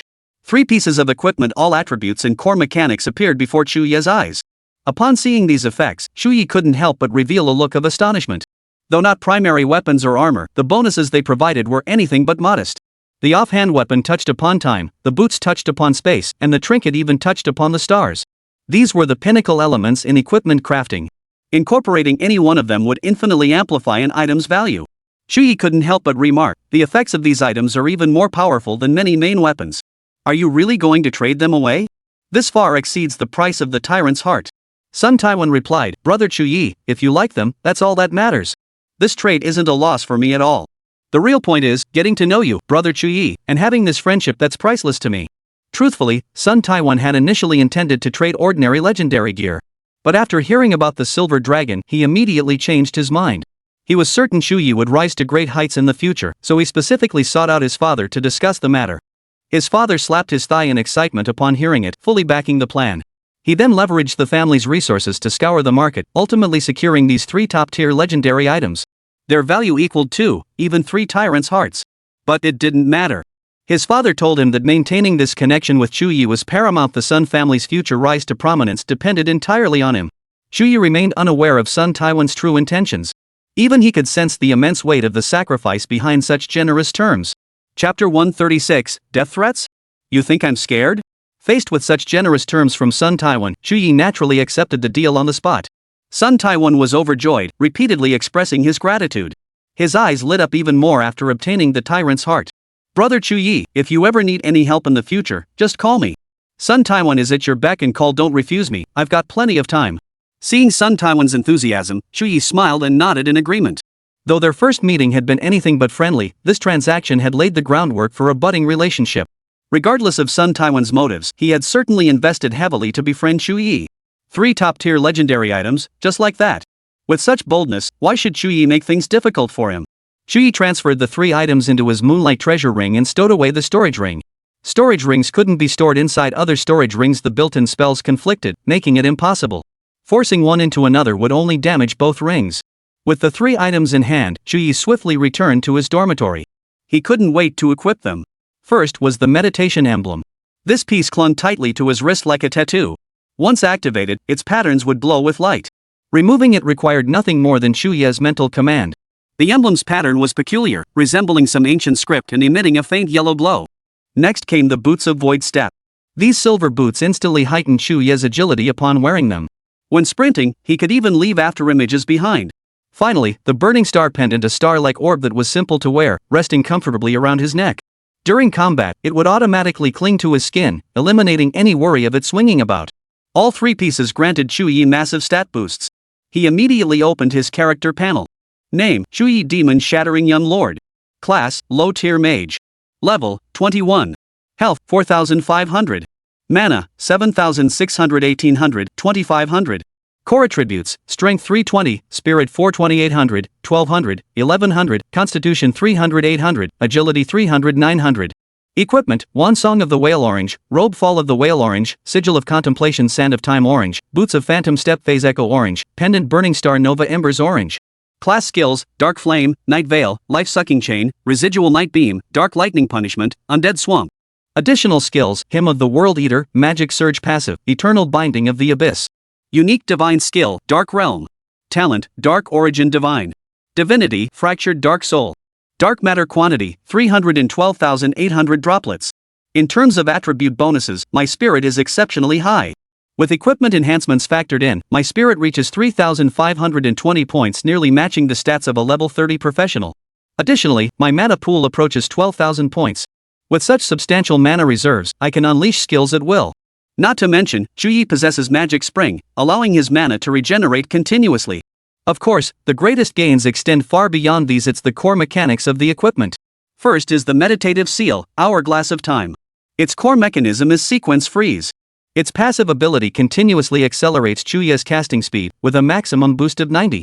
This means Chu Ye's skill casting speed is directly boosted by 90%. If he activates Dark Realm, Chu Ye could previously unleash 10 dark flames per second, now he can unleash 19. No, wait, his agility also increases, making his casting speed even faster. He might even unleash 30 or 40 dark flames per second. Imagine the sheer despair his enemies would feel when Chu Ye suddenly unleashes that many dark flames in combat. Moreover, this equipment can actually freeze an enemy's time, making their time flow extremely slowly. When enemies slow down, it means Chu Ye speeds up. The disparity in their respective speeds, how utterly absurd. Next comes the phase resonance of the Void Step boots. The passive ability speaks for itself. 3 charges grant a maximum 300-meter instant teleport. With this, Chu Ye can teleport behind opponents mid-battle for surprise strikes. Even against overwhelming foes, this ability allows him to escape. The active skill, however, unleashes his Quantum Phantom. Not only can it participate in combat and deal massive damage, but crucially, killing enemies resets the skill's cooldown. When facing hordes of monsters, Chu Ye can chain explosions using this ability. Finally, there's the Nova Embers Pendant. This pendant's mechanics are brutally simple and straightforward. Passive, increases damage. Active, deals true damage. Though straightforward, it's a pure powerhouse. With gear this powerful, if I could fight the Tomb of the Sands Tyrant again, I might not even need to activate Dark Realm. The thought made Chu Ye wince inwardly. In these recent battles, the Dark Realm had likely consumed over 1 million units of dark matter. Without that expenditure, he could have already undergone his third divine evolution. Despite the massive loss of dark matter, Chu Ye remained unhurried. The inner plaza still held a mountain of dungeons. He could grind them out slowly. One after another, it would only take 1,000,000 dark matter. At most, half a month to grind it all back. Now, Chu Ye was brimming with motivation. Especially after pulling Kaka in the lottery, he was already looking forward to the next draw. As dusk fell, Chu Ye fed Kaka several dozen pounds of beef before preparing to eat his own meal. Just then, he received an anonymous message. Student of the Great Xia Nation, are you interested in a silver dragon transaction? We are highly sincere and willing to pay any price. If interested, please reply to this message within 10 minutes. Free Federation. Seeing this message, Chu Ye's expression darkened. Kaka's message had only been sent out today. How had the Free Federation received it so quickly? He instantly recalled Uncle Yu's words. It seemed trouble had indeed arrived. Humph. You want me to trade Kaka? You Free Federation folks dream on. Chu Ye ignored the message outright. But his communicator seemed to be locked. Half an hour later, another message arrived. Chu Ye, I advise you to comply with our demands. Though you're in Great Xia, the Free Federation is everywhere. We've been watching you all along. This time, the message carried a more threatening tone. Chu Ye still ignored it.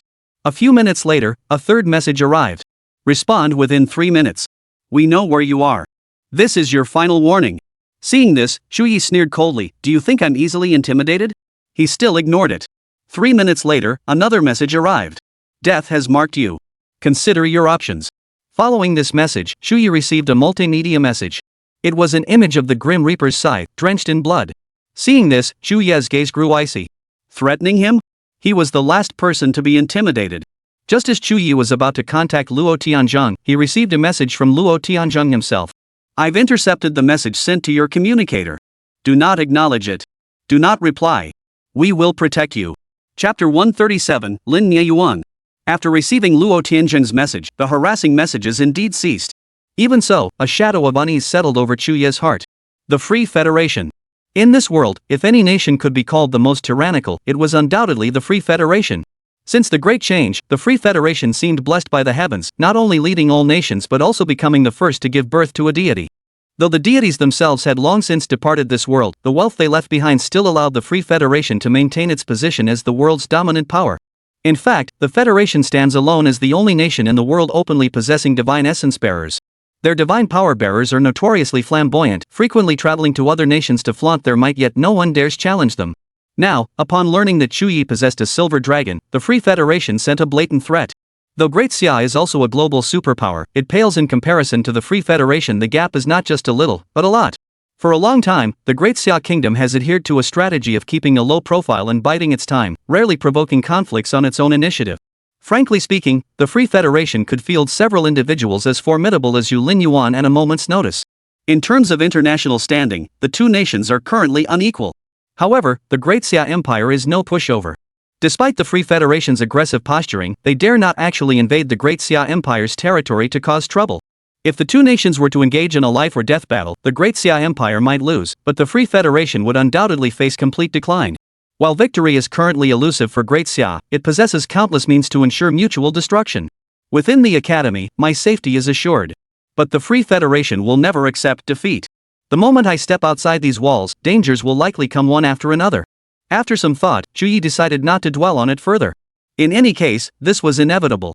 He would meet force with force, water with earth. Could the Free Federation really turn the world upside down?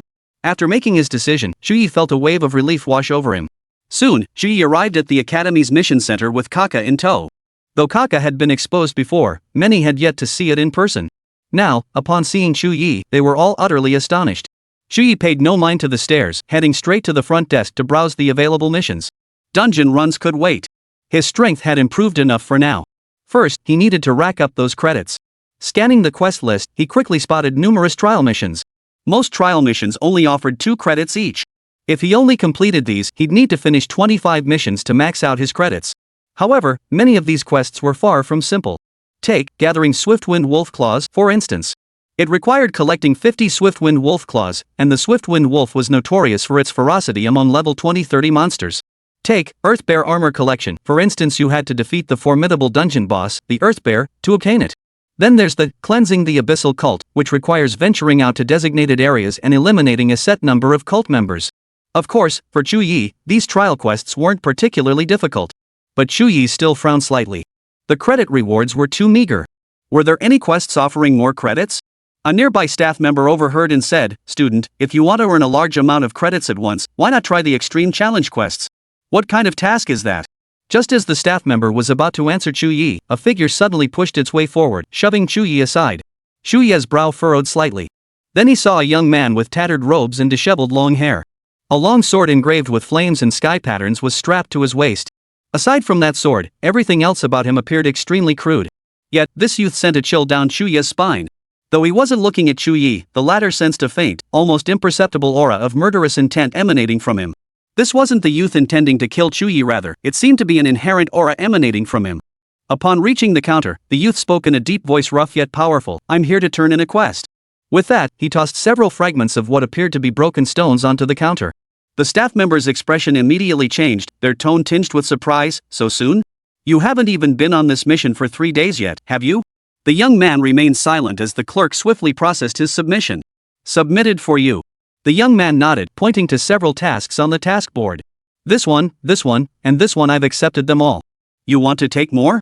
Why not rest a bit? Can your body handle doing so many tasks?" The young man remained silent. Seeing this, the staff member helped him claim the tasks. Once they were successfully acquired, the young man turned and left. Throughout the entire exchange, he never once looked at Chu Ye. After he was gone, Chu Ye turned to the staff member with a puzzled look. "Who was that guy? You seemed to treat him differently." The staff member sighed. "You're a freshman this year, so you wouldn't know him. But apart from the new students, there's no one in the entire Tiangang Academy who doesn't know him. His name is Lin Nieyuan. He's a tragic figure." "Lin Nieyuan? That name is quite unique." The staff member continued, "His original name was Lin Xingwen. He lived in a village near the southern border of the Great Xia Kingdom. The year he awakened his profession, the Abyss cult invaded that very place. The village was slaughtered by the Abyss cult. His parents, relatives, and even his younger brother, who was still in elementary school, were all killed by the cultists.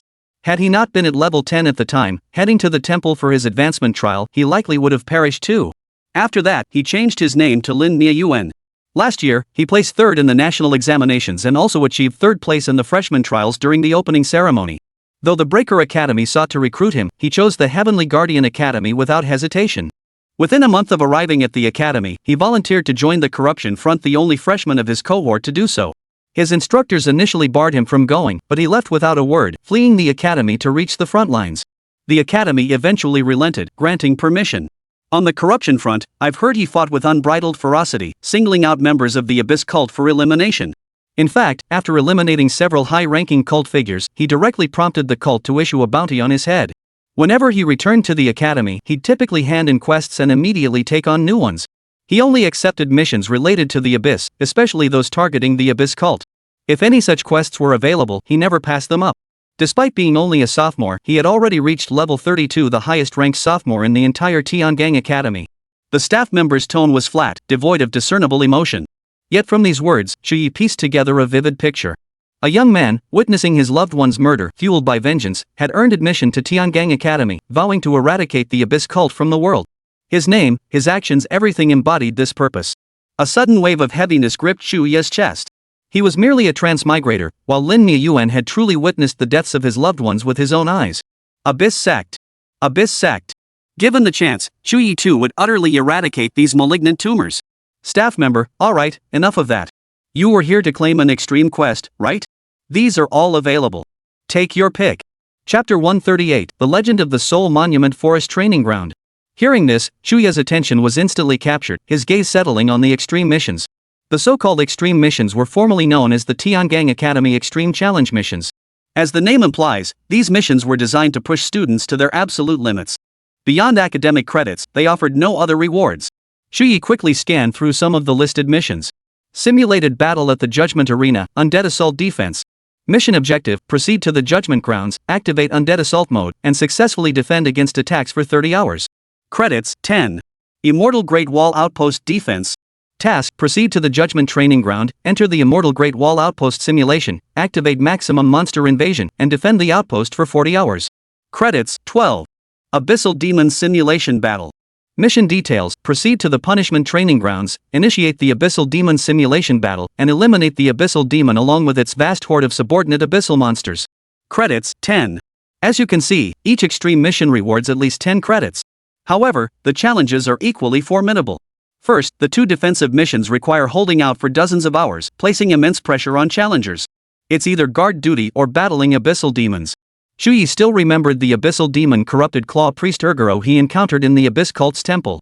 Had he not activated his dark realm back then, their entire group would likely have perished at the hands of the abyssal demons. These missions are no walk in the park. Chu Ye couldn't help but sigh inwardly.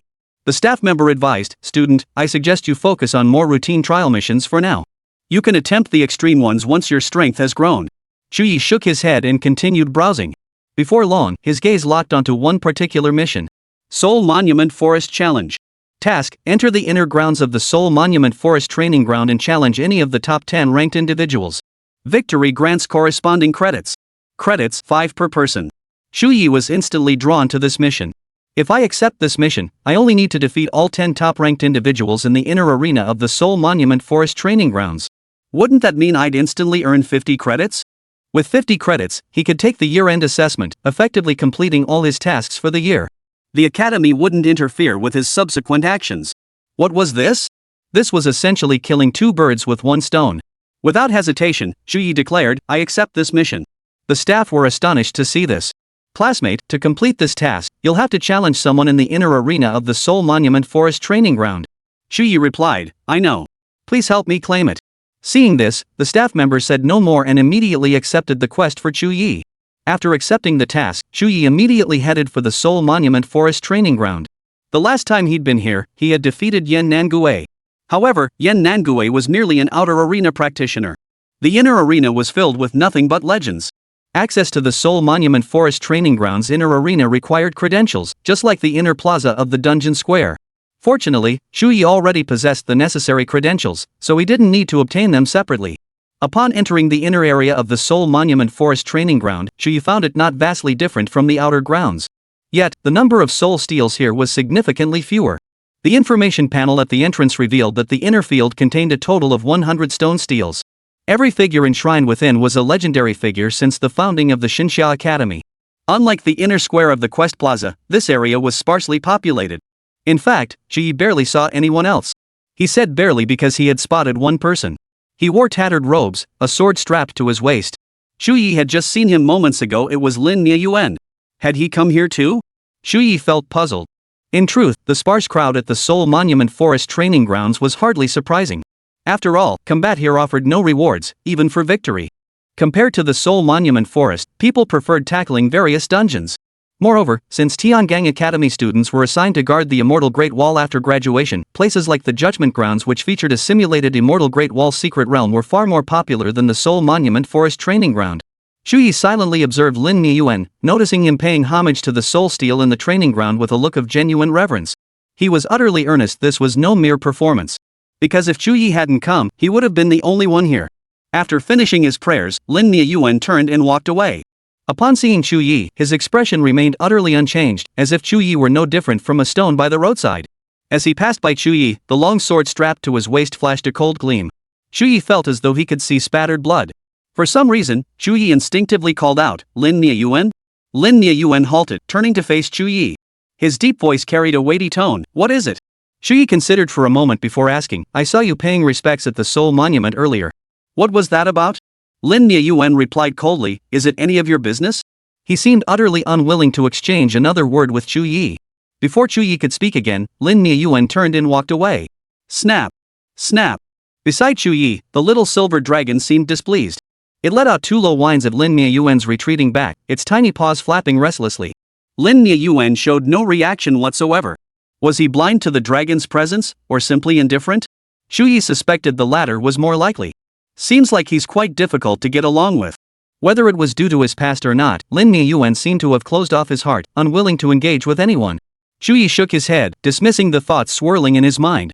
He immediately walked toward the soul steel of the top 10 in the rankings, the little guy trotting along behind him. Each soul monument bore intricate carvings of the figures, their deeds, and their epitaphs. Moreover, these individuals spanned centuries, and their deeds were even more legendary than those of the outer fields. Chu Ye's gaze settled upon the stone tablet marking the 10th rank. Name Xie Dinghong. Title Mingxiao. Occupation, Dragon Roar Forbidden Spellcaster. Deeds: defied ancient forbidden spells to detonate the dragon vein, utterly obliterating the fourth abyssal cavern. Sonic resonance buried over 2,000 demon generals and 1,000,000 demonic creatures, gravely wounding 3 abyssal lords. Inscription: forbidden arts consumed his flesh, his howl piercing the heavens, dragon's roar shook the 9 depths of the abyss. Though shattered bones lie buried beneath the yellow springs, his echoes still reverberate through 3 centuries. Nearly reading these deeds nearly choked Chu Ye. 3,000 demon generals, 1,000,000 demonic creatures, 9 abyss lords. What a glorious feat! And this was merely the work of a sequence 10. How much more glorious must the deeds of those ranked above him be? After gazing for a long time, Chu Ye took a deep breath and finally launched his attack on the stone tablet. As his residual night beam pierced the stone tablet, it finally reacted. Then, a middle-aged man clad in crimson and gold, his long hair cascading over his shoulders, appeared before Chu Ye, extending an inviting gesture. "Xia Jinghong, Dragon Roar Enchantress. I await your challenge." A faint smile graced his face, radiating an air of unhurried composure. Yet Chu Ye distinctly perceived the shadowy form of a true dragon emanating from him. Beside Chu Ye, Kaka seemed to sense the intense threat as well, his body trembling slightly. Even Kaka feared him? A tremendous pressure surged within Chu Ye's heart. Nevertheless, he immediately clasped his fists in salute before preparing for battle.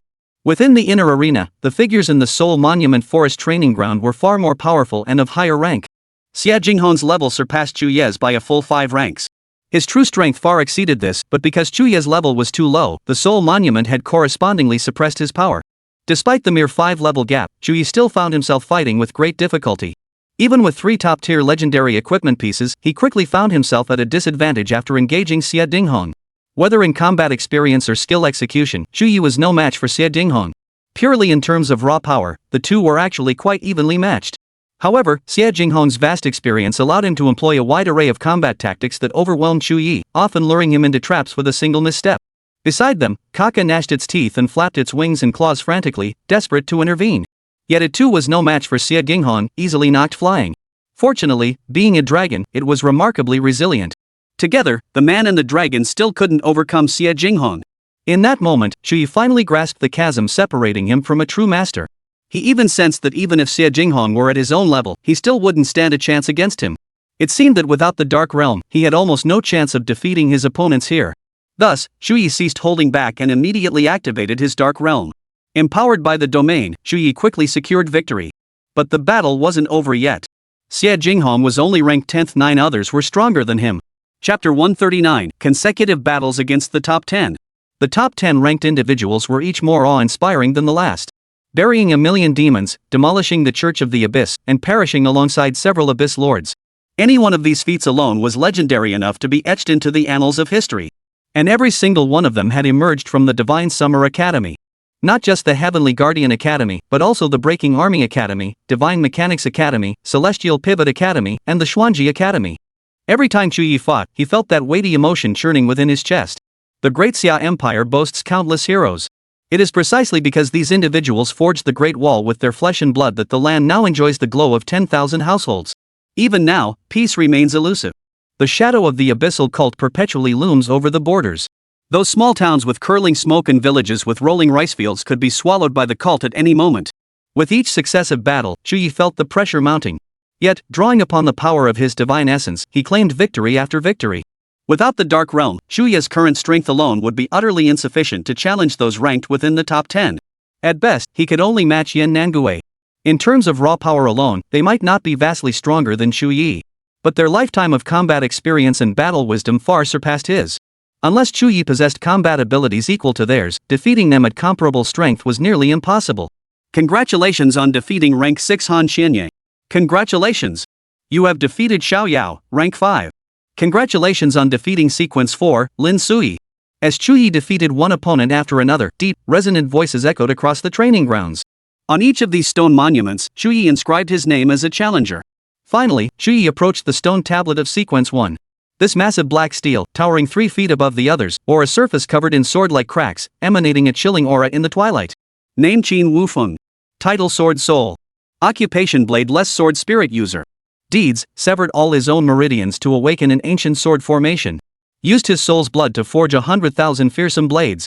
Sealed the 3rd gate of the abyss for a century with a sword mound, shattering the 9 abyss lords' plan to descend. Inscription: shattering bones, burning flesh to forge the sword soul, rusted blades tremble in mourning at desolate graves. In life, drenched in the demon lord's blood for 1,000 years, righteous energy guards the lonely city. Without a doubt, each of these deeds was more awe-inspiring than the last. When it came to Qin Wufeng, Chu Ye could scarcely imagine the grandeur of the scene. He had even encountered this tale in history books. The abyss possessed 9 gates, collectively known as the 9 gates of the abyss. Each gate led to a different abyss, corresponding to a distinct abyssal lord. These were the most terrifying entities within the abyss, their power surpassing that of the abyssal lords by immeasurable degrees. It was said that when an abyssal gate opened, the aura seeping through its cracks could instantly wither all vegetation within a 100-mile radius. Each abyssal lord commanded an army of abyssal lords numbering from 100 to several hundred, or even thousands. Were it not for some restriction preventing the abyssal lords from leaving the abyss, humanity would have been utterly annihilated long ago by the abyss's forces. In truth, even the abyssal lords cannot easily leave the abyss. They must employ various arcane methods to manifest their true forms, and once the spell ends, they must swiftly return to the abyss or face grave peril. Long ago, the 9 abyssal lords of the third abyss jointly cast a secret spell, attempting to manifest their true forms upon the mortal realm. The chosen location for their descent was the Great Xia Kingdom. According to historical records, that day, 9 black suns simultaneously appeared in the sky, casting shadows that plunged the entire nation into darkness. Had only the 9 abyss lords descended, it might not have been insurmountable. Yet their arrival invariably brought legions of tens of millions of demonic creatures. Should they succeed in descending, the Great Xia Kingdom would face utter annihilation. At this critical juncture, Qin Wufeng stepped forward, personally journeying to the third gate of the abyss. He fought alone against all 9, battling the 9 great abyssal lords. It was said that battle raged for 7 days and 7 nights, the clash of swords and demonic flames scorching the sky until it cracked. However, his combat prowess steadily declined as he suffered the abyss's corruption. With reinforcements from other abyss lords imminent, Qin Wufeng resolved to fight to the death. Thus, he sacrificed himself to summon the ancient sword formation. Through the rampage of 100,000 malevolent blades, he suppressed the third gate of the abyss for a century, utterly shattering that crisis. Upon seeing this stone monument, Chu Ye bowed reverently before it, just as Lin Nieyuan had done. It could be said he was the savior of all the people of Great Xia. Without him, who knows how much the Great Xia Kingdom would have lost, perhaps even faced the peril of national annihilation. After paying his respects, Chu Ye immediately took action. The residual night's piercing radiance pierced through the steel. Instantly, a middle-aged man clad in deep black armor and wielding a long sword materialized before Chu Ye. "I am Qin Wufeng, General of the Abyss for the Great Xia Kingdom. Who dares to challenge me?" His voice boomed with such force that dust trembled and fell from the surrounding stone monuments. Chu Ye noticed the dark red bloodstains seeping through the cracks of the opponent's armor, a mark left by the great battle a century ago. Chu Ye bowed respectfully. "Junior Chu Ye greets General Qin." Then, the battle erupted. As Qin Wufeng's blade sliced through the air, it drew a ghostly, wailing shriek. The battle against Qin Wufeng proved to be Chu Ye's most grueling fight yet. With every parry, his palms went numb from the shock. With every dodge, he felt the stinging pain of the sword's aura grazing his neck. Throughout this battle, Chu Ye found himself at a disadvantage in every aspect: strength, technique, and combat experience. Once, he barely managed to block a heavy sword strike, yet his knee slammed uncontrollably into the ground, nearly sending him crashing down. Even Qin Wufeng's most casual strike held lethal potential for Chu Ye. The support from Ka beside him was completely ignored by Qin Wufeng. From the very start of the fight, Chu Ye knew his current strength was utterly no match for Qin Wufeng. Had it not been for the constant dodging enabled by his void step boots, Chu Ye would have lost long ago. But the moment Chu Ye activated his dark realm, the tide turned instantly. The power boost granted by the dark realm was utterly staggering. Combined with the soul monument's restriction on Qin Wufeng's strength, Chu Ye swiftly gained the upper hand. As a beam of residual night pierced through Qin Wufeng's phantom form, the sound signaling the battle's end echoed in Chu Ye's mind. Finally, the task is complete. Chu Ye breathed a sigh of relief.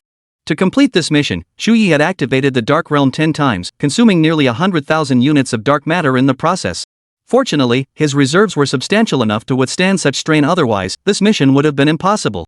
"Once I submit this mission, I'll have earned enough credits for the year," Chu Ye declared as he stood up, brushing the dust from his robes.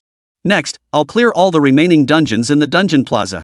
After that, I should be ready to head to the corruption front."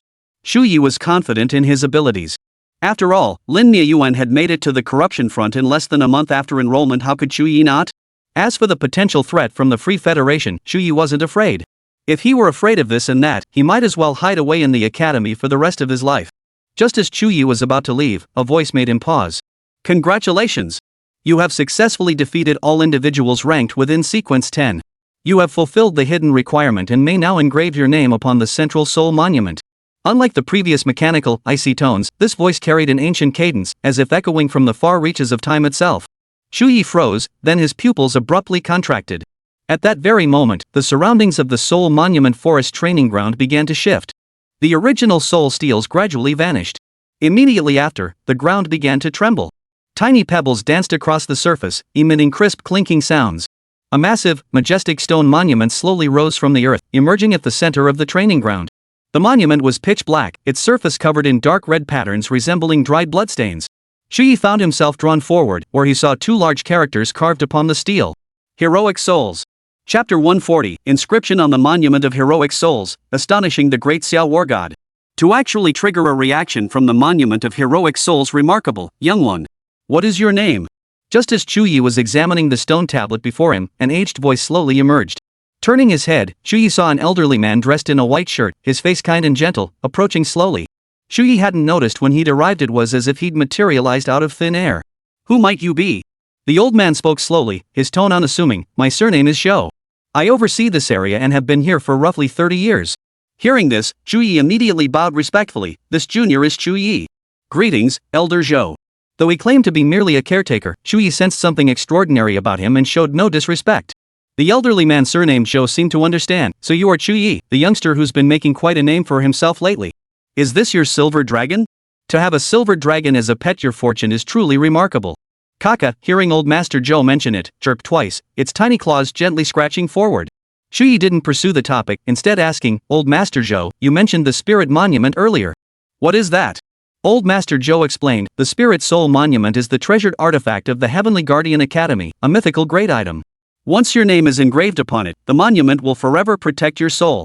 Should you ever meet an untimely end, the Spirit Soul Monument will safeguard your spirit, bring you back, and grant you the chance to be reborn. Hearing this, Chu Ye's eyes widened in astonishment. The Spirit Soul Monument was that powerful? Master Zhou chuckled as he continued, every figure within the inner training grounds of the Soul Steel Forest has once inscribed their name upon the Spirit Soul Steel.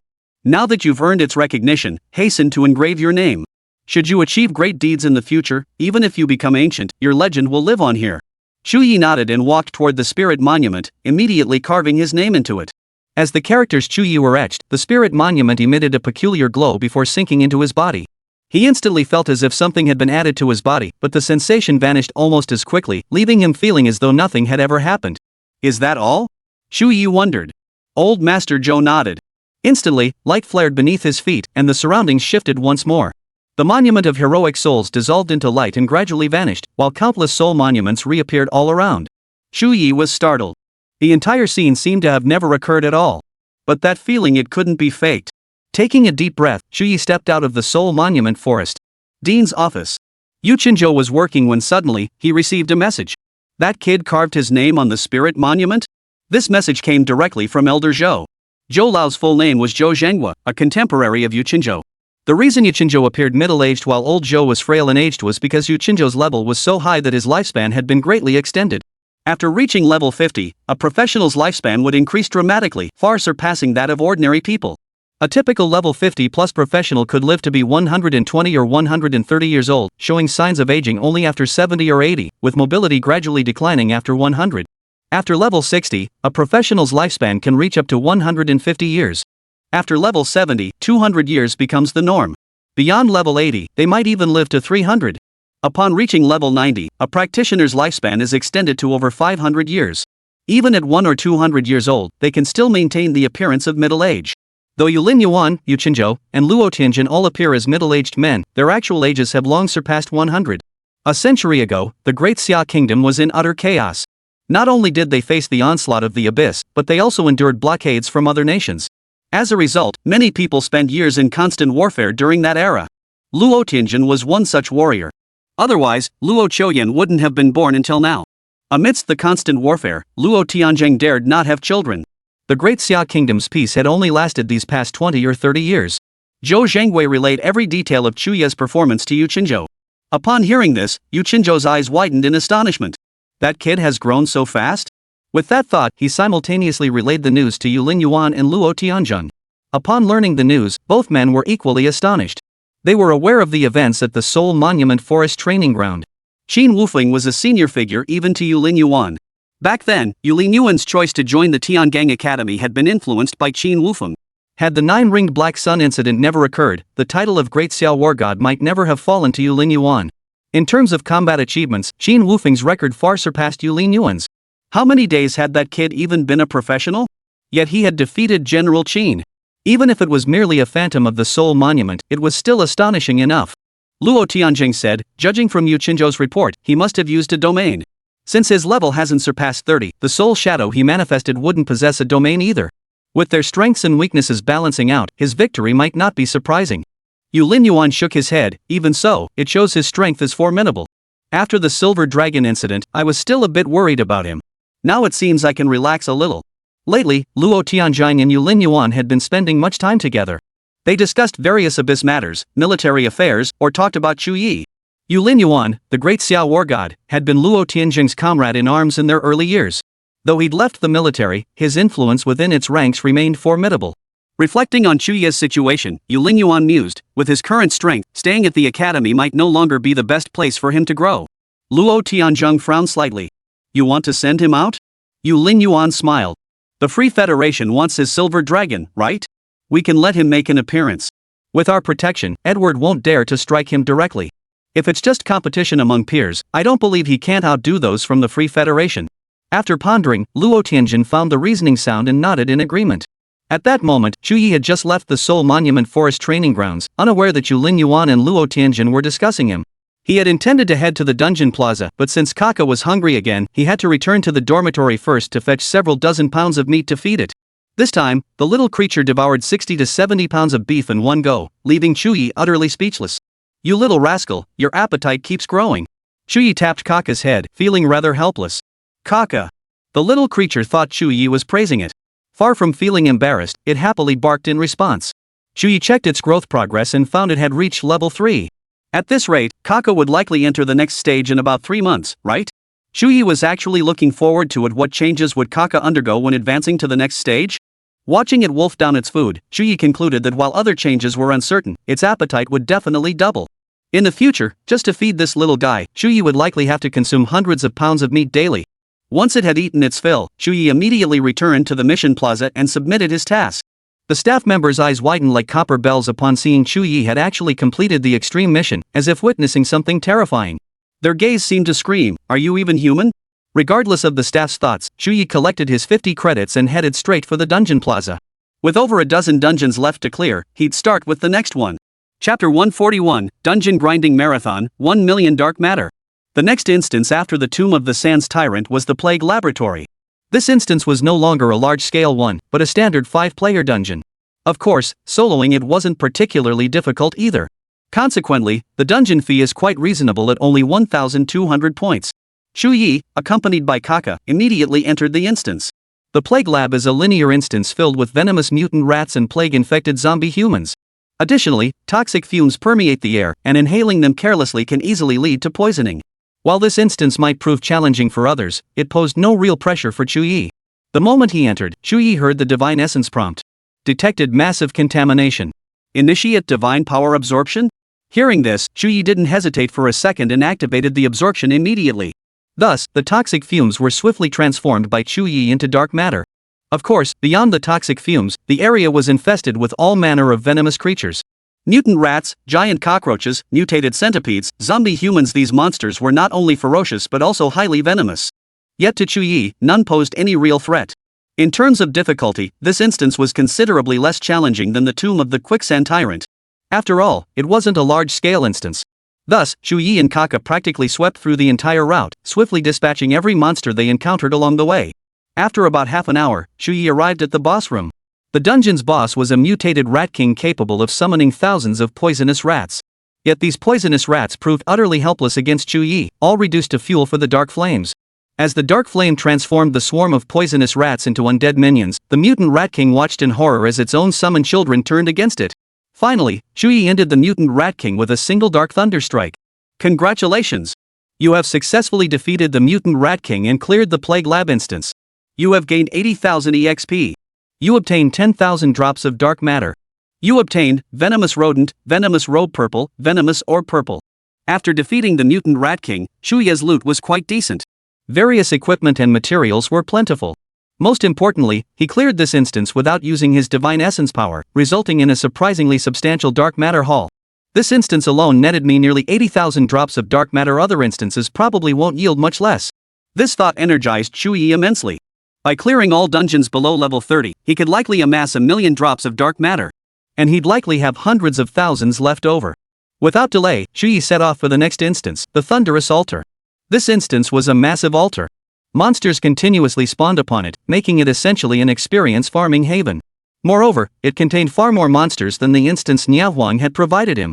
Chu Ye embraced the challenge without hesitation, relentlessly slaying the monsters. Countless thunder monsters surged around them, lightning constantly erupting, yet they never posed a threat to Chu Ye. Meanwhile, Kaka was fighting with gusto, though he dared not stray far from Chu Ye's side. Given its constitution, these monsters posed little threat to it either. As Chu Ye continuously defeated monsters, vast amounts of experience points flowed into his body. His experience bar was actually growing at a visible, albeit slow, pace. If he kept grinding this dungeon, Chu Ye estimated he could level up again in just a few more days. Of course, beyond experience points, the greatest haul was dark matter. After completing a full run of the instance, Chu Ye had amassed over 100,000 dark matter. This haul was on par with what he'd get from the Tomb of the Sandstorm Tyrant. It clearly showed just how many monsters this dungeon contained. Because the rewards were so substantial, Chu Ye ran the dungeon 5 times in a row, spending several hours each time. It took him nearly 4 days before he finally stopped. His reasons for stopping were twofold. First, Chu Ye had leveled up, reaching level 22. The other reason was that the dark matter yield from this instance had begun to decline. Each run now only yielded over 30,000 dark matter, making further attempts less worthwhile. After clearing the Thunder Altar, Chu Ye pressed on to the next instance. This cycle repeated, and he found it endlessly enjoyable. He's back. Big shot Chu Ye, which dungeon are we tackling today? No question, it's the soul-devouring mine. We cleared the boiling blood pool yesterday, so today it's the soul-devouring mine's turn. Clearing one dungeon a day? The boss is going to clear every single one here. Damn impressive. If it were me, I couldn't pull that off.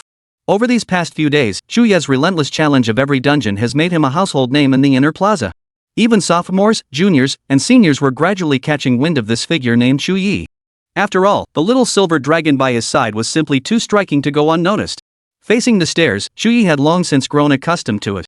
At first, Kaka wasn't used to the attention, but after following Chu Ye for a while, it actually started to enjoy the spotlight itself. Over the past few days, the little creature had grown noticeably larger under Chu Ye's care, now standing taller than his knees. Each time it walked, it held its head high and chest out, its tiny strides radiating immense confidence, like a little sun. Chu Ye soon arrived at the instance portal, swiped his card again, and entered the instance. Half an hour later, Chu Ye cleared the instance and exited, only to enter the next one immediately. People had grown accustomed to this sight. He'd practically cleared every instance below level 30. I bet he's about to level up again. He just hit level 22 2 days ago. How long has it even been? It took me a whole month to go from level 22 to 23. That guy Chu Ye is seriously impressive. Thanks to his relentless dungeon runs, Chu Ye's leveling speed had skyrocketed. Now, his experience bar is back above 80%. Another day or two of grinding, and he'll likely jump from level 22 to 23. And remember, Chu Ye is only a freshman. At this grade level, hardly anyone has surpassed level 20. Chu Ye is far stronger than everyone else. Time slowly passed as Chu Ye tackled one dungeon after another. 2 more days passed. After clearing the final dungeon below level 30, he finally leveled up again. Level 22 to level 23. Check out the dark matter. Upon returning to the dorm, Chu Ye immediately opened his data panel. Among the statistics, the dark matter quantity column stood out prominently. Dark matter quantity, 1,127,800. 1,120,000. It had already surpassed the million mark. After undergoing the divine core evolution, he still had 12,000 dark matter left. That should be enough. He never imagined that in less than a week, he would be able to undergo his third divine core evolution. Chu Ye was filled with anticipation and immediately activated his divine essence. Just then, a warning from the divine core suddenly appeared in Chu Ye's mind. Detected insufficient level. Forcing divine core evolution will drastically increase your body's strain. It is recommended to reach level 30 and complete the advancement trial before attempting the third divine core evolution. Hearing this, Chu Ye froze in shock. Level too low? Can't evolve directly? Must wait until after level 30? Then what am I supposed to do with this million units of dark matter? At that moment, the divine core immediately provided Chu Ye with an answer. Chapter 142, The Terrifying Effects of Dark Evolution. Consuming dark matter enables dark evolution of items. Items that undergo dark evolution will see their attributes greatly enhanced, but only the holder of the dark divine essence can wear them. If worn by ordinary individuals, they will suffer dark corruption, enduring unbearable agony. Upon hearing this, Chu Ye instantly recalled the divine essence's function. Dark evolution? That wasn't a bad option. But what should he evolve? Chu Ye pondered for a moment, then glanced at the equipment on his person. An idea struck him.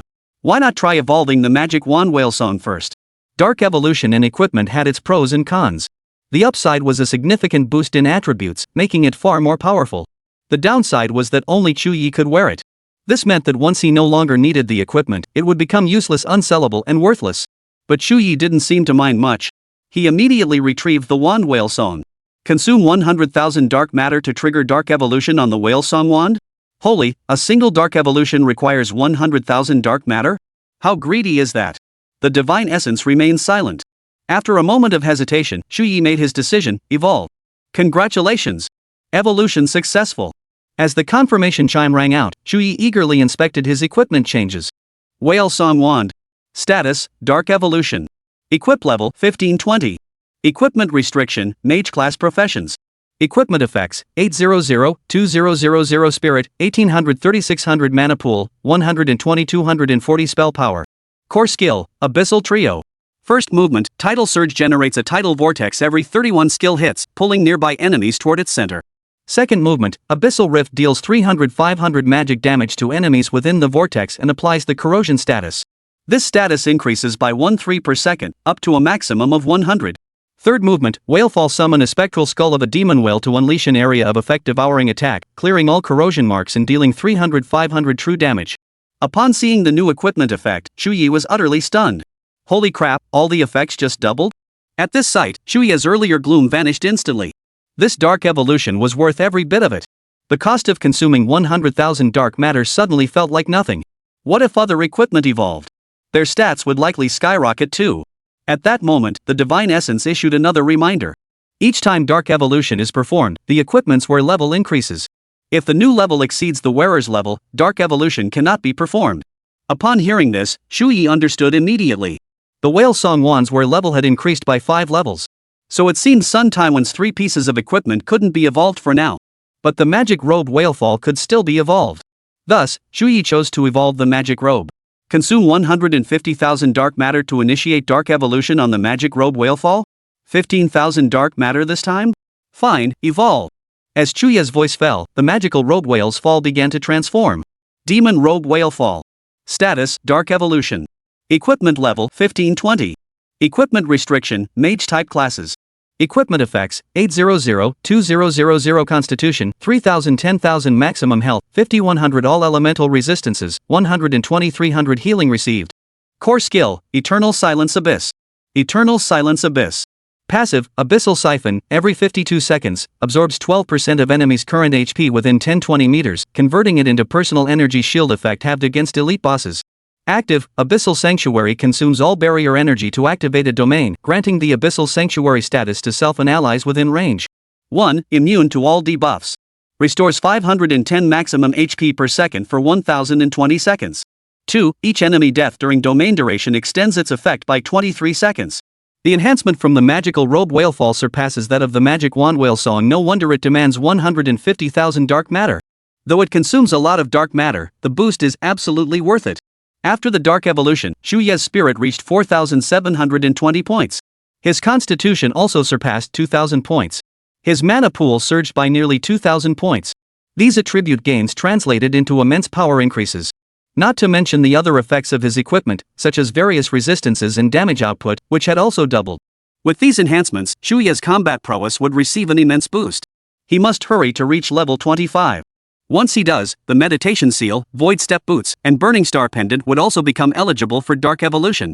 After Dark evolving all these pieces of equipment, his strength would become incredibly formidable. If all these items could undergo Dark Evolution together, Chu Ye felt that even if he returned to the Soul Monument Forest training ground and encountered Qin Wufeng again, he would have a fighting chance.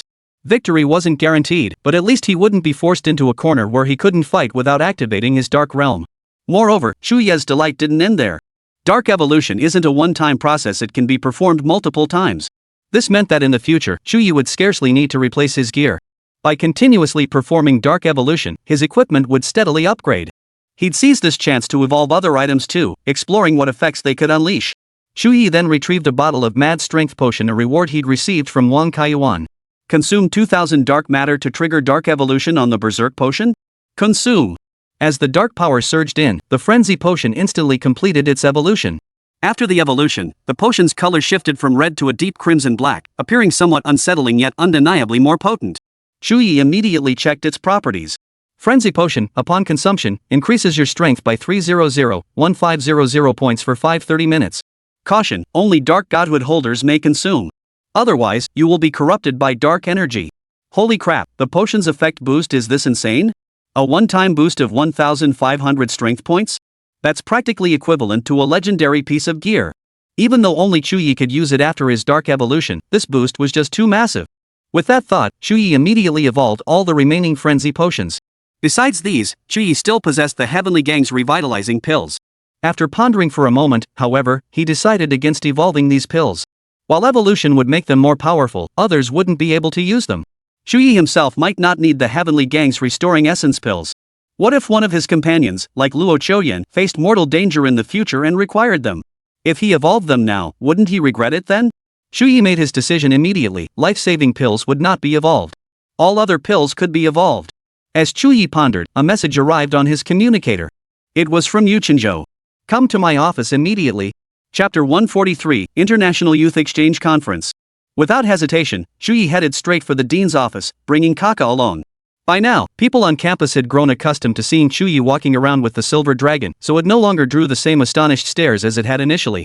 Truthfully, Chu Ye didn't necessarily need to bring Kaka along. The little guy simply couldn't sit still. After taking it out once, the little creature followed him on every subsequent outing, as if it would die the next second if it couldn't see Chu Ye. Before long, Chu Ye arrived at the office door. After knocking, Yuchinzhou's voice called out, "Come in." Kaka. Ka. The little creature was clearly visiting this place for the first time, looking somewhat unfamiliar with its surroundings. Following Chu Ye inside, it kept emitting soft chirps, its large eyes darting around with intense curiosity. Yuchinzhou was slightly surprised by the sound. He took a closer look at the little silver dragon following behind Chu Ye and chuckled, "So this is the dragon you acquired?" Chu Ye sighed helplessly, "Dean, this little guy sticks to me like glue now. Even if I locked it in the dorm, it'd probably sneak out on its own. So I had no choice but to bring it along." Yuchinzhou immediately smiled and waved his hand. "No problem. Seems this little one really likes you. Sit down." Chu Ye then sat down on the nearby sofa, cradling the little creature to prevent it from darting about. Once settled, Chu Ye inquired, "Dean, what brings you here? Another patient with bone-eroding disease requiring treatment?" Since Chu Ye's divine essence had evolved, he could now treat up to 10 patients at a time. Thus, Yuchinzhou had adjusted the schedule. Over this period, Chu Ye had treated nearly 100 bone corrosion patients, all of them retired veterans. Though Chu Ye was no longer in the military, his reputation had gradually spread among the veterans. Of course, they would never divulge any secrets. They never discussed the treatments, and even if they guessed each other's circumstances, they would only exchange knowing smiles. Yet this did nothing to diminish the veterans' attention toward Chu Ye. Yuchinzhou shook his head. "While there are many bone corrosion patients, the most severe cases have improved significantly under your treatment. Those remaining are relatively mild. Let's set that aside for now. I need to discuss something else with you." Chu Ye frowned in confusion. "What is it?" Yuchinzhou didn't answer immediately. Instead, he asked, "Do you know about world instances?" "World instance?" At this, Chu Ye paused, then blurted out, "You mean the instances that aren't subject to player limits and form their own miniature worlds?" Yuchinzhou nodded. Dungeons come in many varieties. Based on capacity, they are categorized into 4 types: standard dungeons, large dungeons, super large dungeons, and world dungeons. Standard instances accommodate up to 10 players. Large-scale instances typically accommodate 30 or more players, with a maximum capacity of 50. Super large instances generally hold over 100 players, with some accommodating hundreds. World instances, however, were the most extravagant. They feature unlimited capacity, infinite monsters, the most bosses, and the most challenging battles. However, world instances are rare and unpredictable. Each time one appears, it becomes a global celebration. Chu Ye inquired, "Dean, could it be that a new world dungeon has appeared?" Yuchinzhou nodded. "Recently, a dungeon called the Multiracial Hunting Grounds appeared on the Tianzhou archipelago. Representatives from the Great Xia Kingdom, the Free Federation, the Snowland Federation, the Golden Radiance Empire, and the Duchy of Normandia have all been dispatched to investigate. Confirmation reveals it to be a low-level instance, ideal for adventurers level 30 and below. Despite its low tier, scans indicate it yields at least one mythic quality item and no fewer than 10 legendary quality items. Lower tier drops are countless. Thus, the 5 nations convened and decided to host an international youth exchange. Young adventurers from any nation, level 30 or below and aged 25 or younger, were eligible to participate. Though termed an exchange, it was essentially a contest of strength among the nation's youth. The prize for the exchange? Access to the World Dungeon, the multiracial hunting ground. This announcement will be made publicly soon. I'm telling you this in advance. Do you have any interest in participating in this exchange event? Hearing this, Chu Ye was utterly astonished. The Great Xia Kingdom, the Free Federation, the Snowland Federation, the Golden Radiance Empire, and the Duchy of Normandia were essentially the 5 most powerful nations in the world. Consequently, this exchange event is bound to be grand in scale. By then, prodigies from every corner of the world would likely participate. Yet Chu Ye harbored some reservations. If I attend, can I bring this little guy along? If I don't, I doubt anyone could keep it quiet. At that moment, Kaka in Chu Ye's arms seemed to sense something. Suddenly, it waved its claws threateningly at Yu Qinzhou and let out a displeased Kaka. Yu Qinzhou immediately smiled. Rest assured, Yu Linyuan is one of the chairmen of this international exchange event. Hearing this, Chu Ye instantly relaxed. With Uncle Yu there, what was there to worry about? Chu Ye nodded immediately. Dean, I'm in for this exchange conference. Yu Qinzhou nodded with satisfaction. Good, you've got guts. I thought you might hesitate to join because you were worried about the Free Federation coveting the Dragon Cub. Chu Ye replied, without Uncle Yu, I might have hesitated after all, it involves going abroad. But with Uncle Yu here, wouldn't my hesitation show disrespect toward him? This remark made Yu Qinzhou smile. Indeed, with Yu Linyuan present, if even Chu Ye couldn't be protected, then he wouldn't deserve the title of Great Xia's war god. Yu Qinzhou instructed, in that case, return and prepare. The exchange event will likely be announced in 3 days, though the official participation date may be about half a month from now. You can start assembling your team. The exchange event will include team-based content, and in the World Dungeon, the advantages of group challenges far outweigh solo attempts. I know you're strong, but you should still form a team. Upon hearing this, Chu Ye nodded in agreement. By then, participants from other nations would likely form teams as well. If Chu Ye continued to fight alone, he would be at a significant disadvantage. Therefore, forming a team was the better choice. After leaving the office, Chu Ye began contemplating potential teammates. Xiao Yan was a definite must-invite. There was no reason not to include him. What about Elena? Should she be invited? She probably hasn't surpassed level 30 yet. Last time they met, she was still at level 28. Xiao Yan and I are the main damage dealers. Do we need a guardian? Probably not. I have the Night Veil. If that's the case, maybe we could bring a support. Should I invite Suli? If she came, that would leave one more spot. Who should it be? The names swirling in Chu Ye's mind were all people connected to him. Luo Qiuyan goes without saying. They'd fought side by side countless times. If Chu Ye didn't invite her to the gathering, she'd probably be the first to storm his door. As for Eilina and Su Li, they were both teammates from the previous Abyss Cathedral mission. As for the final spot, Chu Ye hadn't quite made up his mind yet. Never mind. He'd share the news with Qiuyan first. With that thought, Chu Ye immediately contacted Luo Qiuyan. Chapter 144, Su Li's Abnormalities, Stage 2 of Bone-Eating Disease. Not long after Chu Ye returned to the dormitory, dusk settled outside the window, and the last streak of sunset glow was swallowed by the night. When Luo Qiuyan opened the door, a hint of surprise flickered in her clear eyes. You know about this exchange meeting too? Because this exchange event had only been decided upon in the last couple of days. She knew about it solely because of her father. As one of the host nations, Xia had high-ranking officials like Luo Tianzheng who were certainly privy to such matters. However, the exchange event hadn't been publicly announced yet. The official announcement wouldn't come until 3 days later. Registration wouldn't open until a fortnight later. A faint smile touched Chu Ye's lips. The dean told me. He asked if I wanted to participate, and I said yes. Hearing this, Luo Qiuyan's eyes lit up. Then let's form a team together. Chu Ye readily agreed, but paused briefly before adding, besides the two of us, we should find others to join us. After all, we're heading to the world instance. In that instance, people from other nations will likely form multiplayer teams. If it's just the two of us, the pressure will be immense. Luo Qiuyan nodded. Though both Chu Ye and she possessed extraordinary strength, the geniuses from other nations were no slouches either. Take the Free Federation, for instance. They could easily field a team of over a dozen legendary practitioners without breaking a sweat. Chu Ye could certainly rely on his Dark Realm to defeat most teams, but his Dark Realm wasn't without cost. Unless it was absolutely crucial, Chu Ye didn't plan on using it. After a moment of thought, Luo Qiuyan lifted her face. Who do you want to bring in? Chu Ye replied, preferably someone we know and are familiar with. Otherwise, if something like what happened with Mo Xian occurs again, it would be problematic. Luo Qiuyan responded, then let's bring Elena along. She just hit level 29 these past few days, placing her right at the threshold for the exchange event. While her combat prowess isn't the strongest, her other abilities are outstanding, especially her crowd control skills, which are nearly top tier. Chu Ye nodded. Agreed. Elena Ross was someone they'd collaborated with before mutual trust was established. With that in mind, Chu Ye continued, in that case, let's also bring Su Li. She was part of our team for the Abyss Cathedral mission. Luo Qiuyan didn't object to this. Though Su Li possessed almost no combat prowess, her support abilities healing, purification, and the like were exceptionally strong. With that, the team was still one member short. Who should fill the final spot? Luo Qiuyan tilted her chin thoughtfully.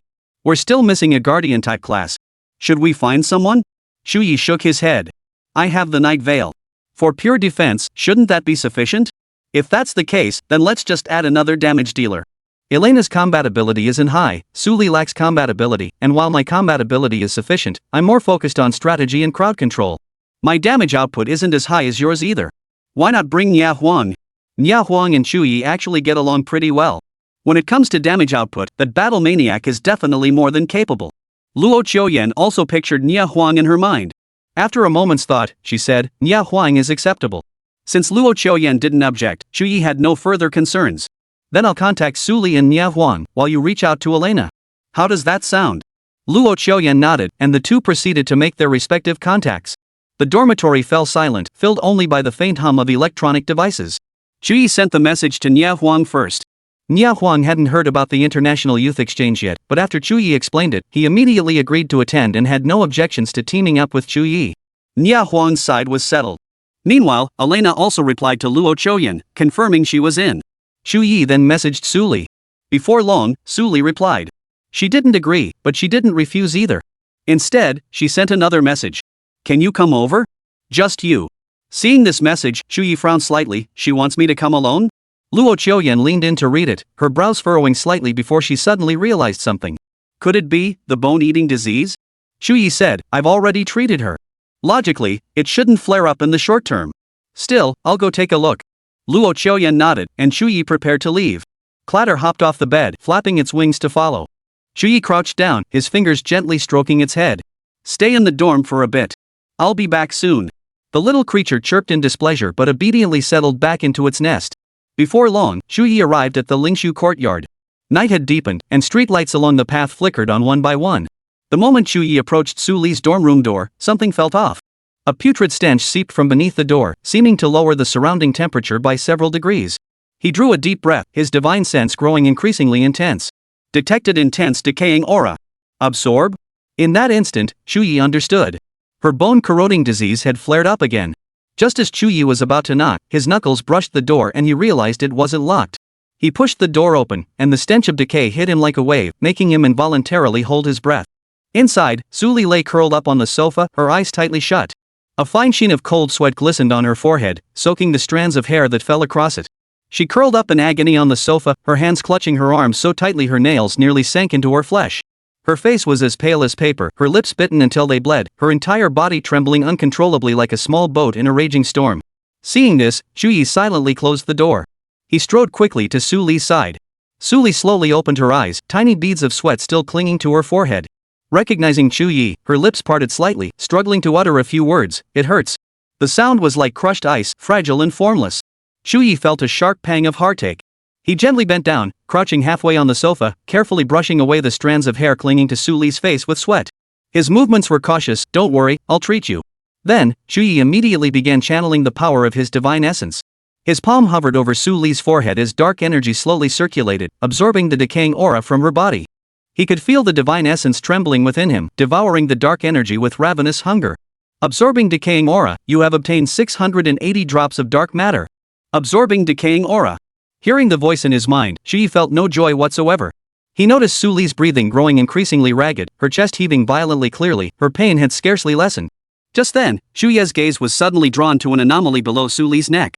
Just above her chest, where the collar of her shirt lay slightly open, a patch of abnormal skin was visible. Initially sickly pale, it was now visibly turning a grayish-brown hue. Chu Ye instinctively reached out, his fingertips lightly touching the patch. The instant their skin met, Su Li convulsed violently as if electrocuted, her teeth chattering together with a sharp, rattling sound. No, don't touch me.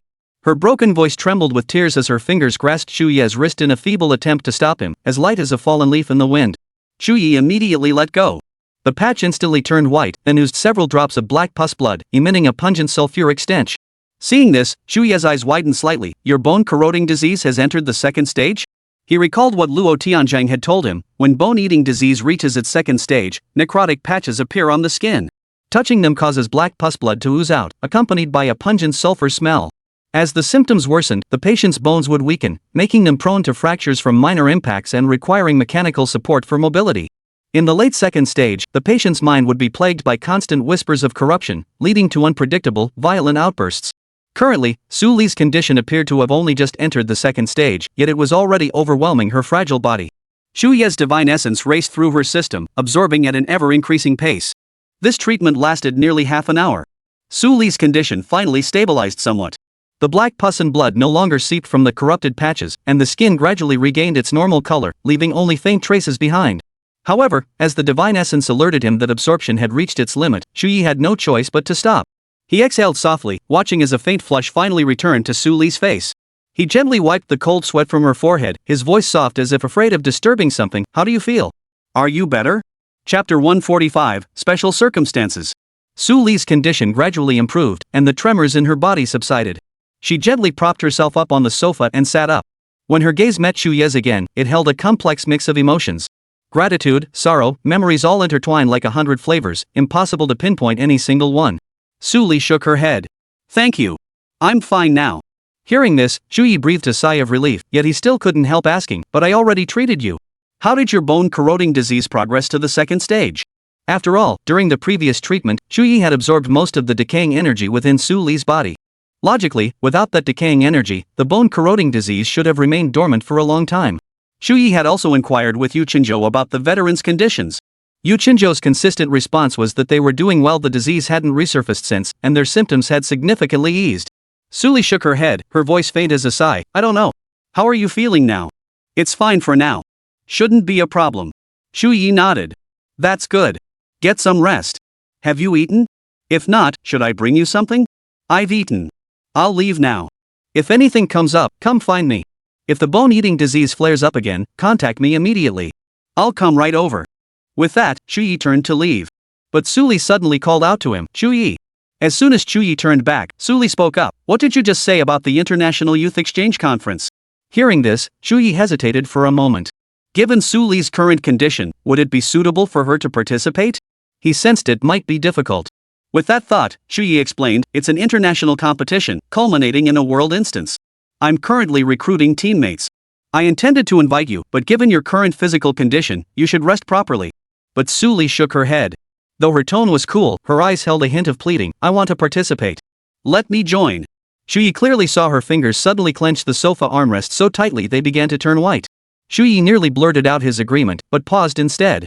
After a moment's consideration, he asked with concern, but your health, are you sure you'll be okay? If your bone-eating disease flares up during the event, I won't be able to treat you openly. Let me join. Su Li bit her lip, her voice strained as if forced out. Her eyes, once filled with deathly stillness, now seemed poised to burst with a newfound force. Seeing this, Chu Ye felt a stir of emotion. He sighed and said, all right, you're in. I'll contact you when the time comes. Hearing this, Su Li seemed to exhale in relief. Her body went limp, slumping against the sofa in apparent exhaustion. Thanks.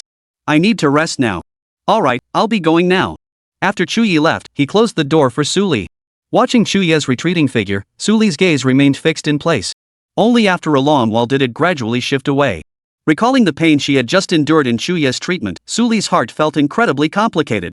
A figure gradually emerged in her mind, one that stood exceptionally tall and even towering in her heart. He was not only the person she respected most, but also the pillar of her spirit in the past. Su Li murmured, Master, have you come to take me away? The so-called master was none other than Su Hua, the man who had raised her. More than a master, he was like a father to her. By now, Su Hua had passed away from bone-eating disease several years ago. A wave of sorrow suddenly washed over her heart, and she couldn't help but think, Master, you spent your entire life healing others, but why couldn't you cure your own illness? You taught me that a doctor's heart is compassionate, that we must heal and save lives, but who can save me? Can I even go on living? Su Li hugged her knees, curling up on the sofa once more, her eyes brimming with renewed despair. Her thoughts returned to Chu Ye. The last time Chu Ye had alleviated her bone-eroding disease, Su Li had truly believed her condition could be cured. In that moment, Chu Ye's image was etched deeply into her heart, and she had finally found a glimmer of hope to keep living. Yet today, her bone-corroding disease had flared up again. Not only had it failed to ease, but it had progressed into its second stage. As a healer, Su Li knew all too well that once the disease reached its second stage, her time was short. Progressing from the first to the second stage could take anywhere from a few years to over a decade. But progressing from the second to the third stage? It would never last more than 3 years. Indeed, it might not even last a year. Her body would gradually decay, her spirit slowly eroded. Eventually, she would be utterly corrupted, either succumbing to death or transforming into a monstrous being, neither human nor ghost. She didn't believe Chu Ye could cure her. Su Li had already begun silently calculating her remaining time in her heart. Perhaps, in the final stretch of her life, she still had some choices left, some things she could do. Unaware of Su Li's thoughts, Chu Ye returned to the dormitory with his brow still deeply furrowed. Luo Qiuyan hadn't left. She remained in the dorm, locked in a staring contest with Kaka. Human and dragon faced off, locked in a standoff. When Chu Ye returned, Kaka suddenly let out a cheerful cry, then bounded and skipped over to stand before him. Luo Qiuyan finally exhaled in relief, a smile spreading across her face. Chu Ye. Seeing Luo Qiuyan, Chu Ye returned her smile. Chu Ye, Su Li asked you to come alone. What's going on? Chu Ye's expression immediately turned serious, his face not looking good at all. Luo Qiuyan instantly felt a sense of foreboding. Su Li. Her bone-corroding disease has progressed to the second stage and has flared up. If I hadn't arrived in time, her body might have developed necrotic lesions. Luo Qiuyan's expression betrayed her shock. How could this happen? Didn't you just treat her last time? Chu Ye sighed. I don't know what's going on. When I treat others, they recover completely with no signs of relapse. But Su Li, sigh. He couldn't make sense of it either. Luo Qiuyan frowned. Perhaps I should speak with father. He might know something? That's a good idea. We need to figure out what's going on first. Shortly after, Luo Qiuyan sent a message to Luo Tianjin. However, Luo Tianjin was likely busy with work and hadn't replied. Luo Qiuyan said, Su Li's bone-eroding disease has worsened. Should we find someone else for the international exchange? Chu Ye shook his head. She insists on attending. I tried to dissuade her, but she's determined to go. But I promised her. With our abilities, bringing Su Li along shouldn't be a problem. Besides, if her bone-corroding disease flares up, I can treat her anytime. She's at least a legendary practitioner and can still be useful to our team. Hearing this, Luo Qiuyan said nothing more.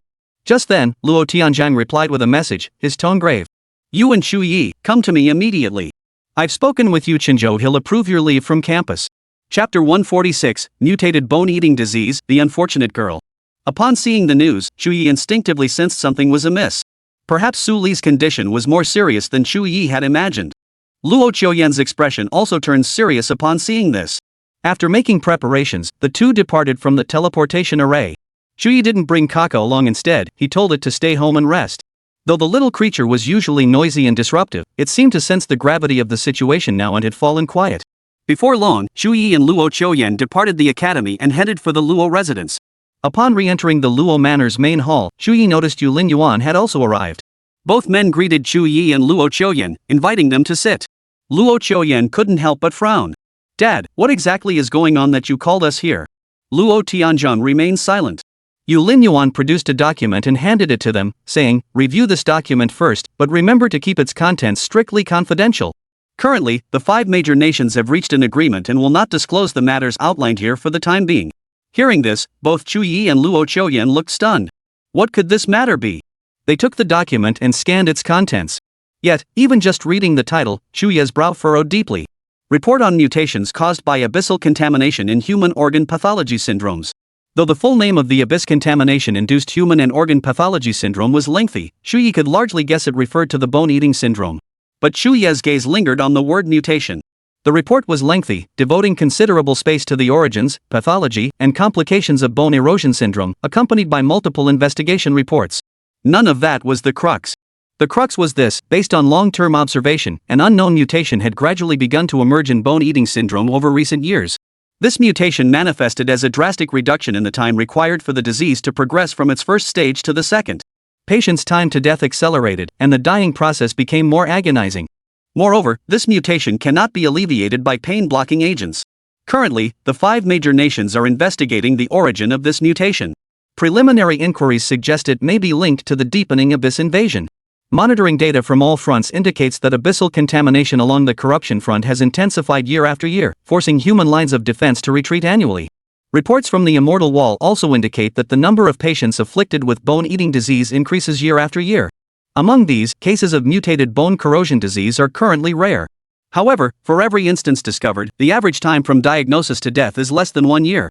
Moreover, upon death, victims of mutated bone rot invariably transform into abyssal monsters. After reading the entire report, Chu Ye took a deep breath. You suspect Su Li's bone corrosion disease has mutated? Yu Lin Yuan shook his head. Not suspicion, it's confirmation. Her symptoms perfectly match those of mutated bone corrosion disease. Luo Tianzheng sighed. Currently, the nation is conducting research on mutated bone corrosion disease, but progress has stalled. Luo Qiuyan's eyes widened in shock. So that means Su Li is. She didn't finish her sentence. But if mutated bone corrosion disease truly progresses like that, then Su Li's life expectancy would be less than a year, wouldn't it? Luo Tianzheng replied, her situation might be slightly better if Chu Ye continues treating her long term. But we all know Chu Ye's limitations. He can only purge the decaying energy within patients, at best alleviating the disease, not curing it. Simply put, a patient with bone corroding disease is like a crumbling house. Chu Ye can patch and repair it, making it look presentable and delaying its collapse. But the house's foundations are constantly being eroded. No amount of patching can prevent its eventual collapse. Yu Lin Yuan took up the thread. Both your father and I are practitioners above level 90, possessing exceptionally robust physiques. This allows us to suppress the bone corroding disease for decades, keeping it perpetually confined to its initial stage. However, suppressing it indefinitely isn't a solution. It will erupt one day. For practitioners lacking sufficient strength, encountering bone-eating syndrome leaves them utterly helpless. Hearing this, Chu Ye's heart grew heavy. Images of Su Li flashed repeatedly through his mind. That young girl, not yet 20 years old, was she truly destined to perish? With that thought, Chu Ye sighed and spoke, I'll give it a try. I'll pursue long-term treatment for her and see if there's any way. Perhaps, once my strength grows and my talents advance, there might be a turning point? He made no mention of his divine essence. Chu Ye thought to himself, since the divine essence is so powerful, perhaps the next time it evolves, it might reveal a true cure? Luo Tianjing said, before that, we must conduct a comprehensive physical examination to rule out other conditions. I'll arrange for the medical team. If no other issues arise, we'll temporarily arrange for her to live with you. During this process, all details regarding that girl's condition must be reported to us promptly. Upon hearing her father's plan to have Su Li live with Chu Ye, Luo Qiuyan instinctively felt uneasy. But considering Su Li's condition, she couldn't bring herself to voice any objections. In the end, she remained silent, saying nothing. Chu Ye naturally had no objection and added, may I bring her along to the upcoming international exchange conference? Luo Tianzheng replied, if her condition remains stable, that should be fine. Whether it's the standard bone-eating disease or the mutated form, she appears no different from a healthy person when not experiencing an episode. Upon hearing this, Chu Ye nodded in agreement. After the matter was settled, Chu Ye and Luo Qiuyan departed and returned to the school. Neither spoke much along the way, both feeling a heavy weight in their hearts. Who would have thought something like this would happen to Su Li? Ah, what an unfortunate girl. Chu Ye said, I'll head back first. We'll see what happens next once your father's test results come in. If Su Li can't attend the international exchange program, we'll find someone else. Qingjin, Bai Wuxin. They should be interested. Luo Qiuyan opened her mouth to speak, but in the end, no words came out. Instead, she offered a simple concern, you need to take care of yourself too. Chu Ye hummed in acknowledgement, and then the two parted ways. Click, click. The little one spotted Chu Ye returning and started to greet him, but noticing his gloomy mood, its paws drooped instantly. It cautiously scurried to Chu Ye's feet and began trailing slowly behind him. Seeing this, Chu Ye smiled helplessly. Alright, no more pretending. Come on, have a little midnight snack. At the mention of food, Kaka perked up instantly, his excitement evident as he rubbed both paws against Chu Ye's knees. Chu Ye fed Kaka several pounds of beef. Once the little fellow was full and satisfied, he lazily stretched out in his cozy bed. The next day, Su Li was taken away. Chu Ye went to see her. He noticed the death wish in the young girl's eyes had grown even stronger. Only when Chu Ye came did a flicker of light return to her eyes. Though unaware of the mutant bone erosion syndrome, as a healer, Su Li could sense the state of her own body. She believed her condition was likely beyond salvation. Chu Ye encouraged her, don't worry. I'm here. Soon after, Su Li left the campus. Chapter 147, Marching to the Front Lines of Decay, Kaka's Awakened Covetousness. Today, Xinxia Academy buzzed with unusual activity. A gentle breeze swept across the grounds, rustling the colorful flags fluttering on the sports field. Under the ginkgo trees, clusters of students chatted excitedly, bursting into cheers from time to time. In truth, it wasn't just Xinxia Academy. Young professionals across all universities in the Great Xia Kingdom, and indeed around the world, were filled with excitement today. The bulletin board in front of the library was crowded with students stopping to read the notice. The 5 great nations Great Xia, the Free Federation, the Snowland Federation, the Golden Radiance Empire, and the Duchy of Normandia jointly announced the hosting of an international youth exchange conference. The conference would feature a competition for young geniuses worldwide. Those who excelled would earn the right to participate in the World Instance, multiracial hunting ground. The rewards disclosed for the multiracial hunting grounds alone were staggering. Confirmed rewards included 3 mythic tier items, 15 legendary tier items, and 68 epic tier items. This loot list alone was enough to make countless people drool. Mythic tier items were beyond reach, but legendary tier ones might be within grasp? Even if they missed out on those, there were 68 epic tier items up for grabs. With such an outrageous haul, what more could anyone ask for? Participate? Absolutely must participate. Thus, across the entire Xinxia Academy, every eligible student was scrambling to form teams. When Chu Ye woke up this morning, he found a flood of unread messages, all invitations to join his team for the international exchange event. Seeing this, Chu Ye felt a bit helpless. This was the downside of fame. A flood of messages. Chu Ye sent out a mass message declining them all. He did hold off on rejecting a few, however, as he was still uncertain about Su Li's situation. If she couldn't participate, he might need to fill the spot with one of them. By now, Chu Ye and Kaka had arrived at the school's central plaza. Chu Ye! Luo Qiuyan's clear voice rang out from the left as she jogged over, her white skirt swaying gently with her movement. By her side, Elena and Nia Huang had also arrived. Elena's golden hair was pulled back into a sleek ponytail, her pale blue eyes fixed ahead without a trace of emotion. Nia Huang stood with his arms crossed, his solid muscles faintly visible beneath his tight training suit. Chu Ye, is this the dragon you've been raising?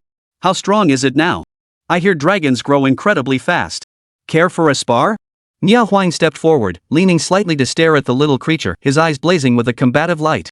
Kaka sensed the hostility and immediately bared its teeth, silver scales bristling slightly. Its tiny paws flailed at Nia Huang. If Chu Ye hadn't been holding it, the little creature would likely have lunged forward. Chu Ye sighed helplessly. Alright, stop scaring it. This little one is still in its juvenile stage. Its 4-dimensional attributes are only just over 1,000, it's still growing. As he spoke, he patted Kaka's head soothingly. The little dragon immediately nuzzled into his embrace, its demeanor softening. Hearing this, the others nearby were taken aback. Nia Huang looked utterly astonished. This little thing already has over 1,000 in its 4-dimensional attributes? It truly is a dragon that's remarkably high. What Chu Ye hadn't mentioned was that Kaka's physical constitution had already surpassed 2,000 points. If he revealed that, they'd likely be even more astonished. Elena asked, are you bringing it to the international exchange meeting? I heard Edward, the chief beastmaster of the Free Federation, offered 300 million gold coins just for the silver dragon in your possession. By then, countless people will likely be watching you, right? Chu Ye smiled, no need to worry. I have it under control. Seeing Chu Ye respond this way, Elena said no more. Nia Huang cut in, enough chatter. Let's get moving. Since the group had decided to attend the International Exchange Conference together, they planned to team up and grind quests to build combat synergy. Currently, Elena had already claimed a quest at the Quest Plaza. This mission wasn't on campus, it was off campus. Moreover, the location was set at the corruption front. Chu Ye specifically applied for permission from Yuqingzhou. Though Yuqingzhou worried about Chu Ye's safety, Chu Ye managed to convince him. Major universities did not prohibit students from venturing to the corruption front, they even encouraged it. On one hand, if students are only completing missions and not staying long-term at the corruption front, there is no risk of contracting the bone-eating disease. On the other hand, students need genuine trials to truly grow. Chu Ye inquired, Elena, what's our mission this time? Elena replied calmly, material collection. We need to gather the following: 50 withered flower pistils and 20 luminous spore mushrooms. These materials can be found in the Bloodvine Caverns dungeon within the corruption front. Nia Huang said, so we're heading to that instance, right? Elena nodded. Chu Ye said, in that case, let's get moving. The group immediately stepped onto the school's teleportation array, preparing to journey to the corruption front. The teleportation array, inlaid with intricate runes, now emitted a faint blue glow. Standing upon it, one could feel magical energy coursing beneath their feet. The corruption front was far from Xinxia Academy. Even by teleportation array, the journey would take over half an hour. During the transfer, the surrounding scenery twisted and shifted, as if space itself had been stretched into a ribbon. As the teleportation light faded, the group finally arrived at their destination.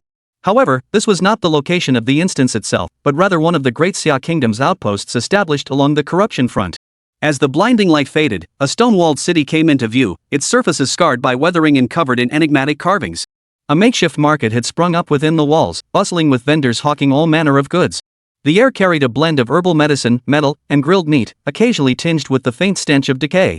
Amidst the bustle, diverse figures moved about, adventurers testing their mettle at the corruption front, their packs bulging, soldiers in regulation armor patrolling the perimeter, and groups of students gathered in 3s and 4s, poring over maps for their missions. The arrival of Chu Ye and his companions initially drew little attention. After all, the corruption front was a bustling hub where countless unfamiliar faces passed through daily. Merchants merely glanced up before returning to sorting their wares. Upon arrival, Elena pulled out a map. About 30 kilometers east from this outpost lies the dungeon's location. If we move quickly, we can reach it today, she said, pointing to the red cross marked on the map. Hearing this, the group prepared to set off. Suddenly, the creature in Chu Ye's arms let out a fierce, sharp growl. The little creature's tail bristled like a brush, its eyes narrowing dangerously into vertical slits as it fixed its gaze on a specific direction. Chu Ye froze in surprise, immediately noticing the many eyes now fixed on them. Some whispered among themselves, others stared directly at them, while others pretended indifference yet kept glancing their way. What is that? Is it a dragon? Seriously? Someone actually keeps a dragon as a pet. Who are these people? Chu Ye and his companions might not have been particularly striking, but Kaka certainly drew plenty of attention.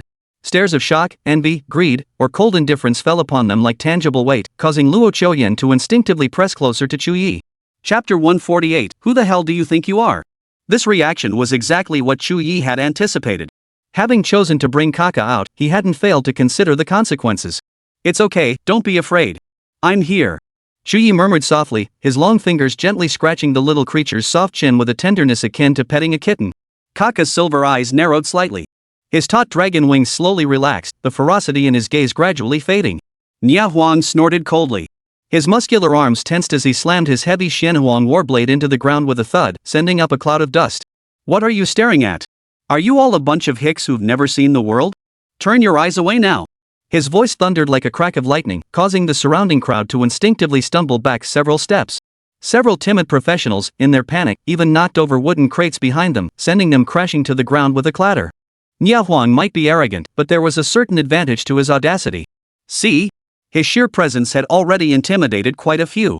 Chu Ye said, let's go. Ignore them. The group swiftly navigated the narrow streets of the outpost, gradually pulling away. Yet the stares that followed them were as persistent as shadows. Some whispered among themselves, others gripped their weapons tightly. Several ill-intentioned individuals quietly trailed behind, the faint rustle of fabric brushing against fabric barely audible. Even after Chu Ye and his companions had left the stronghold, these figures lingered, their eyes gleaming with intent. On the road, Elena couldn't help but glance back. A flicker of worry crossed her eyes. What if someone comes after us? Luo Qiuyan replied, rest assured. If we encounter enemies we can't defeat, I have a plan. Her father was Luo Tianzheng, the great patriotic marshal. As the marshal's daughter, how could she lack the means to protect herself? Hearing this, Elena said no more. The air around them grew increasingly thick and murky, the distant horizon shrouded in a layer of purplish black mist. Eerie growls echoed everywhere, as if countless ravenous beasts lurked in the shadows. Dead trees twisted their branches, as if ready to snatch any passerby at any moment. A crisp crack echoed as Nia Huang's boot crushed an unidentified bone fragment. He narrowed his eyes, scanning the surrounding thickets with caution. Suddenly, a rustling sound erupted as several giant, decayed rats burst forth, their sharp claws glinting coldly in the sunlight. The fight erupted in an instant. Chu Ye swung his staff, unleashing a burst of dark flames that instantly reduced the rats to ash. But these were merely common threats. Walking across this battlefield, monsters could spring out from anywhere at any moment. As they made their way forward, they encountered numerous attacks along the path. Fortunately, their strength was formidable enough that these assaults posed little threat to them. As the afternoon sun began to dip toward the west, they finally reached their destination. A massive instance portal stood imposing at the center, surrounded by groups gathering and resting. The number of groups gathered here exceeded expectations. Blue smoke curled upward from campfires, while the clang of weapons and chatter filled the air. Suddenly, a startled cry pierced the clamor. Is that a dragon? All eyes turned instantly. Some sucked in their breath, others gasped in disbelief. It really was a dragon. There was no mistaking it. I recognize him. Isn't that the guy from Shinsha Academy who was raising dragons in the news recently? So these people must be from Shinsha Academy. Suddenly, a commotion erupted within the crowd. Several men clad in black kimonos pushed aside those blocking their path and strode forward. The leader's waist was adorned with a folding fan painted with eerie runes. His eyes fixated greedily on Kaka, his lips involuntarily licking. You great Xiaoman, sell us that dragon in your hands now. His voice stretched out deliberately, dripping with arrogance. Luo Qiuyan's eyes instantly turned cold, her grip on the staff tightening involuntarily. It's the Eastern Empire. Her voice dropped as she issued the warning, a sharp glint of coldness flashing in her eyes. These Japanese men swaggered closer, their katana swords jingling against their sides as they walked. One scarred man drew his blade halfway from its sheath, its gleaming edge reflecting the blinding sunlight. What are you waiting for? Great Xia citizen, make the trade. What's that look on your face? You're not refusing us, are you? Chu Ye's palm tightened silently. The crystal at the tip of his wand, Whalesong, began to glow faintly with a black light. A cold smile curled his lips, his voice as icy as frost. With just you lot? With a sharp whistling sound, a burning talisman shot through the air. Strange runes on the paper flickered with a dangerous crimson glow. Watch out! Luo Qiuyan cried out in warning. The attack came so suddenly that even Chu Ye hadn't anticipated it. But Kaka reacted with lightning speed, hastily unfurling his dragon wings to stir up a whirlwind. Then, leaping from Chu Ye's embrace, it instantly unleashed a frost beam, striking the burning talisman with pinpoint accuracy. The collision of the two energies erupted in a thunderous boom, the shockwave of intertwined cold and flame forcing nearby people to stumble back. Luo Qiuyan instantly swung her staff, gathering magical power, ready to strike. Nia Huang roared, his Xianhuang warblade held horizontally across his chest, his entire body standing like an iron tower. Elena drew her pocket watch, radiating an intense glow. Chu Ye's gaze darkened, a flicker of murderous intent flashing in his eyes. You Japanese, what do you think you're doing? From the swirling dust, a man dressed in opulent attire emerged, walking with deliberate steps. Golden insignia embroidered on his sleeves glinted in the light. He gazed haughtily at Chu Ye, a trace of contempt in his eyes. Hoof! People of the Great Xia Kingdom, I am Mitsui Keiko, third son of the Mitsui family of the Eastern Japan Empire. I am a legendary onmyoji, a talent rarely seen in a century within the Eastern Japan Empire. I'll buy that silver dragon in your hand. He leisurely unfolded his folding fan, its surface adorned with a vividly lifelike depiction of a demon fox. Great Xia subject, he advised, you would do well to accept our trade proposal. Otherwise, you will find yourselves standing against the Mitsui family. Kaka raised its head, its sharp dragon claws scraping the rocky ground with a shrill screech, a low, threatening growl rumbling deep in its throat. A cold gleam flashed in Chu Ye's eyes. What if I say no? Mitsui Keiko burst into exaggerated laughter, snapping his folding fan shut. You want to oppose my Mitsui family? Before the words had fully left his mouth, Chu Ye struck. Skill activated, Dark Flame. A jet of pitch-black flame erupted from the wand's tip, scorching the air into twisted distortions wherever it passed. Mitsui Keiko's mask-like smile froze instantly. He hastily flung talismans that instantly transformed into several demons, snarling as they lunged toward the flames. But the moment the demons touched the dark flame, they let out piercing screams and were torn to shreds in violent explosions. As the smoke cleared, Mitsui Keiko's once meticulously arranged hair was now disheveled. Traces of soot remained on his face, and his luxurious kimono bore several charred holes. Chu Ye pointed his wand directly at the opponent, his voice cold as steel. I don't give a damn if you're a pimp or a madam. What the hell is your Mitsui family? Chapter 149, Kill Mitsui Keiko. These words exploded like thunder in the air, utterly stunning the Japanese men. Their previously arrogant expressions froze instantly, their eyes flashing with unmistakable shock. Not only that, but many nearby groups were also deeply shaken by Chu Ye's thunderous aura. The once bustling and noisy atmosphere now seemed shrouded in a layer of frost, falling into complete silence. All eyes turned toward Chu Ye, filled with shock and awe. After all, Mitsui Keiko's family wielded immense power and influence in Japan. And Mitsui Keiko himself possessed extraordinary prowess, far from being an ordinary individual. As a legendary onmyoji, Mitsui Keiko was already revered by countless Japanese people, even hailed as the strongest genius of the year and the future deity of the Japanese Empire. This alone demonstrated his immense stature and formidable power in the hearts of the Japanese people. Seeing himself treated with such contempt, Mitsui Keiko's normally handsome face instantly flushed crimson, veins bulging on his forehead. Attack! Kill these great Xia men! The words barely left his mouth before several Japanese men erupted like ignited powder kegs, charging toward Chu Ye and his companions. Yet Chu Ye remained as calm as still water, showing not a trace of panic. The moment the Japanese warriors charged, his staff swept through the air with a clean, decisive motion, like a black lightning bolt streaking across the sky. In that instant, a dark flame erupted. Boom! Intense flames shot skyward, blooming outward in all directions as surging energy spread unchecked. All around, the scorching storm of dark flames howled incessantly, emitting bone-chilling sounds. The Japanese men at the forefront didn't even have time to react before being instantly engulfed by the surging dark flames. Terror contorted their faces before piercing screams erupted from their throats. The dark flames swiftly consumed their bodies. Within mere seconds, these men were brought down. As the flames continued to consume them, their bodies gradually became mangled and bloody, ultimately turning to ash and dissipating into the air. Mitsui Keiko's eyes widened in disbelief and fury. You dare kill subjects of the Japanese Empire? Chu Ye remained silent, his expression as unruffled as ever. He slowly raised his wand, whale song, and aimed it directly at Mitsui Keiko. Skill activation, Knight's Remnant Beam. As Chu Ye's magic rapidly coalesced, a faint glow emanated from his body, carrying a hint of grim, lethal energy. A blinding beam instantly pierced toward Mitsui Keiko, its speed as swift as lightning tearing through the void. The sheer speed of the skill caused Mitsui Keiko's pupils to dilate sharply, his eyes filled with terror. But he was, after all, a legendary practitioner. In this critical moment, he reacted instantly. Frantically, he pulled several talisman papers from his robe, muttering incantations as he manipulated them. The papers coalesced into a transparent protective barrier, enveloping him in an attempt to block Chu Ye's skill. Yet, the residual night beam was simply too powerful. Even with Mitsui Keiko's abilities, there was no chance of withstanding such a formidable skill. Thus, the moment the shield touched the remnant night beam, it shattered like fragile paper, scattering into countless fragments in the air. The light of Night's residual beam continued unabated, determined to pierce right through Mitsui Keiko. Whoosh! Mitsui Keiko couldn't react in time. The beam instantly pierced through his body. His eyes widened in utter disbelief, his mouth gaping as if to speak, yet no sound emerged. Immediately afterward, he felt a searing pain in his chest, as if a sharp blade were twisting within his heart. He couldn't help but spew a large mouthful of blood, which sprayed into the air, forming a mist of crimson. When the lingering glow of the beam faded, Mitsui Keiko's body swayed a few times before collapsing straight down, crashing heavily onto the ground. A gaping hole tore through his body, blood gushing forth like a spring, quickly pooling into a large bloodstain around him. Mitsui Keiko, dead. Witnessing this scene, the countless people surrounding them were rendered speechless. Mouths gaped open, faces frozen in shock and terror, as if witnessing a vision straight from hell's demons. Chu Ye had killed Mitsui Keiko. It was utterly astonishing. They could scarcely believe such a thing had unfolded before their eyes.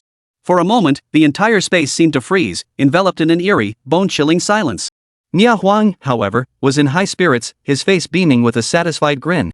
He gripped the Shenhuang warblade tightly with both hands and slammed it forcefully into the ground, producing a dull thud. Then, he let out a cold laugh, his voice dripping with contempt. "You Japanese devils deserve to die." Elena furrowed her brow, a hint of worry flickering in her eyes.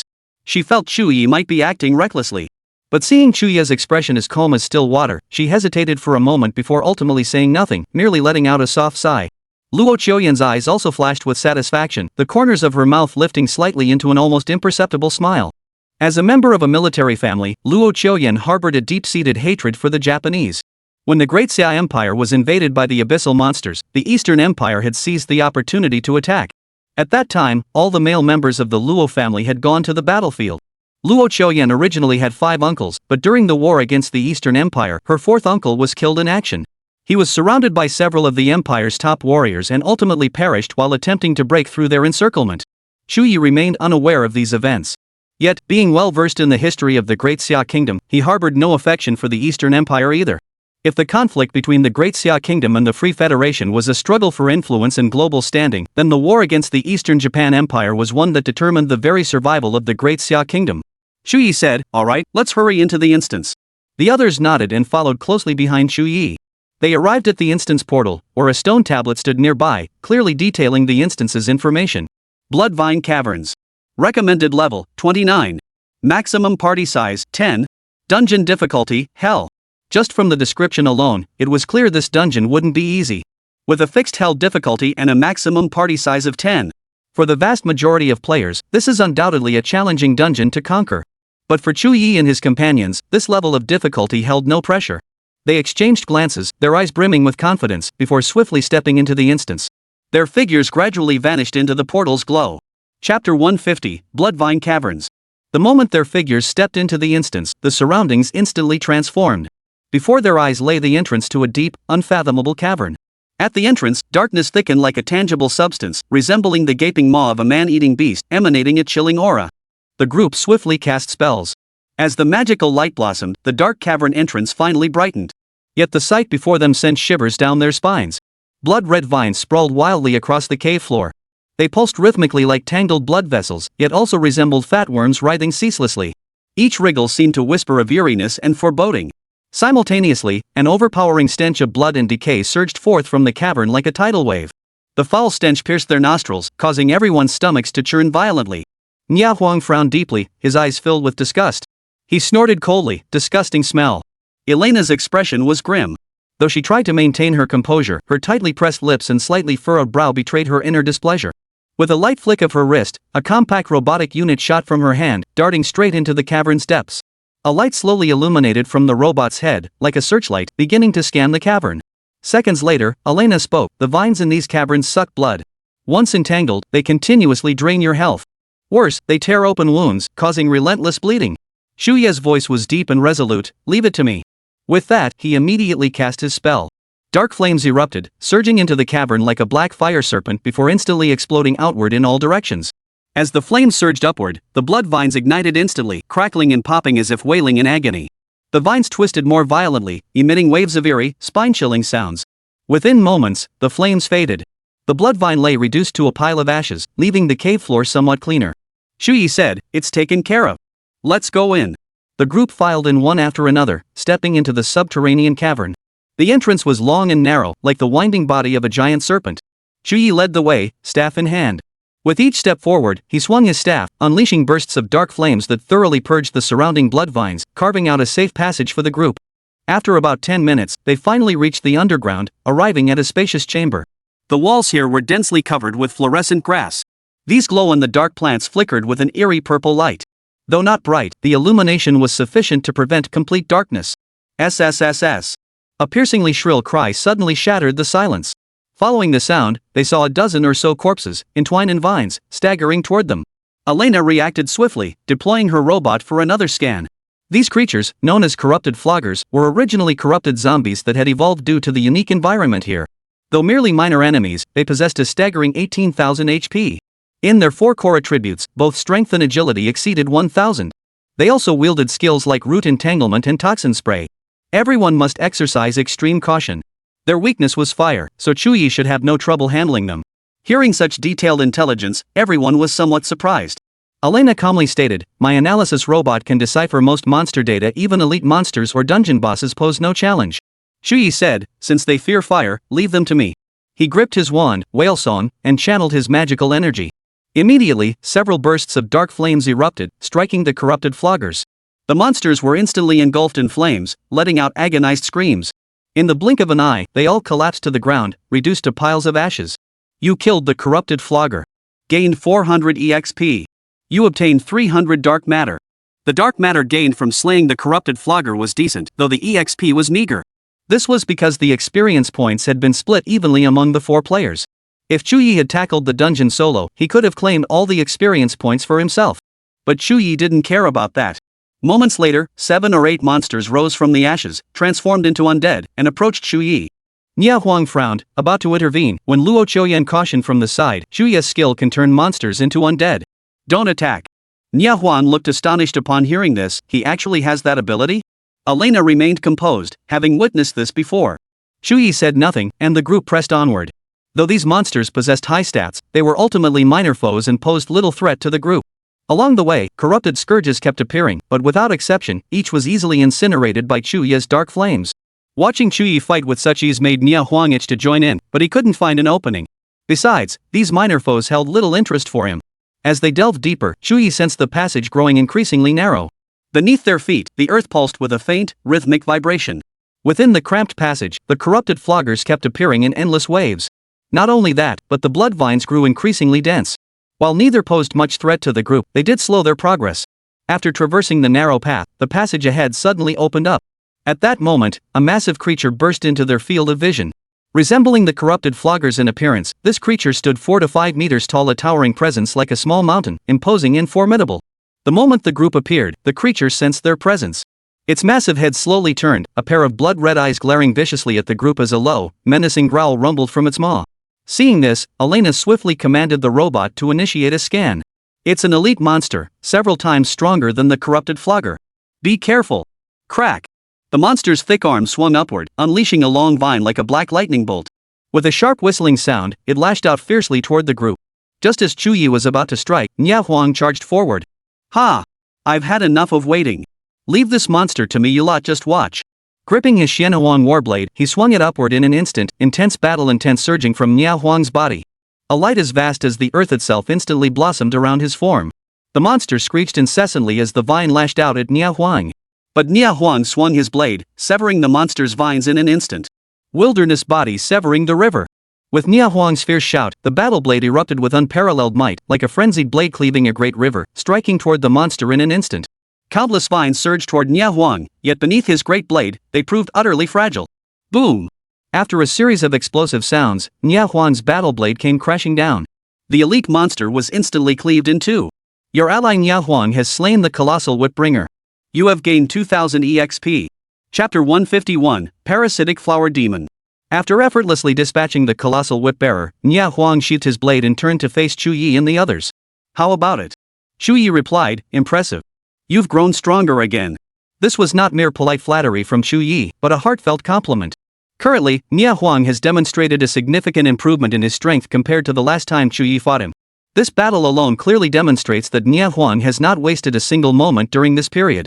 He must have been relentlessly grinding through monsters to level up, which is how he refined his skills.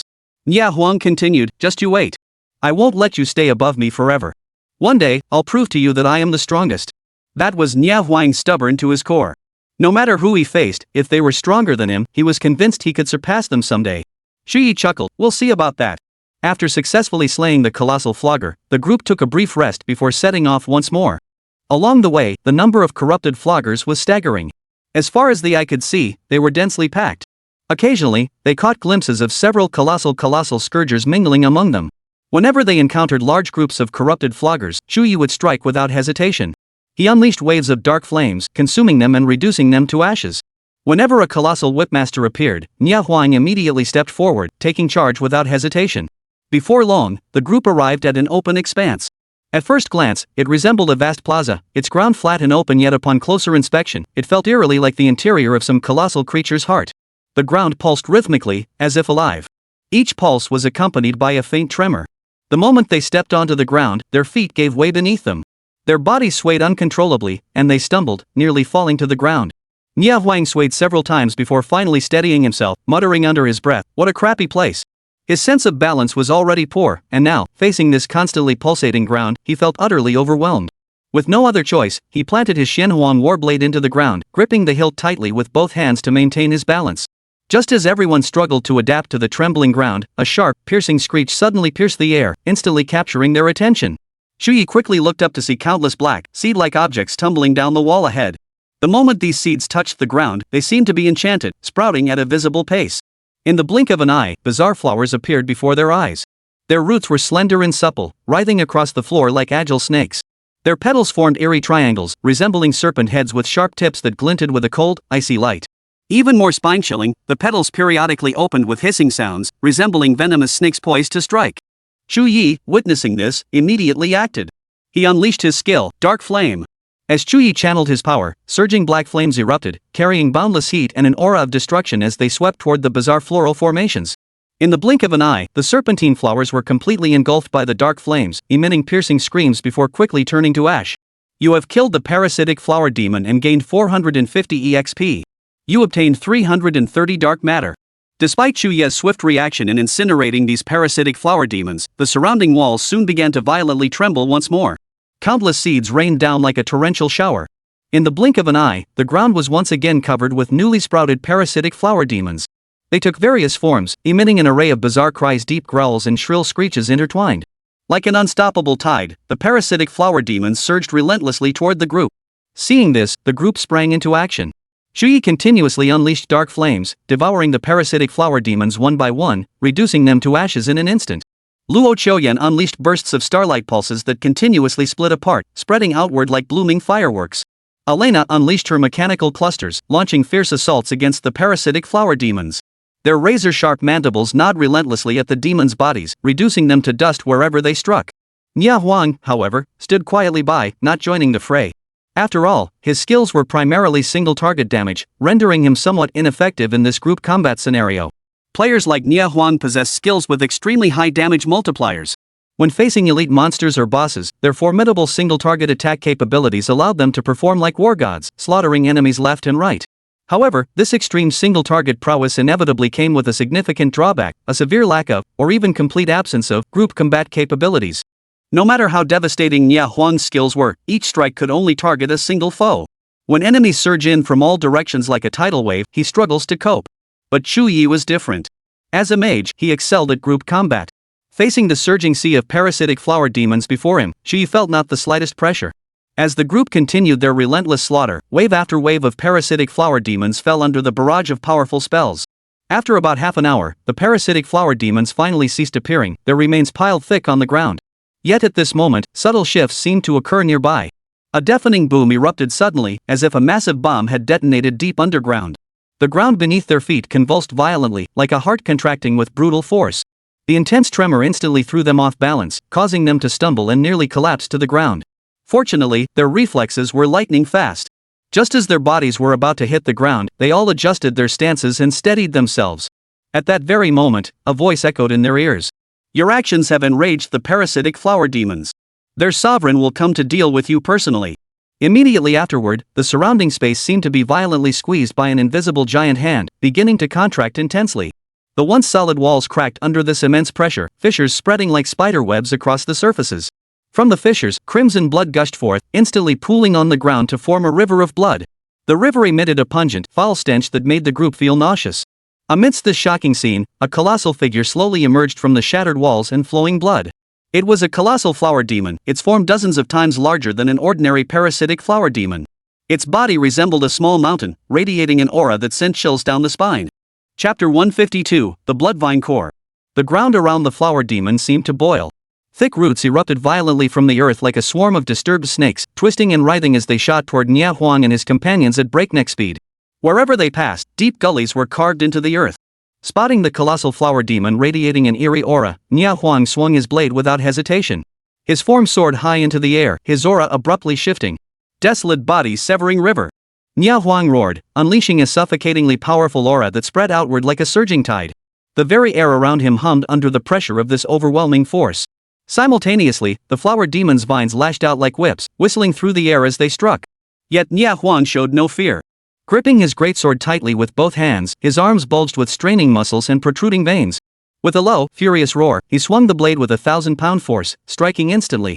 With a sharp crack, the flower demon's root stem snapped like a fragile, withered branch under Nia Huang's full-force strike. A dark green viscous fluid oozed from the severed stump, releasing a pungent, fishy stench. Hiss! The flower demon emitted a shrill, piercing, menacing sound, clearly enraged by Nia Huang's actions. It whipped more vines, swaying violently as it lunged toward Nia Huang. What appeared to be soft, paper-like tendrils suddenly transformed into lightning-fast attacks. At that very moment, Chu Ye and the others reacted swiftly, immediately taking action. Chu Ye brandished his wand, whale song, and cast a spell. Dark Thunder Punishment. With Chu Ye's fierce shout, a powerful bolt of lightning erupted from the wand, like a roaring dragon charging toward the flower demon. Wherever the lightning passed, the air ionized, crackling with an astonishingly formidable force. Beside him, Luo Qiuyan and Elena also acted swiftly. Starfall, mechanical peaks, and a barrage of other spells coordinated with Chu Ye, relentlessly unleashing their fury upon the flower demon. Even Kaka relentlessly unleashed Frost Blast and Blizzard, pounding the flower demon. Their attacks erupted like a torrential downpour, intense bursts of energy flashing and colliding upon the flower demon's form. The flower demon's body trembled under the relentless barrage, its roots snapping and shattering under wave after wave of skill impacts. Many roots were blown to smithereens, turning into green dust that drifted through the air. Under this relentless barrage, even the monstrous body of the flower demon was pierced with gaping, bloody holes. Dark green viscous fluid oozed steadily from the wounds, dripping onto the ground with a steady, rhythmic patter. Raspy. Hoarse. The enormous parasitic flower demon let out a series of piercing, wretched screams. The sound echoed through the empty space, sending chills down one's spine. Yet no matter how it struggled, it could not alter its predetermined fate. Finally, Chu Ye unleashed another bolt of dark lightning, striking the demon's core directly. The demon's body convulsed violently before slowly collapsing, kicking up a cloud of dust. You have slain the massive parasitic flower demon, gaining 4,000 EXP. You obtained 3,000 drops of dark matter. As the flower demon perished, the reward notification echoed in Chu Ye's mind. A single massive parasitic flower demon yielded over 3,000 drops of dark matter. This bounty filled Chu Ye with delight. The higher the dungeon level and difficulty, the more dark matter he could obtain. Of course, this was also because he had undergone his second divine core evolution. Otherwise, acquiring such a vast quantity of dark matter would have been impossible. After dispatching the parasitic flower demon, the wall ahead collapsed with a thunderous crash amid violent tremors, sending clouds of dust billowing into the air. The crimson river of blood that had stained the ground began to recede, drying up at a visible pace. The blood staining the surrounding walls dissolved away. It was as if nothing had ever happened. Looking ahead, the group saw a deep, dark path emerge. Not far ahead, a massive cavern entrance loomed, shrouded in a faint black mist that seemed to lead into an endless abyss. Nya Huang raised his eyes to the opening, his brow furrowing slightly as he remarked, "That must be where the dungeon boss resides, right?" Chu Ye replied, "It should be. Let's hurry over." Without delay, the group set off. Before long, they reached the entrance of the massive cavern. Stepping inside, they discovered an immense, vast chamber. A damp, decaying stench permeated the air. The floor was covered in dark green moss, and the walls flickered with eerie, flickering light. At the front of the chamber stood an enormous creature. Resembling a colossal heart, it was formed from countless vines intertwined and woven together. The vines were a dark red, like dried blood, and pulsed continuously. Each beat was accompanied by a faint thumping sound, as if they were living blood vessels.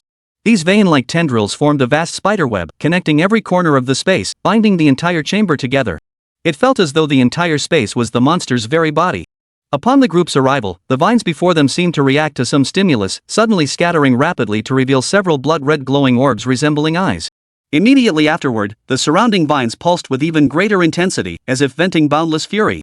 Boom! A powerful aura erupted like a surging tidal wave. This force rapidly spread outward, uprooting moss from the ground and dimming the fluorescent glow on the walls wherever it touched. The force collided with the group, and they felt an immense power slam into them, forcing them involuntarily to stumble backward several steps. A cold, mechanical voice echoed through the air. "The Bloodvine core has awakened. Its fury will sweep through like a flood, drowning all." Nia Huang raised his Xianhuang warblade. His eyes held no trace of fear, only fierce battle intent. "So this is the boss of this instance? Ha, looks pretty good. Hold your fire, let me handle this bastard first." Hearing this, the others couldn't help but feel both amused and exasperated. Nia Huang was just like that, a complete and utter battle maniac. For him, perhaps nothing in this world mattered more than combat. Facing a formidable opponent, Nia Huang's entire being would boil with excitement. Chu Ye cautioned, "Be careful. If anything goes wrong, we'll intervene immediately." A smirk touched Nia Huang's lips, his eyes brimming with confidence. "Don't worry. With my strength, how could anything go wrong?" He turned and strode away, his battle blade pointing straight toward the core of the Bloodvine. "Watch me take it down." Chapter 153, Are They Not Afraid at All? Nia Huang gripped his battle blade tightly, his eyes blazing with resolute determination as he charged toward the core of the Bloodvine without hesitation. In an instant, the aura surrounding him shifted abruptly as his full power ignited. He became a battle god plunged into madness, his boundless aura surging like a raging tidal wave, pouring out unrestrained in all directions. "Wilderness body, cleave the heavens!" Nia Huang roared, his battle blade whirling to create a fierce gale. The blade's light blazed like a dazzling lightning bolt, seemingly intent on cleaving through the thick clouds to reveal the azure sky. The monstrous blood vines before him writhed, their thick, spiked tendrils writhing like a swarm of snarling pythons, charging ferociously toward Nia Huang. Yet Nia Huang moved with ghostly agility, his battle blade flashing up and down. Each swing unleashed a trail of icy light. The howling vines were shattered by the fierce blade, reduced to broken fragments. Not a single one escaped. Nia Huang's figure surged forward amidst the flying vine fragments, his eyes locked on the core of the Bloodvine as his feet carried him onward. Then, his body rapidly closed in on the vine's core. Finally, he leapt high into the air, channeling all his strength into the Xianhuang warblade in his hand. With a thunderous crash, he brought it down upon the vine's core. Boom!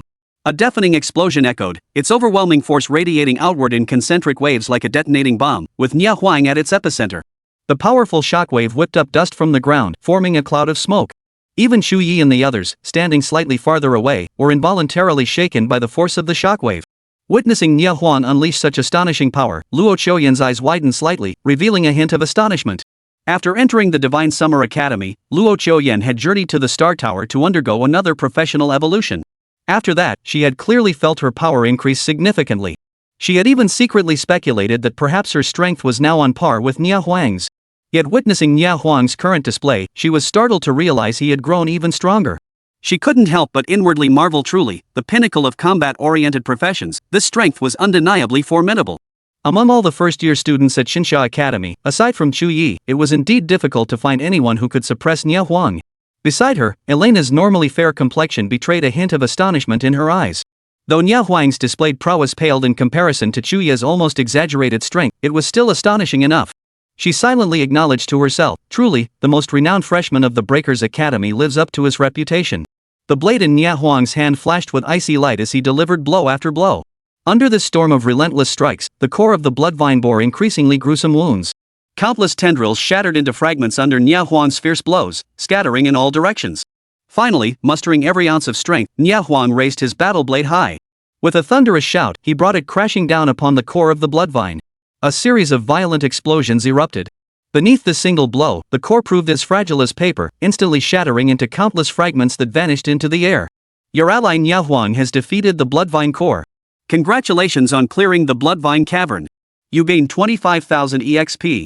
After successfully clearing the bloodvine cavern, Chu Ye gained a significant amount of experience points. Although the experience was split evenly among the four, each member still received a substantial amount. Unfortunately, since Chu Ye hadn't personally killed the bloodvine core, he didn't obtain any dark matter. Chu Ye remained utterly unfazed by this, showing not a hint of concern. After the bloodvine core's demise, numerous glowing loot items erupted from the ground. Chu Ye and his companions immediately hurried over. Huang beamed with pride, laughing heartily, "See? Monsters of this caliber can't withstand more than a few swings of my blade." As he spoke, he excitedly swung the battle blade in his hand. Seeing Huang's triumphant demeanor, Chu Ye's lips curved upward slightly, revealing a faint smile. "Well done. What loot did you get?" As he spoke, he bent slightly, his gaze sweeping over the spoils on the ground. Huang pointed to the side, where several items glowed faintly. All loot dropped from the bloodvine core. "Here it is," he declared. Chu Ye immediately crouched down and swiftly gathered the loot. The quantity was indeed substantial. Withered flower stamen, a dried-up flower stamen, its once vibrant color long faded, leaving only parched petals. An ideal ingredient for medicinal concoctions. Quantity 15. Fluorescent spore mushroom, a spore mushroom emitting a faint, eerie glow. Highly toxic, yet when skillfully combined with other medicines, it might yield unexpected effects. Quantity 8. Bloodvine headpiece purple, part of the bloodvine equipment set. The headpiece exhibits a deep crimson hue, faintly emanating the distinctive aura of bloodvine. Wearable at level 28. Bloodvine leather armor purple, part of the bloodvine equipment set. The armor's texture resembles winding bloodvines, emitting a mysterious sheen. Wearable at level 28. Blood core, a crystal radiating intense crimson light, imbued with potent vital energy. When infused into equipment, it significantly increases the maximum physical constitution. Not bad at all. Seeing these items, Chu Ye's eyes flashed with delight, and he couldn't help but break into a bright smile. First off, the withered flower pistils and glow spore mushrooms were precisely the items needed for the quest. As for the other items, like the equipment, though they weren't immediately useful to the group, they could fetch a good price on the market. The blood core, moreover, was an exceptionally valuable material. Huang folded his arms across his chest, tilting his chin slightly as he said, "I have no use for these things, so I won't be sharing them. Whoever wants them, take them." His expression was utterly indifferent. After all, his father was Huangdao, the head of the Breaker Academy at Xinxia Academy. Huang had enjoyed access to countless resources since childhood. In his eyes, these battle spoils held almost no value. Elena shook her head gently, also declining the spoils. Luo Choyan followed suit with a shake of her head. Both hailed from equally distinguished families, naturally holding no interest in the spoils. Seeing this, Chu Ye no longer hesitated and gathered the spoils. Though he had no immediate use for them himself, selling them for profit was still a good idea. A faint smile touched Chu Ye's lips as he remarked, "Once we exit and re-enter, we can farm this instance a few more times to complete the quest." Huang furrowed his brow slightly, his expression betraying a lack of enthusiasm. "I thought this instance would have formidable foes, but now I see it's nothing special." With that, he casually slung his battle blade over his shoulder. Huang was a born warrior. Intense combat only fueled the ferocity within him. But now, having instantly killed the bloodvine core, his desire to fight had dwindled considerably. Chu Ye smiled, saying nothing. For their group, their strength placed them among the absolute elite among their peers in the entire Great Xia Kingdom. Their team had cleared countless dungeons, overcoming every obstacle in their path. Barring extreme level disparities or exceptionally god-tier dungeons, almost no challenge could halt their progress. Finding truly challenging dungeons might prove difficult for them. After all, Chu Ye himself had cleared dungeons with near-invincible momentum. After the bloodvine core's demise, a soft glowing portal materialized before the group. Chu Ye and the others exchanged glances before stepping through together. They had emerged. The moment Chu Ye and his companions stepped out of the portal, a voice suddenly rang out. Immediately, the many people who had been chatting or resting nearby turned their gaze toward them. At that moment, the record stele beside the instance flickered with light, promptly displaying the new clearance record. Seeing the fresh entry etched upon the stone, those nearby gaped in astonishment, utterly speechless. They cleared it? How long did that even take? Not even half an hour. Holy crap, these guys are crazy bold. Instead of running for their lives, they're still here fighting in the instance? They've got nerves of steel. Mitsui Keiko was killed. Who knows if the Mitsui family will come after them? Don't tell me they're not afraid of the Mitsui clan. People murmured and whispered, their voices mingling in a constant murmur. Earlier, Chu Ye's ruthless execution of Mitsui Keiko had left everyone around them utterly stunned. What shocked them even more was that after the killing, Chu Ye and his group showed no intention of fleeing. Instead, they chose to keep grinding the dungeon. Who knows what they were thinking? This was the corruption front, a place where tensions were running high. If the Mitsui clan got wind of this and came after them, no one could save them. After all, beyond the strongholds, wherein the corruption front wasn't dangerous? It's either swarmed by all kinds of monsters or roamed by various bandit gangs. One misstep could mean a gruesome death. People simply couldn't comprehend it. Chu Ye glanced back and saw Mitsui Keiko's body was already gone, likely retrieved by his family. But he paid it no mind, his expression remaining utterly composed. Even if the Mitsui clan came to kill him, he felt no fear. With his strength, he was more than capable of fighting them. Besides, Luo Choyan was still with them. However powerful the Mitsui clan might be, could they truly surpass the profound heritage of the Luo family? Chu Ye lifted his head slightly and said, "Let's continue clearing the dungeon." Hearing this, the others nodded in agreement. Then, they set off once more, heading toward the dungeon entrance. The onlookers' expressions grew even more astonished. Were these people truly not afraid at all? Chapter 154, Fourth Run of the Bloodvine Caverns. Chu Ye remained utterly oblivious to the thoughts of those watching from outside. Even if he knew, given his temperament, he would only laugh it off and not give it a second thought. After preparing themselves, the group stepped back into the dungeon. With the experience of their previous run, their expressions were noticeably more relaxed this time, their footsteps carrying the ease of familiarity. The moment they crossed the threshold, a chilling aura washed over them, and the dim light obstructed their vision. Chu Ye narrowed his eyes slightly. With a light flick of his staff, a torrent of dark flames erupted, surging forward to clear a path. Wherever the dark flames touched, space itself seemed scorched and warped, emitting waves of bone-chilling aura. Nia Huang trailed behind the group, his expression lax and his eyes devoid of the excitement he'd felt upon first entering. He even frowned slightly, revealing a hint of annoyance. His hands hung casually at his sides, clearly reluctant to engage. Chu Ye noticed Nia Huang's state but merely shook his head slightly, saying nothing more. After all, with their current strength, this instance was indeed straightforward. Whether Nia Huang participated or not made no difference to the overall outcome. Since Nia Huang showed no interest in joining the fray, Chu Ye took matters into his own hands. He swung his staff relentlessly, unleashing waves of dark flames that danced through the air. Wherever the flames spread, countless monsters were instantly engulfed in the inferno, their piercing screams filling the air. In the blink of an eye, masses of monsters were reduced to piles of black ash. Then, one after another, they formed into undead creatures, following Chu Ye and his companions forward. With the undead clearing the path and dark flames erupting ceaselessly, their group actually grew larger and larger. Simultaneously, Chu Ye's mind echoed with repeated notification sounds indicating the acquisition of experience points in dark matter. Most of Chu Ye's skills possessed powerful area of effect damage. A single flick of his wrist unleashed a wave of dark flames, felling vast swaths of monsters. Thus, his monster clearing speed was astonishingly fast. Before long, the monsters in this area were nearly wiped out. As he pressed deeper forward, elite monsters came into view ahead. They were mostly colossal floggers. Though larger in size and radiating a more formidable aura than ordinary monsters, they held little difference in Chu Ye's eyes. They were no more than a single dark flame spell away. Advancing step by step, slaughtering all in his path, Chu Ye left a trail of fallen monsters wherever he went. It was almost a slaughter all the way. Soon, the group reached the deepest part of the dungeon once more. The moment they stepped into this area, the massive bloodvine core came into view. Armed with their previous experience, the group remained remarkably composed upon seeing the core once more. Without a moment's hesitation, Chu Ye's gaze sharpened. Skill activated, Dark Lightning Punishment. As his staff swung, intense bolts of lightning, like silver blades, sliced through the darkness and surged toward the core of the bloodvine. Boom! The thunderous roar was deafening, as if it would shatter the entire space. Sizzle! Lightning flickered, filling the air with a pungent, acrid smell. The lightning struck the core of the bloodvine instantly.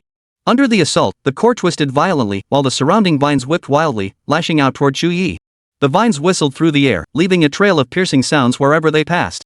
Chu Ye paid no heed, his staff dancing swiftly as he unleashed bursts of dark flames, obliterating each lashing vine. The vines scorched by the dark flames billowed thick black smoke, sizzling and crackling as they emitted a pungent, burnt stench. At the same time, Chu Ye unleashed another dark lightning punishment. Several bolts of lightning descended from the sky, striking the core of the bloodvine with devastating force. The combined impact of two dark lightning punishments dealt devastating damage. Under this overwhelming assault, the core of the bloodvine cracked visibly. Its crimson glow dimmed significantly, and the once robust vines began to wither. Seeing this, Chu Ye swung his staff once more, channeling immense power to deliver the final blow to the core. Another dark lightning punishment. As the lightning erupted, the core emitted a deep, rumbling roar before shattering violently, scattering into countless fragments across the ground. Congratulations! You have defeated the Bloodvine Core and successfully cleared the Bloodvine Cavern dungeon. You have gained 25,000 EXP. You have obtained 20,000 dark matter. Hearing the system notification, Chu Ye's eyes sparkled with amusement. A single Bloodvine Core could yield 20,000 dark matter? Seems like this dungeon run was quite profitable. Besides EXP and dark matter, there were naturally loot drops as well. However, since the equipment had already dropped last time, this time no gear appeared instead, withered flower pistils and glowing spore mushrooms emerged. These were precisely what the group needed to collect. Beyond that, there were a few other materials. Chu Ye gave them a cursory glance before stowing them away. After stowing the loot, Chu Ye said, 2 more rounds should be enough to gather all the items we need. Elena nodded slightly and said, then let's hurry. We should be able to finish before it gets completely dark. By the time they emerged from the instance, evening had fallen. On the horizon, the sun sank toward the west. The blood-red sun bathed vast swaths of clouds in orange-red hues. The fiery clouds stretched for miles, unfurling like a magnificent painting across the sky, presenting an incredibly spectacular sight. Yet the group had no time to admire the view. The gathered crowd watched them emerge, their eyes filled with astonishment as they whispered and murmured among themselves. But the group seemed oblivious, their expressions hurried and focused. Ignoring the stares, they stepped back into the instance. On their third entry, their pace quickened. Chu Ye moved like a ruthless killing machine, capable of sweeping through the entire instance single-handedly. He strode through the dungeon, his staff swinging with each step. Dark flames and thunderbolts of retribution erupted like a raging storm, leaving a trail of fallen monsters in his wake. Soon, they arrived once more at the heart of the Bloodvine. Chu Ye looked up and noticed the core's pulsations had visibly weakened. Its surface, which had radiated an intense crimson glow, now appeared noticeably dimmer. The surrounding vines no longer twisted wildly as before, appearing lifeless. Whether the core was exhausted or something else was at play. But Chu Ye didn't dwell on it. A cold gleam flashed in his eyes as he swung his staff once more. Waves of dark lightning punishment and dark flames surged toward the core like a raging tide. Under Chu Ye's overwhelming assault, the core soon crumbled, vanquished once more by his blade. After emerging, the group wasted no time and plunged back into the instance. After clearing it 4 times consecutively, they finally gathered all the required items. Those who had remained to observe were now utterly stunned by the group's performance. Their eyes widened, mouths slightly agape, faces etched with disbelief, their gazes radiating profound admiration. 4 times. They'd cleared the dungeon 4 times. Each time faster than the last. Were they even human? I heard this Chu Ye is just a freshman this year, the others probably are too. Are all freshmen this terrifying nowadays? Chu Ye paid them no mind. Turning slightly, he addressed the group, alright, we've gathered all the materials. Let's hurry back and turn in the quest. No sooner had the words left his mouth than Elena's expression turned icy. Her gaze darted warily around the area as she warned in a cold voice, everyone, be careful. The warning sent a chill through the group, surprise etched on their faces. At that very moment, Chu Ye's senses snapped alert, a chill running down his spine. He instinctively looked up and saw an intense blaze streaking toward them like a burning meteor, accompanied by a scorching heat wave. The blaze was exceptionally dazzling in the darkness, relentlessly closing in. Wherever it passed, the air itself warped from the intense heat, carrying a suffocating, scorching aura. It felt as though Death himself, wielding his scythe, had instantly enveloped them all. Chapter 155, Just an Island Nation, Yet Dares to Claim Greatness? Black Knight Light Screen.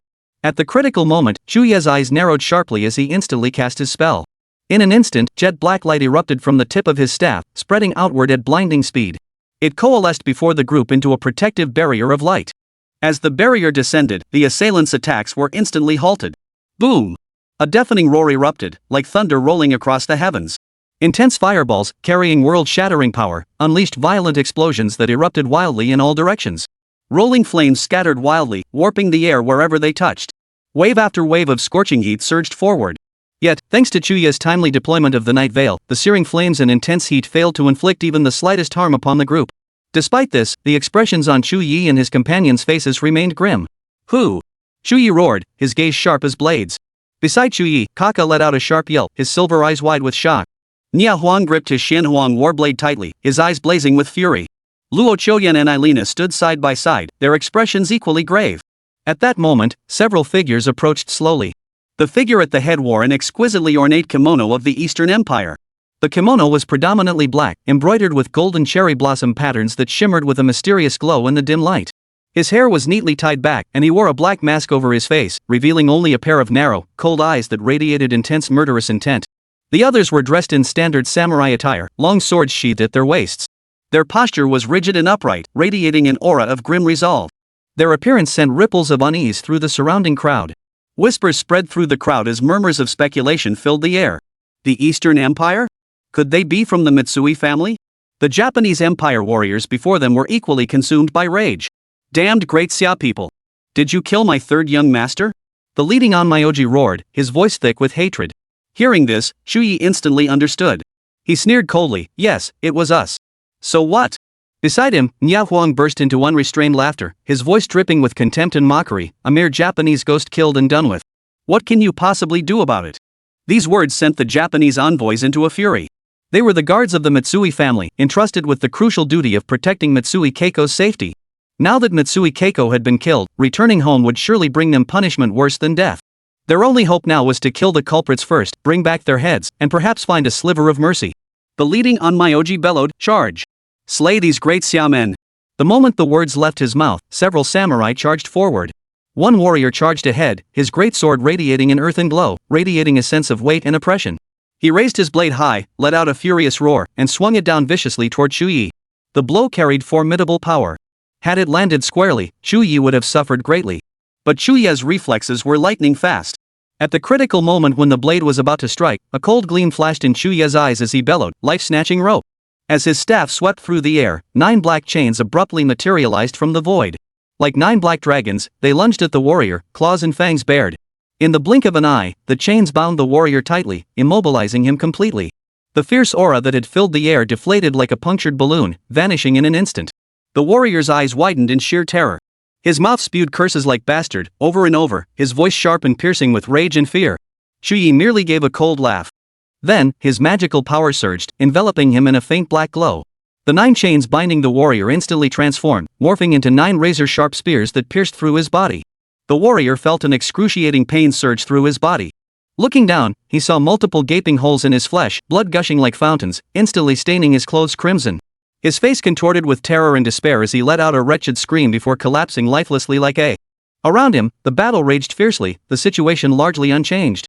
A warrior swung his sword at Nya Huang, the blade cutting through the air with a whistling sound, its momentum heavy and forceful. Yet Nya Huang showed no fear. Instead, he met the blow head-on, forcing the warrior back several steps with a single counter-strike. The warrior's eyes widened in shock. Nya Huang's strength surpassed his own. His body trembled slightly as an inexplicable fear welled up within him. He tried to unleash a skill to counterattack, but Nya Huang gave him no chance. A burst of wasteland body-severing river erupted instantly. A colossal blade aura surged like a raging torrent, sweeping toward the warrior. With a wet thud, the warrior was cleaved clean in two at the waist. Blood spattered, tracing vivid arcs through the air and staining the earth crimson. Meanwhile, the 2 warriors charging toward Luo Choyan and Elena were also swiftly dispatched by them. The remaining warriors were swiftly dispatched under Chu Ye's assault. Before him, they were utterly powerless to retaliate. This scene utterly stunned the Onmyoji leading the group. His eyes widened in disbelief, his face etched with utter astonishment. How is this possible? You dared to kill warriors of the great Eastern Empire. Chu Ye sneered coldly, a mere island nation, and you dare call yourselves great? Then, he immediately moved. Skill activation, residual night's beam. In an instant, an intense radiance surged around his body, blazing like dazzling stars, blindingly bright. Residual night beam erupted, a powerful beam of light shooting forth like an arrow released from its string, hurtling swiftly toward the Onmyoji. Wherever the beam passed, the air itself seemed to tear apart, emitting a piercing screech. The Onmyoji instantly sensed a deathly threat.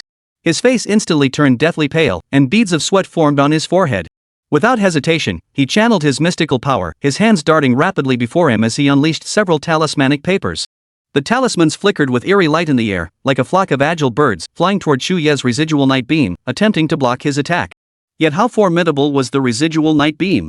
Even a yin-yang master in his 30s was ultimately just an epic tier practitioner. How could he possibly stand against Chu Ye?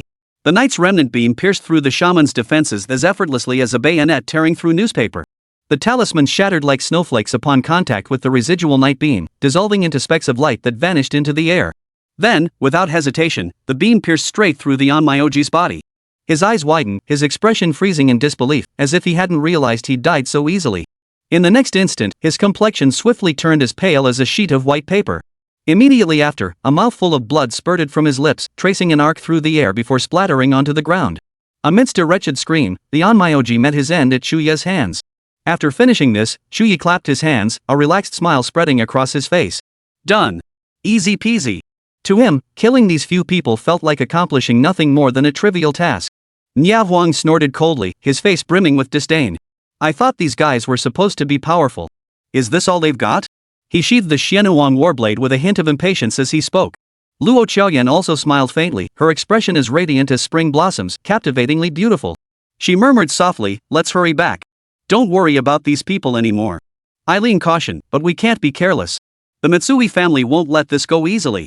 All nodded in agreement. Though they spoke thus, not a trace of fear lingered in their hearts.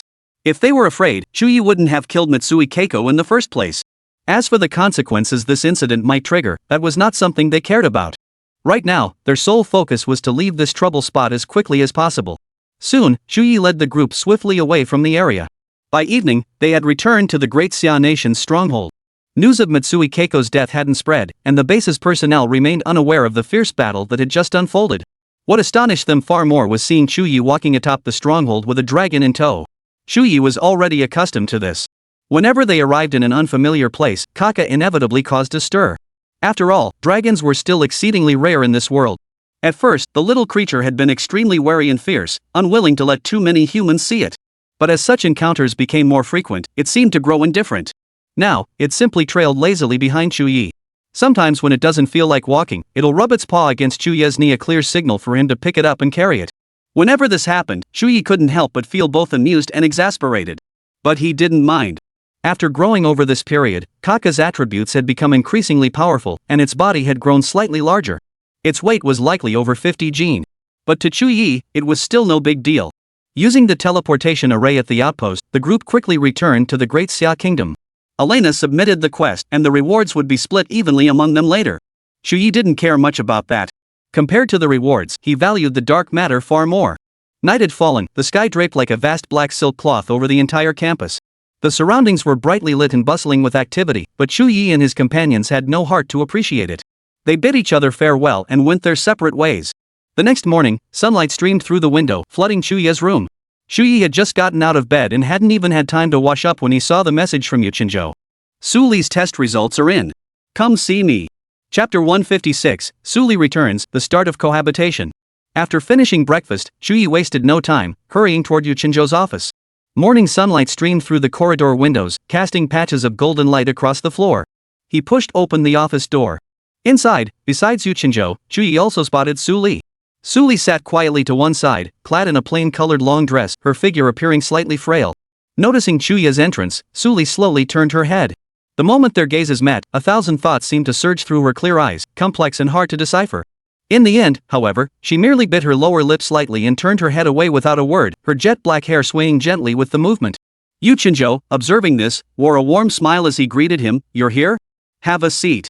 Chu Ye gave a slight nod before taking his seat. Yuchinzhou set down the documents he was holding and said, after a comprehensive examination, Su Li's physical condition is now clear.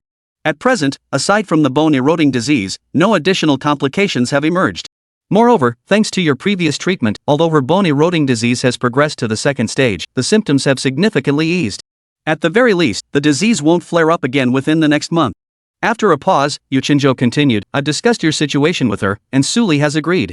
You will now reside with her, documenting her physical condition at all times and sending the reports to me. Chu Ye listened intently and responded without hesitation, understood. I will fulfill these responsibilities. Yuchinzhou turned to Su Li, his face softening with concern as he asked softly, is there anything else you wish to say? Su Li lowered her gaze, remained silent for a moment, then shook her head gently. Strands of hair fell across her cheeks, accentuating her pitifully delicate features. Seeing this, Yuchinzhou nodded slightly and continued, in that case, you two should leave together. If there's anything in your dorm that needs moving, Chu Ye can help you pack it up. Chu Ye immediately interjected, I've already cleared out the room. Su Li glanced up at Chu Ye, a fleeting, complex emotion flickering in her eyes before she ultimately did not refuse. Soon after, the two walked side by side out of Yuchinzhou's office. In the corridor, their footsteps echoed softly. Su Li kept her head bowed, her pace slow and quiet, her hands unconsciously twisting the hem of her skirt. Chu Ye walked beside her, occasionally glancing her way. Seeing her silence, he made no effort to break the quiet, simply accompanying her in silence as they made their way toward the dormitory. Upon reaching the dormitory, Chu Ye entered Su Li's room and began helping her pack her belongings. He wore the moonlight treasure ring, whose vast inner space made it perfect for storing belongings. Su Li didn't have many possessions. Aside from a few neatly folded garments, her daily odds and ends were scattered throughout the room. Chu Ye deftly folded each garment and placed them into the moonlight treasure ring. He then carefully organized the miscellaneous items and stored them away as well. Before long, everything was packed and ready. The two returned to the lodgings Chu Ye had prepared. He led Su Li to the room specially cleared for her. He spread the bedsheets for her, then retrieved her belongings one by one from the moonlight treasure ring. After finishing, Chu Ye straightened up and looked at Su Li. From now on, you'll sleep here. Every evening, I'll conduct your routine checkup. After a pause, he added, since your health is no longer an issue, you can join us for the upcoming International Youth Exchange. I've already assembled the team, you're the only one missing. Su Li lifted her lowered gaze slightly, meeting Chu Ye's eyes. Her lips parted, her voice so faint it seemed a breeze could carry it away. Thank you. Chu Ye smiled gently. You're welcome. Besides, bone-eating disease isn't such a dreadful illness. At least, I still have some methods. You don't have to be so bloomy every day. Smile a little, who knows? Maybe I'll cure you. At these words, a flicker of emotion touched Su Li's eyes. She seemed to try to lift the corners of her mouth into a smile, but ultimately failed. Her expression remained tinged with loneliness and sorrow. Finally, she murmured softly, I understand. Seeing this, Chu Ye said no more. He turned quietly and left without a word. Click, click. Click, clack. Right after Chu Ye left, a small head cautiously peeked in from outside the door. It was Kaka. Its large silver eyes sparkled with curiosity, staring intently at the young girl, Su Li, inside the room. In the beginning, this little creature had been hostile toward anyone who dared to enter its territory, even having a falling out with Luo Choyan back then. But as time passed and it encountered more people, its nature seemed to grow less aloof. Su Li sensed the movement and turned her gaze toward the doorway. When her eyes met Kaka's, a hint of puzzlement flashed across her face, and her eyebrows arched slightly. Ka. As if deliberately trying to amuse Su Li, Kaka tilted its head, made a funny face, then quickly retracted its head. It looked like a mischievous child, full of anticipation to play with an adult. Su Li stared at it for a moment, then silently turned back to continue adjusting her clothes. Kaka? Seeing no response, Kaka grew curious, poking its little head out again. Then, as if suddenly inspired, it spun rapidly in circles several times, its wings flapping with a whooshing sound. Finally, it let out a loud, clear Kaka. It eagerly anticipated Su Li's response, but she remained immersed in her own world, barely acknowledging its antics. This time, Kaka seemed slightly displeased. It hopped over to Su Li's feet and gently nudged her knee with its head. This time, Su Li finally reacted. She slowly bent down, stretched out her arms, and gently lifted Kaka into her embrace. Her lips pressed together, her eyes slightly reddened, her gaze flickering as if tears were welling up. Kaka? Kaka tilted his head, staring unblinkingly at Su Li, utterly baffled by her actions. Su Li took a deep breath, her voice trembling slightly as she whispered, Tell me, can I go on living? Her voice was barely audible, sounding like a question to Kaka yet also like a whisper to herself, filled with confusion and helplessness about the future. Kaka. As if sensing Su Li's emotions, Kaka's normally lively barking grew louder. The abrupt sound drew Chu Ye's attention. Hearing it, he turned back in confusion and peered into the room. There he found Kaka and Su Li together, one cradling, the other calling out a scene that carried an unexpected warmth. Chu Ye offered a faint smile and explained, It's a baby dragon I found. His name is Kaka. If you like, you can play with him for a while. Su Li nodded slightly and replied softly, MHM. Her voice remained soft, yet it carried an unusual warmth. Then Chu Ye turned and left once more. Su Li had just finished her examination and arrived here. Chu Ye knew she might need some time alone now. It was better to let her think things through on her own, allowing her emotions to settle gradually. Stepping outside the dormitory, he was met with perfect sunlight and a gentle breeze. Chu Ye glanced at his watch. The time he'd agreed upon with Luo Choyan, Nia Huang, and Elena was fast approaching. He quickened his pace, heading toward the meeting spot. On the way, Chu Ye glanced at the news on his phone. One story dominated the international headlines, its bold headline reading, Third Young Master of Japan's Matsui clan murdered, perpetrator identified as young dragon holder of Great Xia. The report detailed the circumstances of Matsui Keiko's death. Between the lines, it employed various narrative techniques to portray the killer as utterly ruthless and depraved, while painting Matsui Keiko as an innocent victim. Chu Ye focused his gaze and saw that the publication was none other than Voice of Freedom, one of the most representative media outlets of the Free Federation. Seeing this, Chu Ye couldn't help but chuckle softly, a trace of disdain flashing in his eyes. He promptly put his phone away, unwilling to give these reports another thought. When they regrouped, Nia Huang approached with a look of dissatisfaction, complaining, Chu Ye, when is the last member of our team arriving? Bai Wuxin and Xinjin have been contacting me constantly lately, wanting to join the team. If you can't find the last person, I'm just going to recruit them myself. Chu Ye remained calm and unhurried. She'll be here tomorrow. She had some matters to attend to these past few days, which just wrapped up today. I'll bring her to meet you all tomorrow. Nia Huang nodded slightly upon hearing this and replied decisively, Alright, I'll reject them outright then. Ever since Chu Ye's fame spread far and wide, this international exchange event had drawn immense attention. Numerous teams had extended olive branches to him, scheming to recruit him into their ranks. It wasn't just students from the Tiangang Academy, students from other academies were also tempted. Unfortunately, without exception, every single one had been turned down by Chu Ye. Standing nearby, Elena's eyes flickered as she asked, "Is it Su Li?" Chu Ye nodded. "That's right. She might not be able to come today, but I'll bring her tomorrow." "You're bringing her?" Elena raised an eyebrow, a hint of suspicion flashing in her eyes. She scrutinized Chu Ye from head to toe, seemingly pondering something. Chu Ye sensed Elena's gaze but didn't respond directly. Instead, he smoothly changed the subject. "Alright, let's continue with the dungeon run. Which one are we tackling today?" He knew deep down that the fewer people who knew about his living arrangement with Su Li, the better. This matter was difficult to explain. The more he tried, the more confusing it became. Moreover, Su Li's bone-corroding disease was too peculiar. The fewer people who knew about it, the better for her. Seeing Chu Ye's reaction, Elena didn't press further. "Today, we're still heading to the corruption front. I've accepted another mission." Nia Huang asked, "Is it high difficulty?" "If it's the same level as yesterday, I'm not going. Let Chu Ye join you guys, he can solo it." Elena replied coolly, "It's harder than yesterday. You might not clear it solo." Nia Huang's eyes lit up instantly. "Then what are we waiting for? Let's get moving." The group stepped onto the teleportation array once more, heading toward the corruption front. Chapter 157, I need to examine your body. Is that okay? This time, the dungeon they were heading to lay in a more distant land. They raced across the boundless wilderness, swiftly leaving behind barren fields and sparse forests. The whoosh of wind occasionally whipped past their ears, mingling with the dull thud of their journey. The journey took over an hour. The tranquility was shattered several times along the way. First, a pack of monsters charged at them with frenzied howls, only to be driven back. Then, a band of bandits burst from the roadside bushes, attempting to rob them. Such incidents were commonplace along the corruption front. Anyone venturing to the corruption front for battle comes prepared mentally. Most travelers formed groups, whether 5 or 6, or even a dozen, relying on numbers to weather most dangers. A group like Chu Ye's, consisting of only 4 members, was exceptionally rare in the corruption front. Such small groups were far more likely to attract all manner of threats. However, these monsters and bandits were no higher than level 30-something. They were dispatched in no time by the few members. To them, dealing with these foes was child's play, posing no real challenge whatsoever. When they arrived at the dungeon, the place was eerily quiet. Only about a dozen people were resting nearby, their faces etched with exhaustion. After all, this is one of the most challenging dungeons in the vicinity. Any dungeons more challenging than this one were located at least 100 kilometers away.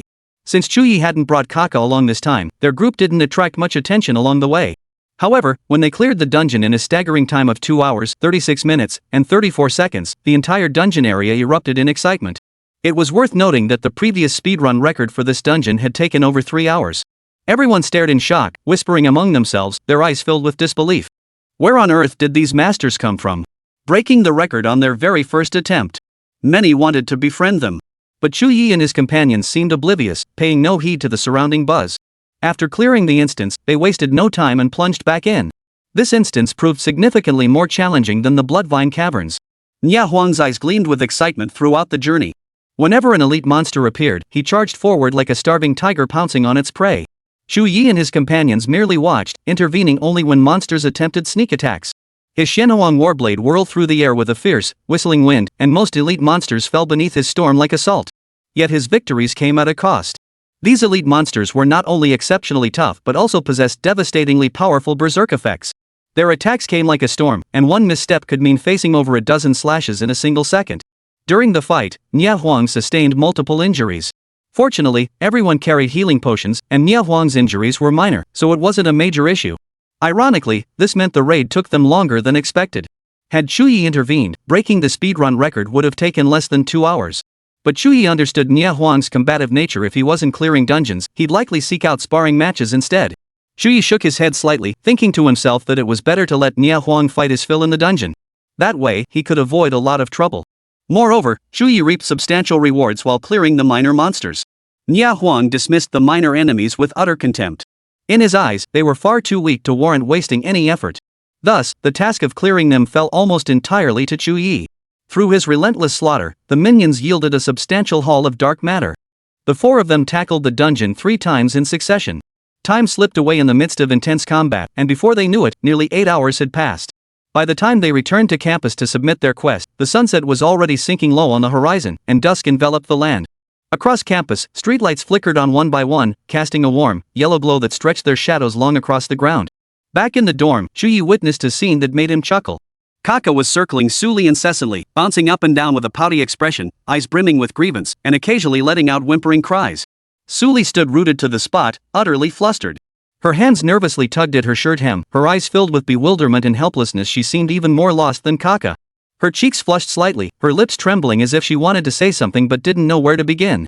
When Chu Ye returned, she clung to him like a lifeline, casting an awkward, pleading look his way. Ka. The little creature perked up the moment it saw Chu Ye, springing to life like a fluffed-up kitten. It bounded and hopped toward him, its tiny wings flapping frantically as it protested loudly. Seeing this scene, how could Chu Ye not understand? The little thing was starving.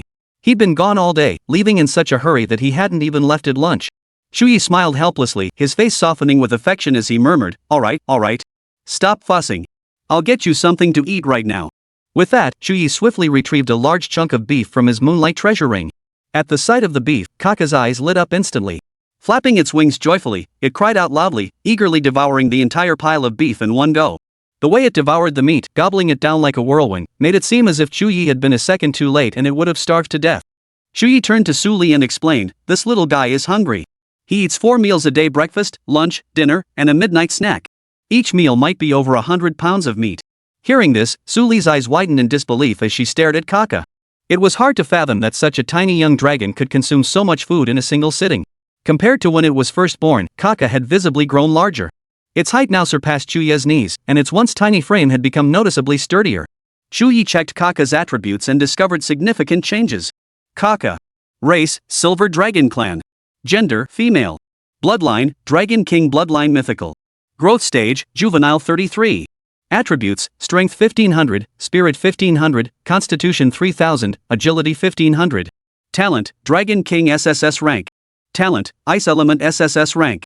Skills, Dragon Roar, Frost Beam, Freezing Blast, Blizzard. After this period of growth, the little one has gained considerable strength. Its attributes are astonishing: Strength, Spirit, and Agility all reach 1500, while Constitution soars to 3000. Such stats already rival those of a level 30+ professional without any equipment.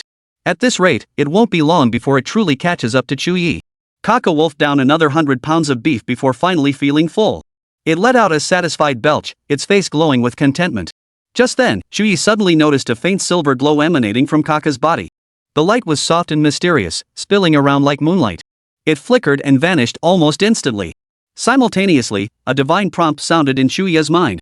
Kaka has reached a growth bottleneck.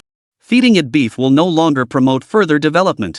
You must now feed it flesh rich in spiritual energy.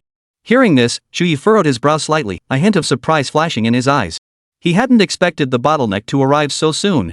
The little creature seemed oblivious to its own transformation, still reveling in the joy of being full. It scampered happily around the room, occasionally letting out cheerful squeaks. Spirit-rich flesh and blood that must refer to the flesh and blood of various spirit beasts found in dungeons. The cheapest of these would cost hundreds of points per pound. Chu Ye lowered his head slightly, silently calculating. Some precious varieties could fetch thousands or even tens of thousands of points per pound. At this thought, Chu Ye felt a sharp pang of pain in his teeth. If Kaka ate 100 pounds of spirit-infused flesh in one sitting, wouldn't that cost him over 100,000 points a day? Damn it, this guy really can eat. What a wasteful glutton. Without some serious savings, you couldn't possibly afford to keep him around. Chu Ye couldn't help but rant inwardly. He silently rejoiced that his recent dungeon runs had been quite lucrative. Selling off that gear had netted him another several 100,000 points, and he still had some savings stashed away. If even these savings weren't enough, he'd likely have to seek help from Luo Choyan. The thought of himself, a grown man, one day having to live off someone else because of a baby dragon made Chu Ye feel both amused and exasperated. After mentally ranting at the little creature, Chu Ye turned his gaze to Suli and asked with concern, "How are you? Did Kaka treat you badly?" Suli snapped back to reality, gently shaking her head. "No," she murmured softly. Chu Ye exhaled in relief, a satisfied smile spreading across his face. "That's good. When this little one was first born, it was a bit territorial. Even when Luo Choyan came to visit me earlier, it tried to lunge at her to chase her away." After sending Kaka back to his room, Chu Ye's expression turned serious as he addressed Suli. I need to examine your body now. Is that okay with you?" Suli bit her lips lightly, hesitated for a moment, then nodded softly. "All right then, you should take off your skirt first." Chu Ye's voice tightened slightly, a flicker of unease crossing his eyes. At his words, Su Li's face instantly flushed crimson, like a ripe apple. She pressed her lips together, looking at Chu Ye with pleading eyes. Chu Ye explained helplessly, in the second stage of bone-eating disease, your body could develop decay spots at any moment. These spots can appear anywhere on your body, and it's difficult for you to detect them yourself. They must be examined by someone else. I need to confirm no lesions have formed anywhere on your body. If any appear, immediate treatment is essential, otherwise, permanent complications could result. She bit her lip, her heart filled with embarrassment and conflict. After several seconds of hesitation, she finally murmured, I understand. The female doctor had indeed told her this on the day of her full body examination. But she never imagined that now, Chu Ye would be the one conducting her examination. Su Li's face flushed crimson as her hands trembled slightly, slowly slipping off her clothes. Even her undergarments had to come off, nothing could remain. Su Li's face flushed even redder, as if scorched by fire. She took a deep breath, struggling to calm her blushing and nervousness, before finally shedding the rest of her clothes. Chapter 158, Intimate Examination, Helpless Maiden. A faint crimson glow seemed to envelop Su Li's entire body. Her fair skin glowed with a delicate radiance under the light, like the finest white jade. Her long, jet-black hair cascaded down to her waist like a waterfall, accentuating her snow-white complexion. Her frame was exceptionally slender, with narrow shoulders and soft, flowing lines. Against her skin, it presented a fragile yet captivating beauty. Like rolling clouds in a landscape painting, they gathered and dispersed here. Rising with the dawn and retreating with the night, they ebbed and flowed like the tides. Like a bud about to bloom, she possessed the bashful charm of a young maiden. Her waist was slender, her abdomen flat and smooth, without an ounce of excess flesh.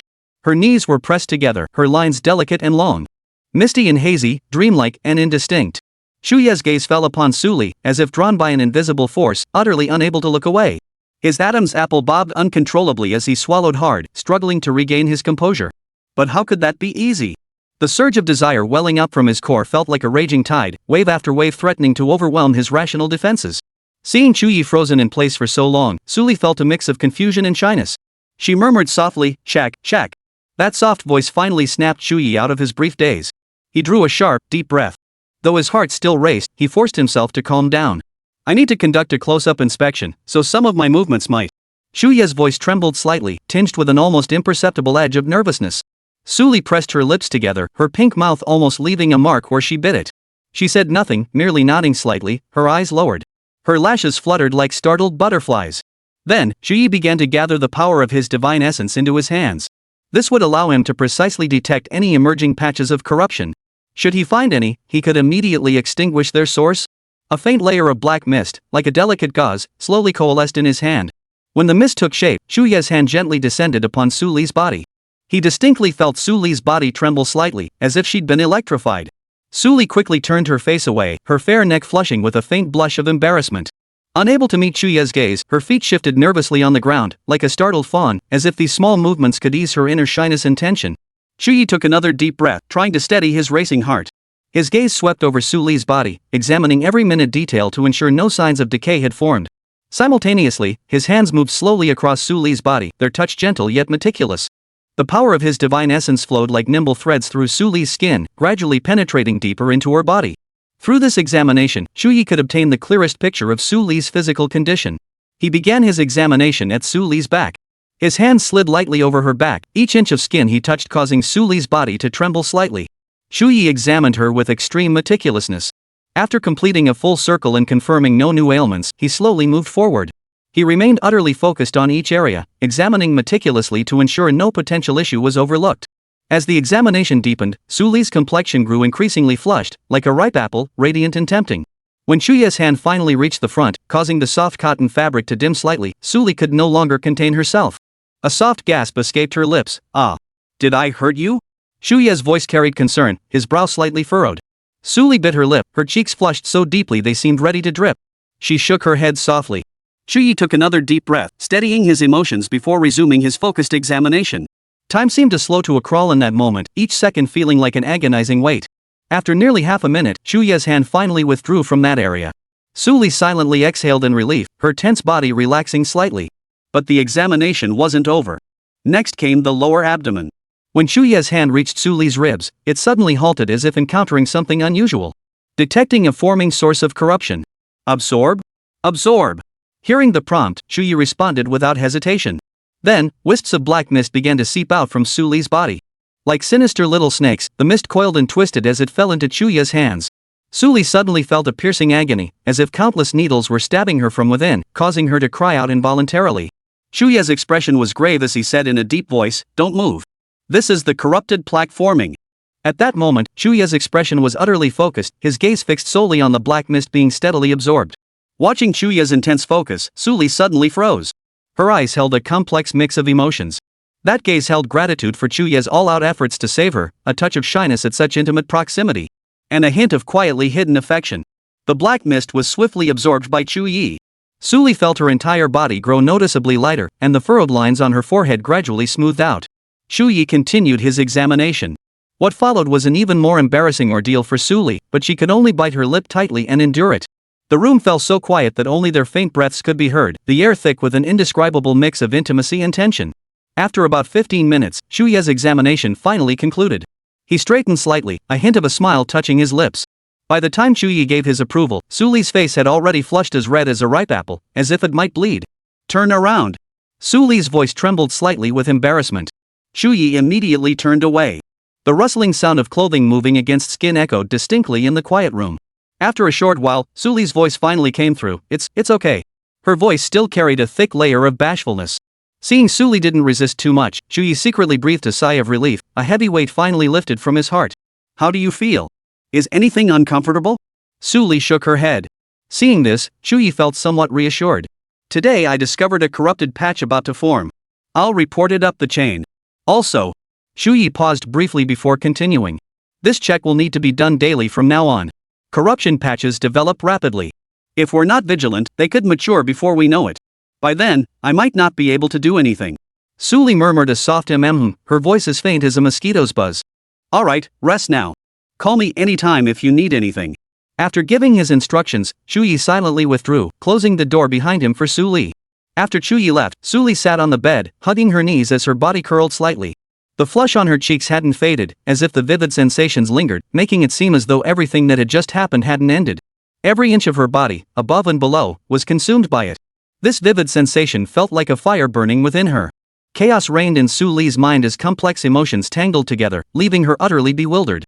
Yet compared to her blush, the thought of her bone-corroding affliction made the flush on her cheeks turn paler. The faint spark of life that had just begun to stir was swiftly extinguished by a wave of deathly coldness. She remembered her deceased master, recalled his appearance before his passing.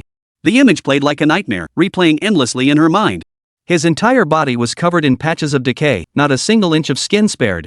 Those festering patches resembled hideous monsters, voraciously devouring his flesh. The slightest pressure would cause foul-smelling, pitch-black pus to ooze out, sickening to behold. His bones were more brittle than ceramic. A mere touch could cause not just fractures, but even bone cracks. Back then, the words he uttered most often were, "Just kill me. It hurts so much. Kill me. I don't want to live anymore. Please, let me die." No one understood the agony of late-stage bone-eating disease better than Su Li. At that stage, the blocking agents are completely ineffective. Any form of pain relief is swallowed whole by the disease. Even addictive psychotropic drugs prove utterly useless. Patients endure the most excruciating agony, a torment worse than death itself. She had watched her own master die in agony with her own eyes. She was only a teenager at the time. That event planted a deep-seated fear within Su Li, like a heavy shadow that has never lifted, forever lingering over her. Especially after learning she too had contracted the bone-eating disease. Especially after learning her bone-eating disease had progressed to the second stage. The transition from the second to the third stage of bone-eating disease never lasted more than a year. Once the third stage was reached, even immortals could not save her. Though her symptoms had eased somewhat, Su Li knew this was merely treating the symptoms, not the root cause. The rate at which the decaying plaques formed would only accelerate, while Chu Ye's ability to treat them had its limits. She was merely stalling for time. Every extra day she could cling to life was one more day gained. But this stalling has its limits. Prolonging it day by day, once the rate of decaying plaque formation exceeds Chu Ye's processing limit, her condition will enter the third stage. At that point, everything that had once afflicted her master would descend upon her as well. Su Li had studied countless papers on bone-eating disease to save her master. She understood exactly how her illness would progress. She understood even more clearly what her fate would be. Hugging her knees, Su Li pondered silently, tears suddenly streaming down her face. The tears slid down her pale cheeks and fell onto her knees. "I don't want to die, master. I don't want to die. Can you save me?" Chapter 159, Su Li's Transformation. After completing Su Li's examination, Chu Ye submitted her condition report. Day 1 examination identified one nascent corruption plaque in the lower left ribcage. Treated. No other abnormalities detected. After finishing the report, Chu Ye rose and walked into the kitchen. The sound of stir-frying filled the air as the aroma of cooking gradually spread throughout the house. After preparing the meal, he approached Su Li's door and called softly, "Su Li, dinner is ready." Su Li emerged from her room. The earlier flush had faded from her face, replaced by a calm expression showing no signs of distress. Her eyes were clear, and when she looked at Chu Ye, there was no trace of the resistance she had shown during the earlier examination. Seeing this, Chu Ye silently exhaled in relief, his heart finally settling back into place. After dinner, Chu Ye said, "Su Li, tomorrow, would you like to come with me to meet my teammates? It's for the International Youth Exchange." Su Li gave a slight nod and murmured, "MHM." Su Li's response filled Chu Ye with delight. The next day dawned with sunlight filtering through thin clouds, scattering across the land. Chu Ye brought Su Li to the meeting spot arranged with the others. "You're the fifth one." Nia Huang stood tall and imposing, like a small mountain. His gaze was as sharp as a falcon's, fixed intently on Su Li. He scrutinized her from head to toe for a long moment before furrowing his brow, his face clearly showing displeasure. "She looks completely incapable of combat. Chu Ye, why did you bring her?" Chu Ye replied, "Her profession is life priestess. She possesses exceptionally powerful restorative abilities. Our team lacks such a role, and Su Li fits perfectly." Hearing Chu Ye's explanation, Nia Huang remained visibly reluctant but ultimately said nothing more, merely letting out a light snort. Luo Choyan and Elena both recognized Su Li, having teamed up with her during their last mission. Elena turned and said, "Alright, now that the team is assembled, let's continue with the dungeon run. We need to boost our strength as quickly as possible before the exchange event begins." At the mention of dungeon run, Nia Huang's previously slack posture instantly tensed, a flicker of excitement lighting his eyes. Despite Su Li joining the team, their raid rhythm remained largely unaffected. Elite monsters were still handled solely by Nia Huang. Chu Ye handled most of the regular mobs. Their collective strength was so overwhelming that Su Li found herself with little to do. Throughout the journey, there was scarcely any need for her healing. Nia Huang occasionally sustained minor injuries, but these scrapes were nothing to him. He disdained asking Su Li for healing, instead casually pulling out a healing potion, downing it in one gulp, and immediately plunging back into battle. Though she did little, leveling up rapidly under their guidance. Her level was the lowest among them, not even reaching 20 yet. As a life priestess, her own combat effectiveness was practically zero, making leveling up extremely difficult under normal circumstances. She almost always needed someone to carry her. Throughout the dungeon run, Chu Ye fought while periodically checking on Su Li's condition. She appeared perfectly normal, much like during their last quest. However, Chu Ye did notice a few things. Su Li seemed to enjoy staying close to him. No matter where Chu Ye went, unless they were in combat, Su Li would always quietly stand by his side, like his personal attendant. Moreover, her gaze kept drifting toward him involuntarily. Only when Chu Ye turned his gaze to observe her did she react like a startled fawn, her eyes flicking downward slightly as a faint blush spread across her cheeks. This behavior drew Chu Ye's attention to Su Li even more. Luo Choyan stood beside Chu Ye. Her gaze occasionally swept over him and Su Li, her brows slightly furrowed, lips pressed together, her expression seeming off. It was as if she were angry, yet not quite. But when conversing with Chu Ye, her words did seem noticeably fewer. Perhaps it was just Chu Ye's imagination. After a day of dungeon trials concluded, the setting sun stretched their silhouettes long across the ground. They bid each other farewell and went their separate ways. Back in the dorm, Chu Ye still conducted a thorough check on Su Li. Day after day. During the day, they would meet at the central plaza and enter the dungeon together to farm monsters. By evening, they would return to the school. Chu Ye examined Su Li first, meticulously documenting her condition and drafting a report.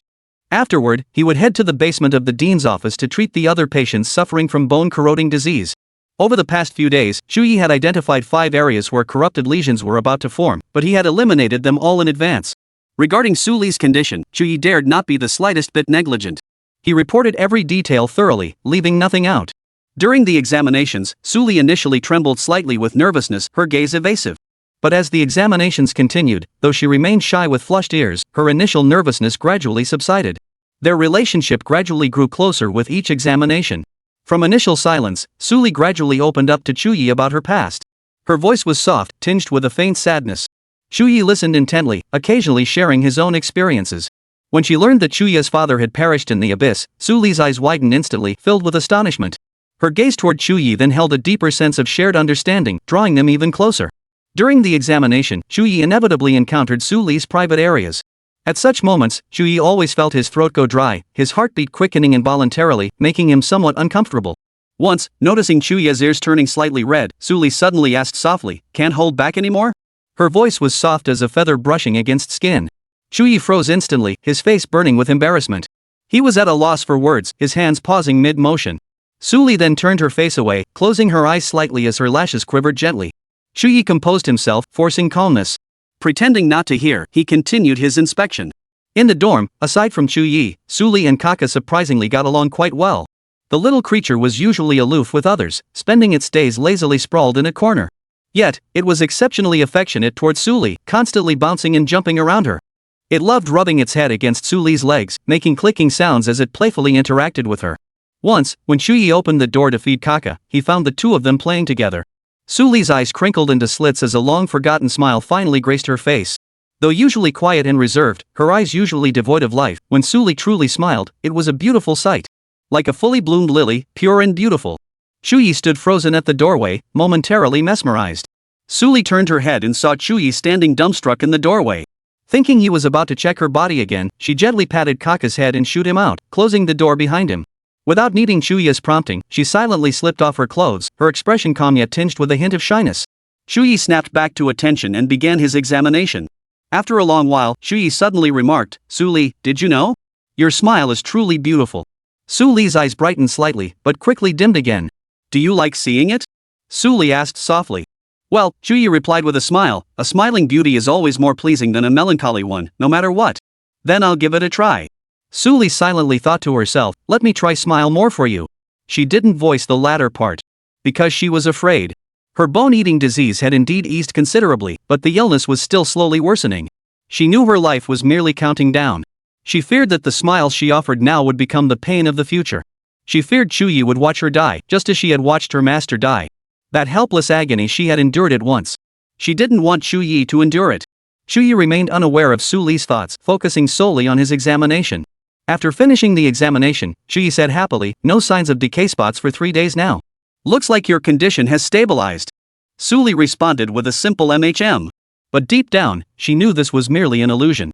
Bone-eating disease was a master of deception. Time slipped away bit by bit, days passing quietly amidst routine and busyness. Chu Ye continued his daily examinations of Suli until she grew accustomed to the routine. During this period, news of the International Youth Exchange Conference had already spread across the globe. Newspapers and online platforms were filled with reports about the event.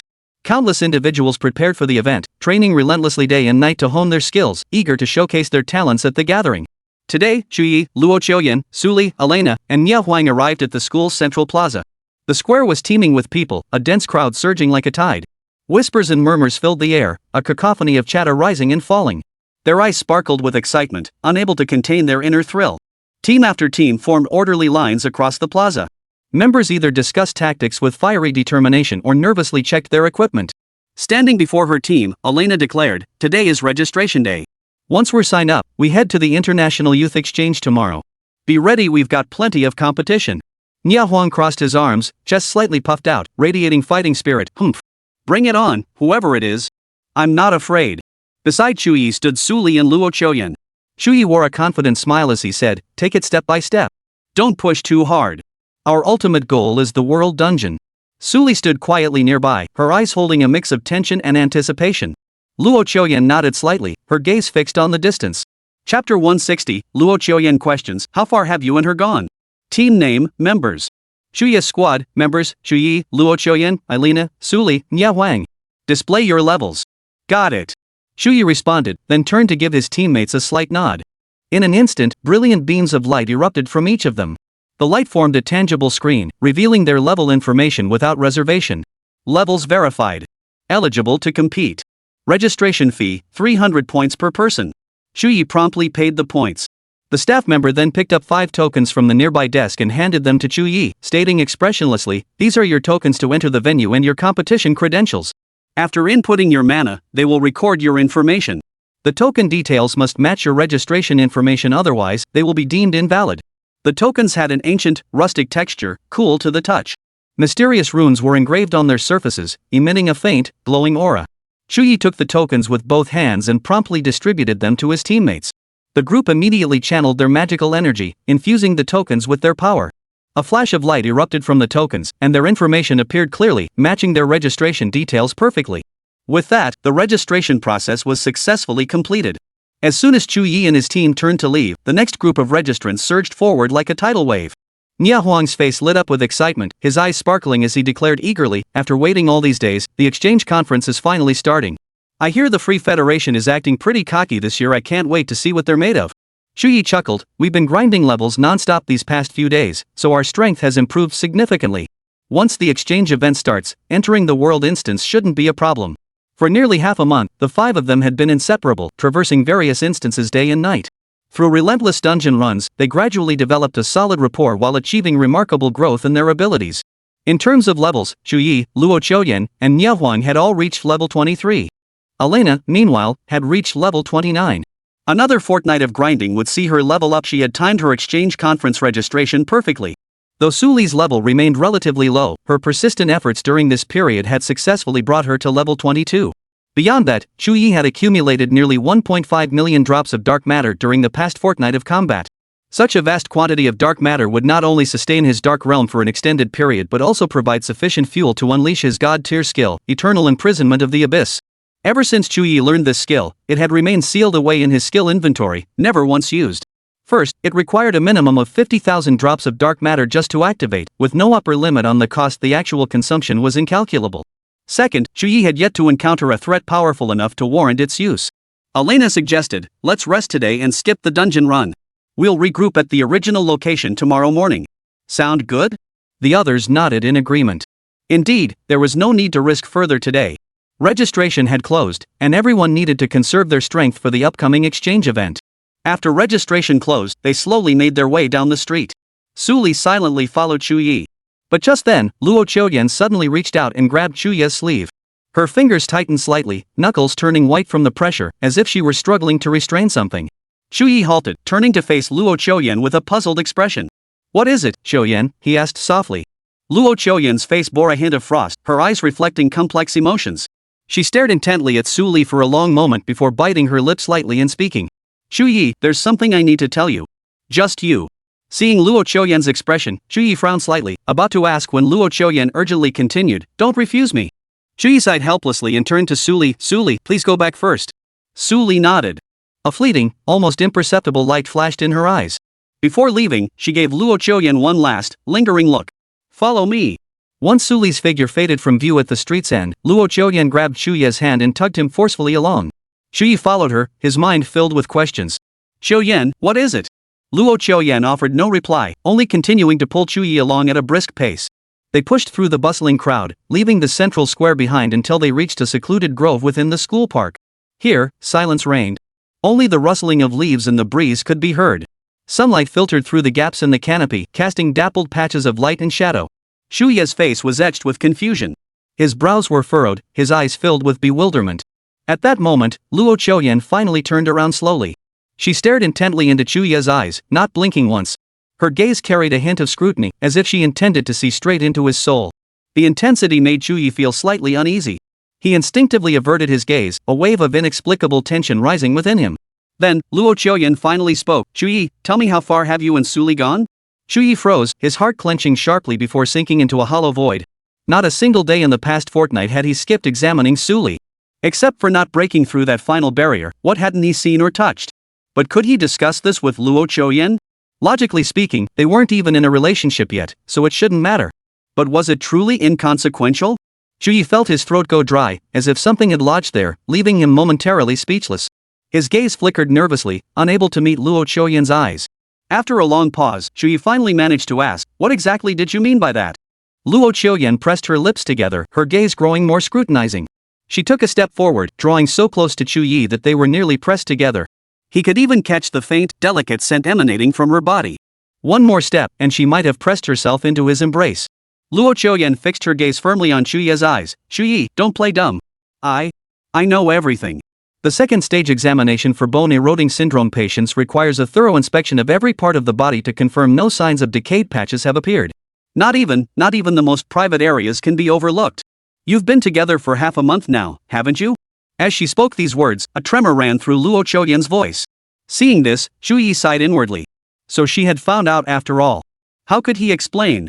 Explain that he had absolutely no such intentions? Don't kid yourself.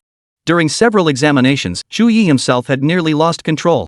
Moreover, judging by Su Li's reaction, she didn't seem particularly averse to it. Chu Ye felt a wave of helplessness wash over him, his heart a tangled mess of emotions. He fell silent, unsure what to say. Luo Qiuyan stared intently at him, equally silent. The air around them seemed to freeze, an eerie stillness hanging heavy, broken only by the rustle of leaves in the breeze, as if echoing the awkwardness of the moment. After a long while, Chu Ye finally spoke, not answering Luo Qiuyan's question but instead sighing deeply. Over the past half-month, I've discovered dozens of nascent corruption patches forming on her body. In the first few days, only 1 or 2 would appear daily, but starting a week ago, the rate accelerated. At least 4 or 5 spots appeared daily now. In fact, starting 3 days ago, to prevent the spots from spreading too rapidly, I've increased my examinations to twice daily, morning and night. Hearing Chu Ye's words, Luo Qiuyan choked on her breath. The barrage of questions she'd prepared now stuck in her throat, impossible to voice. The scrutinizing look in her eyes gradually faded, replaced by a hint of sympathy, and her tone took on a touch of self-reproach. Then what about her illness? Chu Ye's expression grew grave as he spoke slowly. Based on the analysis results in the report I submitted, the doctors determined that Su Li's bone-eroding disease will likely begin to deteriorate in about 6 months. By that time, her life expectancy may be reduced to just 3 months. This is based on the assumption that I continue her treatment. The mutated bone corrosion disease is exceptionally potent. Without my intervention, based on the doctor's conclusions, Su Li might not survive beyond a month. Luo Qiuyan's eyes widened, filled with shock and sympathy. She instinctively covered her mouth, her fingers trembling slightly. At this moment, she had no room left to scrutinize Chu Ye. All her thoughts had transformed into sympathy for Su Li. That sympathetic gaze carried a hint of self-reproach, as if she were berating her own earlier narrow-mindedness. Was there truly no hope for her? Chapter 161, You Got Off Easy. Was Su Li truly beyond saving? This question not only lingered in Luo Qiuyan's mind but also weighed heavily as a massive boulder deep within Chu Ye's heart. Chu Ye spoke slowly, his voice low yet tinged with resignation. To maximize efficiency in treating Su Li, I've coordinated with the director to reduce the daily schedule of bone-corroding disease patients from 10 to 5. This allows me to dedicate all my remaining energy to her treatment. He furrowed his brow slightly, a flicker of worry crossing his eyes. But my treatment only addresses the symptoms, not the root cause. All I can do is purge the decaying aura within Su Li. I cannot cure her illness itself. It's like a car that's been severely wrecked. I can only wash away the grime on its exterior, but its engine is already damaged, its bearings shattered. No matter how clean I make it, I can't change the fact that this car is ultimately destined for the scrapyard. Chu Ye's words were clear and unambiguous. Each word struck like a heavy hammer, pounding relentlessly on Luo Qiuyan's heart and his own. His treatment could only alleviate the bone-corroding disease. His treatment proved remarkably effective for patients in the first stage of bone-corroding disease. With Chu Ye's treatment methods, patients at this stage could have their lives extended by several years, even a decade or more. However, once the disease progressed to the second stage, Chu Ye was powerless. Luo Qiuyan lowered her head, her voice barely above a whisper. Does this mean she still faces certain death in 6 months? Is there truly no other way? Chu Ye's gaze grew solemn as he replied earnestly, We cannot say there is absolutely no hope. After completing my class evolution at level 20, my innate talent evolved as well. Now, I can alleviate the symptoms of 10 bone corrosion patients at once. If I can reach level 30 within half a year and evolve my talent again, there might still be a glimmer of hope. But even I can't be certain how far my talent will evolve. If by then it still only treats the symptoms without curing the root cause, merely absorbing the corrupted aura then. Upon hearing this, Luo Qiuyan instantly grasped the meaning behind Chu Ye's words. Reaching level 30 within half a year was challenging, but given Chu Ye's abilities, it wasn't impossible. If all else failed, they could always find powerful allies to help him grind levels. Reaching level 30 was still highly probable. But doing so would mean pinning all hopes entirely on the subsequent evolution of Chu Ye's talent. And that, without a doubt, was fraught with uncertainty. At this moment, Luo Qiuyan had no mind left to question Chu Ye. Su Li is dying. This thought hung over her like a dark cloud, refusing to dissipate. Biting her lip, she said, I'll go find father again. Have him contact the top doctors back home. See if there's any chance left. Chu Ye shook his head slowly, his expression somber. I've been in constant contact with Uncle Luo all this time. Every report I submit is forwarded to the top medical team for analysis and research. As things stand, it's unlikely we'll find a more specialized medical team within the country. Luo Qiuyan fell silent at once. Su Li's condition wasn't solely on Chu Ye's radar. Luo Tianzhong, Yu Qinzhou, Yu Lin Yuan, and others were equally vigilant. Yet the harsh reality was that both Luo Tianzhong and Yu Lin Yuan had already braced themselves for Su Li's impending death. Chu Ye meticulously examined Su Li's condition daily, yet as time passed, he helplessly observed her illness steadily worsening. The daily treatments were becoming increasingly ineffective at stemming the progression of her illness, and he felt the burden growing heavier. The more this happened, the more intense the pain in Chu Ye's heart became. After more than half a month of such frequent and intimate examinations, how could he not harbor feelings for Chu Ye? He was no Shang Yang, no saint among men. Yet, a deep sympathy for Chu Ye gradually gained the upper hand, temporarily masking those complex emotions. Chu Ye was dying. The doctor's prognosis was brutal. Chu Ye likely had only half a year left. The only thing Chu Ye could do now was to push himself to level 30 within that half year, hoping for a breakthrough by then. Once he reached level 30, he could undergo divine evolution again. By then, his methods for treating the bone-corroding disease might see a significant improvement. Who knows? Perhaps he could truly eradicate the disease's source and pull Chu Ye back from the brink of death? But all of this remained an unknown quantity. No one could offer a definitive answer. If even this proved impossible, then there would truly be no hope left. Luo Qiuyan fixed her gaze on Chu Ye, her tone suddenly turning grave. Save her, Chu Ye. Chu Ye froze at her words, a flicker of surprise crossing his eyes. Biting her lip, Luo Qiuyan continued, Chu Ye, I order you to save her.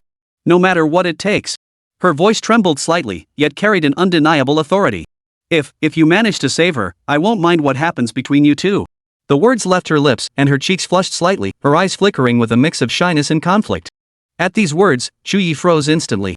His expression shifted from initial shock to solemnity, his eyes filling with the weight of responsibility before settling into unwavering resolve.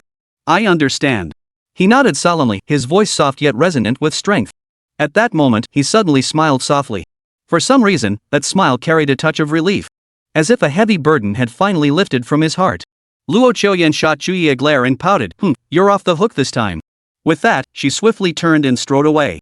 Her retreating figure seemed tinged with a hint of sulkiness, but Chu Ye keenly sensed she was merely masking the complex emotions churning within her. Seeing this, Chu Ye couldn't help but breathe a sigh of relief. At least the hurdle of Luo Qiuyan had been temporarily cleared. Our relationship is now officially confirmed, right? Chu Ye silently pondered within himself. Though it hadn't been explicitly stated, in his view, meeting the parents seemed to render many things unnecessary to say. However, his sense of relief lasted only briefly. The moment he thought of Chu Ye's illness, Chu Ye's mood grew heavy once more. This remained an unsolvable dilemma. Chu Ye absolutely refused to stand by and watch Chu Ye slip away. That girl was too pitiful. With a heavy heart, Chu Ye returned home. Clickety-clack. The moment he stepped through the door, the little creature bounded out from the corner, bouncing excitedly around Chu Ye. Through his divine essence, Chu Ye could clearly sense Kaka's growth. Kaka. Species, Silver Dragon Clan. Gender, female. Bloodline, Dragon King Bloodline Mythical. Growth stage, Juvenile 60. Attributes, Strength 2500, Spirit 2500, Constitution 5000, Agility 2500. Talent, Dragon King SSS-Rank. Talent, Ice Element SSS-Rank. Skills, Dragon Roar, Frost Beam, Freezing Blast, Blizzard. 60% growth progress meant that in about another half month, Kaka would evolve to the next stage. Chu Ye was filled with curiosity about what form it would take in its next stage. Following Kaka, Chu Ye slowly emerged from the room. She stood there quietly, silently observing Chu Ye, her eyes revealing a subtle, almost imperceptible emotion. You're back? Chu Ye smiled and nodded, gently patting Kaka on the head before sending it away. He then approached Chu Ye. Tomorrow we'll be attending the International Youth Exchange Conference. Are you looking forward to it? Chu Ye gave a slight nod, a flicker of light dancing in her eyes as she murmured softly, I am. Chu Ye suddenly reached out, gently pinching the corners of Chu Ye's mouth, trying to coax a smile from her. This intimate gesture left Chu Ye momentarily frozen. Her eyes widened in surprise, yet she offered no resistance. After all, during their time together in treatment, they had shared so much that such a gesture felt almost insignificant. Chu Ye gazed at Chu Ye, his expression softening into a gentle smile. You should say you're looking forward to it with a smile. Don't always keep that stiff expression. You look beautiful when you smile. With that, he slowly released his grip. Hearing this, Chu Ye lowered her head slightly, her cheeks flushing faintly as she forced a smile. Though the smile seemed forced, Chu Ye was delighted. Since we have a rare day off, why not go shopping with me? We can prepare some things for the international exchange meeting. Come to think of it, you don't seem to go out much, do you? How about we take a proper stroll around the capital? At his words, a spark lit up in Chu Ye's eyes, and she softly hummed in agreement. Though she usually appeared detached, she wasn't without emotion. Chu Ye seemed genuinely excited by Chu Ye's suggestion. Chu Ye said, then let me check you over first. You might as well change into something nice too. At the word check, Chu Ye's cheeks flushed slightly as she gave a soft nod. This wasn't resistance, merely the natural shyness of a young girl. Even though she was gradually getting used to it. Then came the routine examination, just like any other time. Chu Ye's hands were no longer as restrained as they had been initially. Occasionally, they would inadvertently touch here, pinch there, or press and massage another spot. Each touch sent a slight tremor through Su Li's body, occasionally eliciting a soft, playful protest. Strangely, she didn't truly resist. Deep down, it seemed she had accepted this intimate interaction. Truthfully, Chu Ye hadn't started this behavior just yesterday, yet Su Li had tacitly allowed it. Faced with her acquiescence, he occasionally took advantage of the situation. Luo Qiuyan was absolutely right, and her questioning was spot on. Their relationship had already crossed many boundaries. If it weren't for Su Li's illness facing this daily, Chu Ye would have lost control long ago. By the time the examination ended, Su Li's face was flushed crimson, like a ripe apple. Blushing, she let Chu Ye help her dress. Chu Ye had deliberately chosen a moon-white gown for Su Li. Light as feathers, it seemed like an artwork crystallized from spilled moonlight. Its hem swayed gently, like flowing moonlight, radiating an ethereal, dreamlike beauty. Once Su Li slipped into the gown, she seemed transformed. Her previously pale complexion gained a soft radiance under the gown's glow, making her resemble a fairy stepping out of a painting so captivatingly beautiful it was impossible to look away. Unfortunately, Chu Ye wasn't skilled at makeup, and Su Li never wore any in her daily life. Otherwise, Chu Ye would have loved to meticulously style her, making her even more stunningly beautiful. Even so, simply changing her outfit allowed Su Li's innate beauty to shine through brilliantly. Chu Ye stared, utterly captivated. Feeling Chu Ye's intense gaze, Su Li's heart raced like a frightened deer, pounding wildly. She lowered her head slightly, trying to hide her inner turmoil. But soon, as if remembering something, she sighed softly to herself. The surge within her vanished instantly, and she resumed her usual detached expression. Chu Ye stepped forward and gently took Su Li's hand. Let's go. Chapter 162, The Exchange begins. Everyone is here. Let's depart. Elena's voice was cool and detached as she spoke. Chu Ye nodded and stepped onto the teleportation array. Teleportation arrays dotted the grounds of Xinxia Academy. However, those capable of traversing vast distances to the Tianqiu archipelago were few and far between. After all, the Tianqiu archipelago lay far beyond the borders of the Great Xia Kingdom, accessible only through large-scale teleportation arrays. At this moment, countless other groups joined Chu Ye and his companions on the teleportation arrays. The crowd was densely packed, numbering over 1,000 in all. Fortunately, this teleportation array was of astonishing scale, capable of transporting 200 people at once. Thus, despite the sheer number of people, the scene did not feel overly crowded. As a burst of light flared, the people on the array were transported away one after another. The large-scale teleportation array operated with remarkable speed, even traveling to the Tianqiu Islands required little time. Once the teleportation concluded, the group found themselves in a vast plaza. Here, people bustled about, their voices and footsteps intertwining in a lively clamor. All around the square, people of every kind bustled about, representing every profession imaginable. Among the crowd, the figures of beast tamers were not uncommon. Some rode fierce-looking beasts, drawing the curious stares of passers-by. So this was the Tianqiu archipelago? Chu Ye scanned his surroundings with curiosity. Before him lay a city of extraordinary prosperity, its streets bustling with traffic and crowds of people. Elena explained, the Tianqiu Islands are jointly governed by the 5 great nations, who collaborated to build this Tianqiu city. Citizens from the 5 great nations can come here without restriction. Additionally, nationals from countries authorized by the 5 great nations may also travel here freely. Nia Huang looked puzzled and asked, then where are we going to attend the exchange meeting? Elena extended a finger and pointed lightly toward the distance. There, a long queue stretched out, people waiting in orderly fashion. That is the temporary office of the Great Xia Kingdom. We must register there first. Once registered, we can enter the venue. Upon hearing this, the group wasted no time and immediately headed toward the line. Before long, they smoothly completed the registration process. The venue for the International Exchange Conference was located at the heart of the castle town. It was a colossal structure of truly magnificent scale, its sheer size astonishing. It was said to be capable of accommodating over 1 million people simultaneously. All subsequent competitions within the exchange conference would be held within this venue. After confirming their direction, the group wasted no time and headed straight for the venue. Though Tenshu Castle functioned as a city, its location on an island meant it wasn't particularly large. It didn't take them long to reach their destination. At the same time, teams from various nations poured in like a tidal wave. Is that a dragon? It really is a dragon. I saw the news. This must be the silver dragon newly appeared in the Great Xia Kingdom. The moment the group stepped into the venue, a wave of gasps erupted. In an instant, the surrounding crowd erupted like a boiling pot, instantly stirring into commotion. Countless eyes turned to Kaka beside Chu Ye, filled with astonishment. Such scenes had long since become routine for Chu Ye. Luo Qiuyan and the others remained equally composed. After all, they had anticipated such a reaction during their journey here.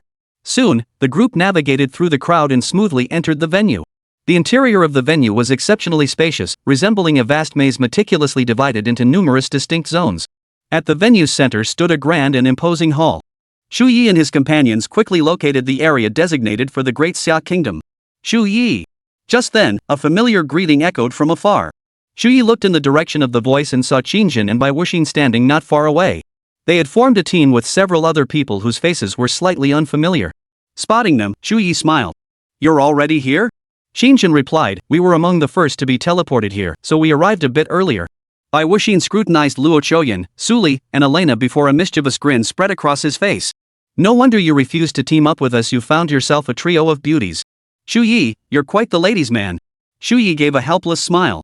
At that moment, the three members beside Bai Wuxin's team approached with enthusiastic expressions. "You're Chu Ye? Ha, we've heard your name for ages. Never thought we'd meet the real deal today. This must be Silver Dragon, right? I have no idea how you found it." All three were visibly astonished upon seeing Kaka, exclaiming in admiration. Chu Ye exchanged pleasantries with each of them, and they introduced themselves to one another. Nia Huang stood idly by, a hint of impatience creeping onto his face. "What's with this exchange session? We're just standing here watching, with nothing to do?" No sooner had he spoken than a voice echoed throughout the entire venue. All participating teams are requested to proceed to the viewing platform. The international exchange event is about to commence. Details regarding the event will be announced shortly. Upon hearing this, Bai Wuxin immediately said, "Well, the opening ceremony is about to start. Let's head over together." Each country's opening ceremony is in a different section. Chu Ye and the others naturally had no objections. They promptly followed the crowd toward the viewing platform. Before long, they arrived at the massive viewing platform. Looking out, they saw a sea of people stretching as far as the eye could see, a dense, dark mass of humanity. Delegations from various nations made their way to their designated grandstands and took their seats in order. Boom! Just as everyone settled into their seats, a powerful aura suddenly radiated outward from the center of the arena. Like a tidal wave, it spread toward the edges of the grandstand. In the blink of an eye, this energy coalesced and shifted in the air, gradually forming a colossal human figure. It was the image of an elderly Western man, dressed in a crisp suit, his hair meticulously combed, not a strand out of place. He spoke slowly, "Welcome to this international exchange conference. I am your host for this event. You may address me as Albert. Now, I shall announce the proceedings for this exchange conference. This exchange conference is divided into 3 phases. The first phase is the free exchange process. We will open 500 arenas for practitioners from around the world to exchange and spar. Simultaneously, a virtual battlefield will be accessible, where you may enter to engage in a simulated war. The second stage is the national competition. All participating teams may enter this round to compete for top honors. Teams ranking in the top 100 will not only receive generous rewards from the exchange event but also gain access to the upcoming World Dungeon, multiracial hunting ground. The third stage, multiracial hunt. All qualified teams will simultaneously enter the multiracial hunting ground to vie for 3 mythical tier items and various top-tier rewards. Albert's words were concise and clear. Upon hearing this, everyone present rubbed their hands together in anticipation, eager to get started. After all, the rewards offered by this exchange event were simply too tempting. No one could resist such immense allure. As soon as Albert finished his announcement, the opening ceremony commenced in grand style. Spectacular performances and stirring music propelled the atmosphere to one climax after another. After the opening ceremony, teams from various nations dispersed. Just as Chu Ye and his companions were leaving, a team blocked their path. "Heh, you're that great Xia guy with the silver dragon?" Leading the group were several blonde-haired, blue-eyed youths, their expressions haughty and their gazes unfriendly. Chu Ye's brow furrowed slightly. "Free Federation?" Chapter 163, Conflict. The Free Federation team. Snap. The red-clad youth at the front snapped his fingers sharply. A smug smile spread across his face as he declared, "Bingo. Correct answer, great Xiaoman."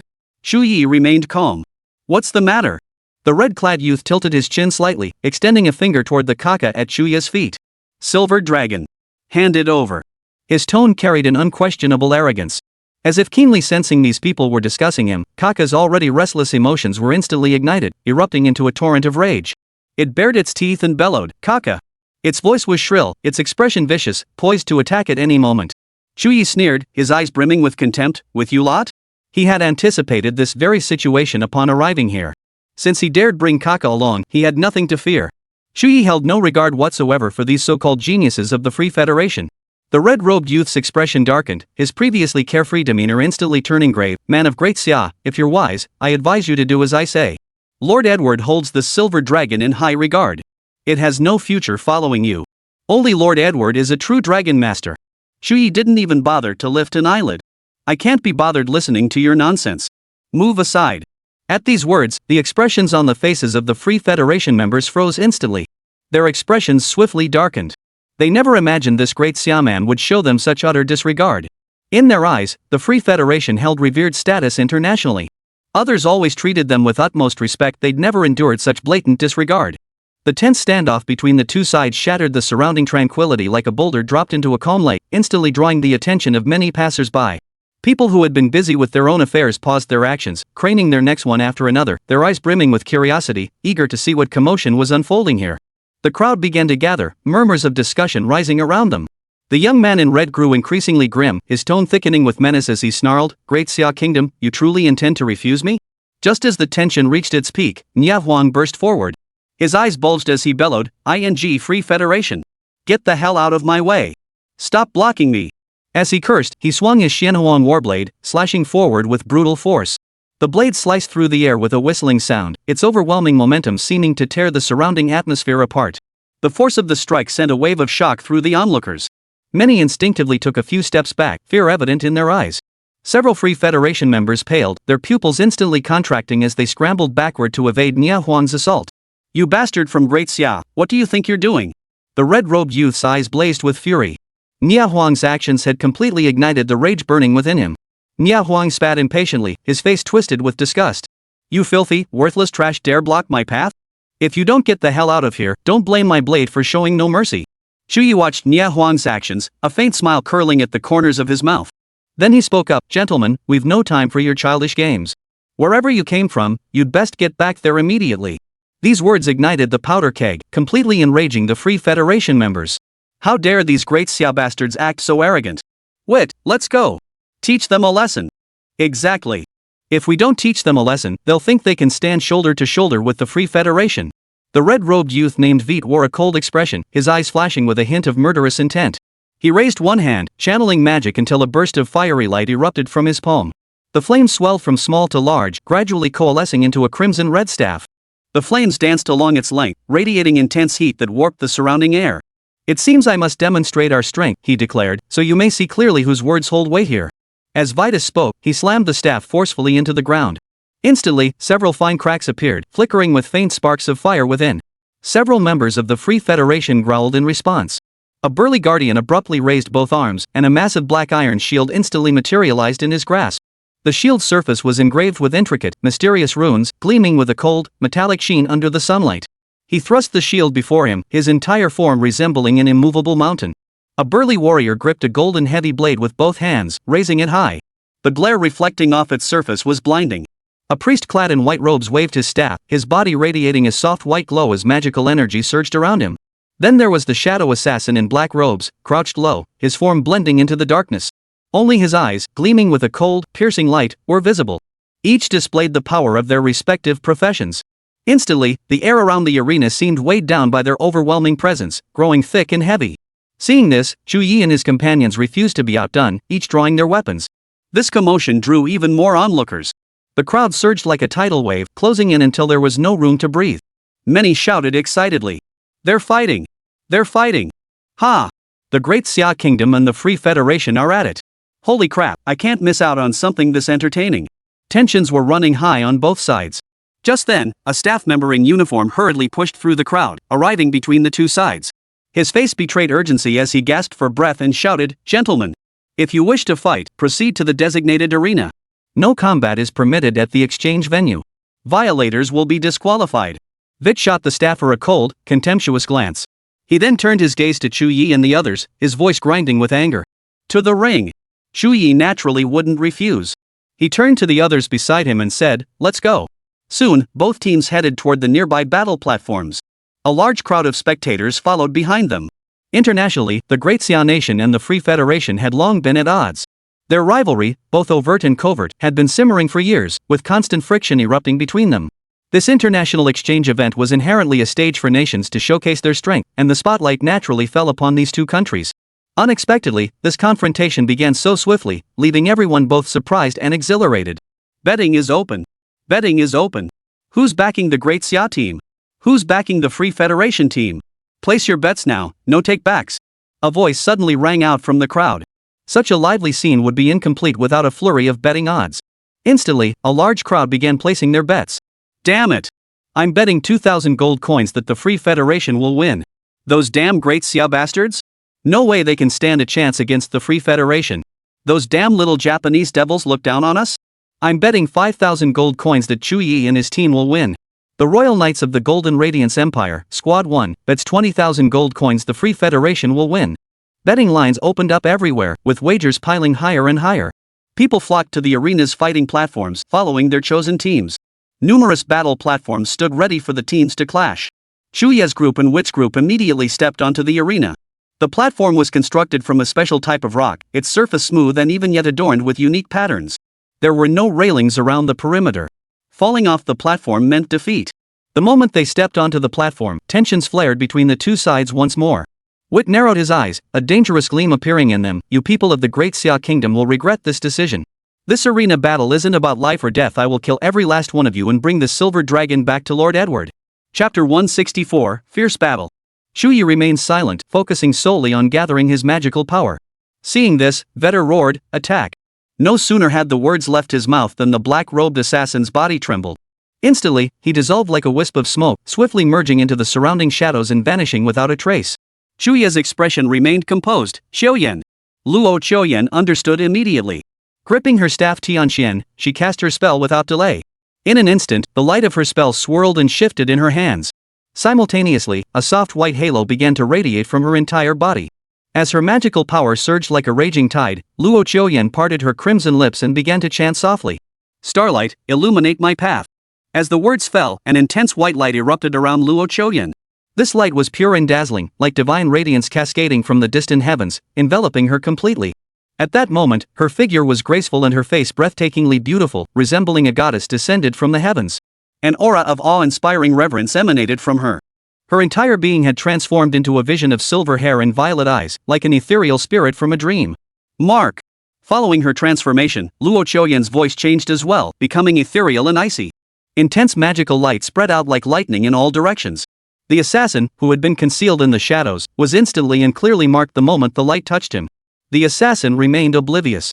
He had just slipped silently beside Nia Huang, his dagger gleaming coldly, poised to strike.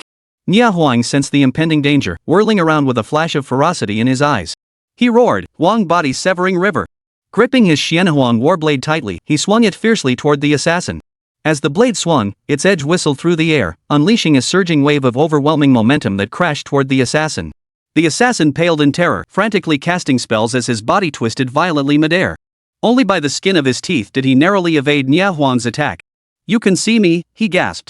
Nia Huang sneered coldly, mockingly, "Fool! You don't even realize you've been marked." Only then did the assassin notice the intense magical markings that had appeared on his body at some unknown moment. Without removing this mark, all his attempts at invisibility would be futile. The sight turned the assassin's face ashen in an instant. Seeing this, Veit shouted, "Ike, come back." The assassin named Yak, hearing the call, reluctantly returned to the group. Without his stealth ability, his intimidating presence diminished significantly. Even so, he was still a legendary professional. Without stealth, he still possessed formidable lethality that could not be underestimated. Vit's face darkened as he coldly ordered, "It seems you do have some skill. In that case, crush them head-on." At Vit's command, the surrounding figures immediately charged toward Chu Ye and his companions. The Golden Warrior led the charge, charging forward at the forefront. His massive frame resembled a mountain. He dragged a heavy greatsword with both hands, each step landing with the force of 1,000 pounds. As he charged, the entire arena seemed to buckle under the weight, trembling slightly and emitting a dull rumble. Battle fervor blazed in Nia Huang's eyes as he let out a loud laugh. "Ha! Leave this one to me." The words barely left his mouth when his legs erupted with explosive force.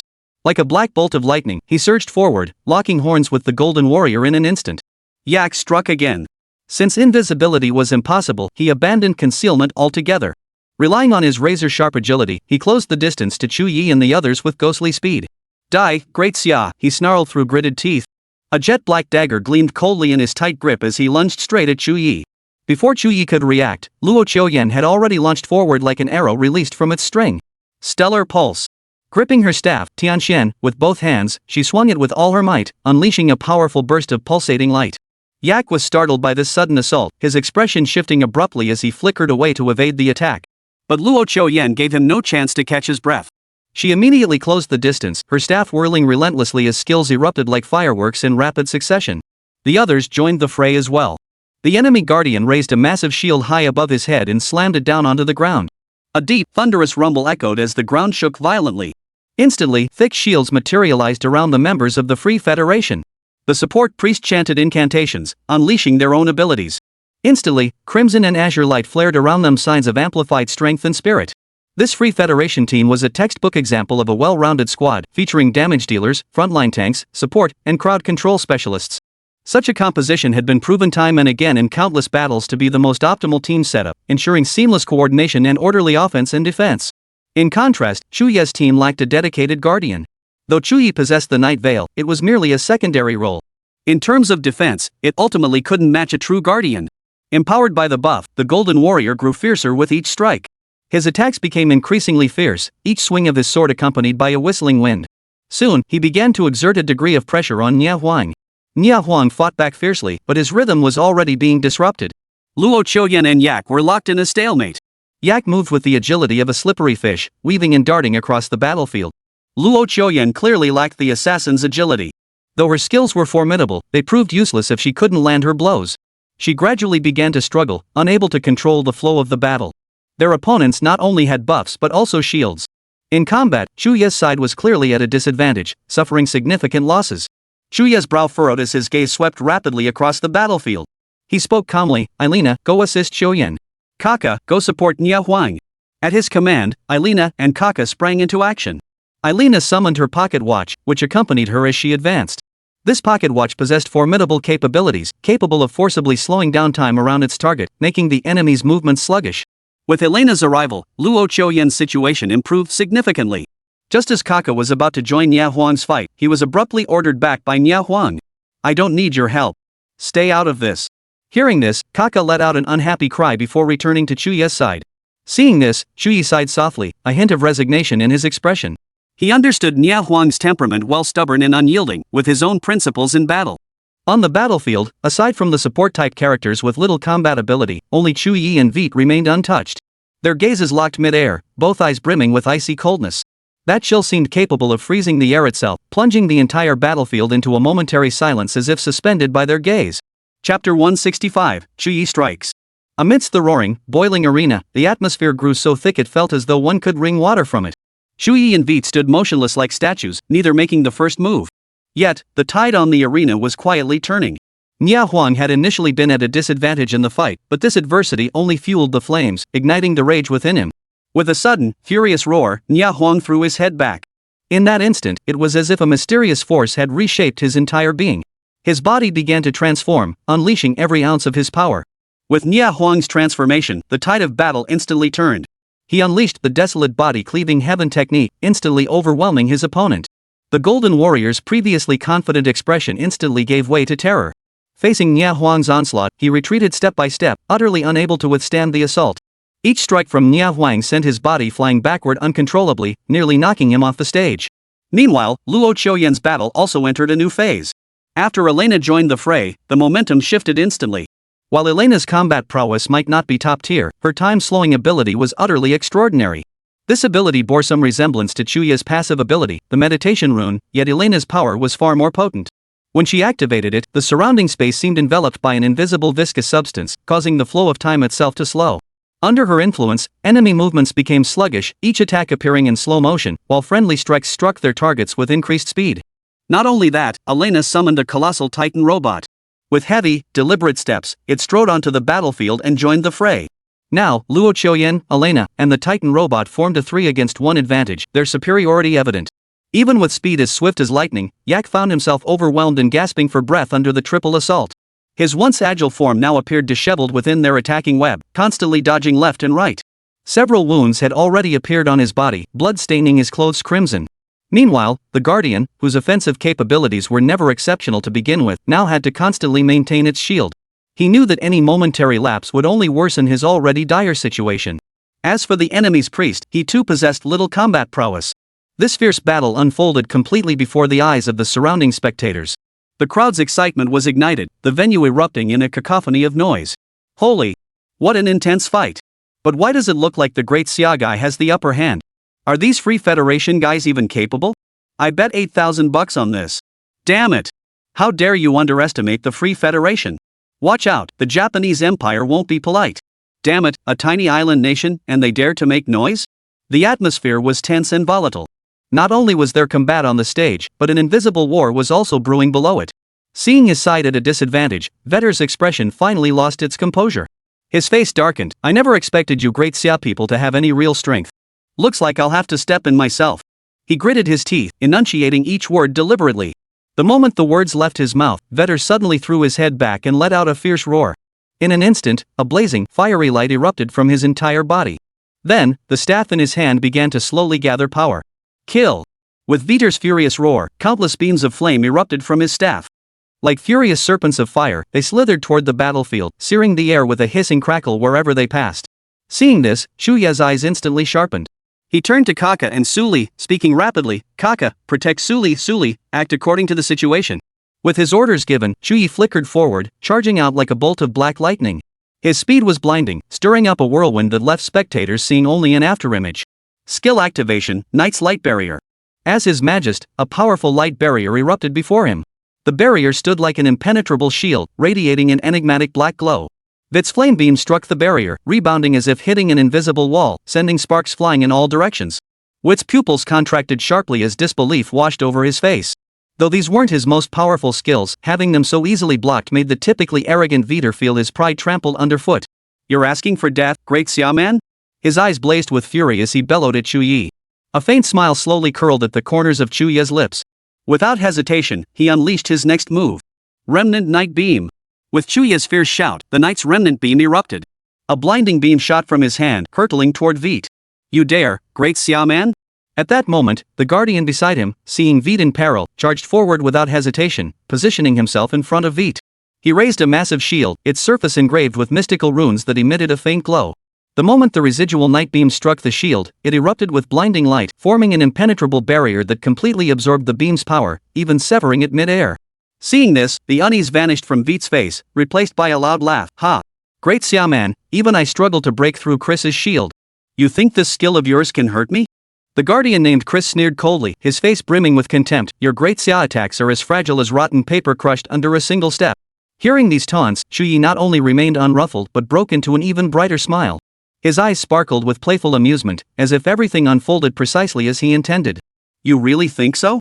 Chu Ye looked at Chris and Vetter and spoke slowly. At these words, Vetter immediately felt a pang of unease. But the pride of the Free Federation prevented him from showing weakness to the great Xia man. Gritting his teeth, he retorted coldly, and what if I don't? A faint smile touched Chu Ye's lips. Then what about this attack? As he spoke, the staff in his hand swung swiftly. Skill activated, Dark Lightning Punishment. As Chu Ye's staff swept through the air, the Dark Thunder Punishment erupted.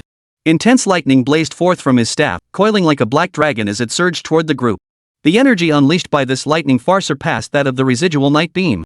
The surrounding air grew scorching hot under this immense energy, and the spectators could feel the overwhelming pressure bearing down on them, causing them to instinctively step back. Feeling the thunderbolts approach, both Vetter and Chris's expressions shifted slightly. A flicker of terror crossed Chris's eyes, but he quickly regained his composure, bellowing, I'll block it.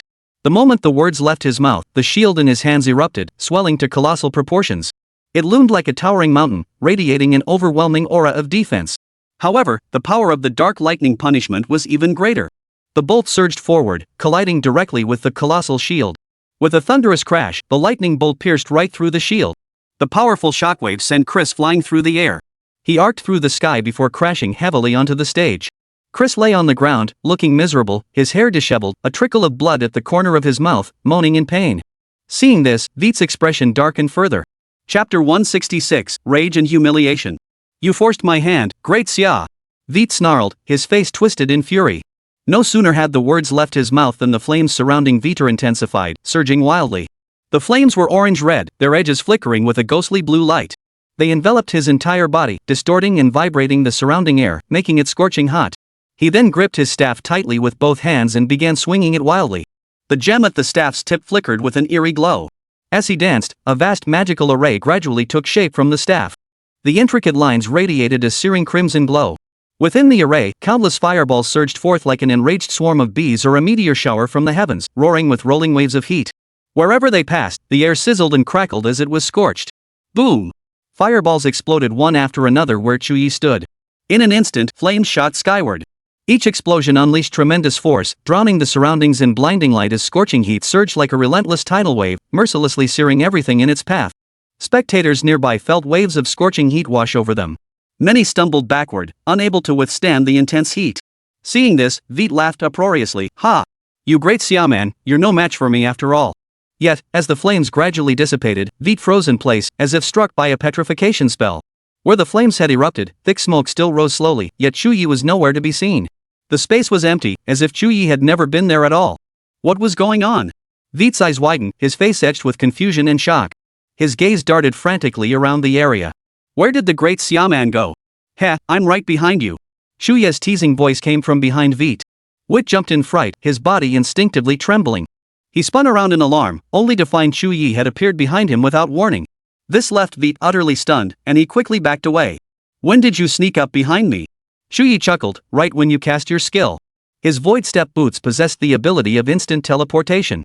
While Veet channeled his spell, his attention entirely focused on the magic circle and the fireball, Chu Ye utilized the power of the void step boots to move behind him. It all happened too quickly. Wit hadn't even noticed. Veet's face drained of color, and he broke out in a cold sweat. If Chu Ye had struck suddenly just then, wouldn't he have? The mere thought of that possible outcome made Veet's expression grow even darker. A flicker of fear crossed his eyes, but it was swiftly overshadowed by rage. Chu Ye spoke calmly, if you surrender now, I can pretend none of this ever happened and let you off. After this exchange, Chu Ye had a clear grasp of these men's capabilities. They were certainly formidable, but their strength had its limits. Forget Chu Ye, even Nia Huang at full power would be a tough nut to crack for them. Facing such opponents held little interest for Chu Ye. Yet to Veet, these words struck like a dagger, piercing his pride and becoming a blatant humiliation. Who was he? He was the prodigy of the Free Federation, revered by all and towering above others. How dare anyone demand his surrender? Wit's face instantly turned ashen. A great Xiaoman dares to look down on me? I'll make you regret it. No sooner had the words left his mouth than a magical formation erupted beneath his feet. The array was a deep crimson, emitting an eerie glow as its lines spread across the ground like twisted serpents. As the array expanded, an intense, almost frenzied aura radiated outward. This aura resembled countless tiny fire snakes, writhing and slithering through the air. This aura instantly descended upon Nia Huang, Elena, Luo Qiuyan, and the others. Their bodies froze, shock etched on their faces. Instantly, excruciating pain surged through them, as if countless red-hot steel needles were piercing their flesh. Among them, flames even ignited on Nia Huang's body.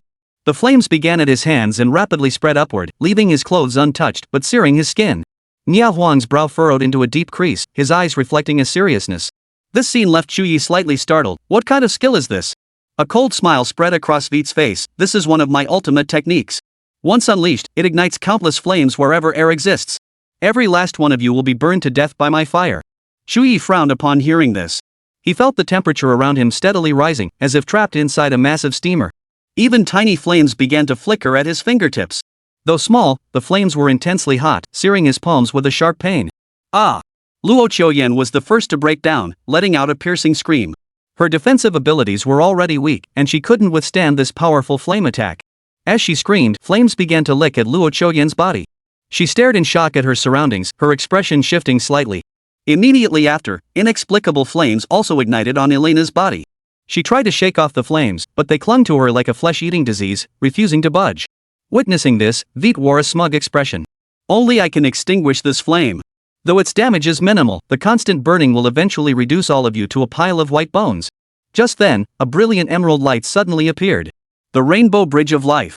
Suli raised her staff high, its gemstone tip radiating a soft, warm green glow.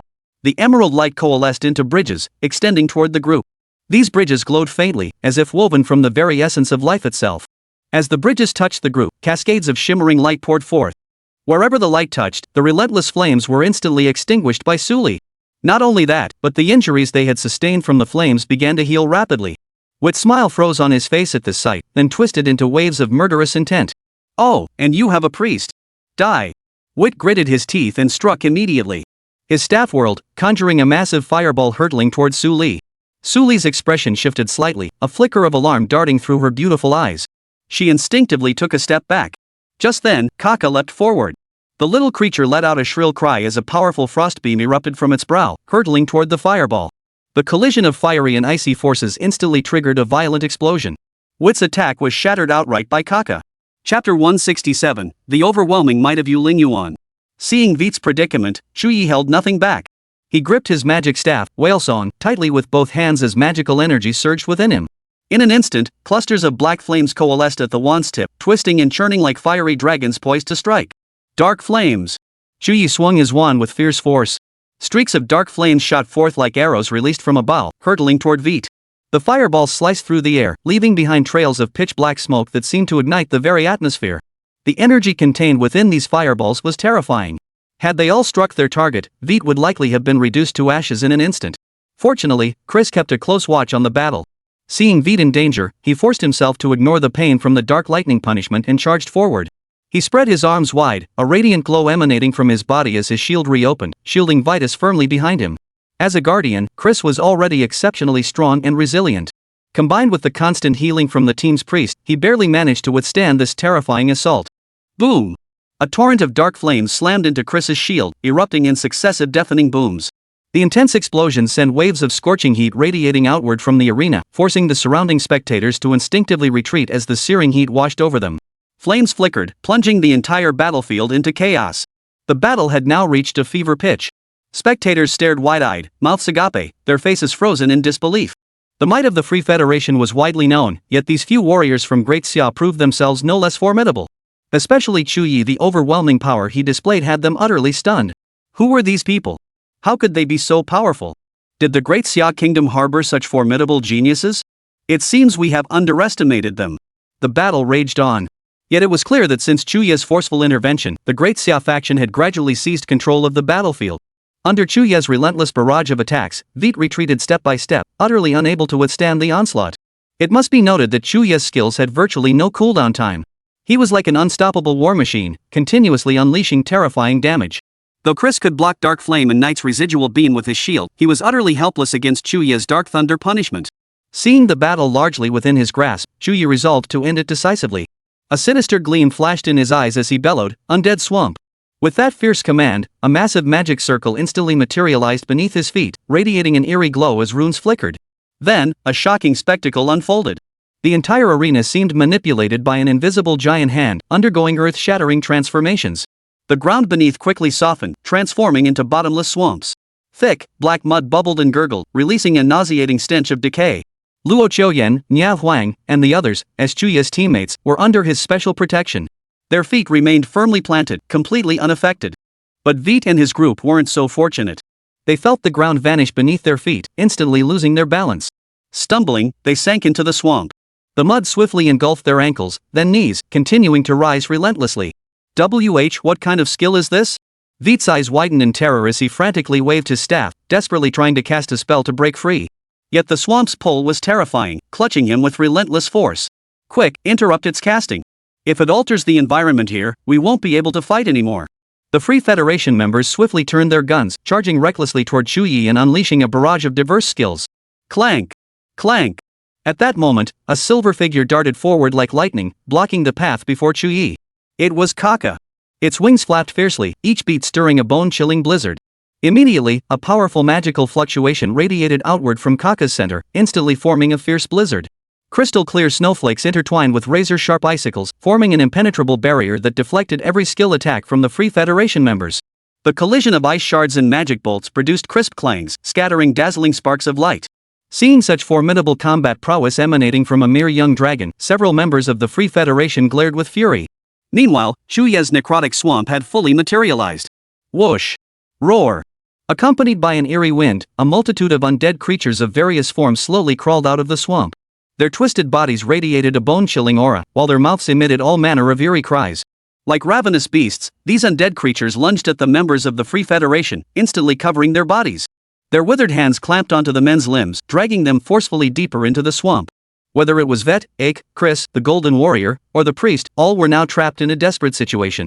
Wit struggled desperately, his face flushed crimson from the effort. Yet his staff was swiftly knocked from his grasp by the undead, plunging into the swamp and splattering a cloud of black mud. Without his staff, he could no longer cast spells, forced to watch helplessly as the undead dragged him deeper into the abyss. The others faced similar fates. Dragged downward by the undead, their bodies sank deeper and deeper, the mud gradually rising to cover their chests, then their necks. At this moment, Vite and the others finally panicked, their eyes filled with terror and despair. No, no! We surrender! We surrender! The Lighthouse Nation members screamed hoarsely, hoping to bargain for a sliver of survival through surrender. But how could Chu Ye let them off so easily? Without teaching them a lesson they'd never forget, such provocation would only grow worse in the future. Therefore, Chu Ye's expression remained stern, his eyes devoid of any pity as he continued to focus on casting his spell. You bastard from Great Xia, what are you doing? A furious roar erupted at that moment. A middle-aged man, brimming with fury, stormed onto the stage. A cold, gleaming broadsword was clenched in his hand as he charged toward Chu Ye, radiating a murderous aura. This sudden turn of events caught everyone completely off guard. Even Chu Ye, seasoned in battle, was momentarily startled by this unexpected turn of events, utterly unprepared for someone to launch a sneak attack at this critical moment. This man possessed immense strength and lightning-fast speed, appearing before Chu Ye in the blink of an eye. Chu Ye felt a flash before his eyes, followed by an overwhelming sense of pressure bearing down on him. He didn't even have time to react. Was that the leader of the Free Federation? It was him. Level 58 Bloodblade Warrior Rain. He had actually appeared. He's attacked. Could he be trying to kill these Great Xia people? Wouldn't that break the rules? Rain paid no heed to the murmurs around him. His eyes were fixed solely on Chu Ye. After witnessing Chu Ye display such overwhelming power, unease gripped his heart. Before arriving, he had received a secret order from Lord Edward: seize the Silver Dragon at any cost. Ignore all rules as long as he brought the Silver Dragon back, Lord Edward would find a way to protect him. Originally, Ryan had only intended to send Vite and the others to provoke them, thinking that young men were easily impulsive. With a little provocation, perhaps their goal could be achieved. But he never imagined Chu Ye and his companions would prove so overwhelmingly powerful. Wit and his men were utterly helpless against them. Now, he had no choice but to intervene personally. If anything happened to Vite and his men, even Lord Edward's vast influence might not be enough to save him. Moreover, he had already calculated his escape route. If he accidentally killed Chu Ye in a fit of rage and took the Silver Dragon away, even if the Great Xia Empire later made trouble, the Silver Dragon would already be back in the Free Federation. Would the Great Xia Empire really declare war on the Free Federation over this?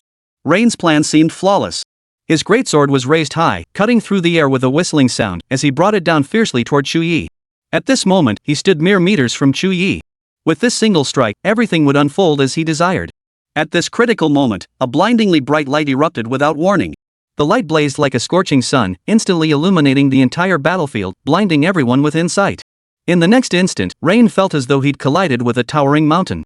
An unparalleled force slammed into him, halting his advance completely. His entire body froze rigidly 3 meters before Chu Ye. No matter how hard he strained, he couldn't move forward even an inch. The next instant, Ryan's eyes widened in terror and disbelief. A strange crimson glow suddenly emanated from his entire body, enveloping him like burning flames. Then, with a thunderous boom, Renee's body shattered like broken porcelain. A mist of blood filled the air, and fragments of flesh flew everywhere. Ah! Holy! What just happened? The scene struck like a bolt from the blue, utterly terrifying the audience present. People stood frozen in place, mouths agape, their faces etched with shock and terror. Their minds went blank, utterly unable to comprehend what had just transpired. Just as the crowd was still reeling from the shock, a majestic figure descended from the heavens. This figure wore pitch-black armor engraved with mysterious runes, which glinted with a cold light under the sun. His posture was straight and tall, his aura powerful and imposing, like a war god returning from an ancient battlefield, radiating a chilling presence. Chu Ye looked up and froze instantly. This man was none other than Yulin Yuan. Yulin Yuan's gaze was as still as water. He did not look at Chu Ye, but instead swept his expressionless eyes across the crowd before announcing, Rain, leader of the Free Federation, violated the rules of the exchange meeting by striking a competitor from the Great Xia Kingdom without authorization. In accordance with the Five Nations Convention, I have intervened and struck down Rain. As the words fell, Yulin Yuan gave a slight wave of his hand. An invisible force surged forth, and the blood mist in the arena instantly dispersed as if swept away by an invisible giant hand, vanishing without a trace. His entire figure flickered and vanished like a ghost, leaving behind only a silent battlefield and a crowd of stunned spectators. Only then did the crowd snap out of their daze, their senses returning. It turned out that the powerful figures of the Great Xia Kingdom had been secretly monitoring every move here all along. Overbearing. Utterly domineering. Yulin Yuan's words reverberated like the tolling of a great bell, shaking the very souls of all present. Though the Great Xia Kingdom might not match the Free Federation in overall strength, when provoked, they showed no mercy, striking without hesitation. Protest. We protest. Rain hadn't even raised a finger. This is the Great Xia Empire making unreasonable demands. Some Free Federation members snapped out of their daze and immediately began shouting in protest. Faces flushed crimson, they waved their arms, demanding so-called justice for Ryan. Yet their voices were thin and faint, drawing scarcely any response. The Free Federation's elite were naturally monitoring the situation here, but they too were hesitant to intervene lightly. First, Yu Linyuan had a justifiable reason for his attack. Rain had clearly intended to kill Chu Ye, a fact witnessed by everyone present. Second, the Free Federation's elite harbored deep apprehension toward Yu Linyuan. After all, he was universally recognized as the god of death, his fearsome reputation reverberating across the world. To truly confront him, the Free Federation would likely need to deploy numerous elite fighters to stand a chance. After a long moment, the ringmaster finally snapped out of his shock. Clearing his throat, he announced loudly, "This sparring match is won by the Great Xia Kingdom." Chapter 168, Suli, I can't hold back any longer. Oh. The moment Chu Ye and his team secured victory, a deafening roar erupted from the crowd below. The entire venue was swept up in this fervent atmosphere, with people rising to their feet, cheering excitedly. Especially the Great Xia team, whose members embraced and high-fived each other in exhilaration. Chu Ye's performance in this battle struck like a heavy hammer, crushing the Free Federation's momentum. Every move he made on the battlefield showcased extraordinary skill and courage, sending the audience into a frenzy. And Yu Linyuan's final move was nothing short of majestic. After victory, Chu Ye waved his hand, summoning back the undead marsh. At that moment, Veit, A, and Chris appeared on the stage. They were clearly severely injured, all unconscious and unresponsive. What a bore! Nia Huang curled his lips, a hint of lingering dissatisfaction on his face. Chu Ye said, "Alright, let's go. The Free Federation has plenty of teams stronger than these guys. We've got more battles ahead." With that, the group promptly descended from the stage. The moment they took their first step, a crowd surged forward like a tidal wave, surrounding them. Among the crowd, some faces glowed with excitement, eyes sparkling with admiration as they sought to engage with Chu Ye and his companions. Others scrutinized Kaka with curious, probing gazes. Kaka's performance in this battle had been truly remarkable. This silver dragon had broadened many people's horizons. Originally, everyone had assumed it was merely a young dragon, but they never expected it to be so formidable in combat. Chu Ye and his companions pushed through the crowd and quickly departed from the noisy area. At the venue, medical personnel who had been waiting nearby sprang into action, swiftly escorting Veit and his companions away. The impact of this battle extended far beyond the immediate aftermath. Through this battle, Chu Ye and his group gradually gained notoriety at the exchange conference. News spread like wildfire throughout the venue, prompting numerous teams to secretly study these individuals. Their identities were impossible to conceal and were soon uncovered. They were all members of the Divine Summer Academy from the Great Xia Kingdom. Among them, the young star mage girl named Luo Choyan was the daughter of Marshal Luo Tianzheng of the Great Xia Kingdom. The silver dragon youth who defeated Veit was Chu Ye, rumored to have shattered multiple records at Xinxia Academy. The battle-crazed warrior wielding the greatsword was Nia Huang. These three were the top 3 scorers in the Great Xia Kingdom's college entrance exams this year: first place, second place, and third place. In the Free Federation's rest area, a silver-robed youth with blonde hair and blue eyes stood ramrod straight, reporting with reverent composure. He bowed slightly, his eyes fixed on the purple-robed youth ahead. On a luxurious sofa, the lavishly dressed purple-robed youth reclined lazily. Upon hearing the report, he nodded silently. Beside him, a burly youth clad in gray armor crossed his arms over his chest and remarked, "So this is the strongest team from Divine Summer Academy? Looks like Veit and his crew didn't lose unfairly." A hint of disdain flickered across his face as he spoke. The purple-clad youth spoke. "Continue, Jean."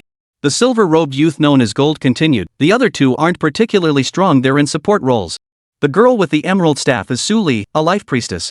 It's a class with almost no combat ability, but her healing is absurdly powerful. After level 30, she can even regrow severed limbs. As for the last one..." Jin's words trailed off abruptly, a hint of hesitation crossing his face. The armored youth frowned in displeasure, raising his voice, "Jean, why did you stop?" Jean didn't answer. Instead, he cautiously glanced at the purple-robed youth and hesitated. "Solomon." The purple-robed youth named Solomon waved his hand lightly, his expression calm. "Continue. Don't worry about it." Jean then continued, "The last person was named Elena Ross. Her grandfather, decades ago, was the head of the Ross conglomerate within the Free Federation. He even held sway over the Federation's economic power at one point. The Federation deemed Ross too threatening and conspired to oust him. Enraged, Ross planned to leave the Federation. After surviving an assassination attempt, he fled to the Great Xia Nation. By funding the Great Xia Empire's victory over the Abyss with vast sums, he gained favor among its high-ranking officials and eventually acquired Great Xia citizenship. Jean sighed softly before continuing, "From what I understand, Elena has lived in the Great Xia Empire since birth. Though she looks much like us, she knows nothing of the Free Federation."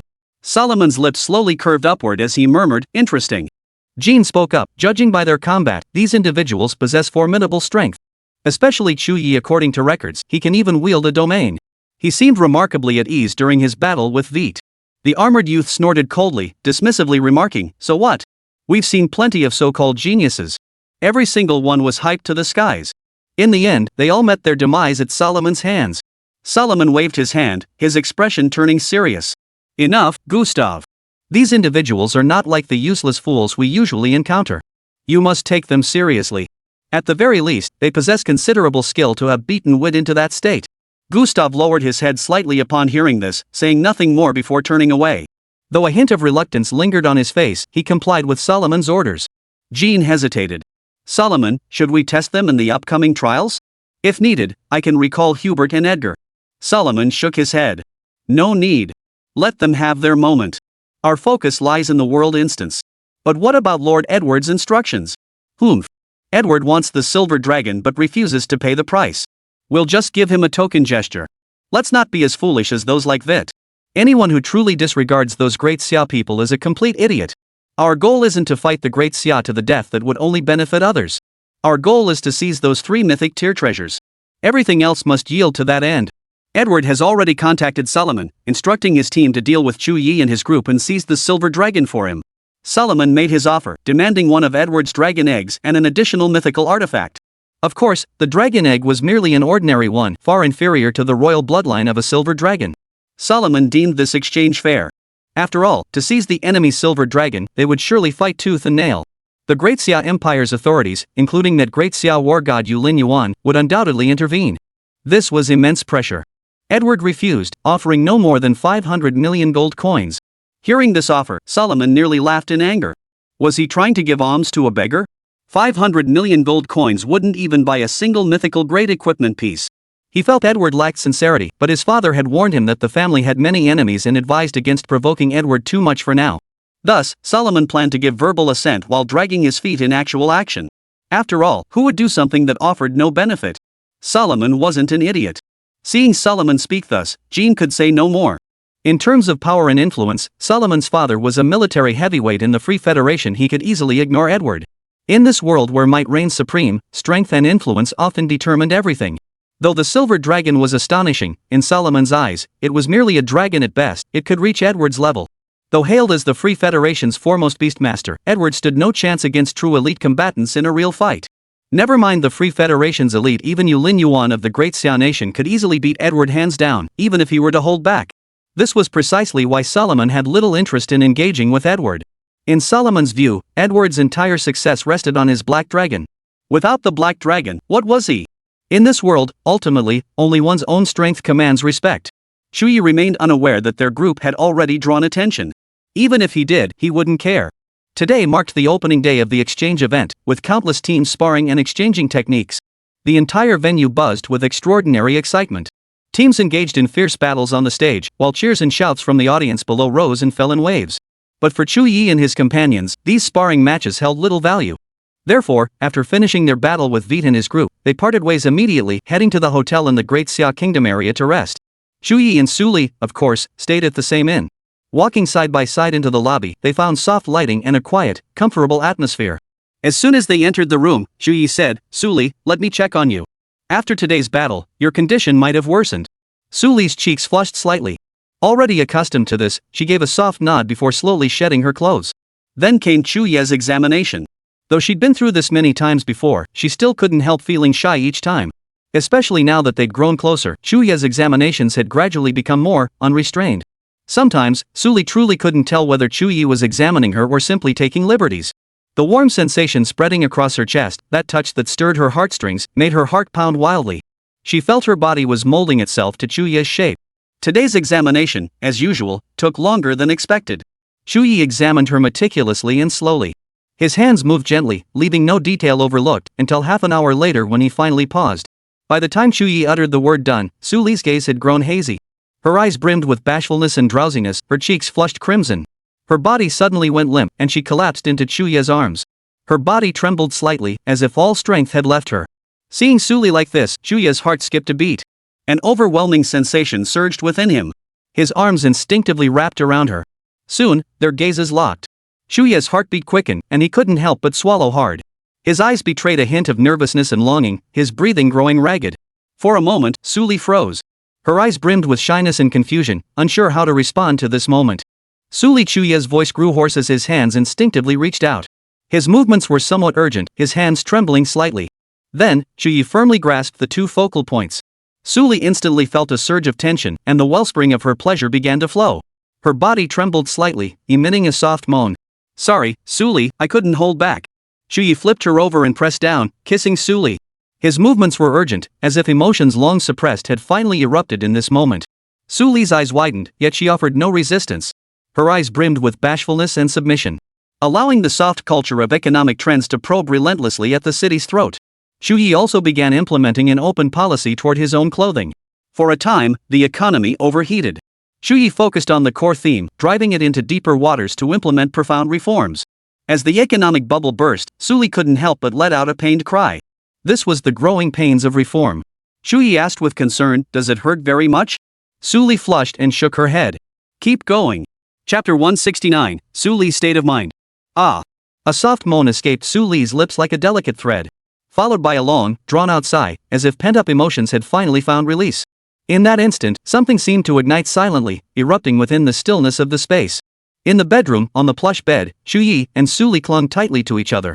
They nestled close, immersing themselves in each other's warmth, as if all else in the world had ceased to exist, only the intertwining beats of their hearts remained. The vibrant blush on Li's cheeks had faded slightly, yet a lingering trace of bashfulness remained. Her eyes widened slightly as she gazed blankly at Chu Ye, her expression brimming with complex, unreadable emotions.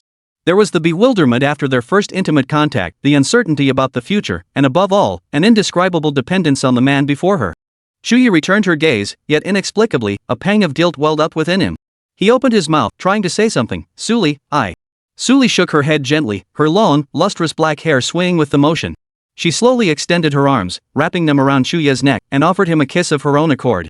Her movements were slightly awkward, yet her emotions burned with extraordinary intensity. Chu Ye felt a warm, soft sensation spread across his lips. Instantly, the surrounding temperature seemed to ignite like a blazing campfire, rising steadily. Thus, Chu Ye rolled over and pinned her beneath him. The air around them grew warmer, as if a flame were slowly rising. The room was filled with an air of intimacy. Half an hour later, the heat finally began to dissipate. Li's face was flushed, her breath coming in soft gasps. Her soft breaths sounded like the rustling of petals in a spring breeze. This time, they truly held nothing back, completely shattering every boundary. Two hearts clung tightly together, leaving no distance between them.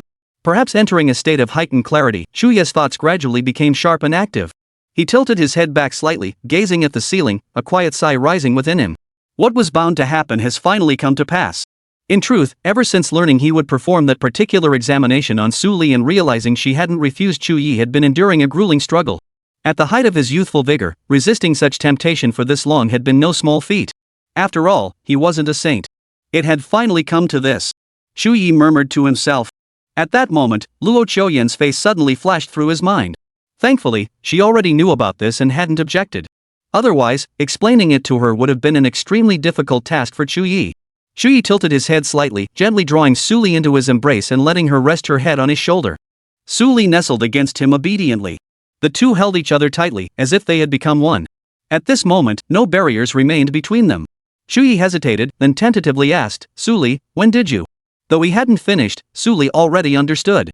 She slowly turned around, wrapping her arms tightly around Chu Ye. Her entire body clung to him like an octopus, as if terrified he might vanish at any moment. Burying her face against Chu Ye's chest, her voice trembling slightly, she whispered, "Chu Ye, I don't want to die. When Master died, I was right there watching him. He was in such agony, screaming for me to kill him. Chu Ye, She struggled to steady her emotions, but the tremor in her voice remained uncontrollable.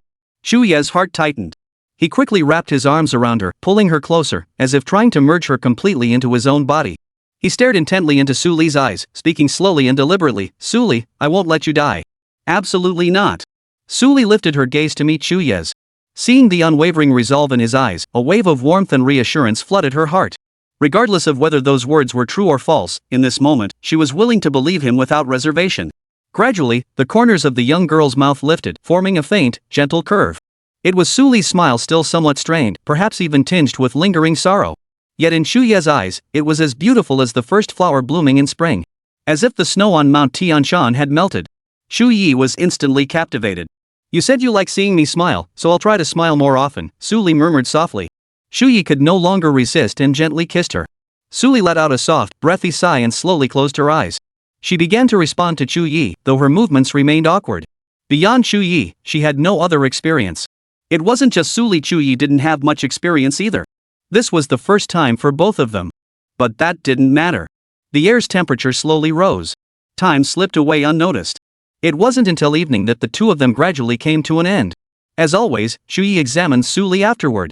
Though she had already experienced that kind of thing, the shyness deep within her remained undiminished. As Chu Ye examined her, she turned her head slightly, her cheeks still flushed. After the examination, Chu Ye was surprised to discover that Chu Ye had shown no signs of her condition flaring up all day. Yet, afterward, Chu Ye seemed somewhat uneasy. Biting her lips lightly, her eyes filled with tension and apprehension, she asked, "Chu Ye, you and Luo Qiuyan?" During her time living with Chu Ye, Chu Ye couldn't help but become aware of Luo Qiuyan, and certainly couldn't be unaware of the special relationship between her and Chu Ye. Chu Ye fell silent for a moment upon hearing her words. Chu Ye's heart instantly sank, a wave of dread washing over her. She bit her lip, a bitter smile touching her lips as she said, "Never mind. I probably asked a silly question. I likely won't live much longer anyway. It won't affect you too." Seeing this, Chu Ye felt as though a sharp blade had pierced his heart. Without hesitation, he reached out, pulled Chu Ye into his arms, and held her tightly. Startled, Chu Ye instinctively lifted her head just as Chu Ye spoke. "She knows about me and you." Chu Ye's eyes widened, filled with shock and confusion. Chu Ye continued, "Don't worry, it won't affect anything. And don't mention death again. Every time you do, your face turns as pale as a ghost. I've told you I won't let you die." Chu Ye leaned against Chu Ye's chest, listening to the steady beat of his heart, and murmured softly in acknowledgement. Out of Chu Ye's sight, a faint smile gradually spread across her lips.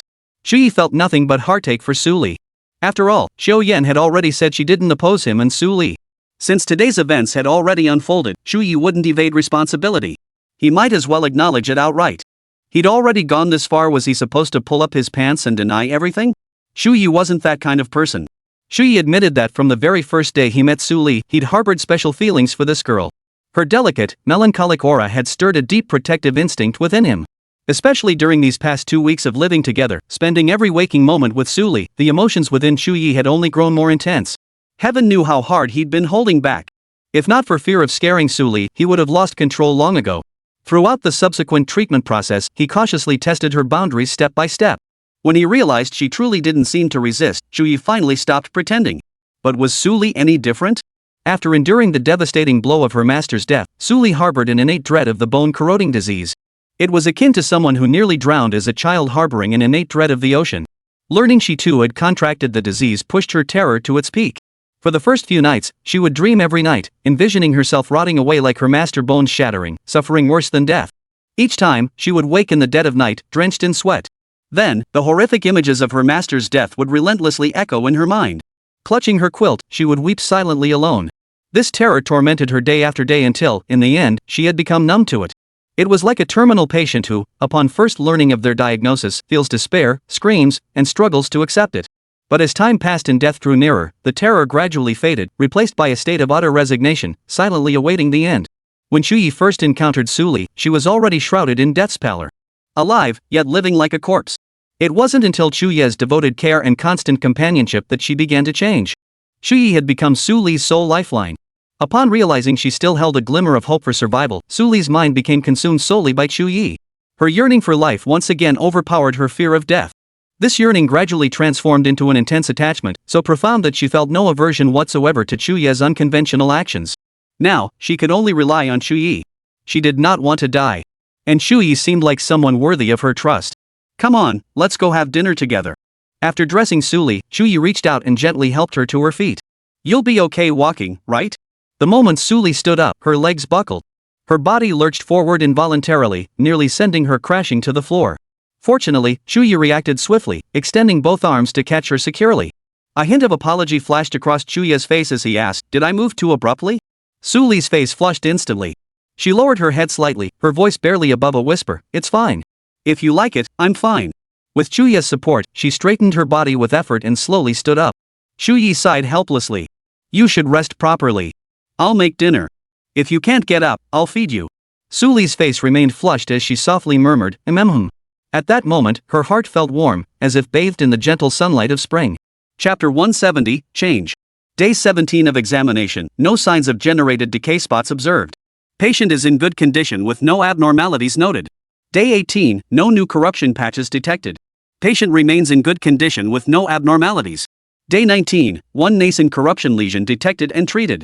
No other abnormalities noted. The above constitutes Chu Ye's examination reports on Suli during the initial days following the commencement of the International Exchange Conference. The initial 5 days were designated for free exchange. Teams from various nations engaged in diverse exchanges and friendly sparring. Even Nia Huang rushed off to battle prodigies from other nations. Chu Ye, however, showed little interest in such pursuits. Most of his time was spent either sharing intimate moments with Suli at the hotel or accompanying her as they explored the various areas of the exchange conference. Of course, he didn't neglect Luo Qiuyan either. Sometimes, Chu Ye would accompany both women on outings.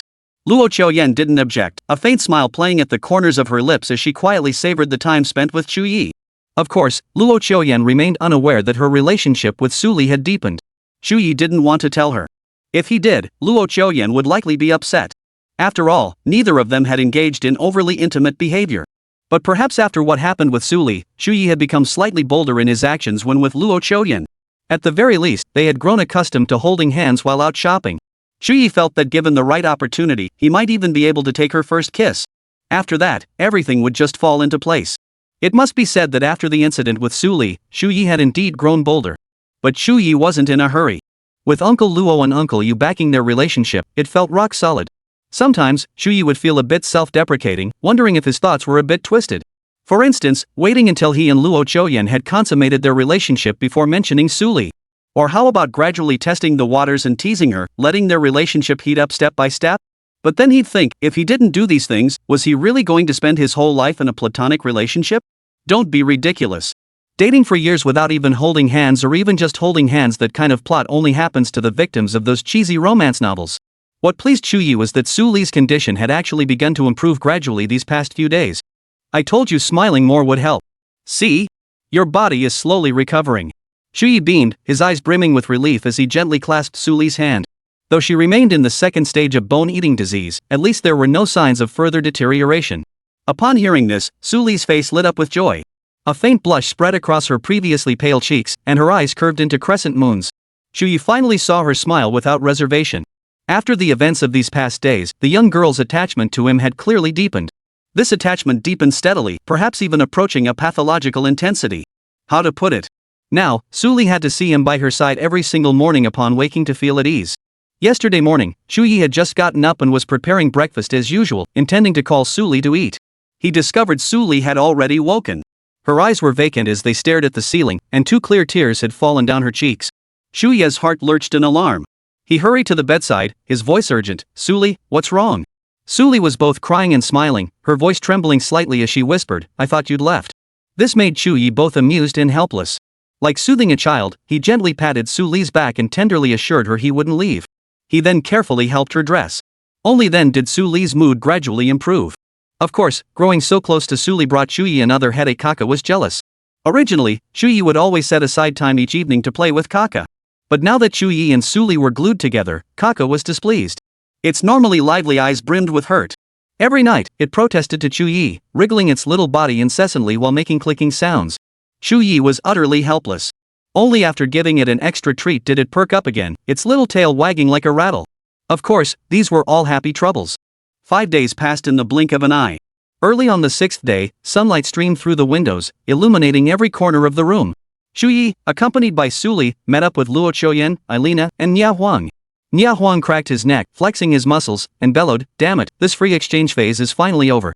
These past few days have been unbearably boring. Although Nia Huang challenged people daily, few true masters would choose to reveal their strength during this phase. Consequently, Nia Huang found the fights unsatisfying.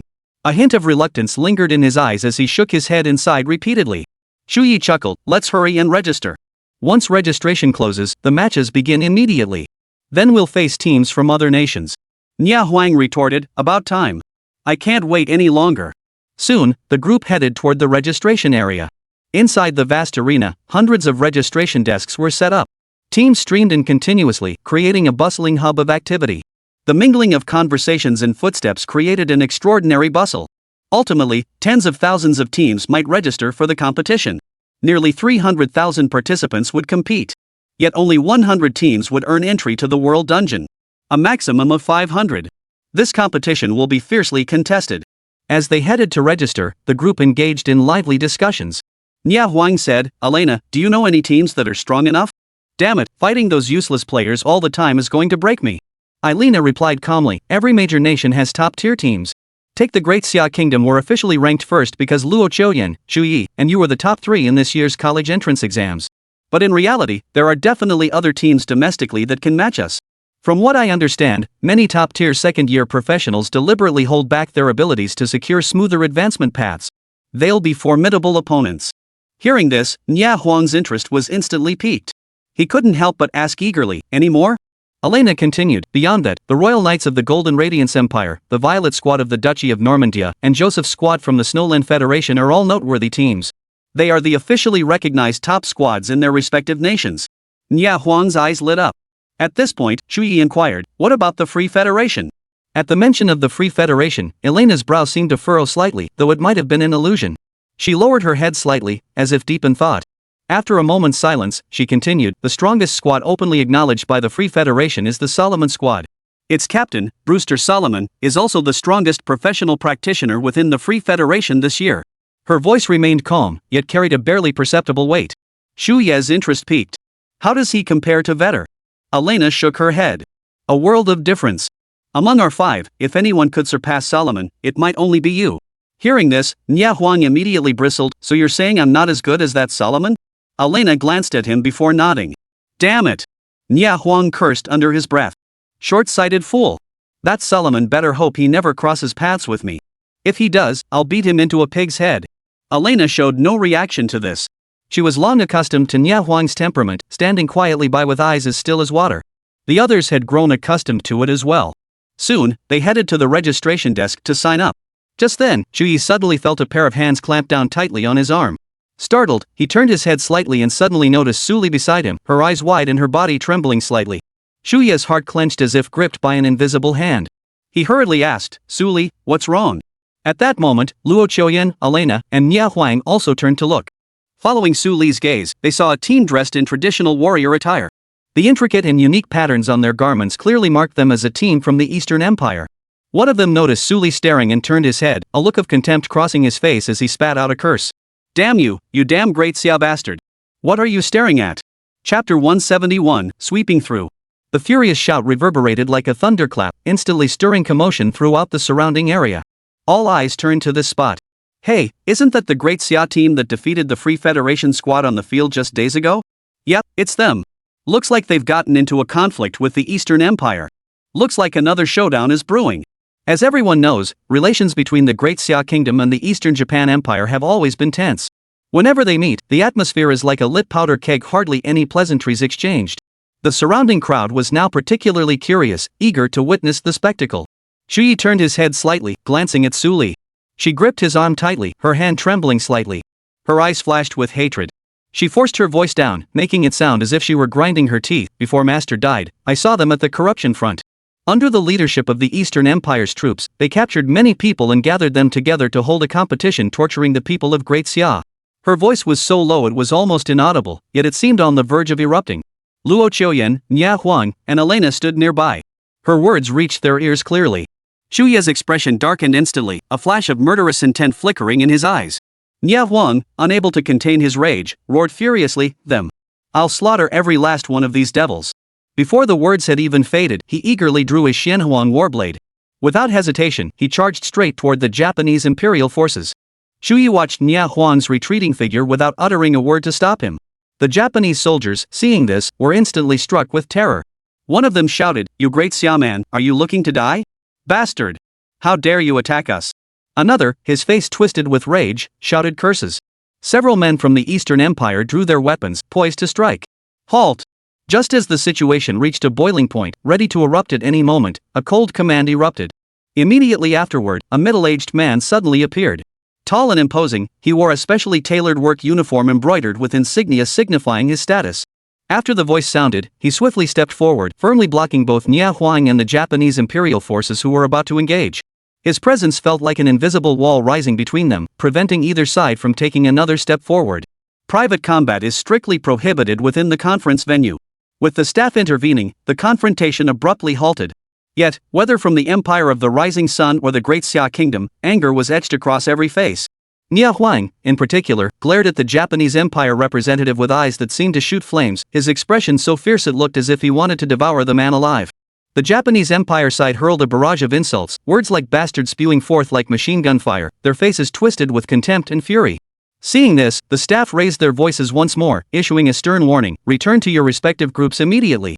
Otherwise, I will revoke your eligibility to participate in this exchange conference. At that moment, Chu Ye spoke softly, Nia Huang, come back. Nia Huang snorted coldly at first, then turned angrily and strode back to his formation. Chu Ye murmured, we'll get our chance to take them down. Just hold your fire for now. Hearing Chu Ye's words, the rage in Nia Huang's eyes finally began to subside slightly. Several members of the Eastern Empire delegation were equally displeased, muttering under their breath. Yet they dared not openly defy the staff's authority, so they grumbled and reluctantly retreated back to their own ranks. Both sides parted on bad terms, the air thick with tension. The crowd responded with a chorus of boos. They had hoped for a lively spectacle, but now it seemed unlikely. What a disappointment! After registration closed and the crowd dispersed, Nia Huang's face remained dark and sullen. Damn it, if I ever get the chance, I'll wipe out every last one of those Japanese bastards. It wasn't just Nia Huang. Luo Qiuyan's expression was equally grim. Born into a military family, many of her kin had met tragic ends at the hands of the Empire of Japan. The atrocities committed by the Empire of Japan against the people of the Great Xia nation along the corrupted front were utterly unspeakable. Throughout the stronghold, the Great Xia Empire posted stark warnings: if venturing out, never go alone. If encountering Japanese imperial forces, kill them if possible. If unable to fight back, immediately fire a signal flare. Anyone who had lived along the corruption front for any length of time bore an indelible memory of the Japanese Empire's brutality. Any isolated Great Xia citizen falling into their hands faces nothing but endless torment and death. Seeing this, Elena spoke softly, don't let this incident affect us. Registration is over, and the preliminary rounds are about to begin. We should prepare ourselves. None of them spoke. Though outwardly calm, the rage within them was not so easily extinguished. Especially Su Li, who clung tightly to Chu Ye's arm. Chu Ye knew she was far from calm. As they walked away, Chu Ye gently patted her hand, a silent gesture of comfort. Only then did Su Li's mood gradually improve. As registrations closed one after another, the rules for the second stage of the competition were also announced. After receiving the rules, Elena began explaining them to the group. Due to the overwhelming number of participants, conducting every match as a full-fledged tournament would be impossible within the limited time frame. Therefore, the competition was divided into 3 stages: preliminary rounds, main tournament, and finals. The preliminary rounds would take place on the virtual arena, where each participant would be randomly matched against other teams for combat. The rule was that winners would be matched against winners, and losers against losers, with points awarded based on the outcome of each match. Winners would earn between 5 and 10 points, with the exact amount determined by the specifics of the battle. For instance, if one team swiftly defeats another due to a significant skill disparity, the victor earns 10 points. If the battle is fiercely contested and the outcome is decided only after a prolonged struggle, the victor will receive only 5 points. Losing teams do not lose points, but they also do not earn any. The preliminary round lasts for 3 days. During these 3 days, all teams may enter the virtual arena for match battles an unlimited number of times. After the time concludes, the top 100 teams with the highest points will automatically qualify for the World Dungeon and advance to the main tournament stage. After explaining this, Elena looked around at everyone, signaling if there were any questions. Matching battles? Interesting. After hearing the preliminary round rules, a spark of curiosity flashed in Nia Huang's eyes, and his expression grew intrigued. Chu Ye nodded slightly, equally intrigued. I wonder what kind of opponents will be matched against. Luo Qiuyan furrowed her brow slightly, a hint of confusion in her eyes. No limit on matches? Doesn't that mean as long as you play enough matches, your points can keep increasing? After all, losers don't lose points. Elena shook her head gently and explained, opponents are matched based on the number of victories. This means the more points you earn, the stronger your opponents become. No matter how many times you lose, your matched opponents will have points similar to yours. At this, Chu Ye chuckled, so once we win enough matches, we won't run out of opponents to face, right? After all, the higher you climb, the fewer teams remain. Elena's gaze remained calm as she replied unhurriedly, by the time that happens, we'll already be in the main tournament. This ranking system loses meaning. All that matters is securing our spot in the main event. Upon hearing this, Nia Huang instantly lost interest. So it seemed the real opponents were still in the main tournament. Seeing this, Chu Ye spoke up, alright, let's hurry and get matched. The open qualifiers have begun. Everyone nodded in agreement. They then followed Chu Ye toward the matchmaking area. Inside the venue, numerous virtual combat rooms were set up, neatly arranged and distributed throughout the space. Entering any of them would connect them to the virtual arena. The moment they stepped inside, a flash of light enveloped them, transporting them into an ethereal realm. The space was blanketed in a white haze, with mist swirling around them like a dream. Simultaneously, a mechanical voice echoed in their ears. Welcome to the virtual arena. Matching you with an equally skilled opponent. Matching successful. Your opponent is Team Lawrence of the Golden Radiance Empire. In an instant, the five were transported to a virtual battlefield. The battlefield's ground was gray rock, surrounded by a dark and mysterious space. Their opponents instantly materialized nearby. Five fair-haired, blue-eyed youths clad in specialized combat suits stood before them, the Golden Radiance Empire team. Holy crap! Why these guys? The moment they entered, a wail erupted from the Golden Radiance Empire's team, leaving Chu Ye and the others stunned. This is ridiculous. Aren't they supposed to match us against equally skilled teams? These great Xia fighters even defeated Vite. How is that even remotely comparable? Another player, equally disheartened, loudly complained. God, this isn't fair. The others buried their heads in their hands, screaming in utter despair. This scene left Chu Ye and his companions feeling both amused and exasperated. Despite this, they showed no mercy in their actions. Dark flames. Chu Ye gripped his staff tightly, raising it high. With a fierce swing of his staff, black flames surged forth like dark dragon serpents, instantly engulfing the members of the Golden Radiance Empire. The flames carried scorching heat waves, distorting the air wherever they touched. The Golden Radiance Empire members had no time to react, their faces frozen in shock. The flames erupted with a thunderous roar, instantly engulfing them. A piercing scream followed, echoing far across the virtual battlefield. Their figures vanished like illusory bubbles, disappearing without a trace. Chu Ye's team from Great Xia has defeated the Golden Radiance Empire's Lawrence squad. Score, 10. Because Chu Ye fought so swiftly, the entire battle concluded in under half a minute, resulting in a direct addition of 10 points. Nia Huang scowled in displeasure, his face etched with boredom, utterly pointless. A battle of this caliber held absolutely no interest for him. In his view, opponents should at least possess the caliber of those like Viter to be worth his effort. Chu Ye couldn't help but chuckle at Nia Huang's expression. Alright, on to the next match. Without pause, the group immediately commenced the second battle. Match successful. Your opponent is the Gandhi team from the Thousand Temples Empire. Match successful. Your opponent is the Freedom team from the Duchy of Normandia. Match successful. Your opponent is the Tchaikovsky team from the Snowland Federation. Match after match, Chu Ye and his team seemed to be on a roll, virtually unstoppable. Even when Chu Ye fought alone, he crushed opposing teams with devastating ease. After each battle, 10 points were reliably and flawlessly added to their tally.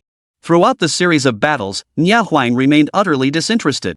Standing idly by, bored out of his mind, his eyelids began to droop as he fought off sleep. Battles of this caliber held absolutely no interest for him. If it weren't for the requirement that battles be fought in teams, Nia Huang wouldn't have bothered joining this spectacle at all.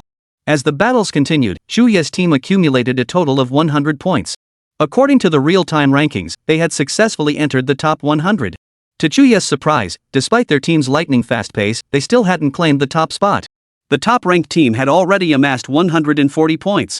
Clearly, someone was even faster than them. 10 battles might seem like a significant number, but for Chu Ye and his team, it amounted to little more than an hour or two. Most of the time was spent on matchmaking and moving between battle zones. The actual combat time might not even have been an hour.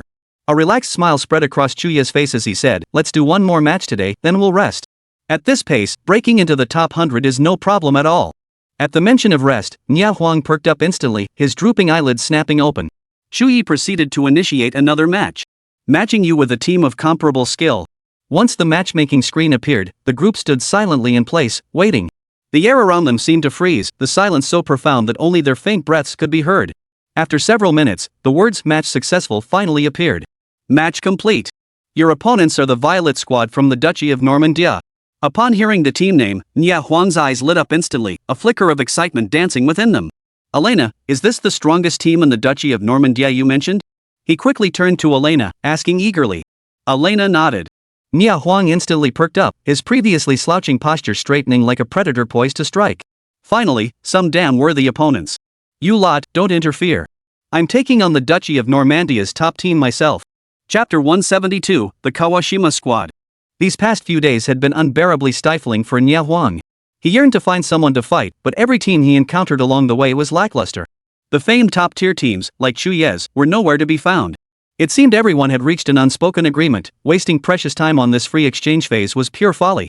For Nia Huang, these tediously uneventful days had become unbearable. Until today, when a truly formidable team finally appeared. Nia Huang instantly ignited like a barrel of gunpowder, his blood boiling with excitement.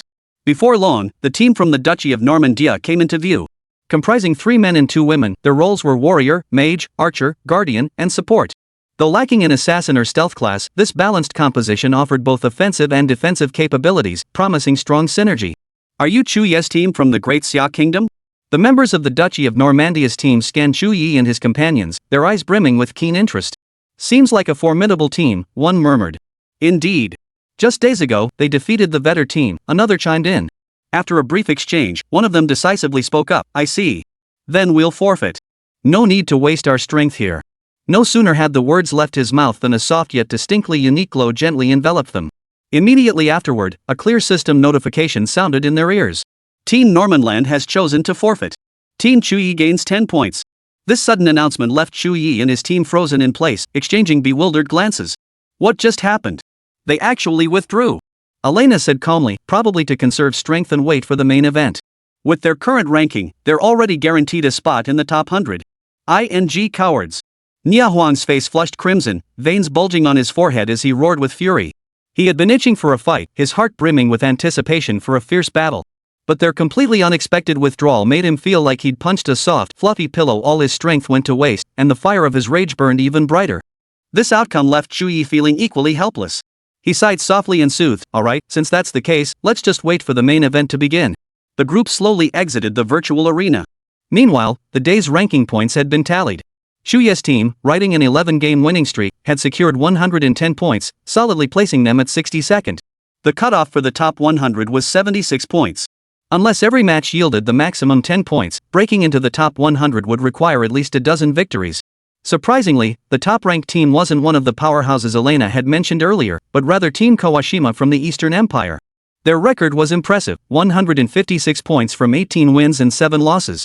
When Chu Ye and the others saw this team's information, their previously calm gazes instantly turned icy cold. The Kawashima team was precisely the squad they had clashed fiercely with earlier that day. As the first day of the preliminary rounds concluded, participants, some weary, others exhilarated, returned to their lodgings to rest. The night passed uneventfully, and the second day of qualifiers arrived as scheduled. Chu Ye's team was in peak form, sweeping through the competition and securing another impressive 10 consecutive victories. Yet Nia Huang remained deeply troubled. In today's 10 preliminary matches, they once again faced the team from the Duchy of Normandia, yet the opponents still chose to forfeit without hesitation. Other teams with even modest strength proved utterly no match for Chu Ye and his comrades. By the end of the second day's competition, Chu Ye's team had climbed to 210 points, propelling them to 37th place. The top spot remained firmly held by the Kawashima team. Their record now stood at 37 wins and 16 losses, accumulating 336 points. Though their point total was impressive, their number of losses was also significant. Chu Ye glanced at the statistics and let out a cold, dismissive chuckle. Spending hours every day grinding for points is completely pointless. It only makes your ranking look better. Days pass in the blink of an eye. I hereby declare the preliminary rounds concluded. The top 100 teams by points will advance to the main tournament. The main tournament format will be announced shortly. All qualifying teams must pay attention and arrive promptly for the draw. The announcement echoed throughout the arena, reaching every competitor's ears with crystal clarity. Hearing this, many let out a sigh of relief. Nia Huang shouted, finally over. This competition was utterly boring. What a waste of time. Chu Ye watched Nia Huang's exasperated expression and smiled helplessly. Elena said, the format's been announced. Let's check it out quickly. Everyone nodded in agreement. The main tournament adopted a highly standardized arena format. 100 teams were evenly divided into 4 large groups, each containing 25 teams. On the massive arena within each group, a 100-player free-for-all would unfold. During the melee, falling off the stage, voluntarily surrendering, or dying would result in elimination. Killing opponents was unrestricted during the main event. Should 3 or more members of a team be eliminated, the entire team is immediately disqualified. Ultimately, each group will determine 8 teams to advance to the final circle through this massive brawl, where they will compete for the championship. The crowd erupted upon hearing these rules. Holy, this format is insane. Holy, 100-player free-for-all. Awesome. I thought it was going to be a one-on-one tournament. This tournament is going to be epic. Shortly after the format announcement, a crisp alert sounded throughout the venue. All main event teams proceed to the center of the arena for group draw. Once grouping is complete, the free-for-all will commence immediately. The moment the announcement ended, teams swiftly headed toward the center of the arena. Chu Ye and his team also hurried over. The center of the arena was bustling with activity as all the main event teams gathered there. The host announced, this draw will follow the points ranking. The first place team will draw first. Team Kawashima from the Empire of Japan, please come forward to draw. Wa! Our Great Eastern Empire is ranked first. Kawashima. Kawashima. You're the strongest. The moment the Kawashima team appeared, the Japanese Empire's audience erupted in excitement. Chu Ye suddenly noticed Su Li's hand had unnoticed grasped his wrist again, tightening slightly. He turned his head, glanced at Su Li, then fixed his gaze firmly on Team Kawashima. A barely perceptible glint of murderous intent flickered in his eyes. The Kawashima team members swiftly completed the draw. The Kawashima team's draw placed them in Group 3. The Qianmiao Dynasty Tiger team is now invited to draw. As each team stepped forward in turn to draw lots, the groupings gradually became clear. Among them, the Duchy of Normanland drew Group 3. The Joseph team from the Snowland Federation drew Group 1. The Royal Knights of the Golden Radiance Empire and the Solomon team of the Free Federation drew Group 4. Please have the Chu Ye team from the Great Xia Kingdom step forward to draw lots. Finally, it was Chu Ye's team's turn. Chu Ye stepped forward and drew his team's group number. Team Chu Ye's draw placed them in Group 3. Chapter 173, Fierce Battle. Swish. The moment Chu Ye's team was drawn into Group 3, countless eyes turned toward them. In an instant, the atmosphere felt like a lit powder keg, tense enough to make one gasp for breath. Chu Ye and his teammates locked gazes with Kawashima's squad.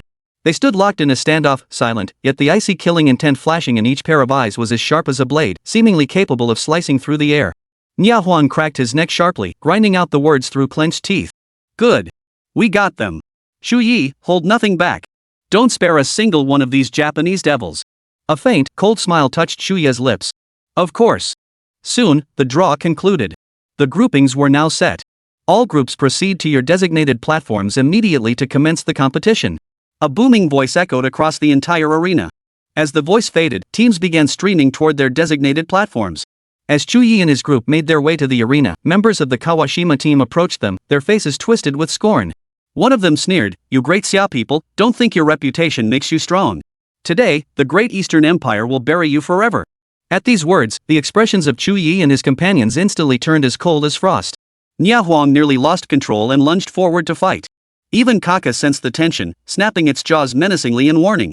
Chu Ye gently patted Kaka's head, signaling him to calm down, then sneered coldly, "We'll see who ends up dead." Though the match hadn't truly begun, both sides were already at each other's throats, the tension reaching a fever pitch. Many onlookers watched with gleaming eyes, relishing the spectacle. They cheered and egged them on from the sidelines. Chu Ye seemed oblivious, leading his group swiftly onto the arena.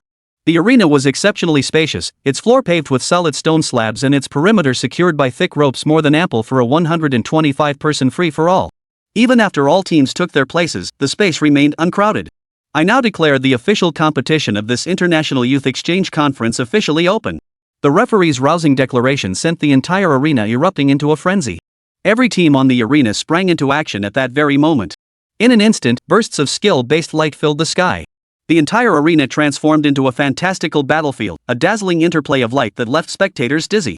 Amidst this chaotic melee, the situation became intensely complex. Any team could become an adversary in an instant. Consequently, many teams chose to form alliances with others from the very start. Waga, slaughter these Great Xia men. At that moment, several Japanese Empire teams immediately gathered together and charged fiercely toward Chu Ye and his group. Meanwhile, the Kawashima team stood aside, calmly watching the chaos unfold. A smug smile played on their faces. After all, they were among the top contenders, and their strength was undeniable. At the start of the battle, few dared to challenge them directly. They weren't foolish enough to be the first to charge at Chu Ye and his group either. Instead, they planned to let others wear down Chu Ye's team first, then reap the benefits themselves. Surrounding Chu Ye's group were 3 teams from the Eastern Empire. Each wore a savage grin, their eyes blazing with murderous intent. They bellowed threats while brandishing their weapons. "Ha! Great Xia warriors, no matter how strong you are, you're surrounded now. What can you do? De Xia people, kneel now and beg for mercy. We might let you die with some dignity." The Eastern Empire troops were supremely confident, believing victory was assured. Yet Chu Ye and his companions remained utterly composed, showing not a trace of panic. Like a still lake, not a single ripple disturbed their surface. Chu Ye sneered, "What's the matter? All talk and no action? Afraid to step up?" These words instantly enraged the Japanese Empire soldiers. "Damn it," they roared. "We'll take them on together. Kill them." They bellowed in fury, charging forward immediately. In an instant, a barrage of skills erupted. The area was bathed in blinding light as surging waves of energy poured forth. The entire battlefield was enveloped in a blaze of light, heat waves crashing against their faces. At that moment, Chu Ye and his companions struck. Dark Thunder Punishment. Chu Ye charged ahead, swinging his whale song wand with fierce force. A powerful bolt of lightning erupted from its tip, streaking through the air like an enraged thunder dragon. The lightning bolt instantly struck an Eastern Empire soldier on the head. A piercing, despairing scream erupted from the man as flames instantly engulfed his body. Then, like a kite whose string had snapped, he collapsed instantly. His body was covered in scorched marks, emitting a pungent, acrid smell. A single skill had instantly killed the enemy. This overwhelming power caused everyone nearby to gasp in shock. The scene left the Japanese Empire soldiers wide-eyed, their expressions frozen in shock and disbelief. They never imagined Chu Ye's power could be so terrifying. But their astonishment didn't end there. Beside them, Luo Qiuyan moved with the grace of a dancing fairy. She swung her staff, murmuring incantations as the potent starfall spell erupted. A colossal meteor, accompanied by a howling wind, plummeted like a star falling from the heavens, crashing heavily into the ranks of the Eastern Japan Empire's forces. Several guardians scrambled frantically, attempting to raise shields for defense, yet they proved utterly powerless against this overwhelming assault. The starfall spell shattered shields and barriers alike, exploding violently among the defenders. In an instant, smoke and dust filled the air, mingled with cries of agony. Though no one was killed outright, several Eastern Empire soldiers suffered severe injuries. Some had their legs shattered, collapsing to the ground in agonized moans. Nia Huang, refusing to be outdone, gripped his Xianhuang warblade tightly with both hands and unleashed a relentless barrage of strikes. Wasteland body, cleave the heavens. His roar echoed across the battlefield as a powerful blade aura erupted, slicing through the air like a primordial light that cleaved the heavens. It instantly felled several Japanese soldiers. The Japanese warriors didn't even have time to react before collapsing in pools of blood. Kaka grew even more exhilarated, unleashing frost rays and blizzards that churned through the fray. Wherever they struck, the Japanese warriors writhed in agony. Enveloped in frost, their bodies froze rigid, their agonized screams piercing the air. Even Elena's mechanical mountain peaks demonstrated formidable combat prowess, attacking the Japanese like well-trained soldiers and leaving not a single one standing. The battle had barely begun when it ended. These men were no match for Chu Ye and his companions. Before Chu Ye and his companions, they couldn't even muster the strength to defend themselves. The remaining Japanese warriors were utterly terrified, their faces as pale as paper, scrambling desperately for their lives. But would Chu Ye grant them a chance to escape? His gaze was icy as he unleashed skill after skill. Dark flames followed by Night's residual beam instantly shot toward the fleeing Japanese, instantly slaying them and ending their lives completely. 3 Japanese squads, 15 men in total. In less than 10 minutes after the battle began, they were all slaughtered by Chu Ye and his companions. Their combat prowess, needless to say, was nothing short of astonishing. Witnessing the carnage, nearby teams quickly retreated, signaling they weren't about to provoke such fury. Chu Ye and his companions were simply too brutal. After all, other teams fought with relative restraint, never aiming to kill outright. But between the Great Xia Kingdom and the Eastern Japan Empire, there was an irreconcilable enmity. If not for the rule prohibiting them from fighting on other stages, Chu Ye and his group would have even considered slaughtering the Japanese fighters on other arenas. This spectacle left the Kawashima team wide-eyed, their faces ashen as frostbitten eggplants. Their leader, Kawashima Nio, glared with eyes bulging from fury. Damn it! Utterly incompetent. Utterly incompetent. These men pose no threat whatsoever to the Great Xia. What a waste of the Great Eastern Empire's resources. At that moment, Chu Ye and his group's gaze fell upon the Kawashima squad. The moment their gazes collided, it was like a collision of fire and earth, erupting in waves of murderous intent. That murderous intent felt like tangible blades, crisscrossing in the air. Seeing this, Kawashima's squad decided to strike first. Kawashima Nyakawa's face darkened as he roared, "Charge! Avenge the warriors of our great East Japan Empire!" The moment the words left his mouth, several figures lunged forward. Kawashima's team was equally well equipped. Kawashima Kawara, a top-tier warrior class, wielded a katana whose blade glinted with a cold light. His one-handed sword technique was masterful, capable of both aggressive offense and defensive retreat. Even among warrior classes, he was exceptionally formidable. The other 4 members included an onmyoji, clad in a wide black robe and wearing a mysterious mask. This individual specialized in spells and ranged skills, also capable of unleashing devastating area of effect spells with terrifying burst damage. Another was a warrior, but a guardian warrior, a massive, sturdy figure resembling a small mountain. He wielded an enormous shield engraved with mystical runes. Another was a spirit summoner, clad in ornate robes and wielding a peculiar staff. He could summon all manner of demons and spirits to fight. The final member is a priest-like class, clad in white robes. He holds a golden tome, specializing in healing, purification, and crowd control. As Kawashima's team advanced, Chu Ye's expression turned grim. He gave the same order, all out. Having fought countless battles together, their coordination was seamless, no further words were needed. A single exchange of glances sufficed to convey their mutual intent. As the battle commenced, Chu Ye instantly locked horns with the enemies on Myoji.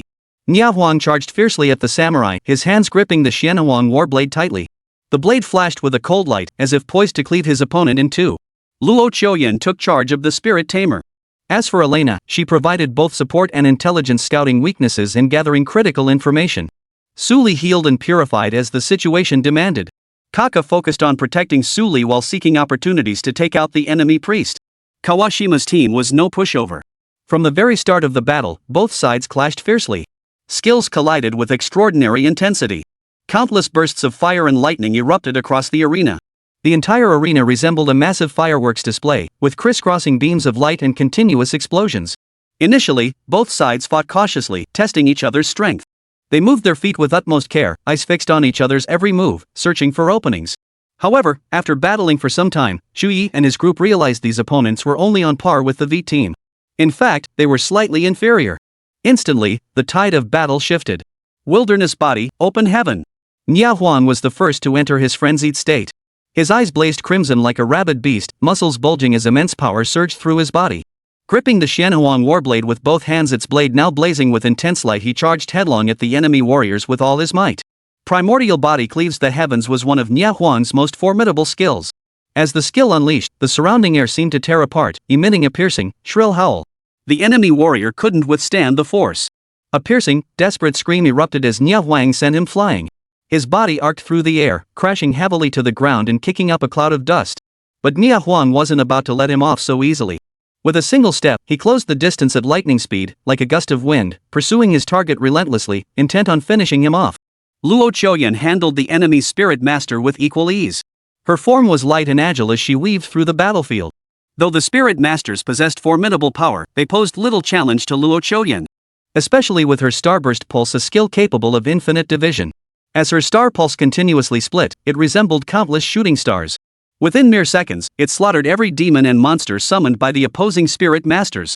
In no time at all, Luo Qiuyan seized control of the battle's momentum. No matter how many demons and monsters the spirit masters sent, they were useless against Luo Qiuyan's attacks. They screamed in agony and were reduced to ashes. The spirit tamer's face turned pale, his forehead beaded with sweat, his eyes filled with apprehension, even a hint of fear. Chu Ye, meanwhile, showed no mercy in his strikes. The opposing Onmyoji attempted to clash with Chu Ye in a magical exchange, but Chu Ye remained utterly unmoved. Using the instant teleportation of his void step boots, his body vanished from his original position in an instant, ghostly and elusive. The next instant, he circled behind the Onmyoji. Seizing the moment of his startled shock, Chu Ye struck. The Onmyoji felt a chill creep up his spine. He tried to turn and dodge, but it was already too late. Dark Thunder Punishment. A bolt of thunder erupted, carrying the force of destruction, striking the Onmyoji instantly. With little defense to speak of, the Onmyoji took the full brunt of the strike. His agonized scream echoed across the battlefield as he suffered severe injuries. His body trembled violently, his face contorted in agony. Chu Ye pressed his advantage, and a sliver of residual nightlight pierced through his chest. The Onmyoji's eyes widened in disbelief. He never imagined he would be defeated so easily by Chu Ye. Then, he collapsed to the ground and died, ending his brief combat career. Chapter 174, Annihilate the Eastern Japan Team. To outsiders, this battle likely appeared fiercely contested. After all, on one side stood the strongest team from the Eastern Empire, the Kawashima squad, ranked first in the preliminary tournament. On the other side stood the most talked about team from the Great Xia Kingdom, Chu Ye's squad, who even had a young dragon as their pet. No matter how you looked at it, the clash between these two sides was bound to be exceptionally fierce, a real showdown, right? Yet the reality proved utterly shocking. Far from being fierce, the Kawashima team appeared utterly incapable of putting up any resistance against Chu Ye and his companions. They could never have imagined the situation would tilt so decisively in one direction so swiftly. The breakthrough came first from Chu Ye's side. After the Onmyoji fell to Chu Ye, the battle became one-sided. The rest of Kawashima's team found themselves overwhelmed. They flailed their weapons in panic, stumbling and staggering, their faces frozen in terror as they tried to dodge the storm of attacks unleashed by Chu Ye's team. But clearly, it was futile. Immediately afterward, Chu Ye rushed to support his allies. With Chu Ye's intervention, Kawashima's team offered little resistance and were swiftly cut down. Blood stained the stone slabs of the arena red, severed limbs littered the ground, and the air thickened with the pungent stench of blood. Soon, the special magical formation on the stage swept it all away. Since this match permitted lethal force, such a scenario was entirely expected. The bloody spectacle was almost unbearable to behold. The battle lasted less than a quarter of an hour before the outcome was decided. The Kawashima team was annihilated. This outcome left everyone utterly speechless. The spectator stands fell silent, filled only with the sound of heavy breathing. Eyes widened, mouths gaped wide enough to swallow an egg, faces frozen in disbelief. They never imagined this outcome, nor could they bring themselves to accept it. Too strong. Chu Ye and his group were simply too strong. Bastards! How could this be? How could I possibly accept this? A man from the Eastern Empire's face turned crimson, veins bulging as he pounded the railing before him, his eyes burning with resentment and fury. Kawashima! Damn you, Great Xia! You killed Kawashima! I will never forgive you! A Japanese woman collapsed to the ground, tears streaming like a burst dam. Her wails of grief echoed throughout the entire arena.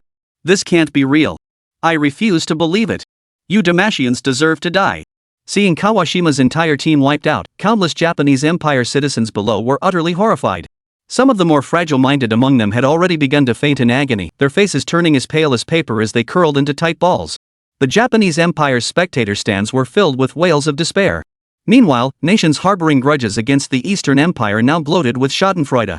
They cheered and high-fived each other, their faces beaming with triumphant glee. Humph. Serves you right, Japan. You never did any good deeds, so now you get to cry, huh? Brothers, I think I've caught a disease. Seeing the Japanese Empire cry makes me want to laugh.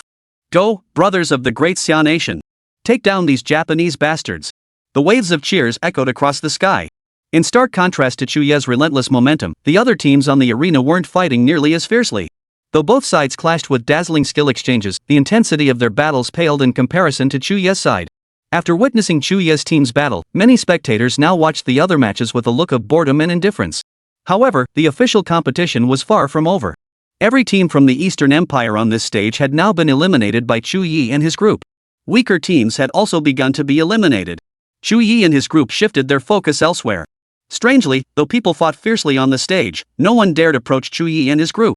Members of other teams watched Chu Ye and his group from afar, their eyes filled with apprehension.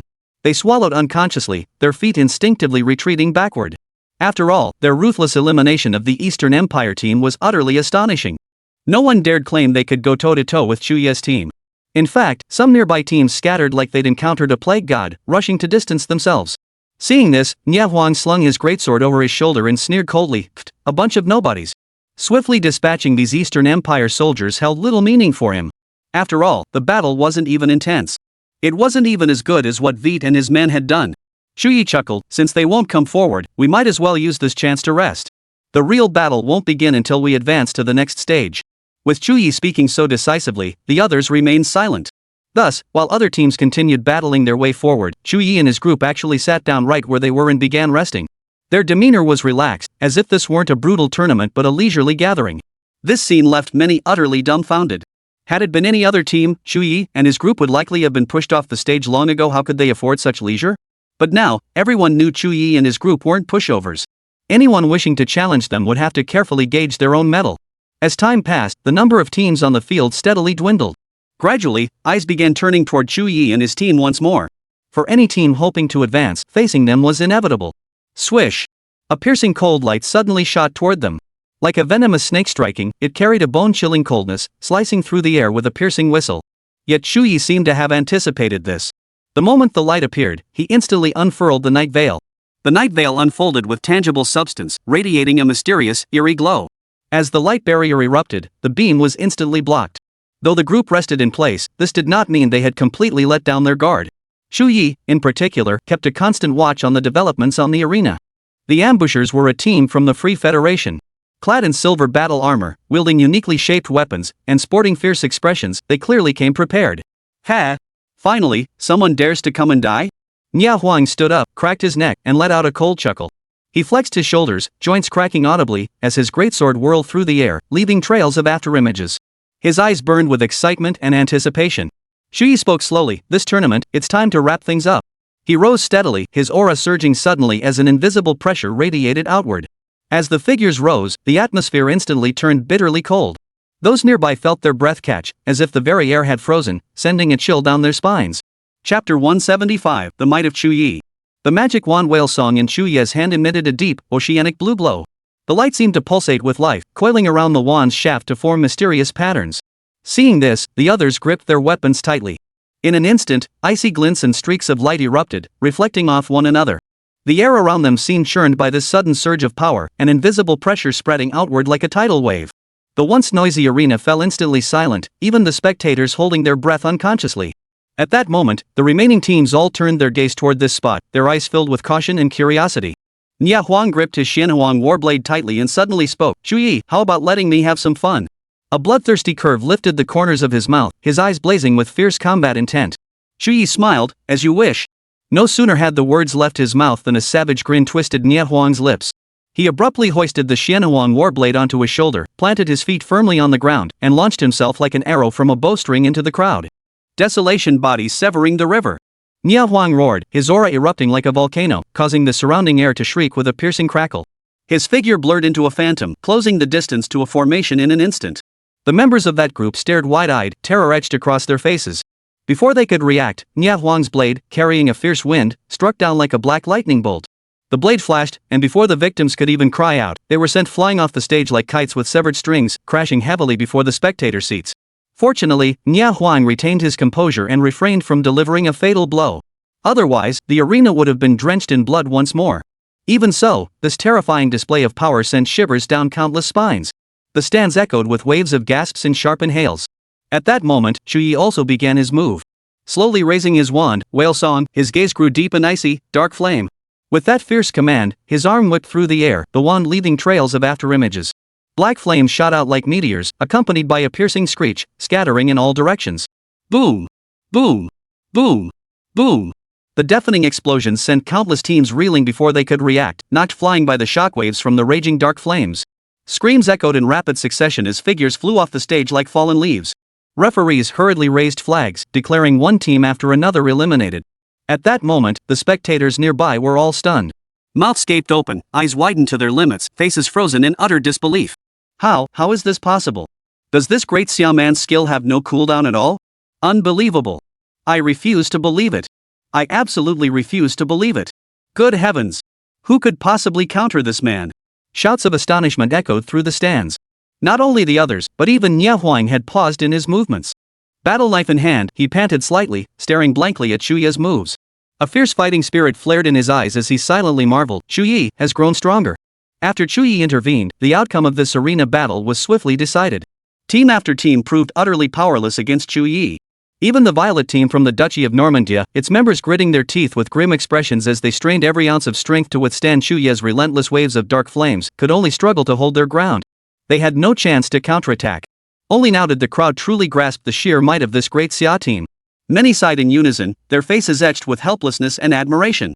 How could anyone hope to defeat such an opponent? As Chu Ye continued his assault, the Duchy of Normandy's team could no longer hold their ground.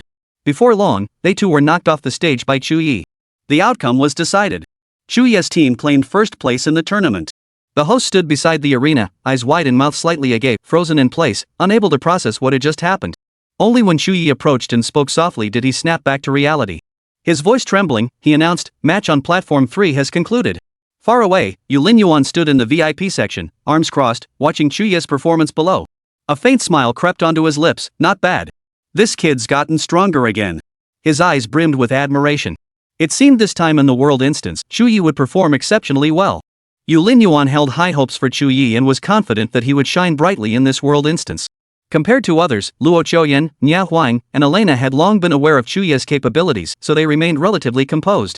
The little silver dragon chirped excitedly, its tail wagging merrily, before leaping into Chu Ye's arms. Chu Ye ruffled its head before smiling at the group. "All right, let's head down." The others nodded and followed Chu Ye off the stage. All around, medical personnel hurried back and forth, pushing stretchers to carry away the injured. Most had been wounded by Chu Ye, their bodies bearing varying degrees of scorched marks, their faces still frozen in terror. Once Chu Ye and his group departed, cleanup crews immediately moved in to clear the stage. Oh! At that moment, deafening cheers erupted from the audience in the Great Xia Kingdom section. People waved their flags, their faces beaming with pride. Chu Ye is awesome. Ha! Our team is simply unbeatable. Chu Ye and his team's performance captivated the Great Xia Kingdom's audience. Not just the spectators, many teams from the Great Xia Kingdom were proud of Chu Ye. He swept through the entire arena with near-invincible dominance. Meanwhile, matches on other stages also drew to a close. All advancing teams had been announced. Among them, the Great Xia Kingdom had 8 teams, while the Free Federation had 10. The remaining 14 spots were divided among other nations. Notably, not a single team from the Eastern Empire advanced. Their luck was poor. All their strong teams were stacked on Chu Ye's stage, only to be wiped out by his squad. You are demons. Murderers. Damned Great Xia people. You killed Kawashima. You must bow and apologize. Ah. Great Xia people, I hate you. As Chu Ye and his team passed through the audience section of the Eastern Japan Empire, a barrage of curses erupted. The Japanese spectators' faces twisted into frenzied expressions, fists clenched, eyes blazing with hate-filled rage. Nia Huang observed the furious crowd and suddenly let out a cold laugh, his eyes brimming with contempt. Chu Ye, wanna tease these Japanese devils a bit? Chu Ye perked up at the suggestion, raising an eyebrow. What do you have in mind? The next moment, Chu Ye witnessed Nia Huang raise a huge middle finger toward the Japanese Empire's spectator section. A defiant grin spread across his face, his eyes brimming with mockery. Seeing this, Chu Ye couldn't help but laugh. Following suit, he too raised his middle finger toward the Japanese Empire's representatives. This scene sent the Japanese Empire's crowd into a complete frenzy. Damn it all to hell. Damn those Great Xia bastards, daring to provoke us. The Japanese Empire's crowd was seething with rage. Many faces flushed crimson, veins bulging, unable to contain themselves any longer. They drew their weapons and charged toward Chu Ye and his companions. Boom! Boom! Beams of skill light, like bolts of lightning, surged toward the group. Chu Ye remained unflustered, unfurling his night veil. The shimmering barrier functioned like a black shield, instantly deflecting the onslaught. His gaze was icy, showing no mercy. His wand, Whale Song, swung through the air, and waves of dark flames prepared to erupt. At that moment, a sharp shout rang out. Who dares to be so insolent? Chapter 176, The Unity of the Great Xia People. As the command echoed through the hall, a figure swiftly materialized. It was a middle-aged man dressed in crisp conference staff attire, the silver insignia on his epaulets gleaming coldly under the venue's dazzling lights. The moment he appeared, he stood firmly between Chu Ye and the representative of the Eastern Empire.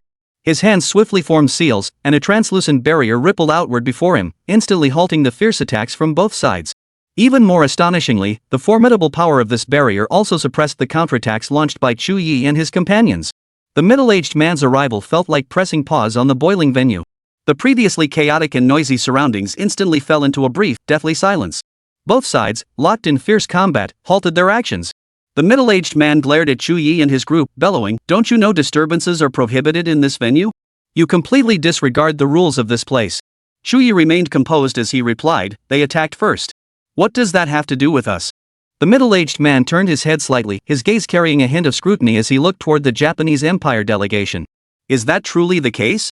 The Japanese Empire's representatives exchanged glances, their eyes flashing with cunning. They all raised their voices, their tones brimming with anger and grievance. He's lying. Those damned Great Xia people started it, one Japanese Empire man shouted, his face flushed red as he waved his fist. That's right, law enforcement officer. You must stand up for us. Another Japanese Empire representative clasped his hands together, adopting a pitiful expression. Not only do these people completely disregard us, they're breaking the rules of this venue. A short Japanese Empire man jumped up and down, shouting with spittle flying. These Great Xia people are utterly despicable. The clamor echoed throughout the hall. The expressions of utter grief and indignation on their faces would have made one believe they were victims of a grave injustice, had one not known the truth. Upon hearing this, the venue staff's faces instantly turned icy, their eyes brimming with displeasure and disgust toward Chu Ye and his team. He raised his head and announced loudly, "Team Chu Ye of the Great Xia Empire has deliberately attacked the audience of the Eastern Japan Empire. The evidence is irrefutable. I hereby declare your disqualification from the competition and order your immediate transfer to the venue's law enforcement agency for detention and interrogation." The moment these words were spoken, the gazes of Chu Ye and his companions turned icy cold. They instantly realized the situation had taken an extremely unusual turn. Chu Ye stepped forward, his gaze sharp as he demanded, "What do you mean? Where is this irrefutable evidence?" Luo Qiuyan's eyebrows shot up in fury as she retorted, "Is this how the venue's law enforcement officers conduct themselves by making such unreasonable accusations?" Nia Huang's face flushed crimson with rage, veins bulging on his temples. His hands clenched the hilt of his broadsword so tightly his knuckles turned white, poised to charge forward at any moment. Had Chu Ye not acted swiftly to grab him, Nia Huang would likely have already charged forward, axe raised, like a raging beast. The staff member snorted coldly, his face twisted with contempt.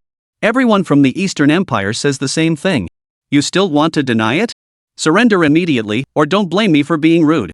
Simultaneously, several enforcement officers closed in like sharks sensing blood, their imposing presence creating an invisible pressure in the air. At this point, how could Chu Ye and the others fail to see it?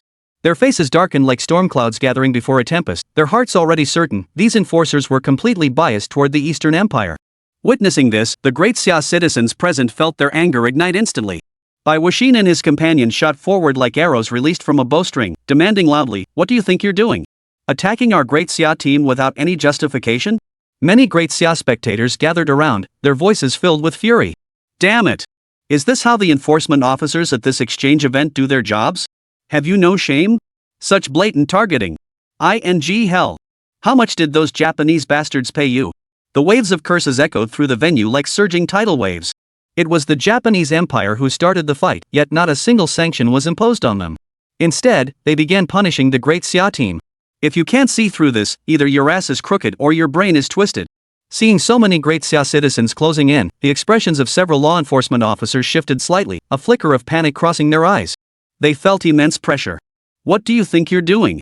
Interfering with law enforcement? Don't you fear I'll disqualify you from the competition, one officer shouted, his voice harsh but trembling beneath the bravado. Qin Jin's eyes widened with fury as he bellowed, "Enforcement? Enforcement? You call this unfair enforcement? The Japanese Empire started this. What the hell do you mean by punishing our team?" The great Xia nationals nearby joined in, their voices swelling into a crescendo. The enforcer's face turned as dark as raw iron. Gritting his teeth, he snarled, "I saw the great Xia side strike first. Humph. You great Xia people are masters at twisting the truth. I only trust what I see with my own eyes. Disperse immediately." Ye arrest you alto. Such blatant words completely indicate the great Xia citizens present. Bai Wuxin and the others exchanged glances, their eyes flashing with resolve. They stepped forward in unison, shouting, "We protest. Your enforcement is unjust. If you intend to arrest Chu Ye's group, you have to step over us first." Seeing Bai Wuxin's group take the lead, other teams rallied in solidarity, surging forward like a tidal wave. "We protest too. We stand with you." A large number of great Xia teams gathered around Chu Ye and his companions. Amongst the various teams, there might be disorder rivalry within the country. But this was an international competition. All citizens of the great Xia kingdom stood united as one. In this moment, their hearts were tightly bound together.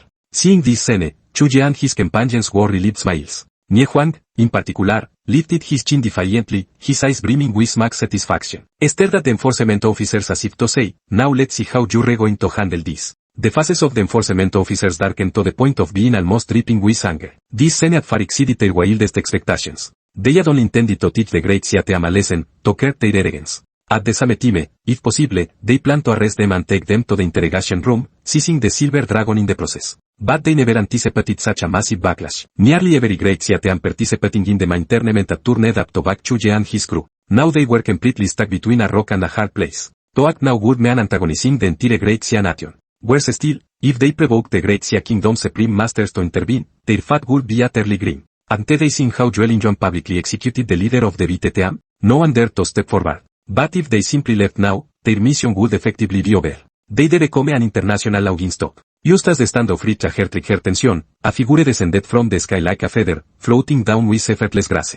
And oh, the voice was deep and commanding, carrying an authority that brooked no argument. An elderly man of Western appearance stood there, clad in a snow-white robe. Every thread seemed meticulously woven, shimmering with a soft glow under the lights. His face was deeply lined with wrinkles, yet they could not obscure his innate authority. His piercing eyes seemed to see straight into the soul. At his appearance, the law enforcement officers visibly relaxed, their faces lighting up with relief. They bowed respectfully in unison, "Greetings, Lord Brick." This man was none other than Brick, one of the powerful representatives of the Free Federation stationed at the venue. Brick descended the steps slowly, his gaze as cold as ice, sweeping over the entire delegation from the Great Xia Kingdom. A mocking sneer curled his lips. A mere Great Xia Kingdom could nurture such a principal force? HMPH, pity you were born in the wrong nation. As you being in the Free Federation, boundless opportunities would have awaited you. Chu Ye met Brick's gaze without flinching and declared loudly, "No, only in the Great Xia Kingdom can we possess such unwavering spirit. Under the Free Federation, we would never dare to resist." At these words, Brick's eyes instantly turned as cold as ice, as if a thick layer of frost had formed over them. Wasn't this a bald insult, implying that the Free Federation lacked backbone? "Foolish," Brick roared, a blinding light flaring in his hand as immense power coalesced within his grasp, clearly intent on teaching Chu Ye a lesson. At that critical moment, another figure appeared, streaking across the sky like a black bolt of lightning. "Brick of the Free Federation, do you dare lay a hand on the young generation of our great Xia nation?" The voice boomed through the venue like a temple bell, carrying a reassuring authority.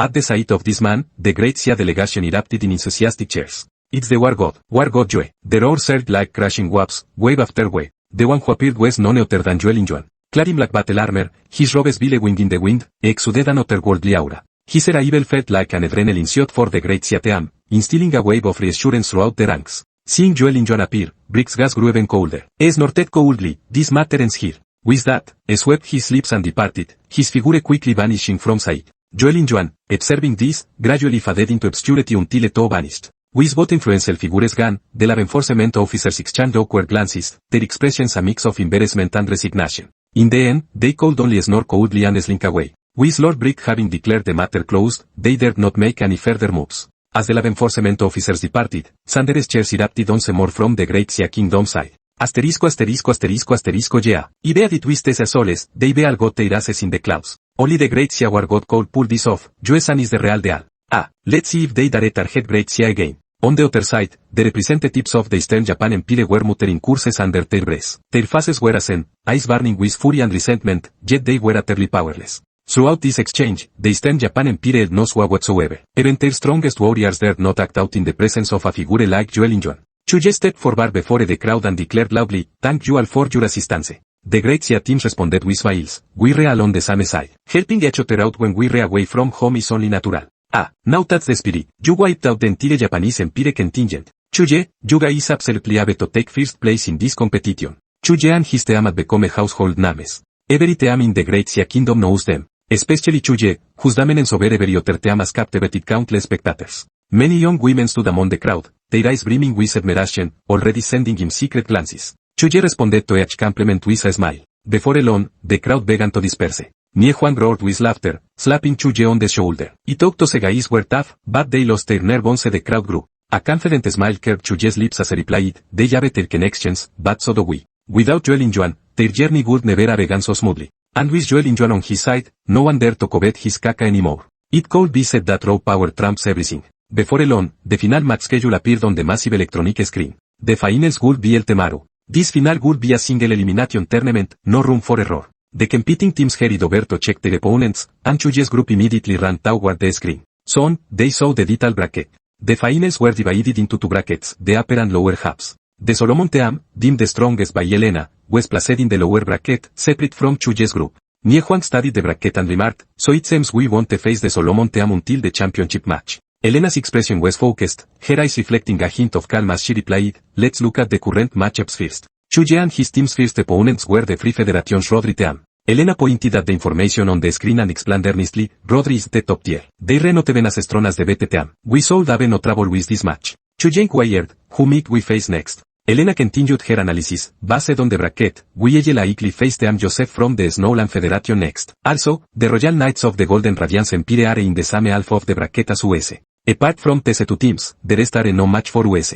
As Elena's analysis unfolded, the path to the finals became clearer. A confident smile spread across Chu Ye's face as he declared, "Then we just take it one match at a time. If we make it to the finals, we should be fine." 32 teams compete in the finals, requiring 4 matches to reach the championship. Their eyes gleamed with determination, brimming with confidence for the upcoming matches. "Beautiful Elena, hello, what a coincidence, we met again." A velvety baritone, like a soft thread, gently brushed against their ears. The cheesy sentiment even gave Chu Ye goosebumps. Turning around, they saw several exceptionally handsome men in crisp white suits approaching with elegant strides. Their suits were immaculate, every crease meticulously crafted, their faces adorned with confident, slightly arrogant smiles. Chapter 177, The Feud. This abrupt voice instantly captured Chu Ye and the others' attention. Elena's composed figure paused slightly before slowly turning her head. Her expression turned slightly cold as she recognized the visitor. A young man smiled. "A cameo of the Great Xia Kingdom. Pleased to make your acquaintance. I am Isaac, Captain of the Royal Knights of the Golden Radiance Empire." Chu Ye asked, "The Royal Knights of the Golden Radiance Empire? What brings you here?" Yet Isaac seemed entirely oblivious to Chu Ye's words, his gaze fixed unwaveringly on Elena.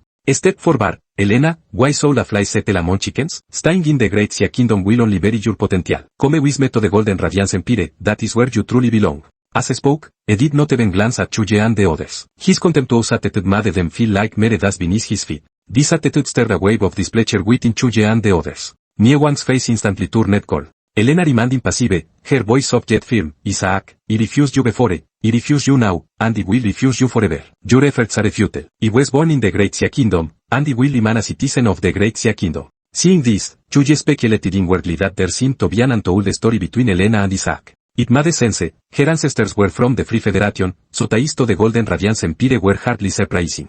Isaac frowned slightly. Why, Elena? You were on Seapure Lotus, yet you chose to immerse yourself in the mood. This foul stench pants me to behold. At these words, even Elena's brows furrowed slightly, about to retort. At that moment, Chu Ye stepped slowly before her, no, I don't care if you're from the Royal Knights or whatever. Stop harassing my team. Seeing Chu Ye intervene, Isaac's expression darkened instantly. All around, the members of the Royal Knights glared at him with hostility. Isaac's eye sister locked onto Chu Ye, his voice dripping with menace. You refused a camene from the Great Xia Kingdom. This don't concern you. You have neither the right nor the power to interfere. Watch your back, or you again have crashed to dust. A cold smile curved Chu Ye's lips, his eyes brimming with disdain. Edward of the Free Federation set his sights on my silver dragon, and I'm still alive and well. Your golden radiance empire is the even of the Free Federation Cise, yet you think you can shatter me? What? Are you more powerful than Edward? Isaac's brow furrowed deeper, a flick of murderous intent crossing his eyes. Citizen of the Great Xia Kingdom, are you truly intent on meddling in matters that do not concern you? Chu Ye roared with laughter. Elena is my teammate. If you don't protect her, who will? If you have a business, state it. If not, get out of my way.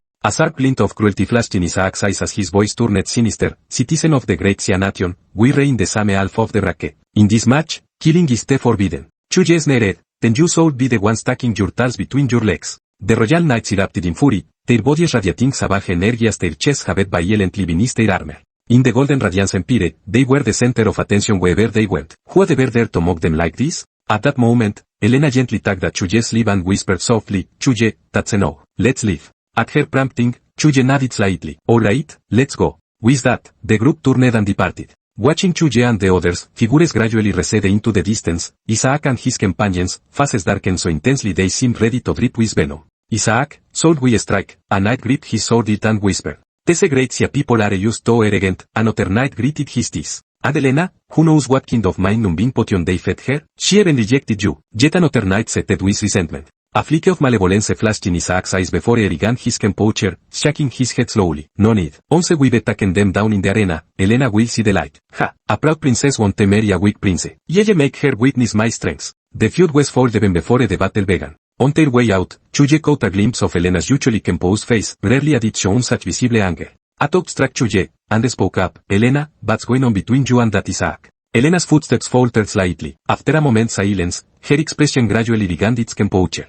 She sighed softly before replying indifferently, when I was young, my father took me to the Golden Radiance Empire. That's where I met Isaac. From our very first meeting, he pursued me, but I never consented. My father tried to arrange a match between us, but he refused. Chu Ye smiled knowingly. Is that so? I couldn't help but think of Luo Yuyan. The experience bore a striking resemblance, stirring a wave of emotion within him. Beside them, Nie Huang snorted coldly, his face twisted with disdain. You were right to refuse him. That Isaac guy looks like nothing but trouble. Damn it, he dresses like a gentleman, but the moment you say a few words to him, he wants to fight. I can't even keep up the act. Chu Ye shot him a playful glance. You're not much better, always looking for a fight. Nie Huang immediately jumped up in frustration. Damn it, how can you compare that? I never pretended. I was born this way. Their laughter echoed through the empty streets. Soon, their figures vanished into the distance. The next day, sunlight pierced through the clouds, bathing the entire arena in a golden glow. Chu Ye and his companions arrived at the arena early. The surrounding area was packed with spectators, their cheers and shouts rising and falling in waves. The air was sick with a tense yet exhilarating energy. Today was the day of the finals.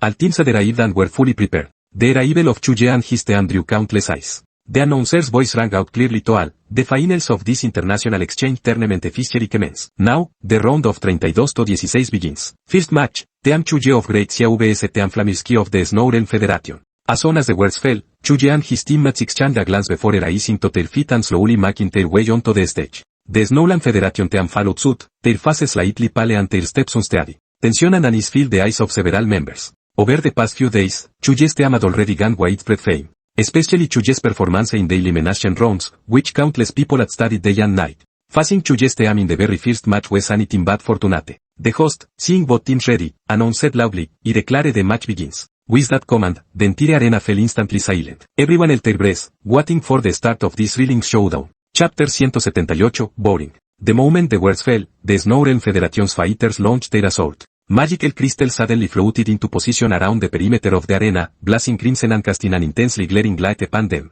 They were well aware of Chu Ye and his companions' formidable strengths. Once Chu Ye and his team initiated combat, they might never get the chance to strike back. Therefore, their only path to victory lay in striking first, catching their opponents off guard. The silver-eyed Jus at the forefront formed an isepron head seal with his fingertips. The other four spread out in a fan formation, their footsteps leaving trails of frost that crystallized into intricate, eerie runic patterns on the ground. The others followed suit. This was their only path to victory. They had to knock Chu Ye and his group off the stage before they could react. But clearly, they had miscalculated. The moment the attack launched, Chu Ye sensed it. The magic wand Walson suddenly burst into a ghostly glow. With a wave of his hand, magical energy erupted, spreading a pitch-black light barrier that enveloped all 5 members of the team. Intricate runes swirled across the surface of the barrier, resembling a constellation chart shimmering in the night sky. The Snowland Federation team unleashed a torrent of ice spikes and magic arrows, yet the moment they touched the night-black barrier, they emitted a shrill, piercing boom. Boom! Easy blue light collided violently with the pitch-black barrier, sending splashes of magical after effects across the stage, carving spiderweb-like fissures of energy. Yet the night-black light screen remained unmoved. It remained utterly still, unaffected by the enemy's magical assault. The Snowland Federation members stared wide-eyed, letting out incredulous shrieks. The leaders shouted, "How is this possible? Our attacks are completely ineffective." His companions beside him shared the same tension. They read to strong. "We can't even break through their shields." The outcome of this match was decided from the very start. Chu Ye cast his spell. Dark Flames. With a low shout, countless pitch-black flames erupted from the void, surging toward the opponents with a destructive aura. Boom!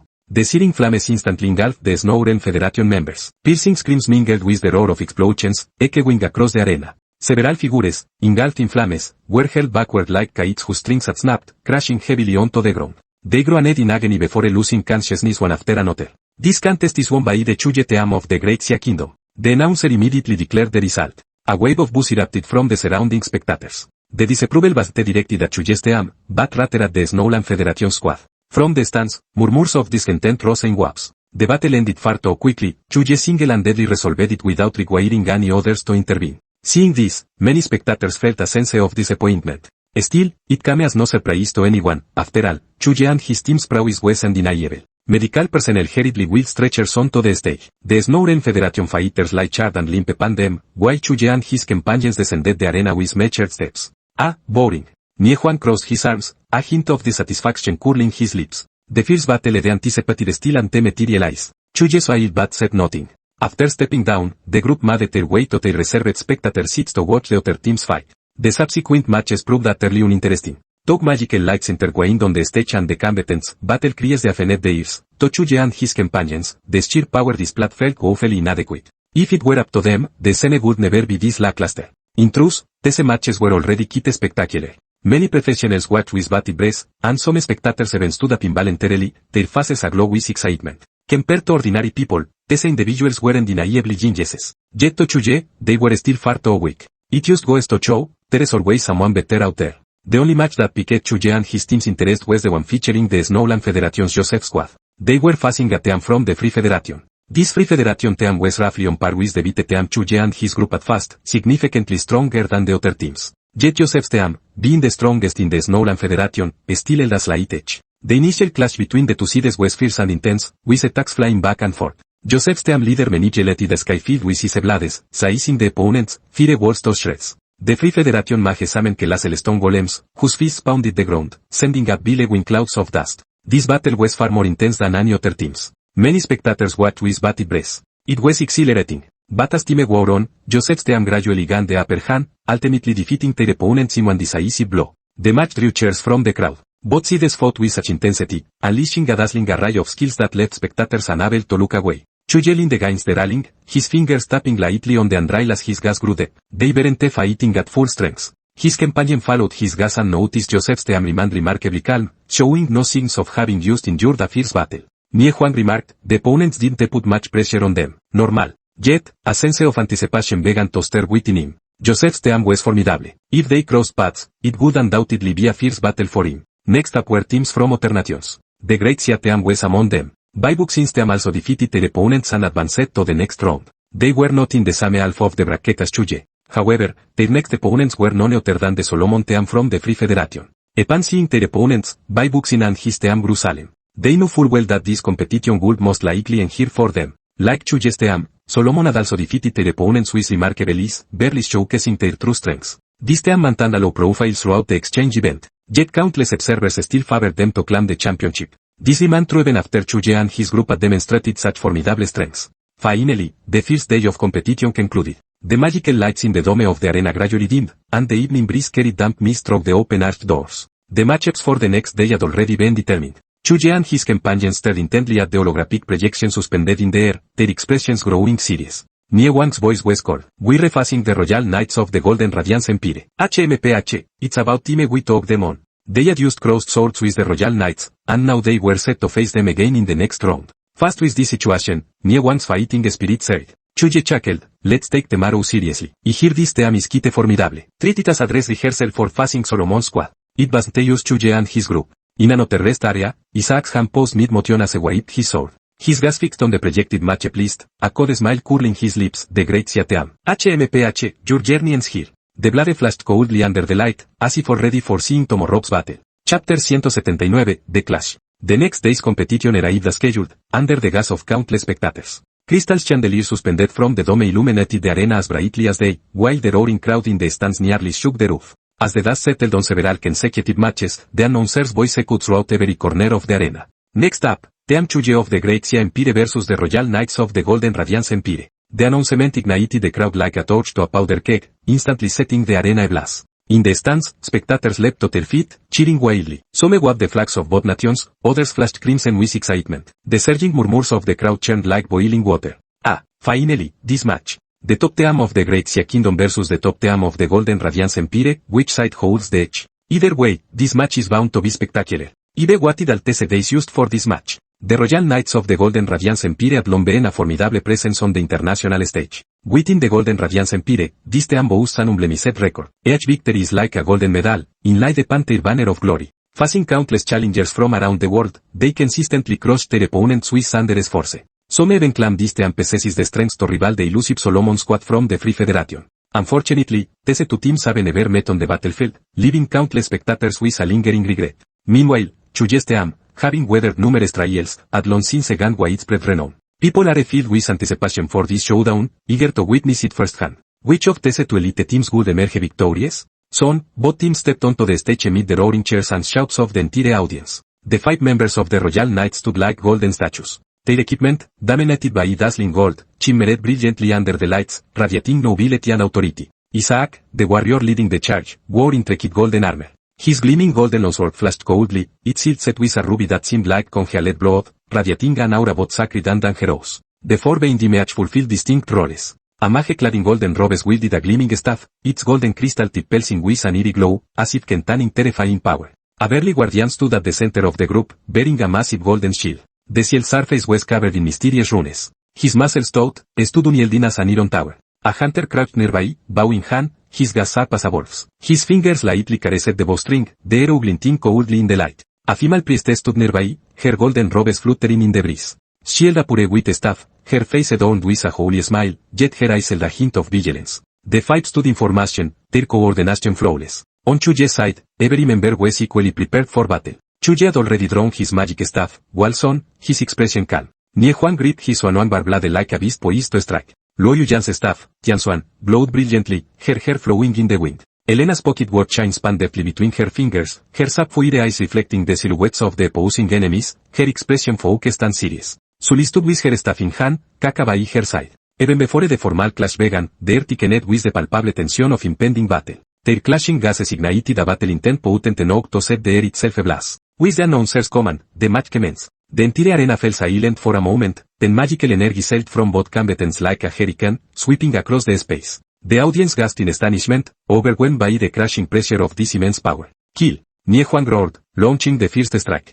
Thrust his foot off the ground, launching himself like a black cannonball. Wielding the Xuan bar blade, he charged toward Isaac. The blade sliced through the air, emitting a piercing whistle. Chu Ye and Luo Yuyan were to be outdone. Like 2 phantoms, they flashed left and right, charging toward the flanks of the Royal Knight Corps. Their robes fluttered wildly in the rush of movement. Elena flicked her wrist, and the pocket watch chain shot out like a serpent. The watch face glowed with brilliant blue light. In the blink of an eye, a colossal Titan robot materialized behind her. Boom! The Titan giant's impact sent shockwave struck the ground, causing the entire arena to tremble. Simultaneously, countless mechanical peaks surged forward like a dark cloud.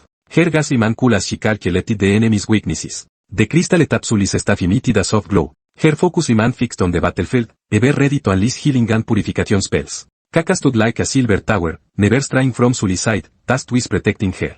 After numerous battles, the division of labor within Chu Ye's team had long been established. Even though Chu Ye possessed the power to sweep opponents aside single-handedly, he often chose to fight alongside his teammates. After all, Chu Ye was not invincible. So they encounter an enemy beyond his capabilities, victory would be elusive without a well-coordinated team. Boom! The deafening roar of clashing skills reverberated through the air. Isaac's golden sword unleashed a golden blade aura, colliding with Niewang's one bar blade and erupting in dazzling sparks. The mage's staff blast with intense light, unleashing bolts of golden lightning that struck like raging dragons toward Chu Ye and Luo Yuyan. The two deadly dodged the attacks in the blink of an eye, simultaneously casting counter spells. The guardian raised his massive shield, chanting incantations as runes on its surface ignited. Golden protective shields descended upon every member of the Royal Knight Courts. The hunter drew his bow out, arrows streaking like meteors toward Elena's titan robot. The priest raised both hands, summoning golden beams of light from the heavens to restore their comrades' stamina. Chu Ye's team refused to be outdone. Luo Yuyan's staff thrust elegant arcs as starfall and starlit pulse erupted from it, exploding into dazzling bursts of light in the air. Chu Ye unleashed webs of dark flames, black tongues of fire surging like fiery dragons toward the Royal Knights. The Titan robot's massive mechanical arms swung out, colliding with the Hunter's arrows. The metallic clash rang out with a deafening clang. Sully's staff blast with intense light, firing green healing beams toward her allies, while Kaka unleashed blizzards, attempting to freeze the enemy. Flames, electricity, and webs intertwined across the arena, their dazzling skill effects leaving spectators breathless. The fierce back-and-forth battle sent the crowd's blood boiling. Shouts and cheers echoed throughout the entire arena. This clash between the two nations' elite teams, whether in the splendor of their skills or the intensity of their combat, it far surpassed any previous match. A true feast for the eyes and senses. Chapter 180, Reversal. Boom, boom. A deep, thunderous roar exploded over the arena like rolling thunder. Chu Ye gripped the magic staff Walson with both hands, swinging it to unleash bursts of dark flames. The flames were fierce and relentless, radiating an overwhelming aura, as if concealing an abyss capable of devouring everything. Wherever they struck, intense flames erupted like surging tides, unleashing wave after wave of explosive fury across the arena. Thick black smoke mingled with scorching air currents surged skyward, making the entire arena seem to shake and crack. Countless sparks flew wildly, dazzling the eyes. The explosive energy rippled outward like an invisible hurricane, radiating madly in all directions. Members of the Golden Radiance Empire bore the brunt of this terrifying onslaught of earth. Their expressions were grave, yet their eyes remained relatively calm. One by one, they swiftly died the spatting flames. For if struck by the dark flames, even they would not survive. Just as the Golden Radiance Empire members appeared somewhat frustrated, the Guardian stood up like a mountain. Towering and imposing, the Guardian radiated an intimidating aura that sent shivers down the spine. With lightning speed, strode forward and slammed his massive shield into the ground. In an instant, a dazzling golden aura erupted from beneath his feet, spreading outward like ripples. Then, as of King's scene unfolded, the dark flames unleashed by Chu Ye were instantly repelled the moment they touched this aura, as if struck by an invisible giant hand. Not only that, but the Guardian's aura transformed into a solid shield, enveloping everyone within its protection. This shield shimmered with golden light, absorbing a significant portion of the incoming damage. Seeing this, Chu Ye's eyes flashed with a hint of gravity. He knew well that unless this barrier was broken, they would find themselves in an extremely disadvantageous position. Without hesitation, he launched his attack. His staff swung, unleashing the residual night beam. A beam of light, dark as the night itself, sliced struck the air with unparalleled penetrating power, striking directly at the Guardian's shield. Yet the Guardian of the Golden Radiance Empire proved exceptionally formidable. The shield in his hand seemed like an impregnable fortress. Even the residual night beam, with its immense penetrating power, only sparked violently upon the shield's surface, momentarily unable to pierce through.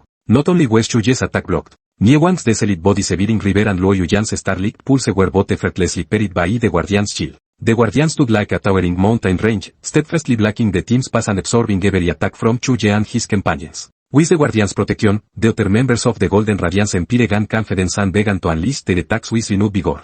The lightning attribute mage at the rear wore a sinister grin, his eyes burning with ruthless intent. He waved his staff, muttering incantations as countless golden lightning bolts coalesced at its tip. Crackling with a powerful paralysis effect, the bolts ran down relentlessly upon Chu Ye's side. One bolt, sharp as a blade, shot straight toward Luo Yuyan. Luo Yuyan's face instantly paled, her gaze growing intensely grave. Her reflexes were lightning fast as she deftly sidestepped the attack. The bolt grazed the hem of her robe before crashing onto the stage, erupting with intense energy. A powerful explosion instantly engulfed the area, lightning sparks flying everywhere. Fortunately, Luo Yuyan died just in time, escaping unharmed.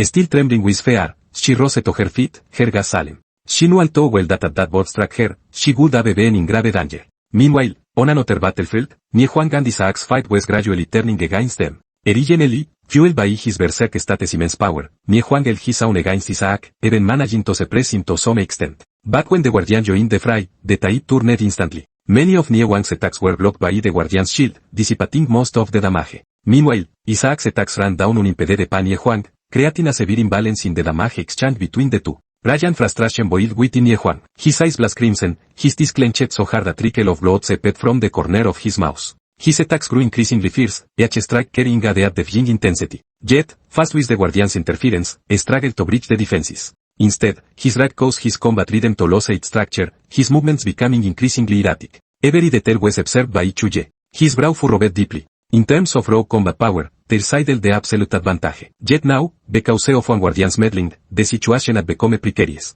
He must find a way to deal with the Guardian first. Chu Ye's gas hardened as he made his decision. He knew that if he didn't act on, his team would be defeated. Chu Ye gripped his magic wand, walls on, tightly, his knuckles turning slightly white from the pressure. He drew a deep breath and charged toward the golden radiance empire, bellowing a fierce command, kill. With that roar, his aura erupted. Black lights swirled around him, forming a massive vortex whose powerful suction made the surrounding air howl. The members of the Golden Radiance Empire witnessed this and sneered with contempt. The mage charging to the front, is out of his mind. The mage of the Golden Radiance Empire brandished his staff, snarling viciously, "Golden lightning, slide this great shaman for me." A blinding light erupted from the tip of his staff as countless golden bolts of lightning converged with a deafening crackle. With an apocalyptic force, they surged toward Chu Ye. "Space foul!" Chu Ye roared, causing ripples to spread through the surrounding space. His figure vanished instantly. Boom! The golden lightning struck the empty ground with brutal force, kicking up a thick cloud of dust as waves radiated outward. Witnessing this, the faces of the Golden Radiance Empire agents twisted in shock, their eyes filled with bewilderment. "Where did they go?" Suddenly, one of them exclaimed, "Sven you, Stark." The Guardian Ahmed Stark froze at the words, a flicker of panic crossing his eyes. He spun around swiftly and saw Chu Ye.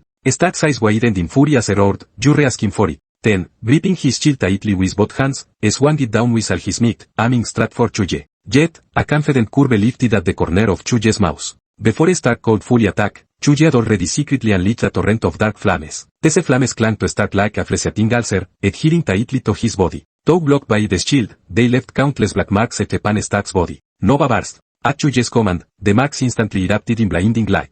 Stark felt an intense burning sensation throughout his body, as if being scorched by a million flames simultaneously. He roared in agony as intense flames erupted from his entire body. He resembled a human torch on the verge of detonation, his blinding radiance illuminating the entire arena.